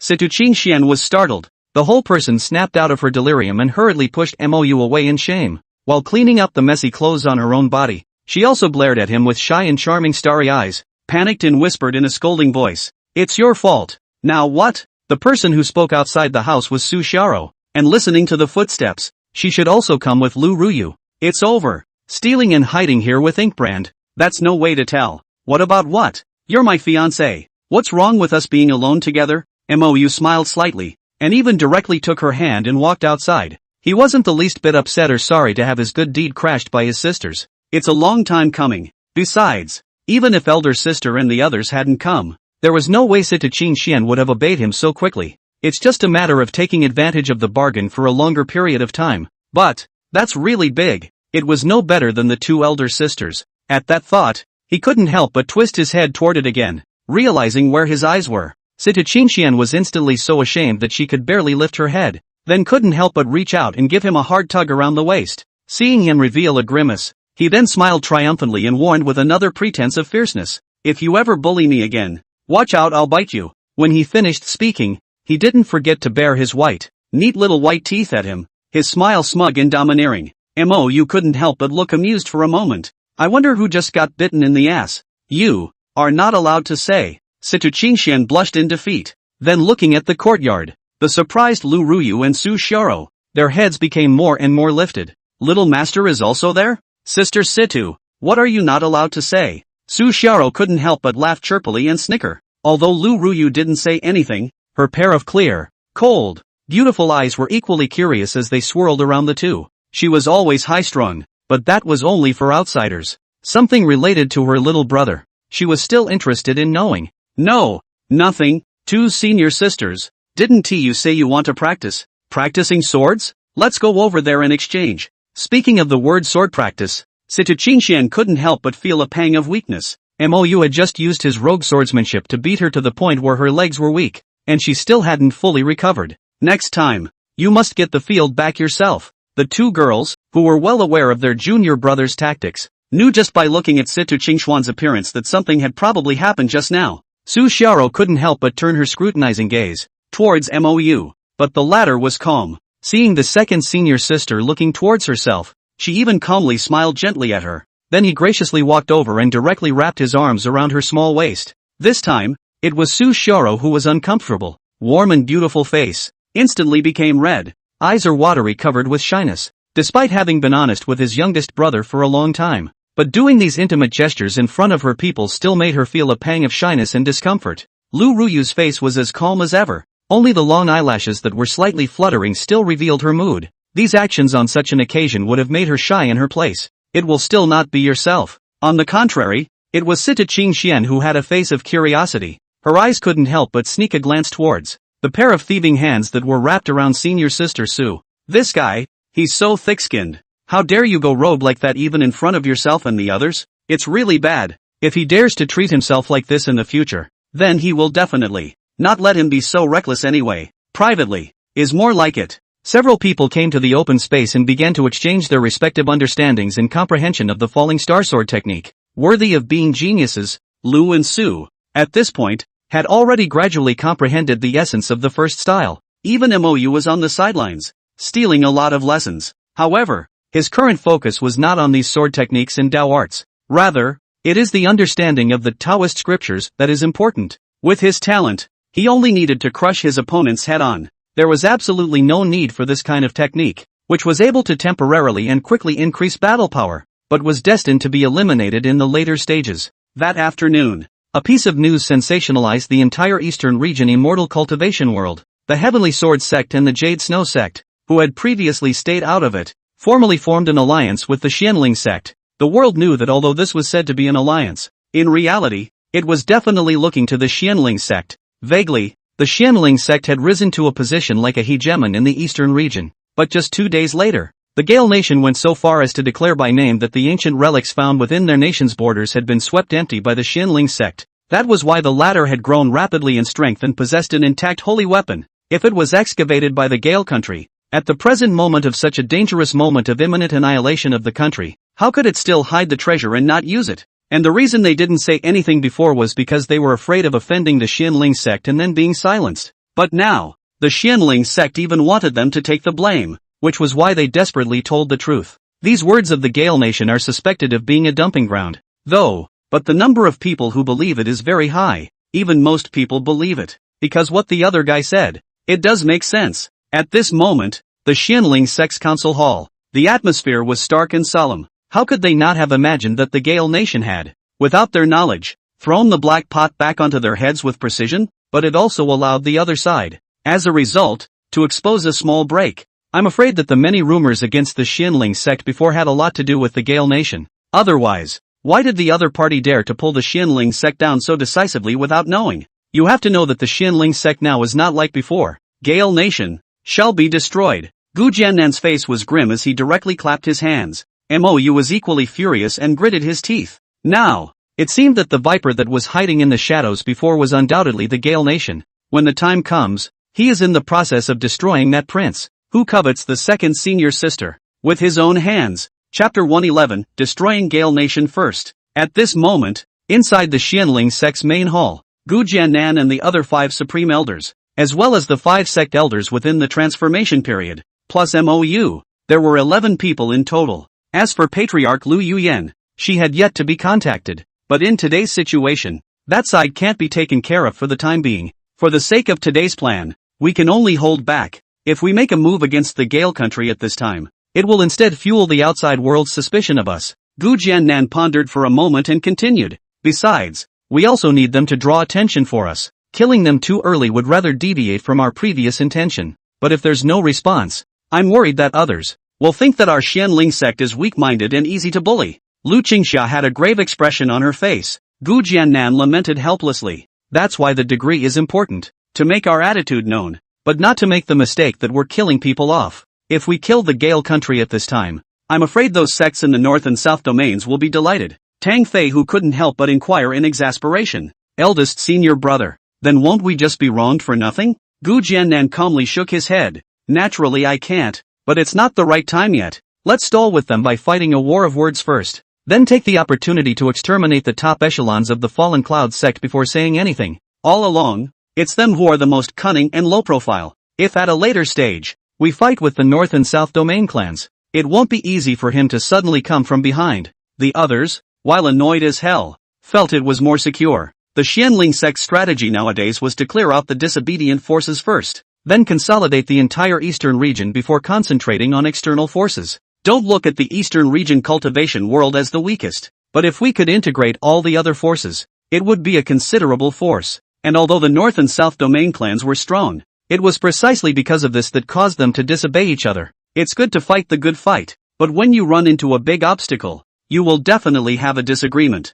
Mou was listening with a slight frown. Seeing his face, Gu Jiannan couldn't help but wonder. Little feather, could it be that you have some ideas? If you have one, bring it up, so we can all refer to it together. Good, let's hear what the young people think too. The others also smiled and encouraged. Although Mou's seniority was low, his strength today was not low. With a late-stage Yuaning cultivation, his battle power could already crush many transformation spirit cultivators, and he's important in more ways than just strength. Whether it was his talent, the great changes he brought to the sect, or his status as the future sect leader. Also that a group of executives never treated him as a late bloomer. Even to a certain extent, his attitude today could already represent the will of the entire Xianling sect. For the Xianling sect today, Mou's smooth growth was the most important cornerstone and guarantee for the rise of the sect. Inkbrand cleared his throat, his eyes serious. Senior ancestor, senior uncles, I think that the most important thing we should do is precisely to severely punish the Gale Nation. Our strength today is actually not enough to fight against the many forces in the North and South domains. Even if we add Senior Gudongzhou, we still can't do it. Because of this, we want to demand stability. And holding back from Gale will only show our enemies that we are broken. And let the other forces, too, feel that we don't dare to mess around as we please at this point in time.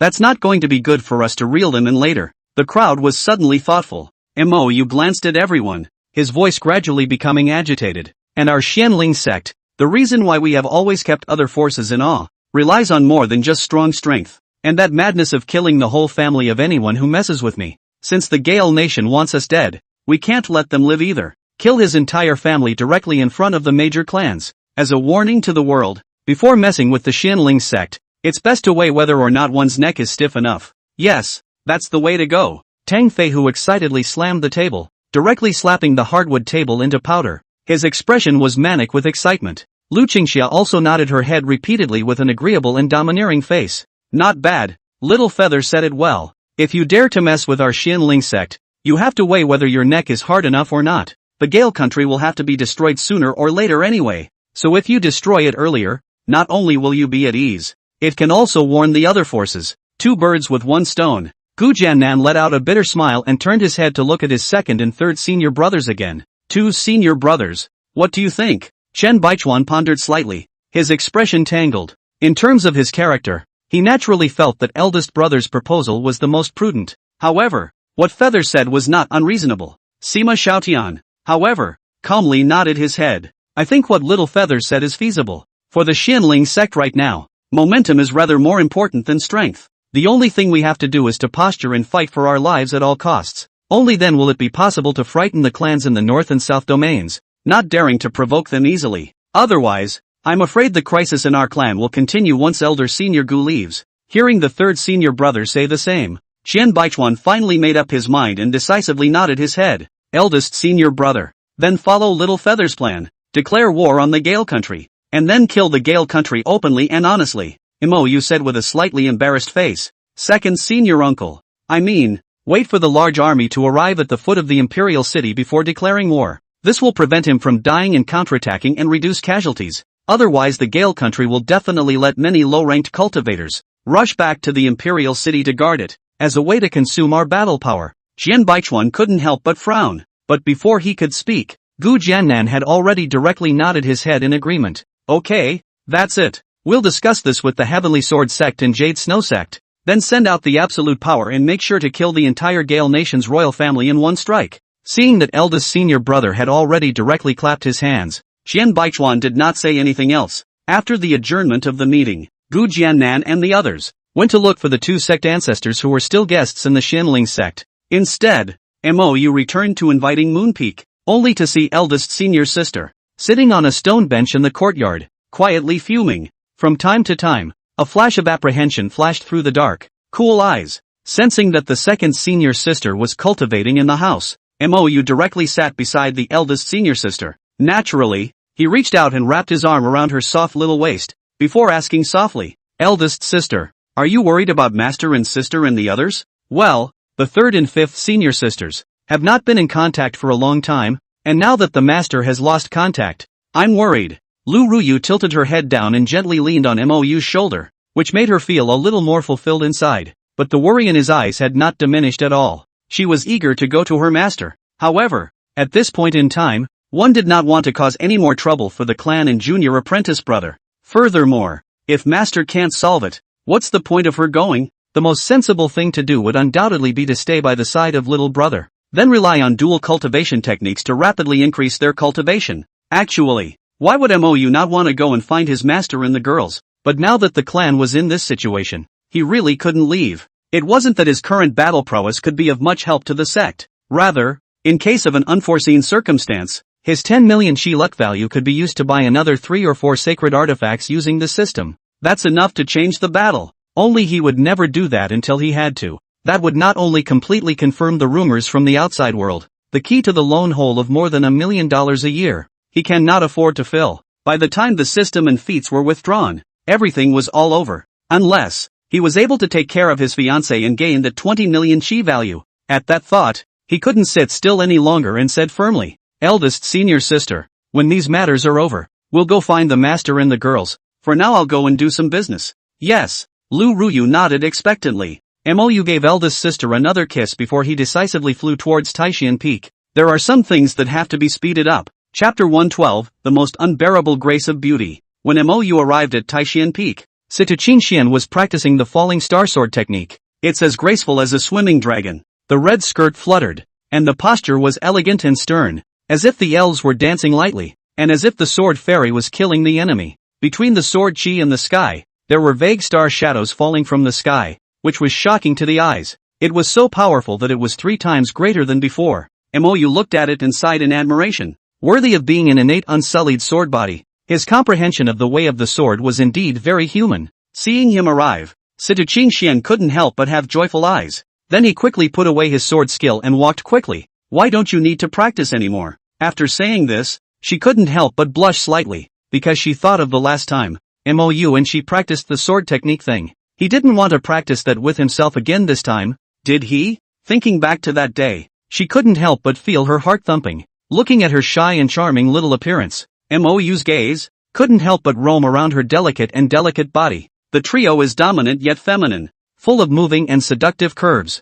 absolutely beautiful and delicate face, with clear eyes and eyebrows and plump red lips. The long black hair was simply coiled and tied at the back of the head. Together with the straight and slender counterintuitively beautiful legs, it looked even more valiant. Just standing there quietly is a tantalizing picture of the landscape. Seeing that she was standing 2 steps away and not moving, Mou directly pulled her to sit beside him. Then her eyes flamed slightly as she looked at her with heartfelt admiration. Qingxian, you're so beautiful. This blunt and sudden compliment immediately caused Sita-Qingxian to blush in shame, but a hint of happy sparrow joy swept through his eyes. But for a moment, he didn't know how to answer him. Had to turn my head away with a red face, probably because she didn't think it was a good idea. She responded with a thin, mosquito-like This is the first time in her life that she has fallen in love. She is really inexperienced. Just as she was in a daze, finding her small hand, she had been closed into his by the other and gently rubbed. Does this bad guy want to practice sword again? She pretended to be bossy,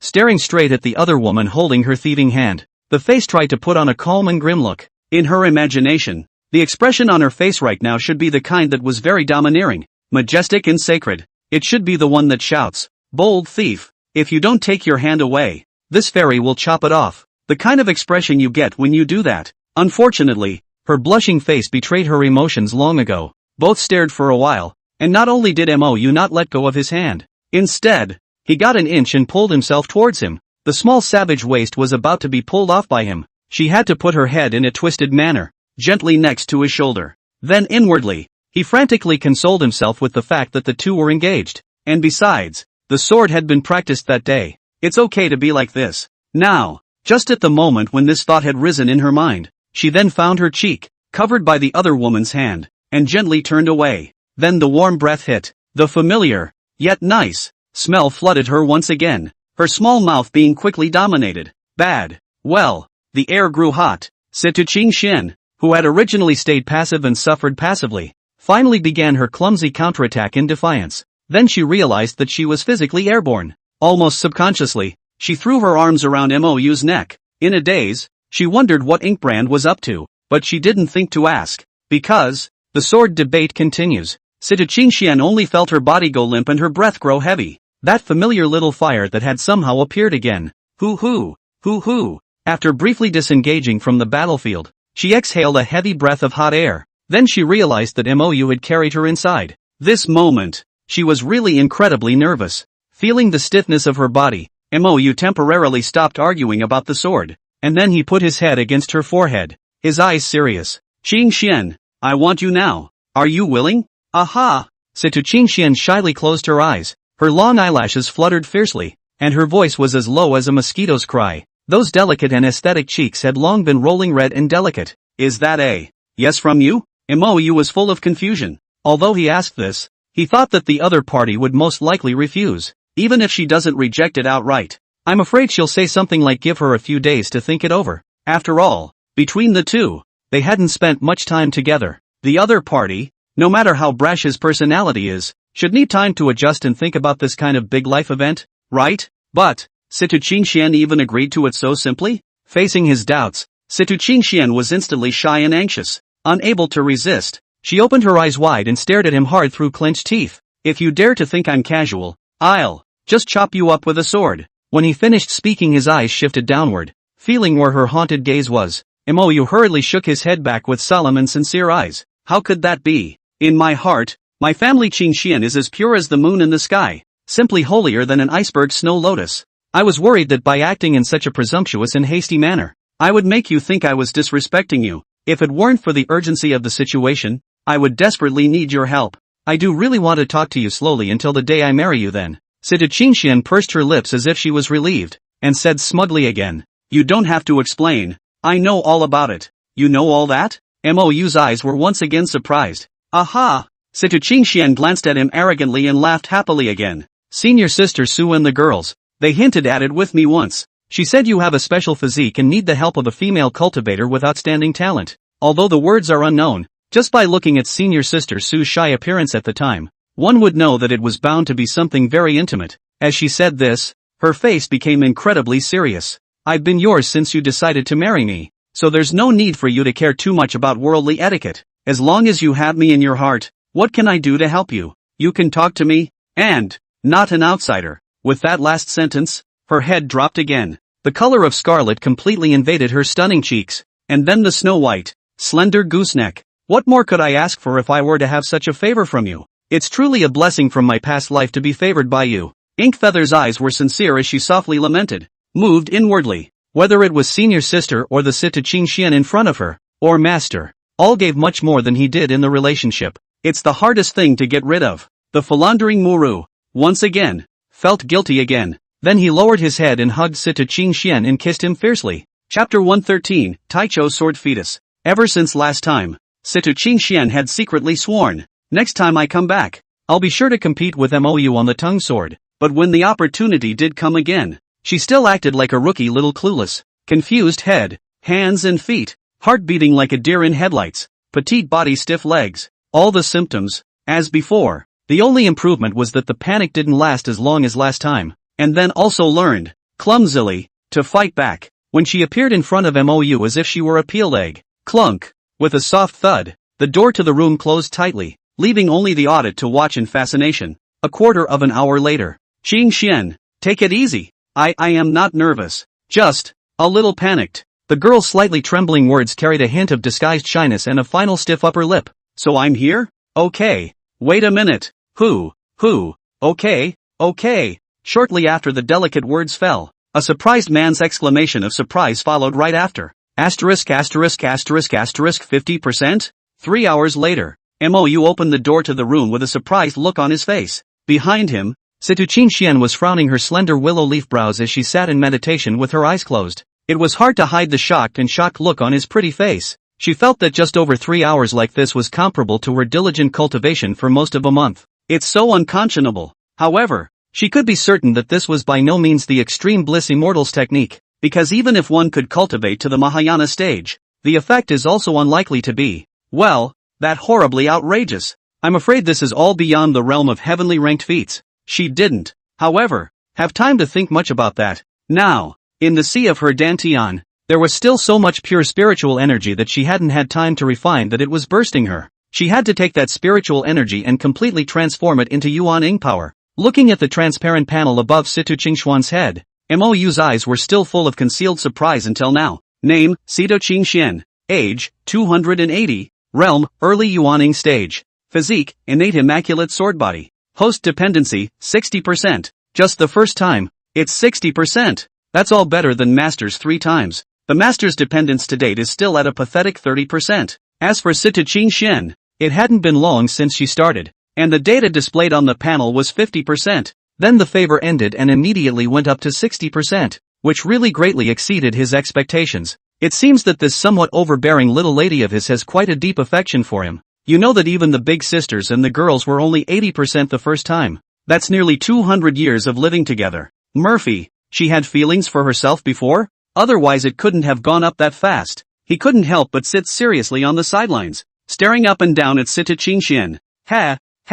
He used to hide it pretty well. It seems that the other party should have known about the marriage contract 100 years ago, and from then on, had a crush on himself. Rather, he was alone, being kept in the dark by the master ancestor and the others. But that's fine. If you have that 60% to start with, then trying to get the dependency to eventually reach 100% will be a lot easier than you think. By the time $20 million arrived, the situation in the clan would be much easier. In the system, there was no shortage of holy weapons that quickly increased battle power. Thinking of this, he couldn't help but wander through the system mall again. Then eyes were drawn to a special treasure. The sword fetus of the beginning. Sword tire made from immortal essence. Current grade, medium grade sacred artifact. Special ability, when facing the enemy, it can suppress the opponent by one major realm. And the suppression time for a single individual is 1/4 of an hour. Once the recognition of the owner is successful, the grade of the sword tire will increase with the owner's realm, and can grow indefinitely. As long as the host is talented enough and warmed properly,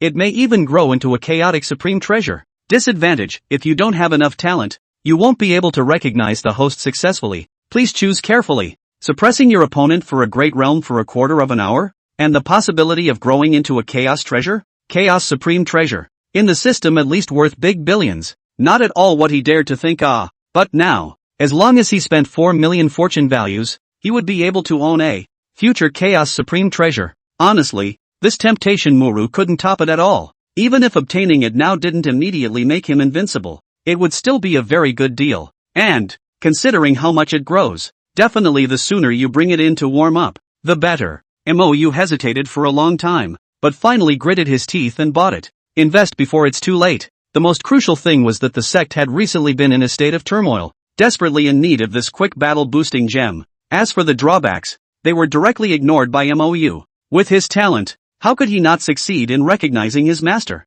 Looking at the only 4 million or so chi luck values left, his heart was filled with urgency and sorrow again. Luck is not worth spending. He didn't think much more about it. Hurrying to lay down a boundary, he pulled out the Tai Chu sword tire and began to sacrifice it. But to his surprise, it wasn't until the next morning. It is surprising that he has not succeeded in recognizing his master. But he wasn't discouraged. After all, it was an existence that could grow to the level of a chaos supreme treasure. It's normal for it to be difficult. Just warm it up a bit more. At this point, Gu Jiannan had already negotiated with the Heavenly Sword Sect and the Jade Snow Sect. Immediately send troops to Gale Nation. This time was different from before. Considering the large number of people in the Gale Nation's palace, the Xianling sect also decided to bring a little more manpower with them, just in case something happened. Final decision. All cultivators of the sect above Yuaning, all of them participated. However, considering that there were too many rumors about the Xianling sect, for safety's sake,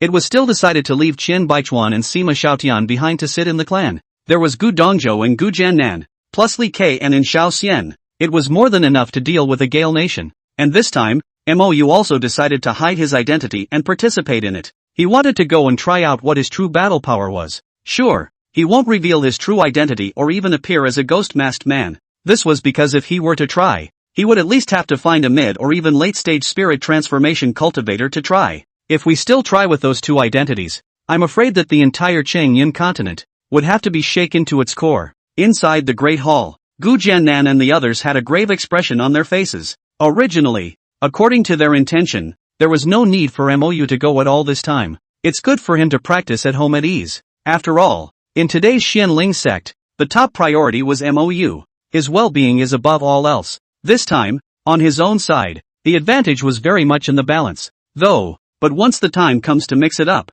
it's still more or less risky. But Inkbrand didn't think so. Master Ancestor, I have now stepped into the late stage of Yuaning, and the average transformation spirit cultivator is simply no match for me. Besides, I can't stay in the sect all the time. Sooner or later I'll have to go out someday. It's a good time to go and see more with you guys protecting us. Okay, then you'll follow me when you get there. And don't do anything too dangerous. Seeing that his little mouth couldn't stop talking, Gu Jiannan had no choice but to agree. But the crowd wasn't worried. With them and Senior Gu Dongzhou, this battle was almost a sure win. If they still couldn't protect Mou like this, then they didn't need to mix. At this point, in the Gale country, in a palace within the state master's residence, Chen Jiye was looking shocked, looking at the black-clothed old man in the wheelchair. And then, with ecstatic eyes, he asked in a trembling voice, State Master, are you saying that the Kanglin sect will secretly send 4 late-stage god transformation experts to help? But where did they get so many late transformation god stages?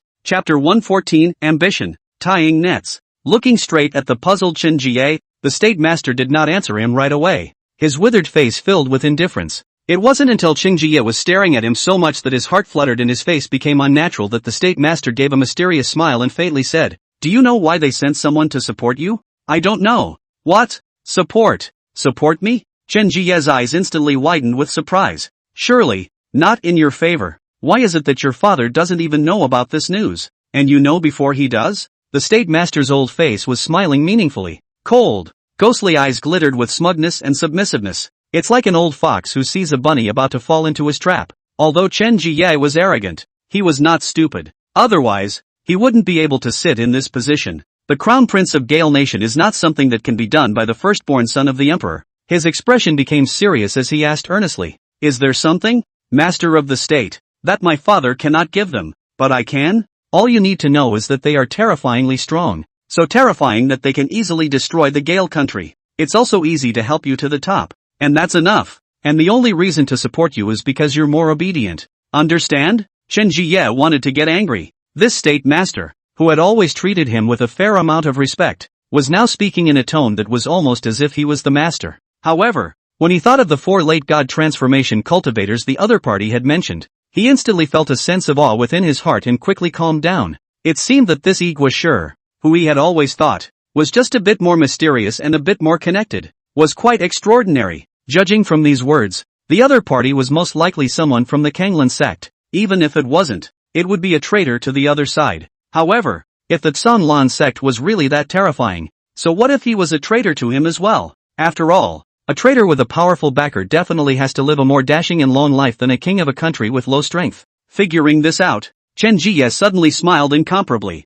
"And please, master of the state, what should I do now?" The state master couldn't help but laugh grimly. His thin, bony face filled with boundless indifference and insanity. "Ha ha, very well, as long as your father dies in this turmoil, then you will be the king of the country. In this situation, your Chen clan ancestor will support you. Coupled with our help in the shadows, your throne is 9 out of 10. Hearing these words, Chen Jie was immediately shocked inwardly. His face filled with horror. He was eager to succeed the throne, but it had never even occurred to me to use it in this way before. To put it more bluntly, it's something you simply don't dare to think about because it can't be done. But now he was moved, and after a moment's thought he couldn't help but hesitate. "State master, if I succeed to the throne now, when the Xianling sect attacks, how should I respond?" Although the other party had said that the Kanglan sect would have 4 late-stage god transformation cultivators coming to support them, but compared to the current Xianling sect, it's still not enough to look at. People have a return to the virtual stage cultivator to help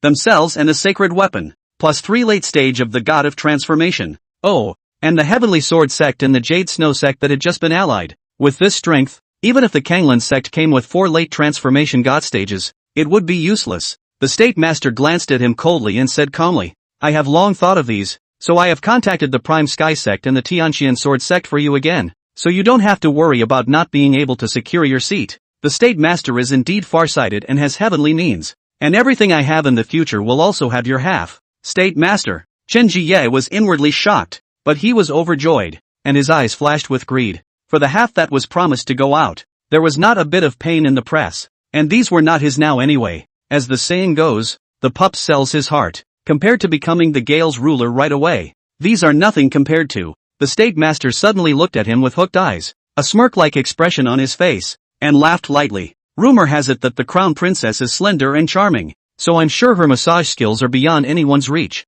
I wonder if the crown prince can cut me some slack tonight. Let the crown princess massage and relieve the boredom of an old man like me?" Hearing these words, Chen Jie froze violently, and then a monstrous rage flashed within him. The originally white face became a burst of green and red, and his back teeth were secretly gnawed by him. This old thing, how dare he covet his crown princess? It's also slim and flirty. But what's all this about massages? In this moment, he really had the urge to tear the other party apart. It wasn't because of how deeply he felt for the current crown princess, and it's a humiliation that no man can stand, not to mention the prince of Gale country, who has always been high-minded and proud, but it didn't take long for his anger to quickly die out. Let's not talk about whether or not one had the ability to kill a national master at the god transformation stage. Even if it could be done, the words the other party had said before alone made him not dare to act rashly. If what the other party says is true, in fact, he has already believed it in his heart. Otherwise, the other party, even if they were a god transformation stage cultivator,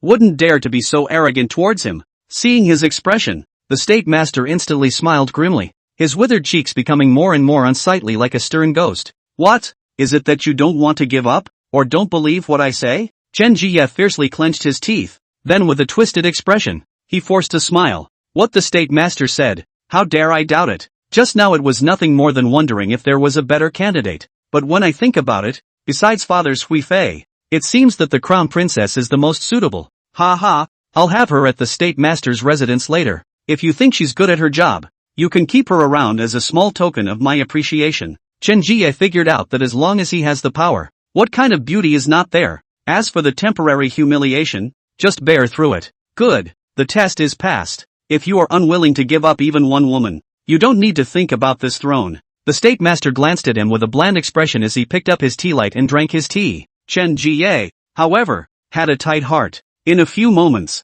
8 white-haired old men with terrifying auras slowly walked right through the door. Chen Jie's eyes were immediately horrified, and the last trace of doubt within his heart was gone. These people were none other than the late-stage God realization cultivators of the Prime Sky Sect and the Tianqian Sword Sect. Fortunately, he had just held back he only felt a cold sweat running down his back at this time, and he was afraid. The state master glanced at him and faintly said, well, we still have things to talk about, so the crown prince please go back and get ready. Yes, I'll have her get ready, and she shall be at the state master's house by night. Seniors, the late generation will leave first. Without the slightest bit of displeasure, Chen Jie respectfully saluted towards the rest of the crowd before turning to leave. Although the other party was a test, the crown princess was definitely sent over, and he hadn't considered a single thing from the beginning to the end. That would be his own father. Shouldn't he be killed? In his thoughts, he's going to take the throne, and his father is occupying the position. So someone has to step aside, right? It's the Master of State's request, so it's not his fault. When he's gone, Go Ziju, the supreme elder of the Prime Sect, couldn't help but smile contemptuously. In a shabby place like the Eastern Wasteland, even a crown prince of a country has eyes as shallow as a mayfly in a well. When he finished speaking, he looked at the state master again with a serious expression. Fellow Daoist are you sure that the Xianling sect has already set off towards here? And when will your people from the Canlan sect arrive? The state master smiled at him calmly, his eyes confident. Patriarch Go, please don't worry. All of this was seen with my own eyes by my dark outpost. The others have also been in place for a long time and are now ambushing the palace. Just wait for the Xianling sect's people to arrive. They will be told not to come back. Go Ziju's old eyes couldn't help but swipe through a touch of greed as he laughed out loud. Good. Now that the advantage is mine, the Xianling sect's shame of killing my heaven's pride will be snowed. Also, at that time, everything in the Gale country will all belong to the Prime Sect and the Tianqian Sword Sect. The Xianling sect's techniques, on the other hand, are shared by everyone, and the resources are divided equally. So don't forget this, Patriarch Go and Patriarch Chen. Please rest assured that Kanglin's sect will never go back on its word. The state master spoke with a firm hand. Chapter 115, The War Begins. Since the last few days, the Gale country's imperial city, once again returned to its original peace and tranquility, due to the Prime Sect's secret mediation, coupled with the Gale nation's own slavishly low stance. The great sects of the North and South domains, surprisingly, did not press them any further for the time being, and within the Gale country's palace, 9 old men with special black masks on their heads were quietly hiding around. Although they decided to participate in this matter, they didn't dare to squarely make an enemy of the Yi family's void-returning cultivators. This mask was made using precious materials that could isolate divine sense. Even if they were returning void cultivators, as long as they weren't attached to a mask, they wouldn't be able to see their faces clearly. At this point, inside the palace hall, Emperor Zhaowu of the Gale country was sitting on it with a calm and confident face.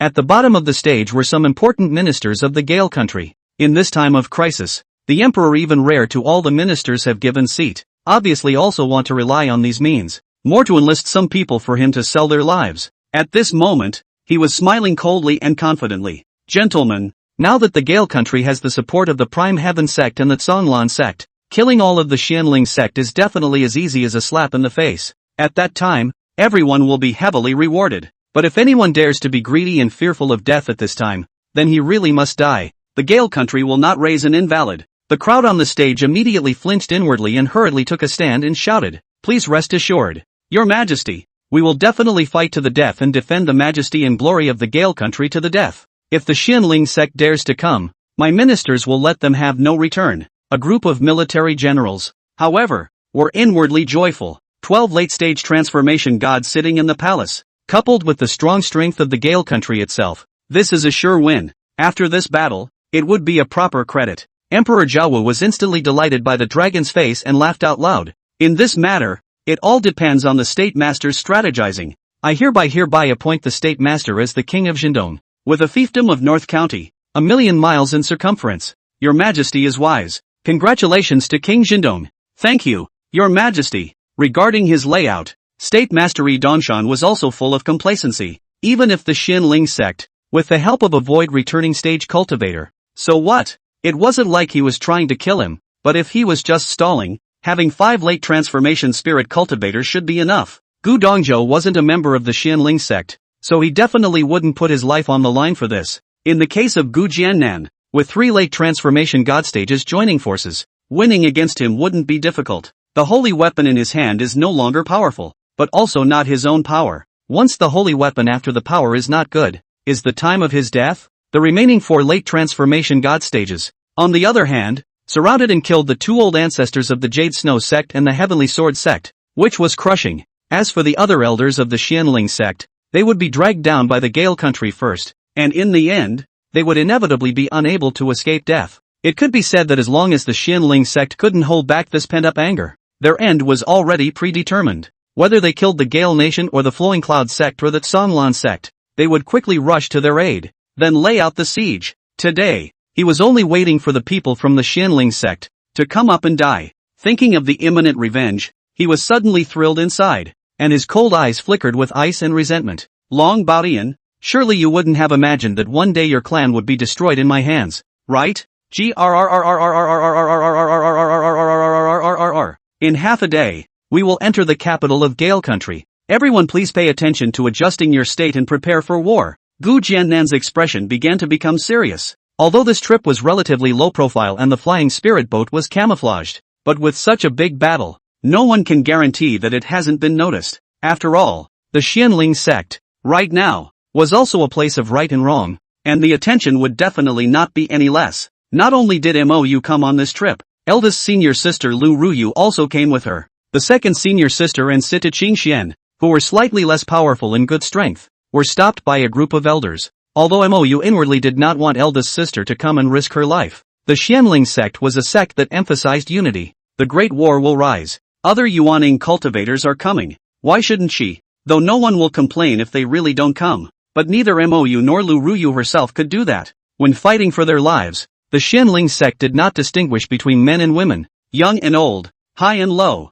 All must fight as long as they can. But having said that, the clan's protection of young geniuses was ultimately valued many times more than ordinary disciples. For example, the current group of young Yuaning cultivators had arranged in advance for the harmonization cultivators to keep an eye on them at all times. Even when they went to war, they all had their own people they were responsible for, especially Ink Feather. It was even the center of everyone's sight, secretly protected at all times by at least 2 late-stage god transformation cultivators. Half a day later, the crowd finally appeared above a magnificent and incomparable giant city. Tall rectangular walls surrounded a city that was at least 30 miles long and wide, and countless cultivators patrolled the walls. Below is the Gale country's imperial palace. Let's proceed as planned. Gu Jiannan commanded and directly put away the flying spirit boat. More than 40 Yuaning cultivators, plus 6 early and middle stage spirit transformation cultivators, stood quietly behind them, hanging high above the palace proper. From afar, it was as if the palace was trampled underfoot. Bold fanatic,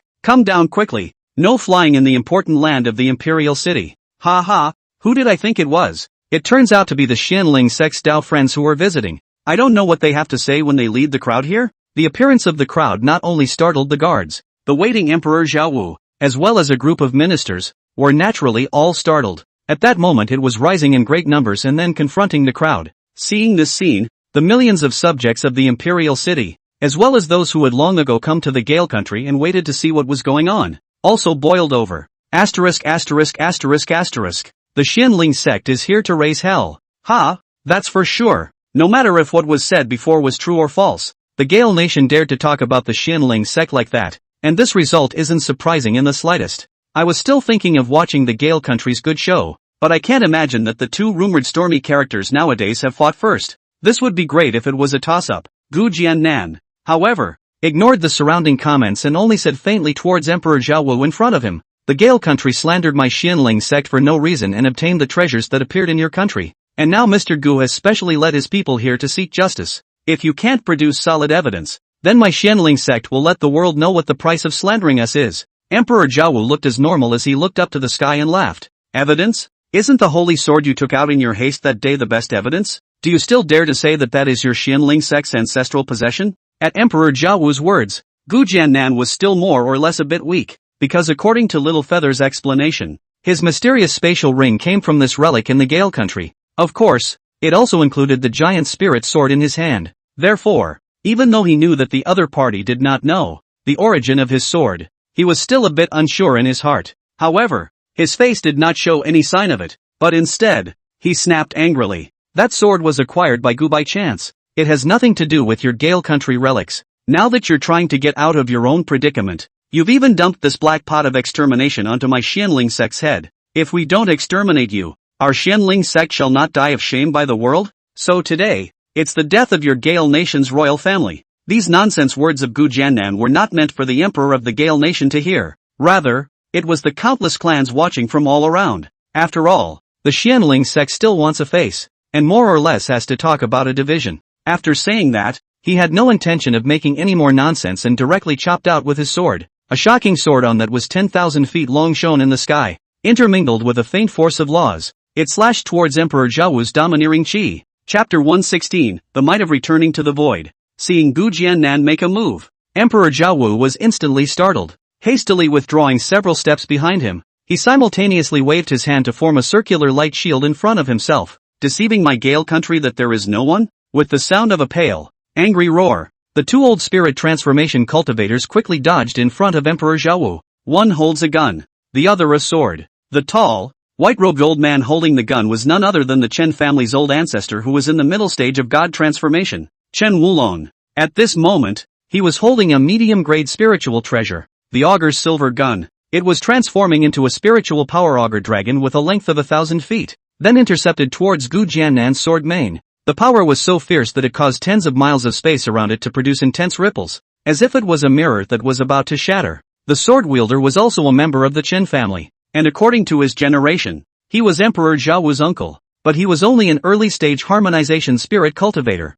The long sword in his hand was also a medium-grade spiritual treasure, and under full strength, the might was even increased by 3 points. That vast sword power was like a furious sea of wild waves, sweeping towards the front at great speed in an endless stream. They knew that they couldn't fight Gu Jiannan, but they were only meant to be blocked for so long, then sit back and wait for the people below to rescue them. The Gale country claimed to have 4 great god transformation stage masters, and 3 of them were royalty, the very same 3 who were present today. The other, Zhu Jian, was the tiger weapon general who guarded the border. Although there was only one mid-transformation god, the others were all early transformation god. However, the number of Yuaning cultivators was not even comparable to the Xianling sect. As for Jindan cultivators, there were even 2 or 3 times more. Of course, the biggest gap was still the Foundation Establishment cultivator. In the Gale country's army, there were at least 40,000 Foundation Establishment cultivators, and hundreds of thousands of Qi refining stage cultivators, and the entire sect of the Xianling sect was just over 10,000 people.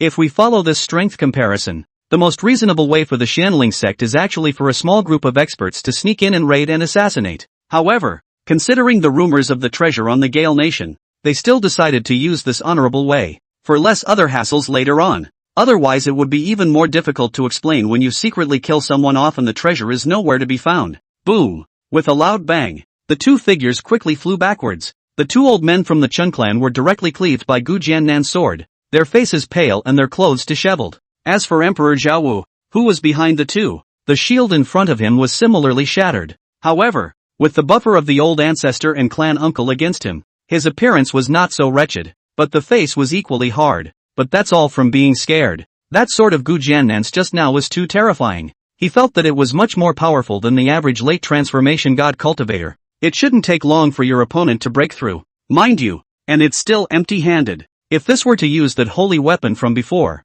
I'm afraid I would have hung up just now. Save the emperor, hurry and protect his majesty. Many of the ministers who stood back cried out in alarm, but not many people dared to take the initiative to get in the way. At this point, the entire imperial city of the Gale country shook. Dozens of Yuaning cultivators took off and flew into midair, followed by 300 to 400 Jindan cultivators. Instantly, they formed 4 solemn killing formations, lined up in mid-air, and their fury charged the sky. However, Emperor Zhao Wu, who was standing behind the killing formation, didn't have any sense of security, and he couldn't help but sneak glances towards the bottom, but there was no sign of the man who should have appeared. He couldn't figure out why those people hadn't made a move yet, but he didn't dare to cry out because of it, much less go straight down. The 2 old men from the Chun family had similarly shocked and grave faces, but the 2 were much more calm than Emperor Zhao Wu. Maybe it's those seniors, who don't think the time is right yet. After all, the other party, but there was also a void returning stage cultivator watching the fun. So,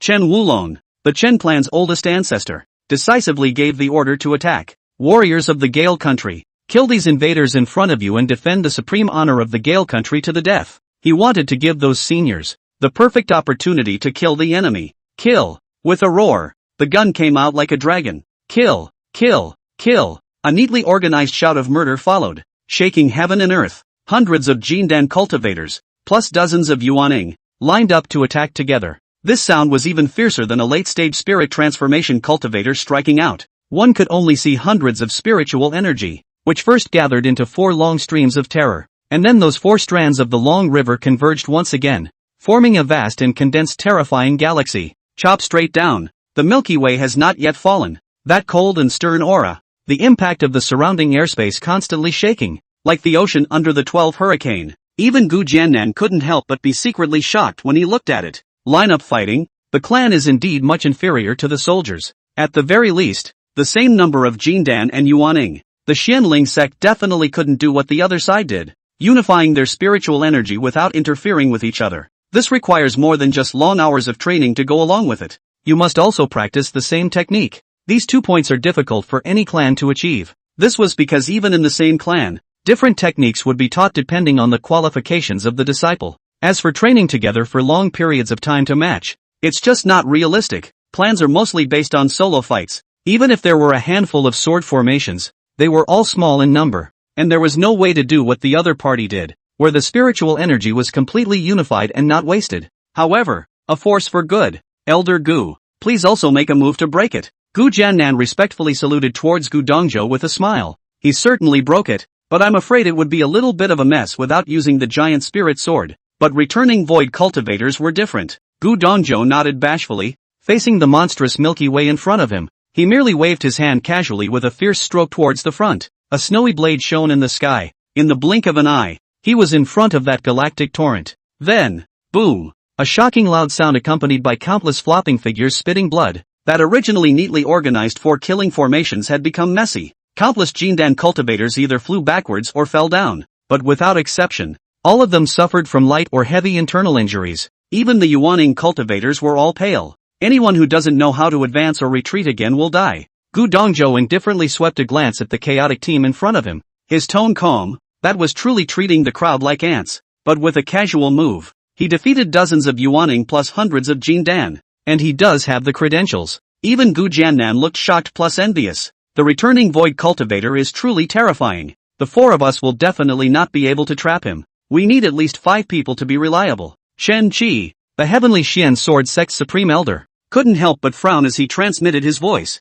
Several other old men, too, nodded in agreement. 5 then. We have enough men anyway. Then should we strike now? I don't think those people from the Gale country can hold out for long. There's no rush. It's not too late to wait until the Gale country emperor is dead. Hey, good for you. Chapter 117, the starting of the melee. Taking advantage of the fact that those Yuaning and Jindan cultivators' killing formation was dispersed, Gu Jiannan once again slashed at Emperor Zhao Wu with his sword. Li Kei of the Heavenly Sword Sect and Shao Xian of the Jade Snow Sect also made their moves at the same time, killing the 2 spirit transformation cultivators from the Gale country. As for those Yuaning and Jindan cultivators from the Gale country, the other elders of the Xianling sect would deal with them. For a time, the sound of killing shook the sky above the imperial city. Although the Gale nation side had a large number of people, the topmost level of battle power was completely crushed. It didn't take long for the dead and wounded to start appearing. On Emperor Zhao Wu's side, his face was even more blue and ugly. He couldn't figure out why.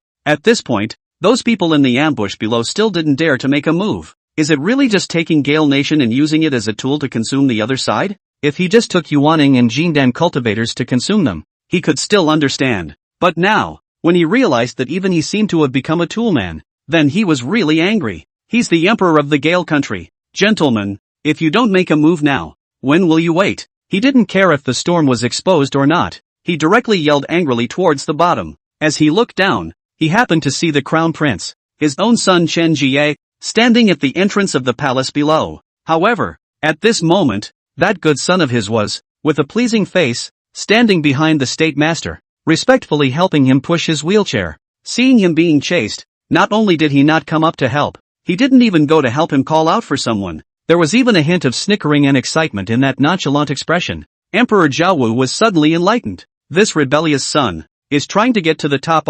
But what about when you get to the top? Being a good boy and being someone else's puppet? And the master of the state was equally calm, as if it was not his sovereign who was being hunted, but a stumbling block. Emperor Zhao hastily glanced around. The battle was fierce. Although the Gale nation had a large number of people, the other side had several god-realizing cultivators. Two of them, or late-stage god transformation like Li Kei and in Xiaoxian. For a moment, it was caught in a downward spiral being crushed and beaten. Adverse son, the foundation of the Chen family, you must keep it for me no matter what. Emperor Zhao roared angrily towards the bottom, then took out an ancient sword and took the initiative to meet Gu Jiannan's sword momentum and stabbed fiercely, like a moth on fire, and like a falling meteor. He knew that his son was better in control than he was. So, one must die today. If it weren't for the terrifying power of the ambush below, he would have really wanted to directly surrender to the Xianling sect and ask for forgiveness. Just take all the blame and maybe you won't have to die. But now if he dares to do so, not only will he have to die,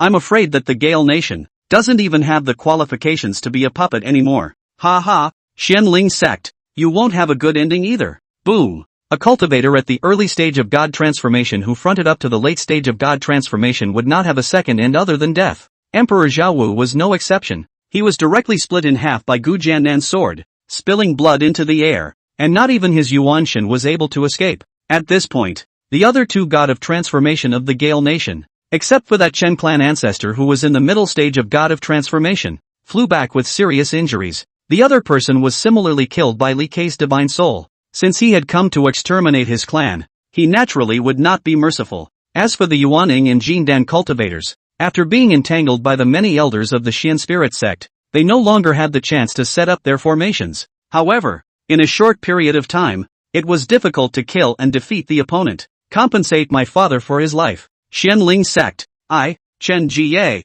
will not rest in peace with you. A mournful roar came furiously from below only to see the crown prince Chen Jie, who was leading a group of white-haired old men in a frenzy of rage, rushing out of the palace. There were 12 white-haired old men in that group, all of them wearing strange black masks, their auras overwhelming. Seeing the appearance of these people, Gu Jiannan and the others immediately looked stunned. Wearing a mask? That must be an acquaintance. Just thinking about it that way, I can probably guess who it is. It was impossible for anyone other than those clans in the north and south domains to be able to have so many late-stage harmonization spirit cultivators appear at the same time. Is this an attempt at a siege? Gu Jiannan's expression was cold and stern, and the giant spirit sword quietly appeared in his hand. Everyone, this is bound to be people from the various clans in the north and south domains. Beware. Please don't worry. Fellow Daoist ancient, we're not something to be messed with. And Xiaoxian and Li Kei nodded their heads gruffly, each having an extra long sword in their hands. What Xiaoxian took was a silver white top-grade spiritual treasure. The sword was long and narrow, looking like a white belt. Li Kei's sword, on the other hand, was much broader and thicker, and even though it was only a mid-grade spiritual treasure, it was still a rare treasure. At this time, Mou, who was following behind his senior sister to kill the enemy and actually protect her, couldn't help but show a piece of surprise. These people are hiding their heads and their tails, and they are certainly not good. Ahem. Except, of course, for himself. He held up the white-faced doll mask on his face, his eyes serious. This mask, but he spent several thousand chi luck value to buy. Don't want to see his face below the harmonization stage. At this moment, Chen Jie was pointing towards the Xianling sect's crowd with a sad and angry face, then roared in a sad voice. Seniors, please also do justice for my Gale country. The 12 black-masked men, silent, quickly split into 4 waves. 5 of them surrounded Gu Dongzhou, only they did not make a move. There were also 3 others who directly killed Gu Jiannan. The strikes were sharp and swift,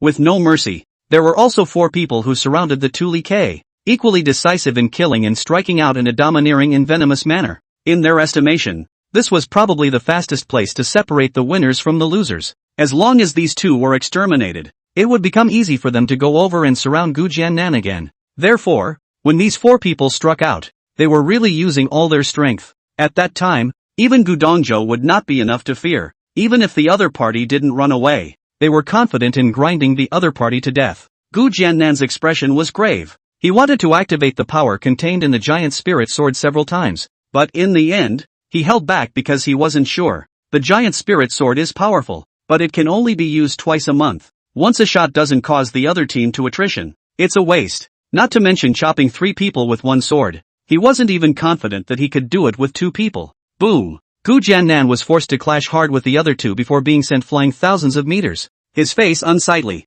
It was good that although the other party was numerous, they were all afraid of the giant spirit sword in his hand, so neither dared to face him alone. That's what gave him a moment's respite. The most dangerous, and not 1 to 3 for him. Rather, it was in Xiao Xian and their side. At this time, they had been surrounded by 4 people for a long time, and the situation was already very critical, relying on the aura of desperation to hold on. Gu Dongzhou, on their side, had already made their move as well. It's just a shame. Even if it was a void-returning cultivator, it would be difficult to decimate the other party in a short period of time when faced with 5 late god transformation practitioners joining forces. Wasn't the Xianling sect crazy? Let's see if it's crazy again now. Chen Jie looked at the rapidly reversing situation and instantly smiled arrogantly and smugly. Especially after seeing Lu Ruyu, her eyes were even more hot and greedy. He had given away a crown princess, and could not imagine that he would soon be able to harvest an even more beautiful one. No loss. Unfortunately, he hadn't even been happy for 3 seconds when a sword blade accompanied by a furious roar chopped ferociously towards him.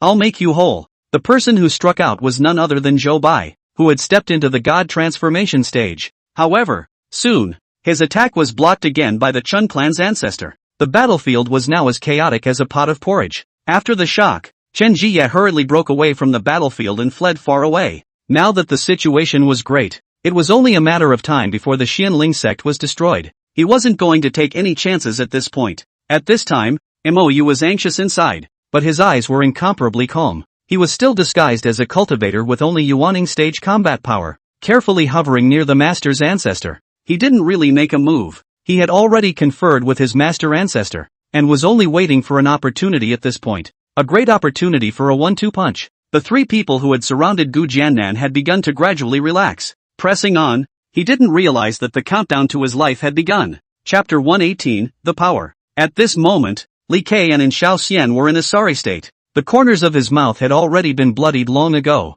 and his body was in a sorry state. The originally elegant and serene old woman, and Xiao Xian, was even more disheveled, and the long silver hair tied up on her head was in disarray. That image is more like a crazy old woman who has no one to take care of her and can't take care of herself anyhow. Of course, Li Kai is equally no better. This would be his chest. There is still a bone-deep foot-long slash. Skin and flesh turned out, blood dripping. If it wasn't for the protective body light shield blocking that much, I'm afraid that the entire chest would have been broken open. Ha ha, you say that you, the Heavenly Sword Sect and the Jade Snow Sect, are properly joining what alliance with the Xianling Sect? Isn't this looking for death? A black-masked man couldn't help but taunt. Perhaps, they just want to die early? He. Another person also picked up the conversation with a cold smile, his tone resentful. This person was none other than one of the supreme elders of the Prime Sect. To think that they, the several great clans of the North and South domains, came to this barren land of the East domain with great excitement,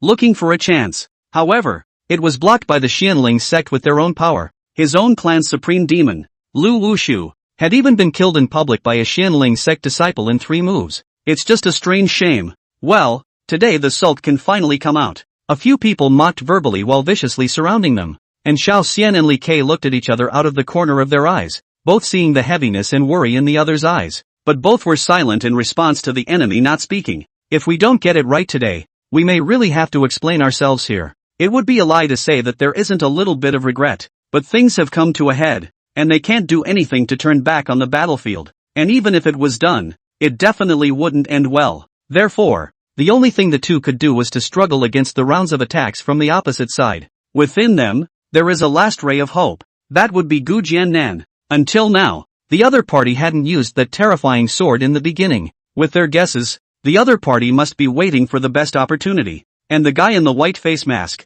They didn't know who the other person was though. However, along the way, the attitude of Gu Jiannan and the others towards him was clearly 10,000 times more special than the other disciples. And now the other party had wandered not far from Gu Jiannan. It was enough to keep the last glimmer of hope within them, who were about to despair. As long as there was a turnaround on Gu Jiannan's side, then they might not lose. And now, it was their rivalry with Gu Jiannan over who would last longer. At this time, Gu Jiannan wasn't doing well either. After realizing that he didn't dare to use that holy sword easily, his opponent obviously already knew that there was a limit to the use of the holy sword, so the strikes gradually became reckless, yet maintaining the last vestige of caution, never allowing himself to be put in danger. Every time, at least 2 people were guaranteed to resist Gu Jiannan's attack at the same time. These 3 think practically, as long as they followed the plan. When those 4 people who were besieging Li Kai and the 2 of them came victorious, it would be the time to besiege Gu Jiannan. Therefore, they are in no hurry at all. Much less would he go fight for his life with Gu Jiannan at this time.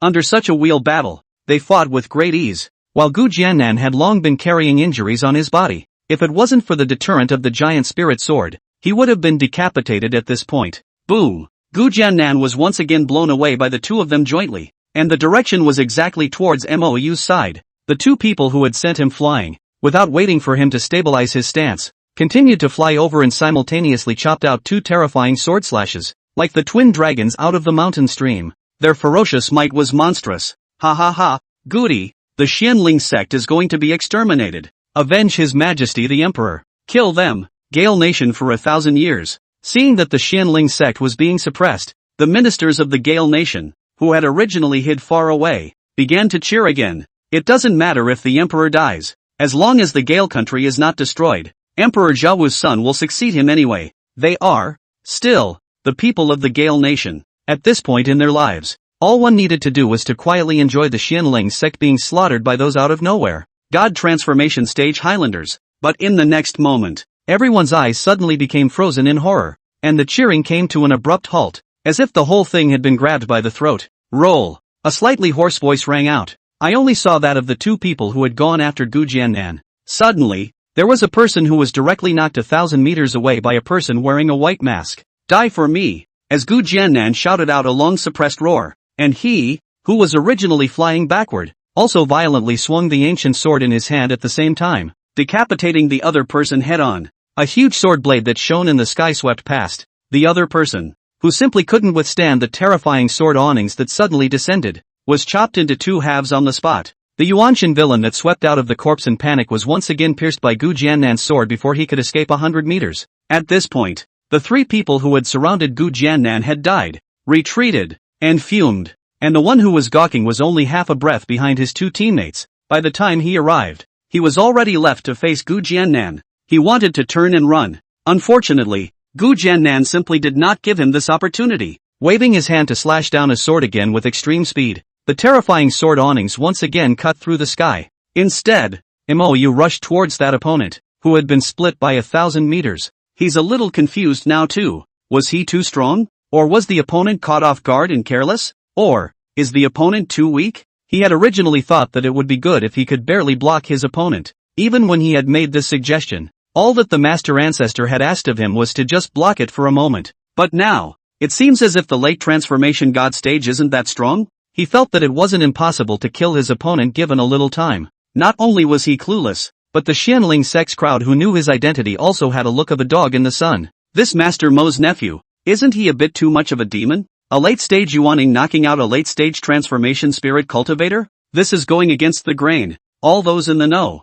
couldn't help but gulp a mouthful of saliva, and still couldn't help but glance towards the others in the midst of the battle. It was only after seeing everyone with such shocked expressions that he quietly let out a sigh of relief. What followed was a huge surprise. The other party was killed by 1 person, and there is 1 more on their side. A fierce person who can crush the late stage of the transformation god. It's done. The tables are finally turning. Lu Ruyu, who was in the middle of the sparring match, was similarly shocked with her eyes, inwardly stunned by her junior brother's heaven-defying performance. This guy, as usual, is a surprise. Gu Jiannan was even more proud, his heart filled with grandeur. Little Feather was only in the late Yuaning stage, and she had such terrifying combat power. If this breaks through the god transformation stage, then what the hell? the Xianling clan is going to start taking off. Not only did it take off faster than they expected, I'm afraid the height, even more so, will scare people to death. Ha ha ha, you stepping horse, give me death. The always amiable and gentle Gu Jiannan, after slashing out a sword, it didn't feel good enough, and once again, he laughed maniacally and roared. In this roar, there was not only the stifled anger and rage from before, but also full of ecstasy and excitement. At this point, he really wanted to point at Mou and show off properly towards the entire world. Open your dog eyes and see. This is my Xianling Sect's heaven-defying demon. The future will certainly soar above the entire Qingyun continent. Even further, the other great clans of the north and south domains that were watching the battle from afar all had shocked and subtle eyes. No one had expected the Spirit Sect to be so fierce in strength. Some of the people who originally wanted the Prime Sky Sect and the Tianxian Sword Sect to play the lead at the front, and they then went to the Xianling Sect to pick up the benefits. This will all become hesitant and cautious. Should we continue to wait and see? Or do we step in and intervene? Boom! Another figure was cleaved in two by Gu Jiannan and died. Chapter 119, The situation improves. Since the beginning of the war, the Gale countryside had already lost 4 spirit transformation cultivators, including 2 late-stage spirit transformation cultivators. On the Xianling Sect side, not only was there an additional mysterious person who could stiffen the late stage of transformation spirit, the key also liberated Gukanen, that terrifying aura of a sword cutting down a person when fighting alone. It even looked even more exaggerated than Gu Dongzhou, who was at the return to void stage. Fellow Daoist, go! What should we do now? Shen Qi, the heavenly Xian Sword Sect's supreme elder, hurriedly transmitted his voice to confer with Go Ziju of the Prime Sect. Nowadays, although there were still 10 late-stage transformation spirits on their side, however, one Gu Dongzhou had held back 5, and the remaining 5 no longer had the slightest advantage against the 4 on the Xianling Sect side. I'm afraid the casualties will be even higher if we keep dragging this on. The late stage of the transformation spirit is the top reserves of the various sects, and every lesser one is a huge loss, which can be said to be hurtful. It was a good thing that the 2 that died were both from the Prime Sect, which made the Tianxian Sect's people couldn't help but feel a sense of retreat.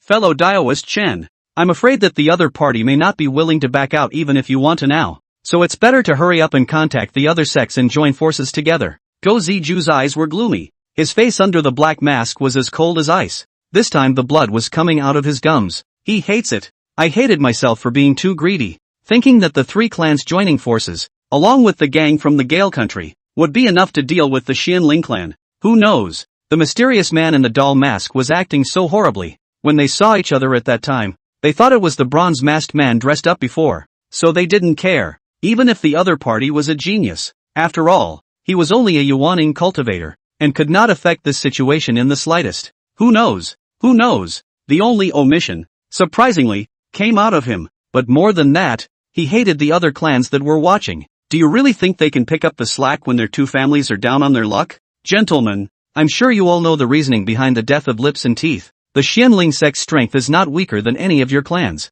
If you still want to get the chance on the other side, now is the best chance. What are you guys hesitating for? Go Ziju roared in anger, hissing. Tianxian Sword Sect's Chen Qi hesitated for a moment and followed suit with a loud shout. Not bad. Now that the Xianling Sect's experts haven't arrived yet, it's the best time to behead them. At that time, those top-level techniques can be all of ours. Think about it. A small eastern wasteland clan has grown to such a level without even realizing it. How terrifying must the chances they received be? Gu Jiannan immediately pointed at them and laughed angrily. Ha ha ha ha. A group of stupid little people who are being used but don't know it. Until death you are afraid that you don't even know that you are being used as a gun. After that, he added a domineering warning towards the surroundings of the imperial city. Not only does the Gale nation's royal family have to be destroyed today, but all of these people who are hiding their heads and tails have to die as well. As for the others, the former matter can be written off. If they dare to meddle in this matter now, it will be a matter of immortality with no possibility of reconciliation.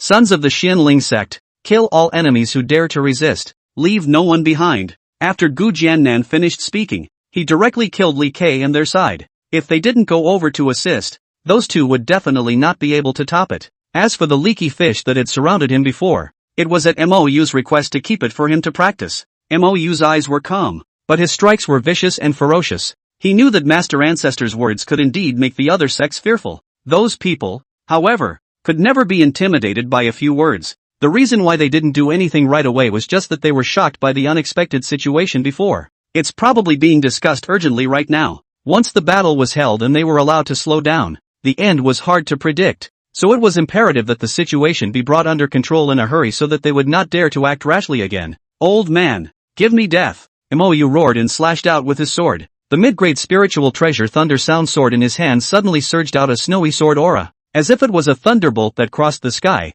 surging and rushing. 100 miles of airspace in every direction felt the might of his sword. Even the supreme elders of the various sects who were hiding in the imperial city to watch the fun were all shocked and surprised. This battle power is even vaguely above them. That Gu Jiannan from before, if he didn't have the holy sword in his hand, his strength would be far inferior to this white-faced doll masked man. Boom! Watching Gu Jiannan leave instead of joining forces to surround himself, Mou's opponent had been inwardly grateful. But as he was once again slashed by a sword, his mood became heavy and angry again. To be a late-stage god transformation big brother and to repeatedly suffer defeat at the hands of the other party under single combat was simply humiliating. Before, when he was knocked away, he could still find a reason to be caught off guard by a sneak attack, but now he was actually being crushed. Ignorant fanatic. I'll let you know what it means to. Bah! He spat blood out of his mouth and wanted to continue to say 2 more harsh words to save the face he had just lost, but before he could speak, Mou had already chopped with his sword once again. The multicolored light flashed and swelled abruptly, and then a vast and deep star silhouette descended from the sky, instantly obscuring a large portion of the canopy. That majestic and cold terrifying heavenly might actually seemed as if a real star was about to crash, making people's hearts beat wildly as they watched. In the eyes of all the people watching the battle, only the star's silhouette remained at this moment, their mouths wide open, their eyes shocked and shocked. This sword skill, grade has definitely reached the heavenly rank. Xia Zhou, the heavenly Dao Pavilion's supreme elder, couldn't help but widen his eyes as he muttered in shock under his breath. The Star Illusion Immortal Sect's supreme elder next to him also had a shocked look on his face. This kind of sword skill was also not available in their clan. Who is this mystery man? Is it someone from the Yi family? Or someone from the Xianling sect? However, regarding the Xianling sect, they had also recently inquired about it, and it was simply impossible for there to be such a person. A pile full of question marks quickly overwhelmed the surrounding onlookers. It made them even more hesitant in their hearts as they were shocked. Boom! A white-haired figure wearing a black mask was directly blasted into the ground by that star's shadow. A majestic hall of the palace was smashed to pieces, and Mou's opponent had long been invisible, and it was unknown whether he was alive or dead. But in his estimation, it shouldn't be dead yet. Otherwise the Yuanshan villain, surely, would have flown out a long time ago. Without hesitation, he swooped down with his sword. The enemy should be exterminated and never be harmed again. On the way, there were a few Yuaning cultivators who tried to block him, and they were directly chopped and blown apart by his sword swing, acting ferociously and decisively. However, when he arrived at the shattered palace below, he saw an old acquaintance with a panicked expression. It's none other than the crown prince of the Gale country, Chen Jie. Only at this time, in his hands, he was still pulling a panicked beauty with an enchanting physique and a charming and colorful face. Mou looked up at the plaque above the crumbling palace, the Hall of Beneficence. This woman must be Emperor Zhaowu's consort without asking. I can't imagine that this dog Chen Jie even wants to inherit his old man's woman. That's so damn nasty. Mou sneered and swung his sword without hesitation. Elders, spare my life. I would like to honor this girl to you. Please spare my life. Chen Jie directly fell to his knees in fear. Chapter 120, The Truth Comes Out. Unfortunately for Chen Jie's pleas for mercy, Mou simply ignored them, putting aside the good or bad character of the other party. Just because he dared to covet his own senior sister, it was a capital offense. Only, he didn't really want to kill the other party right now. It certainly wasn't because of that pretty woman. After all, if it was any prettier, could it still be as pretty as elder sister and the others? And not being intact makes it even less interesting. He was posturing like this only because the other party still had use for him. Elder, I have a secret to tell you. Chen Jie's face turned pale as he shouted again, finally allowing the sword to rest on his neck. Didn't keep chopping, not bothering to wipe the cold sweat from his forehead. He paralyzed and quickly said, all the rumors facing the Xianling sect were spread by the state master, who said he wanted to use the hands of the world to avenge him.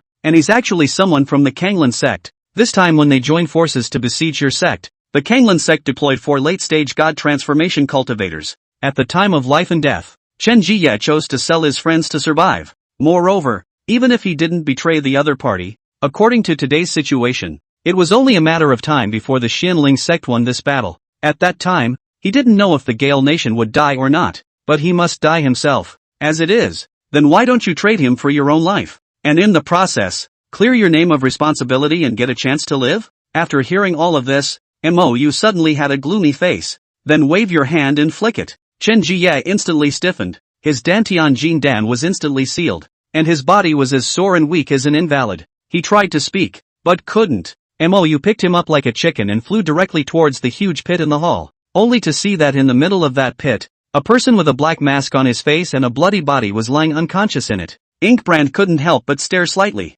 He had thought that the other party would only be seriously injured. Who knew that he would be unconscious? However, he didn't go up to check it out, but instead, he simply chopped away with his sword. There's a lot more up there if you want to catch a live one for questioning. Dead people are safest now. Cunning little thief. I won't let you go even if I become a ghost. That masked man, who was originally unconscious, opened his angry eyes again, and then with a desperate look, he blasted his fist towards Mo's sword mane. By the looks of it, serious injuries are a no-brainer, but not to the point of passing out and waiting to die. Marred, how dare you pretend to faint for me? Mo was also slightly taken aback. He couldn't imagine that the other party would still have the guts to count on him in this situation. I'm sure it's an old fox. It's a mindset that's steady and decisive enough. Anyone else would have thought about how to escape. How was he to know that it wasn't that the other party didn't want to escape? Rather, it's the fact that you know you can't escape that makes you want to take a chance. Boom! The longsword that Mo swung out added another 3 points of spiritual power, and this time it directly cut the opponent in half. The body died and the Yuanshin was blasted into slag. Chen Jie, who was carried in his hands, was unable to speak or move, but his eyes still saw the scene. The first thing I felt was a rush of urine. If it was before, as a Jindan cultivator, he couldn't have made such a fool of himself no matter how fearful he was. But now, he's a wreck. So, he eventually couldn't control his intense urge to pee and wet himself. What a piece of... Mo looked contemptuous at once. He first picked up the dead black-faced man's storage ring, which lifted the other party's mask to check it out. A face with a bruised and ugly face revealed itself, giving him a somewhat familiar feeling as he looked at it. It seems like you've seen it among the people who surrounded it that day? Without further entanglement, he unlocked part of Chen Jia's restraints and said indifferently, "Where is that state master? Lead me to him." Chen Jia pointed fearfully to a large hall in the distance. In the East Palace. He is disabled in both legs and did not participate in this great battle. Cootie. With both legs crippled, the impact on a transformation spirit cultivator is almost negligible. He just wants to sit back and wait for it to happen. Mo picked him up and in the blink of an eye, he arrived at what he called the Eastern Palace. However, under the sweep of divine sense, there was no so-called wheelchair-bound state master at all, except for some panicked underlings and maidservants. Undeterred, he grabbed out a few underlings to ask after them, but unfortunately the news he got was that the state master had just run away. This, senior, spare my life. The state master must have seen that the situation was not right and ran back to the Kanglan sect. Seeing that no one was found, Chen Jie's face turned white with fear. Shut up. Mo's eyes were icy cold. Of course he knew that the other party, with this wimpy look, would definitely not dare to fool himself, but that key mastermind ran away. Wanting to rely on the words of this goon prince to make the world believe that the Xianling sect was wrongly accused was not that easy. It seems that it can only be carried hard by strength, but it wasn't without its rewards.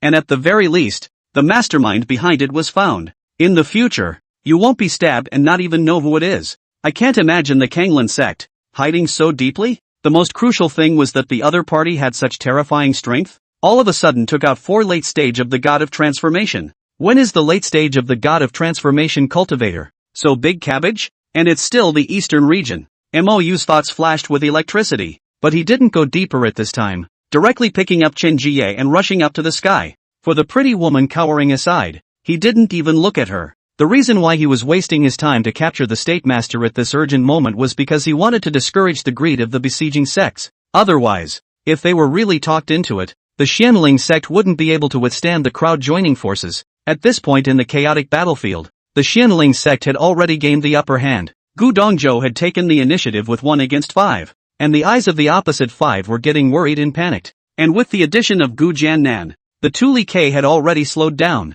Coupled with the 4 opponents, they weren't sure if Gu Jiannan's holy sword could be used again, and they were fearful when they made their move. 4 against 3, and surprisingly, he was still at a disadvantage. As for the other battlefields, due to Zhou Bai and a few other spirit transformation cultivators supporting them around, although there were quite a few injured people, none of them died. On the contrary, due to Mou and Gu Jiannan, who had suddenly decimated 3 late-stage harmonized god. The Gale Nation side had long been in military turmoil. Therefore, even though they had an advantage in numbers, they were still being chased and hacked by the Xianling sect, and the situation was in a sorry state. There were already people who had already started to secretly withdraw from the battlefield to escape, and it's like a snowball that's getting stronger and stronger. When Mou flew back into the air, he finally saw what it meant to be defeated. Say what you just said, out loud. Again. Mou shook the person he was carrying in his hand, and Chen Jie hurriedly cried out in pain and confessed loudly, I am the crown prince of the Gale country, Chen Jie. I was hoodwinked by State Mastery Dongshan and spread many rumors about the Xianling sect. I am guilty, and although Yi Dongshan is the state master of the Gale country, he actually defected to the Kanglan sect a long time ago in order to take revenge. Not only did they design the Helan Mountain Vein, the rumor of the inheritance of the Fairy of Ultimate Bliss. This time, the matter of the relics in the territory of the Gale country was also framed on the Xianling sect as per his orders. Chen Jie glanced at the battle around him, clenched his teeth violently, and continued, including these people. There are 4 late-stage god transformation cultivators that are from the Kanglan sect. I suspect that the relic treasures in the territory of the Gale country were taken by the Kanglan sect. Otherwise, how could they have so many late harmonized god cultivators? If people don't believe me, let these people take off their masks and naturally know if what I'm saying is true or not. After Chen Jie said this, it immediately stirred up the surroundings, causing a huge chorus of shocked murmurs. The point is, that's a pretty credible thing for him to say. Besides,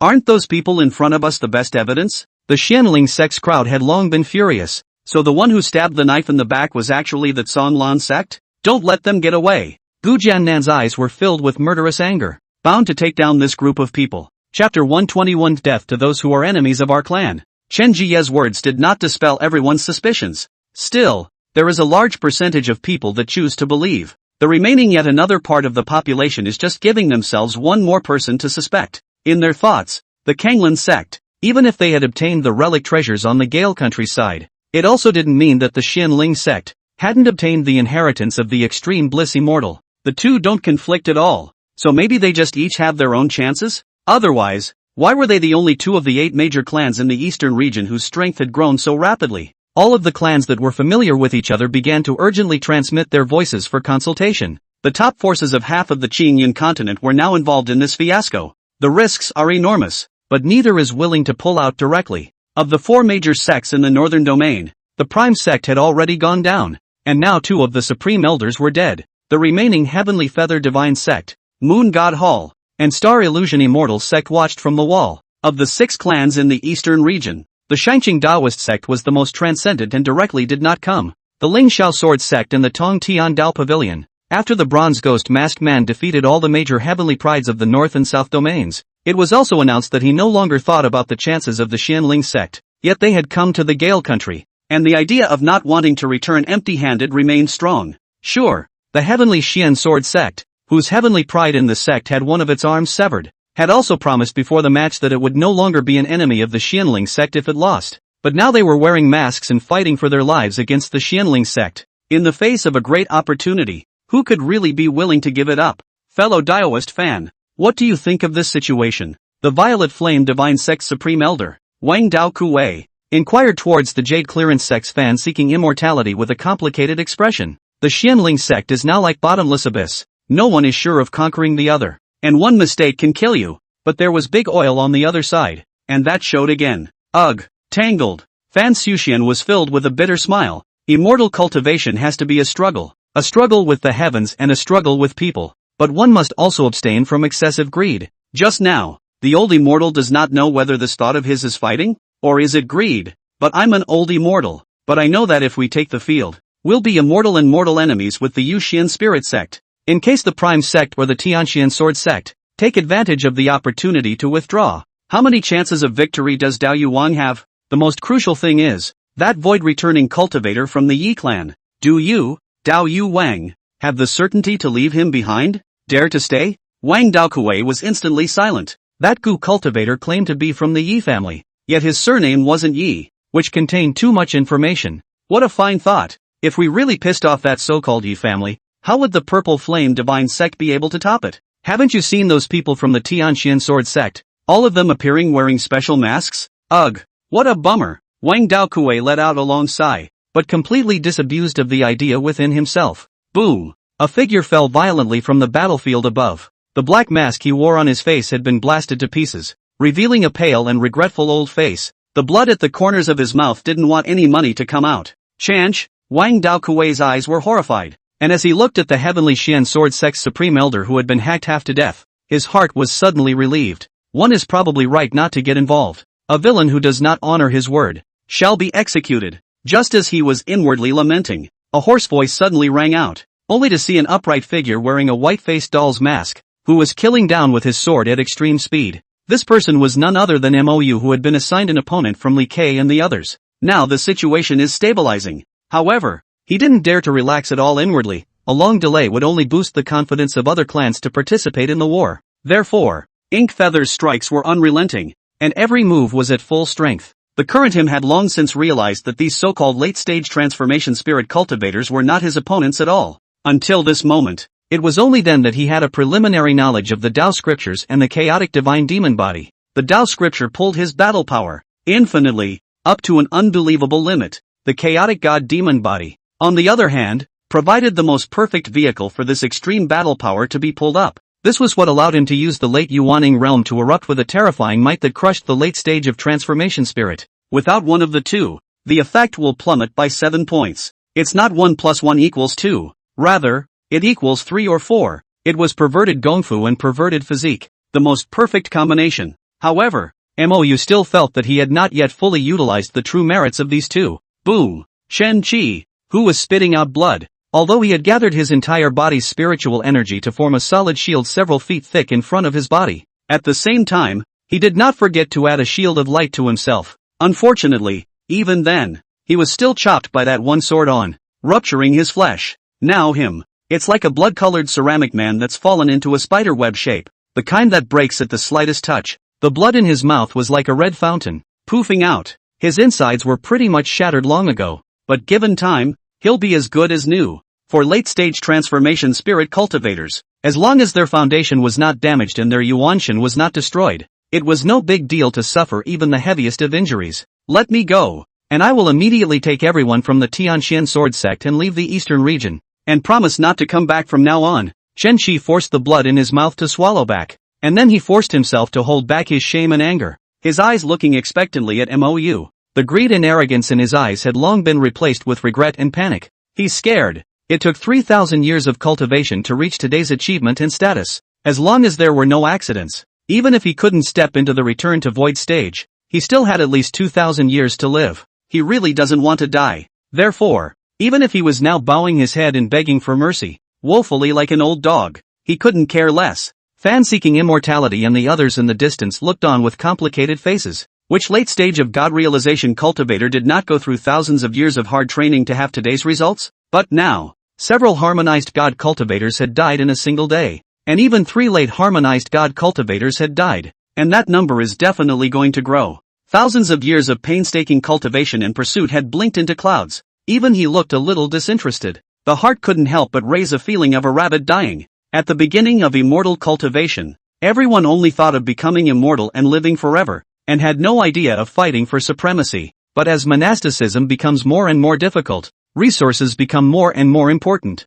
so ganging up and taking by force became normal. The cultivators of this world may have long since departed from the original intent and true meaning of immortal cultivation. He couldn't help but lean back and let out a long sigh. Several senior brothers, gather the disciples to return to the sect immediately. We will no longer wade through this muddy water in the Jade Clear sect. After saying these words, Fan seeking immortality was unexpectedly inexplicably relaxed, suddenly hearing the eldest senior brother commanding in such a manner. The other 2 supreme elders of the Jade Clearance sect were suddenly stunned and hurriedly advised, "Elder brother, isn't it better to wait and see? Right, let's not get involved for the time being, just sit back and wait for our chance. Why rush back?" Hearing the words of the 2 senior brothers, Fan Xuxian's eyes grew more determined. Look at what happened to the Prime Heavenly Sect and the Tianxian Sword Sect. It was all due to the word greed. Don't you 2 senior brothers realize that? Those 2 men were suddenly inwardly flabbergasted. The eyes couldn't help but look over to Chun Chi's side. How arrogant was the supreme elder of the 4 great sects of the northern region before,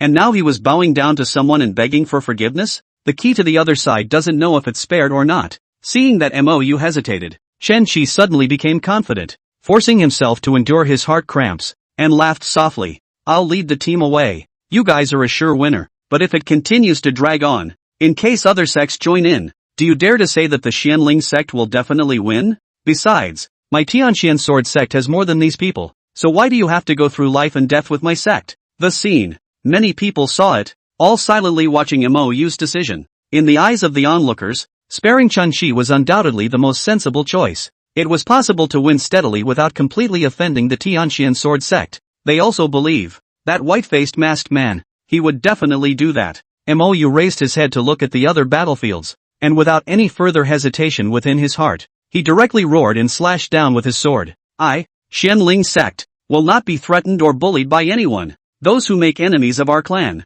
die. Chapter 122, Yuanshan self-destruction doesn't kill you? Mou chopped down with a sword. It was as sharp as a thunderbolt. That power could not even be resisted by Chun-Chi when he was intact. Not to mention the half-dead state it's in today? The resistance between hasty despair was like child's play to the current Mou. It only resisted for an instant and collapsed. Chen-Chi, who was filled with despair, had the last trace of madness surging in his eyes. The whole person seemed to have gone crazy, suddenly laughed spitefully and then rushed towards Mou at extreme speed. If you won't let me live, I won't let you live either. Let's die together. The words were not finished. His pupils had turned an extreme dark red, bulging like goldfish eyes. It was as if there was a mysterious force that was violently squeezing inside him from the inside out. It made his entire body, all of which had violently risen in size, as if it was an inflated humanoid balloon. Gu Jiannan, who was originally fighting alongside Li Kai in the sky but was always concerned about Mou, suddenly rushed down furiously with his eyes wide open. The whole thing was manic as a dynamite packet. Quickly dodge. He's going to explode his Yuanshan, since Mou was already decapitating towards Chun-Chi. At this time, coupled with the other party taking the initiative to rush up, in just a breath, the two were already close at hand. Gu Dongzhou, who was fighting against the five, was too late to help. One could only watch as the two approached at breakneck speed. Hearing self-detonation, Mou was surprised though, but there was not the slightest panic, and the going remained unabated. Don't say it's too late to turn. Even if he could, he wouldn't do it. Since the other party had already developed the idea of self-detonation, the danger had to be kept within a manageable range. Sure, trying to stop his opponent from blowing himself up, he couldn't do it either. All he could do was keep the self-explosion to himself. Otherwise, as long as the opponent rushed into the Xianling sect's crowd, it would definitely cause huge casualties. Self-explosion of the Yuanshan of a late stage of God realization cultivator. With that power, he believed that it wouldn't be too much inferior to the giant spirit sword.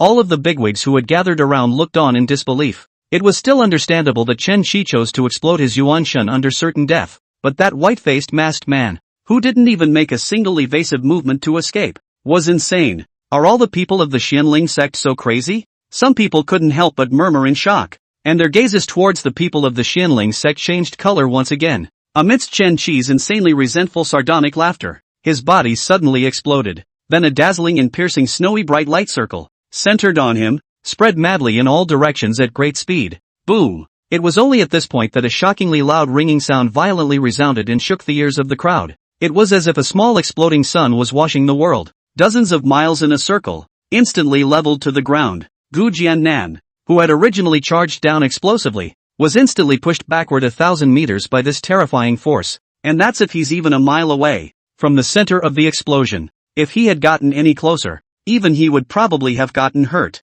And then the people who were fighting in the sky above saw a regular huge circle appear on the ground. Smoke filled the air and messy Yuanshan powers spilled out in all directions. It was a good thing that after half a day of intense fighting, ordinary people had long since fled the area. Otherwise, it's an absolute miserable man-made disaster. But all the nearby buildings, however, suffered. The lofty and majestic imperial city of the Gale country disappeared for the most part at this moment. Whether it is a wooden house with a brick wall, or a marble pagoda gatehouse, all of them have been destroyed cleanly. Look at the scene in front of you. Gu Jiannan and Zhou Bai, among others, had long since lost their souls, their eyes filled with endless regret and self-blame. If I had known, I shouldn't have let Feather tag along. Why couldn't you have been more resolute in your own attitude in the first place? And why did you let Feather go after the sure-to-be-dead opponent alone when you clearly had the upper hand just now? Why? Gu Jiannan finally couldn't hold back and slapped himself hard. A clear slap mark instantly appeared on that withered old face. Old tears and old eyes.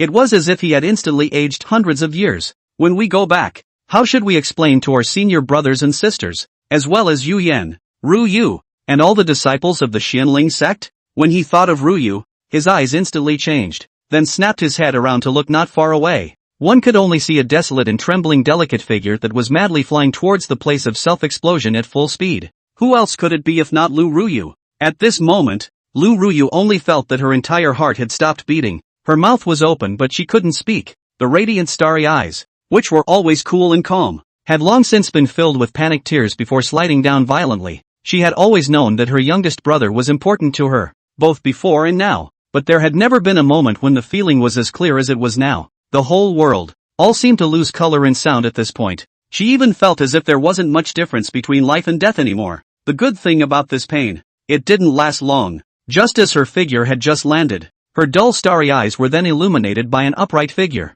turning bright and dazzling again. Gu Jiannan, who was following closely, hurriedly waved his hand to lay down a boundary, cut off all sight and detection from the world. Only then did he anxiously pull out one of Mou's hands from Ryu's arms, asking anxiously as he probed, "Little Feather, how are you doing? Are you badly hurt?" The words were not finished. He was then stunned by his probing. A late spirit transformation practitioner's Yuan Shen blew itself up and didn't die? That's a late transformation god cultivator blowing himself up. This was all too much beyond Gu Jiannan's cognizance. The good thing is, it doesn't matter what it is anymore. The point is that Feather is alive and well. Ha ha ha. Ryu, who would be here, reacted, hurriedly leaving the young master's embrace with a blushing face. She stood aside, wiping her tears while pursing her lips and laughing softly. The eyes that looked at his youngest brother were gentle, celebratory and joyful. Mou naturally held his senior sister's small hand and quickly comforted. "Eldest sister, senior ancestor,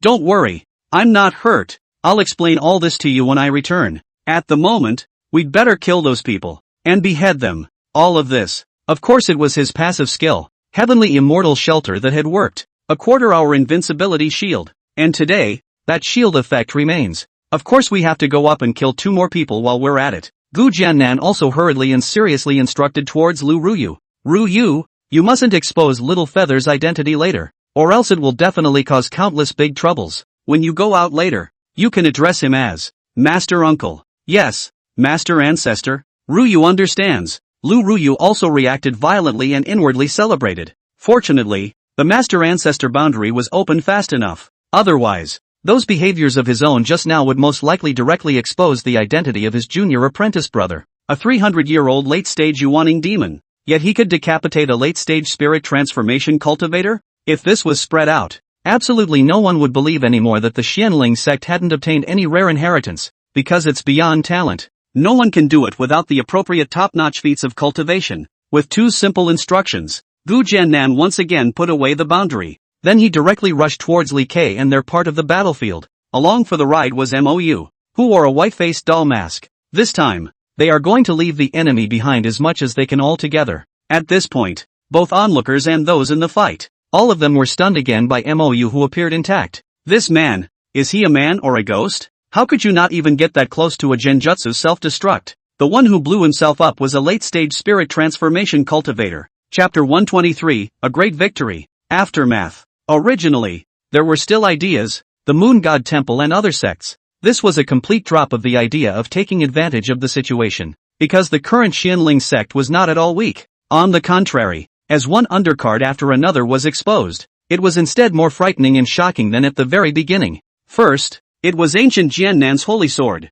still cutting down one person with one sword. And then there's the crossover of the white-faced doll-masked man. Without relying on the advantage of spirit treasures, one could easily crush a late-stage transformation spirit. More to the point, even a late-stage transformation god cultivator, sticking to his body and blowing himself up couldn't kill him. The war power is horrible. The defense is even scarier. Among the people present, I'm afraid that only that void-returning cultivator could do it. But soon, the eyes of the onlookers just couldn't help but be shocked round once again, filled with incredulity. Is he not afraid to die? The Xianling sex people are all crazy. This is simply desperate. Obviously already have the advantage, but still fight for your life like this. Really arrogant. Epileptic. This is a madman. Looking at the dull-faced masked man who was completely undefended and sparring violently with his opponent, everyone was horrified. This is so unreasonable, including Gu Jiannan and the others. They all watched with a thrill of fear and inner worry. Good thing, His opponent's attack that seemed like it could open up the sky smashed into Mou's body, but it was like a mud cow entering the sea.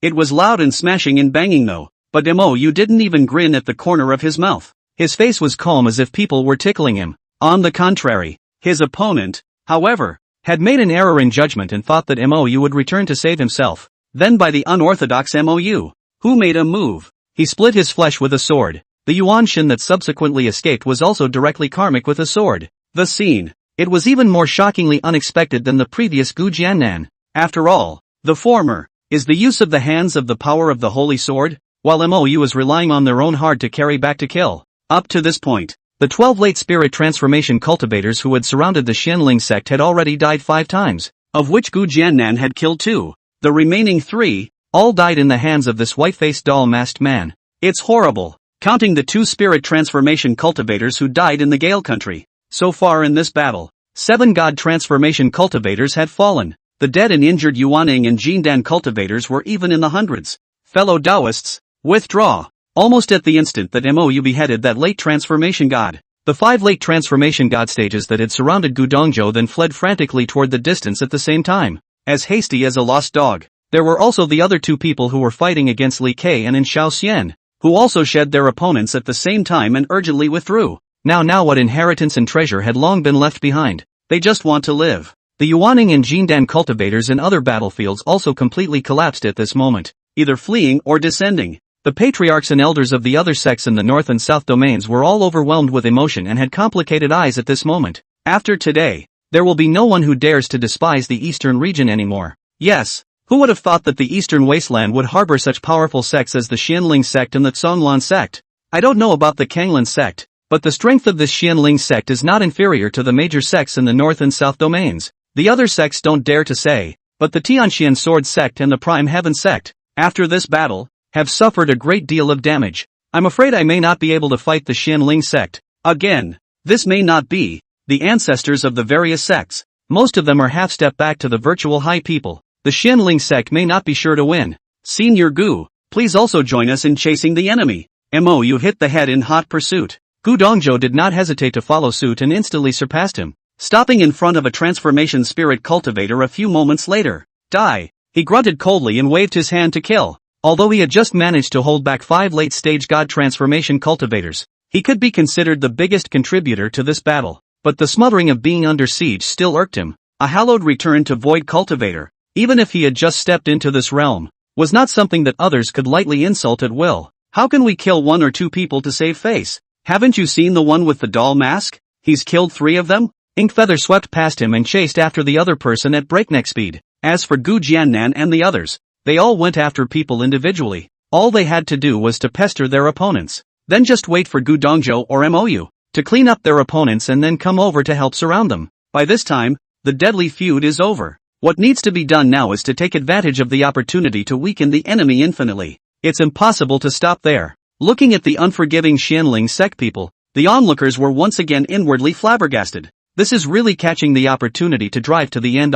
It's so damn decisive. I'm afraid I haven't even considered that this will completely offend those 3 clans. This is to be immortal. At the same time, he was inwardly grateful that he hadn't gotten in too deep. The Xianling sect's great power has been realized. In the future, he could no longer be treated like a second-rate clan. Even if they knew that they had something good in their hands, it would be impossible for them to come to the door and take it by force in plain sight like they did before. In the eyes of the crowd of shocked and emotional people, the 7 late-stage transformation spirit cultivators who escaped were killed 3 more times and crushed another's physical body, only escaping a Yuan Shun. Finally, 12 late-stage god transformation cultivators joined forces with the Gale Nation to besiege the Xianling sect. Instead, it turned out to be 8.5 dead. The Yuaning and Jindan were even more dead and injured. But their opponents, the Xianling sect, although 90% of them were injured, with the majority of them being seriously injured. And yet no one died. This is way off the mark. But those who had been watching the battle from the sidelines didn't think it was so outrageous.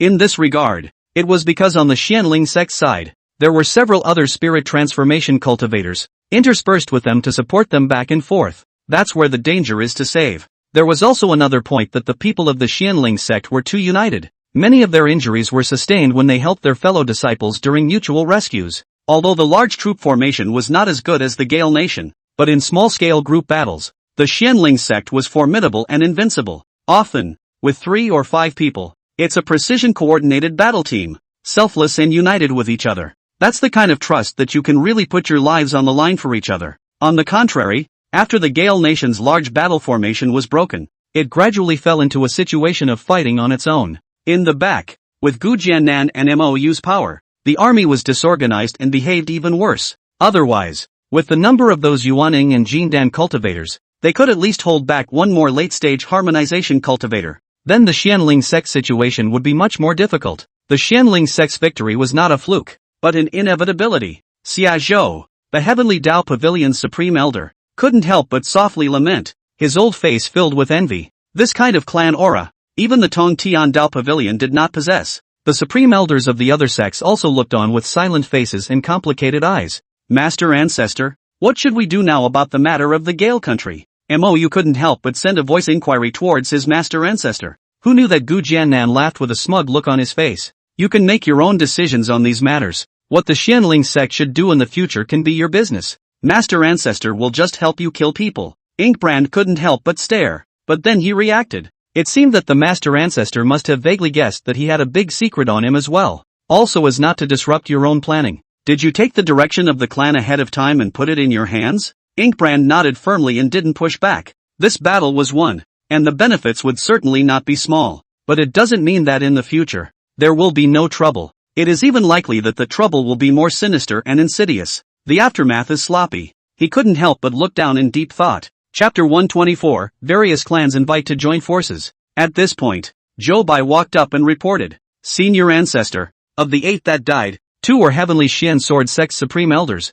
and the other 4 were from the Prime Sect. There are 2 others. They are Kanglan Sect's Supreme Elder Xie Changtai and Wu Zhou. Gu Jiannan couldn't help but have angry eyes. This Kanglan Sect, it's so deeply hidden. The 2 elders who had been thought to be only at the early stage of God transformation are actually at the late stage of God transformation? Mou also looked grave. Song Lan was hiding so deeply, and the key strength was still so terrifying. The other party had definitely obtained a heavenly chance, or else they wouldn't have grown to this level. As for what the odds are, one only needed to think about the red haze flowing cloud's golden cicada cloak that appeared when the other party set up the extreme bliss fairy rumor. The answer is self-evident. It must be the legacy of the fairy of ultimate bliss. It's a thief calling out a thief. However, the opponent's strength was unknown at the moment, and it was not appropriate for the Xianling sect to fight hard at the moment. The most sensible thing to do was to first resolve the suspicion and hostility of the northern and southern domain sects towards the Xianling sect. By then go back and clean up the Songlan sect.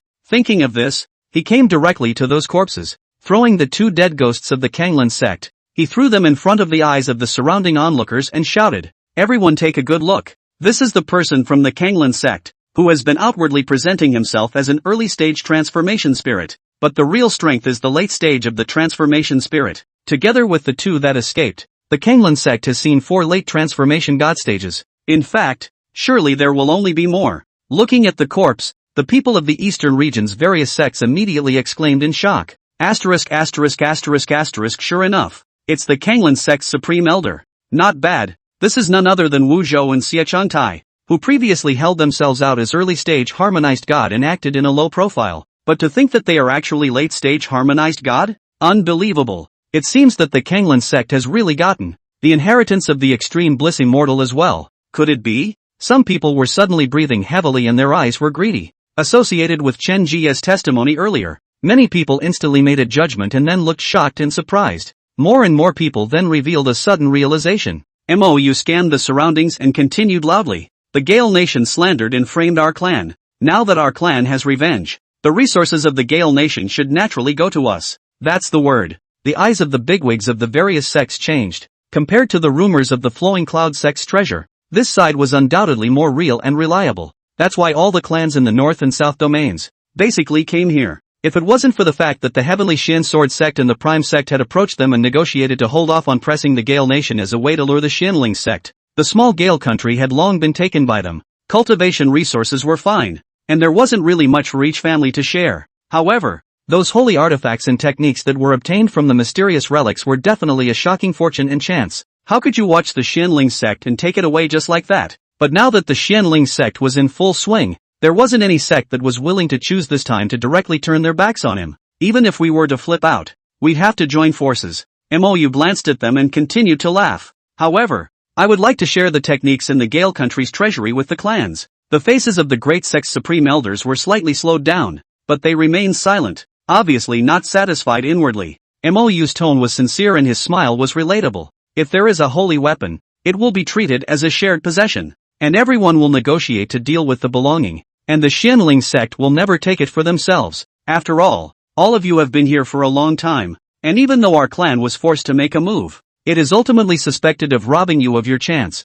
However, under the sacred artifacts, all of them belong to our 3 clans. After all, we have paid quite a price. You all have big families, so I'm sure you won't be robbing this garbage from us, right? The crowd couldn't help but be speechless. You're the only one who dares to call what's under the sacred weapon trash. Even in the major sects of the North and South Domain, top-grade spiritual treasures were rare treasures, let alone extreme spiritual treasures. However, compared to a sacred artifact, an extreme spiritual treasure was truly nothing. Let's just let it out. Even if the Xianling sect didn't do so, could it be that the people present were really determined to fight another battle with others? Therefore everyone was still basically satisfied with these words from Mou. On the faces of the people from the various sects, smiles finally appeared. Ha ha, the Xianling sect is worthy of being the #1 sect in the eastern region. Its temperament is truly extraordinary. I, the Ling Xiao Sword sect, feel that this is a fair way to handle it. Not bad. I, Tong Tian Dao Pavilion, have no problem with it either.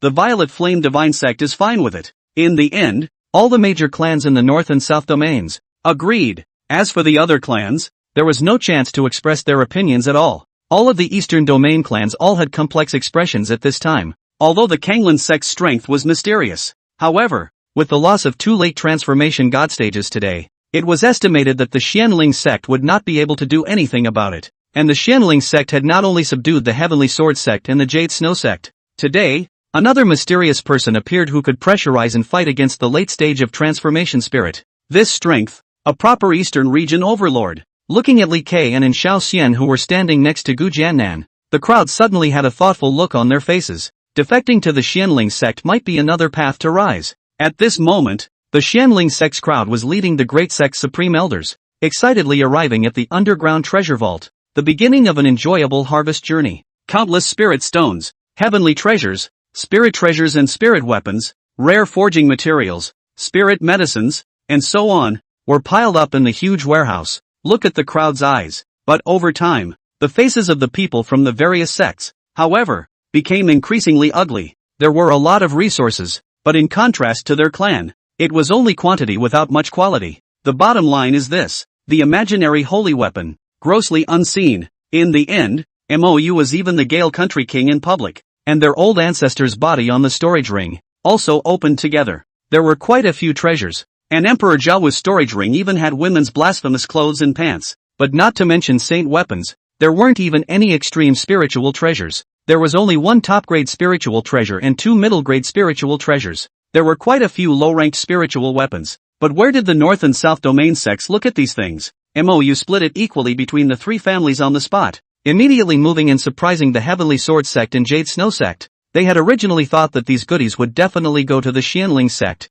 After all, people contribute the most. I can't believe it's so bold. After dividing the treasure, Mou only frowned with a dazed expression. Gentlemen, the Gale country's state master is a person from the Kanglan sect, and the Gale country has always looked up to the Kanglan sect before. Do you all think that those good things? Is it possible that they were looted by the Kanglan sect and robbed empty? Otherwise, what makes the Kanglan sect both contribute people and help them contact the other 2 sects to deal with the Xianling sect? Our clan is not weak. What is the Kanglan sect trying to do this for? Mou's words immediately caused a group of people who originally had ugly faces to show a thoughtful look. Inkfeather didn't add more fuel to the fire. Some thoughts were good to start with. As for whether these old foxes will believe, oh well, it doesn't hurt to be casual anyway. Fellow Taoists, I wonder if the Xianling sect is interested in joining forces with us to search the Zonglan sect. The Violet Flame Divine Sect's Supreme Elder, Wang Dao Kuwei, suddenly smiled and proposed. The others stared, then extended invitations as well.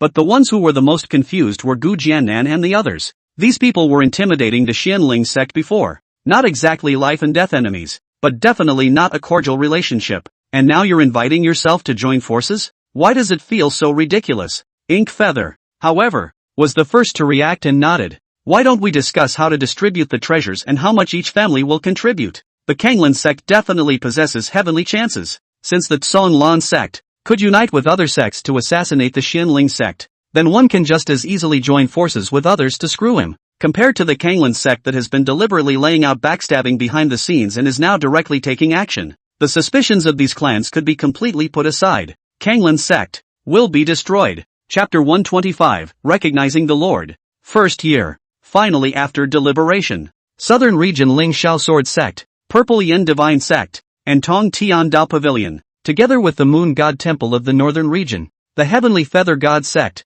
and the Star Illusion Immortal Sect, plus the Xianling Sect, Heavenly Sword Sect and Jade Snow Sect in the Eastern region. The 9 great clans of the 3 domains would gather at Kanglan Sect in 10 days. And before that, Ink Feather, who had an axe to grind, greeted his new ally again, to stop by the Flowing Cloud Sect on an errand. Saying hello is certainly not about asking them for a favor. Dealing with just a Flowing Cloud Sect was as simple as a dad beating his son to the current Xianling Sect. And it's still a son before he goes to elementary school. He was just trying to avoid letting the other side misunderstand that he went for a solo meal. Sure enough, hearing that they were going to repair the Flowing Cloud Sect, the great clans found a common language again and followed with gusto. And beautifully, go over and help. Mou of course knew what they were thinking, but didn't reveal it. Inwardly, he was secretly wary of their bandit-like thinking. Right now, the only reason they were pulling the Xianling sect along for the ride was because they weren't sure they could eat themselves. Another reason was that Gu Dongzhou family's identity still had a certain deterrent effect.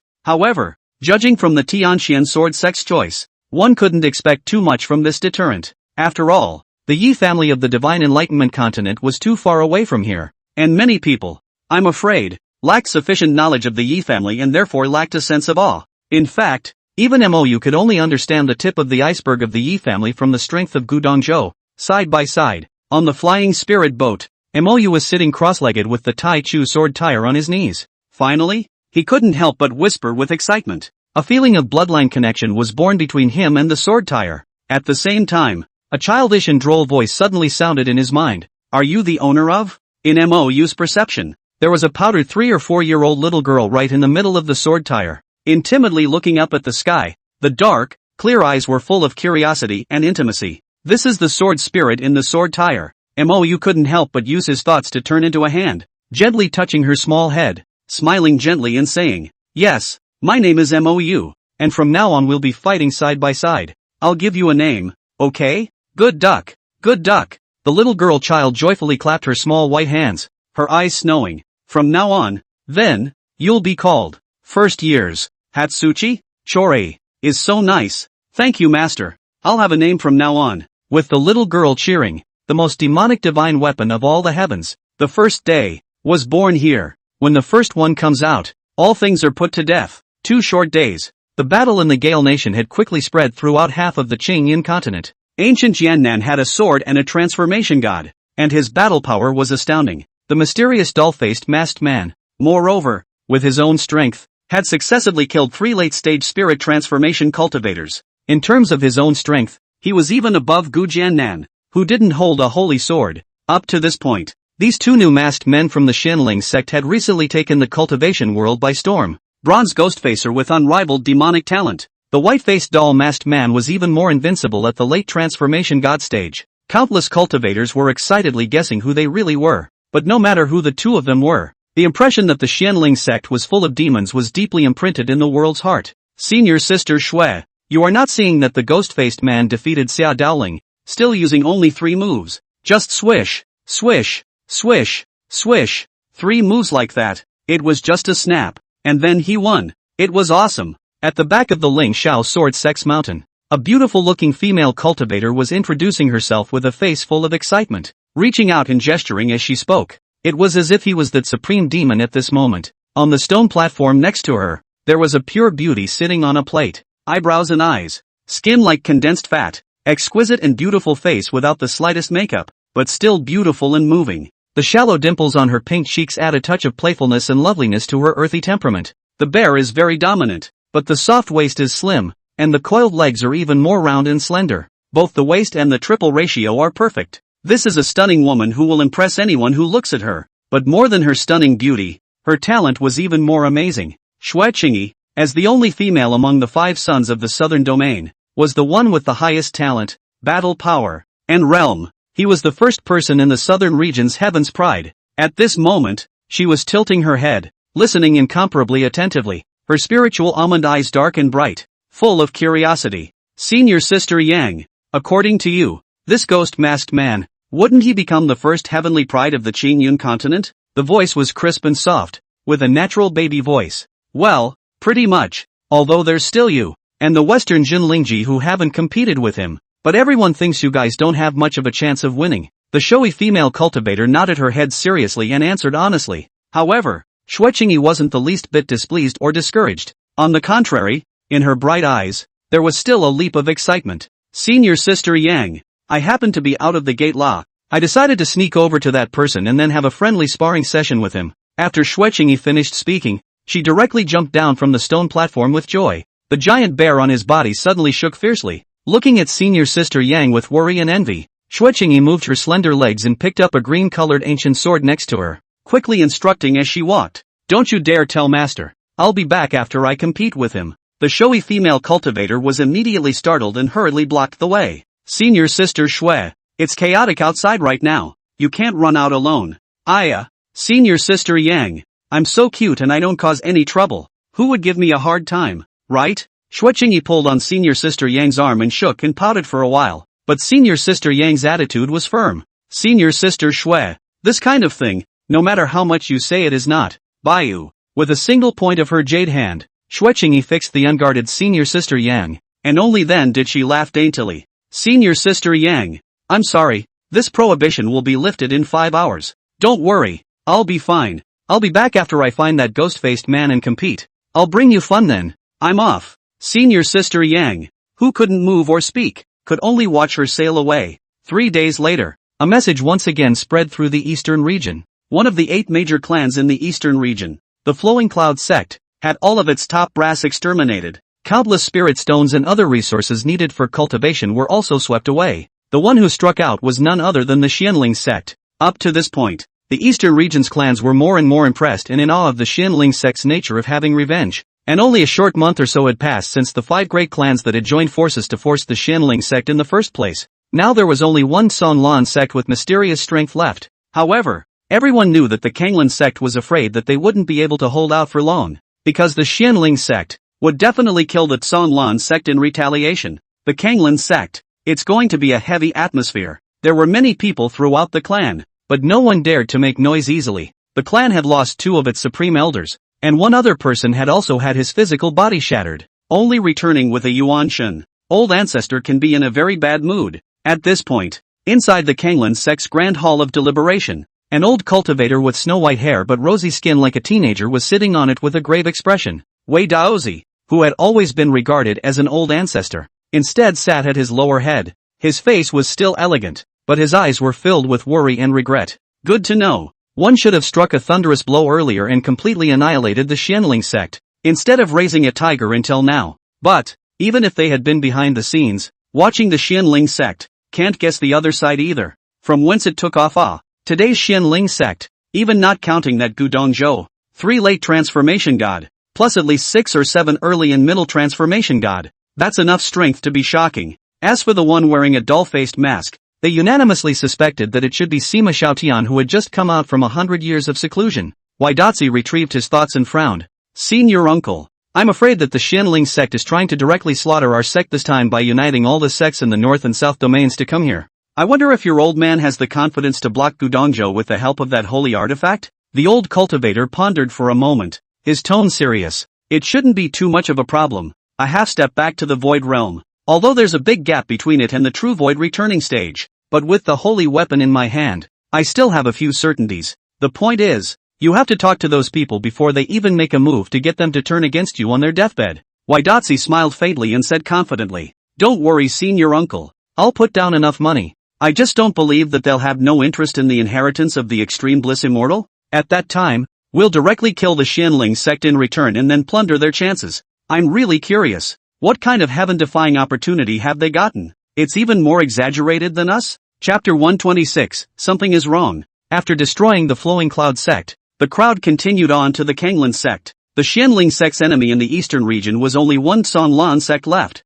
However, Mou knew that these clans in the north and south domains were still thieves. It was just that now there was the wool of the Kanglan Sect to glean from, coupled with the terrifying battle prowess displayed by the Xianling Sect. Only then did he temporarily stop hitting the Xianling Sect. After all, a void-returning cultivator, along with the saint sword-wielding Gu Jiannan, was already terrifying enough. Not to mention one more, the white-faced doll-masked man who ignored the attacks of late-stage transformation spirit cultivators? Just look at the horrified eyeballs of those who were there and were about to drop to the floor. He knew just how shocking his heavenly immortal asylum skill was. He was invincible in that moment. Even against a transitional succession stage cultivator, he could guarantee that he would live in style for that quarter of an hour. On one of the flying spirit boats rushing to the Kanglan Sect, Mou, who wore a mask on his head, was accompanying his master ancestor, who was a guest in the Ling Xiao Sword Sect's flying spirit boat. Among these great sects, he felt that only the Ling Xiao Sword Sect and the Tong Tian Dao Pavilion were still decent. A few others,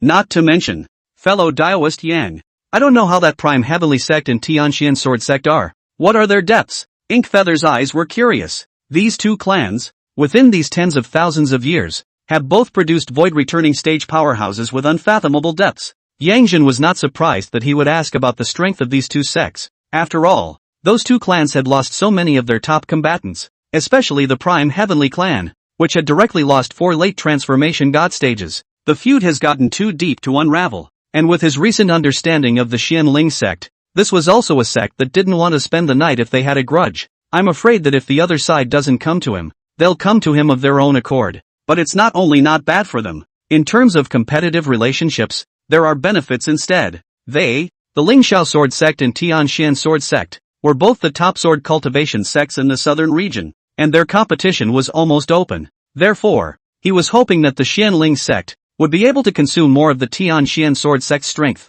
Yangjin smiled politely and continued. The Tianxian Sword Sect, which claims to have 5 great transformation spirits. These 5 are all late-stage transformation spirit cultivators. There are even no less than 20 early and mid-transformation god sword cultivators. In addition, there is also an old ancestor who has been in seclusion for many years, a half-step back to the void realm, and a breakthrough is said to be imminent. As for the Prime Sky Sect, its original strength was even higher than the Tianxian Sword Sect, possessing 7 late-stage god transformation cultivators, early and middle-stage spirit transformation cultivators. There are more than 20 of them as well. Some people even suspect that its old ancestor has stepped into the return to void stage. Gu Jiannan and the others immediately listened with a heartbeat of shock. The horror of this strength. It's simply unthinkable in the eastern region. It was no wonder that the major clans in the north and south domains had always looked down on the east domain, always viewing it as the barren and backward east wasteland. The so-called 8 great clans of the eastern region only had 1 late transformation spirit ancestor per clan.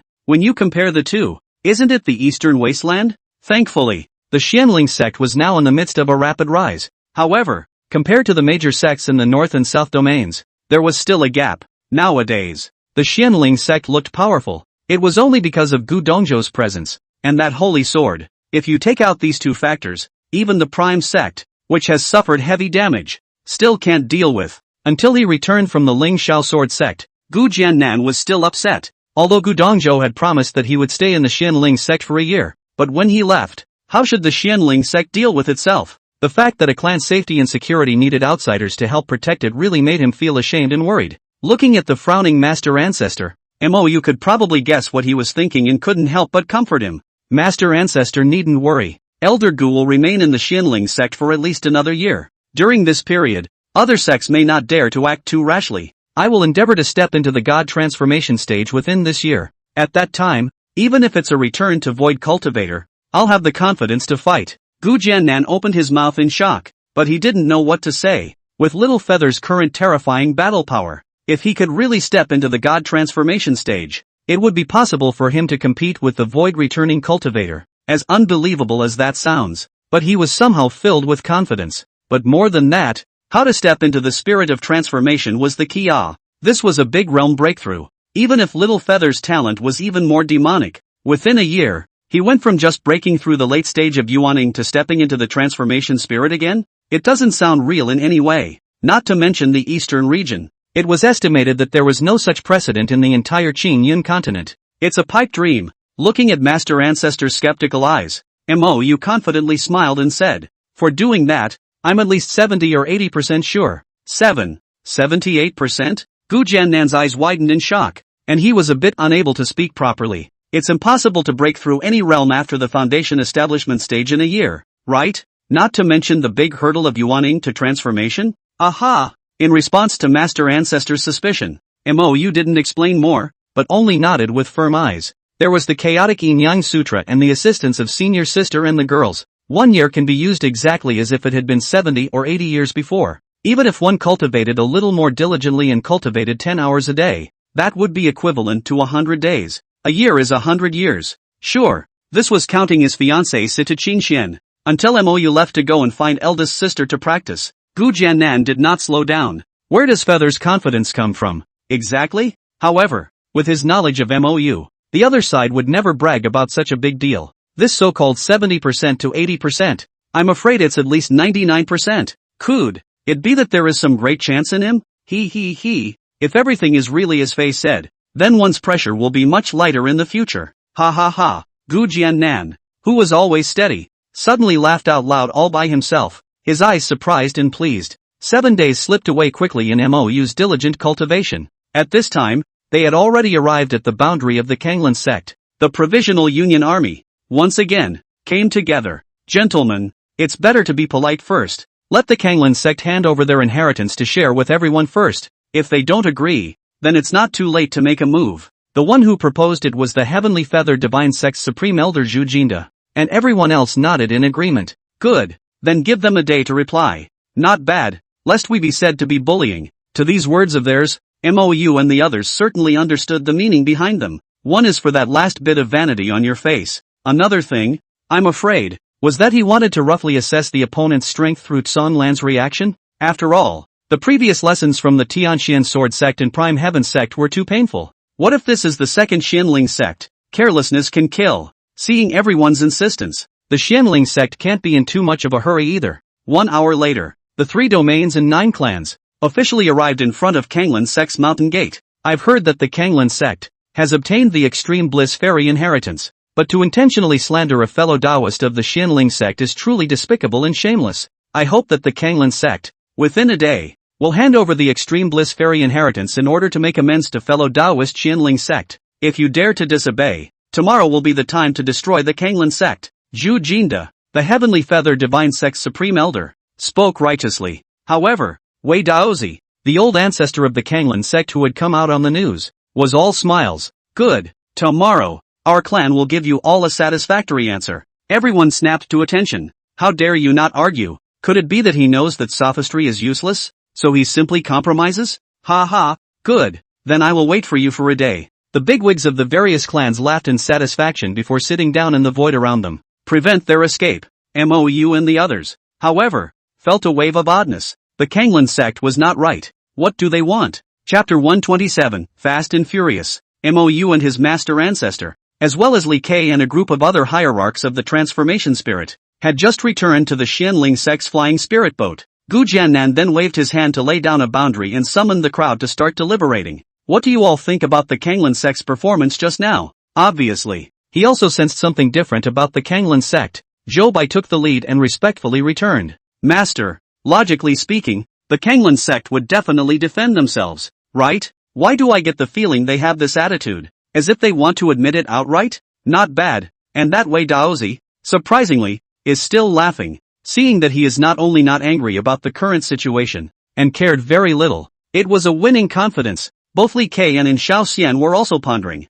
This made Mou's face grow gloomy. As expected, the Kanglan Sect's wrongness could be seen by anyone. Then the other side is really wrong. No, it's not wrong. Maybe that's the normal way to do it. Mou was inwardly flabbergasted and said in a deep voice, if the other party really has those inheritances and is targeted by so many people, what will he do? Without waiting for everyone to reply, Mou continued heavily. Sun Lan's sect must also know that he can't defeat so many of us joining forces. Then there are only 2 choices he can do. One is to deny it to the end and just play hardball with everyone. There's another one. Zhou Bai's eyes snapped and he hurriedly picked up the conversation. Another one is using the gong methods and treasures to unite other sects against his greatest enemy, which is our Xianling sect. The room was instantly quiet. Everyone couldn't help but look at each other in shock, because that's pretty much the truth in everyone's mind. It must be San Nyo. Send someone to secretly monitor the other clans. Tonight, San Lan Sect will definitely contact them to discuss.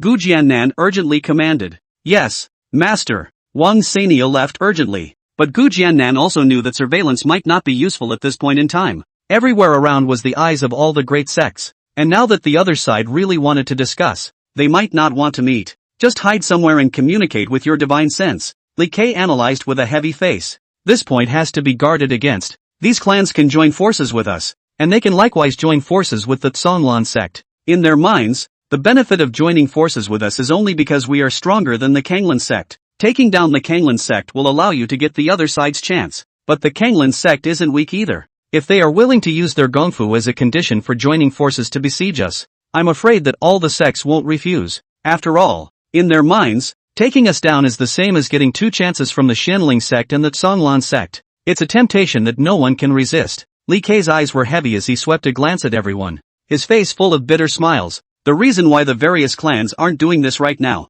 it could just be because it hasn't made up its mind yet, or it could be because there's still the Kanglan sect to rob. But if the Kanglan sect can go out on a limb, it can definitely help the sects make this determination to turn around and deal with us. And Xiao Xian nodded with the same gravity. The old body also feels that the probability is that they will choose this option. After all, this will have the greatest benefits. It's just a little more risk, but if they all join forces, there's actually only one risk left on this one. Speaking of which, the eyes of the crowd looked towards Gu Dongzhou. The only thing, which was the possibility of offending the Yi family. But all they need to do is trap Elder Gu like last time, and then let Elder Gu leave when they've cleaned us up. This is actually not too offensive to the Yi family. Everyone naturally understood what Xiao Xian meant by this. Although Gu Dongzhou was a void-returning cultivator, I'm afraid he couldn't represent the Yi family, as long as it doesn't hurt him personally. It's hard to say if the Yi family will care about this anymore. I'm afraid that the Tianxian Sword Sect and the Prime Heaven Sect at the beginning thought this way. Gu Dongzhou was similarly silent. Though he believed that with that saving grace of Mo Utamisi, the Yi family must be willing to do a lot of things for him. However, it was not really good for him to make any promises in the name of the Yi family right now. He's just an underling of the Yi family. The only duty of this trip was to protect the second young miss and then search for the vermilion bird Holy Spirit fruit. To put it bluntly, he can do anything in his name for others. But pulling out the Yi family to back up others is overstepping the bounds. It was also because of that favor that Mou had done to Missy. He had only reported the name of the Yi family, a hidden family, in order to help the Xianling sect out last time. But now if it was in the name of the Yi family again, he would protect the Xianling sect at the expense of offending the entire Qingyun continent. Honestly speaking, the Yi family would not look at these clans squarely. But this decision, he, Gu Dongzhou, was not qualified to help the Yi family down. That's the rule. And if Yi Qingxian was even younger, she could do anything in the name of the Yi family because she was a Yi family member. Don't worry, gentlemen.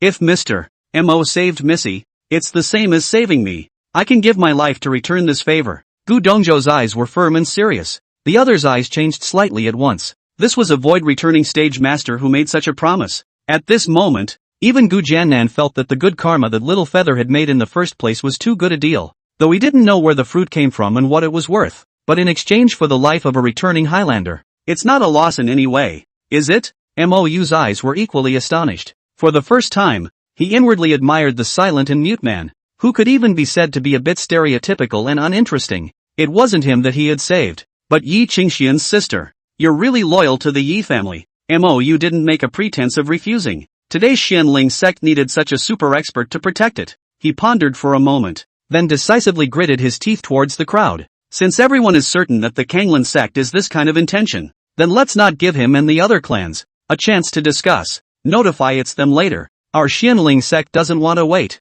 We're going to kill the Tsonglan sect right away to take revenge. We'll do this evil. If they don't follow, then it's none of their business what goodies we get. The crowd shook inwardly as they listened, their eyes snowing. Right. Why should I wait for them to confer? Just kill it straight up. Really wait for the fight. Even if the Kanglan sect is still so proposed. Many sects have become riding the tiger. Without consulting well in advance, it would be absolutely difficult for the clans to form a unified opinion in battle. You must be decisive and ferocious when you make your move later. And you absolutely cannot allow the battle to be stalemated. Be tough with the clans as well. Don't try to share the benefits without doing something. Inkfeather's thoughts were becoming clearer and clearer as he continued. Some clans want to wait and see, so they'll have to weigh whether the good stuff will be snatched up. Alright, let's do it. Gu Jiannan nodded decisively. In doing so, though, there was the possibility of being reaped by the various sects. Even the Xianling sect, if they lost both ways with the Canglan sect, there was still the risk of being taken out in one fell swoop. But now there is no choice but to bet that they don't have the resolve. Then, in fear that the Xianling sect would eat alone, they chose to follow. Otherwise, the Xianling sect could only fight alone and had to quickly resolve the Canglan sect. Once the war was stalemated, it would only fuel the ambitions of the sects. A few moments later, Mou led the Xianling sect's crowd and arrived in front of the bigwigs of the various sects with a murderous look on his face. We've just received news that the Kanglan sect is asking for help from several empires in the eastern domain, and our sect has decided to kill our way in immediately. The baby's in there anyway. Just get it yourself. If you all aren't worried about the good stuff being taken away from us, you can also wait until tomorrow to see it. But my clan isn't waiting anyway. Ink Feather finished speaking, and directly turned around and deployed to get ready to go, leaving behind the bigwigs of the various clans with a face of dumbfounded shock. They could naturally see that the so-called plea for help should be false. Even if it's true, you can't make it in a day. It's your own desire for revenge, isn't it? The Xianling sect is so confident. It seems that the Canglan sect's strength isn't good either, so we might as well not wait. Not bad. Since it's an alliance, we should advance and retreat together. The crowd looked at each other and quickly nodded in agreement. It wasn't that they didn't want to sit back and wait for the Xianling sect to finish fighting before picking up the pieces. Rather, there were many treasures that must be in the storage rings of the high-level cultivators. If they were all killed by the Xianling sect, who would know if they were hidden? As for waiting for them to lose both, in case the Xianling sect's family had easily destroyed the Canglan sect unharmed, what happens then? Going to fight the Xianling sect again? It would be better to go up now and surround the Kanglan sect. Then don't wait. Go! The words fell. A group of god transformation cultivators from the 9 great sects scrambled to rush out. Chapter 128. Might as well try to see if you can block my sword. At this time in the Kanglan sect's grand hall, sitting right at the end were 11 old men with terrifying auras. All of the Kanglan sect's current god transformation cultivators, except for a mysterious old man with crane hair at the very top.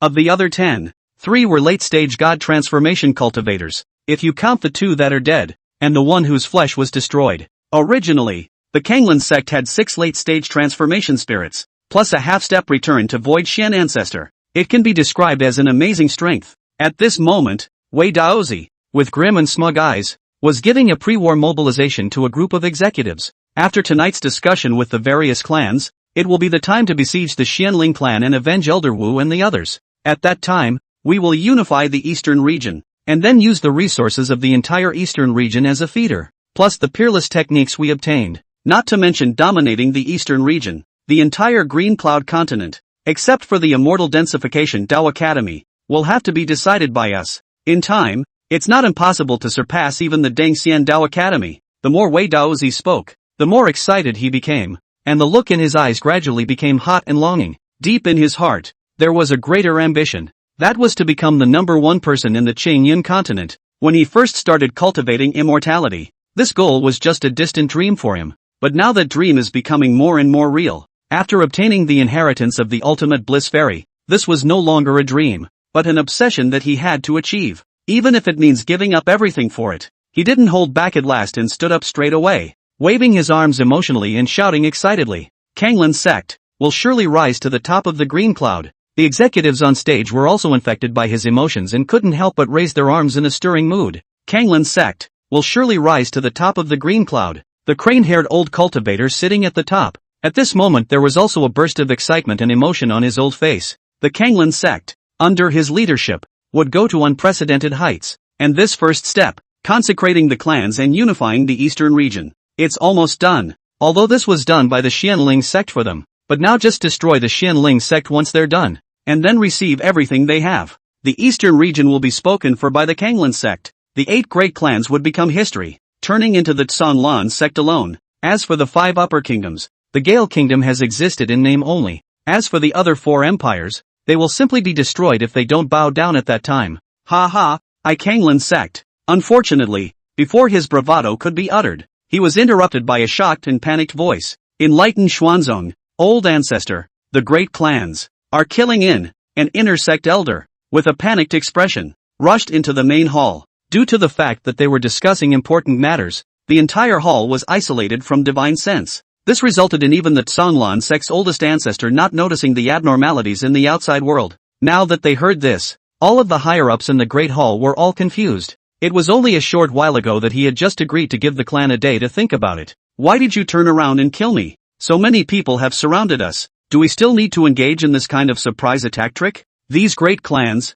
how despicable and shameless. The entire Wei Daozi, who was always elegant and calm, was about to be infuriated. But he still held back his anger and let everyone to rush out. Then he saw that the elders of the various sects who had come in great numbers could not help but growl lowly with faces full of stifled anger. Fellow Taoists, why do you go back on your word? The bigwigs of the various sects didn't say anything, and their expressions were calm. Gu Jiannan, however, stood out with a cold smile on his face. You, the Kanglan sect, have clearly obtained the extreme bliss immortal inheritance yourself, yet you're laying out rumors and slandering my Xianling sect. This is a debt that I was going to settle with you guys right away. But the other Taoists were kind and said that they would give you a day to reflect and confess your sins. But who knows that you secretly contacted reinforcements? It's really despicable. In that case, can we not continue to wait foolishly? Gentlemen, don't bull **** with this kind of villain. Just kill. After Gu Jiannan finished speaking, he slashed his sword down, not listening to Wei Daozi's defense. Gu Dongzhou, Mou, and the others who followed closely behind, also made their moves without saying a word, swiftly and ferociously. While doing so, Mou also shouted in a domineering manner, anyone who doesn't do it, don't try to steal the baby from me afterward. That one sentence alone works better than any chicken soup. The Violet Flame Divine Sect, the Moon Divine Hall, and the Heavenly Feather Divine Sect, did not hesitate to follow, and there was also a scramble to try and fight with a late-stage God Transformation Cultivator, because the stronger and higher the opponent's strength and status, then the higher the grade of the treasures in their possession must be. Old Zhou, I'll just deal with this one. Oh, it's better to be together, so we can finish early. ********, don't grab it. Your opponent is not here. The Tongtian Dao Pavilion and the Star Illusion Immortal Sect, as well as the Lingxiao Sword Sect's people. After a moment's hesitation, he silently followed suit as well. Although it is dishonorable to rob openly like this, the Kanglan sect is equally despicable and shameless.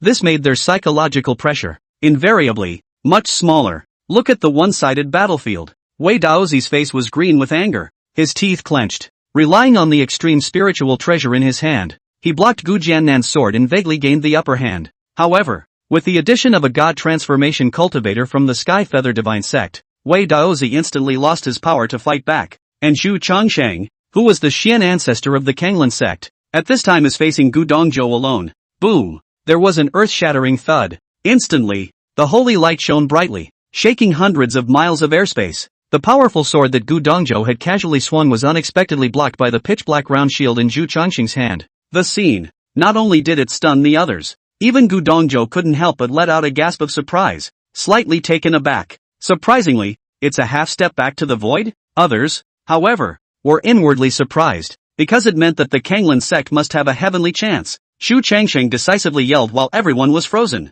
If you want the chances of the ultimate bliss fairy, everyone stop and listen to me first. Sure enough, the moment these words came out, all but the people of the Xianling sect stopped. The clans thought that they were just eager to take revenge, and hurriedly persuaded them with faces full of helplessness. Fellow Taoists of the Xianling sect, there's no harm in hearing them out. Yeah, we all came here originally for the legacy, so we might as well listen to what they have to say, and if they dare to fool us, it won't be too late to fight again. Not bad, not in a hurry either. For them, it would naturally be best if they could obtain the inheritance without doing anything. Mou and the others had no choice but to stop first. To do otherwise is to impede everyone's wealth and could instantly become an enemy. At this time, Zhu Changsheng's face regained its calmness. After lightly stroking his beard and glancing at the crowd, he laid down another superb boundary before laughing lightly. My Kanglan sect has indeed obtained a bit of chance. And that chance, indeed, came from the Extreme Bliss Immortal. What? It's really the inheritance of the Extreme Bliss Immortal?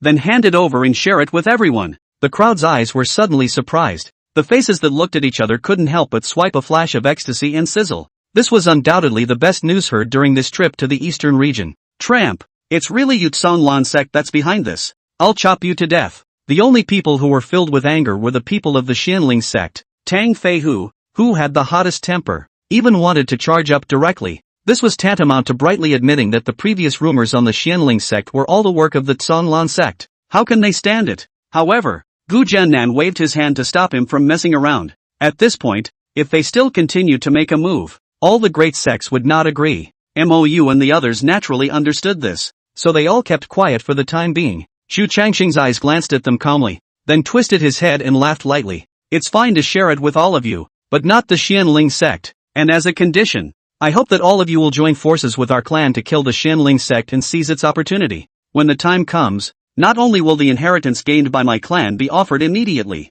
wouldn't it be nice for all of you to still get the chance of the Xianling sect? The words came out. The whole room was instantly quiet. Many people couldn't help but secretly glance at the Xianling sect's crowd with subtle expressions in their eyes. Mou's eyes plummeted cold, and hegemony snorted at those people. Anyone who is moved may as well try to see if they can block my sword. Having said that, an ink-colored, ancient sword tire appeared in his hand out of nowhere. It was none other than the Taichu sword fetus, also known as the First One. Chapter 129, Earth Stage Technique, Inheritance Secret. Looking at the ancient sword tire in Mou's hand, everyone was staring. This sword tire is definitely extraordinary, but where exactly the extraordinary was, they couldn't perceive it. In their eyes, it was an ordinary sword tire with no grade. Murphy, is it a mistake in your senses? Inside each person, they couldn't help but ask themselves a puzzled question, but despite not being able to see much, yet no one dared to not take Mou's words to heart. Some people's hearts, which had been shaken, became cautious again.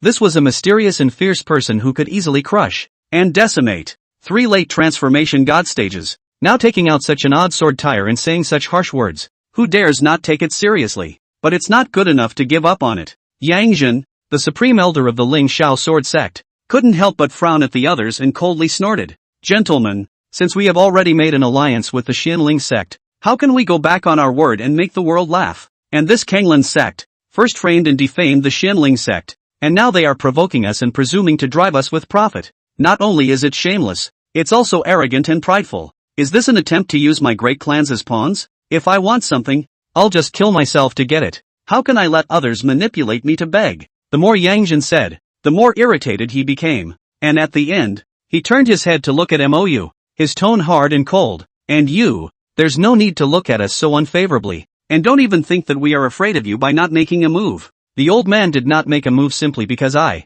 Ling Shao sword sect, cannot do such shameless things. Inkbrand was flabbergasted by what he said. However, he had to admit that these words from the supreme elder of the Ling Shao sword sect did make him look at the other party in a favorable light. He couldn't help but sincerely bow his hand and salute. Fellow Daoist Yang has a point. It was me who was abrupt just now. The Ling Shao sword sect is worthy of being a titanic sword cultivation sect in the Qingyan continent. This uprightness and frankness of mind is really not comparable to ordinary sects. I admire it. Only then did Yang Jin look a little slower, and then arrogantly stroked his hand over his long beard, slightly angled his head and did not say anything else, but the corners of his mouth lifted slightly in a smile that he could barely hide. Obviously, to be able to make this mysterious masked man, who acted in an overbearing manner and had terrifying battle power, say these words still made him very flattered. When Mou finished, he arched his hand again and smiled at the others. I don't know how the other Taoists choose. Will they be trustworthy gentlemen like fellow Taoist Yang, or treacherous villains?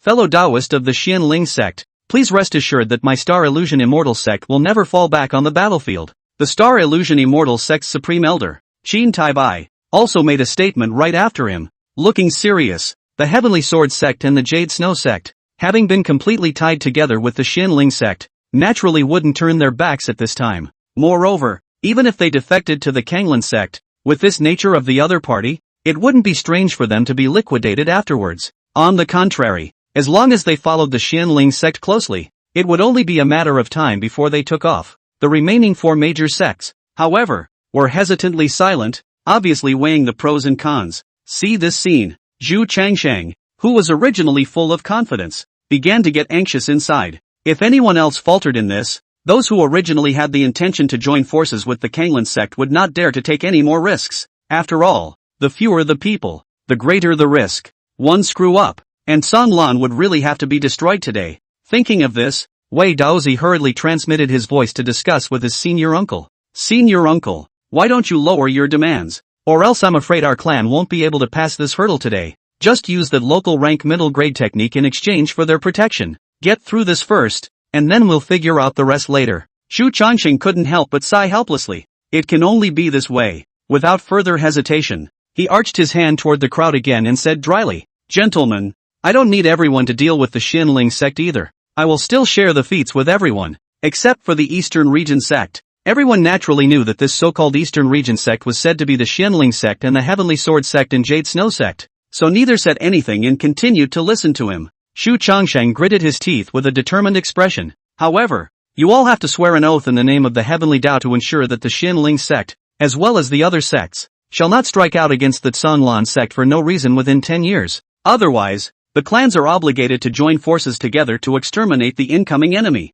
Of course, our clan will not intentionally provoke other specializations. If all of you can agree, I will not only offer a middle-grade Earth rank technique, and also tell you all about the place where the treasure of the Fairy of Ultimate Bliss is located. There are still many chances that remain undiscovered, and our clan's gain is definitely less than 1/10 of it. As soon as this heavy bomb was thrown out, the eyes of all the sect's supreme elders suddenly changed and their breathing suddenly shortened.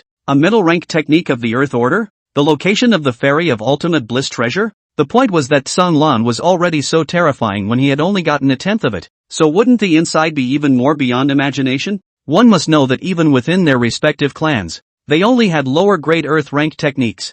That's the treasure of the clans. The lower grade of the Earth rank Gongfu was enough to allow one to cultivate to the return to void stage. As for the Earth rank middle grade technique, it was not a problem to cultivate to the harmonization stage. Currently, in the entire Green Cloud continent, the only known Earth stage middle grade technique was available in the Deng Xian Dao Academy. The difference of one grade of Gongfu may not seem like a big difference. However, when manifested to the cultivator, it was a whole big realm gap. That's the chasm. Is the Kanglan Sect serious about this? Wang Dao Kuwei, the Violet Flame Divine Sect's Supreme Elder, eagerly pursued the question at once. Everyone else was also looking at Zhu Changsheng with burning eyes. Even Yang Jin of the Ling Xiao Sword Sect did not speak again, putting aside his character. Taking such a large gift from the Kanglan Sect, it's just not too much to ask for a promise like that. It is nothing more than letting the Xianling Sect, for 10 years, not kill on the Canglan Sect. In the immortal cultivation world, 10 years is but a blink of an eye. If the Xianling Sect really wanted to take revenge,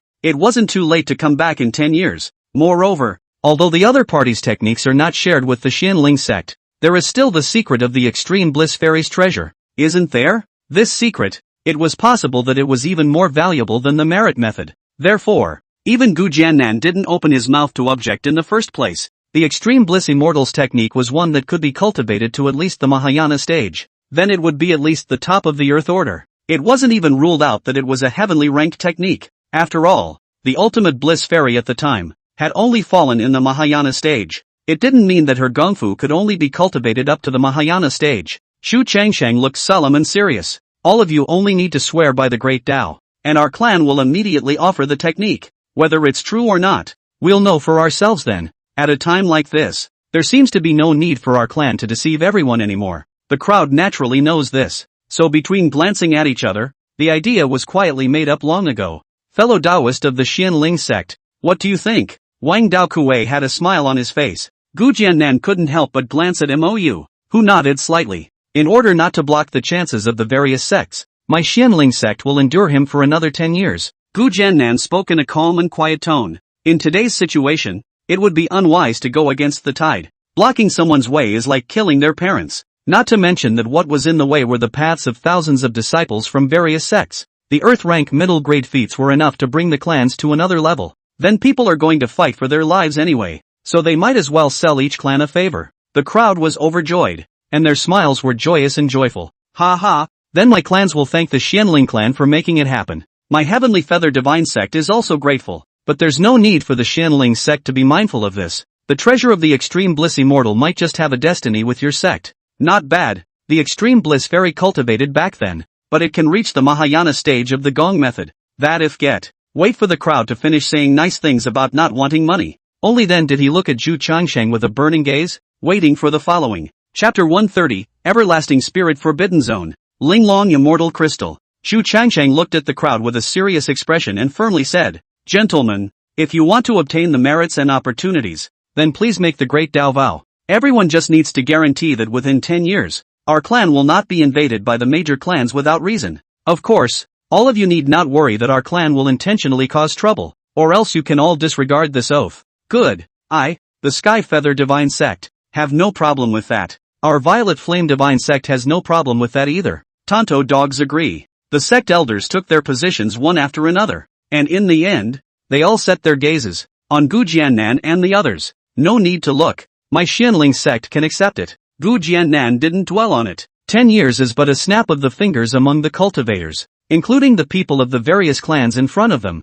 Why did they not treat the current Kanglan sect as they had treated the Xianling sect back then? It wasn't just because Song Lan was willing to take out an Earth rank middle grade technique. It wasn't just because of the secret of the treasure of the Fairy of Ultimate Bliss, either. The most important point is that this time limit is very short for everyone. Once the 10 years have passed, the vow is lifted. It was completely up to everyone what they wanted to do then. In that case, why don't we get the secrets of the Kung Fu and the treasure? First, seeing that the Xianling sect had no opinion, everyone actually felt relieved. I, Zhu Jinda of the Tianxian Sword Sect, hereby swear in the name of the Heavenly Tao, as long as the Kanglan sect tells the truth about the information about the Extreme Bliss Fairy's treasure, and share the obtained Earth Stage middle grade feats with us, I guarantee that within 10 years, the Xianling sect or any other sect present will only dare to attack the Tsang Lan sect without reason. My clan will unite all the clans and do everything in our power to kill it together. If you violate this oath, the Heavenly Tao will not allow you to die. After Zhu Jinda finished speaking, he forced out another drop of essence blood with a heavy expression and attached a trace of his own divine sense. The two instantly merged, and then transformed into an arcane rune that disappeared between heaven and earth. In this moment, the airspace, which was originally clear and bright, dimmed for a moment. A cold pressure that seemed to destroy the world flickered from the depths of the void. The breath is pale and indifferent, sacred and unfeeling. Even though all of those present were transformation spirit cultivators, they couldn't help but have their hands and feet stiffen and their hearts go cold, as if they had been gazed upon by the Grim Reaper. For a brief moment, it actually made them realize their long-lost insignificance and filled their hearts with awe. No one can say what the way of heaven is, but everyone knows that. Once a cultivator makes an oath of the great Tao in the name of the Heavenly Tao, if violated, it's a real death sentence, and it's the kind that no one can save. The real death of the body. Sure, there is also a threshold for swearing. How ordinary people swear. Heaven and earth don't react, and it's okay to violate it. But not the monks. The stronger the strength, the more spiritual the oath. There are still omissions below Jindan. Yuaning cultivator violates must die. The transformation stage don't even think about it. How to hide is useless. In a solemn atmosphere, all of them finished their oaths of allegiance. Except for the Xianling sect. They didn't swear. The Kanglan sect could only hold their noses and admit to their hegemony. Anyway, the purpose has been served. As long as the oaths of the major clans were present, if the Xianling sect dared to mess around, it would be asking for death itself. The true strength of these great sects was more than what was in front of them. If even the closed ancestors were startled, even 3 such Xianling clans would not be enough. Wei Daozi gave Gu Jiannan a displeased look before he slowly said, "The treasure of the ultimate bliss immortal, which was also discovered by our clan inadvertently, is situated in the Heavenly Spirit Forbidden area at the border of the northern and western regions." When they heard about the Heavenly Spirit Forbidden Zone, the crowd immediately looked puzzled. Wang Dao Kuei of the Violet Flame Divine Sect, even more so, couldn't help but inquire curiously. That's not right. Isn't the Heavenly Spirit Forbidden area the battlefield remnants of the demon extermination battle? Over the past 100,000 years, it has long been rummaged through by treasure hunters. How could there be the legacy of the ultimate bliss immortal there? Looking at the anxious Wang Dao Kuei, Wei Daozi smiled without showing anything on his face despite his inner contempt. Fellow Daoist Wang doesn't know. The place where the treasure is located is extremely hidden, so if no one is leading the way, you won't notice it even if you walk up to it. Back then, the disciples of my clan, too, went in by chance. Wei Daozi didn't say anything, and directly reached out and drew in the air, between the aura surges. It didn't take long. A detailed and realistic topographical map appeared in the air. It was a barren, vast plains canyon without a single mountain. All there is are knife-sharpened plains, and deep ravines with gullies and ravines. This place MOU has never been there though, but yet, I've heard people talk about it. Legend has it that before the demon extermination war, this place used to be a primitive forest, and there were still quite a few demon clans living here. It was only later that a great battle took place and the lofty mountains here were gone. The mountains are flattened and the earth is cracked open. It eventually turned into the present-day 10,000 miles of wilderness, and countless horrifying canyons. It was just that without reaching that realm, MOU had been unable to imagine it. What kind of being could have created the current landscape? The harmonization stage is probably not possible, and I'm afraid that the Mahayana stage is almost meaningless. Perhaps only a transmigrating monk who is infinitely close to an immortal can have this kind of terrifying power. Either that or there was a major earthquake of magnitude 11 or greater. Inkbrand withdrew his thoughts. Eyes followed Wei Daozi's explanation and landed on a huge canyon that was cracked open like a tiger's mouth. The treasure is in this place. A bizarre secret realm, which has become a small world of its own and is exceptionally dangerous. Waidatsi slowed his tone and lamented. My clan died at least 100 young geniuses in it before and after in order to obtain that earth rank middle grade technique. Wang Dao Kuei was instantly puzzled and inquired.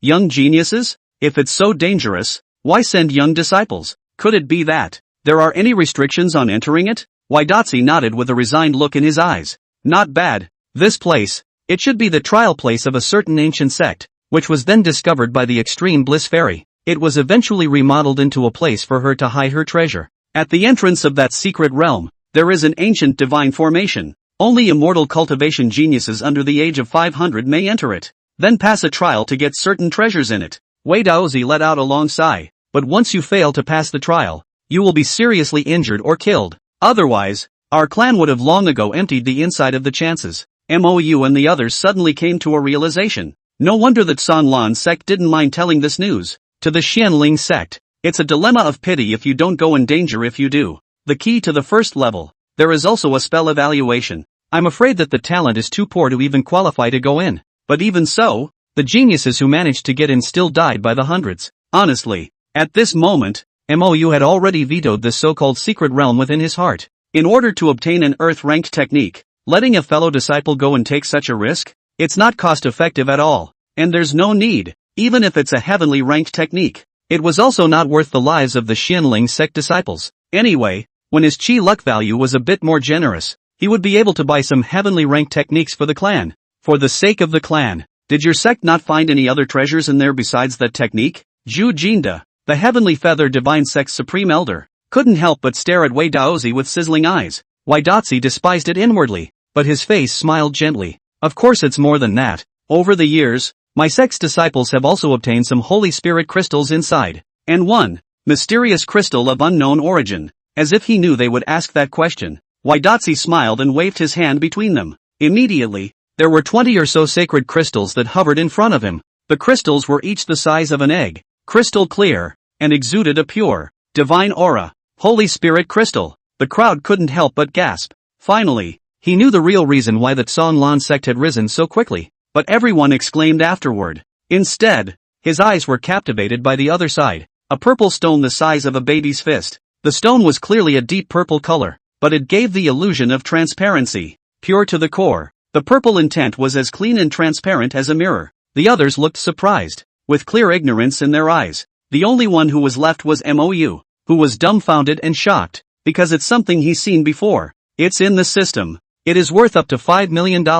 More expensive than even the Taichu sword tire. Lingering immortal crystals. Second senior sister's Linglong immortal body. To be fully activated. It is this kind of crystal that is missing. Chapter 131, Preparing to travel to the Heavenly Spirit Forbidden Region. Looking at the purple crystal stone, Mou's entire body fell into deep thought. This was something he had to get his hands on. However, with the relationship between the Xianling Sect and the Sanlan Sect, there was no need to think about it unless it was directly robbed. However, now that there were the heavenly Tao oaths of the great sects, it was unrealistic to make a move. After watching for a while, the clans began to confer again about some issues regarding the exploration of the treasure. Although the sacred spirit crystals were of extraordinary value, just so many 10 or 20 of them were not enough to make them fall on their faces and beg for them. There must be a lot more inside the treasure anyway. As for the other crystal, although it looked extraordinary, it was only a crystal even if it was extraordinary. After everyone was surprised, none of them paid much attention,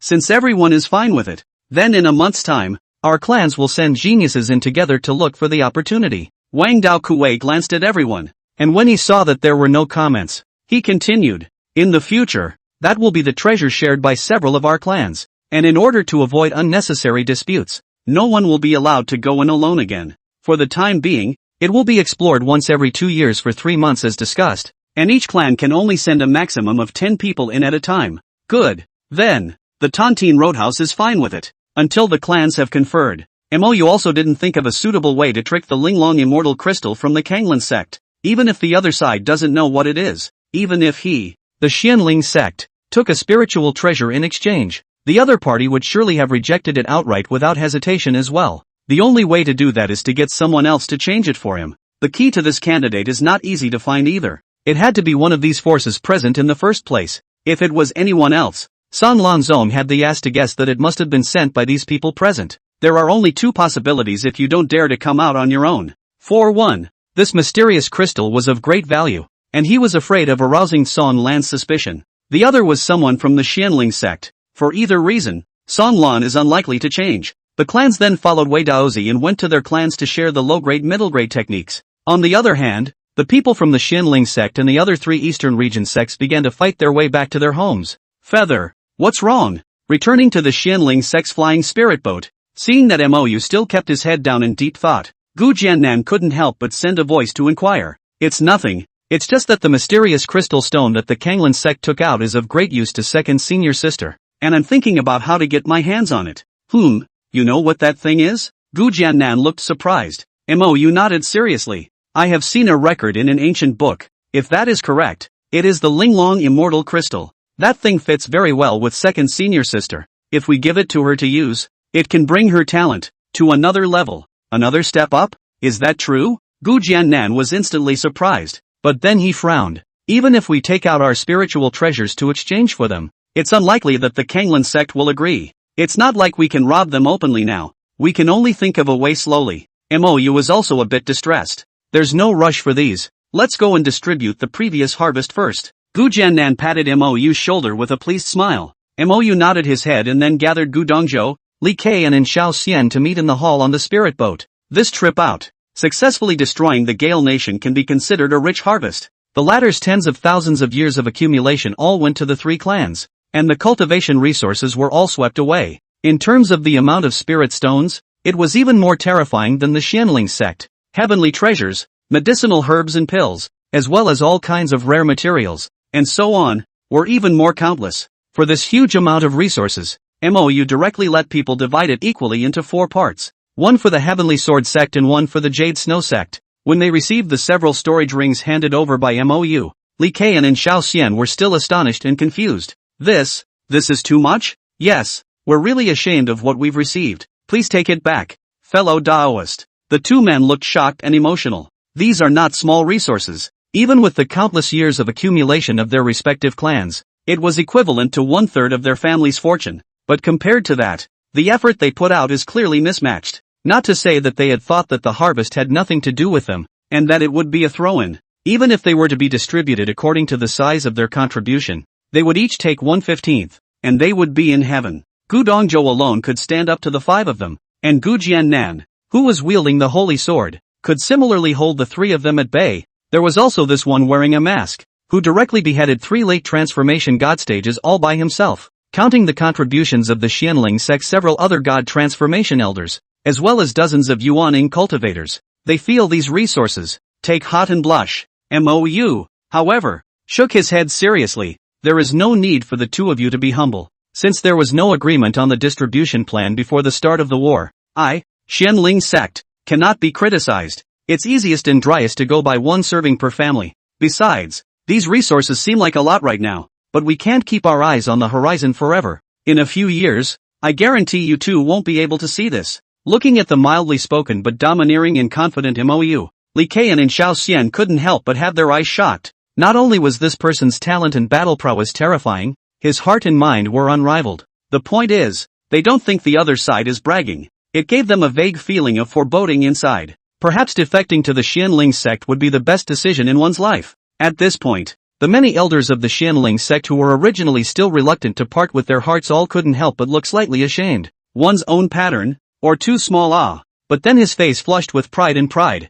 This was the Xianling sect's supreme pride. Under his leadership, the sect would definitely be able to reach another level. By then, perhaps oneself, would not be able to look at these resources? Mou didn't say any more and handed another copy to Gu Dongzhou. The latter's role could not be overstated. However, for the storage ring handed over to him by Mou, Gu Dongzhou didn't even look at it. His poker face was calm and expressionless. I don't need any of this. It's all I have to do. You don't owe me and you don't need to make amends. Mou was astonished. Senior, if there's nothing else, I'll go practice. Gu Dongzhou interrupted him with a cold face and turned around. It was as if that vast amount of cultivation resources was garbage. Even Mou almost wondered if he had really given him the garbage. Forget it. Let's just pretend that the former high schoolers can't see it. A few days later, Li Kei and In Xiaoxian left in separate directions. In a month's time, the trip to the treasure of the extreme bliss immortal would definitely have to go back and screen for suitable disciples.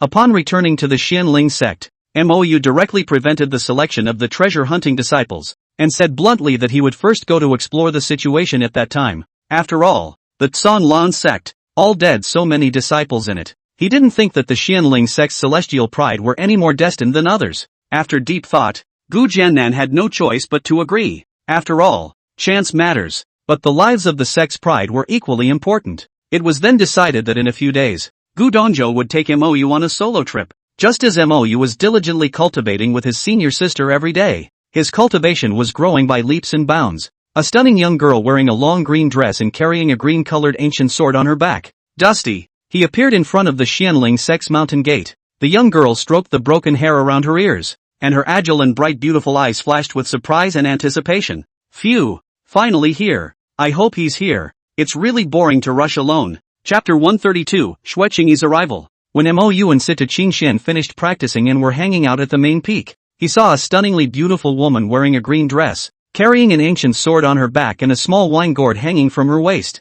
was walking at a brisk pace, merrily toward the two of them. She first gave Mou a curious look, then looked at Sita Qingxian with stunning eyes. Apparently such a valiant and stunningly beautiful woman was something even she didn't see very often. That aesthetic yet simple face, dry with a dominating unique charm, was a pleasure to look at. The most crucial thing was that the other party, just like her, was actually carrying an ancient long sword. It struck a cordial chord in her heart at once. You two fellow Taoists are courteous. I am Xueqingyi, a disciple of the Lingxiao sword sect. I took the liberty of visiting your clan this time because I wanted to find someone to spar with. Xueqingyi arched her hand in a good manner and smiled sweetly at the two when she finished. The eyes were soulful and cunning, and there were two pretty dimples on her pink cheeks. It adds a delicate and lovely touch to her bright and delicate face. Sita Qingxian was originally a straightforward nature. Seeing that the other party was not only beautiful, but also spoke so politely and courteously, he instantly gained 3 more favorites. I don't know what you're looking for. Ha? Your name is Xueqingyi?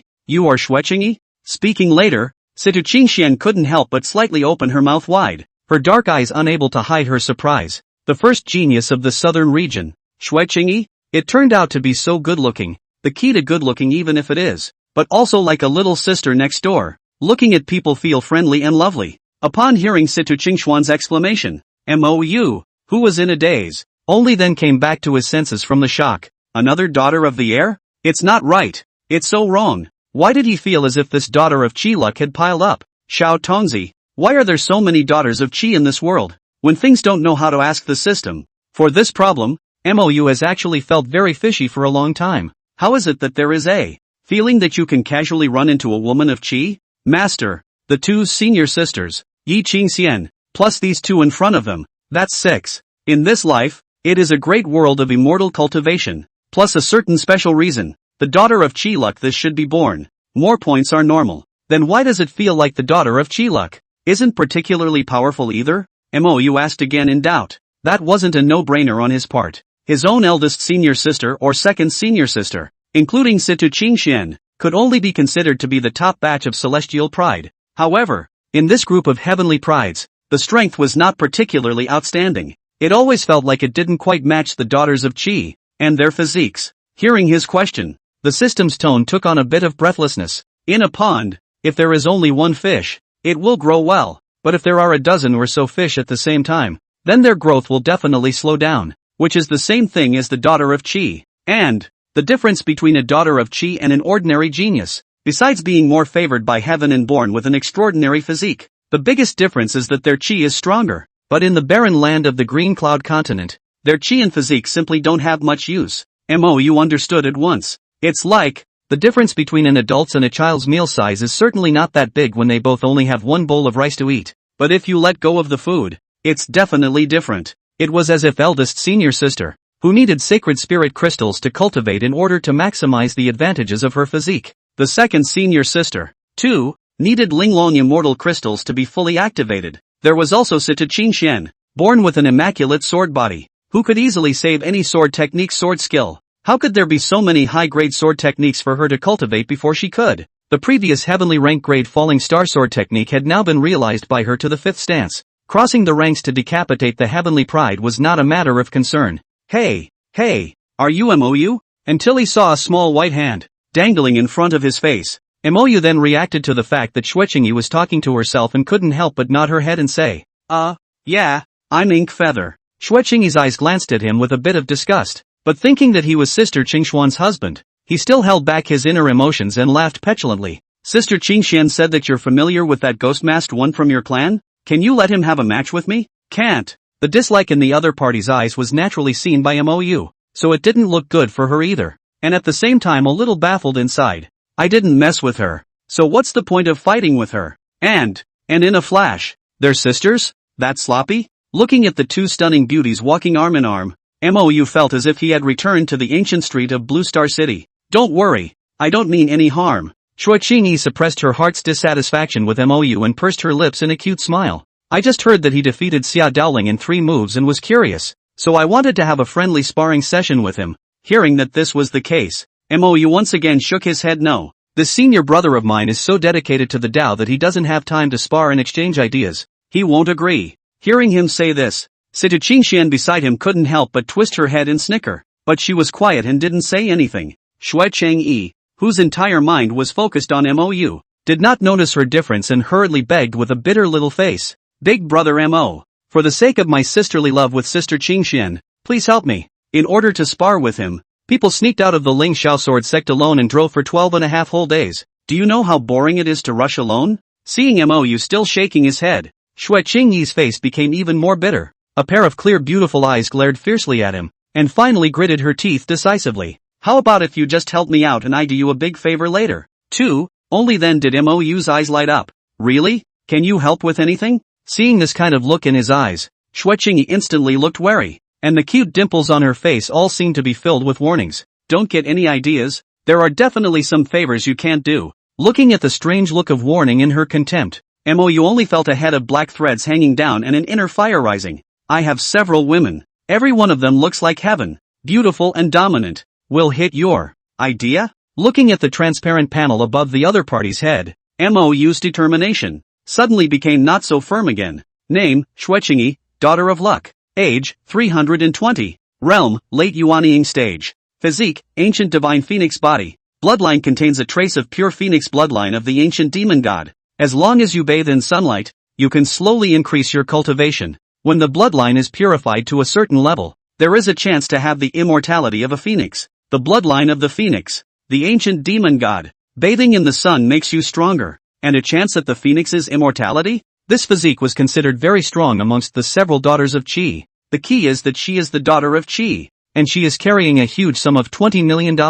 Ahem. Don't worry, it's definitely not what you think. It's just for you to go buy, or trade for, one thing for me. In that case it's no problem. Hearing MOU say this, Xuechingi then relaxed, and immediately smiled like a flower with dimples emerging. She thought this flirtatious philanderer would dare to hit on her. If that happened, she'd make him look good. With a stunning beauty like Sister Qingxian, how dare you not know enough to have 2 other senior sisters as your Taoists? What a hopeless philanderer. Even if she, Xuechingi, wanted to find a Taoist couple, she had to find a man with an unparalleled talent who was also dedicated to treating her well. And this MOU, although I heard that he was once gifted, but now it's a wreck, and it's so philandering. Naturally, she couldn't get into her eyes. When, then, can you arrange for me to fight him? Xuechingi blinked her big eyes and continued to pursue. Chapter 133, a deal is struck. MOU looked at the cute beauty who had already taken the bait, and his smile was happy from the bottom of his heart. It was really simple and good to cheat. There's no rush. I'd better talk to you about what I'm going to buy first, and you can decide whether you want to say yes or not after you've heard it. Xuechingi looked at him in surprise. This person, apart from being more flamboyant and shameless in his relationships, other things weren't so bad, so he nodded gently. Okay, go ahead. Situ Qingxian was also a bit curious, not knowing what her husband wanted from the other side after making such a detour. She always felt that this new sister she had recognized was a bit simple. Ink Feather deliberated for a moment, his eyes frank. This thing is a mysterious crystal, and the other side doesn't know what it is or what it does, but that thing is useful to my senior sister, so I hope you can help me to change it back, or perhaps buy it with spirit stones. I'll pay for it. Xuechingi's eyes were puzzled. Just 1 stone? Why don't you go yourself? Is it in the hands of your enemy? Or is it in my Ling Xiao sword sect? Hey, it's not stupid. One guess? Mou's eyes were slightly surprised. Seeing the look in his eyes, Shuiqing instantly looked smug and glared at him arrogantly, coldly snorting. You think I'm stupid? Mou almost laughed. I wouldn't dare. Miss Shui is a wise person at first glance with her delicate and beautiful mind. However, Situ Qingxian couldn't help but covertly twist his waist. Remind him not to go overboard. This guy, teasing people like this. If one day, when Shuiqing knew that the person he was going to cut his teeth on was the one in front of him, I wonder how I'd feel about that. Inkbrand reached out and grabbed the small hand that was trying to escape from his waist. Then just like this, in front of Shuiqing's face, brightly holding it, his face calm as usual. Situ Qingxuan's pretty face instantly blushed, but she did not resist, and was as good as a newlywed little daughter-in-law. Shuiqing, who was originally holding hands side by side with her, of course saw the action. A blush followed instantly in his cheeks. It was as if his own self, who was holding hands with Situ Qingxian, had become connected to him as well, subtle and twisted inside, but it seemed too deliberate to just let go. Only inwardly, he secretly cursed lowly, really flirtatious and frivolous, not distinguishing between occasions, not caring about other people's feelings, colorful wolf. Mou, of course, didn't know he was being scolded and was still explaining. That thing is in the hands of the Kanglan sect's supreme elder, Wei Daozi, and I'm afraid I'll have to let your master ancestor, old elder Yang, intervene. Never let the Kanglan sect know that I'm the one who wants this, or they definitely won't be willing to exchange it. Shuiqing immediately frowned and tensed her pretty face, feeling as if this matter hadn't been thought about so simply. You mean you want my master ancestor to make a special trip to the Tsonglan sect and ask for a stone for you? Mou hurriedly corrected. It's not to help me, it's to help you. You have to convince your master ancestor that it's you who wants that crystal. As for a reason, you're so smart, surely you can come up with a good excuse. And if you agree, your master ancestor won't need to make a special trip. They'll meet again in 10 days or so. As the other party was about to get angry, Mou once again affirmed. Don't worry, with the lifelong friendship between elder brother and I, even if he likes to cultivate and doesn't like to interact with people in a cutthroat manner, as long as I open my mouth, he absolutely has no second thoughts, but if he hesitates for a moment, it will be counted as my loss. After hearing this, Shuiqing forced down her inner displeasure again. Then he twisted his head to look at Situ Qingxian and asked seriously, Sister Qingxian, is he and that ghost-faced man really that well connected? Situ Qingxian nodded her head sincerely. He didn't lie to you with that. Since he said that, that senior brother will definitely spar with you. Only then did Shuiqing breathe a sigh of relief and looked at Mou in doubt again.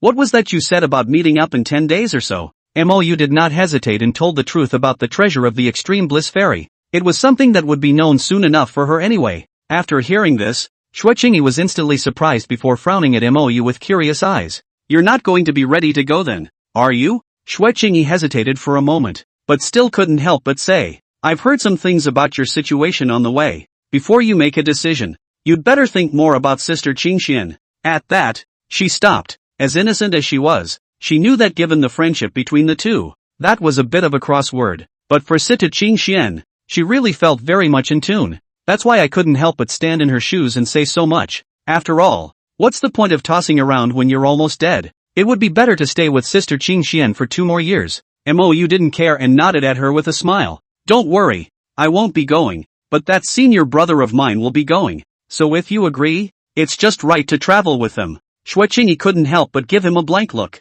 inwardly speechless. The hell with worrying about you. If it wasn't for the sake of Qingxuan's sister, she wouldn't bother with him. Mou continued as he played with Situ Qingxuan's small white hand. I'll talk to my senior brother, and when the time comes, you'll talk to your master's ancestor, and he'll be able to buy things directly from Wei Daozi. We'll pay for how many spirit stones we spent. It's fine to take a spirit treasure in exchange. You'll hand it over to my senior brother when the item arrives, and he'll spar with you. Good, then I will travel with your clan then. Shuiqing nodded decisively. The fact that she had snuck out had long been known to Master and the others. It was just that the people had all run away. Plus the sect was probably busy screening candidates for disciples to enter the secret realm at this time. That's why he didn't come after her himself. He himself was just in time to go and meet up with the senior ancestor and the others. And then he would break into the so-called Extreme Bliss Fairy secret realm. As the 3 of them talked and walked, they soon arrived at Taishan Peak. No way. Originally, Mou wanted to put her in other accommodations, but Shuiqing had to live with Situ Qingxian.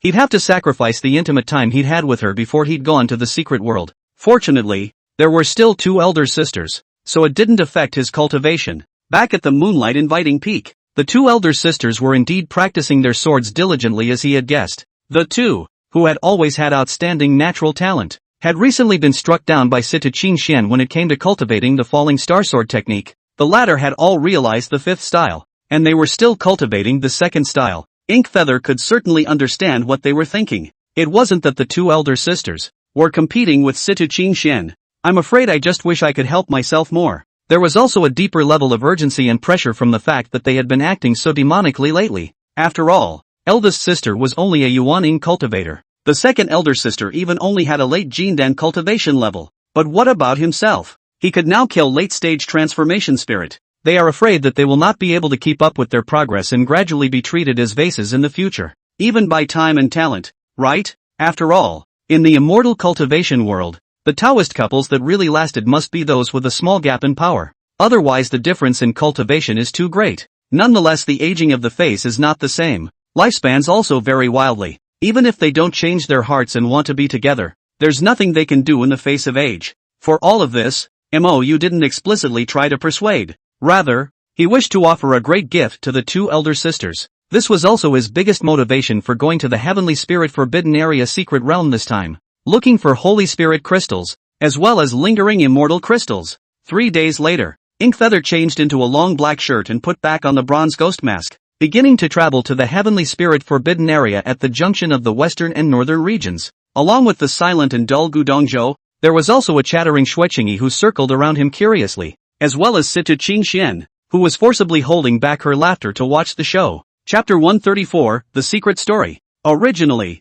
according to Mou's thoughts, it would be best for Sita Qingxian not to go either. But although he had passed through someone's door, Sita Qingxian had not. Now it was still the Heavenly Sword Sect after all. So, at the time when the other party was determined to go and join the Master Ancestor and contribute to the Master's sect, it was not easy for him to persuade him more. Mou's originally boring journey became much more exciting because of the addition of the two beauties. Not only did he have to deal with the curious baby like Xueqingyi every day, but he also had to endure being at arm's length from Sita Qingxian. With Xueqingyi's presence, the two of them pressed for a chance to be sweetly alone. As for Gudongzhou, he had been sitting alone in the bow of the boat. Hey, are you sure you can't take off your mask and show us? Xueqingyi pulled Sita Qingxian and sat not far from Mou, then cocked her head to look at him curiously. It was the 6th time she'd asked that since she'd come aboard. Naturally, they were all rejected mercilessly. For this talkative person who was absolutely beautiful and has a cute dimple on her face, Mou directly chose to be silent in response this time.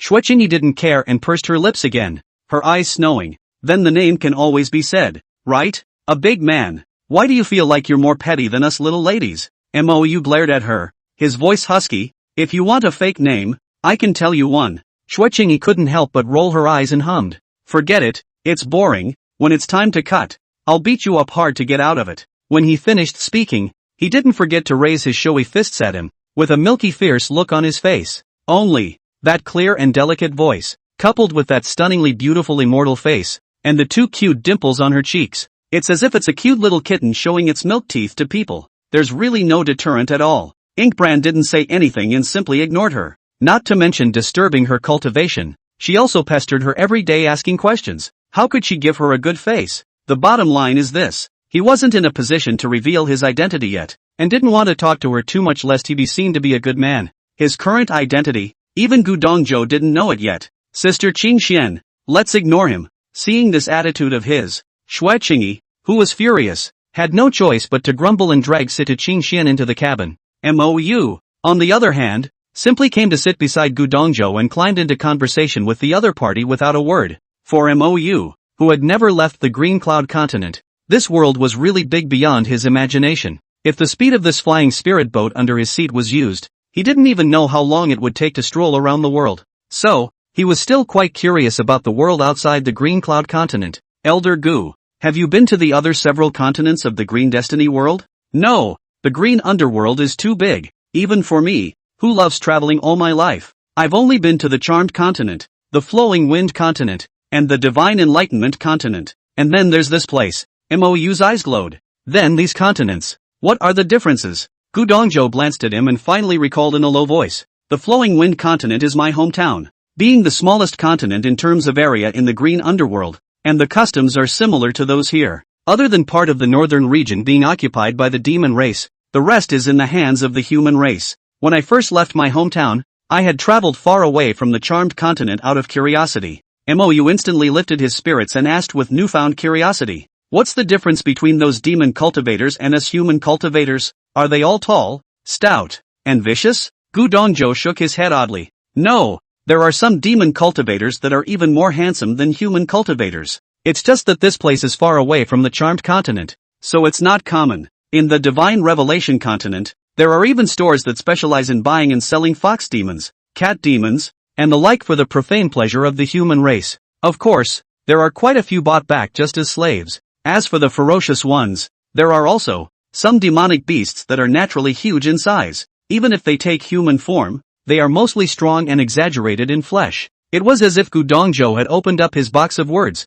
rattling off some interesting insights he had had in the past. Finally, even the two girls, Situ Qingxian, who had returned to the cabin, were attracted to sit on the sidelines and listen with great interest. "Elder Gu, since the demon cultivators and the human race could live in harmony in the past, why did they fight again 100,000 years ago?" From her storage ring, Shuiqingyi took out a jar of good wine and obediently handed it to Gu Dongzhou. The latter's eyes lit up slightly, and he wasn't polite. Taking it over, he directly slapped open the clay seal, and instantly the fragrance of the wine overflowed, and the aura visible to the naked eye rose slightly in the wine. "Good wine." Gu Dongzhou gave a heartfelt sigh of approval and hastily filled several mouthfuls. Situ Qingxian looked at the wine altar and couldn't help but secretly swallow a mouthful of saliva. When Shuiqingyi saw it, she couldn't help but purse her lips and laugh lightly, her appearance charming and lovely. Then he took out another altar, slapped open the clay seal, and handed it to her with both hands, winking and smiling. "Maisie Qingxian,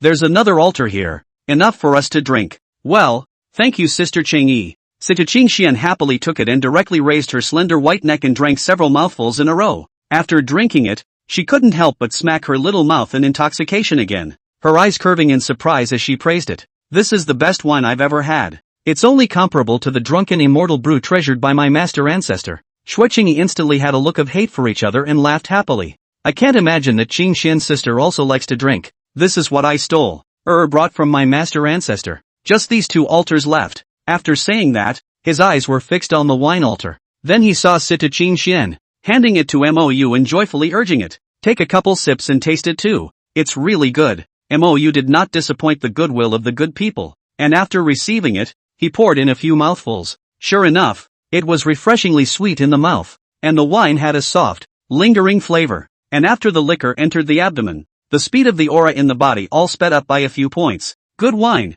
Ink Feather smiled heartily in praise. However, Shuiqingyi's face did not look pretty anymore, and she hastily snatched the wine altar from his hand, humming delicately, "Cheapskate, no drinking my wine." After saying that, he poured into his rosy little mouth and drank several mouthfuls before smiling smugly at Mou. "If you want a drink, beg me, or give me your name. I've just had my drink, I can do without it now." Mou looked calm, but Shuiqingyi, who had reacted, was not calm, her stunningly beautiful cheeks blushing and exasperated. Just now, this guy, but he directly disliked the wine altar and drank it. Then one proceeds to drink it again. Won't. And Sister Qingxian, how come she's so unconventional too? Getting yourself hit. At this moment, Shuiqingyi, holding the wine altar, did not know whether to continue drinking or stuff it back into Mou's arms. Situ Qingxuan's eyes were curious and she couldn't help but urge on. "Sister Chengyi, why don't you drink anymore? You can't be that bad at drinking, right?" What's wrong with me? I'm just taking it easy for a while." Shuiqingyi glared fiercely at Mou. With a clench of his teeth, he staggered from memory to where Inkbrand had been drinking. After filling a few more mouthfuls, it was handed back to Situ Qingxian. If she hadn't run out of wine in her own wine gourd, she wouldn't drink it. Then Situ Qingxian took a few sips before turning her hand back over to Mou. Shuiqingyi had to pretend she didn't see it. Turning his head, he continued to pursue the topic of Gu Dongzhou about the demon race. "Elder, you still haven't said why people and demons are fighting." The two of them, Ink Feather, also listened curiously with their side ears. Gu Dongzhou's eyes sighed with emotion. All of this is said to be because of a human powerhouse named Mo Wuzhong. He thinks that the reason why it's hard for the human race to become immortal is all because of the human race's chi, which has been plundered and apportioned by those demon races, and many demon clans. They also like to feed on human flesh and blood. So, He's going to drive all the hundreds of millions of demon races in the green underworld back to the demon realm. Thus, the battle to exterminate the demons broke out, and there was 1,000 years of chaos. In the end, the hundreds of millions of demon races spread throughout the green underworld were driven to the charmed continent. From now on, people and demons are on different paths, and the scourge of the demon race on the human race has been sharply reduced by 99%. Several people were immediately shocked by that Mo Wuzhang's great ambition. How dare you want to drive back the entire green underworld's billions of demon races? And from now on, he also succeeded for the most part. However, Mou was hooked away from a trace of attention by the other party's surname. A fragment of memory that had been dusty for a long time could not help but surface in his mind. Chapter 135, It's Not Right. You must cultivate well. In the future, our Mo family, we will have to rely on you to recast our splendor. A tall and majestic old man with a kind face rubbed the head of a 5 or 6-year-old boy with vicissitudes in his eyes. Grandfather, could it be that our Mo family's ancestors have produced a very powerful and great person? The little boy tilted his head, his eyes full of curiosity. Of course, our Mo clan ancestor is a hero of the heavens and the earth. The old man looked proud, but quickly dimmed again before lamenting with a face full of resignation. It's just that our lineage is destined to have nothing to do with those honors, and we're not even allowed to mention them. So, we can only rely on ourselves. You have to remember that we're just the East Mountain County Mo family. Well, grandfather, I've remembered. I'll definitely let the entire eastern region know of our Mo family's prestige in the future, though it's tempting to wonder why it's not allowed to be mentioned. But looking at his grandfather's sad, resigned eyes, the little boy knew better than to pursue the subject. As he spoke, his face wore a firmness and seriousness that did not belong to his age. Ha ha ha, grandfather believes that there will be this day. Looking at his good grandson, the old man's eyes were suddenly filled with endless relief and pride. Inkbrand shook his head. Those images were once again tucked away in the deepest recesses of the mind. For that Mo Wujiang, he didn't think much about it. After all, the world is so big that it's not surprising to have the same name, not to mention just a last name. Moreover, this Mo family of his own, no matter how extraordinary his ancestors were, it was impossible for a terrifying existence such as Mo Wujiang to appear. Otherwise, even if Mo Wujiang's descendants are down and out again, it's not possible for them to decline to the extent that the Mo family of Dongshan County is, right? And ended up being exterminated. The former Mo family was a big family in Dongshan County. However, when placed in Xiangyang Country, where Dongshan County was located, it was not even worthy of mentioning. Not to mention the vast eastern region, not to mention that even the eastern region, in the Qingyun continent, were all similar to the existence of a frontier barren land. As for Mo Wujiang, he was an existence that stood at the top of the human race in the entire green underworld. The light is bound to shine throughout the green underworld. That's not right, Elder Gu. Why is it that none of us have heard of this Mo Wujiang? It wasn't just Mou who was surprised. Xue Qingyi and Sita Qingxian were equally filled with curiosity. Gu Dongzhou sighed quietly and lamented. Back then, when the battle to exterminate the demons was carried out to the final hurdle, the human race was actually at a disadvantage. Because there are too many strong demon clan members. There are 7 at the demon emperor level alone, and each one is equivalent to, say, a late-stage human ferrying cultivator. And at that time, there were only 3 late-stage transition cultivators of the human race. The most powerful one, Mo Wujiang, fought 5 demon emperors all by himself. In the end, at the cost of burning his life, he pulled the 5 demon emperors along with him to his death. It was only at this point that the human race relied on their numerical advantage to completely expel the demon race to the charmed continent, forming a confrontation. Elder Mo Wujiang, is he dead too? Sita Qingxian and Xue Qingyi, with shocked faces, asked after him. Gu Dongzhou shook his head slightly. I don't know. Some say he's dead. Others say, he's not dead, he's just fallen into a deep sleep. In order to deter the demon race, the human race has always been vague about the news of Senior Mo Wujiang, never talking about it freely. I can't imagine that after 100,000 years, the world instead doesn't know who brought about this peaceful life. Looking at Gu Dongzhou, who is shaking his head with emotion, Mou was also silent for a while. This kind of thing happens from time to time in any world. In his previous life, weren't there many such instances? How many heroes who served their country and their people have gradually had their names forgotten? A question for young people. What heroes do you recognize? Off the top of my head, it's all about some foreign avatar. What's Superman? Aubergine, Captain Ugly Nation, Spider-Man. When asked about admirers, they are either celebrities, internet celebrities, or some rich guy. Most outrageous of all, he also saw some brainless people licking some foreign capitalists to the skies. calling him a light of humanity and worthy of the temple. Mo took a deep breath and said seriously, I don't think that's right. Ha? What's wrong? Gu Dongzhou looked at him suspiciously. I mean, the human race shouldn't deal with Senior Mo Wuzhang in such a low-profile manner,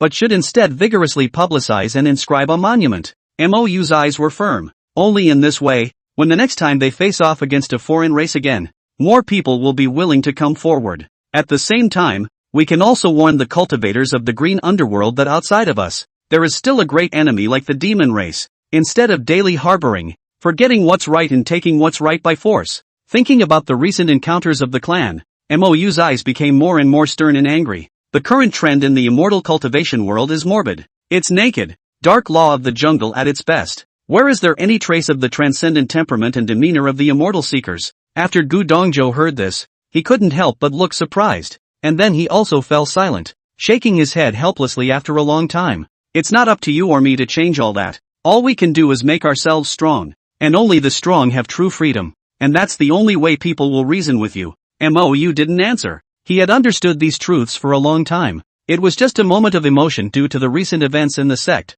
coupled with the fact that he had just heard about Mo Wuzhang's deeds. It's not impossible to change all that. He just can't do it right now. A certain old ancestor from a previous life gave the method long ago. That is to sweep them away and rule over them again. Then the books are in the same language and the cars are on the same track. He hadn't thought about unifying the green underworld. That would be too troublesome. He only needed to make the Xianling sect the #1 sect in the green underworld. Then just make yourself strong and above all beings. Until then, the world will naturally follow his rules. Looking at the contemplative Mou, Situ Qingxuan's eyes were gentle and proud. Even Xueqingyi couldn't help but show a flash of appreciation on his face. It was worthy of being a supreme demon who defeated Xia Daoling in 3 moves. This heart and spirit and vision are indeed beyond the reach of ordinary people. At the very least, those so-called heavenly pride demons she knew. What was on his mind was nothing more than how he should break through in his next realm. Rarely would anyone put their eyes on the entire green underworld. This man, very different. After that day, Gu Dongzhou seems to have become less silent. However, the frequency of Xueqingyi looking for Mou to fight became more frequent. 1 month later, several people finally saw a gray, pale land that appeared in the distance connected to the sky. Elder Gu, is that the heavenly spirit forbidden area? Xueqingyi looked surprised. Not bad. This is the place. Gu Dongzhou nodded gently. Hearing these words, Situ Qingxian couldn't help but look forward with a pretty face, her beautiful eyes secretly glancing at Mou without any trace. Then she realized that Inkbrand was looking at her as well. This caused her to stifle a blush in her cheeks, as if her small mind was being seen through. But soon, a little sweetness of heart welled up inside, when the crowd put away their spirit boats and landed on a vast plain. A group of young, handsome men and women immediately greeted them. Chapter 136, Yangjin who pretended to be confused. A group of nearly 20 people, all young cultivators. Among them there was also an acquaintance of Mou, Senshi. Seeing Mou, Senshi's face twitched unnaturally. Then again, pretending to be calm, he strides this way. A handsome man who was side by side with him, slightly frowned and swept a glance at Mou, before he smiled and looked at Xueqingyi, gently saying, Senior Sister Xue, why did you come with them? I heard that he defeated Xia Daoling in 3 moves, so I wanted to look for him to spar, and that's how I found out about this. So I came along. Xueqingyi's eyes were calm. That handsome man then slightly relieved himself, and then surrounded Xueqingyi again, shushing him with concern. After listening to Xueqingyi's words, Senshi was unable to calm down. He had lost to Mou in a single move, and now Xueqingyi didn't mention that battle of his even though he hadn't, but he himself, including the crowd around him, couldn't help but remember. It made him feel bad no matter how he looked at Mou, especially when he saw, standing beside him, the 2 beautiful people of the country. A sour feeling rose within him. There was no need to mention Xueqingyi, even though he was the southern region's heavenly pride, but whether it was talent or beauty, it had long been famous in the north and south regions. The people who admired her openly and secretly were like a river of carp. And this Situ Qingxian, although her fame was not as good as Xueqingyi, she was likewise a fairy-like heavenly figure. Even when Senshi looked at it, her heart thumped and her eyes were stunned. In his opinion, the other party was not inferior to Xueqingyi on the side in terms of both temperament and appearance. Icy skin, jade bones, beauty of heaven, that valiant temperament, like the female god of war in the immortal world into the mortal world. As for the other group of young male cultivators, they were similarly looking at each other with infatuated eyes and inwardly awestruck. If it wasn't for the fact that he was in the way of Mou's ferocious reputation, he would have gone up and accosted him. But now, no one dares to make a mistake, including Xinshi. As the defeated man who had been ed over by Mou in a single move, he knew too well the ferocity of the man across from him. Lu Wushuang, who was also one of the 6 masters of the northern domain, could have been decapitated by the other party. However, when he thought of the instructions issued by the sect, he inwardly calmed down again. As long as you enter this ancient testing ground, so what if Ghostface is a demon? Could it still be possible for one person to take on the combined efforts of several sects' celestial pride? Hey, when the time comes, Ghostface will die, and in there, no one would even know if they died. Even if the Xianling sect suspected it, they couldn't find any evidence. Simply the perfect place. Thinking of this, his originally gloomy mood instantly became clear. Then only then did he arch his hand towards Xueqingyi and smile. Miss Shui, when we enter the secret realm, please take care of us. Xueqingyi returned a casual salute with a perfunctory smile. Certain is polite. We're not on the same path when we go in, so we can't say we're looking after each other. She had already made up her mind that she would team up with Sita Qingxian once she went in. These senior brothers of the sect were too enthusiastic, making her feel awkward. Instead of that, might as well go with this masked cheapskate next to me. He was petty, but his talent and battle prowess were instantly recognizable. Exploring the treasure with this kind of person is definitely the right choice. As for Sister Qingxian, with the relationship between the Heavenly Sword sect and the Xianling sect, she would definitely be willing as well. Senshi, who was indirectly rejected, really wanted to tell the 2 pretty girls not to get too close to the ghost-faced man. It's dangerous. However, this secret was currently only reached privately by their 3 great clans. As for the pedantic and fake noble Ling Xiao Sword sect, Star Illusion Immortal sect, and Tong Tian Dao Pavilion, they were all excluded. Xueqingyi ignored him and sighed bitterly towards Sita Qingxian. Maisie Qingxian, I'm going to go say hello to my master ancestor and the others first, and I'll come back for you later when I'm relieved. Sita Qingxian, who had already known that she had sneaked out, couldn't help but cover her mouth with a light smile before comforting her. Then Sister Qingyi will go and apologize first. Well, wait for me. Xueqingyi nodded heavily with a determined face and turned around decisively to leave. That aura was like a warrior about to run into the sand. Mou's eyes rose in anticipation. I don't know if this cute girl can convince her master ancestor to exchange Linglong Immortal Crystal. If you can't, you'll have to take your chances inside the secret realm. Xueqingyi wasn't afraid of his master ancestor. To be precise, as the Lingxiao Sword sect's group favorite, she, ever since she was a child, there was not a single person in the sect that she was afraid of. Otherwise it wouldn't have snuck out privately. But Bar, himself after all, he is not justified. Coupled with the fact that she was also asking for her master ancestor's help, it made her mood couldn't help but tense up slightly. If Shifu didn't say yes, that guy definitely wouldn't have cut it with her, but even she didn't realize it. Aside from that reason, it seemed like she kind of, not so much, wanted to see the guy disappointed, even though the other guy didn't say, but she knew that the crystal must be important to him. Humph, you can't let him underestimate you yourself. Finding a reason to do so, she smiled coquettishly and came to the majestic old man who was quietly staring at her, took him by the arm and shook him. Master Ancestor, Qingyi missed you to death. I thought you were in the Xianling sect, causing me to make a big wrongful detour. Yang Jin, who was tightly straining his old face and decided to scold her severely, couldn't help but be filled with speechlessness and almost broke. How dare you sneak out on your own to find someone to compete with? Are you sure? Are looking for me specifically? The old man's face was calm, and his deep eyes seemed to be able to see through time. Xueqingyi's smile was still sweet and her tone was soft and well-behaved. That's certainly one of the main reasons, so don't get too hung up on that. Now, there's something I'm asking your old man to help me with. Yang Jin was instantly filled with consternation, and then he coldly grunted with feigned annoyance. I haven't even punished you for sneaking off on your own, and you want to beg me to do your job for you? No way. I'll have to lock you up for at least a couple years when we get back. Otherwise, you don't even realize the seriousness of this. The people out there are dangerous, and this is if something should happen. Unfortunately for his threats, Xueqingyi didn't care at all, still blinking her bright eyes and smiling in a good-natured, adorable way. Master Ancestor, you first set up a boundary. I have a whisper to tell you. Yang Jin's face slightly slowed down, but the mouth is very hard. This will no wrong. I tell you, now say what good words are useless. All said and done, the boundary was laid down casually. Xueqingyi, who had originally smiled adorably and sweetly, instantly collected her smile and her face became incomparably serious. Senior Ancestor, that mysterious crystal stone in the hands of the Kanglin sect might be of great use to my cultivation. I want it.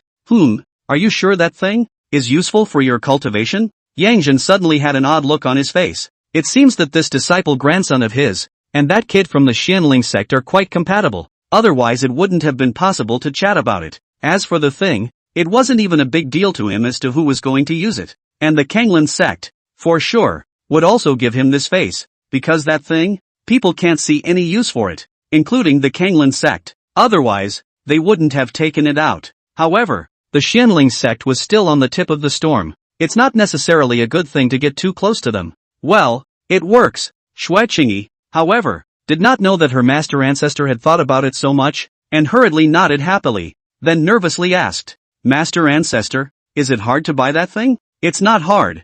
I'll get it for you then. Yang Jin sighed helplessly and still decided to pretend he didn't know. Think of it as making a good karma for Greenie. Chapter 137, Stepping into the Secret Realm. When Xue Qingyi found Mou and the others again, her entire body looked radiant and smiling. Seeing her in this state, Mou had guessed that things should go relatively smoothly. But still, he couldn't help but ask with concern, Your master ancestor promised? Xue Qingyi glanced at him triumphantly and arrogantly tilted her head. That's for sure. Don't you see who's out there? When the time comes, this girl will have to teach you a good lesson as hide your head and show your tail. Cheat bastard. After saying that, without giving him a chance to open his mouth, he pulled up Sita Qingxian and walked off to the side to speak in whispers. Mou didn't care. Inwardly, he had already begun to look forward to how Second's senior sister would completely awaken her physique after using the Linglong Immortal Crystal. That talent, it must be much stronger than it is now. 3 days later, with the Star Illusion Immortal Sect and Tong Tian Dao Pavilion joining forces,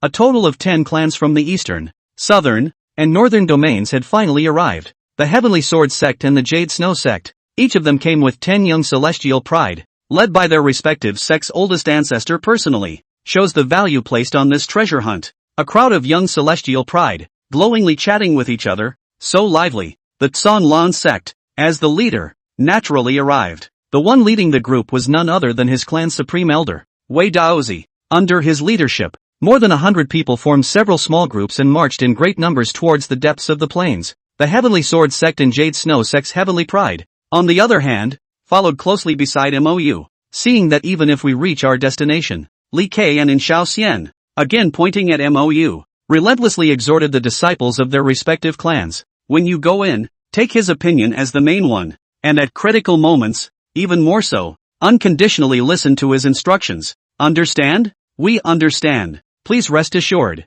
old ancestor. Not bad. We will follow the instructions of the ghost. Senior brother. The crowd of celestial pride nodded their heads as if they were pounding garlic, their eyes filled with scorching heat and admiration. This is the #1 demon of the eastern region today. Even within many people, he had already been treated as the first genius of the Qin Yun continent. Within a few days, he had defeated all the major heavenly prides of the north and south domains. Even the #1 demon in the northern region, Xia Daoling, could only last 3 moves under him. Who dares to be unconvinced by this horrible record? Especially the disciples of the 2 clans that had already allied with the Xianling sect. Deep down, they regarded the ghost-masked man as everyone's new idol. The sound was so loud that it even surpassed the original Mou. Looking at Mou, who was surrounded by the crowd, Xinxi's eyes were cold, but her face was calm. Alongside him were Zhang Yang from the Violet Flame Divine sect and Zhou from the Moon Divine Hall, with similarly subtle expressions. These 3 of them, they could be said to be in the same boat, and they were all under the Ghostface thumb when all was said and done.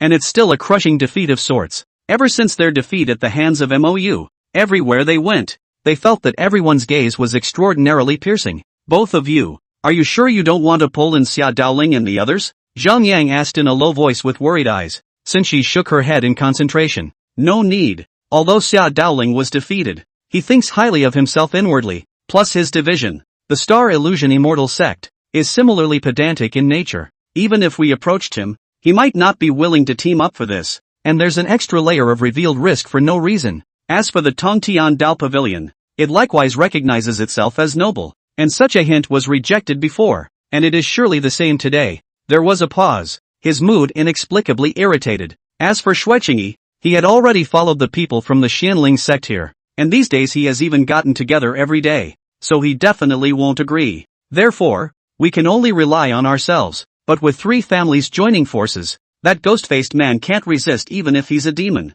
Zhang Yang also agreed inwardly. Although the other party was followed by disciples from both the Heavenly Sword Sect and the Jade Snow Sect, those people were not even in their eyes. In the entire eastern wasteland, except for one ghost-faced man, the rest of the heavenly prides were not enough to worry about. Not to mention, those people didn't know what was going on inside, and when they went in, they were sure to be separated by the spell. That will be their chance when the time comes. Along the way, Mou and the others, who came to this ancient battlefield for the first time, all couldn't help but scrutinize the surroundings. Even after a whole 100,000 years had passed, a large number of battle traces could still be seen here. Deep canyon fissures, neat as a knife's edge, and low, massive hills with equally smooth and level cross-sections. The dark gray canyon cliffs looked as if they had been roasted by fire. This is it. Wei Daozi, who was walking ahead, suddenly stopped in front of a broken wall of a canyon. Many people were puzzled, because this place doesn't look, really, a bit special. The neatly smooth,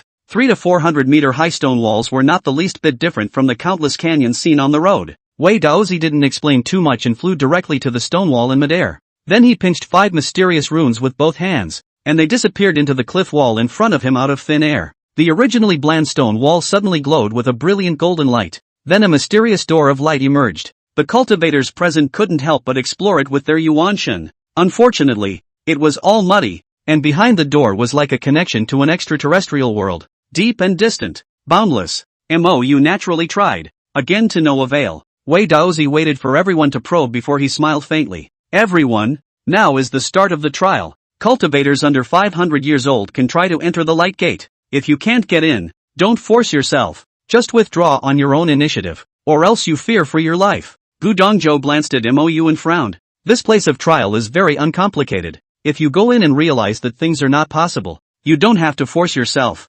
Mou nodded seriously. Good. Don't worry, Elder Gu. I have my measure. Gu Dongzhou nodded faintly and didn't speak again, glancing at the mysterious light door in midair. And Xiao Xian couldn't help but frown in command. After passing the light gate examination, everyone will most likely be randomly teleported. So when you go in, remember to look for your teammates at the first opportunity. Now everyone, check the communication talismans, divine sense imprints, and so on again. Safety comes first on this trip. The purpose is to learn what's going on inside, to lay the groundwork for another exploration in 3 years, and to quit when things don't work out. Li Kei also nodded gruffly. Not bad. With our relationship with the Kanglan sect, they definitely won't tell us all about the situation inside. Therefore, everyone must be extremely careful and come back safely more than anything else, so don't be in a hurry. In the midst of their solemn exhortations, there were already disciples from the Tsonglan sect, who had entered the light gate for a demonstration. Pity, less than half a quarter of an hour had passed. Boom! A muffled sound. That Kanglan sect disciple, like a hen laying an egg, was squeezed out by the light door with an ugly face. Seeing the genius of the Tsonglan sect, he was actually eliminated by the first level. The originally excited and expectant disciples of the various sects began to tense up. The special contact talismans I gave you have all been turned on, right? Mou looked at Situ Xian at the side and confirmed. Well, please don't worry, senior brother. We've all already opened up. Situ Xian nodded with a smile. The so-called special contact talisman was a communication talisman that was many times more advanced. Not only does it transmit over longer distances, but it also ignores the many factors that affect the quality of communication. This was a lesson that Inkbrand had learned from the loss of his master. It cost Mou 30,000 chi values. In addition to Situ Xian, one was given to Xueqingyi. The latter, in addition to being the daughter of Qi Luck, was also concerned with the Linglong immortal crystal, so it was naturally impossible to let anything happen to her. If this trip to the secret realm went well, perhaps the 2 elder sisters' cultivation would not have to worry for a while.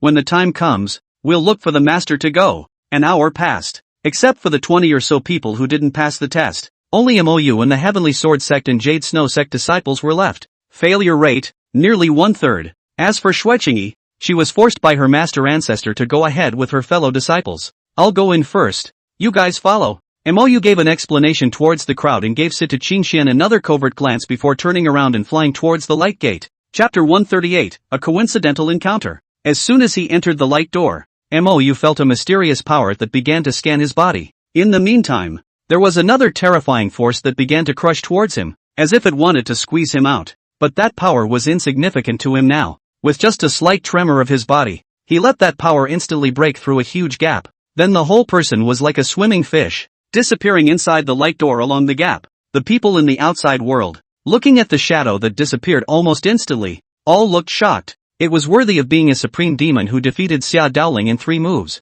This first test was a sham for him. It was important to know that the previous Tsinchi and the others had spent at least tens of breaths of time to pass the examination. The next moment after Mou disappeared, Situchin Xian then stepped into the light door right after him. And at this moment, Mou was looking at the scene in front of him slightly dazed, only tens of miles ahead of him. It is a virgin forest that covers the sky, with many ancient trees that seem to be connected to the sky as if they were ancient built wood, and in the even more distant depths of the forest, he also saw a huge mountain that towered over him. It looks like a giant sword sticking into the sky and the earth, with the top of the mountain peak not visible. Even so far apart, the looming heights of the giant peaks could be felt. Mou turned back to look around, but behind him was a void. Where was the imaginary stone wall and light door? I'll go, and how will I get back then? Inkbrand frowned, then tried to fly up into the sky, but when he flew to a height of tens of thousands of meters, he could no longer fly up, because a mysterious boundary is enveloping the entire secret realm. Even though he kept increasing the force of his bombardment,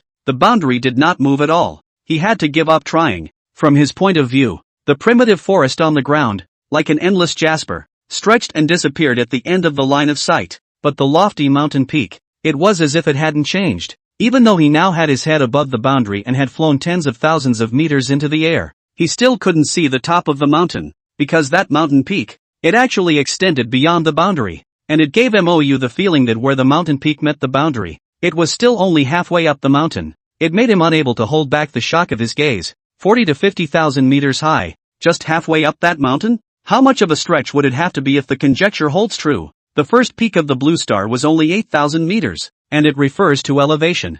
The actual distance from the base of the mountain to the summit is less than 4,000 meters. But right now, there was a mountain right here that was more than 10 times its height. This is like the legendary ladder to heaven. I wonder if you can walk up the peak and get outside the knot. Is that another world? Or is it the green underworld? For a moment, he couldn't help but get lost in thought as his mind floated within him. He had a premonition that the biggest gain from this trial would most likely be related to this mountain peak. Without another thought, he landed on the ground and began to wait for the others. However, until half an hour had passed, he still had not waited for Situchin Xian, which made him unable to resist frowning. That passageway, could it really be a random teleportation? He tried using the communication talisman again, contacting Situchin Xian. Turns out it didn't work. Heji had to pull out a palm-sized piece of jasper mirror inscribed with mysterious runes and began to look at it. That's what put it down. Only one blue and two red dots were being seen on the mirror-like plane. The blue dot is himself, and directly in front of him, that is, in the direction of the giant peak, there was another small red dot that was standing still. According to the distance shown by the contact talisman, it was at least 1,000,000 miles. To his left, another small red dot was approaching him. He guessed that this person should be Xuechingi who came in first. As for the one that didn't move, it was waiting for Situchin Xian from the same sect. Mou's divine sense crossed into the contact talisman and sent a message. Who's that on the move? Let's rendezvous first. Then we'll meet up with the other one and head towards the giant peak. I am Xuechingi, Sister Cheng-yi, Senior Ghost Brother. Then I'll wait for you here. Okay, be careful. After Mou instructed a sentence, he flew directly towards Xuechingi's side at great speed. But when his figure just flew into the area above the forest, he saw 7 or 8 huge golden eagles with a feather spread of at least 100 meters, swooping towards him at breakneck speeds, their sharp claws shining with cold light. The group of golden eagles were still at least 1,000 meters away from him, and the terrifying air currents were already blowing his clothes and cheeks as if they were cut by knives.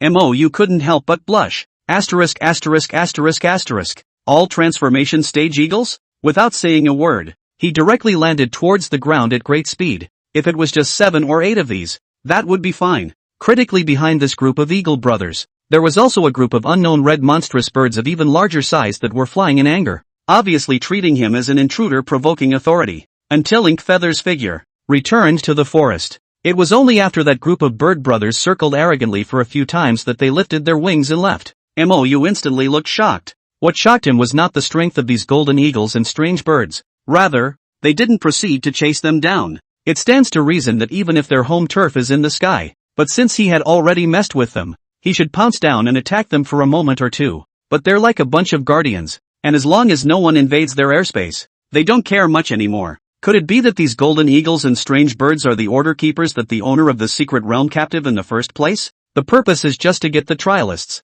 obediently, to go through the forest? Mou frowned and muttered to himself, his eyes unable to stop the shock. If so, that's quite a handful. This secret realm is so vast. How many carved brothers must be needed to maintain it? Hundreds? Thousands? Or is more? And it was also full of God realization stage flying birds. He hurriedly sent another message in the contact talisman. You mustn't fly into the sky. There are many strange birds at the God transformation stage there that will actively attack people. It's dangerous. Situqing Xian, okay, we understand. You should be careful too. Shuiqingi, take care of yourself. Mou smiled, before continuing on his way. It was a good thing that although there were many demonic beasts in the forest, their strength was undoubtedly several notches lower than those elder brothers of the eagles. At least Mou had traveled nearly 10,000 miles and the strongest demonic beast he encountered was only a mid-Yuaning black tiger. Most of the others were Jindan stage, or early Yuaning stage demonic beasts. Midway through, to test his suspicions, he flew into the air again, and then chased angrily by a flock of red monstrous birds. But before being caught up, those bird brothers would not continue to attack as long as they managed to return to the ground. But if you're not back on the ground, the attack is not subtle at all. No wonder that Sanlan Sect disciples from before were so severely killed or injured. Don't say the sky. Even this primitive forest was still full of danger for some Yuaning cultivators, not to mention young cultivators with Jindan cultivation. Thinking of this, Mou directly pulled out the first year and began to rush. Just started. He would also take out the demon pills of Jindan stage demonic beasts. Whether these were used for casting magic weapons, alchemy, or arranging spell formations, they were all excellent materials. Each one is worth a lot of money. After all, demonic beasts would only condense their demonic pills when they stepped into the Jindan stage. The higher the realm of the demonic beast, the more precious the demonic pills were. But as the demonic beasts encountered, there were more and more of them. He no longer had time to pick up the Jindan stage and only picked up the Yuaning stage demon pills. After all, his purpose was to converge on Shuiqingi after quickly rejoining Situqing Xian. With only the early stage of Yuaning, it was still a bit too dangerous for her to be here. Over 100,000 miles away, Shuiqingi, who was rushing along at breakneck speed, suddenly stopped. She only saw Tsinshi, Zhou Understanding and Zhang Yang, who were leading more than 30 young cultivators, coming towards her head-on. Among those people, there were surprisingly quite a few Sanlan Sect disciples. Miss Shui, I can't believe I met you here. It's really fate. Seeing her, Tsinshi and the others were suddenly surprised and surprised. Neither apparently expected to run into her here by chance. At this moment, Shuiqingi was even more surprised and shocked inside than they were. These people, why were they assembled so quickly? Did they teleport? Not randomly? If so, the Kanglan sect deliberately hides the Lingxiao sword sect, but walks together with the disciples of these three sects. What do they want? You guys, are you going to deal with the ghost face of the Xianling sect? Shuiqingi couldn't help but blurt out with a shocked face. When these words came out, the faces of everyone present all changed. Chapter 139, Mysterious Cave. Miss Shui, words can't be spoken out of turn. When did we say we were plotting against the ghost-faced man? Tsinshi couldn't help but frown in warning. Not bad. Miss Shui can't accuse us for nothing. When that happens, causing the various sects to go up in flames, that would be a great sin. Zhou Understanding's face was calm, but inwardly, he was hesitant. If the other party wasn't Shuiqingi, they would have already made a direct move to silence them. But people are not only the baby of the Lingxiao sword sect, but their own talent and strength. They are the best in the southern region. Furthermore, the other party is still a beautiful woman of national color. I'm afraid that at least half of the people present are admirers of the other. The rest of the half, I guess it was love at first sight. Who would want to offend the goddess of their heart unless it was absolutely necessary? However, if the other party spoiled this excellent opportunity, it would be difficult to get rid of the ghost-faced man silently in the future. Seeing their expressions, Zhang Yang immediately nervously transmitted his voice to warn them. Both of you, put away your thoughts that you shouldn't have. Shuiqingi is the Lingxiao sword sect's unparalleled demonic genius. With so many people present here, the Lingxiao sword sect only needs to grab someone to search their souls and interrogate them to know the truth. At that time, it could be an immortal clan battle. The other two, at once, were filled with helplessness. What fear of soul searching? Isn't it just that you don't want to give up? Without evidence, how could the Lingxiao sword sect dare to capture other disciples to search their souls? Once this was done, it was undoubtedly a declaration of war. Besides, even if the other party dared, the big deal was to let the others close down and hide for a while. The Lingxiao sword sect couldn't just storm into someone else's clan and arrest them, could they? But they didn't want to do it if they could. The other party was Shuiqingi, the first genius plus beauty of the southern region. Then just deny it, ignore her, and muddle through. Not bad, she's just guessing anyway. She's not afraid to say anything without proof. After a few people had finished their secret deliberations, Zhang Yang, with a dog-licking face, smiled and arched his hand towards Shui Qingyi and explained, Miss Shui, as one of the same 5 sons of the southern region, would I lie to you? We really happened to run into each other and that's why we're traveling together. Shui Qingyi glared at him in annoyance, huffing and interrupting. What good can come from your several clans assembling together in a sneaky manner instead of splitting up to look for opportunities? There's also the Kanglan sect, who clearly knows how to spot teleport, but only told the 3 of them, while hiding it from us. What are the intentions of this? Do you really think that just because the ancestors of the various sects have taken the Great Tao Oath, you can be assured of a high level of security? Although she was simple and naive, she was not stupid. Could she not see the trickery? Trying to pull that crap on her? It's really outrageous. But her blunt and dry words caused the crowd's faces to change slightly. Zhang Yang's bright smile also froze violently on his face. Shui Qingyi didn't pay any more attention to them and directly staggered in the wrong direction, wanting to continue on in the direction where MOU was. If they were late and really wanted to do something to the guy, then she would never stand by. After all, Qing Xian's sister is still with him. But her thoughts were just beginning. She saw Zhang Yang dodging and stopping in front of her, arching his hand once again. Miss Shui, this place is full of dangers. Why don't you travel with us, so we can take care of each other? As a fellow genius of the southern region, he had fallen in love with this Heaven's Pride girl at first sight a long time ago. Now that you've met a beautiful woman in such a dangerous place, it's a godsend. He was sure that by going through some dangers together, the two would be able to take their relationship further. It may even be possible to lay the foundation of a relationship on this. Therefore, inwardly, he had long since put the matter of the siege of the ghost-faced man to the back of his mind. As long as I can get the heart of a beautiful woman, what if I let the ghost-faced man go? If the elders of the sect knew about it, they would have to praise them for being decisive in their decision-making and knowing how to make trade-offs. Get the value of Shui Qingyi. That's definitely greater than killing Ghostface.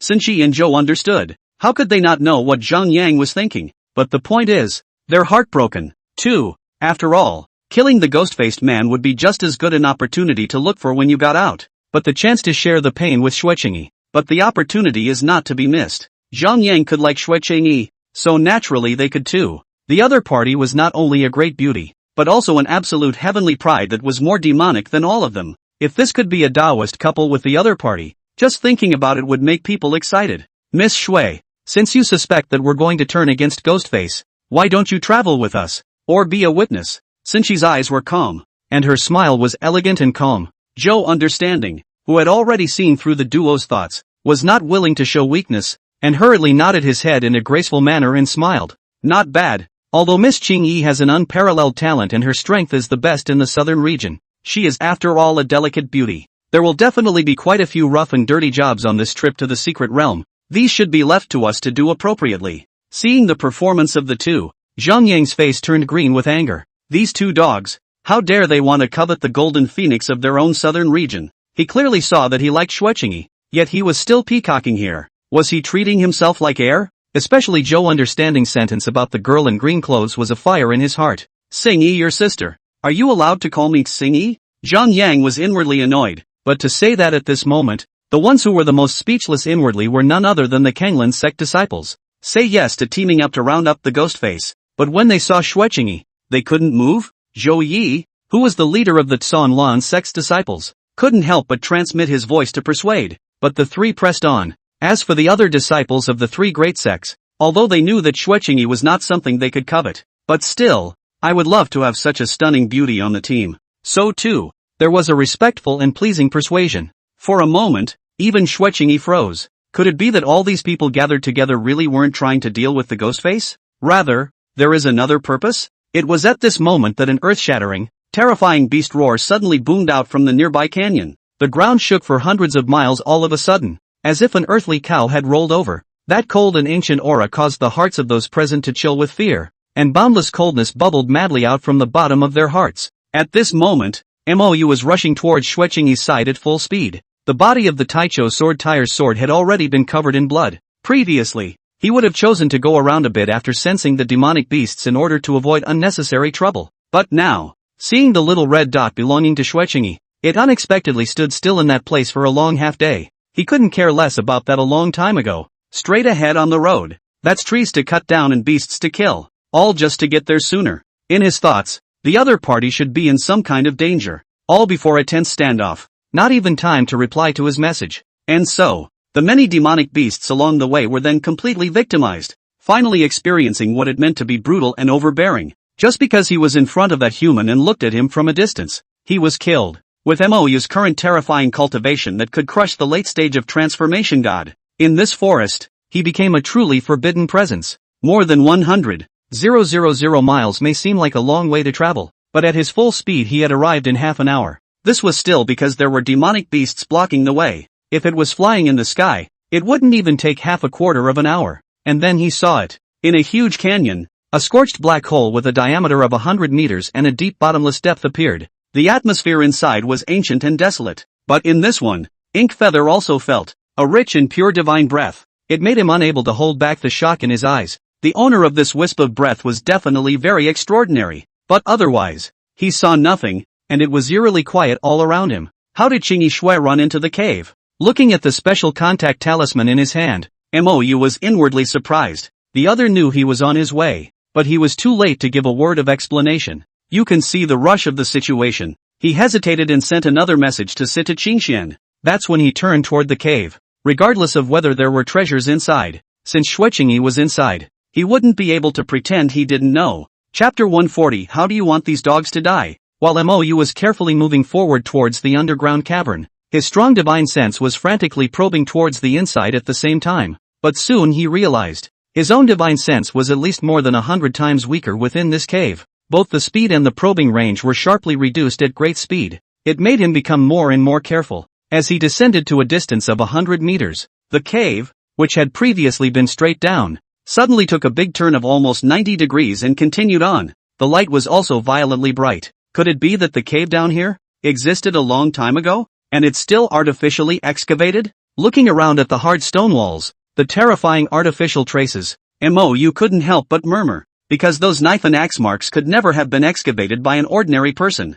Each one was huge and neat, as if a giant was swinging an axe through mud. At this time, the cave, significantly flattened, was at least 150 meters wide and 30 to 40 meters high. This is not a small project even for an immortal cultivator. At the very least, with Mou's divine sense at this time, he simply couldn't probe the depth of the cave. Sure, Shui Qingyi's situation was just as imperceptible to him. This place is so weird. Fortunately, the existence of the special contact talisman let him know that the current Shui Qingyi, for the time being, was still fine. Situ Qingxian, senior brother, did something happen on your side? He glanced at the contact charm and hurriedly replied. Mou, it's fine. A mysterious cave appeared here. Miss Shui has already gone down. I'm going to find her now. Mou, don't you move. Take care of yourself. He only felt distracted now. Although Situ Qingxian had stepped into the early stage of yuaning, he still didn't feel too comfortable letting her stay over there alone. The primeval forest on this side is dangerous enough. Who knows if on her side, it will be even more terrifying? However, Shui Qingyi had an accident right in front of his eyes, so it was impossible for him to ignore it. The other side is more than just the daughters of the air and friends. The Linglong Immortal Crystal for second senior sister's complete awakening of her physique still needed the other party's help to get her hands on it. As he thought about it, his speed grew faster and faster. However, the exploration range of the divine sense was getting shorter and shorter, at least 500 to 600 times shorter than usual. When he had traveled forward for hundreds of miles, it was only then that I finally spotted a group of more than 30 people standing in front of an ancient colorful stone platform more than 20 miles ahead of me. How did all these people get together? Mou's eyes were shocked. That group of people were none other than the disciples of the four major sects such as Tsinshi and Zhangyang. As for Shui Qingyi, she was sitting on a side stone with her red lips clenched. Looking at her state at this point, it was obvious that it was very bad. Her pretty face was pale, her eyes were sad and godless, and her right hand, which was holding the long sword, still had traces of crimson blood and was trembling slightly. I don't know if it was an illusion, but Mou felt that her entire soul aura seemed very unstable. The others around, however, were perfectly normal. The body was intact except for a bit of greedy excitement in the eyes. This made Mou's face instantly cold and stern. It seemed that Shui Qingyi's previous standstill was a conflict with these people because of this mysterious cave, and ultimately injured as a result. Those people from the Xanlan sect must have plotted long before they came in, preparing to work together to develop this opportunity. That's what hides the secret and allows you to gather together quickly as soon as you come in. Not to mention the Xian Ling sect. I'm afraid that other than those four sects present, all other sects were kept in the dark. The more Mou thought about it, the angrier he became. A short distance of more than 20 miles, Almost in the blink of an eye. Xueqingyi only became aware of it when he approached 5 or 6 miles from the crowd. It was only when he reached a mile away that Xinxi and the others spotted him. To realize it at such a close distance, to a Yuan-ing cultivator, it was already no different from being blind. Mou didn't pay any attention to the heavenly prides of the various clans who looked shocked, because in his mind, these people are already dead. After quickly stepping to Xueqingyi's side, straight away, he took her hand, then frowned and probed. Xueqingyi, who was still pale, suddenly blushed, and her entire body fell into a daze. Why did this man get on the ball the moment we met? Do you know him that well? And there are so many people watching next to. She tried to draw back her small hand, but realized that her opponent's grip was so tight that she couldn't even draw it back. Don't move! Mou's tone was calm and overbearing, which made Xueqingyi, who was originally confused and flustered, unexpectedly freeze for a moment. How dare you take advantage of yourself? It's really outrageous. But she also knew that the other woman was concerned. It suddenly settled her frightened and helpless heart. Then the little hand didn't struggle anymore. There's nothing wrong with me. Xueqingyi's eyes were red, her head hung low, and in her soft and well-behaved voice, she carried a pretense of calm and strength. But how can it be okay? The moment she was impacted by that bizarre shadow, she thought she was going to die. The might was too terrifying. Luckily, the protective spirit treasure given to her by her master ancestor had warded off some of the attacks. Otherwise the end will definitely be worse. The divine soul is injured like this, and you're still saying it's fine? Mou suppressed his anger and continued to probe carefully. The reason for holding the other person is not to take advantage of them. Rather, this place was supposed to suppress the cultivator's divine sense, and the divine soul was the most hidden place for cultivators. He's not holding the girl's hand. He's afraid the check won't be accurate. One must know that the divine soul was the most important thing to a cultivator. Once damaged, it is bound to seriously affect future accomplishments. It's not unusual to even stop there. He had to be careful. As he probed deeper, his frown grew tighter and tighter, and finally the anger in his eyes rose high. Xueqingyi's situation was very bad. Until now, there was still a trace, not belonging to her divine soul power, remaining in the depths of her sea of consciousness. It looked like it had been pounded by the terrifying power of the divine soul, violently. This was what caused the Yuan-ing villain in her mud pill palace acupuncture point to all become shriveled and dull. It's as if a tiny cutie with a bad head on her shoulders. With the strength of these people present, they certainly couldn't do it. The only possibility was to use a spiritual treasure that could attack the divine soul. This made Mou's mood increasingly angry. To use such tactics when outnumbered is punishable by death. But at the same time, his heart was heavy. If a cultivator wanted to break through from the Yuan-ing to the transformation god stage, the most important thing was to make his yang god and yin god perfect. Then yin and yang merged to form the perfect and flawless Yuan Shen. But now Xueqingyi's Yuan-ing villain, a trace of spirituality that had been born with great difficulty, was shattered by that divine soul power. To put it bluntly, Xueqingyi's Yuan-ing villain became a little cutie. There could be little hope of recovering from this kind of injury. It wasn't as if there were no precious medicines that could restore and warm the divine soul. However, it was definitely rare and hard to find, and for those who needed it, the value was even above that of a holy weapon. Mou let go of her hand, then looked at her seriously and whispered, "How do you want these dogs to die?" The people around at this point had long since looked dumbfounded. What's the deal with these two? I hadn't heard before that Qingyi Shui and Ghostface had any romance. Is it because they came together from the Xianling sect, and then Xueqingyi, the southern region's immortal flower, was hooked up by that villain who hit his head? Zhang Yang seemed to hear the sound of his heart breaking. It wasn't just him. The surrounding streams of Xinxi and Zhou understand had the same face of angry jealousy and hatred. This ghost-faced man holding Xueqingyi's hand, and had the arrogance to ask her how she wanted her people to die? How dare he? Zhang Yang could no longer hold back the anger in his heart, and with a trembling hand, he pointed at Mou and hissed angrily, "Ghost-faced man, do you think that just because you once defeated us, you can ignore everything? Since you're so arrogant, then we'll fulfill you, all together." Chapter 141, The Colorful Stone Platform. Xueqingyi, who was a bit confused, only then came back to her senses and hurriedly shook her head at Mou and explained, "My injuries, they didn't get me. If not them, then who?" Mou was dumbfounded, but even if he had wronged these people, he didn't have the slightest intention of apologizing. Everyone was randomly teleported. Even Qingyi Shui of the Lingxiao sword sect was no exception, but they managed to gather together in such a short time. It would mean that the Tsong Lan sect must have concealed many key secrets. However, they shared these secrets with these three clans while hiding them from a few other clans. To say that they have nothing to conspire against Even the ghosts don't believe it. You naturally didn't believe it either. He glared at Zhang Yang with icy eyes and sneered. Are you trying to be the first to die? Being glared at by his cold and domineering eyes, Zhang Yang, who was still furious, instantly calmed down. At the same time a faint sense of palpitations arose, causing him to be appalled. Ghost-faced man, don't be crazy, do you really think we're afraid of you? Zhang Yang was still hard-mouthed and coldly grunted, but Sinchi and the others, this would begin to hesitate. Before, they had even given up on their plan to surround the ghost-faced man with all their might because of Xuechingi. But now, the opponent has delivered. Do it or wait and see? Before that, they never thought that so many of them would be undefeated against each other. But now, facing Zhang Yang's proposed siege, the ghost-faced man's reaction was just too calm and confident. It was as if they were just a bunch of mole crickets at the feet of an elephant. The feeling made them angry and apprehensive inside. The bottom line is that the heart is not in the right place. Defeating these people of his own, the other party had used at most 3 moves, and defeating the even stronger Xia Daoling was the same 3 moves. At that time, they all thought that was the real strength of the other side, but now it seems that I am afraid that it may not be the opponent's bottom card. Seeing a bunch of people start to wimp out, only then did Mou give a disdainful cold snort before turning his head to look at Xuechingi and asking suspiciously, what happened when you said they didn't do this injury? When Xuechingi thought of that scene from before, she couldn't help but frown her slender and beautiful eyebrows in fear and sighed lightly. I stumbled across them up there earlier, and was about to leave after declining an invitation to travel with them. Just then, a loud bang suddenly came from this canyon, while an ancient and terrifying aura filled the air. Xuechingi's face turned slightly white as her beautiful eyes swept over a trace of gravity.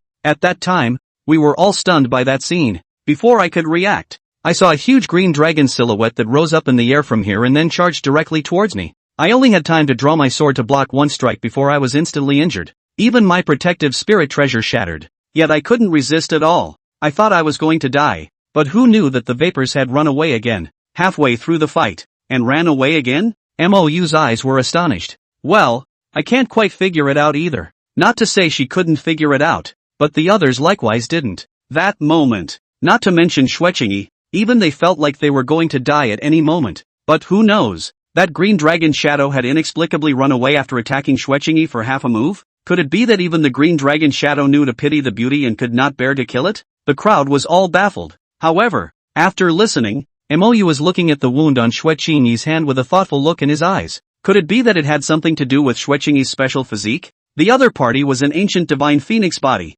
possessing a trace of the phoenix bloodline, one of the 4 ancient spirits. Within his body, the green dragon, likewise, is one of the 4 ancient spirits. Could it be because he sensed the hidden bloodline within Xuechingi's body that the green dragon shadow was merciful? Xuechingi didn't know what he was thinking and continued. Immediately after that green dragon void left, we realized that down here, it was filled with divine chi, so we came in. They were thinking simple. Since this cave was able to preserve the divine soul of one of the ancient 4, the green dragon, it must be extraordinary. There might be amazing opportunities, so they all rushed in, and at that time, Xuechingi's divine soul was injured by the green dragon's shadow. However, in this place that was capable of suppressing divine sense, the impact on the current battle power was not particularly great. She also wanted to take a look inside, to see if there were any treasures that could heal the injuries she had sustained. This is the same reason that near the places where poisonous snakes live, there are often herbs that cure snake venom. So without saying a word, she rushed down to take her chances as well.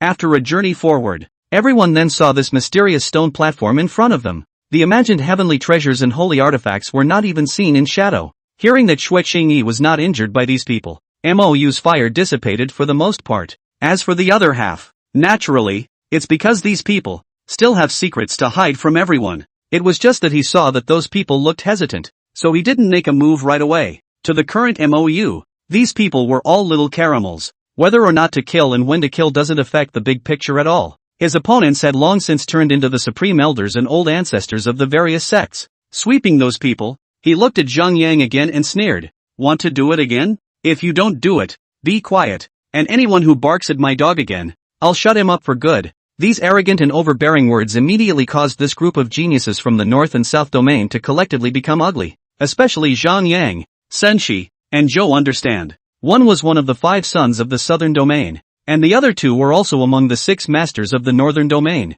All of them were young demons with outstanding talent. When had they ever been humiliated like this? Several people instantly turned red and purple. Their bodies trembled. and the anger in their eyes wanted to burn them completely. Want to do it? No way. Although Xueqingyi's divine soul was injured, I'm afraid that his battle power today is still above any of them. when they did it later, the other side would probably aid the ghost-faced man. The key is that the previous assessment of the 3 people joining forces, with the help of at most 3 or 2 fellow disciples, will be able to defeat the ghost-faced man.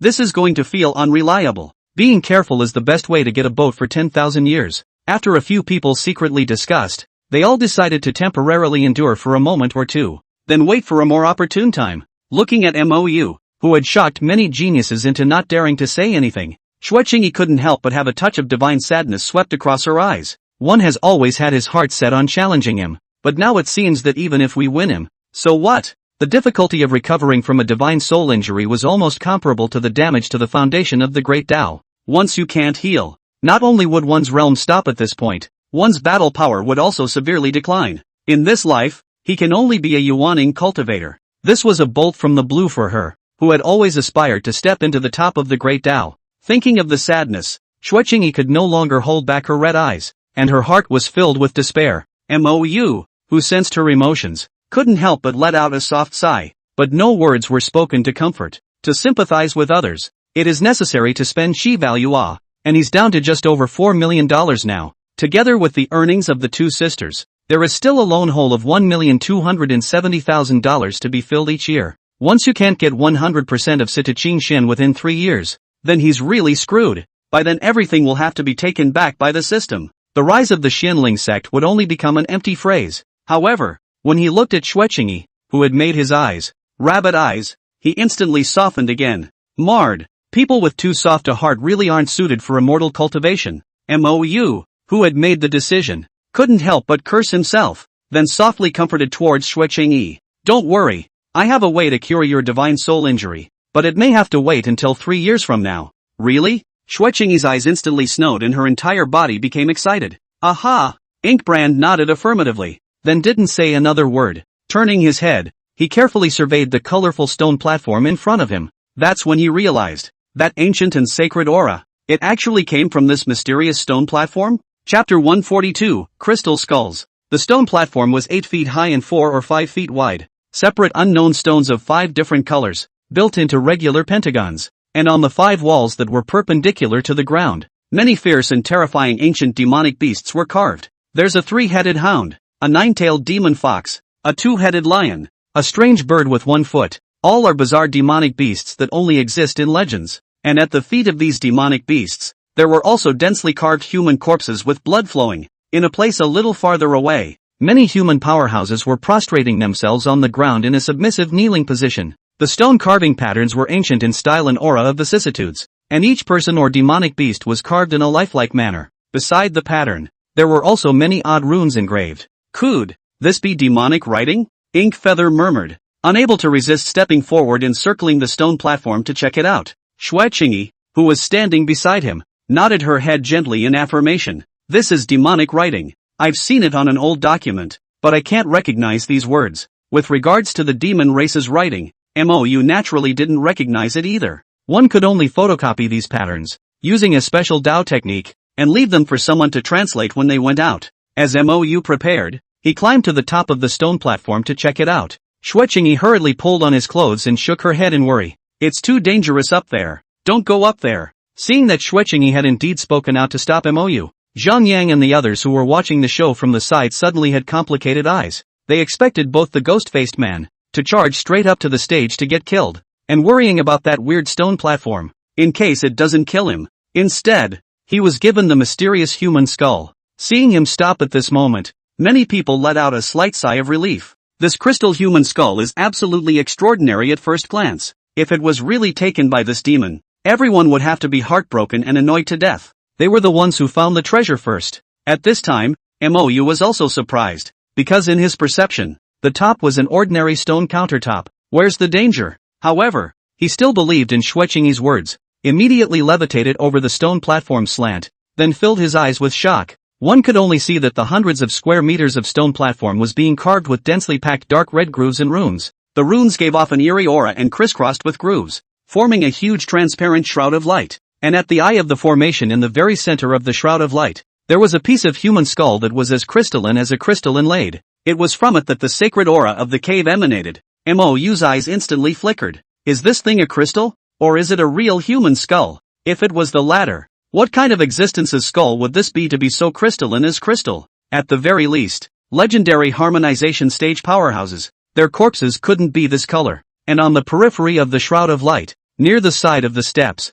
there were also 3 fresh and desiccated corpses down. Looking at the attire, it was none other than the disciples of the other 3 clans besides the Kanglan sect. Mou was instantly relieved inside. No wonder no one dares to take it when they see something so peculiar. Turns out there were 3 dead mice. The point is that this phalanx, it's just too weird. He hadn't even been able to perceive the situation in it without flying overhead just now. What the hell would happen if you stepped on it accidentally? Xueqing's eyes cautiously transmitted his voice to explain. They sent 3 of them up there when they first found this place, but just after stepping into the range of that alcove, the soul of the god was instantly silenced. That aura, it's very much like the green dragon void from before. Mou's eyes were surprised. Could it be that the green dragon's shadow has been warmed up in this crystal human skull before? But why did it break through the cave and rush out again for good reason? It was impossible for him not to be curious. Whether it was the divine soul of a cultivator or a demonic beast, once the physical body was broken, it would be difficult to float in the outside world for a long time. Otherwise it is bound to decline rapidly. If you want to live forever, you either have to find a suitable physical body to take over and be reborn. Either that or they reside in certain heaven and earth spirits and spiritual treasures. Compared to the difficulty of taking over and being reborn, it was even more difficult to reside in a treasure. However, all spiritual treasures had their own fuzzy consciousness, which was the artifact spirit. How could they allow another divine soul to come and occupy their home? And their fit with the spiritual treasure was simply not comparable to that of an alien divine soul. Therefore, trying to fight for control is even more treacherous and difficult than taking over a rebirth. One slip-up would only serve as sustenance for the artifact spirit. There are quite a few spiritual treasures with powerful souls that specialize in absorbing the souls of people and demonic beasts to strengthen their own bodies. There were quite a few of these kinds of treasures in the Ink Feather system. What kind of demon inviting streamer? Human emperor streamer? 100 spirit streamer? One is more evil than the other. So, spiritual treasures that could be used for the long-term residence of divine souls could be considered rare and hard to find. And the stronger the divine soul, the higher the requirements for hosting a spiritual treasure. Otherwise it was simply not enough to carry their terrifying energy. All of this speaks to the extraordinary and rare nature of this crystal skull. But that green dragon's shadow, it just gave up of its own accord? What the hell is it going to do? Is there anything more important than the continuation of life? Xueqing moved a little closer towards Mou again before she whispered. Do you think it's possible that it left for a while because it thought the spell was enough to protect the crystal capsule? And then when it's done, go back into the skull? Mou nodded gruffly. It's very likely, but it hurt you like this. This revenge can't go unavenged. This crystal cap bone. We're taking it. Speaking later, Mou couldn't help but grit his teeth, though he hadn't had a chance yet to check in the system. But would a treasure that could restore the divine soul be cheap? Definitely need millions of chakra values. What doesn't smell good with all that luck value? He had only spent a few $1,000,000 when he bought the Taicho sword tire in the first place. That was a heaven-defying treasure that could grow to a chaos supreme treasure. Seeing his gnashing teeth, Xueqing couldn't help but smile warmly. An emotion of being pampered and cared for came over me. Instantly his brows curved like a stringed moon. This stingy ghost, in fact, is not so stingy. Well, she didn't know though, what means and treasures the other party needed to use when they just said they could help her recover from her injuries. But the price is definitely not low. Haven't you seen this guy, saying it's going to be 3 years later? Can the cost be low when the preparation takes so long? Luckily, Inkbrand didn't know what was going on inside of her. Otherwise the highs and lows have to blush a little. It's not that he has to prepare for 3 years. Rather, he had to make sure that he had taken down Sita Qingxian and had enough chi value before he would go and help. With his relationship with the other party, it wasn't to the point where he had to help her even if he sacrificed his own safety. Not to mention the fact that he can't think only about himself anymore. Behind him, there was still his master, senior sister, and Situ Qingxian who needed to be guarded. There was also the responsibility of the clan's rise to power that he needed to shoulder. Mou's gaze, once again, went to that crystal skull. He had a hunch. This thing will probably be worth more than one can imagine, but if you want to get it, you first have to break the spell. He's really not proficient in this area. It's happening right now. The childish voice of first year's surprised leap came suddenly to his mind. Master, what a comforting scent. I want that shiny thing, can I? Mou was stunned, for it was the crystal skull that first year was talking about. But, Master can't break this spell formation. Mou's eyes were helpless. The first year was unimpressed. Let's chop it. People are very powerful. Listen to me later. After listening to the first year's words, Mou was instantly moved. Either, just try to slice it. As the saying goes, vigor produces miracles. Think it and do it. He took out the Tai Chu sword tire and turned toward the disciples of the various sects surrounding the stone platform again, coldly grunting, "Get out of the way if you don't want to die." Seeing his movements, Sinchi and the others immediately had a look of contempt plus annoyance on their faces, but walked away silently. However, the look of disdain on his face was undisguised. Sure enough, it's a bumpkin from the eastern region. Even if the strength is strong, the insight remains shallow. If this spell formation could be cleaved by a sword, wouldn't the spell formation masters in this world have long ceased to exist? In the midst of their contemptuous laughter, a snowy, shocking sword aura suddenly illuminated the entire cavern. Then it chopped on top of the stone platform with a bang. Chapter 143, The Might of the Tai Chu Sword Tire. Boom! A loud noise almost shook the entire cavern. The loud echoes that were caused were long-lasting. When the smoke clears, the stone platform still loomed quietly. However, those who were originally still mocking, all of them closed their mouths at this moment. Then it opened again in shock, eyes glittering with disbelief. That's broken? The spell formation that left them helpless was just a matter of someone's sword? It's not human. Mou was equally surprised inside. The Taicho sword tire's function of lowering the opponent by one realm was surprisingly not just for people. Have even the spells been lowered by a grade? Master, people are great, aren't they? The young and crisp tone of the first year was full of joy and pride. There was also a small hint of anticipation of being recognized by the owner. Awesome, our family's first year. It's just too awesome. He. When I grow up, I'll be even more powerful. And then I'll help you fight all the bad guys in the world. Hatsumomo instantly smiled with an arched brow and a fluttering happy tone. Good, then you grow up fast. Mou was in an equally good mood. It was only at this time that the others present came back to their senses from the shock. Then sensing the situation above the stone platform, once again his eyes were shocked. Only the densely packed runes had long since become dull. Those dark red grooves, however, became even more piercing. The crimson liquid flowing in it was clearly fresh blood. Looking at the three dried up corpses on the side, everyone then reacted to why they were in such a state. This spell doesn't just kill, it draws blood. But what can it do with blood? Inkfeather felt a similar thrill. Then his eyes followed the flow of that blood to where all the grooves met. It was a bucket-sized crater next to a human skull. A rich aura was rising from it, mixed with the divine aura emanating from the skull of a crystal man. It instantly made the cave, as if it were an immortal's cave. It would be more like it if there wasn't also a strong odor of blood. At this moment, the gazes of Zhang Yang and the others quietly changed. Just like an old lecher who saw a stunning beauty, that boundless greed and scorching heat was undisguised. Mou looked at them with a smirk and didn't go to take the man's skull in the first place. It even purposely moved out of the way of the body, exposing the human skull, which was uncovered by no spells and whose sacred aura grew stronger and stronger. To their gaze, when he had just arrived, he had felt the malice in these people's eyes very clearly. Unfortunately, they didn't even do it? It was more or less unexpected. But now, although Mou is not a saint, he is ultimately someone who was born under the red flag and then traveled here. Even if it's murder and arson, there has to be a proper reason, right? Only then. It is only then that he can ensure that his heart is unobstructed and his path is clear. Otherwise, just by preference to kill indiscriminately. In the long run, the heart of the devil since the birth. So, he still hoped that it was better for the people he wanted to kill to be bad. Not only does it hurt to kill that way, but there's no psychological pressure. Therefore, it was only then that he graciously revealed his treasure. Of course, this treasure referred to the skull, as well as the Taicho sword tire in his hand, and nothing else. At this time, Zhang Yang and the others had already finished their secret deliberations.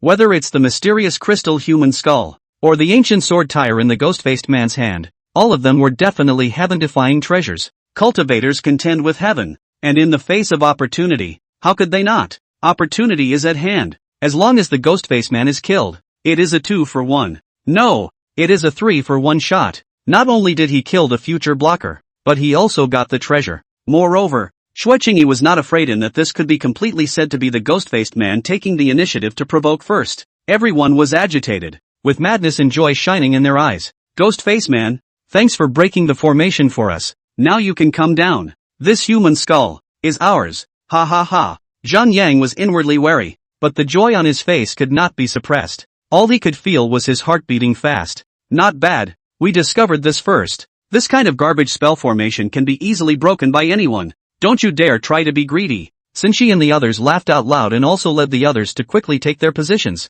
vaguely surrounding Mou in the center. However, it skillfully separated Xuechingi. Zhang Yang, what do you mean by this? This thing was discovered by everyone together. You are incapable of getting it by yourself. Now that someone else has broken the spell, you guys want to jump out and grab it? Xuechingi's cute and pretty face was instantly infuriated with a reddish color, and her dark eyes were filled with endless anger. The lofty, high breasts rose and fell fiercely with rage. She really didn't think that these people could be shameless to such an extent. Choke on. With a crisp sword chant, the ancient sword was sheathed. Xuechingi just like this, holding the long sword, forced Zhouji to retreat and then playfully stood beside Mou. Then he angrily scanned the surrounding crowd with disdain. I'd like to see how much strength you shameless people have. Zhang Yang's mind was out of control as he gritted his teeth and roared. Xuechingi, are you sure you want to turn against us for this eastern wasteland outsider? The faces of Tsinchi and the others were equally unsightly. Miss Shui, we're the ones who are kindred spirits. Aren't you afraid of hurting the friendship between both clans if you do this?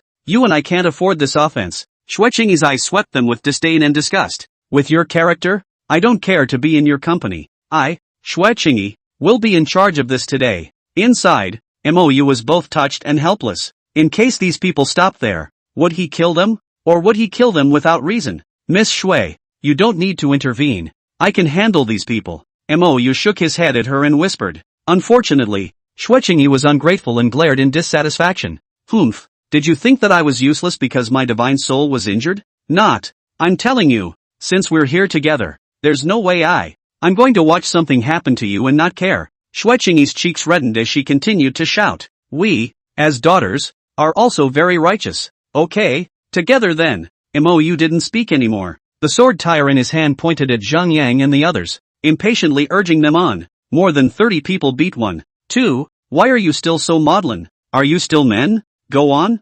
Ghost-faced man. You step on the horse is really arrogant. Angry old me. Chop him up. Seeing Xuechingi who stood beside Mou despite her safety, Zhang Yang and the others were already sad and angry enough. At this time, when he heard Mou's words again, where could he still hold back? He only felt that his heavenly soul cover was about to be roasted by the fire of anger, and his monstrous hatred filled his chest. Do it! More than 30 people roared out in unison, loud and fierce. Even if they had to pay some price, they would still have to kill the other party. It's just so damn infuriating. Xuechingi's face was solemn and he wanted to rush up with his sword, but his shoulders were pressed down by Mou. You watch. I'll do it. As the words fell, the sword light rose up, and cold ons flew in all directions. The sword was subtle and overbearing. It was like a star falling into a big calm lake, stirring up a circle of intense waves, and then it spread wildly in all directions. It was precisely the first stance of the falling star sword technique. Star-drunken mountain and river. In this moment, Zhang Yang and the others only felt that a huge star was crashing towards them, sharp and unavoidable. Most of all, they are fearful and desperate. A mysterious power flashed out from the sword's awnings in an instant, then enveloped their entire body. Their realm, surprisingly, was forbidden. No, it's not completely forbidden. Rather, it forbids a whole great realm. Those who originally had mid-Yuaning cultivation were now only left with mid-Jindan strength. As for the Jindan cultivators, they instantly became base-building weaklings. The speed was so fast that it was as if that mysterious power had descended upon them before yesterday. What exactly, realm are you in? Zhang Yang's eyes were horrified and his soul was in a state of shock. He only felt that his body was like falling into an ice cave. Sinchi and Zhou understanding, likewise, were cold inside, with endless regret and despair flashing in their eyes. It's not him, it's that sword tire. I really don't believe it. Chapter 144 A peak as a tower? Compared to demons such as Zhou Jie, the other ordinary heavenly prides that were slightly inferior had long since become clay figurines at this moment. The heart is ashen,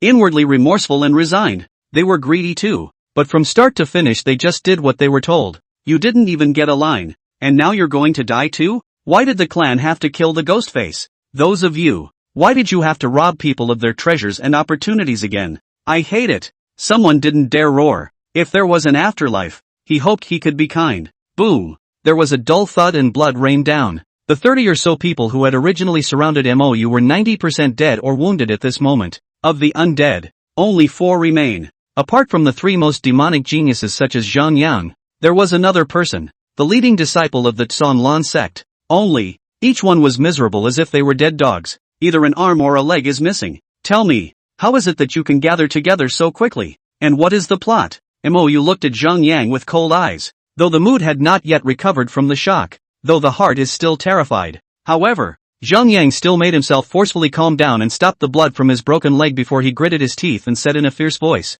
Ha, ha, Zhang Yang is not. Shoo. A sword blade flashed by. A sharp cracking sound that was especially piercing in the quiet cave. Then, a head rolled to the ground with a grunt. Not even the Yuaning villain flew out. And was just like that. His soul was chopped to death by a sword. Shock and horror remained in the eyes that opened in death. Obviously To Death did not expect that the other party would strike so decisively and mercilessly. Xue Qingyi likewise did not expect it. A sword. Just one sword. Just crushed and decapitated more than 30 young geniuses. Collectively. What is his strength? This might not be possible even if a mid-transformation spirit cultivator came along. Right? Then he saw Mou decisively decapitating Zhang Yang once again. Her already shocked and adorable face once again became dumbfounded. Ebony eyes widened. And her small red mouth wanted to speak. This person. Forget it. The hatred has been made. As if there is nothing wrong with killing and killing. However, I don't think he's going to kill himself to silence him too. Is he? Xue Qingyi stared straight at Mou as if she wanted to see through the bronze mask on his face. Mou naturally sensed her movements, but didn't think much of it. He craned his head to look at Xinshi in the distance again. His tone calm. Are you going to tell me the truth? Or be a hero like him? Xinshi gulped and asked in a low voice with shy eyes. If I tell you, will you leave me alone? Mou gently shook his head. Not necessarily. But you can bet on it. Maybe I'll let you go if I'm in a good mood. Xinshi was completely furious. Her eyes were cold as knives, but her face was red. But now he had basically lost his fighting ability. And even if it's intact, so what? The sword in that person's hand was so terrifying that it had imprisoned an entire great realm of them. What kind of fight is this? But the arrogance inside still made Xinshi stand up with difficulty. He shook his body and pointed at Mou and laughed madly. You don't even bother to deceive me a bit with lies? Do you really think that my northern region heavenly pride is something you can insult at will? I, Xinshi, am a supreme genius and will never be bullied by you. Xinshi yelled madly. His face turned from red to purple. His eyes protruded outward. And his entire body instantly swelled up like a balloon. Then madly rushed towards Mou with a big smile. Move. He's going to blow himself up. Xue Qingyi's pupils instantly shrunk dramatically. And without thinking, he pulled Mou and flew back towards the outside. While retreating, he also didn't forget to swing his sword towards Xinshi with the intention of stopping him from approaching. Mou, who was pulled by Xue Qingyi, had no choice but to follow and retreat. This level of self-detonation couldn't even come close to them. Still, he chose to accept the girl's kindness. Sure enough, Xinshi, who was charging at extreme speed, crashed into a wall of transparent air after rushing out less than 10 meters away. Then it flew backwards. In his disbelieving plus resentful gaze. Boom! A terrifyingly loud noise. Instantly sand and gravel splashed everywhere, and a large portion of the cave wall collapsed. A faint mist of blood, mixed with soot and unpleasant odors, filled the cavern for a second. Then it was back to normal with a wave of Mou's hand. A generation of heaven's pride, Xinshi, had died so lightly within this nameless cave. Xue Qingyi was a bit confused. Wasn't it a bit too much? At least Xinshi was one of the 6 masters of the northern region. You can't even walk away from your enemy with a desperate attempt to blow yourself up? The remaining disciple of the Canlan Sect, as well as the Moon Goddess Temple's heavenly pride, Zhou Jiqing, even had a look of having seen a ghost. That look of despair and horror filled their eyes. I say so. Without waiting for Mou to speak, Zhou Understanding and the Canlan Sect disciples hurriedly took the initiative to compromise. Said there's a slim chance of survival. Not to mention, even self-detonation couldn't splash a single drop of the other party's blood, let alone escape or fight for their lives. This ghost-faced man, that's a real devil. How do you fight? Then let Mr. Zhou speak first. Mou quietly looked at Zhou Understanding with a smile as warm as the spring breeze. Zhou Understanding lost his soul and glanced at him. The former supreme demon still chose to put down his inner pride in front of death. In his opinion, even a lowly dog is nobler than a dead man. A man's death is like the extinction of a lamp. Hundreds of years of hard work for a cup of yellow earth? He's not happy about it. Zhou Understanding gritted his teeth fiercely, and his gaze was decisive and honest. The supreme elders of our 3 clans feel that allowing you to continue to grow will be a threat to the entire Green Cloud continent. So I hope we use this opportunity to join forces to get rid of you, due to the fear that the other 3 clans would not be willing to join forces, and for the sake of secrecy, no other clan geniuses were invited. Inkfeather's eyes were puzzled. Then how is it that you can gather together so quickly? Didn't you all go into the same passage? That Canlan Sect disciple, worried about not having a chance to perform, hurriedly interjected and grabbed the answer. Actually, that spell before entering the secret realm has two modes. One is random teleportation, and the other is a collective, unified, fixed-point teleportation like ours. We actually stayed inside the passageway after we went in at that time, and only started teleporting after we were assembled. MOU was instantly filled with speechlessness. But come to think of it, if this place was really the trial place of an ancient sect,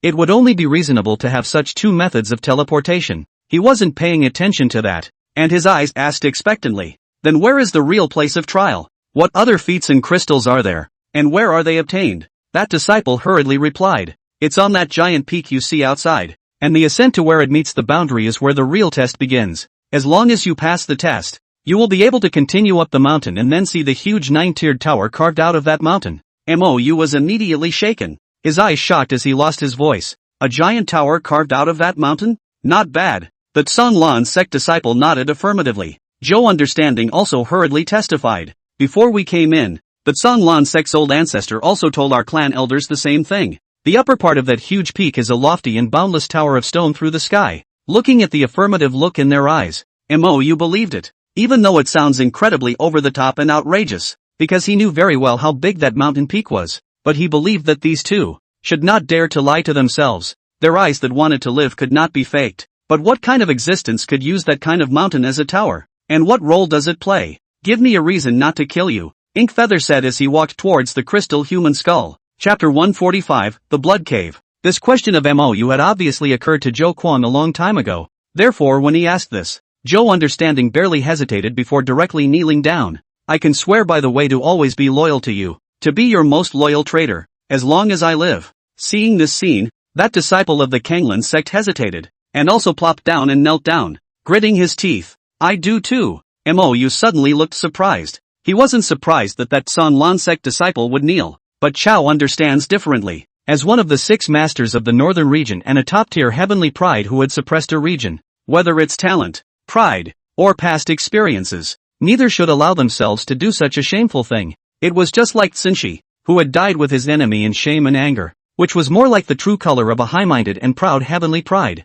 It's kind of fun to know this week. Act decisively, make a decision when it's needed, and be shameless enough. If there wasn't the constraints of the Great Tao Oath, he would have directly killed the other party to eliminate any future problems. But for now, there's no harm in keeping a secret pawn. Okay, you've passed, take the oath. The reason why he had left behind this disciple of the Tsonglan sect was purely to cover for Zhou Understanding. Otherwise everyone dies. It's kind of hard to tell if you're the only one who didn't die. Zhou Understanding let out a sharp sigh of relief, then swore through clenched teeth. I, Zhou Understand, swear in the name of the heavenly Tao, the only thing I will do in this life is to, said here. He looked up and glanced at MOU, but when she saw that the other party had no intention of opening her mouth, she changed her words again in a good-natured manner. I, Zhou Understanding, am a servant of the Xianling sect's ghost-masked man for the rest of my life. If you dare to have the slightest dissent, you will immediately die and your soul will not enter the wheel of reincarnation. Say a whole lot.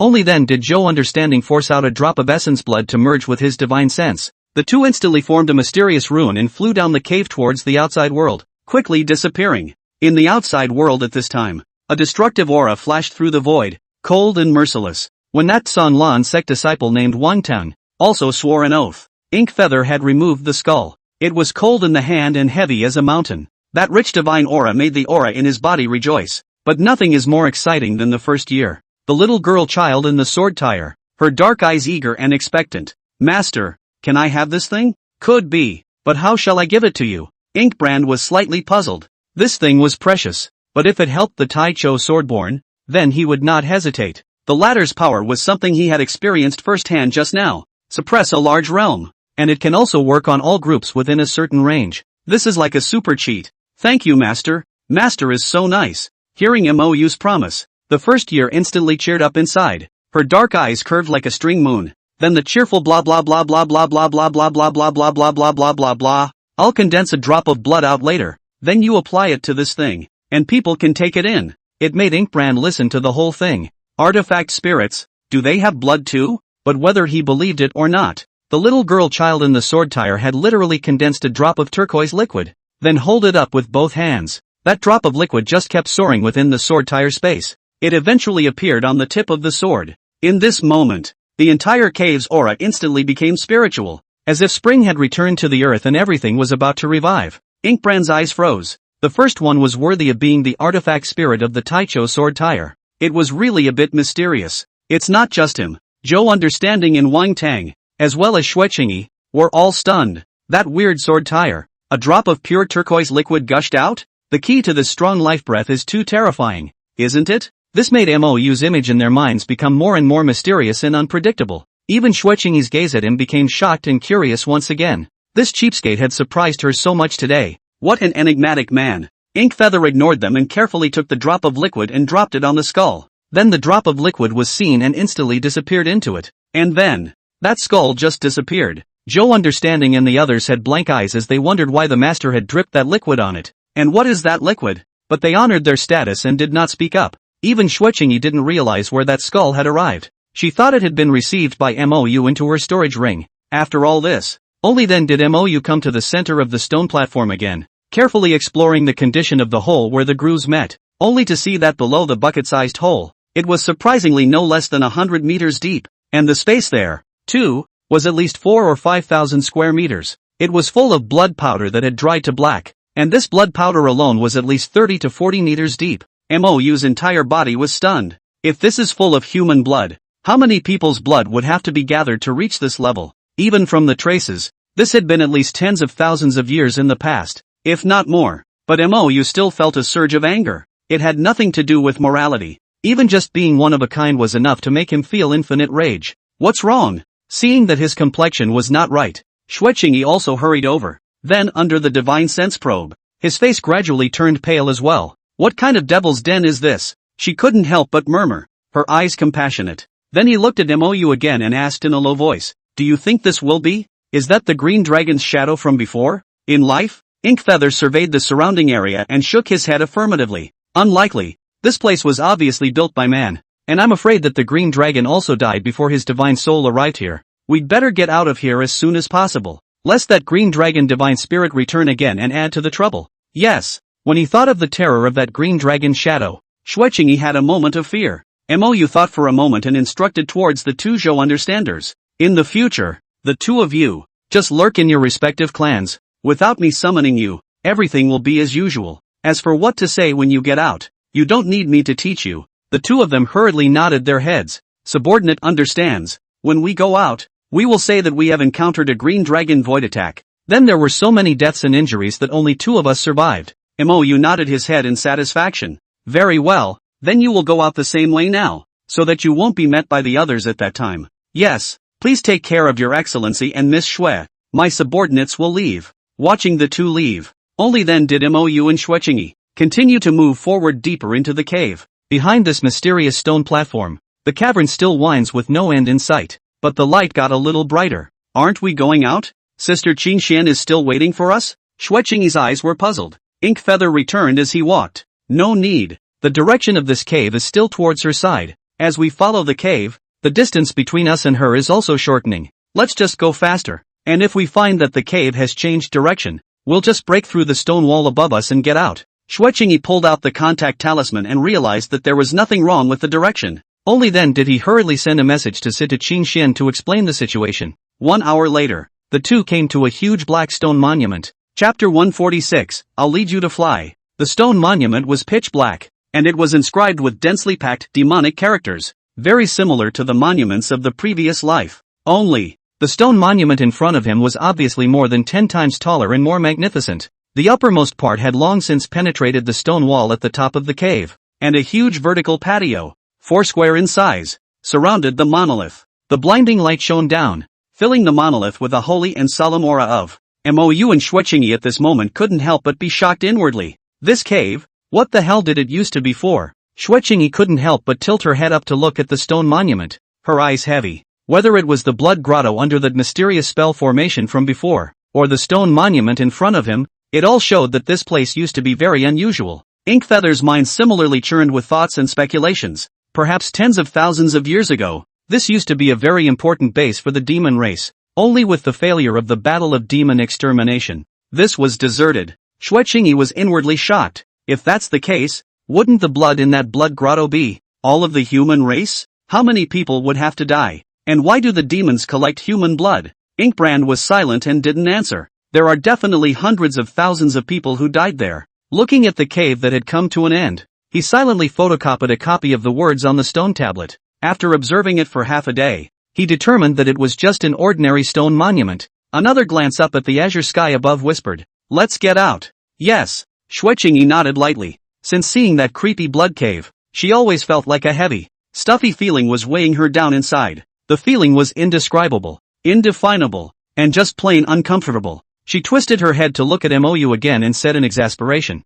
"How many people did you say died in the human race in the demon extermination battle back then?" "I don't know, but there must be a lot." Mou shook his head. The battle to exterminate the demons back then was said to have been fought for nearly 1,000 years. So how could there be fewer deaths? It wasn't a battle of domains. Rather, it was the entire green underworld where the human race fought the demon race. The casualties on both sides must have been an appalling and shocking number. Well, in the end, the human race won miserably. The demon race was basically compressed north of the Charmed Continent and the Flowing Wind Continent. Inkbrand didn't think about it like that anymore. Looking at Xueqingyi, whose face was still pale, he said with concern, "Are you alright? Can you still fly at full speed?" "It's fine. I'm fine." Xueqingyi bitterly shook her head. Actually, she lied. Her divine soul was injured now, although it had little effect on the realm. But for the combined power, there is an inevitable diminution. The point is, every time she used her divine sense, she couldn't help but feel a stabbing pain in her brain.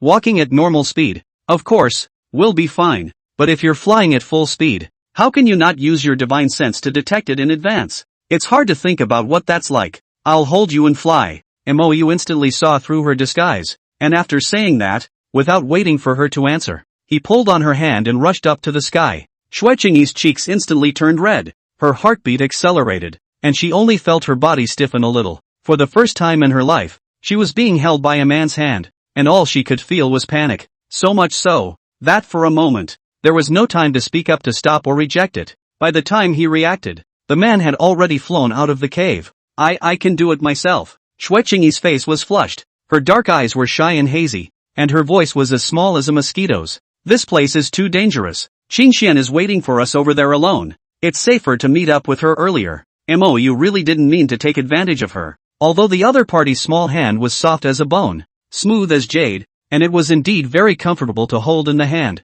but he, Mou, wasn't someone who hadn't held a beauty's small hand before. Everything was just for Qingxuan's safety. Hearing him say this, Xueqingyi stopped speaking, then obediently being led by him, prancing along at breakneck speed. This place was so weird and dangerous. She didn't feel comfortable leaving Sister Qingxian alone over there. Not to mention the other party, even he himself. Wasn't his divine soul seriously injured by the green dragon's shadow? After convincing herself, Xueqingyi completely relaxed. Then it blushed even more, because she realized that being held by him in this way was not at all repulsive within herself. Some are just nervous and shy. It made her resist the urge to panic and make excuses. "Humph. One is just trying to rendezvous with Sister Qingxian earlier. Otherwise I wouldn't let this cheapskate hold it." "Yes, that's it." Mou, who was preoccupied with hurrying, was completely unmotivated to feel the soft touch of the small hand in his palm. He held a beautiful woman on his left and a sword tire on his right, speeding along like a killing god. In order to rendezvous with Sister Qingxian earlier, the pressure no longer retained its strength. Whether it was a Jindan stage demonic beast or a Yuaning stage, as long as it got in the way, it was a sword kill. This terrifying strength immediately shocked Xueqingyi. Finally she couldn't hold it in any longer and gritted her teeth. "Tell me honestly, what realm are you in?" "Late Yuaning." "I don't believe you. You lied to me." Xueqingyi pursed her small lips in exasperation, her large eyes glaring at Mou in exasperation. "Can't wait to bite this cheapskate twice on the shoulder. Do you think you're stupid? Who's a late Yuaning cultivator with such terrifying combat power?" She, Xueqingyi, grew up as a demon and was known as the first genius of the southern region. She wouldn't underestimate the world for it though. However, he also knew that he definitely called himself one of those few geniuses at the top of the Qingyin continent. Whether it was Xia Daoling, who was on par with her, or the mysterious and low-key Jinlingji, she was all but confident that she wouldn't be anywhere near them. But, except for this cheapskate, the terrifying strength he had displayed today had long since made her lose the last shred of thought of defeating him. But that didn't mean that he was free to lie to himself. For some reason, after determining that Mou had lied to her, she was especially angry. She was even angrier than back then when she found out that a senior sister had befriended her just to cheat her out of spirit stones for cultivation. She struggled hard with her small hands, but unfortunately she couldn't break them, and couldn't help but stare at him with her cheeks puffed out in exasperation. I don't need you to hold me. I can fly by myself. I really didn't lie to you. Mou was filled with speechlessness. Really? Seeing the sincerity of his words, Shui Changyi was not quite sure again, and a bright light flashed in her exasperated eyes. Really? I just have better talent. Proper Yuan Ink cultivator. Ink feather showed off low. Humph. Stinky. Shui Changyi's smiling eyes curved, the corners of her mouth gently raised, and the cute dimples on her cheeks were like two clear spring eyes. Look cute and dainty. She could not help but quietly tighten her small hands, and then with a pretense of calmness she looked away with her head held high and her cheeks blushing. Mou traveled forward at breakneck speed while occasionally chatting with her idly for a few moments. 2 hours later, the two of them finally rendezvoused with Situ Qingxian. Sure, the two, by this time, had long since parted ways. Before the rendezvous, Shui Qingyi was dead set on not letting him hold it anymore, saying that she was afraid that Qingxian's sister would misunderstand the joke. You finally arrived. Let's hurry up and head for that mountain peak. As soon as he saw them, Situ Qingxian said with an eager face. Mou's eyes were suddenly astonished, but without waiting for him to ask, Shui Qingyi had already taken Situ Qingxuan's hand and curiously pursued him. Sister Qingxian, did something big happen there? Situ Qingxian nodded gruffly. Just 3 hours ago, a divine and extraordinary aura suddenly erupted from that mountain peak,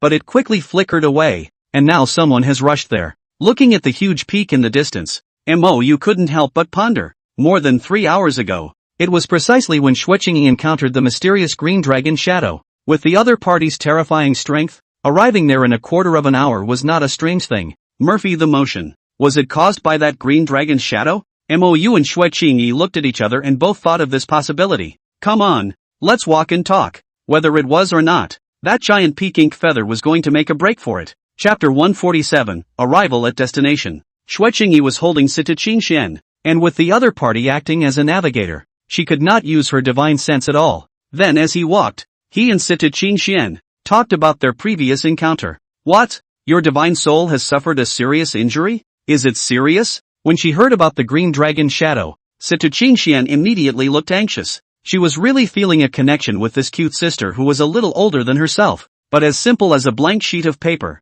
Talented demon but not a bit of arrogance. Quirky, do things simply, getting along without any of the politeness or awkwardness of strangers. It's not much of a big deal. You just have to use your brain less. Shui Qingyi laughed with a big grin. With Mou's assurance, she wasn't so worried about her injuries now. She hurriedly told what happened in the cave again, in detail. At the end, there was a loud, snowy-eyed exclamation. You are not in the scene. Do not know this guy. Then how exaggerated. Really, not like people. After she finished speaking, she turned her head and stared closely at Situ Qingxian, wanting to see her expression that was so shocked that she couldn't believe it. Unfortunately, it was a lonely wait. The latter was not the least bit surprised, except for a look of awe-inspiring rarity. It's as if it's normal for this pissant to have this kind of anticlimactic performance. Shui Qingyi instantly became confused with her eyes. No, Sister Qingxian, why aren't you surprised at all? Could it be that you already knew his true strength? Ha?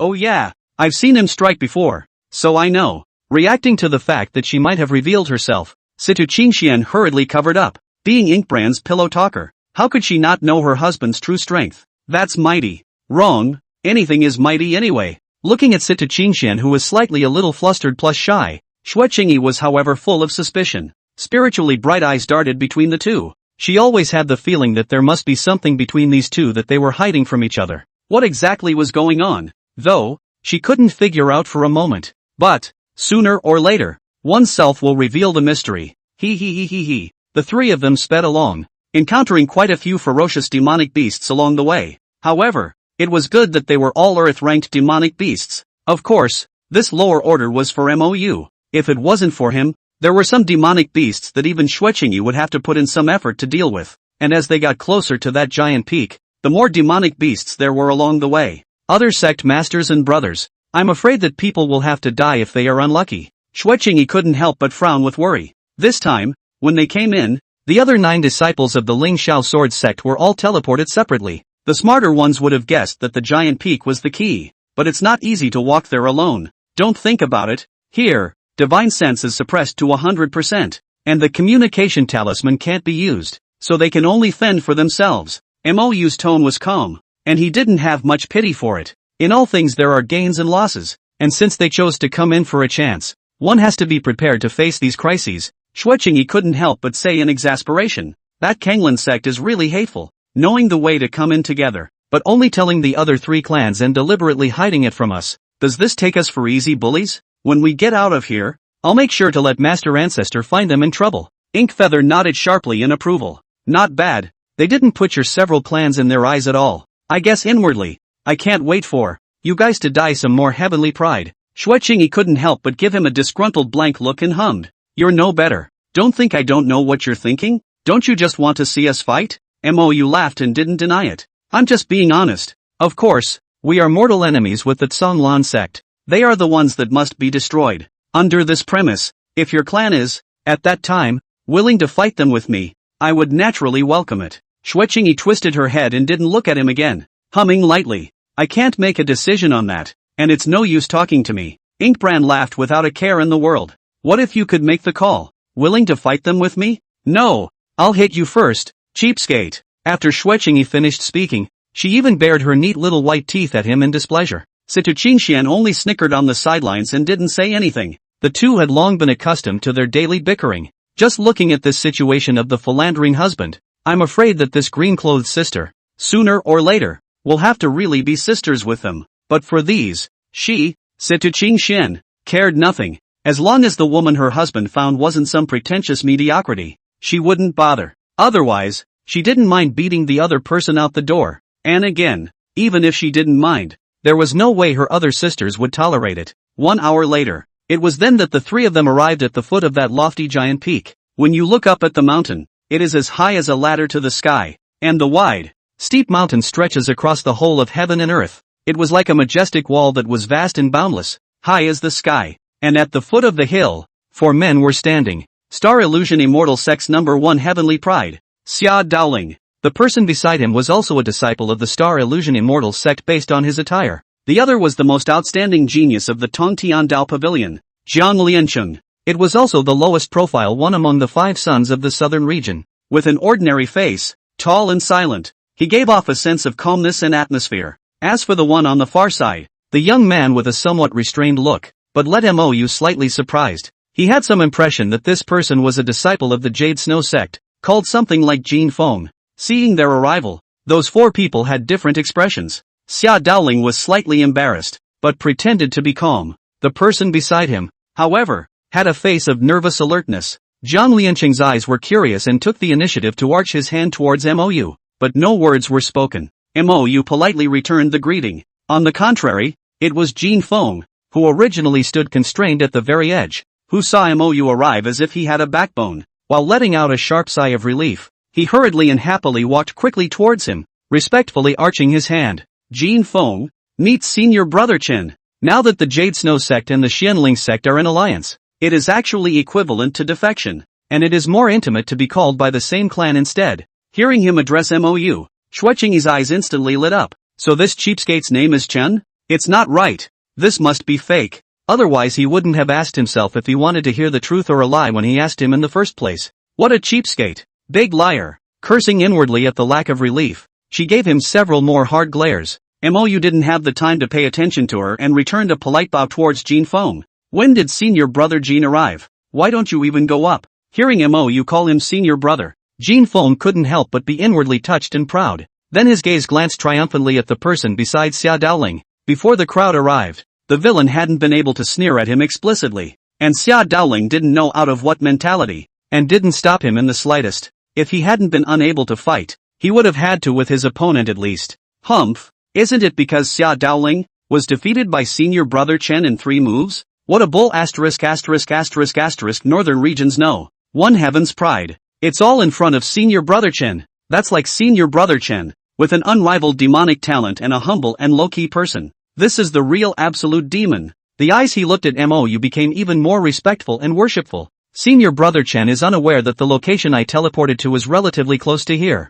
Thus I arrived an hour ago. The whole reason why we don't dare to go up there is because a strange thing happened in this place a few hours ago. When he said the words "don't dare to go up," he glanced disdainfully at Xia Daoling's side. This caused Xia Daoling's face to instantly become more and more awkward and ugly. On the contrary, it was that Jiang Lianqing who remained calm after listening. Strange things? Is that the divine breath? Xue Qingyi couldn't help but interject curiously. Seeing her question, Jin Feng hurriedly shook his head back. No. What do you see on the stone walls of that peak? Xue Qingyi looked up in confusion. Chapter 148, Beginning of Mountaineering. Due to the fact that the closer they got to this huge peak, the more their divine sense was suppressed. Therefore, Sita Qingxian and the others had not noticed anything strange up there before. Being reminded at this point, hastily mobilizing all of his divine sense, he carefully probed towards the top. Even Xue Qingyi was curious to check it out despite the severe pain in his head. A few moments later, the two women's complexions changed drastically. Their eyes filled with incredulity.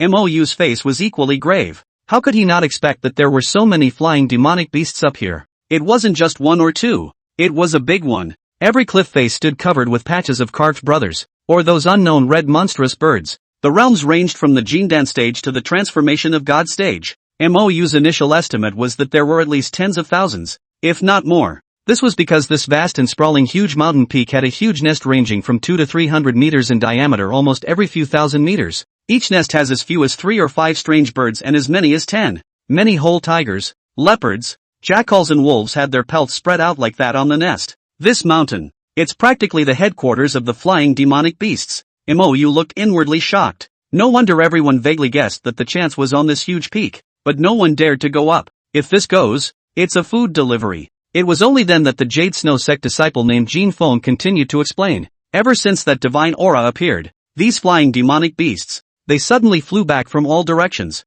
That's why people don't dare to do anything rash. At this point, after Xia Daoling and Jiang Lianqing hesitantly glanced at each other, they ended up walking towards Mou together, but no words were spoken. On the contrary, it was Jiang Lianqing, who came with him, who politely arched his hand towards Mou and smiled. Fellow Daoist Chen, nowadays there are many flying birds and demonic beasts on the mountain. If you want to fly directly up there, I'm afraid that you won't be able to do it with your strength. We have planned an optimal route before. I wonder if you are interested in joining forces. That way we can all take care of each other. Mou was slightly surprised, and after thinking for a moment, he didn't directly refuse. Wait a few more days, and if nothing else changes, you can go up together. But when we get to the top, it's all up to each of you. I won't care about you, but whoever dares to take something from me, don't blame me for being merciless. In the face of Mou's warning, Jiang Lianqing did not get angry and hastily nodded his head and said, Fine, then we'll wait a few more days. Xia Daoling, on the other hand, was cold and didn't say anything from the beginning to the end. Wait for the two to leave. Ink Feather began to look around. According to Wang Tong of the Tson Lan sect, in the past, there would also be golden eagles or red-haired strange birds present on the mountain peaks, but they were all of a lower realm, and there weren't many of them. As for those holy spirit crystals, they were obtained precisely from certain bird nests. According to their guesses, these sacred spirit crystals were mainly to help hatch the bird eggs, as well as strengthen the young bird's talent. If you were lucky, you could grab some spirit crystals in some bird nests. But now, each nest is almost full of brother eagles. If you want to get the sacred spirit crystals, you have to do nothing but drive them away and kill them. There is no second way. That's what gave Mou the biggest headache. It wasn't just one or two. It was all over the mountain. When the time comes to attack one, the others if also coming around. Even a return to Void Cultivator couldn't top it. As for the techniques, spiritual treasures, and sacred artifacts, they were even from the stone tower outside the boundary.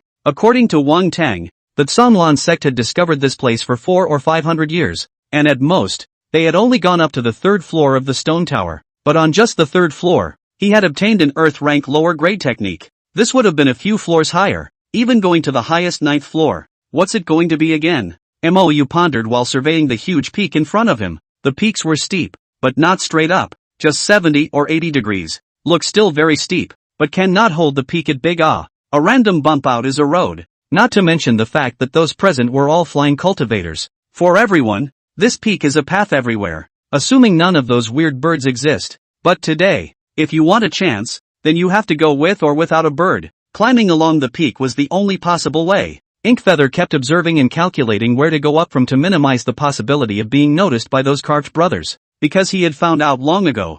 I don't know if it was to guard the young birds or to protect the holy spirit crystals inside their nests. Those birds don't seem to be very willing to leave their nests. That is, as long as you don't invade the sphere of influence of those strange birds. chances are they won't actively attack people. And that's provided that you don't make a fool of yourself and fly into the sky. Otherwise, those strange birds and the Golden Eagle brothers, they will surely attack in groups. That's the real end of the line. After careful deliberation, Mou then looked at the two women and asked seriously, "What are you guys going to do? Go up now or wait a little longer?" "It's fine if you make the call," Setu Qingxian blurted out without thinking. To this, Xue Qingyi wasn't surprised in the slightest. The matter of the alliance between the Heavenly Sword Sect and the Xianling Sect had long been known to everyone. It wasn't surprising that Qingxuan's sister was dominated by the opinions of the cheapskate. She gave Mou a serious look and said decisively, "I'll have to wait here for my fellow disciples and go up with them then. You and Sister Qingxian don't need to worry about me. Just act on your own." Though she inwardly wished to go up with the two of them with Mou.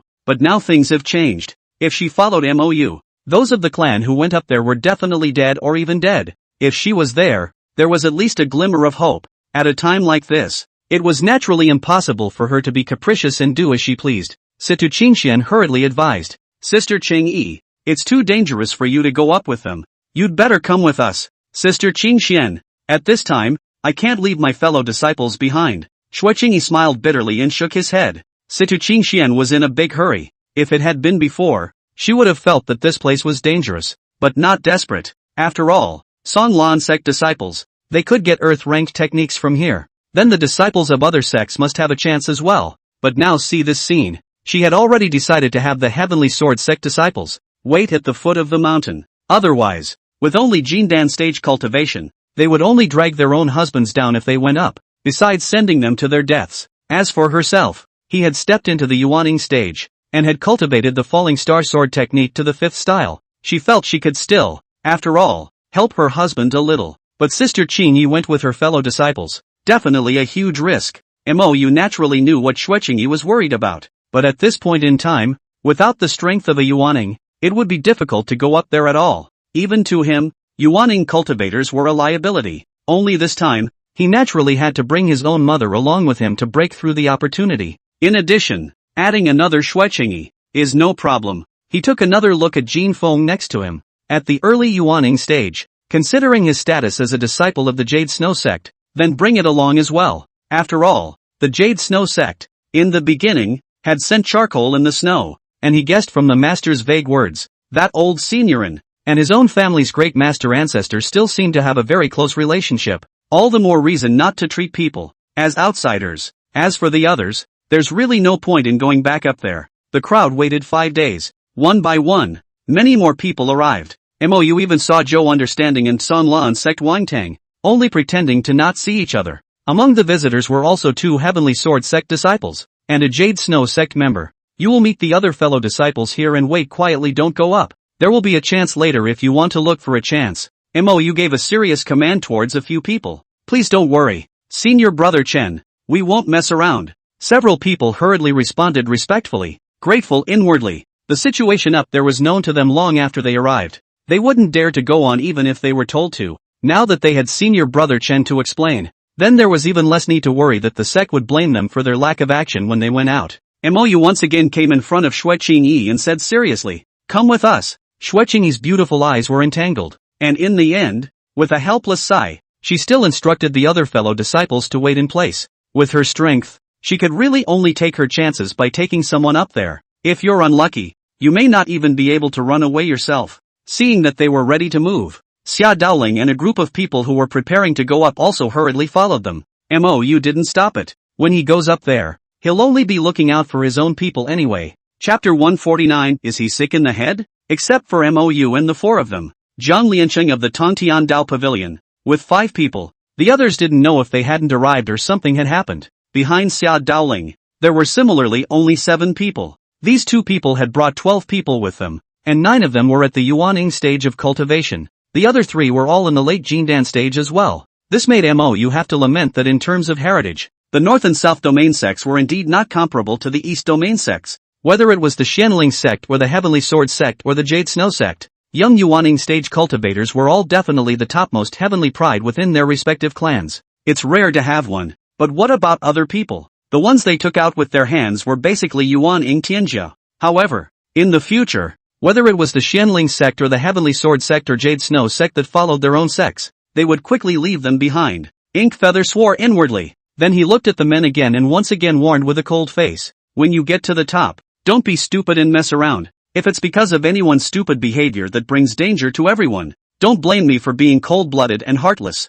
On the stone wall above stood thousands of Jindan, Yuaning, and even God realization stage demonic beasts. There wasn't the slightest revulsion at his warning, but rather, they all felt it was necessary. There were countless high-level demonic beasts up there. If it wasn't for the orders of their respective clans' ancestors and the top demons of their own clans leading the way, many of them don't even have the courage to go up there. At this point, Xia Daoling and Zhang Liancheng collected the doubts in their eyes, and also urged their respective fellow disciples again and again. Their original idea was to wait a little longer. The Violet Flame Divine Sect and the Heavenly Feather Divine Sect, not a single person had arrived. The Moon God Temple and the Tsanlan Sect also only had one person arrive each. Where are the rest of the others? That forest is dangerous, but as long as you don't kill yourself flying into the air, it's usually not a total loss, right? With the strength of Zhang Yang and Xinqi, plus the core disciples of each sect, once they joined forces, they would definitely increase their hopes by a lot. But now it seems, the odds are that something has happened to them.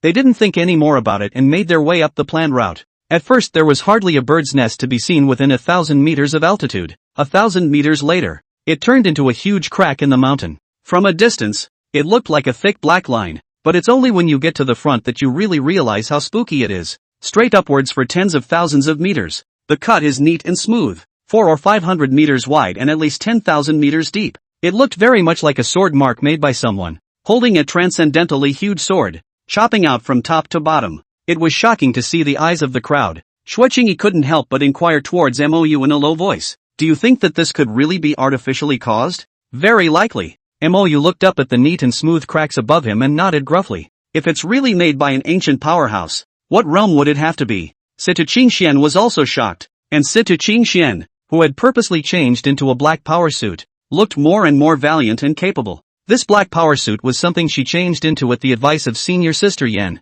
in order to reduce the attention of the flying birds. That long red dress from earlier was just too eye-catching. She was worried that she would invite unnecessary trouble for her husband as a result. Thinking of senior sister Yan's attentiveness, she couldn't help but feel warm inside. Everyone be careful. We'll soon be passing 2 golden eagle nests. Xia Lianqing's tone was tense as he whispered a warning towards the crowd. The rest of his eyes, however, couldn't help but look at Situ Qingxian one more time. His eyes complex and subtle. Mou also did not dare to be careless. The Taicho sword tire hanging above his head, the sword light hanging down like a waterfall, will be surrounded by a few people to protect in it. Shuiqingi and Situ Qingxian and the others similarly sheathed their long swords, their pretty faces serious and cautious, not daring to be the slightest bit careless. Now who knows? When this side fights, will the other demonic beasts continue to guard their nests? Or are they coming together to mob? If the latter is the case, everyone will have to go home without any success this time. With so many demonic beasts together,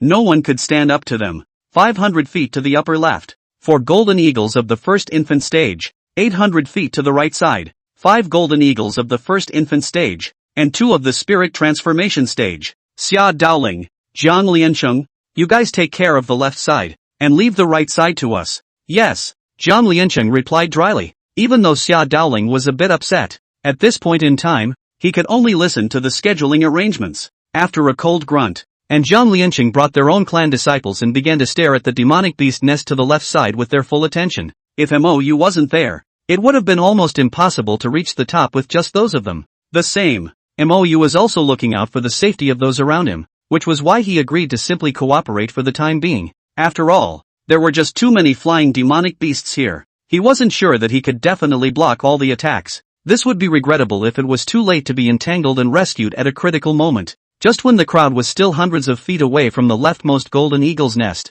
several sharp cries broke through the sky. Only 3 gigantic golden eagles with a feathered spread of tens of meters were seen swooping down angrily, rolling up endless gusts of wind. The moment, all of them looked nervous, including Mou. However, he didn't even look at the 3 golden eagles on the left side of the party, but instead, his eyes were dead set on the right side of the party. He wants to verify that for other encounters of his kind, these golden eagles were abandoning their own nests to help out as well. Or do we just go our separate ways? Only to see those golden eagles on the right side. All of them poked their heads up, and then vigilantly surveyed this side, as if the huge beak cast in gold, sharp and hard like a scimitar, eyes fierce and cold. The crowd watched with inner drums. Each of these could have Yuaning strength. Among them, there were also those in the transformation stage realm. This would be an absolute mouthful of human meat strips if you were caught. However, Mou looked at the golden eagle that only had wary eyes but did not pounce. But his eyes instantly glowed. Apparently, there's a lot of solidarity out there. But back at their lair these brother eagles have a soft spot of their own.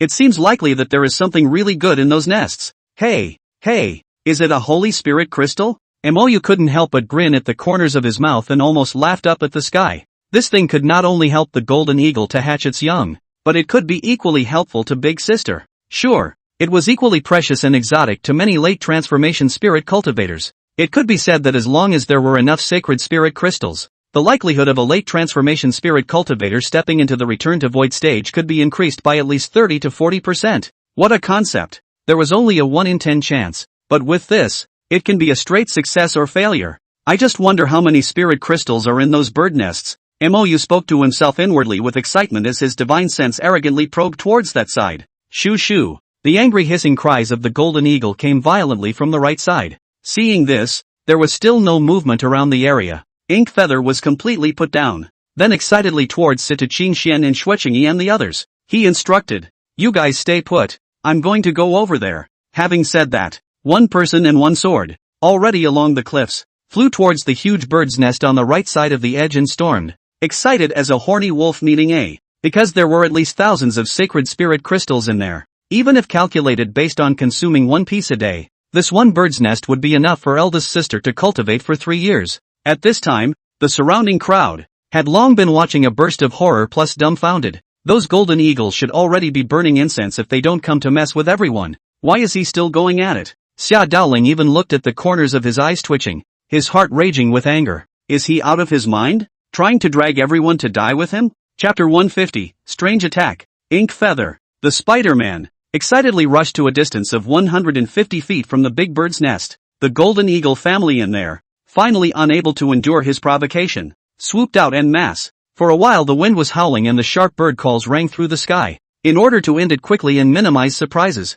Ink Feather unlocked an additional 10% of his strength. Little Primrose, give me the town. Yes Master. First year sounded flutteringly cheerful. Then the 7 gigantic golden eagles that came charging in violently. Their bodies suddenly stalled and their aura sharply decreased. A trace of humanized fear and shock flashed through the snowy bird's pupils that were originally still ferocious and icy. Especially those two. The couple of eagles at the early transformation spirit realm were filled with shock and disbelief. Although demonic beasts are born with strong physical bodies and long lifespans, they are far behind humans in terms of spiritual intelligence. However, at the transformation god realm, they already possessed notable spiritual intelligence. There are individual intelligent species that can even initially shed their demonic bodies and transform into humanoid bodies. For example, foxes, cats, apes and monkeys. But it's still hard to completely fade the species' characteristics. Only after stepping into the void returning stage, or even to the harmonization stage. Only then can a demonic beast truly shed its demonic body and be no different from a human.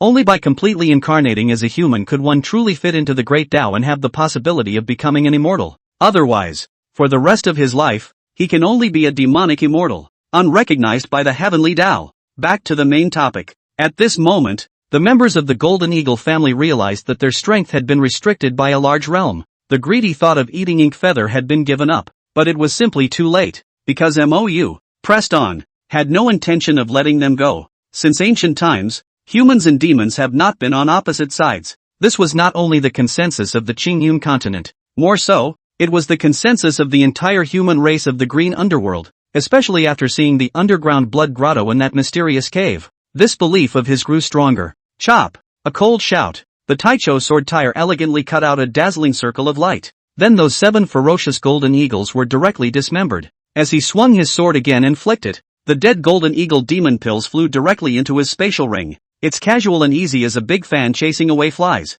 Everyone who saw this scene was stunned. Even Xueqingyi and the others who had already seen Mou's great display of power still couldn't help but be shocked once again. The man is simply not human. That was 2 transformation of God stage golden eagles, plus 5 at the Yuaning realm. Chopped up with one sword? Xia Daoling, who had been unconvinced about losing to Mou, was completely silent at this moment. This ghost-faced man truly deserved the title of the No. 1 demon in the Qingyun continent. Jiang Liansheng, who was in the middle of the battle, was calm on the surface, but his eyes were even deeper. They were easily suppressing the 3 golden eagles of the Yuaning realm though, but compared to the amazing handiwork of the ghost-faced man, it was simply a small, childish game that was not worth mentioning. He solved it all with 1 person and 1 sword. With so many people on his side, he hadn't yet put these birds of prey to death. This caused everyone's gazes towards Mou to change once again. Only Sita Qingxian had a calm face, but her heart was filled with pride. This was his own man, and it was really different.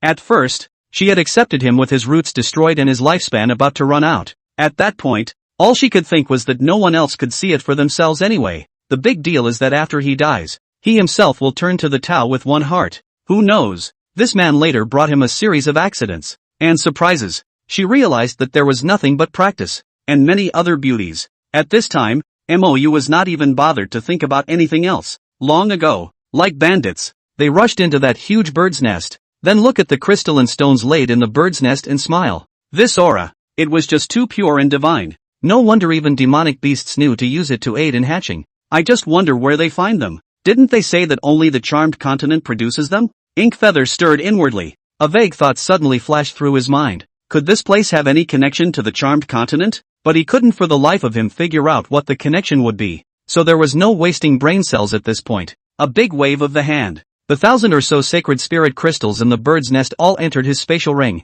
This caused Xia Daoling and the others, who were still in the distance, fighting to the death with Brother Eagle, to look on with a pang of jealousy and envy. That's a sacred spirit crystal. This stuff was not only of great use to God-realizing cultivators, it was even more of an elixir-like existence to ordinary cultivators. If one were to use these spirit crystals to cultivate, it would be normal for the speed to be several times faster. It was just that no one was extravagant enough to take a holy spirit crystal to cultivate. Jojo, with the golden eagles wailing, those 3 tenacious Yuaning realm flying birds were finally decimated by Xia Daoling and the others. But when they were so excited, they ran into the much smaller bird's nest, only to find only a few long bird feathers. What holy spirit crystals? Not even a shadow to be seen. How come? Xia Daoling couldn't help but growl angrily and lowly. Why was the difference so great when it was also a bird's nest? Because of character? Mou also looked stunned for a while, then thoughtfully. It seemed that this world of demonic beasts was similar to the human cultivation world, even more underdogs.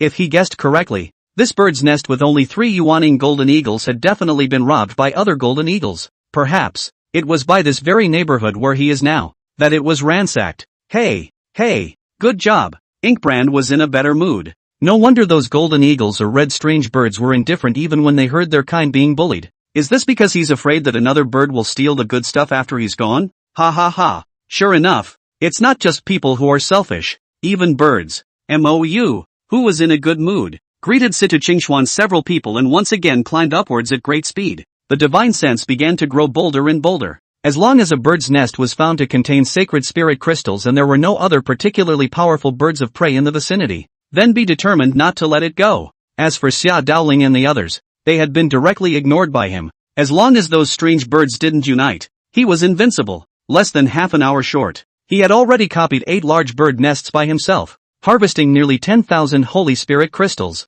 managed to get to an altitude of about 8,000 meters. Xia Daoling and the others, on the other hand, had no harvest, not even one, because there was no such thing as that in a small bird's nest in the Yuaning realm. The only large bird nests that had holy spirit crystals were those in which a great goddess of transformation bird sat, but a bird's nest like that, even Xia Daoling didn't dare to mess with it anymore. The only time he had a chance was actually the very beginning, the time when Mou rushed over. 2 transformation gods and 5 Yuaning golden eagles. Though powerful, they could still barely beckon down together, but now as they went higher and higher, they realized that was already the weakest golden eagle family that possessed saint spirit crystals. Nowadays, a large bird's nest can easily have 3 or 4 golden eagles at the god of transformation level, plus a bunch of eagle cubs at the Yuaning realm. Can't afford to mess with it at all. Now how happy Mou was laughing. How hard it was for Xia Daoling. Only Jiang Lianqing's face was calm and his eyes were deep and calm. Just then, an ear-piercing chirp suddenly came from above the mountain peak,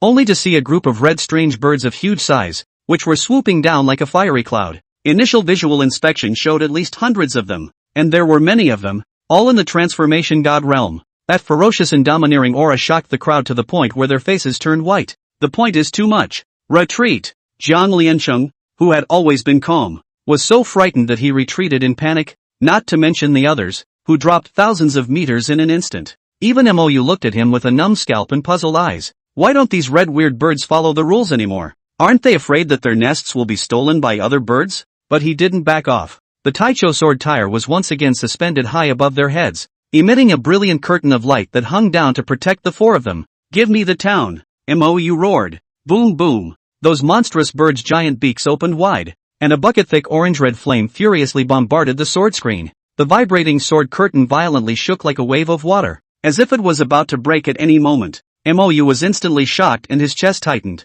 but just for a moment. Instead, he vaguely realized that all those strange birds were actually attacking them, for Xia Dowling and the others below. But turn a blind eye. Chapter 151. If you're afraid of being implicated, get yourself out of the way. Mud. Something's not right. MOU frowned and cursed lowly. Jean Feng, who had been playing it safe before, hurriedly made a light shield to help fend it off. Xue Qingyi and Sita Qingxian also each held up a sword screen and clung to MOU's sword screen. A more solidified sword screen shield was formed. These two. One was the #1 demon in the southern region, with a cultivation that was a solid late Yuaning stage. Flawless. A Yuaning beheading a transformation god was no big deal at all. The other person, although he only had an early Yuaning cultivation level, however, being born with an immaculate sword body, his understanding of the way of the sword alone was even above MOU and Xue Qingyi. At this moment, using it with all his might, the only move in the heavenly rank grade falling star sword technique that was a main defensive sword move.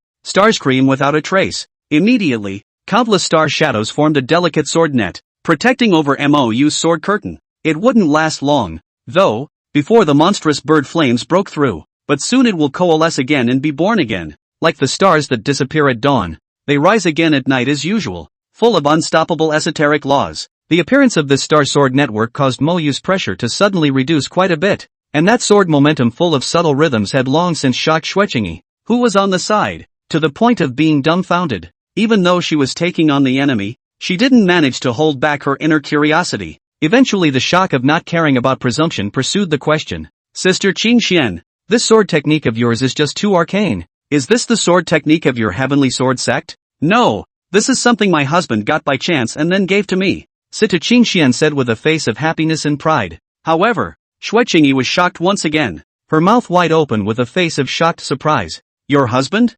MOU? Aha! Listen to the end. Xue Qingyi began to doubt life. Previously, she had always felt that Qingxuan's marriage to MOU, who had become an invalid, was like a pearl in the dust, a flower in cow dung. But now it seems that MOU was not bad. Just by looking at the power of this sword skill, one could tell that its grade was definitely beyond imagination. He was actually willing to give up such a rare technique and pass it on to Sister Qingxian? This was a rare occurrence in the immortal cultivation world. If it were anyone else, I'm afraid that they would only keep it in private forever, and use it as a family or clan suppression base. Although Qingxian's sister, and that MOU are an unmarried couple, but after all, they belonged to two separate clans, and they hadn't consummated their marriage. MOU can do this, really deserve the word atmosphere. If only he could learn this kind of sword skill himself. She, who had been obsessed with swordsmanship since she was a child, couldn't help but have envy in her eyes. She knew, though, that it was impossible. A sword skill of this grade, not to mention that no one would leak it out. Even if Sister Qingxian was willing to pass it on, there was no way she would take advantage of it. Sisterly friendship. She, Xue Qingyi, could not do such a thing. If it's next to this cheapskates, that's more like it. Can you guys be serious? For the two women who were still able to distract themselves with idle chit-chat at this time, MOU was truly crying and laughing. This is not taking those weird birds out there seriously? Or do you have too much confidence in yourself? Hearing him spit out, Xue Qingyi couldn't help but secretly spit out her tongue, her face slightly blushing. Situ Qingxian also snickered in embarrassment. Previously, when I watched MOU every time he took on those golden eagles, he easily solved the battle in 3 tries. So much so that it made them feel as if it would be the same for as many birds as came. As long as there was MOU, everything was under control. Even now, facing hundreds of very abnormal red strange birds, they were still not as nervous as they thought they would be inside. But Ink Brand had to be nervous. The primordial sword fetus was exaggerated, but it couldn't be helped by the fact that more ants bit more elephants. This is not a joke if one is not careful. What especially puzzled him was why the birds only attacked them. Soon, Xue Qingyi also discovered this problem and was instantly surprised. Why do you think these strange birds are circling us instead of attacking them? Situ Qingxian didn't say anything. She actually noticed the oddity. Only she was inwardly speculating whether this could be because her husband had emptied his bird's nest too much. That's why you're being targeted by other weird birds? Or maybe these birds wanted to fish for his Holy Spirit crystals? If so, that's too good an explanation not to target those people, because they hadn't even fished out a single Holy Spirit crystal. Boom. Shoo. Seeing the arrogance of those strange birds impacting, MOU took advantage of the gap between their attacks to take away 3 bird lives with one sword. But this was a drop in the bucket for the huge number of red strange birds. 3 dead on, soon replenished with 4 or 5, because over time, more and more red-haired strange birds are coming from other places. The moment Xueqingyi couldn't care less about the sword skill, and had long since exerted 12% of her strength. Situ Qingxuan's eyes were even more grave than ever before. Even the most nervous person, at this moment, knew that there must be something fishy going on. As for Jin Feng, one of his hands had long ago trembled slightly due to his excessive force. Eyes can't hold out much longer, but he gritted his teeth and didn't say anything. MOU's divine sense violently swept through the crowd watching below, taking the gloating expressions on many faces. The only ones who looked anxious were Zhou Understanding and Wang Tang. In the beginning, they had sworn an oath of the great Tao to the ghost-faced man. This if they watched their master die in front of them without taking action. They would likewise not be able to escape the punishment of the heavenly Tao. But even if you add them, you can't top it. The only chance of survival, that is to hurry and escape down there. But the ghost-faced man was going to tough it out and look for death. It's over. It looks like they're in for it today. The two couldn't help but lament inwardly and secretly cry out in pain. MOU's divine sense swept past Xia Daoling, who had a complicated face. Then there was Jiang Liancheng, whose eyes were slightly smug.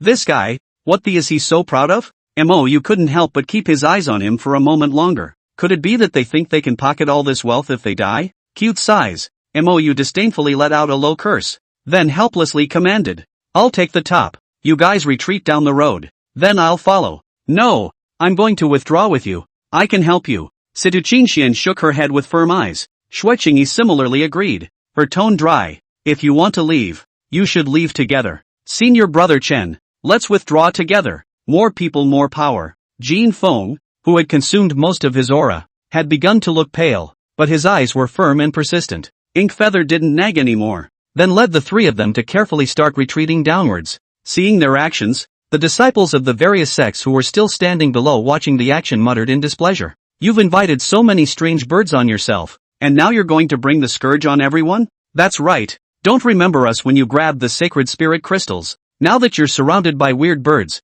you're pulling back towards everyone. That's just uncalled for. Fellow Daoist Chen, can you retreat in another direction? We're still trying to get up there, and it's not quite right for you to lure the weird birds over here, is it?" Jiang Liancheng's words were polite and his face was calm, but MOU still saw a hint of displeasure from the depths of his eyes. "That's putting it mildly, but whichever way the other goes, surely none of it was as safe and easy as this road that had been cleared by Inkfeather." MOU ignored his selfish request and sneered, "If I want to withdraw, I'll withdraw. Do I need to discuss it with you? If you're afraid of being implicated, get the hell out of here yourself. I cleared this road." After saying that, he directly led the crowd to retreat downwards. Then it also deliberately headed towards Jiang Liancheng at great speed. The latter's face instantly turned all green. Chapter 152, Reckoning. The atmosphere of the scene became a bit awkward with MOU's overbearing behavior, but there was no tension at all, because those people, pressed, didn't dare to stop. The terrifying strength of the ghost-faced man was something they had truly felt today. It was no exaggeration to say that even if they went together, it was impossible for them to defeat each other. "I'm afraid I can't even defend myself." Jiang Liancheng's face was annoyed and unwilling, but he did not say anything else. "Retreat down together," Xia Daoling decisively commanded, already leading the people to turn around and withdraw directly downward. Seeing him leave, the look on Jiang Liancheng's face gradually regained its calm. "Since fellow Daoist Chen has said so, let's all advance and retreat together," said with a wave of his hand. The disciples of the Tongtian Dao Pavilion also hurriedly retreated downward in a hurry. They didn't know why the strange red bird above them didn't attack them though, but at such a close distance, they had long since stayed in fear. At this point, "I just can't wait to fly straight down." Shoo, shoo, shoo. Seeing that MOU and the others were retreating, those red strange birds, as well as the group of golden eagles that kept joining behind them, hissed angrily and impacted as if they had gone mad. Countless flames that were red-hot like magma fell from the sky, as if they were extinguishing meteorites. The smashed giant peak trembled slightly, and gravel and sparks flew about. Between the golden eagle's wings, uncountable huge wind blades, pouring rain, shot madly, swift as thunder. That hard stone wall was instantly shot full of holes, and there were densely packed large craters everywhere. Although Mou was annoyed inwardly, he could only temporarily avoid facing the seemingly endless flock of birds. If he stayed any longer, even his strong spiritual energy would have to be exhausted. The other three, on the other hand, definitely wouldn't last until then. Retreat! Inkfeather had no more to stay. This could be said to be the biggest defeat he had suffered since entering this secret realm, since all the golden eagle nests along the route below were basically swept away by him. So the crowd descended and withdrew smoothly. 8,000 meters. It took less than a tenth of a pillar of time. The disciples of the various sects who were originally watching from below with their heads tilted up had already left, most of them by now. The Heavenly Sword Sect and Jade Snow Sect disciples who originally wanted to receive them from below were also driven away by Mou. As for Jiang Lianqing and the others who were in a lousy shape, as soon as they landed on the ground, they were far away from them, as if they were afraid of snakes and scorpions. This time Inkbrand didn't run after him. Just now up there, Jiang Lianqing was almost successfully pitched to death by him. But what surprised Inkbrand? Even when everyone came to the ground, those birds continued to pursue frantically, or just attacking them as a group. Stand back. I'll see if they're not afraid to die. Inkfeather, who had been chased out of the fire, roared angrily. It was decided to kill a bunch of big birds first to deter the whole flock. After all, demonic beasts were not ordinary animals when they reached this realm. Rather, they are creatures of uncommon intelligence. He couldn't believe that they wouldn't be scared at the sight of their own kind dying horribly. Let's step aside or we'll just slow him down. Situ Qingxian hesitated for a moment, but still pulled on Xueqingyi to withdraw to the side. The situation is different again now than it was a moment ago. When it comes to holding on, surely the more people the better. But now that husband is going to go on a killing spree, the number of people will only limit his play. What a lunatic! Xueqingyi wasn't stupid and naturally understood this, and after lightly crushing a mouthful, she worriedly walked to the side. But it was at this time that something bizarre happened. Those birds, surprisingly, did not surround Mou who was standing alone in front. Instead, he bypassed him and lunged towards both Xueqingyi and Situ Qingxian. No, to be precise, it was attacking Situ Qingxian. What's going on? Mou roared, turning around and swinging his sword at great speed. The snowy sword awnings cut through the sky, swift as thunder as they chopped at the two red strange birds of the god transformation realm at the very front. The two girls, Situ Qingxian, also hurriedly swung their swords to fend them off. Boom! Shoo! In between the strange birds' sad cries, Mou once again blocked in front of several people. A hard look plus confusion. Qingxuan's wife isn't special to everyone, is she? Why only attack her? It would make sense if those flocks of birds caught him and chased him down. After all, he had killed quite a few of their kind and had taken so many sacred spirit crystals. But what could be so special about Qingxian? The face is still as beautiful as ever. The body is still dominant. And the big, slender, straight legs are so beautiful that you could play with them for years. A black power suit more heroic, competent and simple. Could it be that these flocks of birds also knew how to surround themselves and understood that Qingxian was their loophole? Or is it? Mou stared at the black-clothed power suit on Situ Qingxuan's body, and countless odd thoughts flashed through his heart. He once again held up his sword awnings to protect the crowd, while at the same time urgently transmitting his voice towards Situ Qingxian. Qingxian wife, hurry up and change the clothes on your body. No, as long as it's something you changed after coming in, change it all. Ha? You're suspecting that there's something wrong with these clothes? Situ Qingxian was dumbfounded, but remembering what had just happened, she also vaguely felt that the flock of birds had come for her. So without hesitation, he opened a knot and changed back into his previous red clothes. The black jacket that was changed was put into the storage ring. When Situ Qingxian withdrew the boundary, that flock of birds, which was still going forward, was momentarily confused for a moment. Then they all turned around and headed straight for the clouds, going dry. At the foot of the giant peak mountain, only a mess was left all over the ground, as well as the corpses of 7 or 8 giant big birds. The disciples of the various sects who were hiding in the distance and watching were all confused. Looking at Situ Qingxian, who had changed into a fiery red battle robe, Xia Daoling's eyes were surprised with a hint of thought. This siege battle came strangely and ended quickly. It all seemed to have something to do with that sword sect woman. It's a beautiful thing to look at. Jiang Liansheng, who was standing at his side, was calm, but Mou couldn't be calm. Looking at the disappearing flock of birds, the anger in his eyes burned hotter and hotter. Even if it's more stupid, it was also known that someone had moved on Qingxian. Situ Qingxian was naturally clear about it. At this moment, she was already full of frost as she darted towards where the Heavenly Sword Sect disciples were gathered. The long sword in his hand was suddenly sheathed. Ying Qi's sword brows were furrowed. and the murderous intent in his dark and bright starry eyes grew thicker. Senior Sister Yen, please also give me an explanation. Sita Qingxian suppressed the anger that was about to spill out and shouted angrily in a cold voice towards a young female cultivator. That female cultivator had a face of remorse and apprehension, and a hint of guilt and reluctance flickered in her eyes. Senior Sister Situ, Senior Sister has apologized to you and can only repay you in the afterlife. The female cultivator hissed and finished. A strand of black blood suddenly flowed out from the corner of her mouth. Then an aura of decay quickly spread through her body, and her cheeks were instantly black as ink. It was too late for Sita Qingxian to react. That Senior Sister Yen had already gone limp and was lifeless. The Heavenly Sword Sect disciples who were present at the scene shouted in panic. This, why is this happening? I remembered. That black outfit that the Holy Maiden was wearing before was prepared by Senior Sister Yen. What? How dare she tamper with the Holy Maiden and lure those strange birds to attack her? It's simply a wolf's heart and a dog's lungs. Bah! It's cheap to die like this. The crowd of disciples who had learned the truth were instantly furious and on fire. Mou who came afterward, but his eyes were cold and stern. Having seen countless suspenseful skits in his previous life, how he looked at the situation, it was more like a killing spree, but he kept it quiet. The point man, surely, is hiding in these people around here. How dare you count on my wife? Do you really think I can't do anything about you? Chapter 153, Certain Death. Mou was angry inside, but his eyes were unusually calm. He glanced at Zhou Understanding in the distance, and suddenly a plan came to him, then calmly transmitted his voice to command.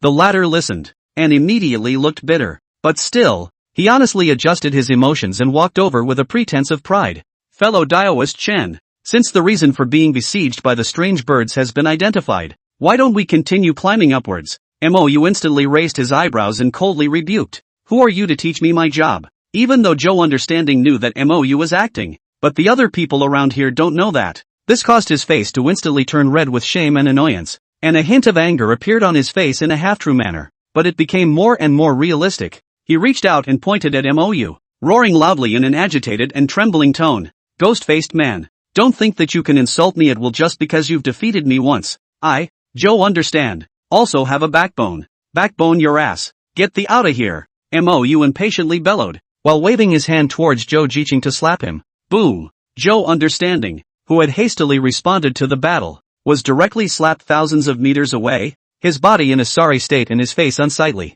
Just as he hesitated to go on again, Zhang Lianqing rushed out and reached out to pull him back. Brother Zhou, the secret realm here is dangerous and strange. We still need to be united. It's understandable that fellow Daoist Chen is in a bad mood since he has just been set upon. We mustn't engage in infighting at this time. The ghost-faced man has bullied people too much. I, Zhou Understand, will not be able to stand against him. Zhou Understand still shouted angrily, his face sad and angry, but the body was honest and didn't dare to move on. It's just acting, pretty much. There's no point in continuing to take a beating. So, Zhou Understanding, whose face was indignant, was pulled to a distance by Zhang Lianqing, the peacemaker, to pacify him. Xia Daoling, on the other hand, stood in the distance with a calm face, not knowing what he was thinking. After Mou instructed people to search Sister Yan's body once, they really found nothing. He wasn't discouraged, and with a wave of his hand he burned the body into a pile of ashes. Only then did he lay down a boundary and recovered on his knees with Sita Qingxian and the others.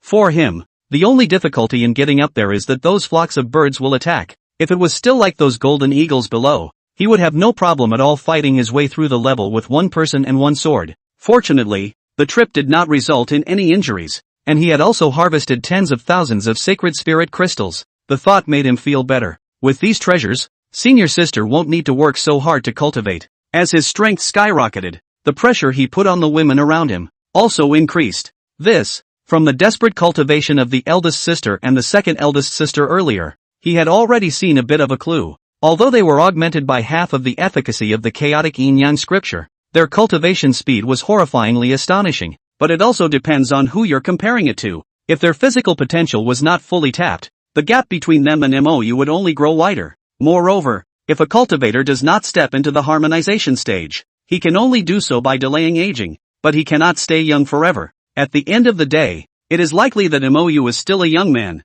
but they have become gray-haired crone, red-face late. In that case, it is absolutely difficult for them to accept it on their own. When the day comes, the master and eldest sister, who were proud of their inner selves, would surely leave him, nor would he allow himself to become unworthy of him. And on top of that, Those senior sisters, I'm afraid, don't want to be just vases. Rather, I hope it will help, right? So, he would help them achieve what they wanted, no matter what the purpose was. Ask for the top together. At this point, at the Xianling sect's inviting moon peak, a cool beauty with white clothes and a slender and delicate figure was sitting quietly with her eyes closed. There was a faint trace of detachment on that golden carved and jade-like stunning face, and his temperament was cold and elegant. The long black hair that hung down like a waterfall danced gently in the wind, flowing like an immortal. Not far from her side, a gentle great beauty with picturesque eyebrows was frowning her pretty willow leaf eyebrows and waving her sword in hard practice. The delicate body under the elegant long skirt is agile and soft,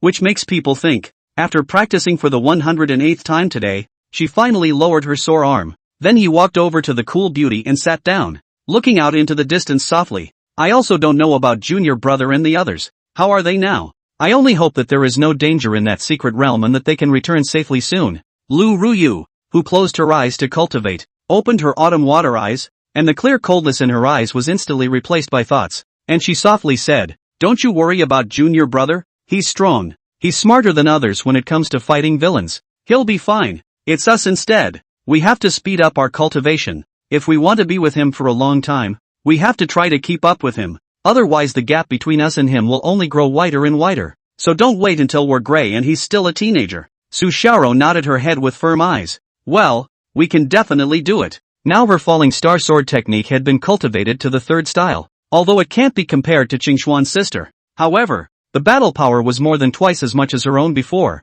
but it was at least twice as much. She would work hard on her training, and she would not only accompany her youngest brother as far as she could. There are several more children to be born to the young master. Think about it. She couldn't help but blush, the thoughts growing stronger in her heart. I don't know. Has the little junior brother missed himself? And the big senior sister? What's the use of thinking? Just do it. Moyu let out a low curse and didn't think anymore about who the mastermind behind it was. There were still more than 40 people in the secret territory today, though, but there are only a few with that motivation in calling. All he had to do now was wait quietly for the fish to take the bait. At this moment, Zhou Understanding was still cursing the ghost-faced man continuously. Sure, it was cursed within his and Jiang Lianqing's boundary. Even though he was acting now, he didn't dare to act too much. If the ghost face really holds a grudge, he will die. Alas, brother Zhou, this character of yours still needs to change. Jiang Lianqing had a look of hatred on his face. The honest face showed just the right hint of empathy. Zhou Understanding, however, had a defiant face and said angrily, "Brother Jiang, you and I are blessed with great talent, yet we are being ridden by such a monster over our heads to make a fool of ourselves. Can you be happy with that? If it weren't for the fact that we can't beat him, I really want to behead him, and when the time comes, all those Saint Spirit crystals he gets will be ours." Speaking of this, Zhou Understanding suddenly paused and said seriously, "Brother Jiang, why don't we look for that person who was counting on Sita Qingxian? I think his purpose should be the same as ours." Looking at his resentful face, Jiang Lianqing could not help but wonder, "Brother Zhou, isn't that person already dead? What are we still looking for?" Zhou glanced at him knowingly and laughed lightly. "Brother Jiang, are you underestimating me? Or are you deliberately testing me? That dead Heavenly Sword Sect disciple, at first glance, was a pawn, and the purpose of the person behind it must be the ghost-faced man as well. It's just that the ghost-faced man's strength is terrifying, and that's why that person retreated and started with the people around him. My guess is that the other party should have placed something like the legendary demon recruiting incense on Sita Qingshuan's body. If I have this item, I will have at least 60% certainty of killing the ghost-faced man." Jiang Lianqing's heart jumped at once, but his eyes were calm as usual. That ghost-faced man's strength is heaven-defying. Why is Brother Zhou so confident? Zhou Understanding smiled grimly. "Before I came here, my master ancestor had bestowed me with a space-type holy artifact, capable of imprisoning returning void cultivators for an hour. During this period, everything can go in but not out, and all space-type treasures will be invalidated, as will storage rings." Hearing this, Jiang Lianqing's face instantly became horrified. If that's the case, just imprison the ghost face at the right time, then throw the demon invoking incense into it. That's like frying fish in a steel barrel. Where do the fish go? Ha ha ha. By that time, the ghost-faced man would not be able to hold out for an hour no matter how powerful he was. Jiang Lianqing did not hesitate any longer and simply laughed out loud. "Brother Zhou, if you really have such treasures, I'll provide the demon invoking incense, and this time, I'll make Ghostface die. Ha ha, good the original High Man is actually Brother Jiang. This is dead." Zhou Understanding laughed happily. Jiang Liancheng thought that the other party was referring to the ghost-faced man when he said that he was dead. He nodded his head excitedly in agreement. Not bad. We'll die for sure. Ha ha ha. Chapter 154, Beheading Heaven's Pride Again. At this moment, Zhou Understanding began to brag about Jiang Liancheng. This made the latter feel immensely flattered inwardly, and his face was as bright as a flower. Those words, though, he had heard countless times before, but this time it was incredibly soothing. The same goes for ass-kissing, depending on who's doing it. Zhou Understanding was one of the 5 sons of the southern domain, and in terms of fame, he was not inferior to him, the 6 masters of the northern domain. Jiang Liancheng had a face of emotional resignation. Brother Zhou, you're too kind, but I hate that I didn't manage to kill the ghost-faced man and raise an eyebrow for us celestial pride. Brother Jiang hates the ghost-faced man so much. Could it be that he has other beefs with him? Zhou Understanding followed up with a seemingly curious question. Jiang Liancheng's face was slightly unnatural, but it quickly returned to normal and could not be discovered without a closer look. The north and south domains are all one. Before he insulted the pride of my 2 domains, it's the same as insulting me. So how can Mr. Jian look at him favorably? Boom! A blast. The boundary that Jiang Liancheng had laid down instantly shattered, and he himself felt a tightness in his chest, only to see an upright figure with a ghost mask on its head, standing silently in front of the 2. The eyes were as cold as ice knives. Is that so? Seeing me as disagreeable, you used the demon invoking incense to assassinate Situ Qingxian and remove me at the same time? You Jiang Liancheng have big dog guts. With Mou's angry shout, he directly slapped his palm down towards his opponent. The situation was as domineering as a giant peak pressing down in front of him. At this moment Jiang Liancheng, boundless fear suddenly arose within his heart, and the fear of death grew and spread unstoppably. You, what do you want? Jiang Liancheng roared in vain, while doing his best to try to resist. He couldn't figure it out very well. He had obviously laid a boundary. How did Ghostface hear it? This kind of tactic, even a return to Void Cultivator couldn't do it, right? What the hell? Mou was too lazy to talk nonsense, and his palm continued to slap down. Boom! Jiang Liancheng, who was a hallowed mid-Yuaning cultivator and one of the 5 sons of the southern domain, couldn't even catch a single move from Mou. Straight away, he was slapped to his knees by his opponent. The knees were cracking, the clothes were broken, the blood spilled from the corners of his mouth, and the long, disheveled hair made him look very wretched. Without waiting for him to get up, Mou had already stepped directly on his back with 1 foot. Then Jiang Liancheng was forced to kiss the earth, harvested a mouthful of gravel. It's a strange shame. However, Jiang Liancheng was more concerned about his own life than these. With this unconcerned and overbearing character of the other party, I'm afraid I'm in big trouble this time.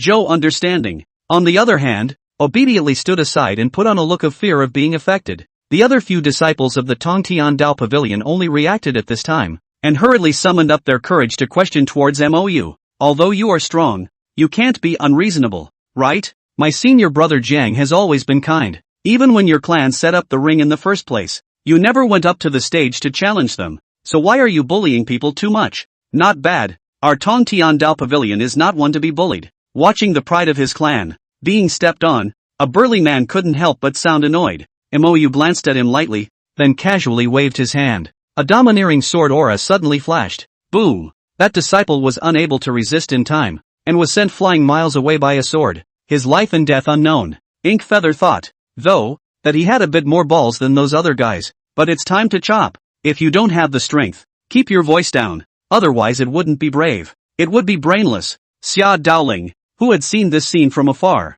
had long since had a grave expression on his face. This ghost-faced man is just too scary. It seems that when he defeated himself in 3 moves, it wasn't his true strength at all. Jiang Liancheng, the pride of heaven, couldn't even withstand a single move from him? Horror. As such, Xue Qingyi, whose eyes were numb, had begun to get used to it. This cheapskate, he's not even human. Mou didn't pay attention to the crowd, only looking down at Jiang Liancheng and said indifferently, I'm only going to ask once, why did you set out to murder us? And who instructed you to do so? Jiang Liancheng opened his mouth. He wanted to harden his anger and curse a few times, but the lure of the chance to live was too great, so big that he dared not take care of his own face in this situation. You wouldn't let me off the hook if I told you, would you? Jiang Liancheng's voice was bitter, but the eyes held a glimmer of hope. He hoped that the other party would give him a positive assurance, but unfortunately, Mou did not answer him positively. On the contrary, and a hard foot directly on his left foot. Click! A bone-breaking sound came. Zhang Liancheng's mouth instantly twitched and his cheeks turned pale as bean-sized beads of sweat rolled down his forehead, but he didn't say a word. As a Yuaning cultivator, he could still endure this pain. Mou did not have the slightest surprise and asked calmly, like they said, we don't have a grudge, and even your division, at first, left a line against the Xianling sect, yet you, why do you still want me dead? Do you appear to be able to puzzle me? Inkfeather finished his speech and picked up his toes. Zhang Liancheng, who had been stepped on by him, instantly turned face first. Then, it continued to be stomped on by Inkbrand. What was stepped on at the same time was not only his dignity but also a body of cultivation. Nowadays, he couldn't even do it even if he wanted his Yuaning to self-destruct. At this point, the scene was silent, although there were still nearly 30 people watching. No one wanted to mess with this monster at this time. Zhang Liancheng, who knew what was going to happen to him, suddenly laughed loudly, laughing in despair and regret. He stared straight at Mou and laughed eerily. I was indeed ordered to kill you, and that move of demonic incense came from the other side, but I have no idea who he is. He just promised that if I do all of this, he'll give me an earth rank upper grade technique when I get out, and I can't refuse. How much pain you take in killing me now, and how much pain you will take when you are assassinated by that man. You will come to keep me company soon. Mou looked at him coldly and confidently. I have many enemies. I'm not worried about one more. As for you, you'd better get on the road early and report for duty. Having said that, without hesitation, he waved his hand and chopped, and between the flashes of light, a dead head, bones skittering on the ground. The Yuaning villain that flew out at extreme speed was also chopped into two after flying out less than 100 meters. Zhang Liancheng, the pride of a generation, died. The other Tong Tian Dao Pavilion disciples were all silent at this moment. Don't say that your side is not reasonable. Even if it is reasonable, you don't have the strength to reason. If you don't want to follow in his footsteps, be honest. Mou coldly swept a glance at the surrounding crowd and continued. Also, if you want to go up with me, then all the treasures will have to be picked out by me before you guys are qualified to pick them up. Otherwise, go your own way. Can you do that? As long as the strange birds didn't join forces, Mou was certain that he could kill the pass with one person and one sword. Therefore, naturally, Xia Daoling no longer needs the kind of collaborators like them, who hide on the sidelines and watch the fun. Hearing this, Xia Daoling instantly blushed, but he did act like a bit of a teammate sellout before. Now people have made it clear that they don't need the cooperation of people like themselves, but if they don't follow the other side, they're just going to die if they go up there. In today's situation, they are not qualified to negotiate terms at all. Yes, I agree. Xia Daoling gritted his teeth and agreed. Even if he went up to pick up garbage, it was better than not gaining anything at all. And he had a hunch. Above that boundary, there must be an overwhelming chance. One's gains may not be less than the others if one can seize the moment. Seeing that he was fine with it, the others naturally had even less to say. So a bunch of people, once again, the previous route was followed up again, quickly came to the previous position. Chapter 155. If you don't want to obey, then you can come hard. Unlike the last time though, this time, Mou brought along all the Heavenly Sword Sect and Jade Snow Sect disciples. The Jindan stage flying birds that he had killed earlier. He was too lazy to take the demon pills, because it doesn't look good. But that thing is an absolute top-notch treasure for these people. Whether it was a magic treasure or a spirit weapon, as long as it was an acquired refined treasure, it needed a core that absorbed the aura of heaven and earth. This was the biggest difference between these treasures and ordinary weapons. And the demonic pills of demonic beasts were the best materials for autonomous absorption of aura. So, in a situation where the danger was relatively controllable, Mou still hoped that his own people would be able to get as many benefits as possible. You guys stay put for a while. I'm going to try and see if those red-haired monster birds are just as focused on their nests. Mou instructed a sentence towards Situ Qingxian and the others, then lunged alone towards a huge nest in front of him on the right. In there, 7 or 8 huge monstrous birds were coiled up. 4 of them, all of which possessed early-stage transformation spirit strength, had beautiful bird crowns on top of their heads that were as crimson as blood jade. Quack! When he was still more than 100 feet away from the bird's nest, those red-haired strange birds couldn't hold back any longer. For strange birds of the god transformation realm ferociously swooped towards him, accompanied by an odd, ear-piercing scream. 4 hot flames plummeted down, the air crackling as they burned. But Inkbrand let out a sharp sigh of relief. For in his divine sense, the flocks of birds in other directions, though their heads were raised and looking around warily, and none of the big birds came to help. Chop! Mou roared lowly in excitement as the Taicho sword tire once again blossomed into an overwhelming elegance. There were at least 2,000 sacred spirit crystals in the nest of this red-haired strange bird. If this went on, Not only would the cultivation resources for eldest sister's innate glazed sacred body be available, even the master and the senior uncles, they had the luxury of using it. Sacred spirit crystals were definitely one of the most precious treasures to any spirit transformation stage cultivator. You can even remove one of them. With this thing, the possibility of them stepping into the void returning stage could be increased by at least 30 to 40%. So, the one-sided carnage has begun once again. Of course, Inkbrand himself was careful enough. Not only do they strike quickly and cleanly in order to minimize the commotion, and it goes pretty much in a straight line along the way, and doesn't greedily sweep horizontally all over the place, because he was also worried that he'd cause the other weird birds to blow up if he did that, and then they collectively mobbed him. 2 hours later, the crowd finally came to the top of the giant peak at the boundary. Looking like this giant peak like a sword in the sky, it plunged half of it into the vast circular boundary, tightly wrapped. Only a huge rectangular stone door was left. That stone gate was more than 100 meters wide and high, and fit tightly into the mountain. There were also many ancient runes inscribed on it, with an arcane and unfathomable aura. And in front of the stone door, there was also a wide stone platform of tens of thousands of square meters, flat as a knife cut. At this point, everyone stood there quietly. When looking down, it is as if the ancient gods are looking out over the earth. But soon, the Heavenly Sword Sect and Jade Snow Sect disciples who followed behind MOU then laughed maniacally with excited faces. Sent, it's a big trip. Except for those fellow disciples who hadn't arrived until now. There were a total of 13 disciples present from the two clans. Now each person had been given at least 30 Jindan stage demon pills, as well as 70 to 80 sacred spirit crystals. That was a bird's nest after MOU had killed the 3 god transformation monster birds guarding the nest, and then had them collectively go to besiege one of the birds' nests. In the end, 1,000 spirit crystals were harvested, and they were divided equally. The scene. The eyes of the disciples of the Star Illusion Immortal Sect and the Tong Tian Dao Pavilion immediately became envious and jealous, because they are, up to now, still almost granular. The big bird's nest can't be messed with.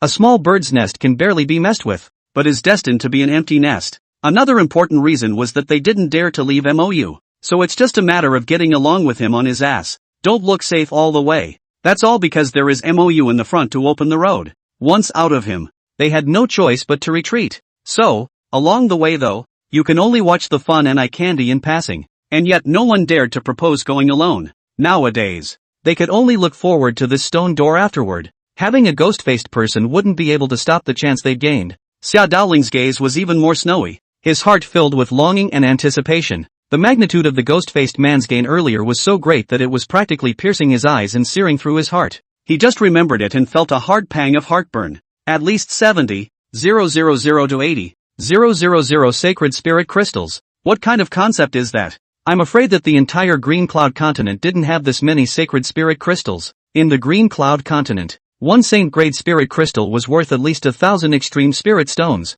and one very high-grade spirit stone can be exchanged for 100 top-grade spirit stones and 10,000 middle-grade spirit stones. The core disciples of an average clan were only 1,000 medium-grade spirit stones per month. Even in a top sect like the Star Illusion Immortal Sect, the treatment of a core disciple was only 10,000 medium-grade spirit stones per month. Converted into top-grade spirit stones, there were only 100 of them. If it's replaced with a superb spirit stone, that's one. In other words, the value of a single holy spirit crystal was worth more than 8 years of someone else's accumulation. Even a supreme heavenly pride such as Xia Daoling would have to save money for a small half a year before he could afford to buy a saint spirit crystal. Ghostface, on the other hand, has at least 70, 000 to 80, 000 of them. And there were so many demon pills of the goddess of transformation stage. Even those eastern wasteland bumpkins who followed the ghost-faced man's ass and had always been looked down upon by him. Each person had 70 to 80 sacred spirit crystals, plus quite a few demon pills. How could his heart be balanced? That's so jealous and angry and helpless. The good thing is, it won't be long before we reach the more mysterious boundaries beyond. There were so many treasures just at the foot of the mountain guarding the gate. Wouldn't it be even more impressive behind the stone gate? Xia Daoling's heart jumped dramatically, his eyes hot and expectant. Only the ghost-faced man didn't move, and he didn't dare to go up and check it out first, lest he be chopped up by the other side in a fit of rage. The current MOU is a killing god in their eyes. Whoever messes with it dies. MOU glanced lightly at the surrounding crowd and calmly said, as previously agreed, you can only pick up what I don't want. This stone door, you can only come in again 1 hour after all of us have gone in. Is this okay? Hearing these words, Xia Daoling only felt a monstrous rage rush straight to his head, burning his brain. That's a hell of a way to bully people. The others were also furious and indignant, but they all dared to be angry and dared not say anything. In this place, messing with him is looking for death. Seeing their expressions, Mo's eyes plummeted cold and he sneered. What? Not convinced? Then you can come hard. Just like when we forced our Shenling sect to hand over the so-called inheritance. I will definitely give you a satisfactory explanation. Come on, show your courage of not being afraid of death. Mo's tone was cold and stern. In the past, he had been forced to come to his door and forced to duel to guard the merit monument forest and dignity that belonged to the clan with an unfair agreement. Win, they turn around and walk away. If you lose, you'll have to shell out even the clan's reserves to them. How in the world can that be true? But they just did that and acted like it. That hazing, Mo would never forget it for the rest of his life. When the opportunity was right, he was sure to return it. The Shenling sect repays favors with favors and avenges with avenges. And there is absolutely no such thing as fading away. Facing the strong and domineering Mou, Xia Daoling and the others had eyes that were on fire and unwilling. Yet again, there was a collective silence, and no one dared to risk death. Let's go! Mou, who knew the method to open it from Wang Tang, took his own people with him and walked towards the stone door with great strides. And in order not to let anyone suspect, Zhou Understanding and Wang Tang could only stand in place with envious expressions. Chapter 156, Demon God Tower. When he came to the huge stone door, Mou suddenly stopped. Only after laying down a boundary did he then solemnly say towards the crowd, the chances inside are not small, but the dangers are equally great. The most crucial thing is that you must rely on yourselves to break through any levels inside, and it will be difficult for onlookers to help you. Looking at the crowd whose faces turned grave, he continued to introduce seriously. As far as I know, the first level inside, the test is the power of the physical body, under 1,000 times gravity, sealing off your cultivation, then enduring the pressure of a small realm above yourself, and ascending 1,000 meters of steps to barely pass. Once you can't break through, it's likely to be a puddle of flesh. So think for yourselves and don't force yourselves if you're not sure.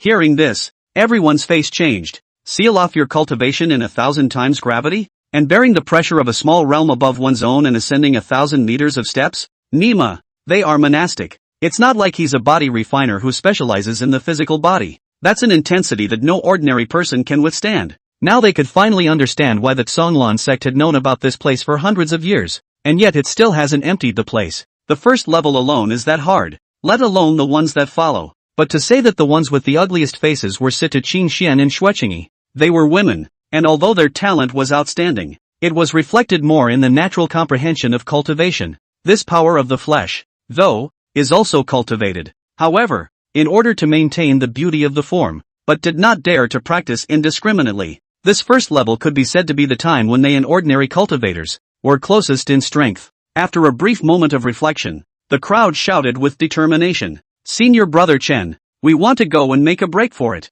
We've all gotten this far with your help this time, and we don't want to waste this opportunity. Not bad. The master said that cultivating immortality is to fight with the sky and fight with oneself. Even if we die, we don't want to miss this opportunity. The more the crowd talked, the more excited and hot-blooded they became. These young people, who were considered outstanding geniuses in their respective clans, had recently been struck down by those heavenly prides of the North and South domains. When compared to those heavenly prides, they realized how small they were. Not to mention Senior Brother Chen who, along the way, was like a god descending from the heavens. However, for this kind of heaven-defying existence that was unique in the ages, they simply didn't dare to use it as a reference object, for fear of striking a blow to your own Taoist heart. But now, everyone, however, wants to take a gamble against the odds, in order to get as close to Senior Brother Chen as possible, even if he could only look up at his figure from afar in the future path of the Tao. It's better than not even seeing someone's shadow. Looking at the group of disciples with firm and expectant eyes, Mou did not persuade any further. If you don't fight for your life and immortal cultivation, what's the difference between you and a salted fish? He detailed the precautions again before waving his hand. Let's get started then. It's up to you guys whether you can get in or not. After saying that, he took the lead and came to the stone door.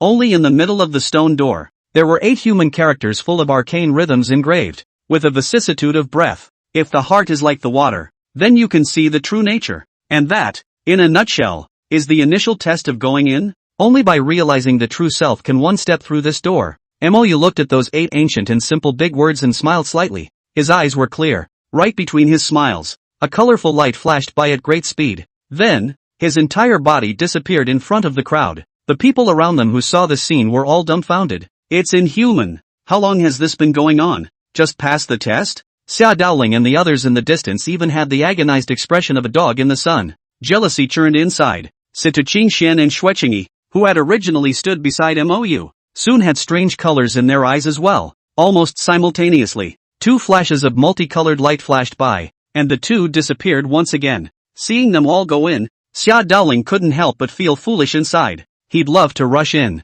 too, but after a moment's hesitation, he gave it up in annoyance. He was really afraid that if he just went in, he would be hacked to death by the ghost-faced men who were waiting there. At this moment, Mou was looking at the scene in front of him shocked and dumbfounded, though he had been prepared for it before he came in. But still, I was blown away by it all, only to see a huge stone tower that was thrust straight into the clouds and so lofty that it could not be described, was towering high in front of him. That turned out to be really a whole giant peak in the upper half, carved out. He was now standing at the bottom of the stone steps of the front door of the first floor of the stone tower. From below, the stone tower looks as if it is connected to the sky. All that remained at the very top was a black dot as small as a speck of dust. However, Mou was still able to tell that the stone tower had 9 floors. Majestic, spectacular, exquisite, and a ghostly work of art. The Tower of the Demon God. Looking at the 3 ancient characters on the tower that emanated infinite Tao rhythms. Inside, however, Inkfeather was struck by a wave of eccentricity.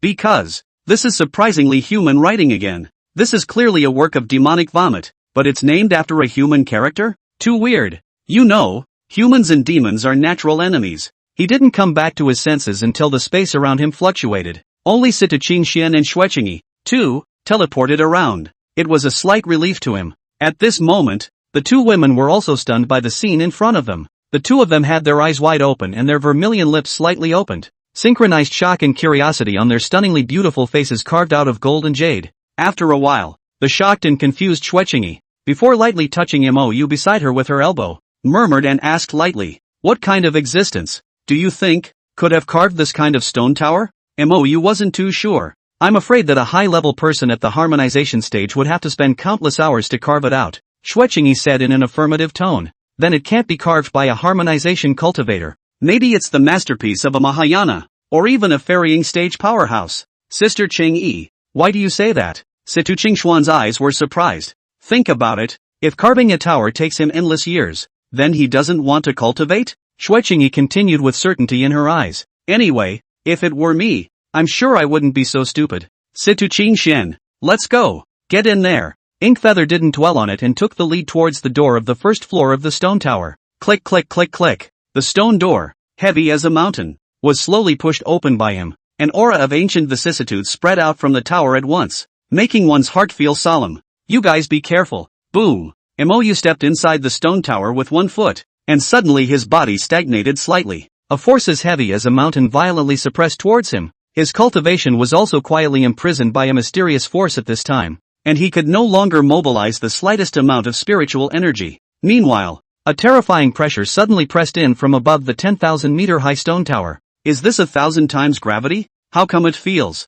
a little weak? Xueqingyi, who came in right after him, couldn't help but bite her teeth and give him a fierce glare. All she felt was that she was now as physically unwieldy as an ox. This guy still got a lot of time on his hands? Situ Qingxian was equally no better. What used to be a proud figure was now a major burden on her. With the gravity plus the intimidating pressure, she felt like she had at least 2 more tens of thousands of pounds in that towering place of hers. "Do you need me to lead you up?" Mou worriedly twisted his head to look at the 2 women. "No, I can do it." Xueqingyi gave a petulant grunt and was very mouthy. But, looking at the wide stone steps that were 10,000 meters high and snaked upward at a 60-degree angle, inside, however, she couldn't help but beat the drum. It just felt like the long legs were starting to go on the fritz. With outsiders around, Situ Qingxian was naturally embarrassed, letting her husband lead her alone. Besides, Sister Qingyi doesn't know the identity of her husband yet. However, this stone tower is so tall, even at the minimum standard,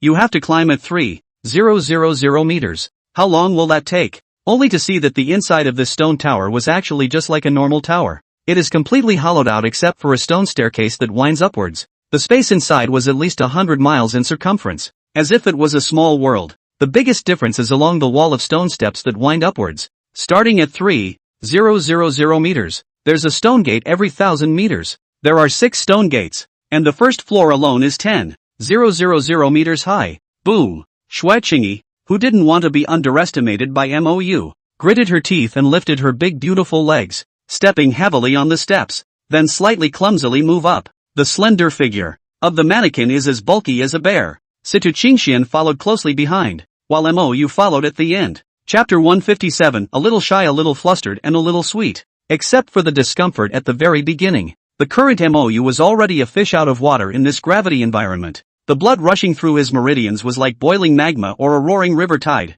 The surging aura actually made Mou feel their freckles. Could it be that one's chaotic divine demon body has never been completely activated? Now in a gravity environment where you can only use your physical body, it has stimulated its true potential? Mou couldn't help but murmur, his eyes in disbelief. Cheapskate. You? What are you muttering about? Xue Qingyi, who was so tired that she couldn't catch her breath, didn't even want to waste the energy to look back at him. At this point they had already walked over 10,000 steps, but they had only actually climbed over 1,000 meters. The only way to reach 3,000 meters. It is only next to the stone steps that the first stone door appears. Just getting there meant that the level had been barely passed. And then you can go inside the stone door and reach the second level. Mou smiled slightly. I said, climb well. You'll be there soon. You are an abomination. Xue Qingyi's exasperated chest rose and fell fiercely, her curves domineering and amazing. She was tempted to turn her head and glare at him a few times, but I thought it would be a waste of effort and not punish him,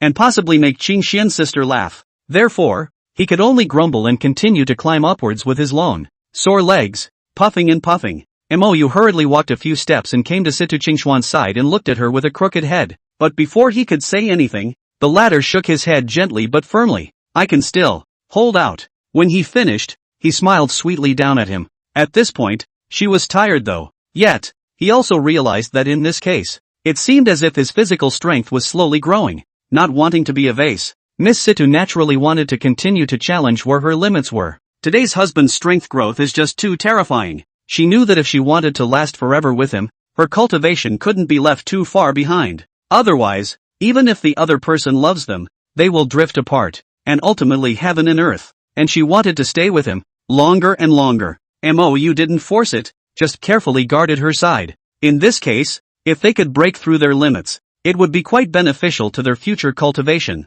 The physical body is the furnace of the human body that harbors the aura of heaven and earth. Naturally, the tougher the better. Xue Qingyi, who walked at the front, gasped for air without the slightest regard for her image. Her delicate face drenched in fragrant sweat and as red as fire. She just felt like her legs, they were about to give out. Sore, soft, swollen and painful. Heavy as a mountain but light as if it were not his own. She was kind of regretting now that she hadn't let that cheapskate hold her. Otherwise, you can just let the guy who walks with such ease that it's exasperating. Pull yourself along without having to move. Where's the need to be so tired? Sensing the guy's relaxed demeanor, she couldn't help but feel another pang of exasperation. If it weren't for the fact that she was, positively, seeming to be carrying a mountain on her back, she was skeptical that it was just a regular step. But why is it so easy for him?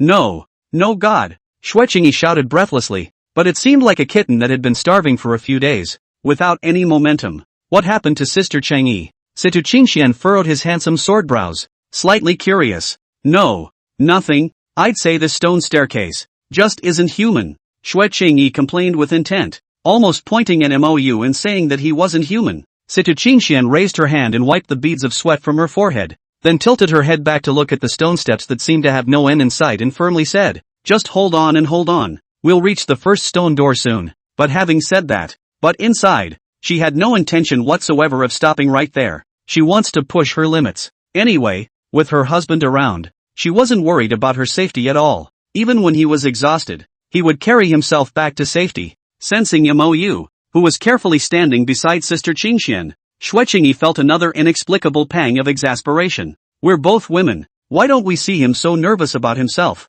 It's really not a good person. Xue Qingyi, who was inwardly muttering bad words about someone, once again turned her attention, once again, to her feet. I'm so tired. I feel like my waist is going to break. As the view continued upward, both the pressure and gravity were slowly but surely increasing in increments. This is just worse for the two women. Hoo. Inside the empty and quiet stone tower, only the two women's ragged panting and the sound of heavy footsteps remained. Ta. Only Mou had a relaxed and cozy face. With his gaze, he couldn't help but look expectantly toward the top of the stone steps. If it wasn't for the sake of taking care of the two girls, he would have rushed straight up. Now this bit of gravity and pressure wasn't enough to stimulate his physique. He estimates that he reaches 5 or 6,000 meters before he really gets anywhere. As for the very top, he's a sure thing. 1 hour later, the three of them finally arrived at 3,000 meters. A stone door surrounded by mysterious runes appeared on the thick wall next to the steps. Inkfeather peered carefully inside. However, when the divine sense probed into it, it was as if a clay ox had entered the sea. Behind this stone door, it was as if it was another world. Could it be a teleportation array? Mou muttered softly, and then turned his head to look at the two women behind him, asking worriedly, "Are you guys holding up? Want to go up through here?" I have no problem with that." After Xueqingyi finished speaking, she wanted to go inside the stone door to rest for a while. Who knows, but was stopped by Mou reaching out. "Don't go in." "Why?" Xueqingyi clenched her teeth and glared at him fiercely, her beautiful eyes aggravated, but she pretended to be calm. Mou calmly looked at her. "After going in, the probability is that you will be directly teleported to the second floor." Situqing Xian, who also wanted to go in and take a rest, stopped in her tracks at the words. Now she really wanted to lie down and rest for a while. She didn't even think about it, though, and continued to grit her teeth again. Xueqingyi's eyes drifted off, and she couldn't help but show a touch of embarrassment on her face. The two dimples on her red, cute face were even more delicate. She was just too tired just now, so she subconsciously wanted to take a break. How could one not have the honor of going to the next stone gate before leaving? Otherwise, wouldn't he have to be underestimated? So, two big, bitter-faced beauties with another bodyguard who admired the view all the way to the road. Until then, it was only when the Heavenly Sword Sect and Jade Snow Sect disciples, one after another, came in and began to climb the first section of stone steps. 3 hours later, the two absolute beauties, who had spent days like years, finally fell limp in front of the second stone door with pale faces. If the stone door hadn't been right in front of them, they would have collapsed 200 meters behind them. But it is also a great reward for breaking through one's own limits. Mou, who appreciated the beauty along the way, carried the two inside the stone door before instructing with a serious face. "You guys rest up before you go up. I'll keep going up and meet you on the second level." "Well, you little, be careful," Situqing Xian whispered softly in a breathless voice. As for the shy-eyed Xueqingyi, she nodded her head awkwardly, her heart beating fiercely and furiously like a drum. And I don't know if it's because of the previous grueling climb, or was it because he had just been briefly held in his arms. The first time she had been this close to a man, she just felt her heart was in turmoil, a little shy, a little flustered, and a little sweet. At this time, Mou had already rushed out in excitement. He wanted to see what would be different about a thoroughly activated chaotic god-demon body. Chapter 158, The Stone Box. Then, those who were still struggling at 1 or 2,000 meters saw an upright figure, walking fitly at more than 4,000 meters. Almost in the blink of an eye, the figure appeared at 5,000 meters. Next to the stone steps, that stone door they were looking at, the figure didn't even look at it. "That's horrible. Senior Brother Chen, truly a 1,000-year-old demon." Even though they were already tired as dogs, the disciples of the Heavenly Sword Sect and the Jade Snow Sect couldn't help but be inwardly shocked and exclaimed in astonishment. "You know that the gravity and the pressure now, but it gets harder the higher up you go. At 5,000 meters, I'm afraid the gravity is at least 2,000 times higher." Feeling the gravity of up to 4,000 times on his body, Mou's expression remained unchanged. Only, the blood in his body, however, rushed even more extremely fast and cheerful. The vascular meridians were also widened and reinforced, becoming more pliable. When he came to 6,000 meters, gravity has been up to 8,000 times higher. The pressure borne by the physical body also abruptly changed, completely coming from the middle stage of transformation spirit to the late stage of transformation spirit. If it was usual, this bit of pressure would be a breeze to him, but now he was not only under gravity. One couldn't use a bit of spiritual energy yet, and could only use their physical bodies to carry them hard. It was a taste that even he couldn't help but grimace with acidity. Beads of sweat, bean-sized, began to fall from his forehead. The bones in his body also made clicking sounds under the enormous pressure, and spiderweb-like fine cracks began to appear. He knew that it was a sign that his bones had reached their limit. If it continues any longer, all the bones in his body will definitely be broken. Just then, a mysterious force of chi and blood was suddenly withdrawn from his rushing blood, thin as a silky mist, with a hint of a dignified purple-gold color. When the silk mist covered the bones that had cracks, those cracks were actually healing at an astonishing speed, back to normal in the blink of an eye. This terrifying recovery ability immediately caused MOU to be horrified inwardly, his eyes dumbfounded and surprised. Is this the correct way to open the chaotic god demon body? I wonder if the ability to recover from damage to the physical body, or even damage to the divine soul, is also so terrifying? MOU, whose heart was itching, now really wanted to cut himself to try it, but in the end he held back. Boom! MOU heavily stepped on the stone steps and started walking towards the 7,000 meters. The spacious stone steps at this point did not show a single sign of a person having walked down them. 8,000 times gravity plus intimidation. The pressure here is more than carbon-based organisms can bear. Unlike those steps below, there were more or less footprints visible. Even he was beginning to feel the heavy pressure. It was a good thing that at this time, the chaotic god demon body had been completely activated, and his body's chi and blood were like mercury, boiling and tumbling. He felt horribly strong now. Even with just physical strength, he could still kill a god transformation cultivator. This made him unable to resist looking slightly excited. When he came to 7,000 meters, gravity doubled again to 16,000 times. Under this terrifying gravity, the clothes on his body completely shattered. In an instant, only a piece of cloth was left to cover a key part of the half of the body. That or he reacted fast enough to clamp his legs together plus cover his hands, which saved his last bottom line. What's going on at? Is it going to be a live naked run? MOU was suddenly in tears. He didn't have any clothing type spells. The only good news, it was that he was now far enough away from the people below him. Those people were so self-involved that they didn't have the heart to pay attention to him now. Otherwise, it must have caused a scream. Because there are still two female disciples. Inkbrand crouched on the ground, starting to rummage through the storage ring he had come from killing people and seizing treasures. He eventually found a silk scarf woven from heavenly silk. After wrapping it around his waist, this saved his balls and his face. As for the upper body, you just have to let it go. Half an hour later, Inkbrand finally slowed down, because his major bones, such as his thigh bone, also began to shatter, which was then repaired by the bloodline chi. When he came to 8,000 meters, most of the bones in his entire body, which had been completely replaced, were all glittering with a faint golden light. His crimson skin, however, had long been covered in dark red blood clots. The capillaries had long since been crushed and remodeled under the terrifying gravity. 32,000 times under gravity. Inkfeather had finally come to both his physical and mental limits. If someone, right now, stood beside him, must have been able to hear his blood rushing, his heartbeat, moreover, thumped out a muffled sound, as if someone was banging a snare drum next to him. Every step he took now was as heavy as a mountain. People thousands of meters far below could clearly hear the footsteps. Looking at the upright figure at the top, Xia Daoling's eyes were shocked for a moment, as if he was observing a god, proud and confident since he was a child. Even if he was defeated by his opponent, he did not extinguish his determination to fight his opponent again in the future. But now, he was desperate. This person, Prest, was not something one could surpass. It could even be said that the Qingyan continent wouldn't be worthy of someone to compare to him. Xia Daoling, who stood in front of the 5,000-meter stone gate, had complicated eyes. This moment, thoroughly convincing, there is no longer the slightest thought of competing with it.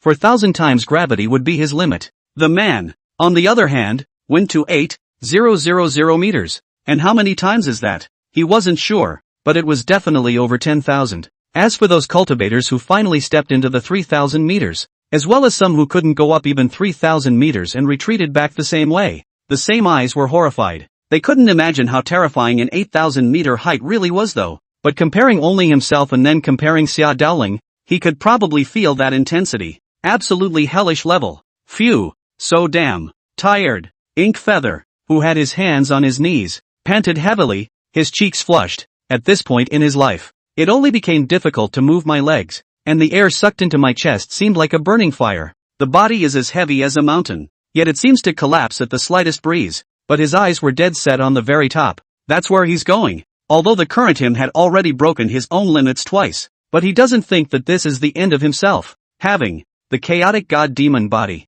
itself, the limit shouldn't be here. Inkfeather murmured, his distant eyes as firm as mountains. In his opinion, as long as there was still a road ahead, it meant that he hadn't really reached his limit. Otherwise, who is this ninth floor designed for? That was bound to be him. MOU. An invincible aura suddenly rose from him, firm and sharp, dominant and fierce as a dragon. 5,000 meters. Xia Daoling, whose legs were trembling under the pressure of the terrifying gravity but who was still gritting his teeth and looking at MOU, felt something in his heart. Then, The mountain-like figure at the very top was seen firmly stepping out with his right foot. Boom! The muffled sound was like thunder, resounding through the entire demon god tower. The sound was like a war drum, causing the group of cultivators at the back who were struggling to move forward to listen with increased confidence and firm gazes. There was a cultivator who had already landed on his chest from the pressure, and with great difficulty he raised his head to look at the uppermost part of the room. Then with another roar of rage he slowly rose to his feet and lifted them again.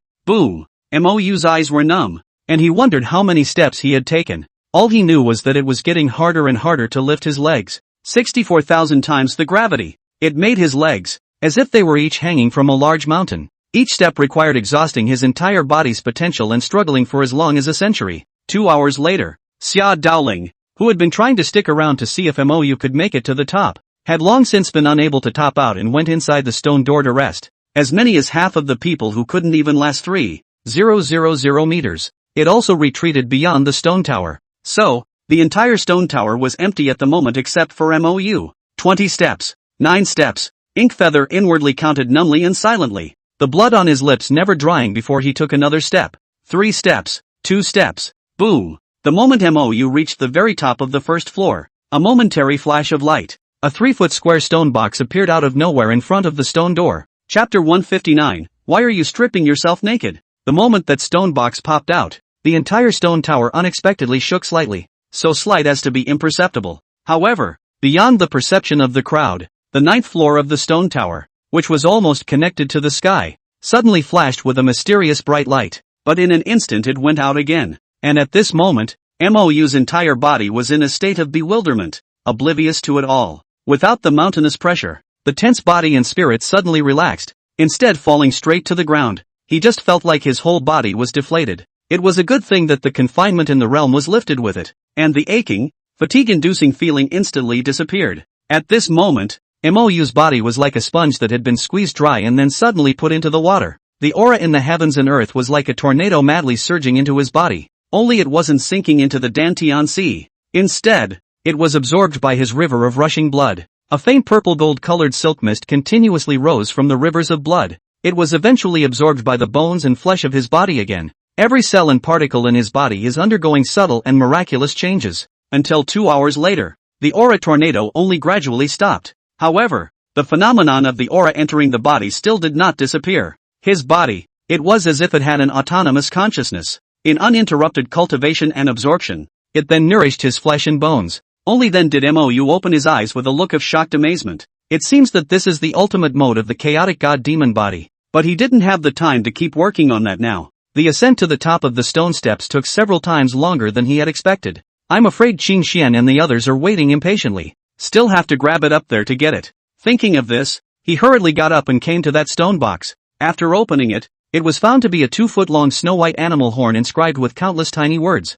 The horns of the beast were slightly thicker than a fist, crystal clear, and exuded a holy aura. The small letters on that were actually human characters. Inkfeather was surprised, but then he probably read it again, and then there was a long time of inner peace. This was because this gongfu called the Heavenly Demon Body Refining Technique was actually a heavenly rank upper grade gongfu, although Mou, who possessed the chaotic god demon body, couldn't use it. But if this was thrown out, it would definitely shock the entire Qingyun continent, and it has led to countless mad scrambles and fights. The top grade of the heavenly rank, but it was a technique that could cultivate into an immortal. The previously rumored inheritance of the extreme bliss immortal was only a technique to cultivate to the Mahayana stage. At best, it's the top of the earth order. Above it, there were the lower, middle, and upper heavenly ranks. But what about this kung fu? Isn't this the place where the extreme bliss immortal hid her treasures? Or did the extreme bliss immortal not visit this place even when she remodeled it? Inkbrand's eyes were puzzled. The only explanation now was that this ancient sect's tower of trials, the extreme bliss immortal hadn't touched it either. Can't even touch a Mahayana practitioner? How heaven-defying must this so-called demon god tower be? However, when he looked at the heaven rank technique in front of him, he was relieved. A power that could take out a heavenly rank upper grade technique as a reward for passing the first floor. And how can it be ordinary? This gong method is just right for the top levels of the sect to cultivate at this stage. Inkfeather rejoiced inwardly. If this were to be bought in the system, it would cost at least 3 to 4 million Shi luck values. Moreover, the horn of the beast that recorded the gong method was also absolutely extraordinary, and there might be other effects. He hurriedly put away the beast horn and then stepped inside the stone door. In a flash of light, MOU instantly disappeared. At this point, at the entrance to the second level of the stone tower, the 9 Heavenly Sword Sect and Jade Snow Sect disciples were standing behind Sita Qingxian, who had a worried look on her face, and beside Xue Qingyi, the same 5 young cultivators followed. Everyone was waiting quietly. Even Sita Qingxian, who had the most confidence in MOU, couldn't help but worry. His own husband, the one who stepped onto the 9th floor. How horrible must the gravity and pressure be there? Having only been up to 4,000 meters, she couldn't really imagine it. But how do you have tens of thousands of times, right? Xue Qingyi, who was calm on the surface, was equally worried inside. One is only worried about not having an opponent for the competition when the time comes. Not about him. Xue Qingyi, who was inwardly making excuses for herself, had simply forgotten. One had long since given up on the idea of competing with him. The difference in strength is not large enough to make a cut worthwhile. Otherwise, then what is the difference between that and his own competition with his master? No, with his master ancestor? With a hesitant face, Xia Daoling paced back and forth at the entrance. Several times he wanted to go in, and he forced himself to hold back. He had a hunch that the ghost-faced man would be able to step onto the highest part of the first floor, then appear before everyone. So, he must not advance to the second level. The other party had said before that the good stuff had to be taken by him first before those of you could pick it up. It was humiliating to hear, but he didn't dare not take it seriously. Otherwise, if you make that maniac mad, I'm afraid none of my own people will make it back. What's the point of getting more treasures and opportunities that way? While he was thinking, someone suddenly shouted in surprise, "Senior Brother Chen, we knew that you would be fine." Xia Daoling, who was in deep thought, looked up sharply. Seeing MOU who was really safe and sound, he felt a sense of relief while being disappointed inside. Well, now it's finally time to stop obsessing about it. Sita Qingxian fiercely stepped forward and took a few steps before reacting and hastily slowing down again. But there was no way to hide the surprise and happiness on his face. It was a good thing that everyone's attention, at this time, was on MOU. Instead, no one noticed anything unusual. "Senior Brother Chen, are you alright?" Sita Qingxian's eyes snowed as she looked at the half-naked MOU. Couldn't help but cover her mouth with a giggle, her flushed face full of joy. Xue Qingyi similarly stepped forward quickly. However, when she saw this look on his face, she suddenly blushed. This guy's got a great body. Her eyes peeked shyly for several moments before she tilted her head and hummed again, pretending not to care. "That sucks, making us wait so long for you." MOU was speechless. Still, she could see the concern hidden on her face, so there was no fighting with her as usual, and she laughed softly. "I'll make you guys worry.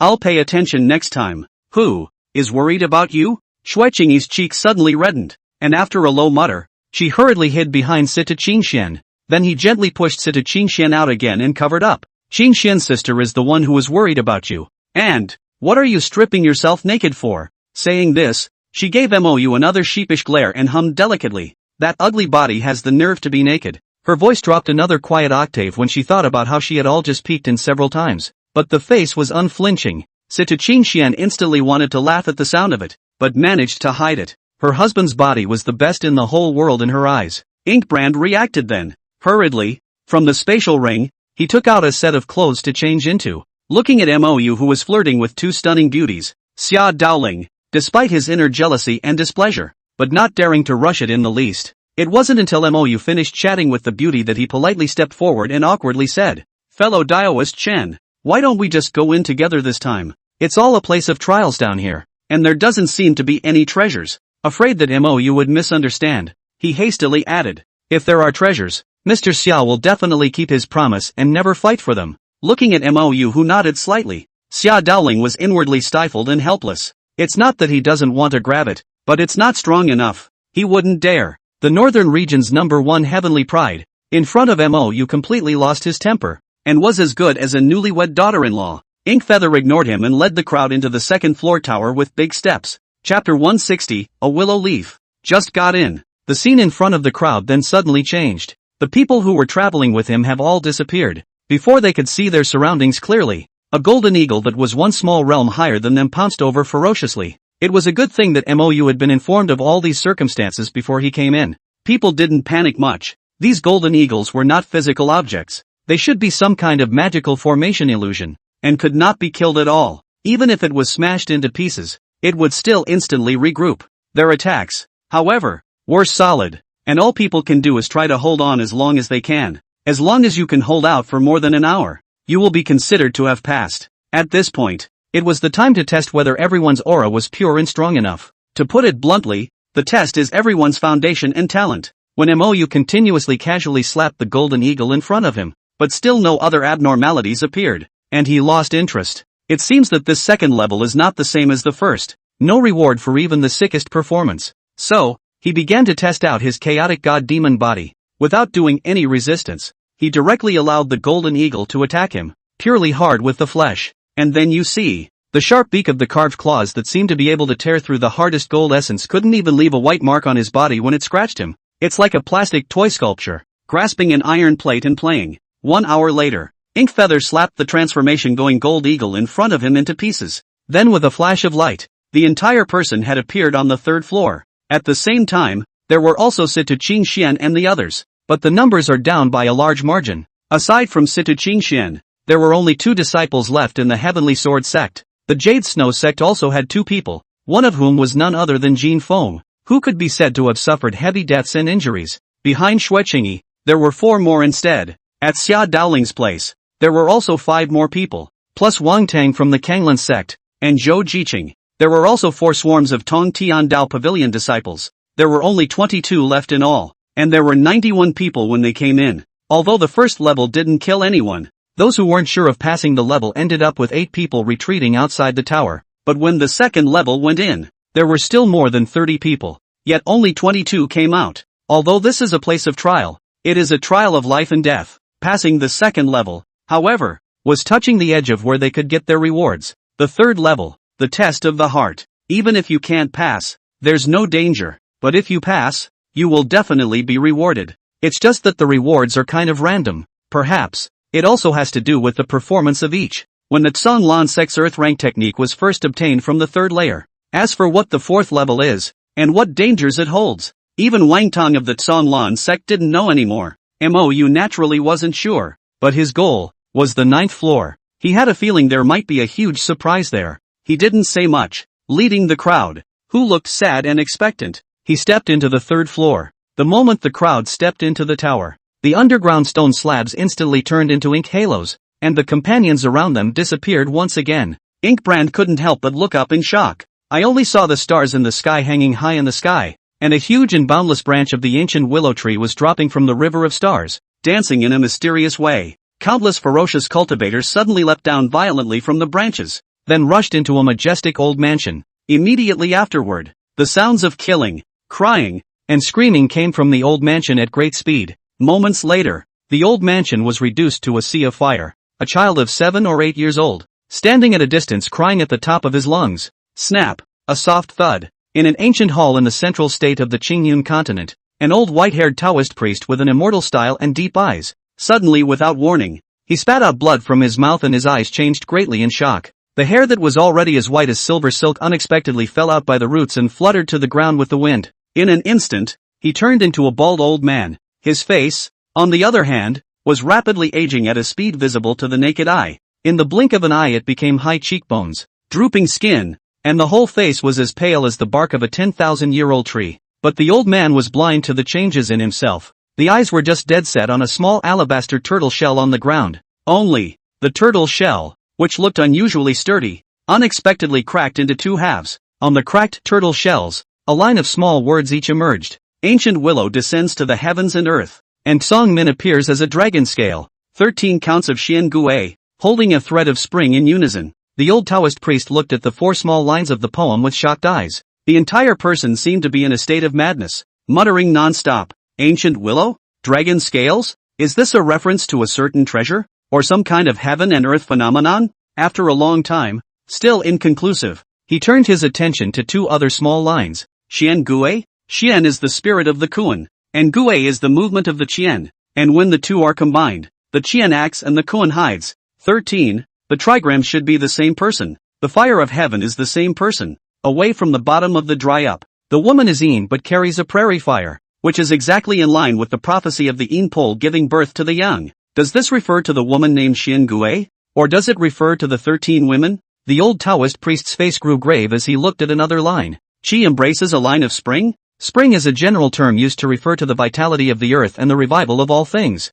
And what is it that would make this realm so menacing that there is only a glimmer of life left? Today is a once-in-a-lifetime great world of immortal cultivation, the old Taoist priest muttered, his eyes fearfully shocked. Looking at the prophecy on the turtle's back, he fell into a long silence. The old face was covered with a sad and miserable look. Finally, he rose decisively and drank solemnly and clearly towards the outside of the hall. Immediately spread the order to the world that the Dengxian Dao Academy will begin enrolling students from today for 1 year, and the number of students will be expanded to 50. During this period, all great clans are forbidden to engage in private fights, or else their mountain gates will be sealed for 1,000 years. In addition, send out the 12 elders of the Dao Academy to secretly explore all people, objects, and things related to the ancient willow and dragon scale, and focus on finding a woman named Xian Gui. Note that everything must be done in secret. At the behest of the dean, outside the empty hall, a middle-aged sword cultivator with a terrifying aura and wearing a white robe suddenly flashed out. The white-robed sword cultivator opened his mouth and finally held back his inner doubts,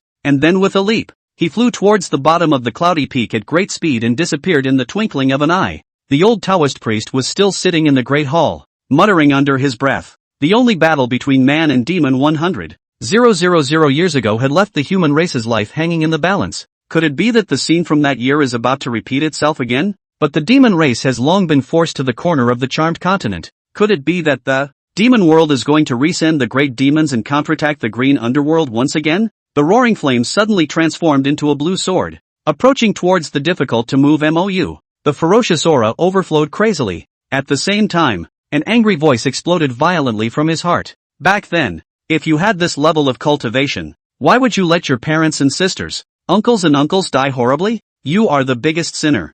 I wasn't. It wasn't my fault. Another voice followed. The two voices were like life and death enemies, fiercely exchanging blows. MOU had long been in a cold sweat on his forehead, and his closed eyes trembled uneasily. Inside him, the Yuaning villain was actually reciting the Taoist scriptures silently on his knees. A coolness gradually lingered. When the flaming sword was about to pierce into MOU's chest, the Yuaning violently opened its pure eyes. Heaviness is the root of lightness. Quietness is the king of restlessness, and it is better to hold it than its own. MOU, who was in a confused struggle, his brain abruptly cleared, and then he violently opened his eyes and shouted angrily, without fear of the past, without fear of the future, in my life after this, I shall cultivate an invincible body in the world, so that there will be no more regrets in the rest of my life. The words fell. The flaming sword that was forced to his chest was suddenly rolled backward. In the meantime, on the forehead of the Yuaning villain, a light gold pattern quietly emerged. Without waiting for MOU to see, he quickly hid into his forehead and disappeared.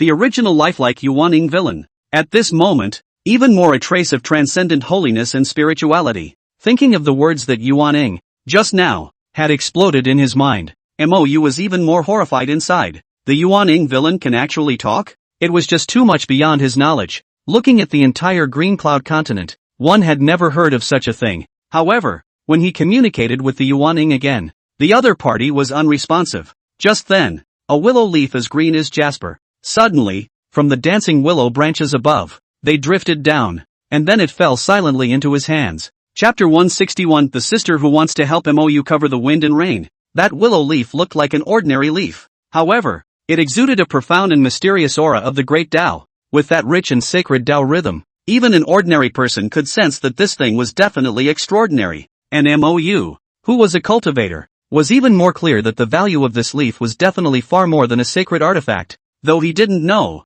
yet what the leaf did. Thinking back to the willow branches above his head in the middle of the vision that nearly covered the entire night sky, he was still shaken inside until now. He had originally thought that it was just an illusion, but looking at the willow leaf in his hand at the moment, he fell into doubt. Was that really an illusion? Or is it a real projection of another world? If it's really a world projection, then the person who built this stone tower in the first place is just too terrifying. Inkfeather muttered to himself in shock, then eyed helplessly. The leaf looked extraordinary though, but not knowing how to use it was a little disappointing in the end. It's something he risked his life to get. At that time that level gave him the feeling that he but woke up a little later. All could be pierced by that flaming sword. That sense of danger from the depths of his soul actually made him feel that the current stage of the chaotic god-demon body might not even be able to keep him from dying. Marred. Didn't Wang Tang say that the third level wasn't dangerous at all? Does that kid dare to lie to himself? Inkfeather snapped to attention then, her eyes irritated and puzzled. But soon he ruled out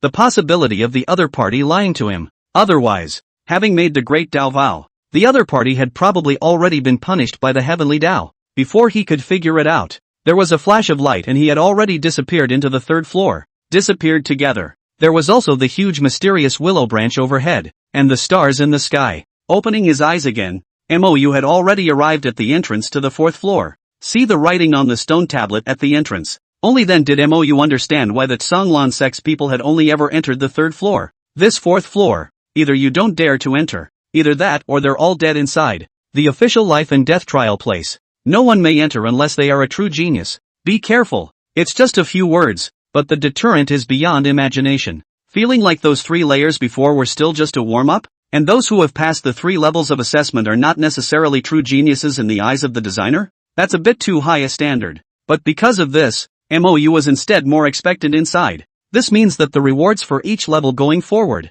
will also be higher. He didn't think much more about it, quietly waiting for Situqing Xian and the others to arrive. Hoo, what a shame. Thinking back to the game of asking for hearts in the illusion just now, Xueqingyi couldn't help but turn red all over. She, who had always had a simple and transparent mind, was originally very unimpressed with the third level of the heart test. It was because she had experienced many similar tests back in the sect, a test that other brothers, with all their hard work, had difficulty in crossing. It was as simple as drinking water for her, but just now, she could barely pass? What a nasty little pissant, having to mess with me even in the illusion, Xueqingyi muttered with a red face. But soon, a flicker of bewilderment and entanglement swept across her eyes. What the illusion's test is the truest self, the inner depths of greed, anger, infatuation and other kinds of obsessions. Could it be that one's obsession is actually him? Without waiting for her to figure it out, the person had already been teleported to the fourth floor. Then he saw a calm-faced Situqing Xian,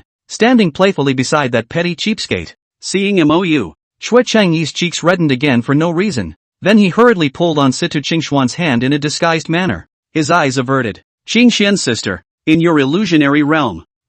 Everyone is fine. Ha. Xueqingyi, who realized that the topic was off, hastily snorted and then giggled sweetly. Sister Qingyi, this level should be very simple for you? Why did it take longer than me? Situqing Xian looked skeptical. I met a bad guy who was 10 times worse in the fantasy world, and I fought him. Xueqingyi's eyes turned wryly and she pulled a small lie. She felt, however, that she wasn't completely lying. This masked one was supposed to be bad. Just don't let yourself see his real face. How dare he not tell himself what his name is? It's simply the most petty thing in the world. Mou didn't pursue their phantom sights, which were the deepest secrets of the heart for cultivators. Once it's known, it's the same as telling the other side about your brokenness. If it is used by someone who wants to, there will be consequences. At this point, Xia Daoling and Zhou Understanding, among others, also appeared one after another. Then he looked at the stone monument on the fourth level and was silent. But looking at the two of them, it was clear that they still wanted to make a break for it. As for the others, they became visibly hesitant. For them, getting this far is the ultimate in talent. Further into the fourth level, it will be lucky or unlucky. The point is that many people look excitedly surprised. Obviously at the third level, most people had gained a lot. Mou didn't care about the others. He just twisted his head to look at Situqing Xian. He wanted to advise the other party not to go in, because the menace inside was absolutely beyond imagination. The point is, he wasn't sure if everyone would be separated once inside. If that was the case, there was nothing he could do if danger arose. Even if he wanted to rescue him, he was tempted to say, "Don't go. I'll provide the cultivation resources and gongfu treasures and so on in the future." But before he could speak, Situqing Xian had looked at him with a cool smile. "I'm going too." The tone was decisive and dry. The starry eyes were firm, and the valiantly slender body was overflowing with competence and sharpness. After saying this sentence, she hurriedly transmitted her voice and pouted again. "Husband, I don't want to rely on you for everything. I hope that I can one day stand by your side and help shield you from the wind and rain." Mou's eyes froze momentarily. Help yourself to shelter? Is that backwards? This girl, however, it was very much in line with Jingshuan's wife's character. The key is to say such dominating words in a sappy tone. That's a little topsy-turvy. Mou was inwardly touched by his philandering self. What could he do? Whether it was the two senior sisters, or the master teacher, or this valiant woman in front of him, all of them were beautiful and gifted, and the key to their character, temper and heart were even more impeccable. And this one next to it, is actually pretty good. Thinking of this, he couldn't help but glance at Xueqingyi next to him out of the corner of his eye again. Then he realized that the chick was actually sneaking a peek at him as well. When her gaze collided with Mou, Xueqingyi hurriedly blushed and twisted her head away in a vain manner, and then a panicked cover-up. Me? I'm going too. Ha? Something's weird. As a person who had been here before, Mou instantly realized that something was wrong. I should say, he'd noticed the end before. It's just that Mou hasn't been active and the other guy is a rookie. Guess she doesn't know her own mind too well. Herself. Only subconsciously and deliberately seeking to fight with him every day. But this time, Xueqingyi was afraid that she had already understood her own thoughts. Could it be? It has something to do with the third level? Mou suddenly had a thoughtful look on his face. Seeing that the two women's minds were made up, Mou didn't stop them anymore. Then when you go in later, be careful and quit if you can't. Mou looked at Situ Qingxian, his eyes deep and serious. The latter hurriedly smiled and nodded. Good. You have to be careful too. Aha! Xueqingyi, whose eyes were expectant, looked at Mou, who was directly ignoring her, and was suddenly furious. Why should they be treated differently when they are both women? Sure is a cheapskate. The bad guys. You two stay behind me later. Don't go far. Hearing him say this, Xueqingyi felt that he didn't seem so bad again. Then happily stand behind him. The Heavenly Sword Sect, Jade Snow Sect,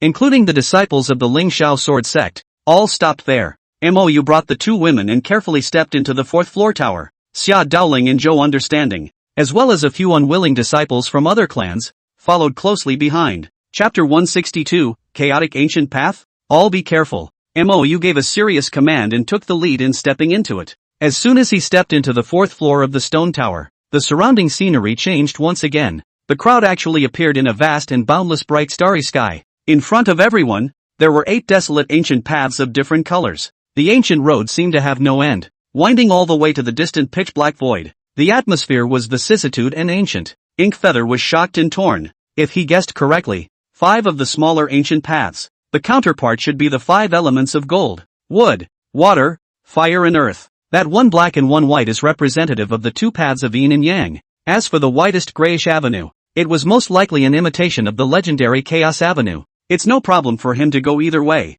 but what he wanted to take the most, of course, was the most mysterious and powerful Chaos Avenue. But the two women were different. Situ Qingxian was a sword cultivator, and herself had an immaculate sword body, which was sharp and rigid. No need to think, surely Jin Dao suits her best. As for Xueqingyi, she even possessed an ancient divine phoenix bloodline, though she herself, at the moment, I'm afraid, is not aware of any of this. But undoubtedly one of the paths of fire was the way she should go. Then who do I go with? Inkbrand was silent. If before, he thought that he had a chaotic divine demon body, and a Tao scripture, and a system, there is no need for any other chances or trials at all. But this demon god tower changed his mind. His previous chances were all too terrifying. Right now, he can't fully digest it. Until then, he needs a transition phase. It was as if his physique was the same, and he didn't know how long it would take for evolution to occur until he took a trip here. There was also his firstborn, though he wasn't even sure now what those changes would do for him,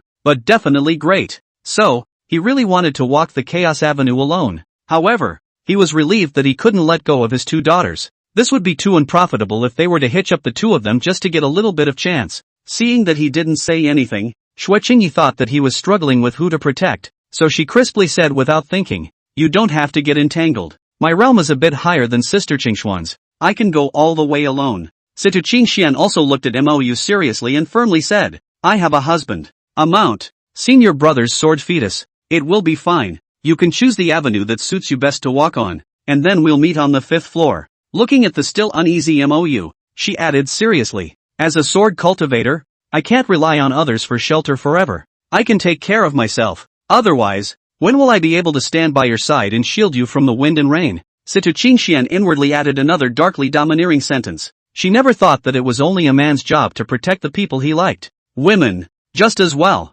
Then you guys be careful. Mou didn't advise more. After saying that, he turned his head to look at Xia Daoling and the others, who had been acting as a little transparent, and faintly said, "You can go in all but the golden fire paths. Go in." As for his chaotic avenue, he wasn't worried about anyone competing with him at all. The other 2 lanes, however, are a carrot. In case the rewards were taken away by them, wouldn't the 2 girls have traveled in vain? Xia Daoling was filled with helplessness. Originally he also wanted to take the Genie Dao. Nowadays, you can only replace it with something else. As for the 2 paths of yin and yang, he didn't even dare to think about it. That level was not something he dared to step into. Not to mention the Chaos Avenue, even if it's an imitation. When everyone had gone in, MOU was still instructing the two girls, and Situ Qingxuan's eyes were full of bright smiles. However, on Xueqingyi's face, there was coyness and shyness. Only finally did she glare at him with a pretense of not caring and grunt. "You're annoying and long-winded, just like my master.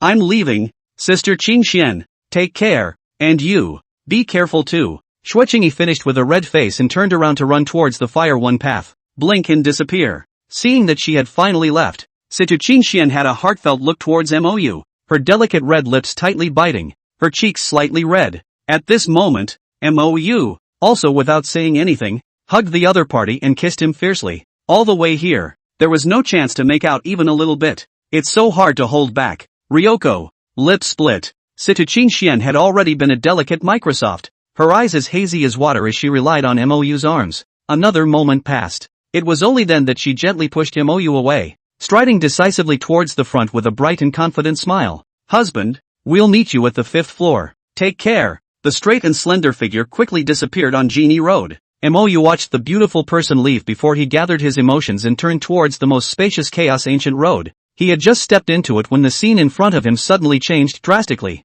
At this moment, he was already in a vast, boundless, pale space. What was originally only one road instantly turned into thousands. And every road, it looks the same. It was like he had walked into a maze. And for a moment he simply didn't know where to go. Recalling the previous scene, MOU relied on the cultivator's strong memory and chose to walk straight ahead. Even when it looked like it was about to hit the boulder, it didn't change direction. Boom! Until it hit that rock. He realized he was thinking too simply. It wasn't an illusion at all. It was real. Everything I saw around me was all true. Asterisk asterisk asterisk asterisk. What kind of divine tactics are these? MOU was completely stunned and dumbfounded, and he couldn't help but stop. If this is true, which of the tens of thousands of paths around should one take? With a clench of his teeth, he chose one straight away and began to head down the path blindfolded. This walk, he felt like he had been walking for at least 3 days and 3 nights, but the scenery around them never changes. Unbelieving, he changed his path several more times,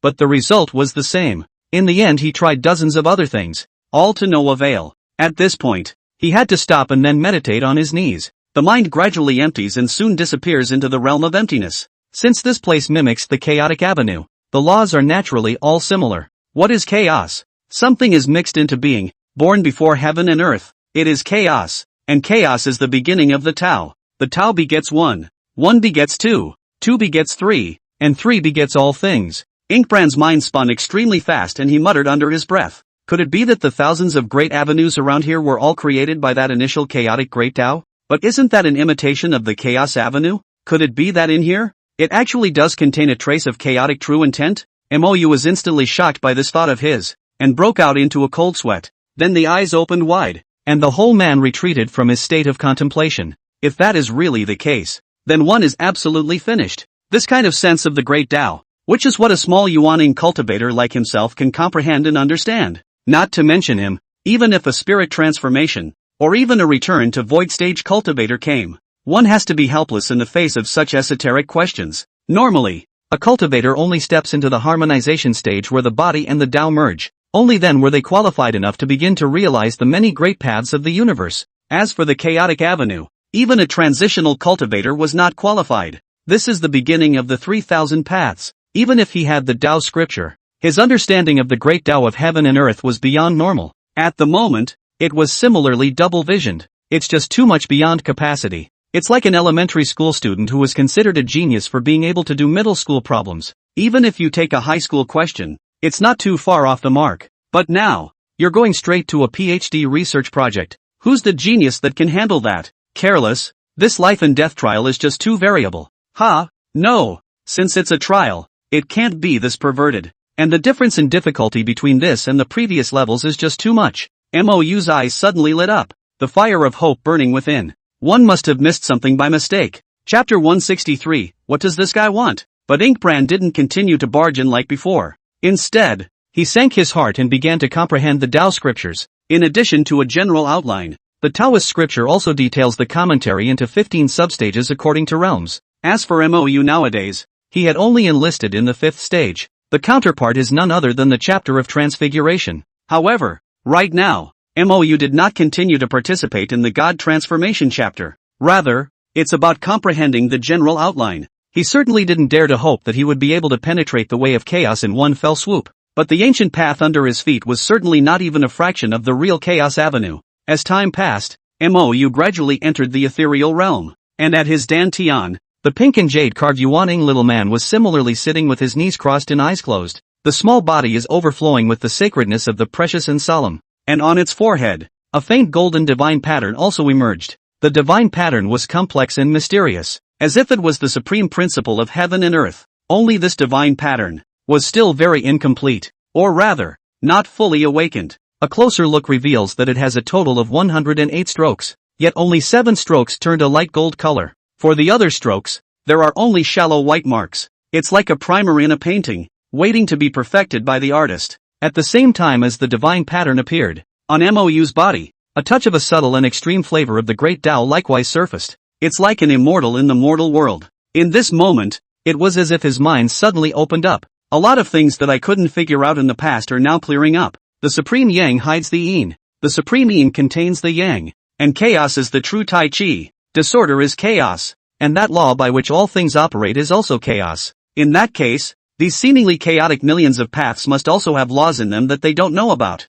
MOU frowned and thought hard as time flew by. This sitting, it was as long as half a month. Suddenly one day, MOU's eyes snapped open and his face was elated. The way to be clear is if you are ignorant. The way to advance is if you are retiring. So it is like this. Ha ha ha. He grew up and surprisingly turned around and walked back. Just as he turned around and took his first step, the scene in front of him changed once again. Countless roads disappeared. Before his eyes appeared once again the gray, ancient road from before. Only the sides of the road are no longer empty. To the right, flames are raging and a child is looking at the old mansion in flames, letting out a cry of grief. That was none other than MOU at the age of 8. Though this was a scene that he had seen in the 3rd level. But see again, MOU still couldn't help but feel a wisp of sadness inside. But soon his eyes were calm. The spring flowers have passed away. When you appreciate the autumn chrysanthemums, the avenue of the 4-9 also has a lack. How can a person have no regrets? MOU whispered, his heart completely clear and unhindered.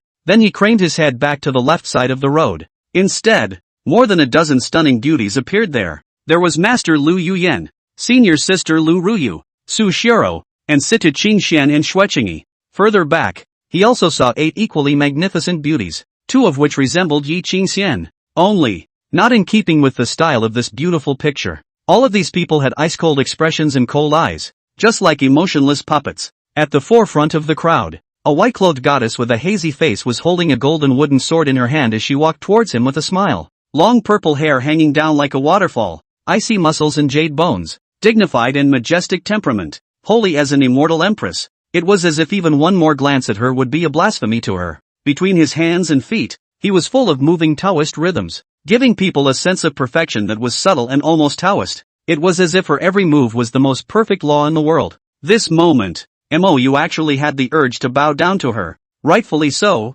there can be no question about it. But for some reason, there was another voice inside of him, reminding him that he must not fall to his knees. In the end, MOU still forced himself to carry the urge. But he had already been sweating profusely. It made his heart unable to help but be shocked and appalled. Just a blurry figure with such charm. What kind of person is this? Just for a moment, the divine pattern on the forehead of the Yuaning villain inside him unexpectedly added a faint stroke of gold color. But Inkbrand didn't notice. Right now, his entire mind was on that purple-haired woman. The feeling this man gave him was too terrifying. It's too horrible for words. Just then, the wooden sword in the purple-haired woman's hand steeply stabbed at him ferociously. Chaos has no constancy, and what is there is not there. MOU gulped lightly, then with calm eyes, he casually flicked his hand. The wooden sword unexpectedly transformed into a leaf and floated down into his hand. The leaves are slender and turquoise like jade, emanating infinite Taoist flavor. It was exactly the same as that willow leaf he had gotten on the 3rd floor.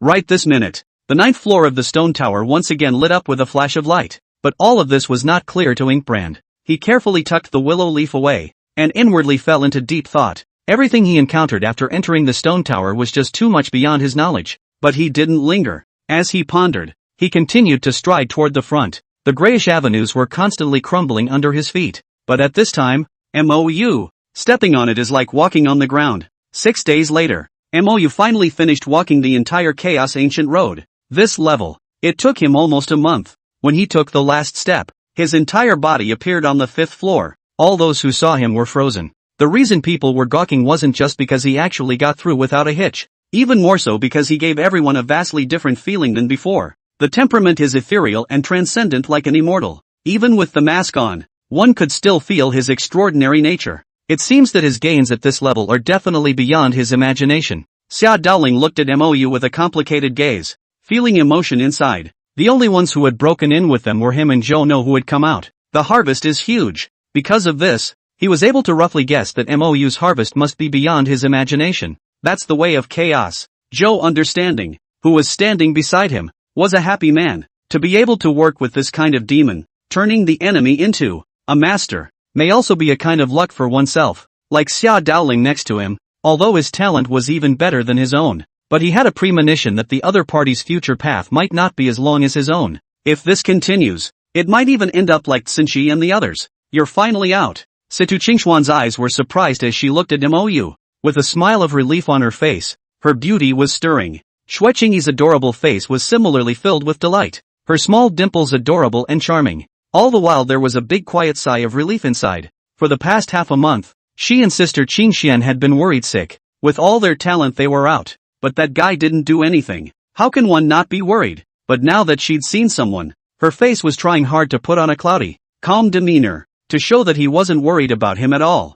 Humph, that sucks. We got out early and it took you so long. Xue Qingyi glared at him with a proud expression. After saying that, he looked at him again, pretending to look at him casually, and pursued the question. Couldn't have gotten hurt in there somehow, could you? Situ Qingxian instantly looked at him with a nervous expression as well. Mou couldn't help but laugh lightly and shake his head. No, it was just a bit of a bad walk, so it took a bit longer. What about you guys? Are you alright? He, what could we be up to? It's not like you. Xue Qingyi smiled smugly, and Situ Qingxian hurriedly nodded her head. Mou looked at the two women, but in his mind, he couldn't help but remember the scene by the Chaos Ancient Road. The sight of the extermination of the Mo family was a past event deep in his own memory. It was normal to be illuminated by the chaotic ancient Dao seal, but that purple-haired woman who wanted to kill herself, as well as several others, she didn't recognize at all. Why were they there too? Murphy, is that a future scene? The left is the past, the right is the future,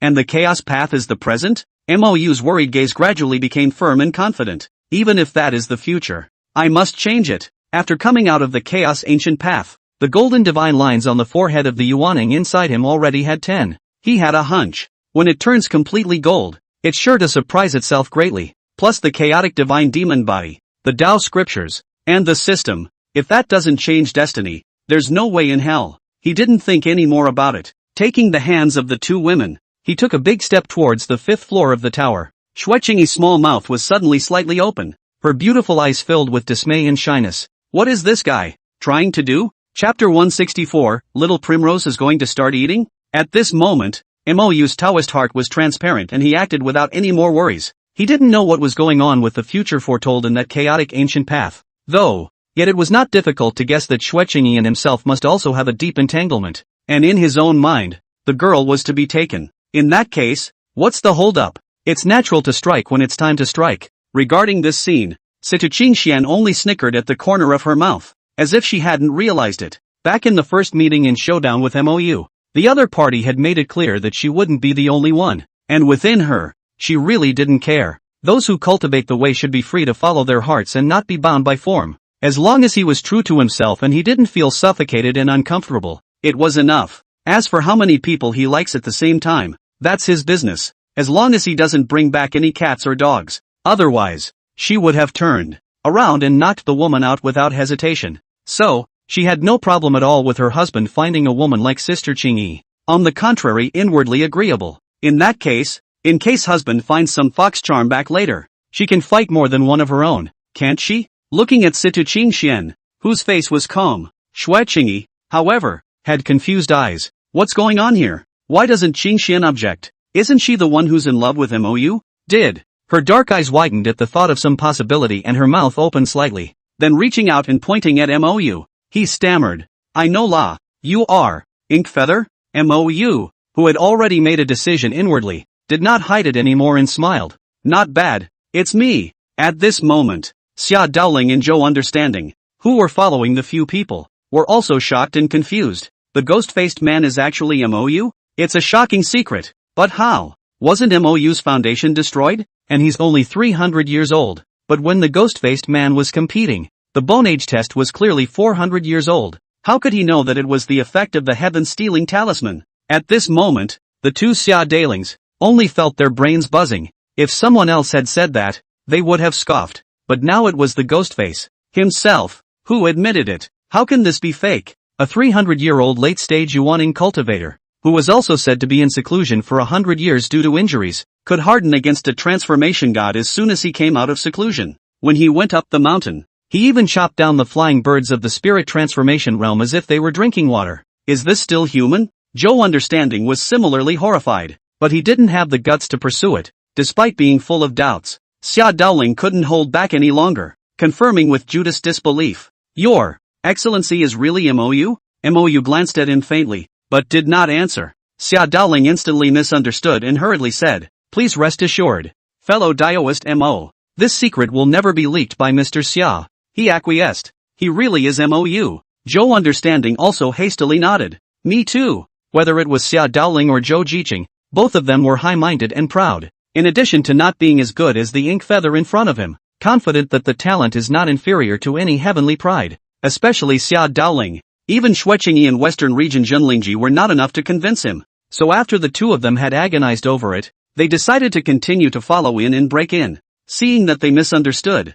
MOU didn't bother to explain anymore. When he gets out, it will be when he regains his true colors. Previously, it was because the Xianling sect had many external enemies and did not want to add extra trouble to the sect at that time. But now, he was confident that even if a return to Void Cultivator came, he would be enough to handle it. What about the return to Void stage under the sword fetus of the Great Beginning? By then, I am seeing if I can fish out the person who was assassinated back in the day. Let's hope they weren't intimidated by the Xianling sect's strength. MOU's eyes were expectant and deep. This caused Xueqingyi, who had been peeking at him, to look even more fanciful, her lovely cheeks blushing. Why did she think that the man was suddenly so much smoother? Still wearing that scary ghost mask though. Hey, why are you still wearing your mask at this hour? She couldn't help but roll her eyes and pout breathlessly, but it never even occurred to him to pull his little hand back from the other. I was afraid that my handsome face would distract you. Ha ha ha. Ink Feather teased, but took the mask off. This instantly made Xueqingyi's eyes light up. I don't know how. She felt that the current MOU was just 100 times better looking than the MOU she had seen before. Sure enough, it's better to look better without a mask. He. Sita Qingxian also looked on with a smile on her brow and tenderness in her eyes. But soon, the crowd was then captivated by the shocking scene before them. One could only see a green stone path that was leading to a huge inverted mountain range in the pitch-black void. Above that inverted mountain range were piles of densely packed graves. It wasn't even a tomb. Exactly. It was just a mound. Because all the graves that you see have no headstones. The only thing left was a pile of yellow soil, and the iron sword stuck alone in front of the grave. Many of the swords had long since rusted, or broken or chipped. Only the dark red blood remaining on them spoke of the glorious battles they had once fought with their masters. The aura of vicissitude, sadness, and solemnity came over me. One couldn't help but feel a chill in one's heart and the hairs on one's body rise in sweat. Even MOU couldn't help but feel fear in his heart. What a cold and murderous sword intent. Could it be that the chance of this level is to walk through this trail to those graves? Feeling the terrifying sword intent in front of him, MOU couldn't help but feel a heavy heart. If he guessed correctly, these sword intentions were clearly the residual thoughts of the masters of those swords after their deaths. And I'm afraid there are no less than hundreds of thousands of burial mounds here. All the remnants of thoughts gathered together. What kind of terrifying volume would that be? At this moment, Xia Daoling and Zhou Understanding were even more unsightly. I'm afraid there's little hope at this hurdle. Still, they were reluctant and decided to give it a try. If it doesn't work, then return it immediately. Seeing that MOU had no intention of stopping them, the two of them looked at each other and then joined hands to walk towards the front. At this moment, Xueqingyi was similarly suffering with her eyes, and her stunning face was filled with a color of helplessness. She couldn't help but agonize. MOU, what to do? Are you sure? Haven't tried it. Can't be sure yet.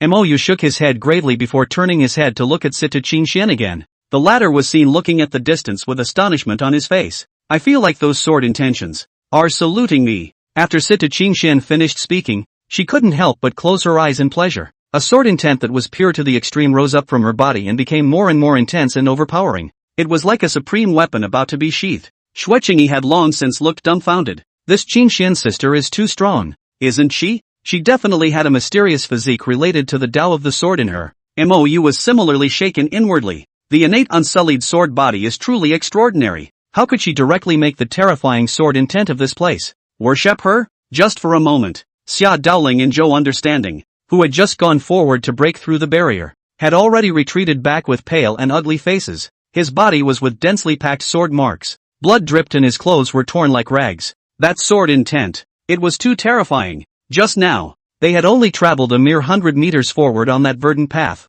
and they almost couldn't come back. That despair was something they never wanted to experience again in their lives. But soon, they then heard a statement that almost made them spit blood. Those sword intentions are so kind. They seem to be inviting me. Husband, Sister Cheng-yi, let me take you there. Situ Qingxian slowly opened her eyes, then stretched out her small white hand towards the two of them, her face delighted and surprised. Intimate? And inviting? The two Xia Dailings looked at each other in shock, their faces full of confusion. What the hell was that? Inkfeather's eyes were equally surprised, but it wasn't because of Situ Qingxian. The latter was an innate unsullied sword body, and it wasn't too strange to have this kind of performance. To his surprise, it was Hatsuchi, who had been holding onto the crystal skull ever since he got it. At this moment, however, he raised his little head in surprise and cheered excitedly. Master, it smells good here. Please let me out. I'm about to eat. Chapter 165, Sword Cultivator Graveyard Cluster. In the gazes of Xia Daoling and Zhou Understanding,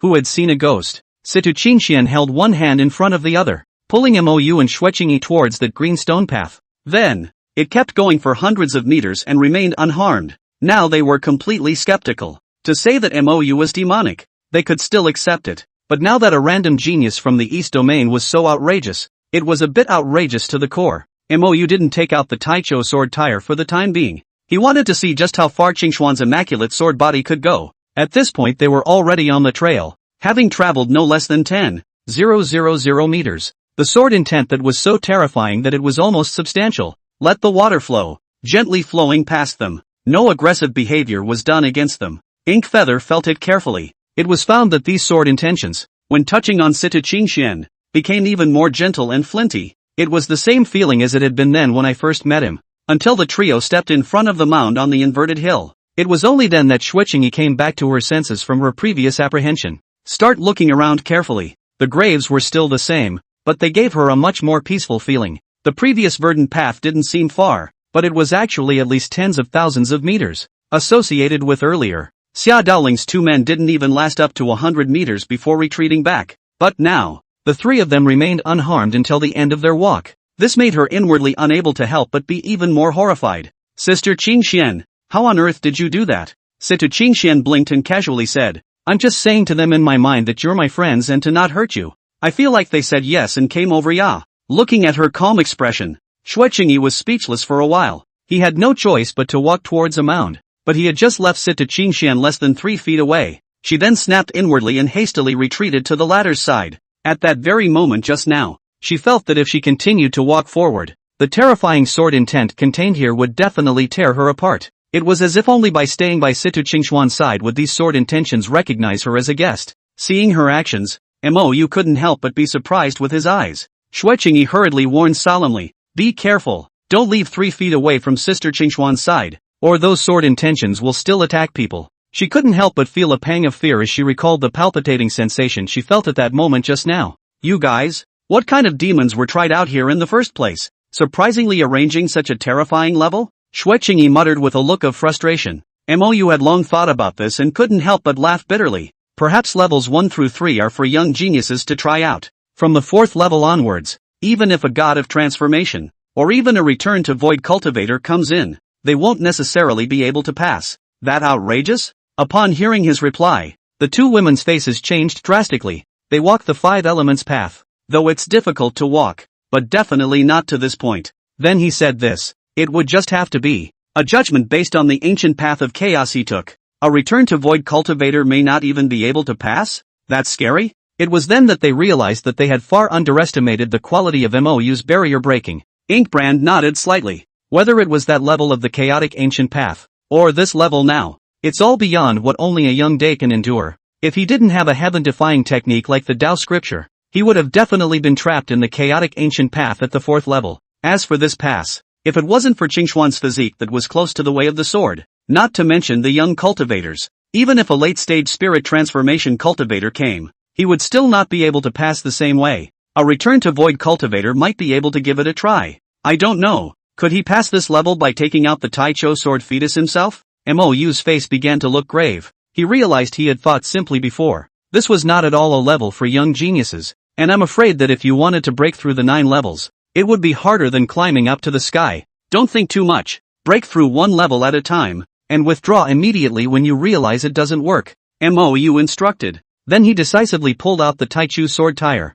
At this very instant, the entire inverted suspension mountain range was completely in a boil. Clang clang clang, countless sword shadows rose up into the sky. Then, more and more remnant swords broke out of the ground, forming a magnificent and vast river of sword chi in the sky. In unison, they made a pilgrimage towards the Taichu swordborn. There were at least hundreds of thousands of swords, varying in thickness and length, and many of them had even been mutilated to the point where the shape of the sword could not be seen. But in this moment, they all glowed with their last light, like veterans of 100 battles waiting for the king to review them. The soul of a dead man is still alive, and the destruction of the sword is still alive. The moment, the stern and murderous sword chi stirred the surrounding airspace. Then, a tidal wave of pure sword intent then surged madly towards the sword tire in Mou's hand, joyful and excited, like a river, and like a tired bird returning to its nest. Everyone's eyes were shocked and full of confusion. Even Mou himself was stunned. Is this what Junior said was going to be the meal? Sure it's not sweeping and looting? He glanced at Sita Qingxian, who was also frothing, and hurriedly shouted, "Wife, quickly stop gawking, hurry up and sit down to cultivate, try to absorb the sword intent to try." Oh, good. Although Sita Qingxian didn't know if this would work, she still did as she was told. According to husband, he is an innate unsullied sword body, so he will definitely be fine. Soon, the sword intent that had originally only surged towards the Taicho sword tire was divided into a third and surged towards Sita Qingxian. Xueqingyi watched with a burst of envy, but she didn't dare to absorb it. This sword intent looks like a good thing, but here is a collection of hundreds of thousands of different sword intentions. If one were to absorb it hastily, the greatest possibility would be to go off the deep end. And the reason why Sister Qingxian was fine was definitely because she was in a special physique, and it's still related to kendo. What an envy! Another glance at Mou next to her. Xueqingyi's small slap-like face instantly became even more listless. This chance was not destined to concern her, but Mou had gotten several times more benefits than Sister Qingxian? It's a disgrace. Could it be that this is the son of heaven's destiny? Xia Daoling, who was in the distance, couldn't help but murmur in shock. The storm of this scene against him was nothing short of devastating. Not as gifted as others, not as lustful as others, now even the chi is not as good as others. The gap between the two is destined to widen in the future. Fellow Daoist Zhou, in the future, this Mou will not be comparable to us. Xia Daoling glanced at Zhou understanding and was instantly disheartened. The confidence and arrogance of being the #1 pride of the southern region completely disappeared. Zhou understanding nodded his head in approval on the surface, but inwardly he secretly despised it. What do you mean you can't compare in the future? As if you could compare before? That's my master. As the gradual escalation of Mou's talent was exposed, Zhou Jiqing's mindset had quietly undergone a huge change. The shaman resentment that lurked deep inside disappeared completely. Having defected to such a demon, it might still be a blessing in disguise. Later on, be a good spy and pawn for him yourself. At this time, Mou, too, sat on the ground with his knees crossed. He who originally thought that there was nothing for him to do, realized that as the first year absorbed the sword intent and purified it once again, he was actually able to touch the purest and most precious essence of those sword intentions through the other party's senses. Hatsuchi was like his arms and eyes and even brain. For what Hatsuchi was thinking, he could likewise perceive. The bottom line is this. As a sword spirit, Hatsuchi looked young though. However, his understanding of the Tao of the sword was simply not something he could compare to. If we're going to use an analogy, then first year is like a new computer that just hasn't been connected to the internet before. Now that it was connected to the internet, Mou realized how powerful it was. Mou and Sita Qingxian quickly fell into the sword Tao comprehension. Their progress was divine. Xueqingyi, on the other hand, earnestly helped protect the two. At this point, in the deepest part of a vast mound of graves, a large tomb with a huge greenstone monument stood quietly. The aura was vicissitude and ancient, as if it had existed here before the ancient times. As time passes, the ground in front of the stone monument of the great tomb suddenly shook slightly, a crack that was getting bigger and bigger. Chapter 166, The Feeling of Being a Father. Mou and the others were unaware of everything that had happened in the depths of the mound. Under this kind of terrifying sword intent,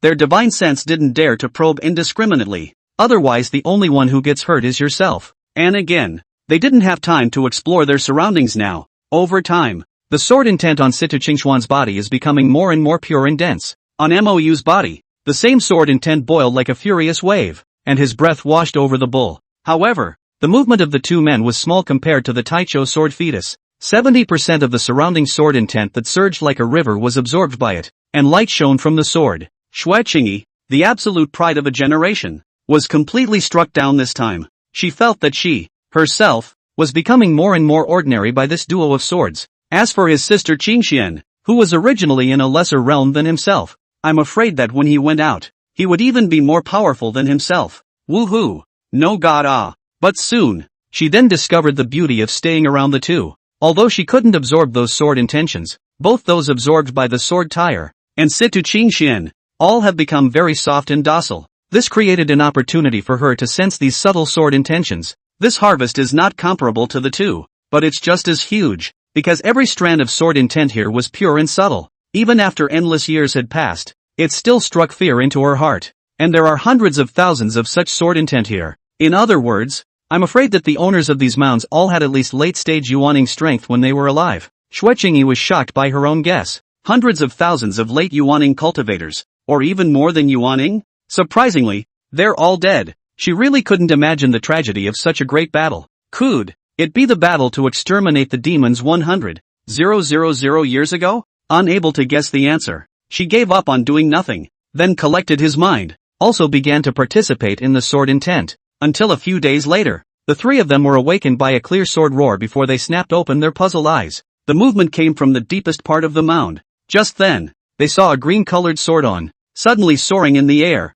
domineering and proud as if she was the empress of the sword. The long river of sword chi that had been hanging high in the sky was induced to be in a state of turmoil. Vaguely, there was actually a collective pilgrimage to that green sword. Then, the Taicho sword tire in Mou's hand also suddenly rioted. Choke on! An even more domineering and biting sword chanting sound rang out violently. It was as if a dragon leaped over the abyss and a tiger whistled in the mountains. Looking at the situation, it was actually a fight with that green-colored ancient sword. The other party's proud stance made the Taicho swordborn feel offended. To be precise, it was the little first year who was upset. Master, will I help you take in that sword? With me around. It dared to make other swords pay homage to it. I'll have to show it what I'm made of. The tender voice of the first year was actually filled with dominance and seriousness at this moment. It's as if a king sees his subjects who don't kneel to him. Mou was instantly surprised. He didn't stop it, however, and nodded decisively. Okay, go for it. That sword was extraordinary at first glance.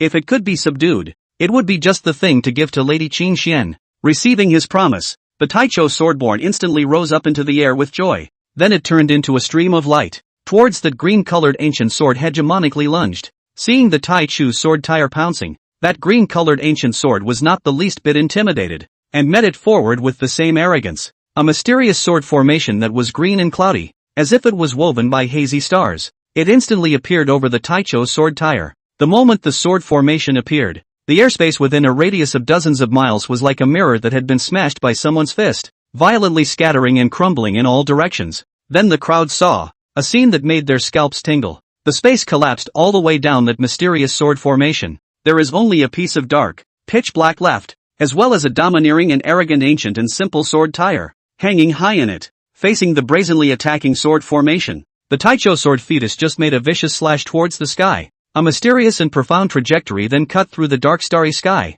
abruptly chopping towards the overhead sword formation. However, the sword spirit of the green-colored ancient sword was obviously also a domineering nature. Press simply didn't dodge. It was straight up hard and fast. The sword formation that seemed like it could destroy space continued downward. As an innate immaculate sword body, Sita Qingxian felt the power of that mysterious sword formation more deeply than anyone else. It made her eyes worry. The Taicho swordborn was powerful, but the opponent was obviously not to be messed with either. Who knows who loses and who wins? But for all of this, Mou wasn't worried in the slightest. Under the sword fetus of the beginning, all beings are equal, whether it is a person or an object or a phalanx. See, it has to be lowered by a big realm. Now that the Taicho sword tire was a saint weapon grade, unless the other party was an immortal weapon, there was no need to compare them at all. How can this be a fight? It's impossible to fight. Sure enough, as the light golden sword aura of the Taicho sword tire flashed by, the light of the green-colored ancient sword that was still hanging proudly high in the air had instantly dimmed by more than half.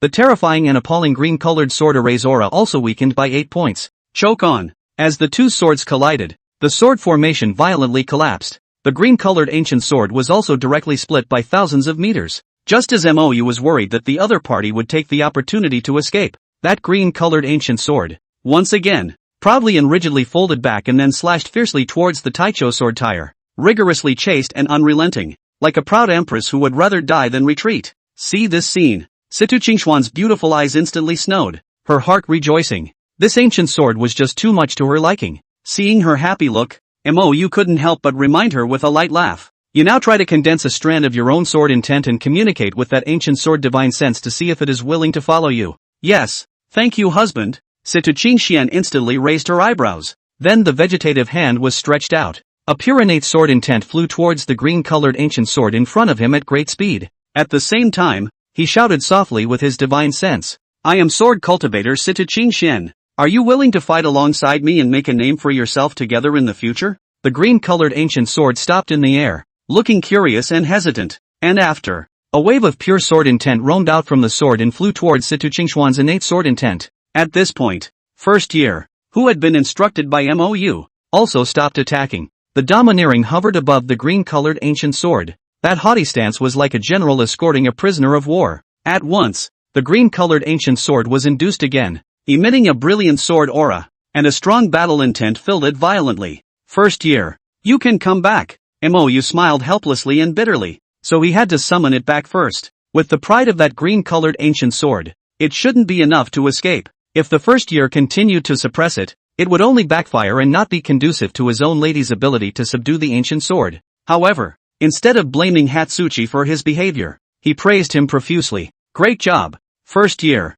That was awesome. It's okay, people are only second best. The little girl in the sword tire revealed a faintly shy and proud expression. Powder-carved exquisite small face, smile bright, clear eyebrows curved like a crescent moon. Then who is the first powerful one? Mou asked curiously. Of course it's the master, Hatsuchi replied as a matter of course. Due to the relationship of recognizing the master, any emotion of little Primrose, Mou could perceive it clearly. At this moment, the other party's all-consuming intimacy and dependence couldn't help but soften his heart. At this moment, Mou actually had the feeling of being a father. A few more words were exchanged with the little guy. Only then did Inkbrand cast his gaze overhead. At this moment, the green-colored ancient sword was gently trembling, emitting a burst of crisp sword chants, arrogant and domineering. Chapter 167, Accepting the Green Lotus Sword. At this time, Situ Qingxian had already been sitting on the ground, her beautiful eyes slightly closed, her body surrounded by pure sword intent. In the middle of her forehead, a light golden lotus flower pattern was quietly emerging. Purely holy, quiet and majestic arcane sword intent quietly permeated through it, boiling like a river and a sea. In the end, it completely enveloped Situ Qingxuan's entire person. It was as if a female sword fairy had descended into the world, holy with a faintly domineering aura. At this moment, Situ Qingxian was flawless and beautiful, the holy temperament that is free of dirt and impurity. See people's inner peace and tranquility, as if the soul has been washed. Xueqingyi had long been stunned. Of all the people she knew around her, there was no one whose sword intent was as pure and transparent as Sister Qingxuan's. This was simply a natural-born supreme sword cultivator. She had a premonition that one day, the latter would definitely become the Qingyun continent's premier sword Dao legend. Even Mou looked at it for a while. Is this the power of the innate unsullied sword body? It seems that the old her was not completely liberated at all. With this kind of talent in sword Dao, in the future, as long as the resources and gong methods keep up, achievement must be unlimited. At this point, between Situ Qingxian and the green-colored ancient sword, two pure to the core sword intentions were slowly merging. Finally, it was only then that Situ Qingxian forced out a drop of essence blood and dripped it onto the sword. As the drop of blood disappeared into the sword, a golden lotus pattern quietly appeared on the green-colored ancient sword. It was none other than Situ Qingxuan's innate unsullied sword body seal. From now on, you'll be called the Green Lotus Sword, okay? Situ Qingxian tilted her head slightly, looking joyfully at the green-colored ancient sword above her, her eyes bright as stars. The ancient sword let out a soft chirp and obediently leapt into her hand. Situ Qingxian couldn't help but survey it with delight. The sword was 3 feet and 7 inches long, longer than a normal longsword, and the body was green in color. And a few inches above the sword's swallowing mouth was also inscribed with a Shoui Xian character, which must have been engraved by the previous sword master. This made her feel even more that the sword had a connection with her. The only pity is the lack of a scabbard. Without further thought, she held her longsword upside down in her right hand, while then solemnly performed a hanging sword salute towards the sky above and drank clearly. Senior Situ Qingxian, I respectfully invite all seniors to return to the mound. As her words fell, the long river of sword chi in the sky above his head shook violently once again. Choke on! Choke on! Countless remnants of swords entrained with terrifying sword chi once again swooped down with great vigor, each plunging back in front of the mound. It's as if they all still have spiritual awareness. However, Mou knew that the swords were basically destroyed. What kind of spiritual awareness could there possibly be there? The only possibility was that the residual obsession of the dead sword cultivator was still there. They're all dead, and they're still not happy? Mou couldn't help but look solemn. Sister Qingxian, congratulations on getting your own natal sword. This sword is extraordinary at first glance. Xue Qingyi smiled brightly, inwardly feeling happy for her from the bottom of her heart. At the same time, he couldn't help but look envious with his eyes. Sister Qingxian, holding the green lotus ancient sword, is really beautiful. Just like the legendary female sword fairy, this guy beside the key was also really good to Sister Qingxian. I wonder if he will give himself such a sword if he has another chance next time? Xue Qingyi couldn't help but twist her head to look at Mou on the side. In this moment, she really wanted to ask him about it, but soon she twisted her head back in defeat. Sister Qingxian was his fiancée. It was normal to send her anything. It wasn't like she was his anything. Besides, that's Sister Qingxuan's sweetheart. She must never think about it again. And she must never go to him or let him hold her hand. Her heart suddenly felt a pang of emptiness at the thought. The smile on his face gradually dimmed, and for the first time in his life he felt sad. It's all this Mou's fault. Why did he hold his hand for nothing? You have Qingxuan's sister and you're still like this. It's just bad. She gritted her teeth and puffed out her cheeks, her eyes slightly red, really wanting to question that guy severely. But after thinking about it, she finally gave up. It just felt inexplicably aggravating inside. Mou twisted his head, just in time to notice her difference, and immediately frowned, full of dismay and disbelief. What's going on here? Why is this optimistic girl so red-eyed? He was just about to inquire. As a result, the other party glared at him fiercely before pulling Situ Qingxian and walking towards the front. Sister Qingxian, let's check out the front. Situ Qingxian, who was immersed in joy, did not notice her abnormality and hurriedly nodded happily. Good. This sword mound. There are likely other good swords. We happen to be looking for a handle for Sister Qingyi as well. Mou had to hold back his inner question, then followed the two men toward the depths of the mound that had regained its lonely desolation. Most of the densely packed graves had embroidered swords stuck in front of them. Of course, there are some graves with nothing in front of them. It's just a shame. Almost all of the swords that you see at first glance are crippled and broken. The few that were intact were of a more ordinary grade. But Mou thought about it. Who would use a really good sword for martyrdom? Those missing swords were most likely not destroyed in the great battle. Instead, they were left behind by the buried one. As for this handle in Qingxian's hand, it's really special. It seems that its previous owner was definitely a big shot, which is why the saber wasn't taken. As they went deeper, the mood of several people gradually became heavy. Even Situ Qingxian, who had obtained the green lotus sword, began to fall silent. 1,000 miles in circumference. The sword graves are full of nameless people, but every mound of dirt here, at one time it might have all represented a magnificent and talented sword cultivator. They might also be the focus of the world, the role model of their fellow disciples, and the pride in the eyes of the elders of their division. But all that was left was a handful of yellow soil, and the broken sword in front of the grave that held their honor. Thousands of miles of embroidered swords, a pile of yellow earth, and a deep hide. Ink Feather whispered with emotion, his heart filled with a different emotion. What puzzled him the most, though, was this. This place looked like an important place for the demon race, and those dead sword cultivators could all be human. It just doesn't make sense. You have to know that the human race and the demon race are world enemies. This hatred had existed for generations long before the battle to exterminate the demons. If that's the case, why did the demon race bury so many human sword cultivators in their territory? Shouldn't they be left to die in the wilderness and be eaten by wild animals? Or was the human sword cultivator buried here just to motivate the demon clan's heavenly pride? Or was it using the remaining sword intent of the human sword cultivators to sharpen their own geniuses? Mou thought for half a day. Ultimately, it was thought that the last guess was more reasonable. It was good that now, the demon race had been driven to a corner of the charmed continent. These sword cultivators, they weren't exactly buried in enemy territory. He couldn't help but sigh with emotion. Inwardly, he couldn't help but feel a surge of respect for these nameless sword cultivators, no matter what power they were in during their lifetime. But just because they died for the greater good of the human race, they were worthy of honor. At least 300,000 Yuaning cultivators died in battle.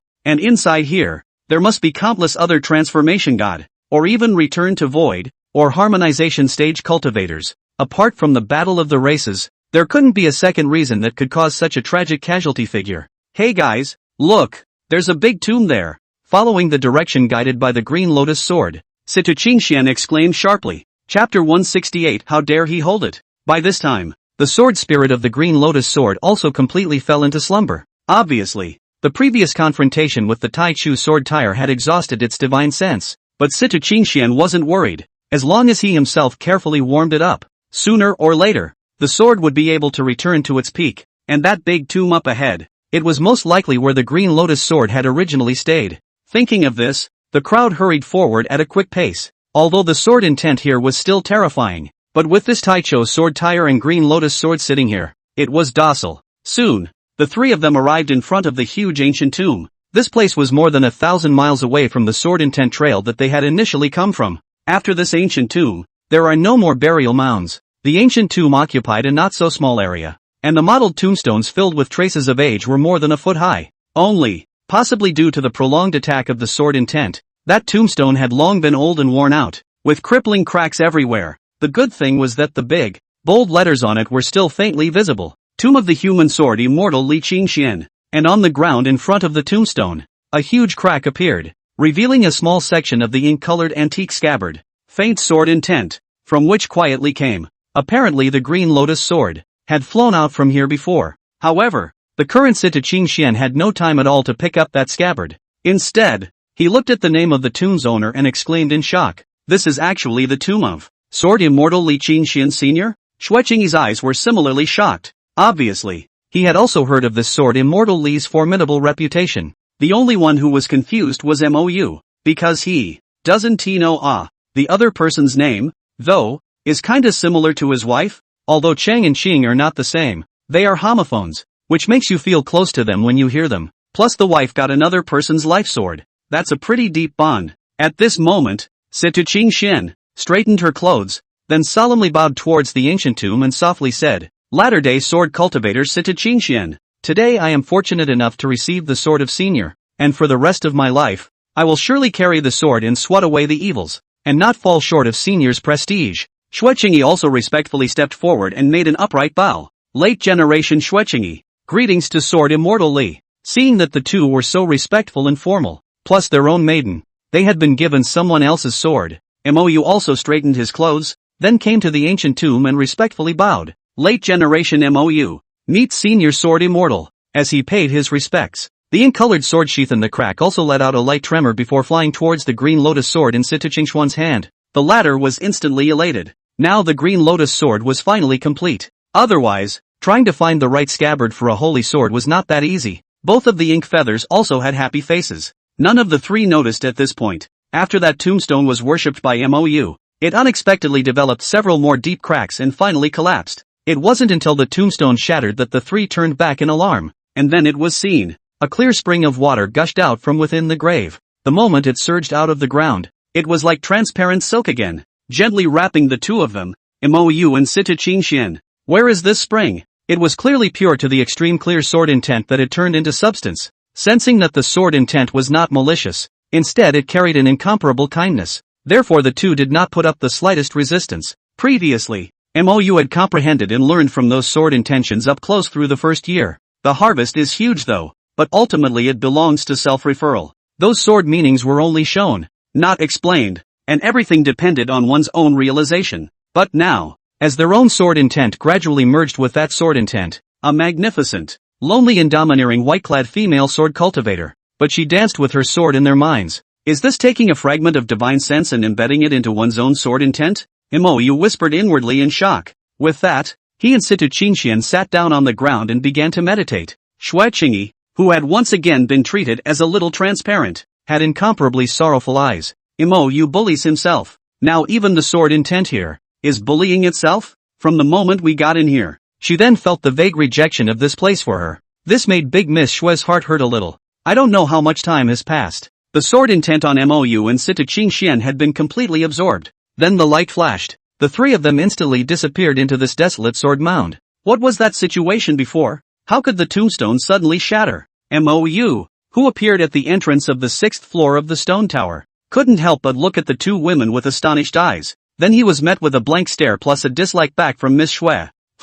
Getting a bargain is still a good thing. If that tombstone hadn't broken, could you have gotten such a great benefit? The thought of that scene upset her. It's okay if you can't compete with Qingxian, but compared to this guy, he was at least half a sword cultivator, right? Why are you in the sword graveyard, but you can't get any benefits at all? What broke her heart the most was, even the sword intent of Senior Li Qingxian at the end had to avoid her alone. This was really unfair. When had the first genius of the southern domain ever been disliked like this? Seeing her sad face, Mou couldn't help but laugh and didn't dwell on the shattered tombstone. The sword intent there was so terrifying that it wasn't surprising that the tombstone would shatter. Ahem. That, is Senior Li Qingxian very famous? Why haven't I heard of it? Inkbrand looked at the two again suspiciously.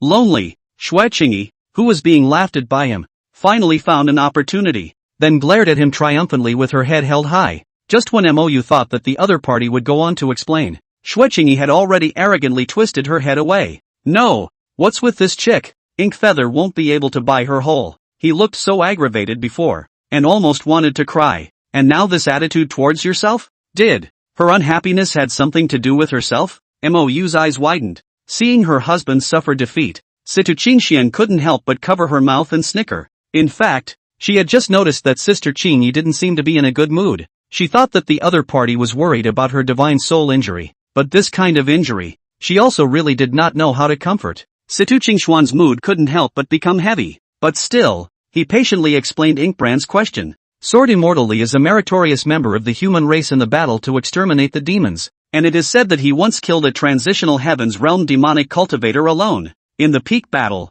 he even used his late Mahayana strength to take on a transitional hijacking realm and 3 late Mahayana demonic cultivators without losing. It was the #1 sword cultivator of the human race at that time, honored by the world as the female sword immortal, and even more of a model for our later generations of sword cultivators. After listening to the adoring Situ Qingxian, Mou had a preliminary understanding of that sword immortal Li. With a woman's body, she ascended to the top of the first sword cultivator, and crossed over to fight against the transitional realm, plus 3 Mahayana stage demon cultivators without losing. This battle record truly deserved the title of Sword Immortal. The key was that she was fighting against a demon race, which deserved even more points. But for this kind of person, shouldn't the demon clan have thrown her to the ground even more? Why did you bury her with a monument? Could it be that the demon clan was also impressed by her aura, and that the heroes were in love with each other? Mou was full of questions, but also know that there is no point in thinking about these questions now, so it had to be put behind us for the time being. Then looking seriously at the two women,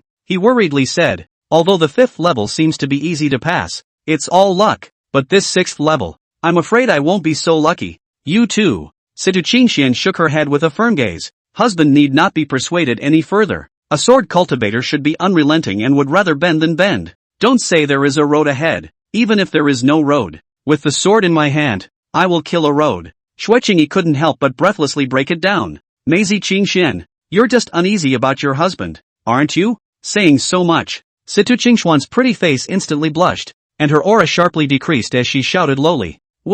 I just wanted to break in on my own. Come on, don't try to fool me. You're blushing. After Shui Qingyi finished speaking, he quietly glanced at Mou again before striding towards the stone tower, answered him directly with action. At the same time, he secretly gritted his teeth inwardly and shouted, people are sword cultivators too. It's just that this sword cultivator is a bit unpopular with this place. Mou had no choice but to pull Situ Qingxian and quickly follow. Then he reached out and held Shui Qingyi's small hand again. Big Miss Shue's eyes instantly widened in surprise. Her pretty face then blushed scarlet. This bad guy, how dare he lead? Chapter 169, Canyon Riot. But somehow, Shui Qingyi's originally dull mood, but instantly became brilliant. It's like a sunflower on a rainy day that suddenly sees the sunrise. So much so that she had simply forgotten the countless decisions she had secretly made within herself earlier. For example, If Mou ever holds her hand again, he'll never look good and he'll be reprimanded. But when it came down to it, she was just happy and shy. In the midst of her rambling thoughts, the three of them appeared in front of an extremely deep canyon, despite having known about the wonders of the stone tower for a long time. However, when the three of them saw the scene in front of them, they still couldn't help but have shocked eyes. Only 1,000 feet ahead, a huge peak as high as the sky lay in front of him, with only a small canyon in between. Instead of a canyon, it's more of a chasm, for that canyon was but a few feet wide, but 10,000 feet high. It's solid one-line terrain. But the most bizarre thing was that the stone walls on both sides of the first-line canyon were spewing scorching hot and incomparable white flames on one side. On the other side, it froze into light blue extremely cold metaphysical ice. Ice and fire are facing each other, but they are unusually harmonious and do not interfere with each other. It's as if they're just two little people with different temperaments. The point is, now these two, the young couple, are working in unison to guard a line of heaven. The three of them couldn't help but look at each other in disbelief, collectively dumbfounded. Is this where we have to go through? In Xueqingyi's originally dark and clear eyes,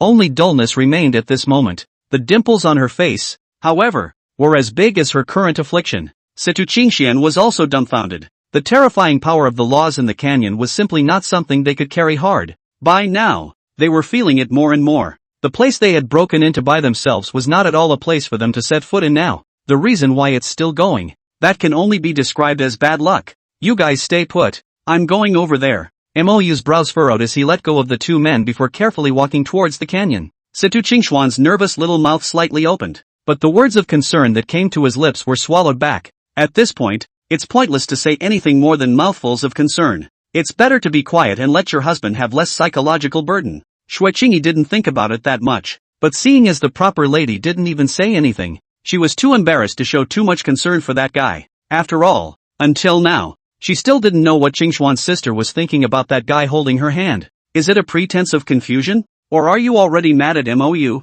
And, will she misunderstand herself? LOL. So annoying Trouble. Mou retreated from the canyon with a bitter smile on his face. Just now, the divine sense he had dispersed was actually dissipated by the hot and cold air. Moreover, with the terror of his chaotic god-demon body, he had only penetrated less than 100 meters before he was forced to return. Because of this place, it was actually filled with the terrifying yin and yang qi. Fire is yang and burns the flesh. Ice is yin and freezes the soul. It's a double whammy of both. And that's really sour. Even though Mou had added 3 layers of shields to himself, his clothes were still scorched with several large holes, looked woefully out of place. Looking at the gray-headed and returning Mou, Xueqingyi couldn't help but widen her eyes. Her small pink and delicate palm face filled with dismay and concern. Mou, are you okay? This was the first time she had ever seen Mou suffer such a big loss, though she'd been hoping, before, that the other woman would take a bit of a beating,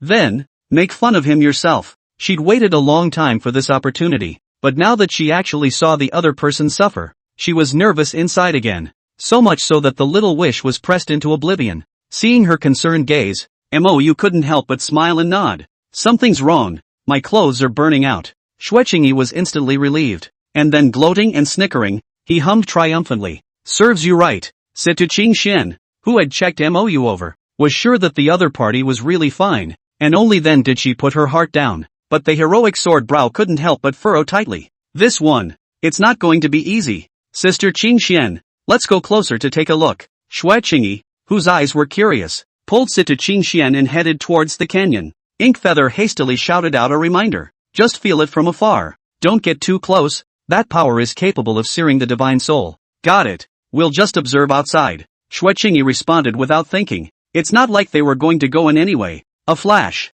The two women then came 300 feet away from the mouth of the canyon. Then a terrifying and bizarre force was felt. At first it didn't feel cold or hot, but after only less than a breath, it became very cold and very hot. As they approached again for hundreds of feet, boom! The originally quiet canyon in front of them suddenly ignited fiercely as if a super bomb had been dropped. You could see the road before, but now, other than the white flames, and the blue mist of extremely cold water, Calamity could see nothing else, and the mysterious power, which had been nonchalant in the last second, changed violently. The forces of heat and cold seemed to add up to their highest values all at once. Even space was violently distorted. Xueqingyi instantly turned pale, only feeling that his divine soul had been viciously cut, spitting out blood. Situ Qingxian was a little better though, but the same ugly face, The power that seemed to freeze the soul of a god was unheard of to her before. It only hurt so much that it made her cold and sweaty. She didn't even think about it and directly pulled Xuechingi to fly back in a sharp retreat. Feeling that riot,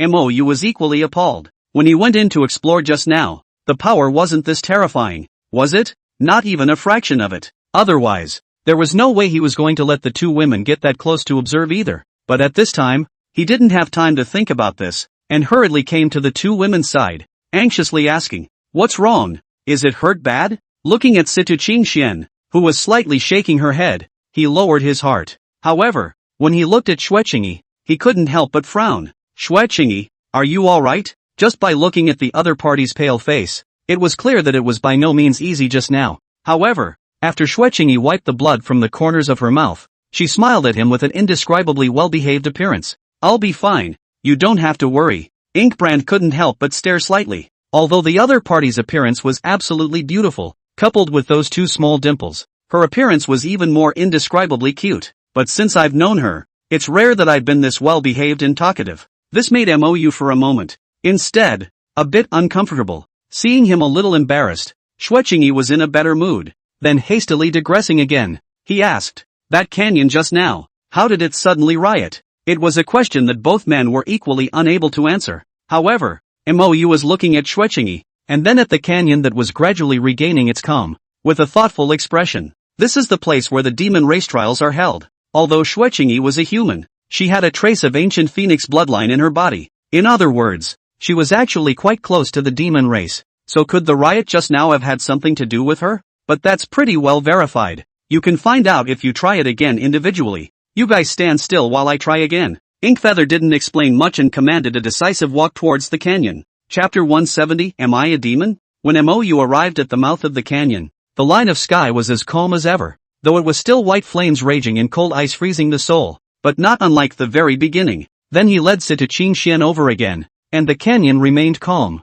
By now the two women knew what he was doing. Without waiting for him to speak, Xuechingi had already gritted her teeth and moved forward without saying a word. She wanted to know now, too, whether or not you were being treated special again. Mou, who already gradually had an answer inside, hurriedly followed. The other party was now a wounded man, and it was also a divine soul injury. This injury would have been absolutely infinite in this place.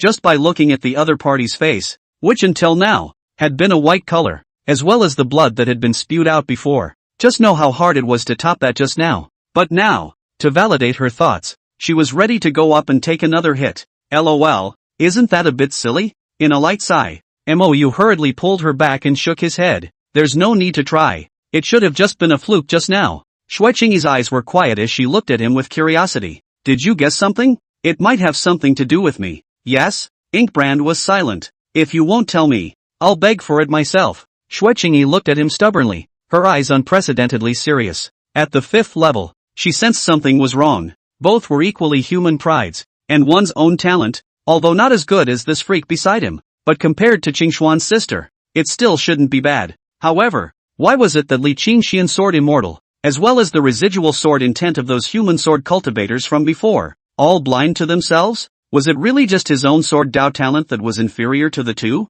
Seeing her like this, Mou was in a difficult position. He's not sure. Does the other party know that she herself has a phoenix bloodline? To know, even if the phoenix was honored as the four spirits of the ancient era, it was a top-notch existence that was on par with the green dragon, Xuanwu, and Qilin. However, in the green underworld, the four spirits were still considered the originators of the demon race. And in the realm of the green underworld, since ancient times, humans and demons have not been on equal footing. So, no one would want themselves, and the demon race, to have this kind of relationship exist. This was the reason why Inkbrand had been so tight-lipped. Now that he was being pressed by the other party, he decided to confess after all, because in his opinion, it didn't matter if it was a human or a demon. The key also depended on the other party's disposition. Furthermore, Xuechingi only possessed a trace of phoenix bloodline. It did not follow that the other party was a demon race. Maybe it's just its ancestry. Some kind of chance? He organized his words for a moment before he transmitted a confession.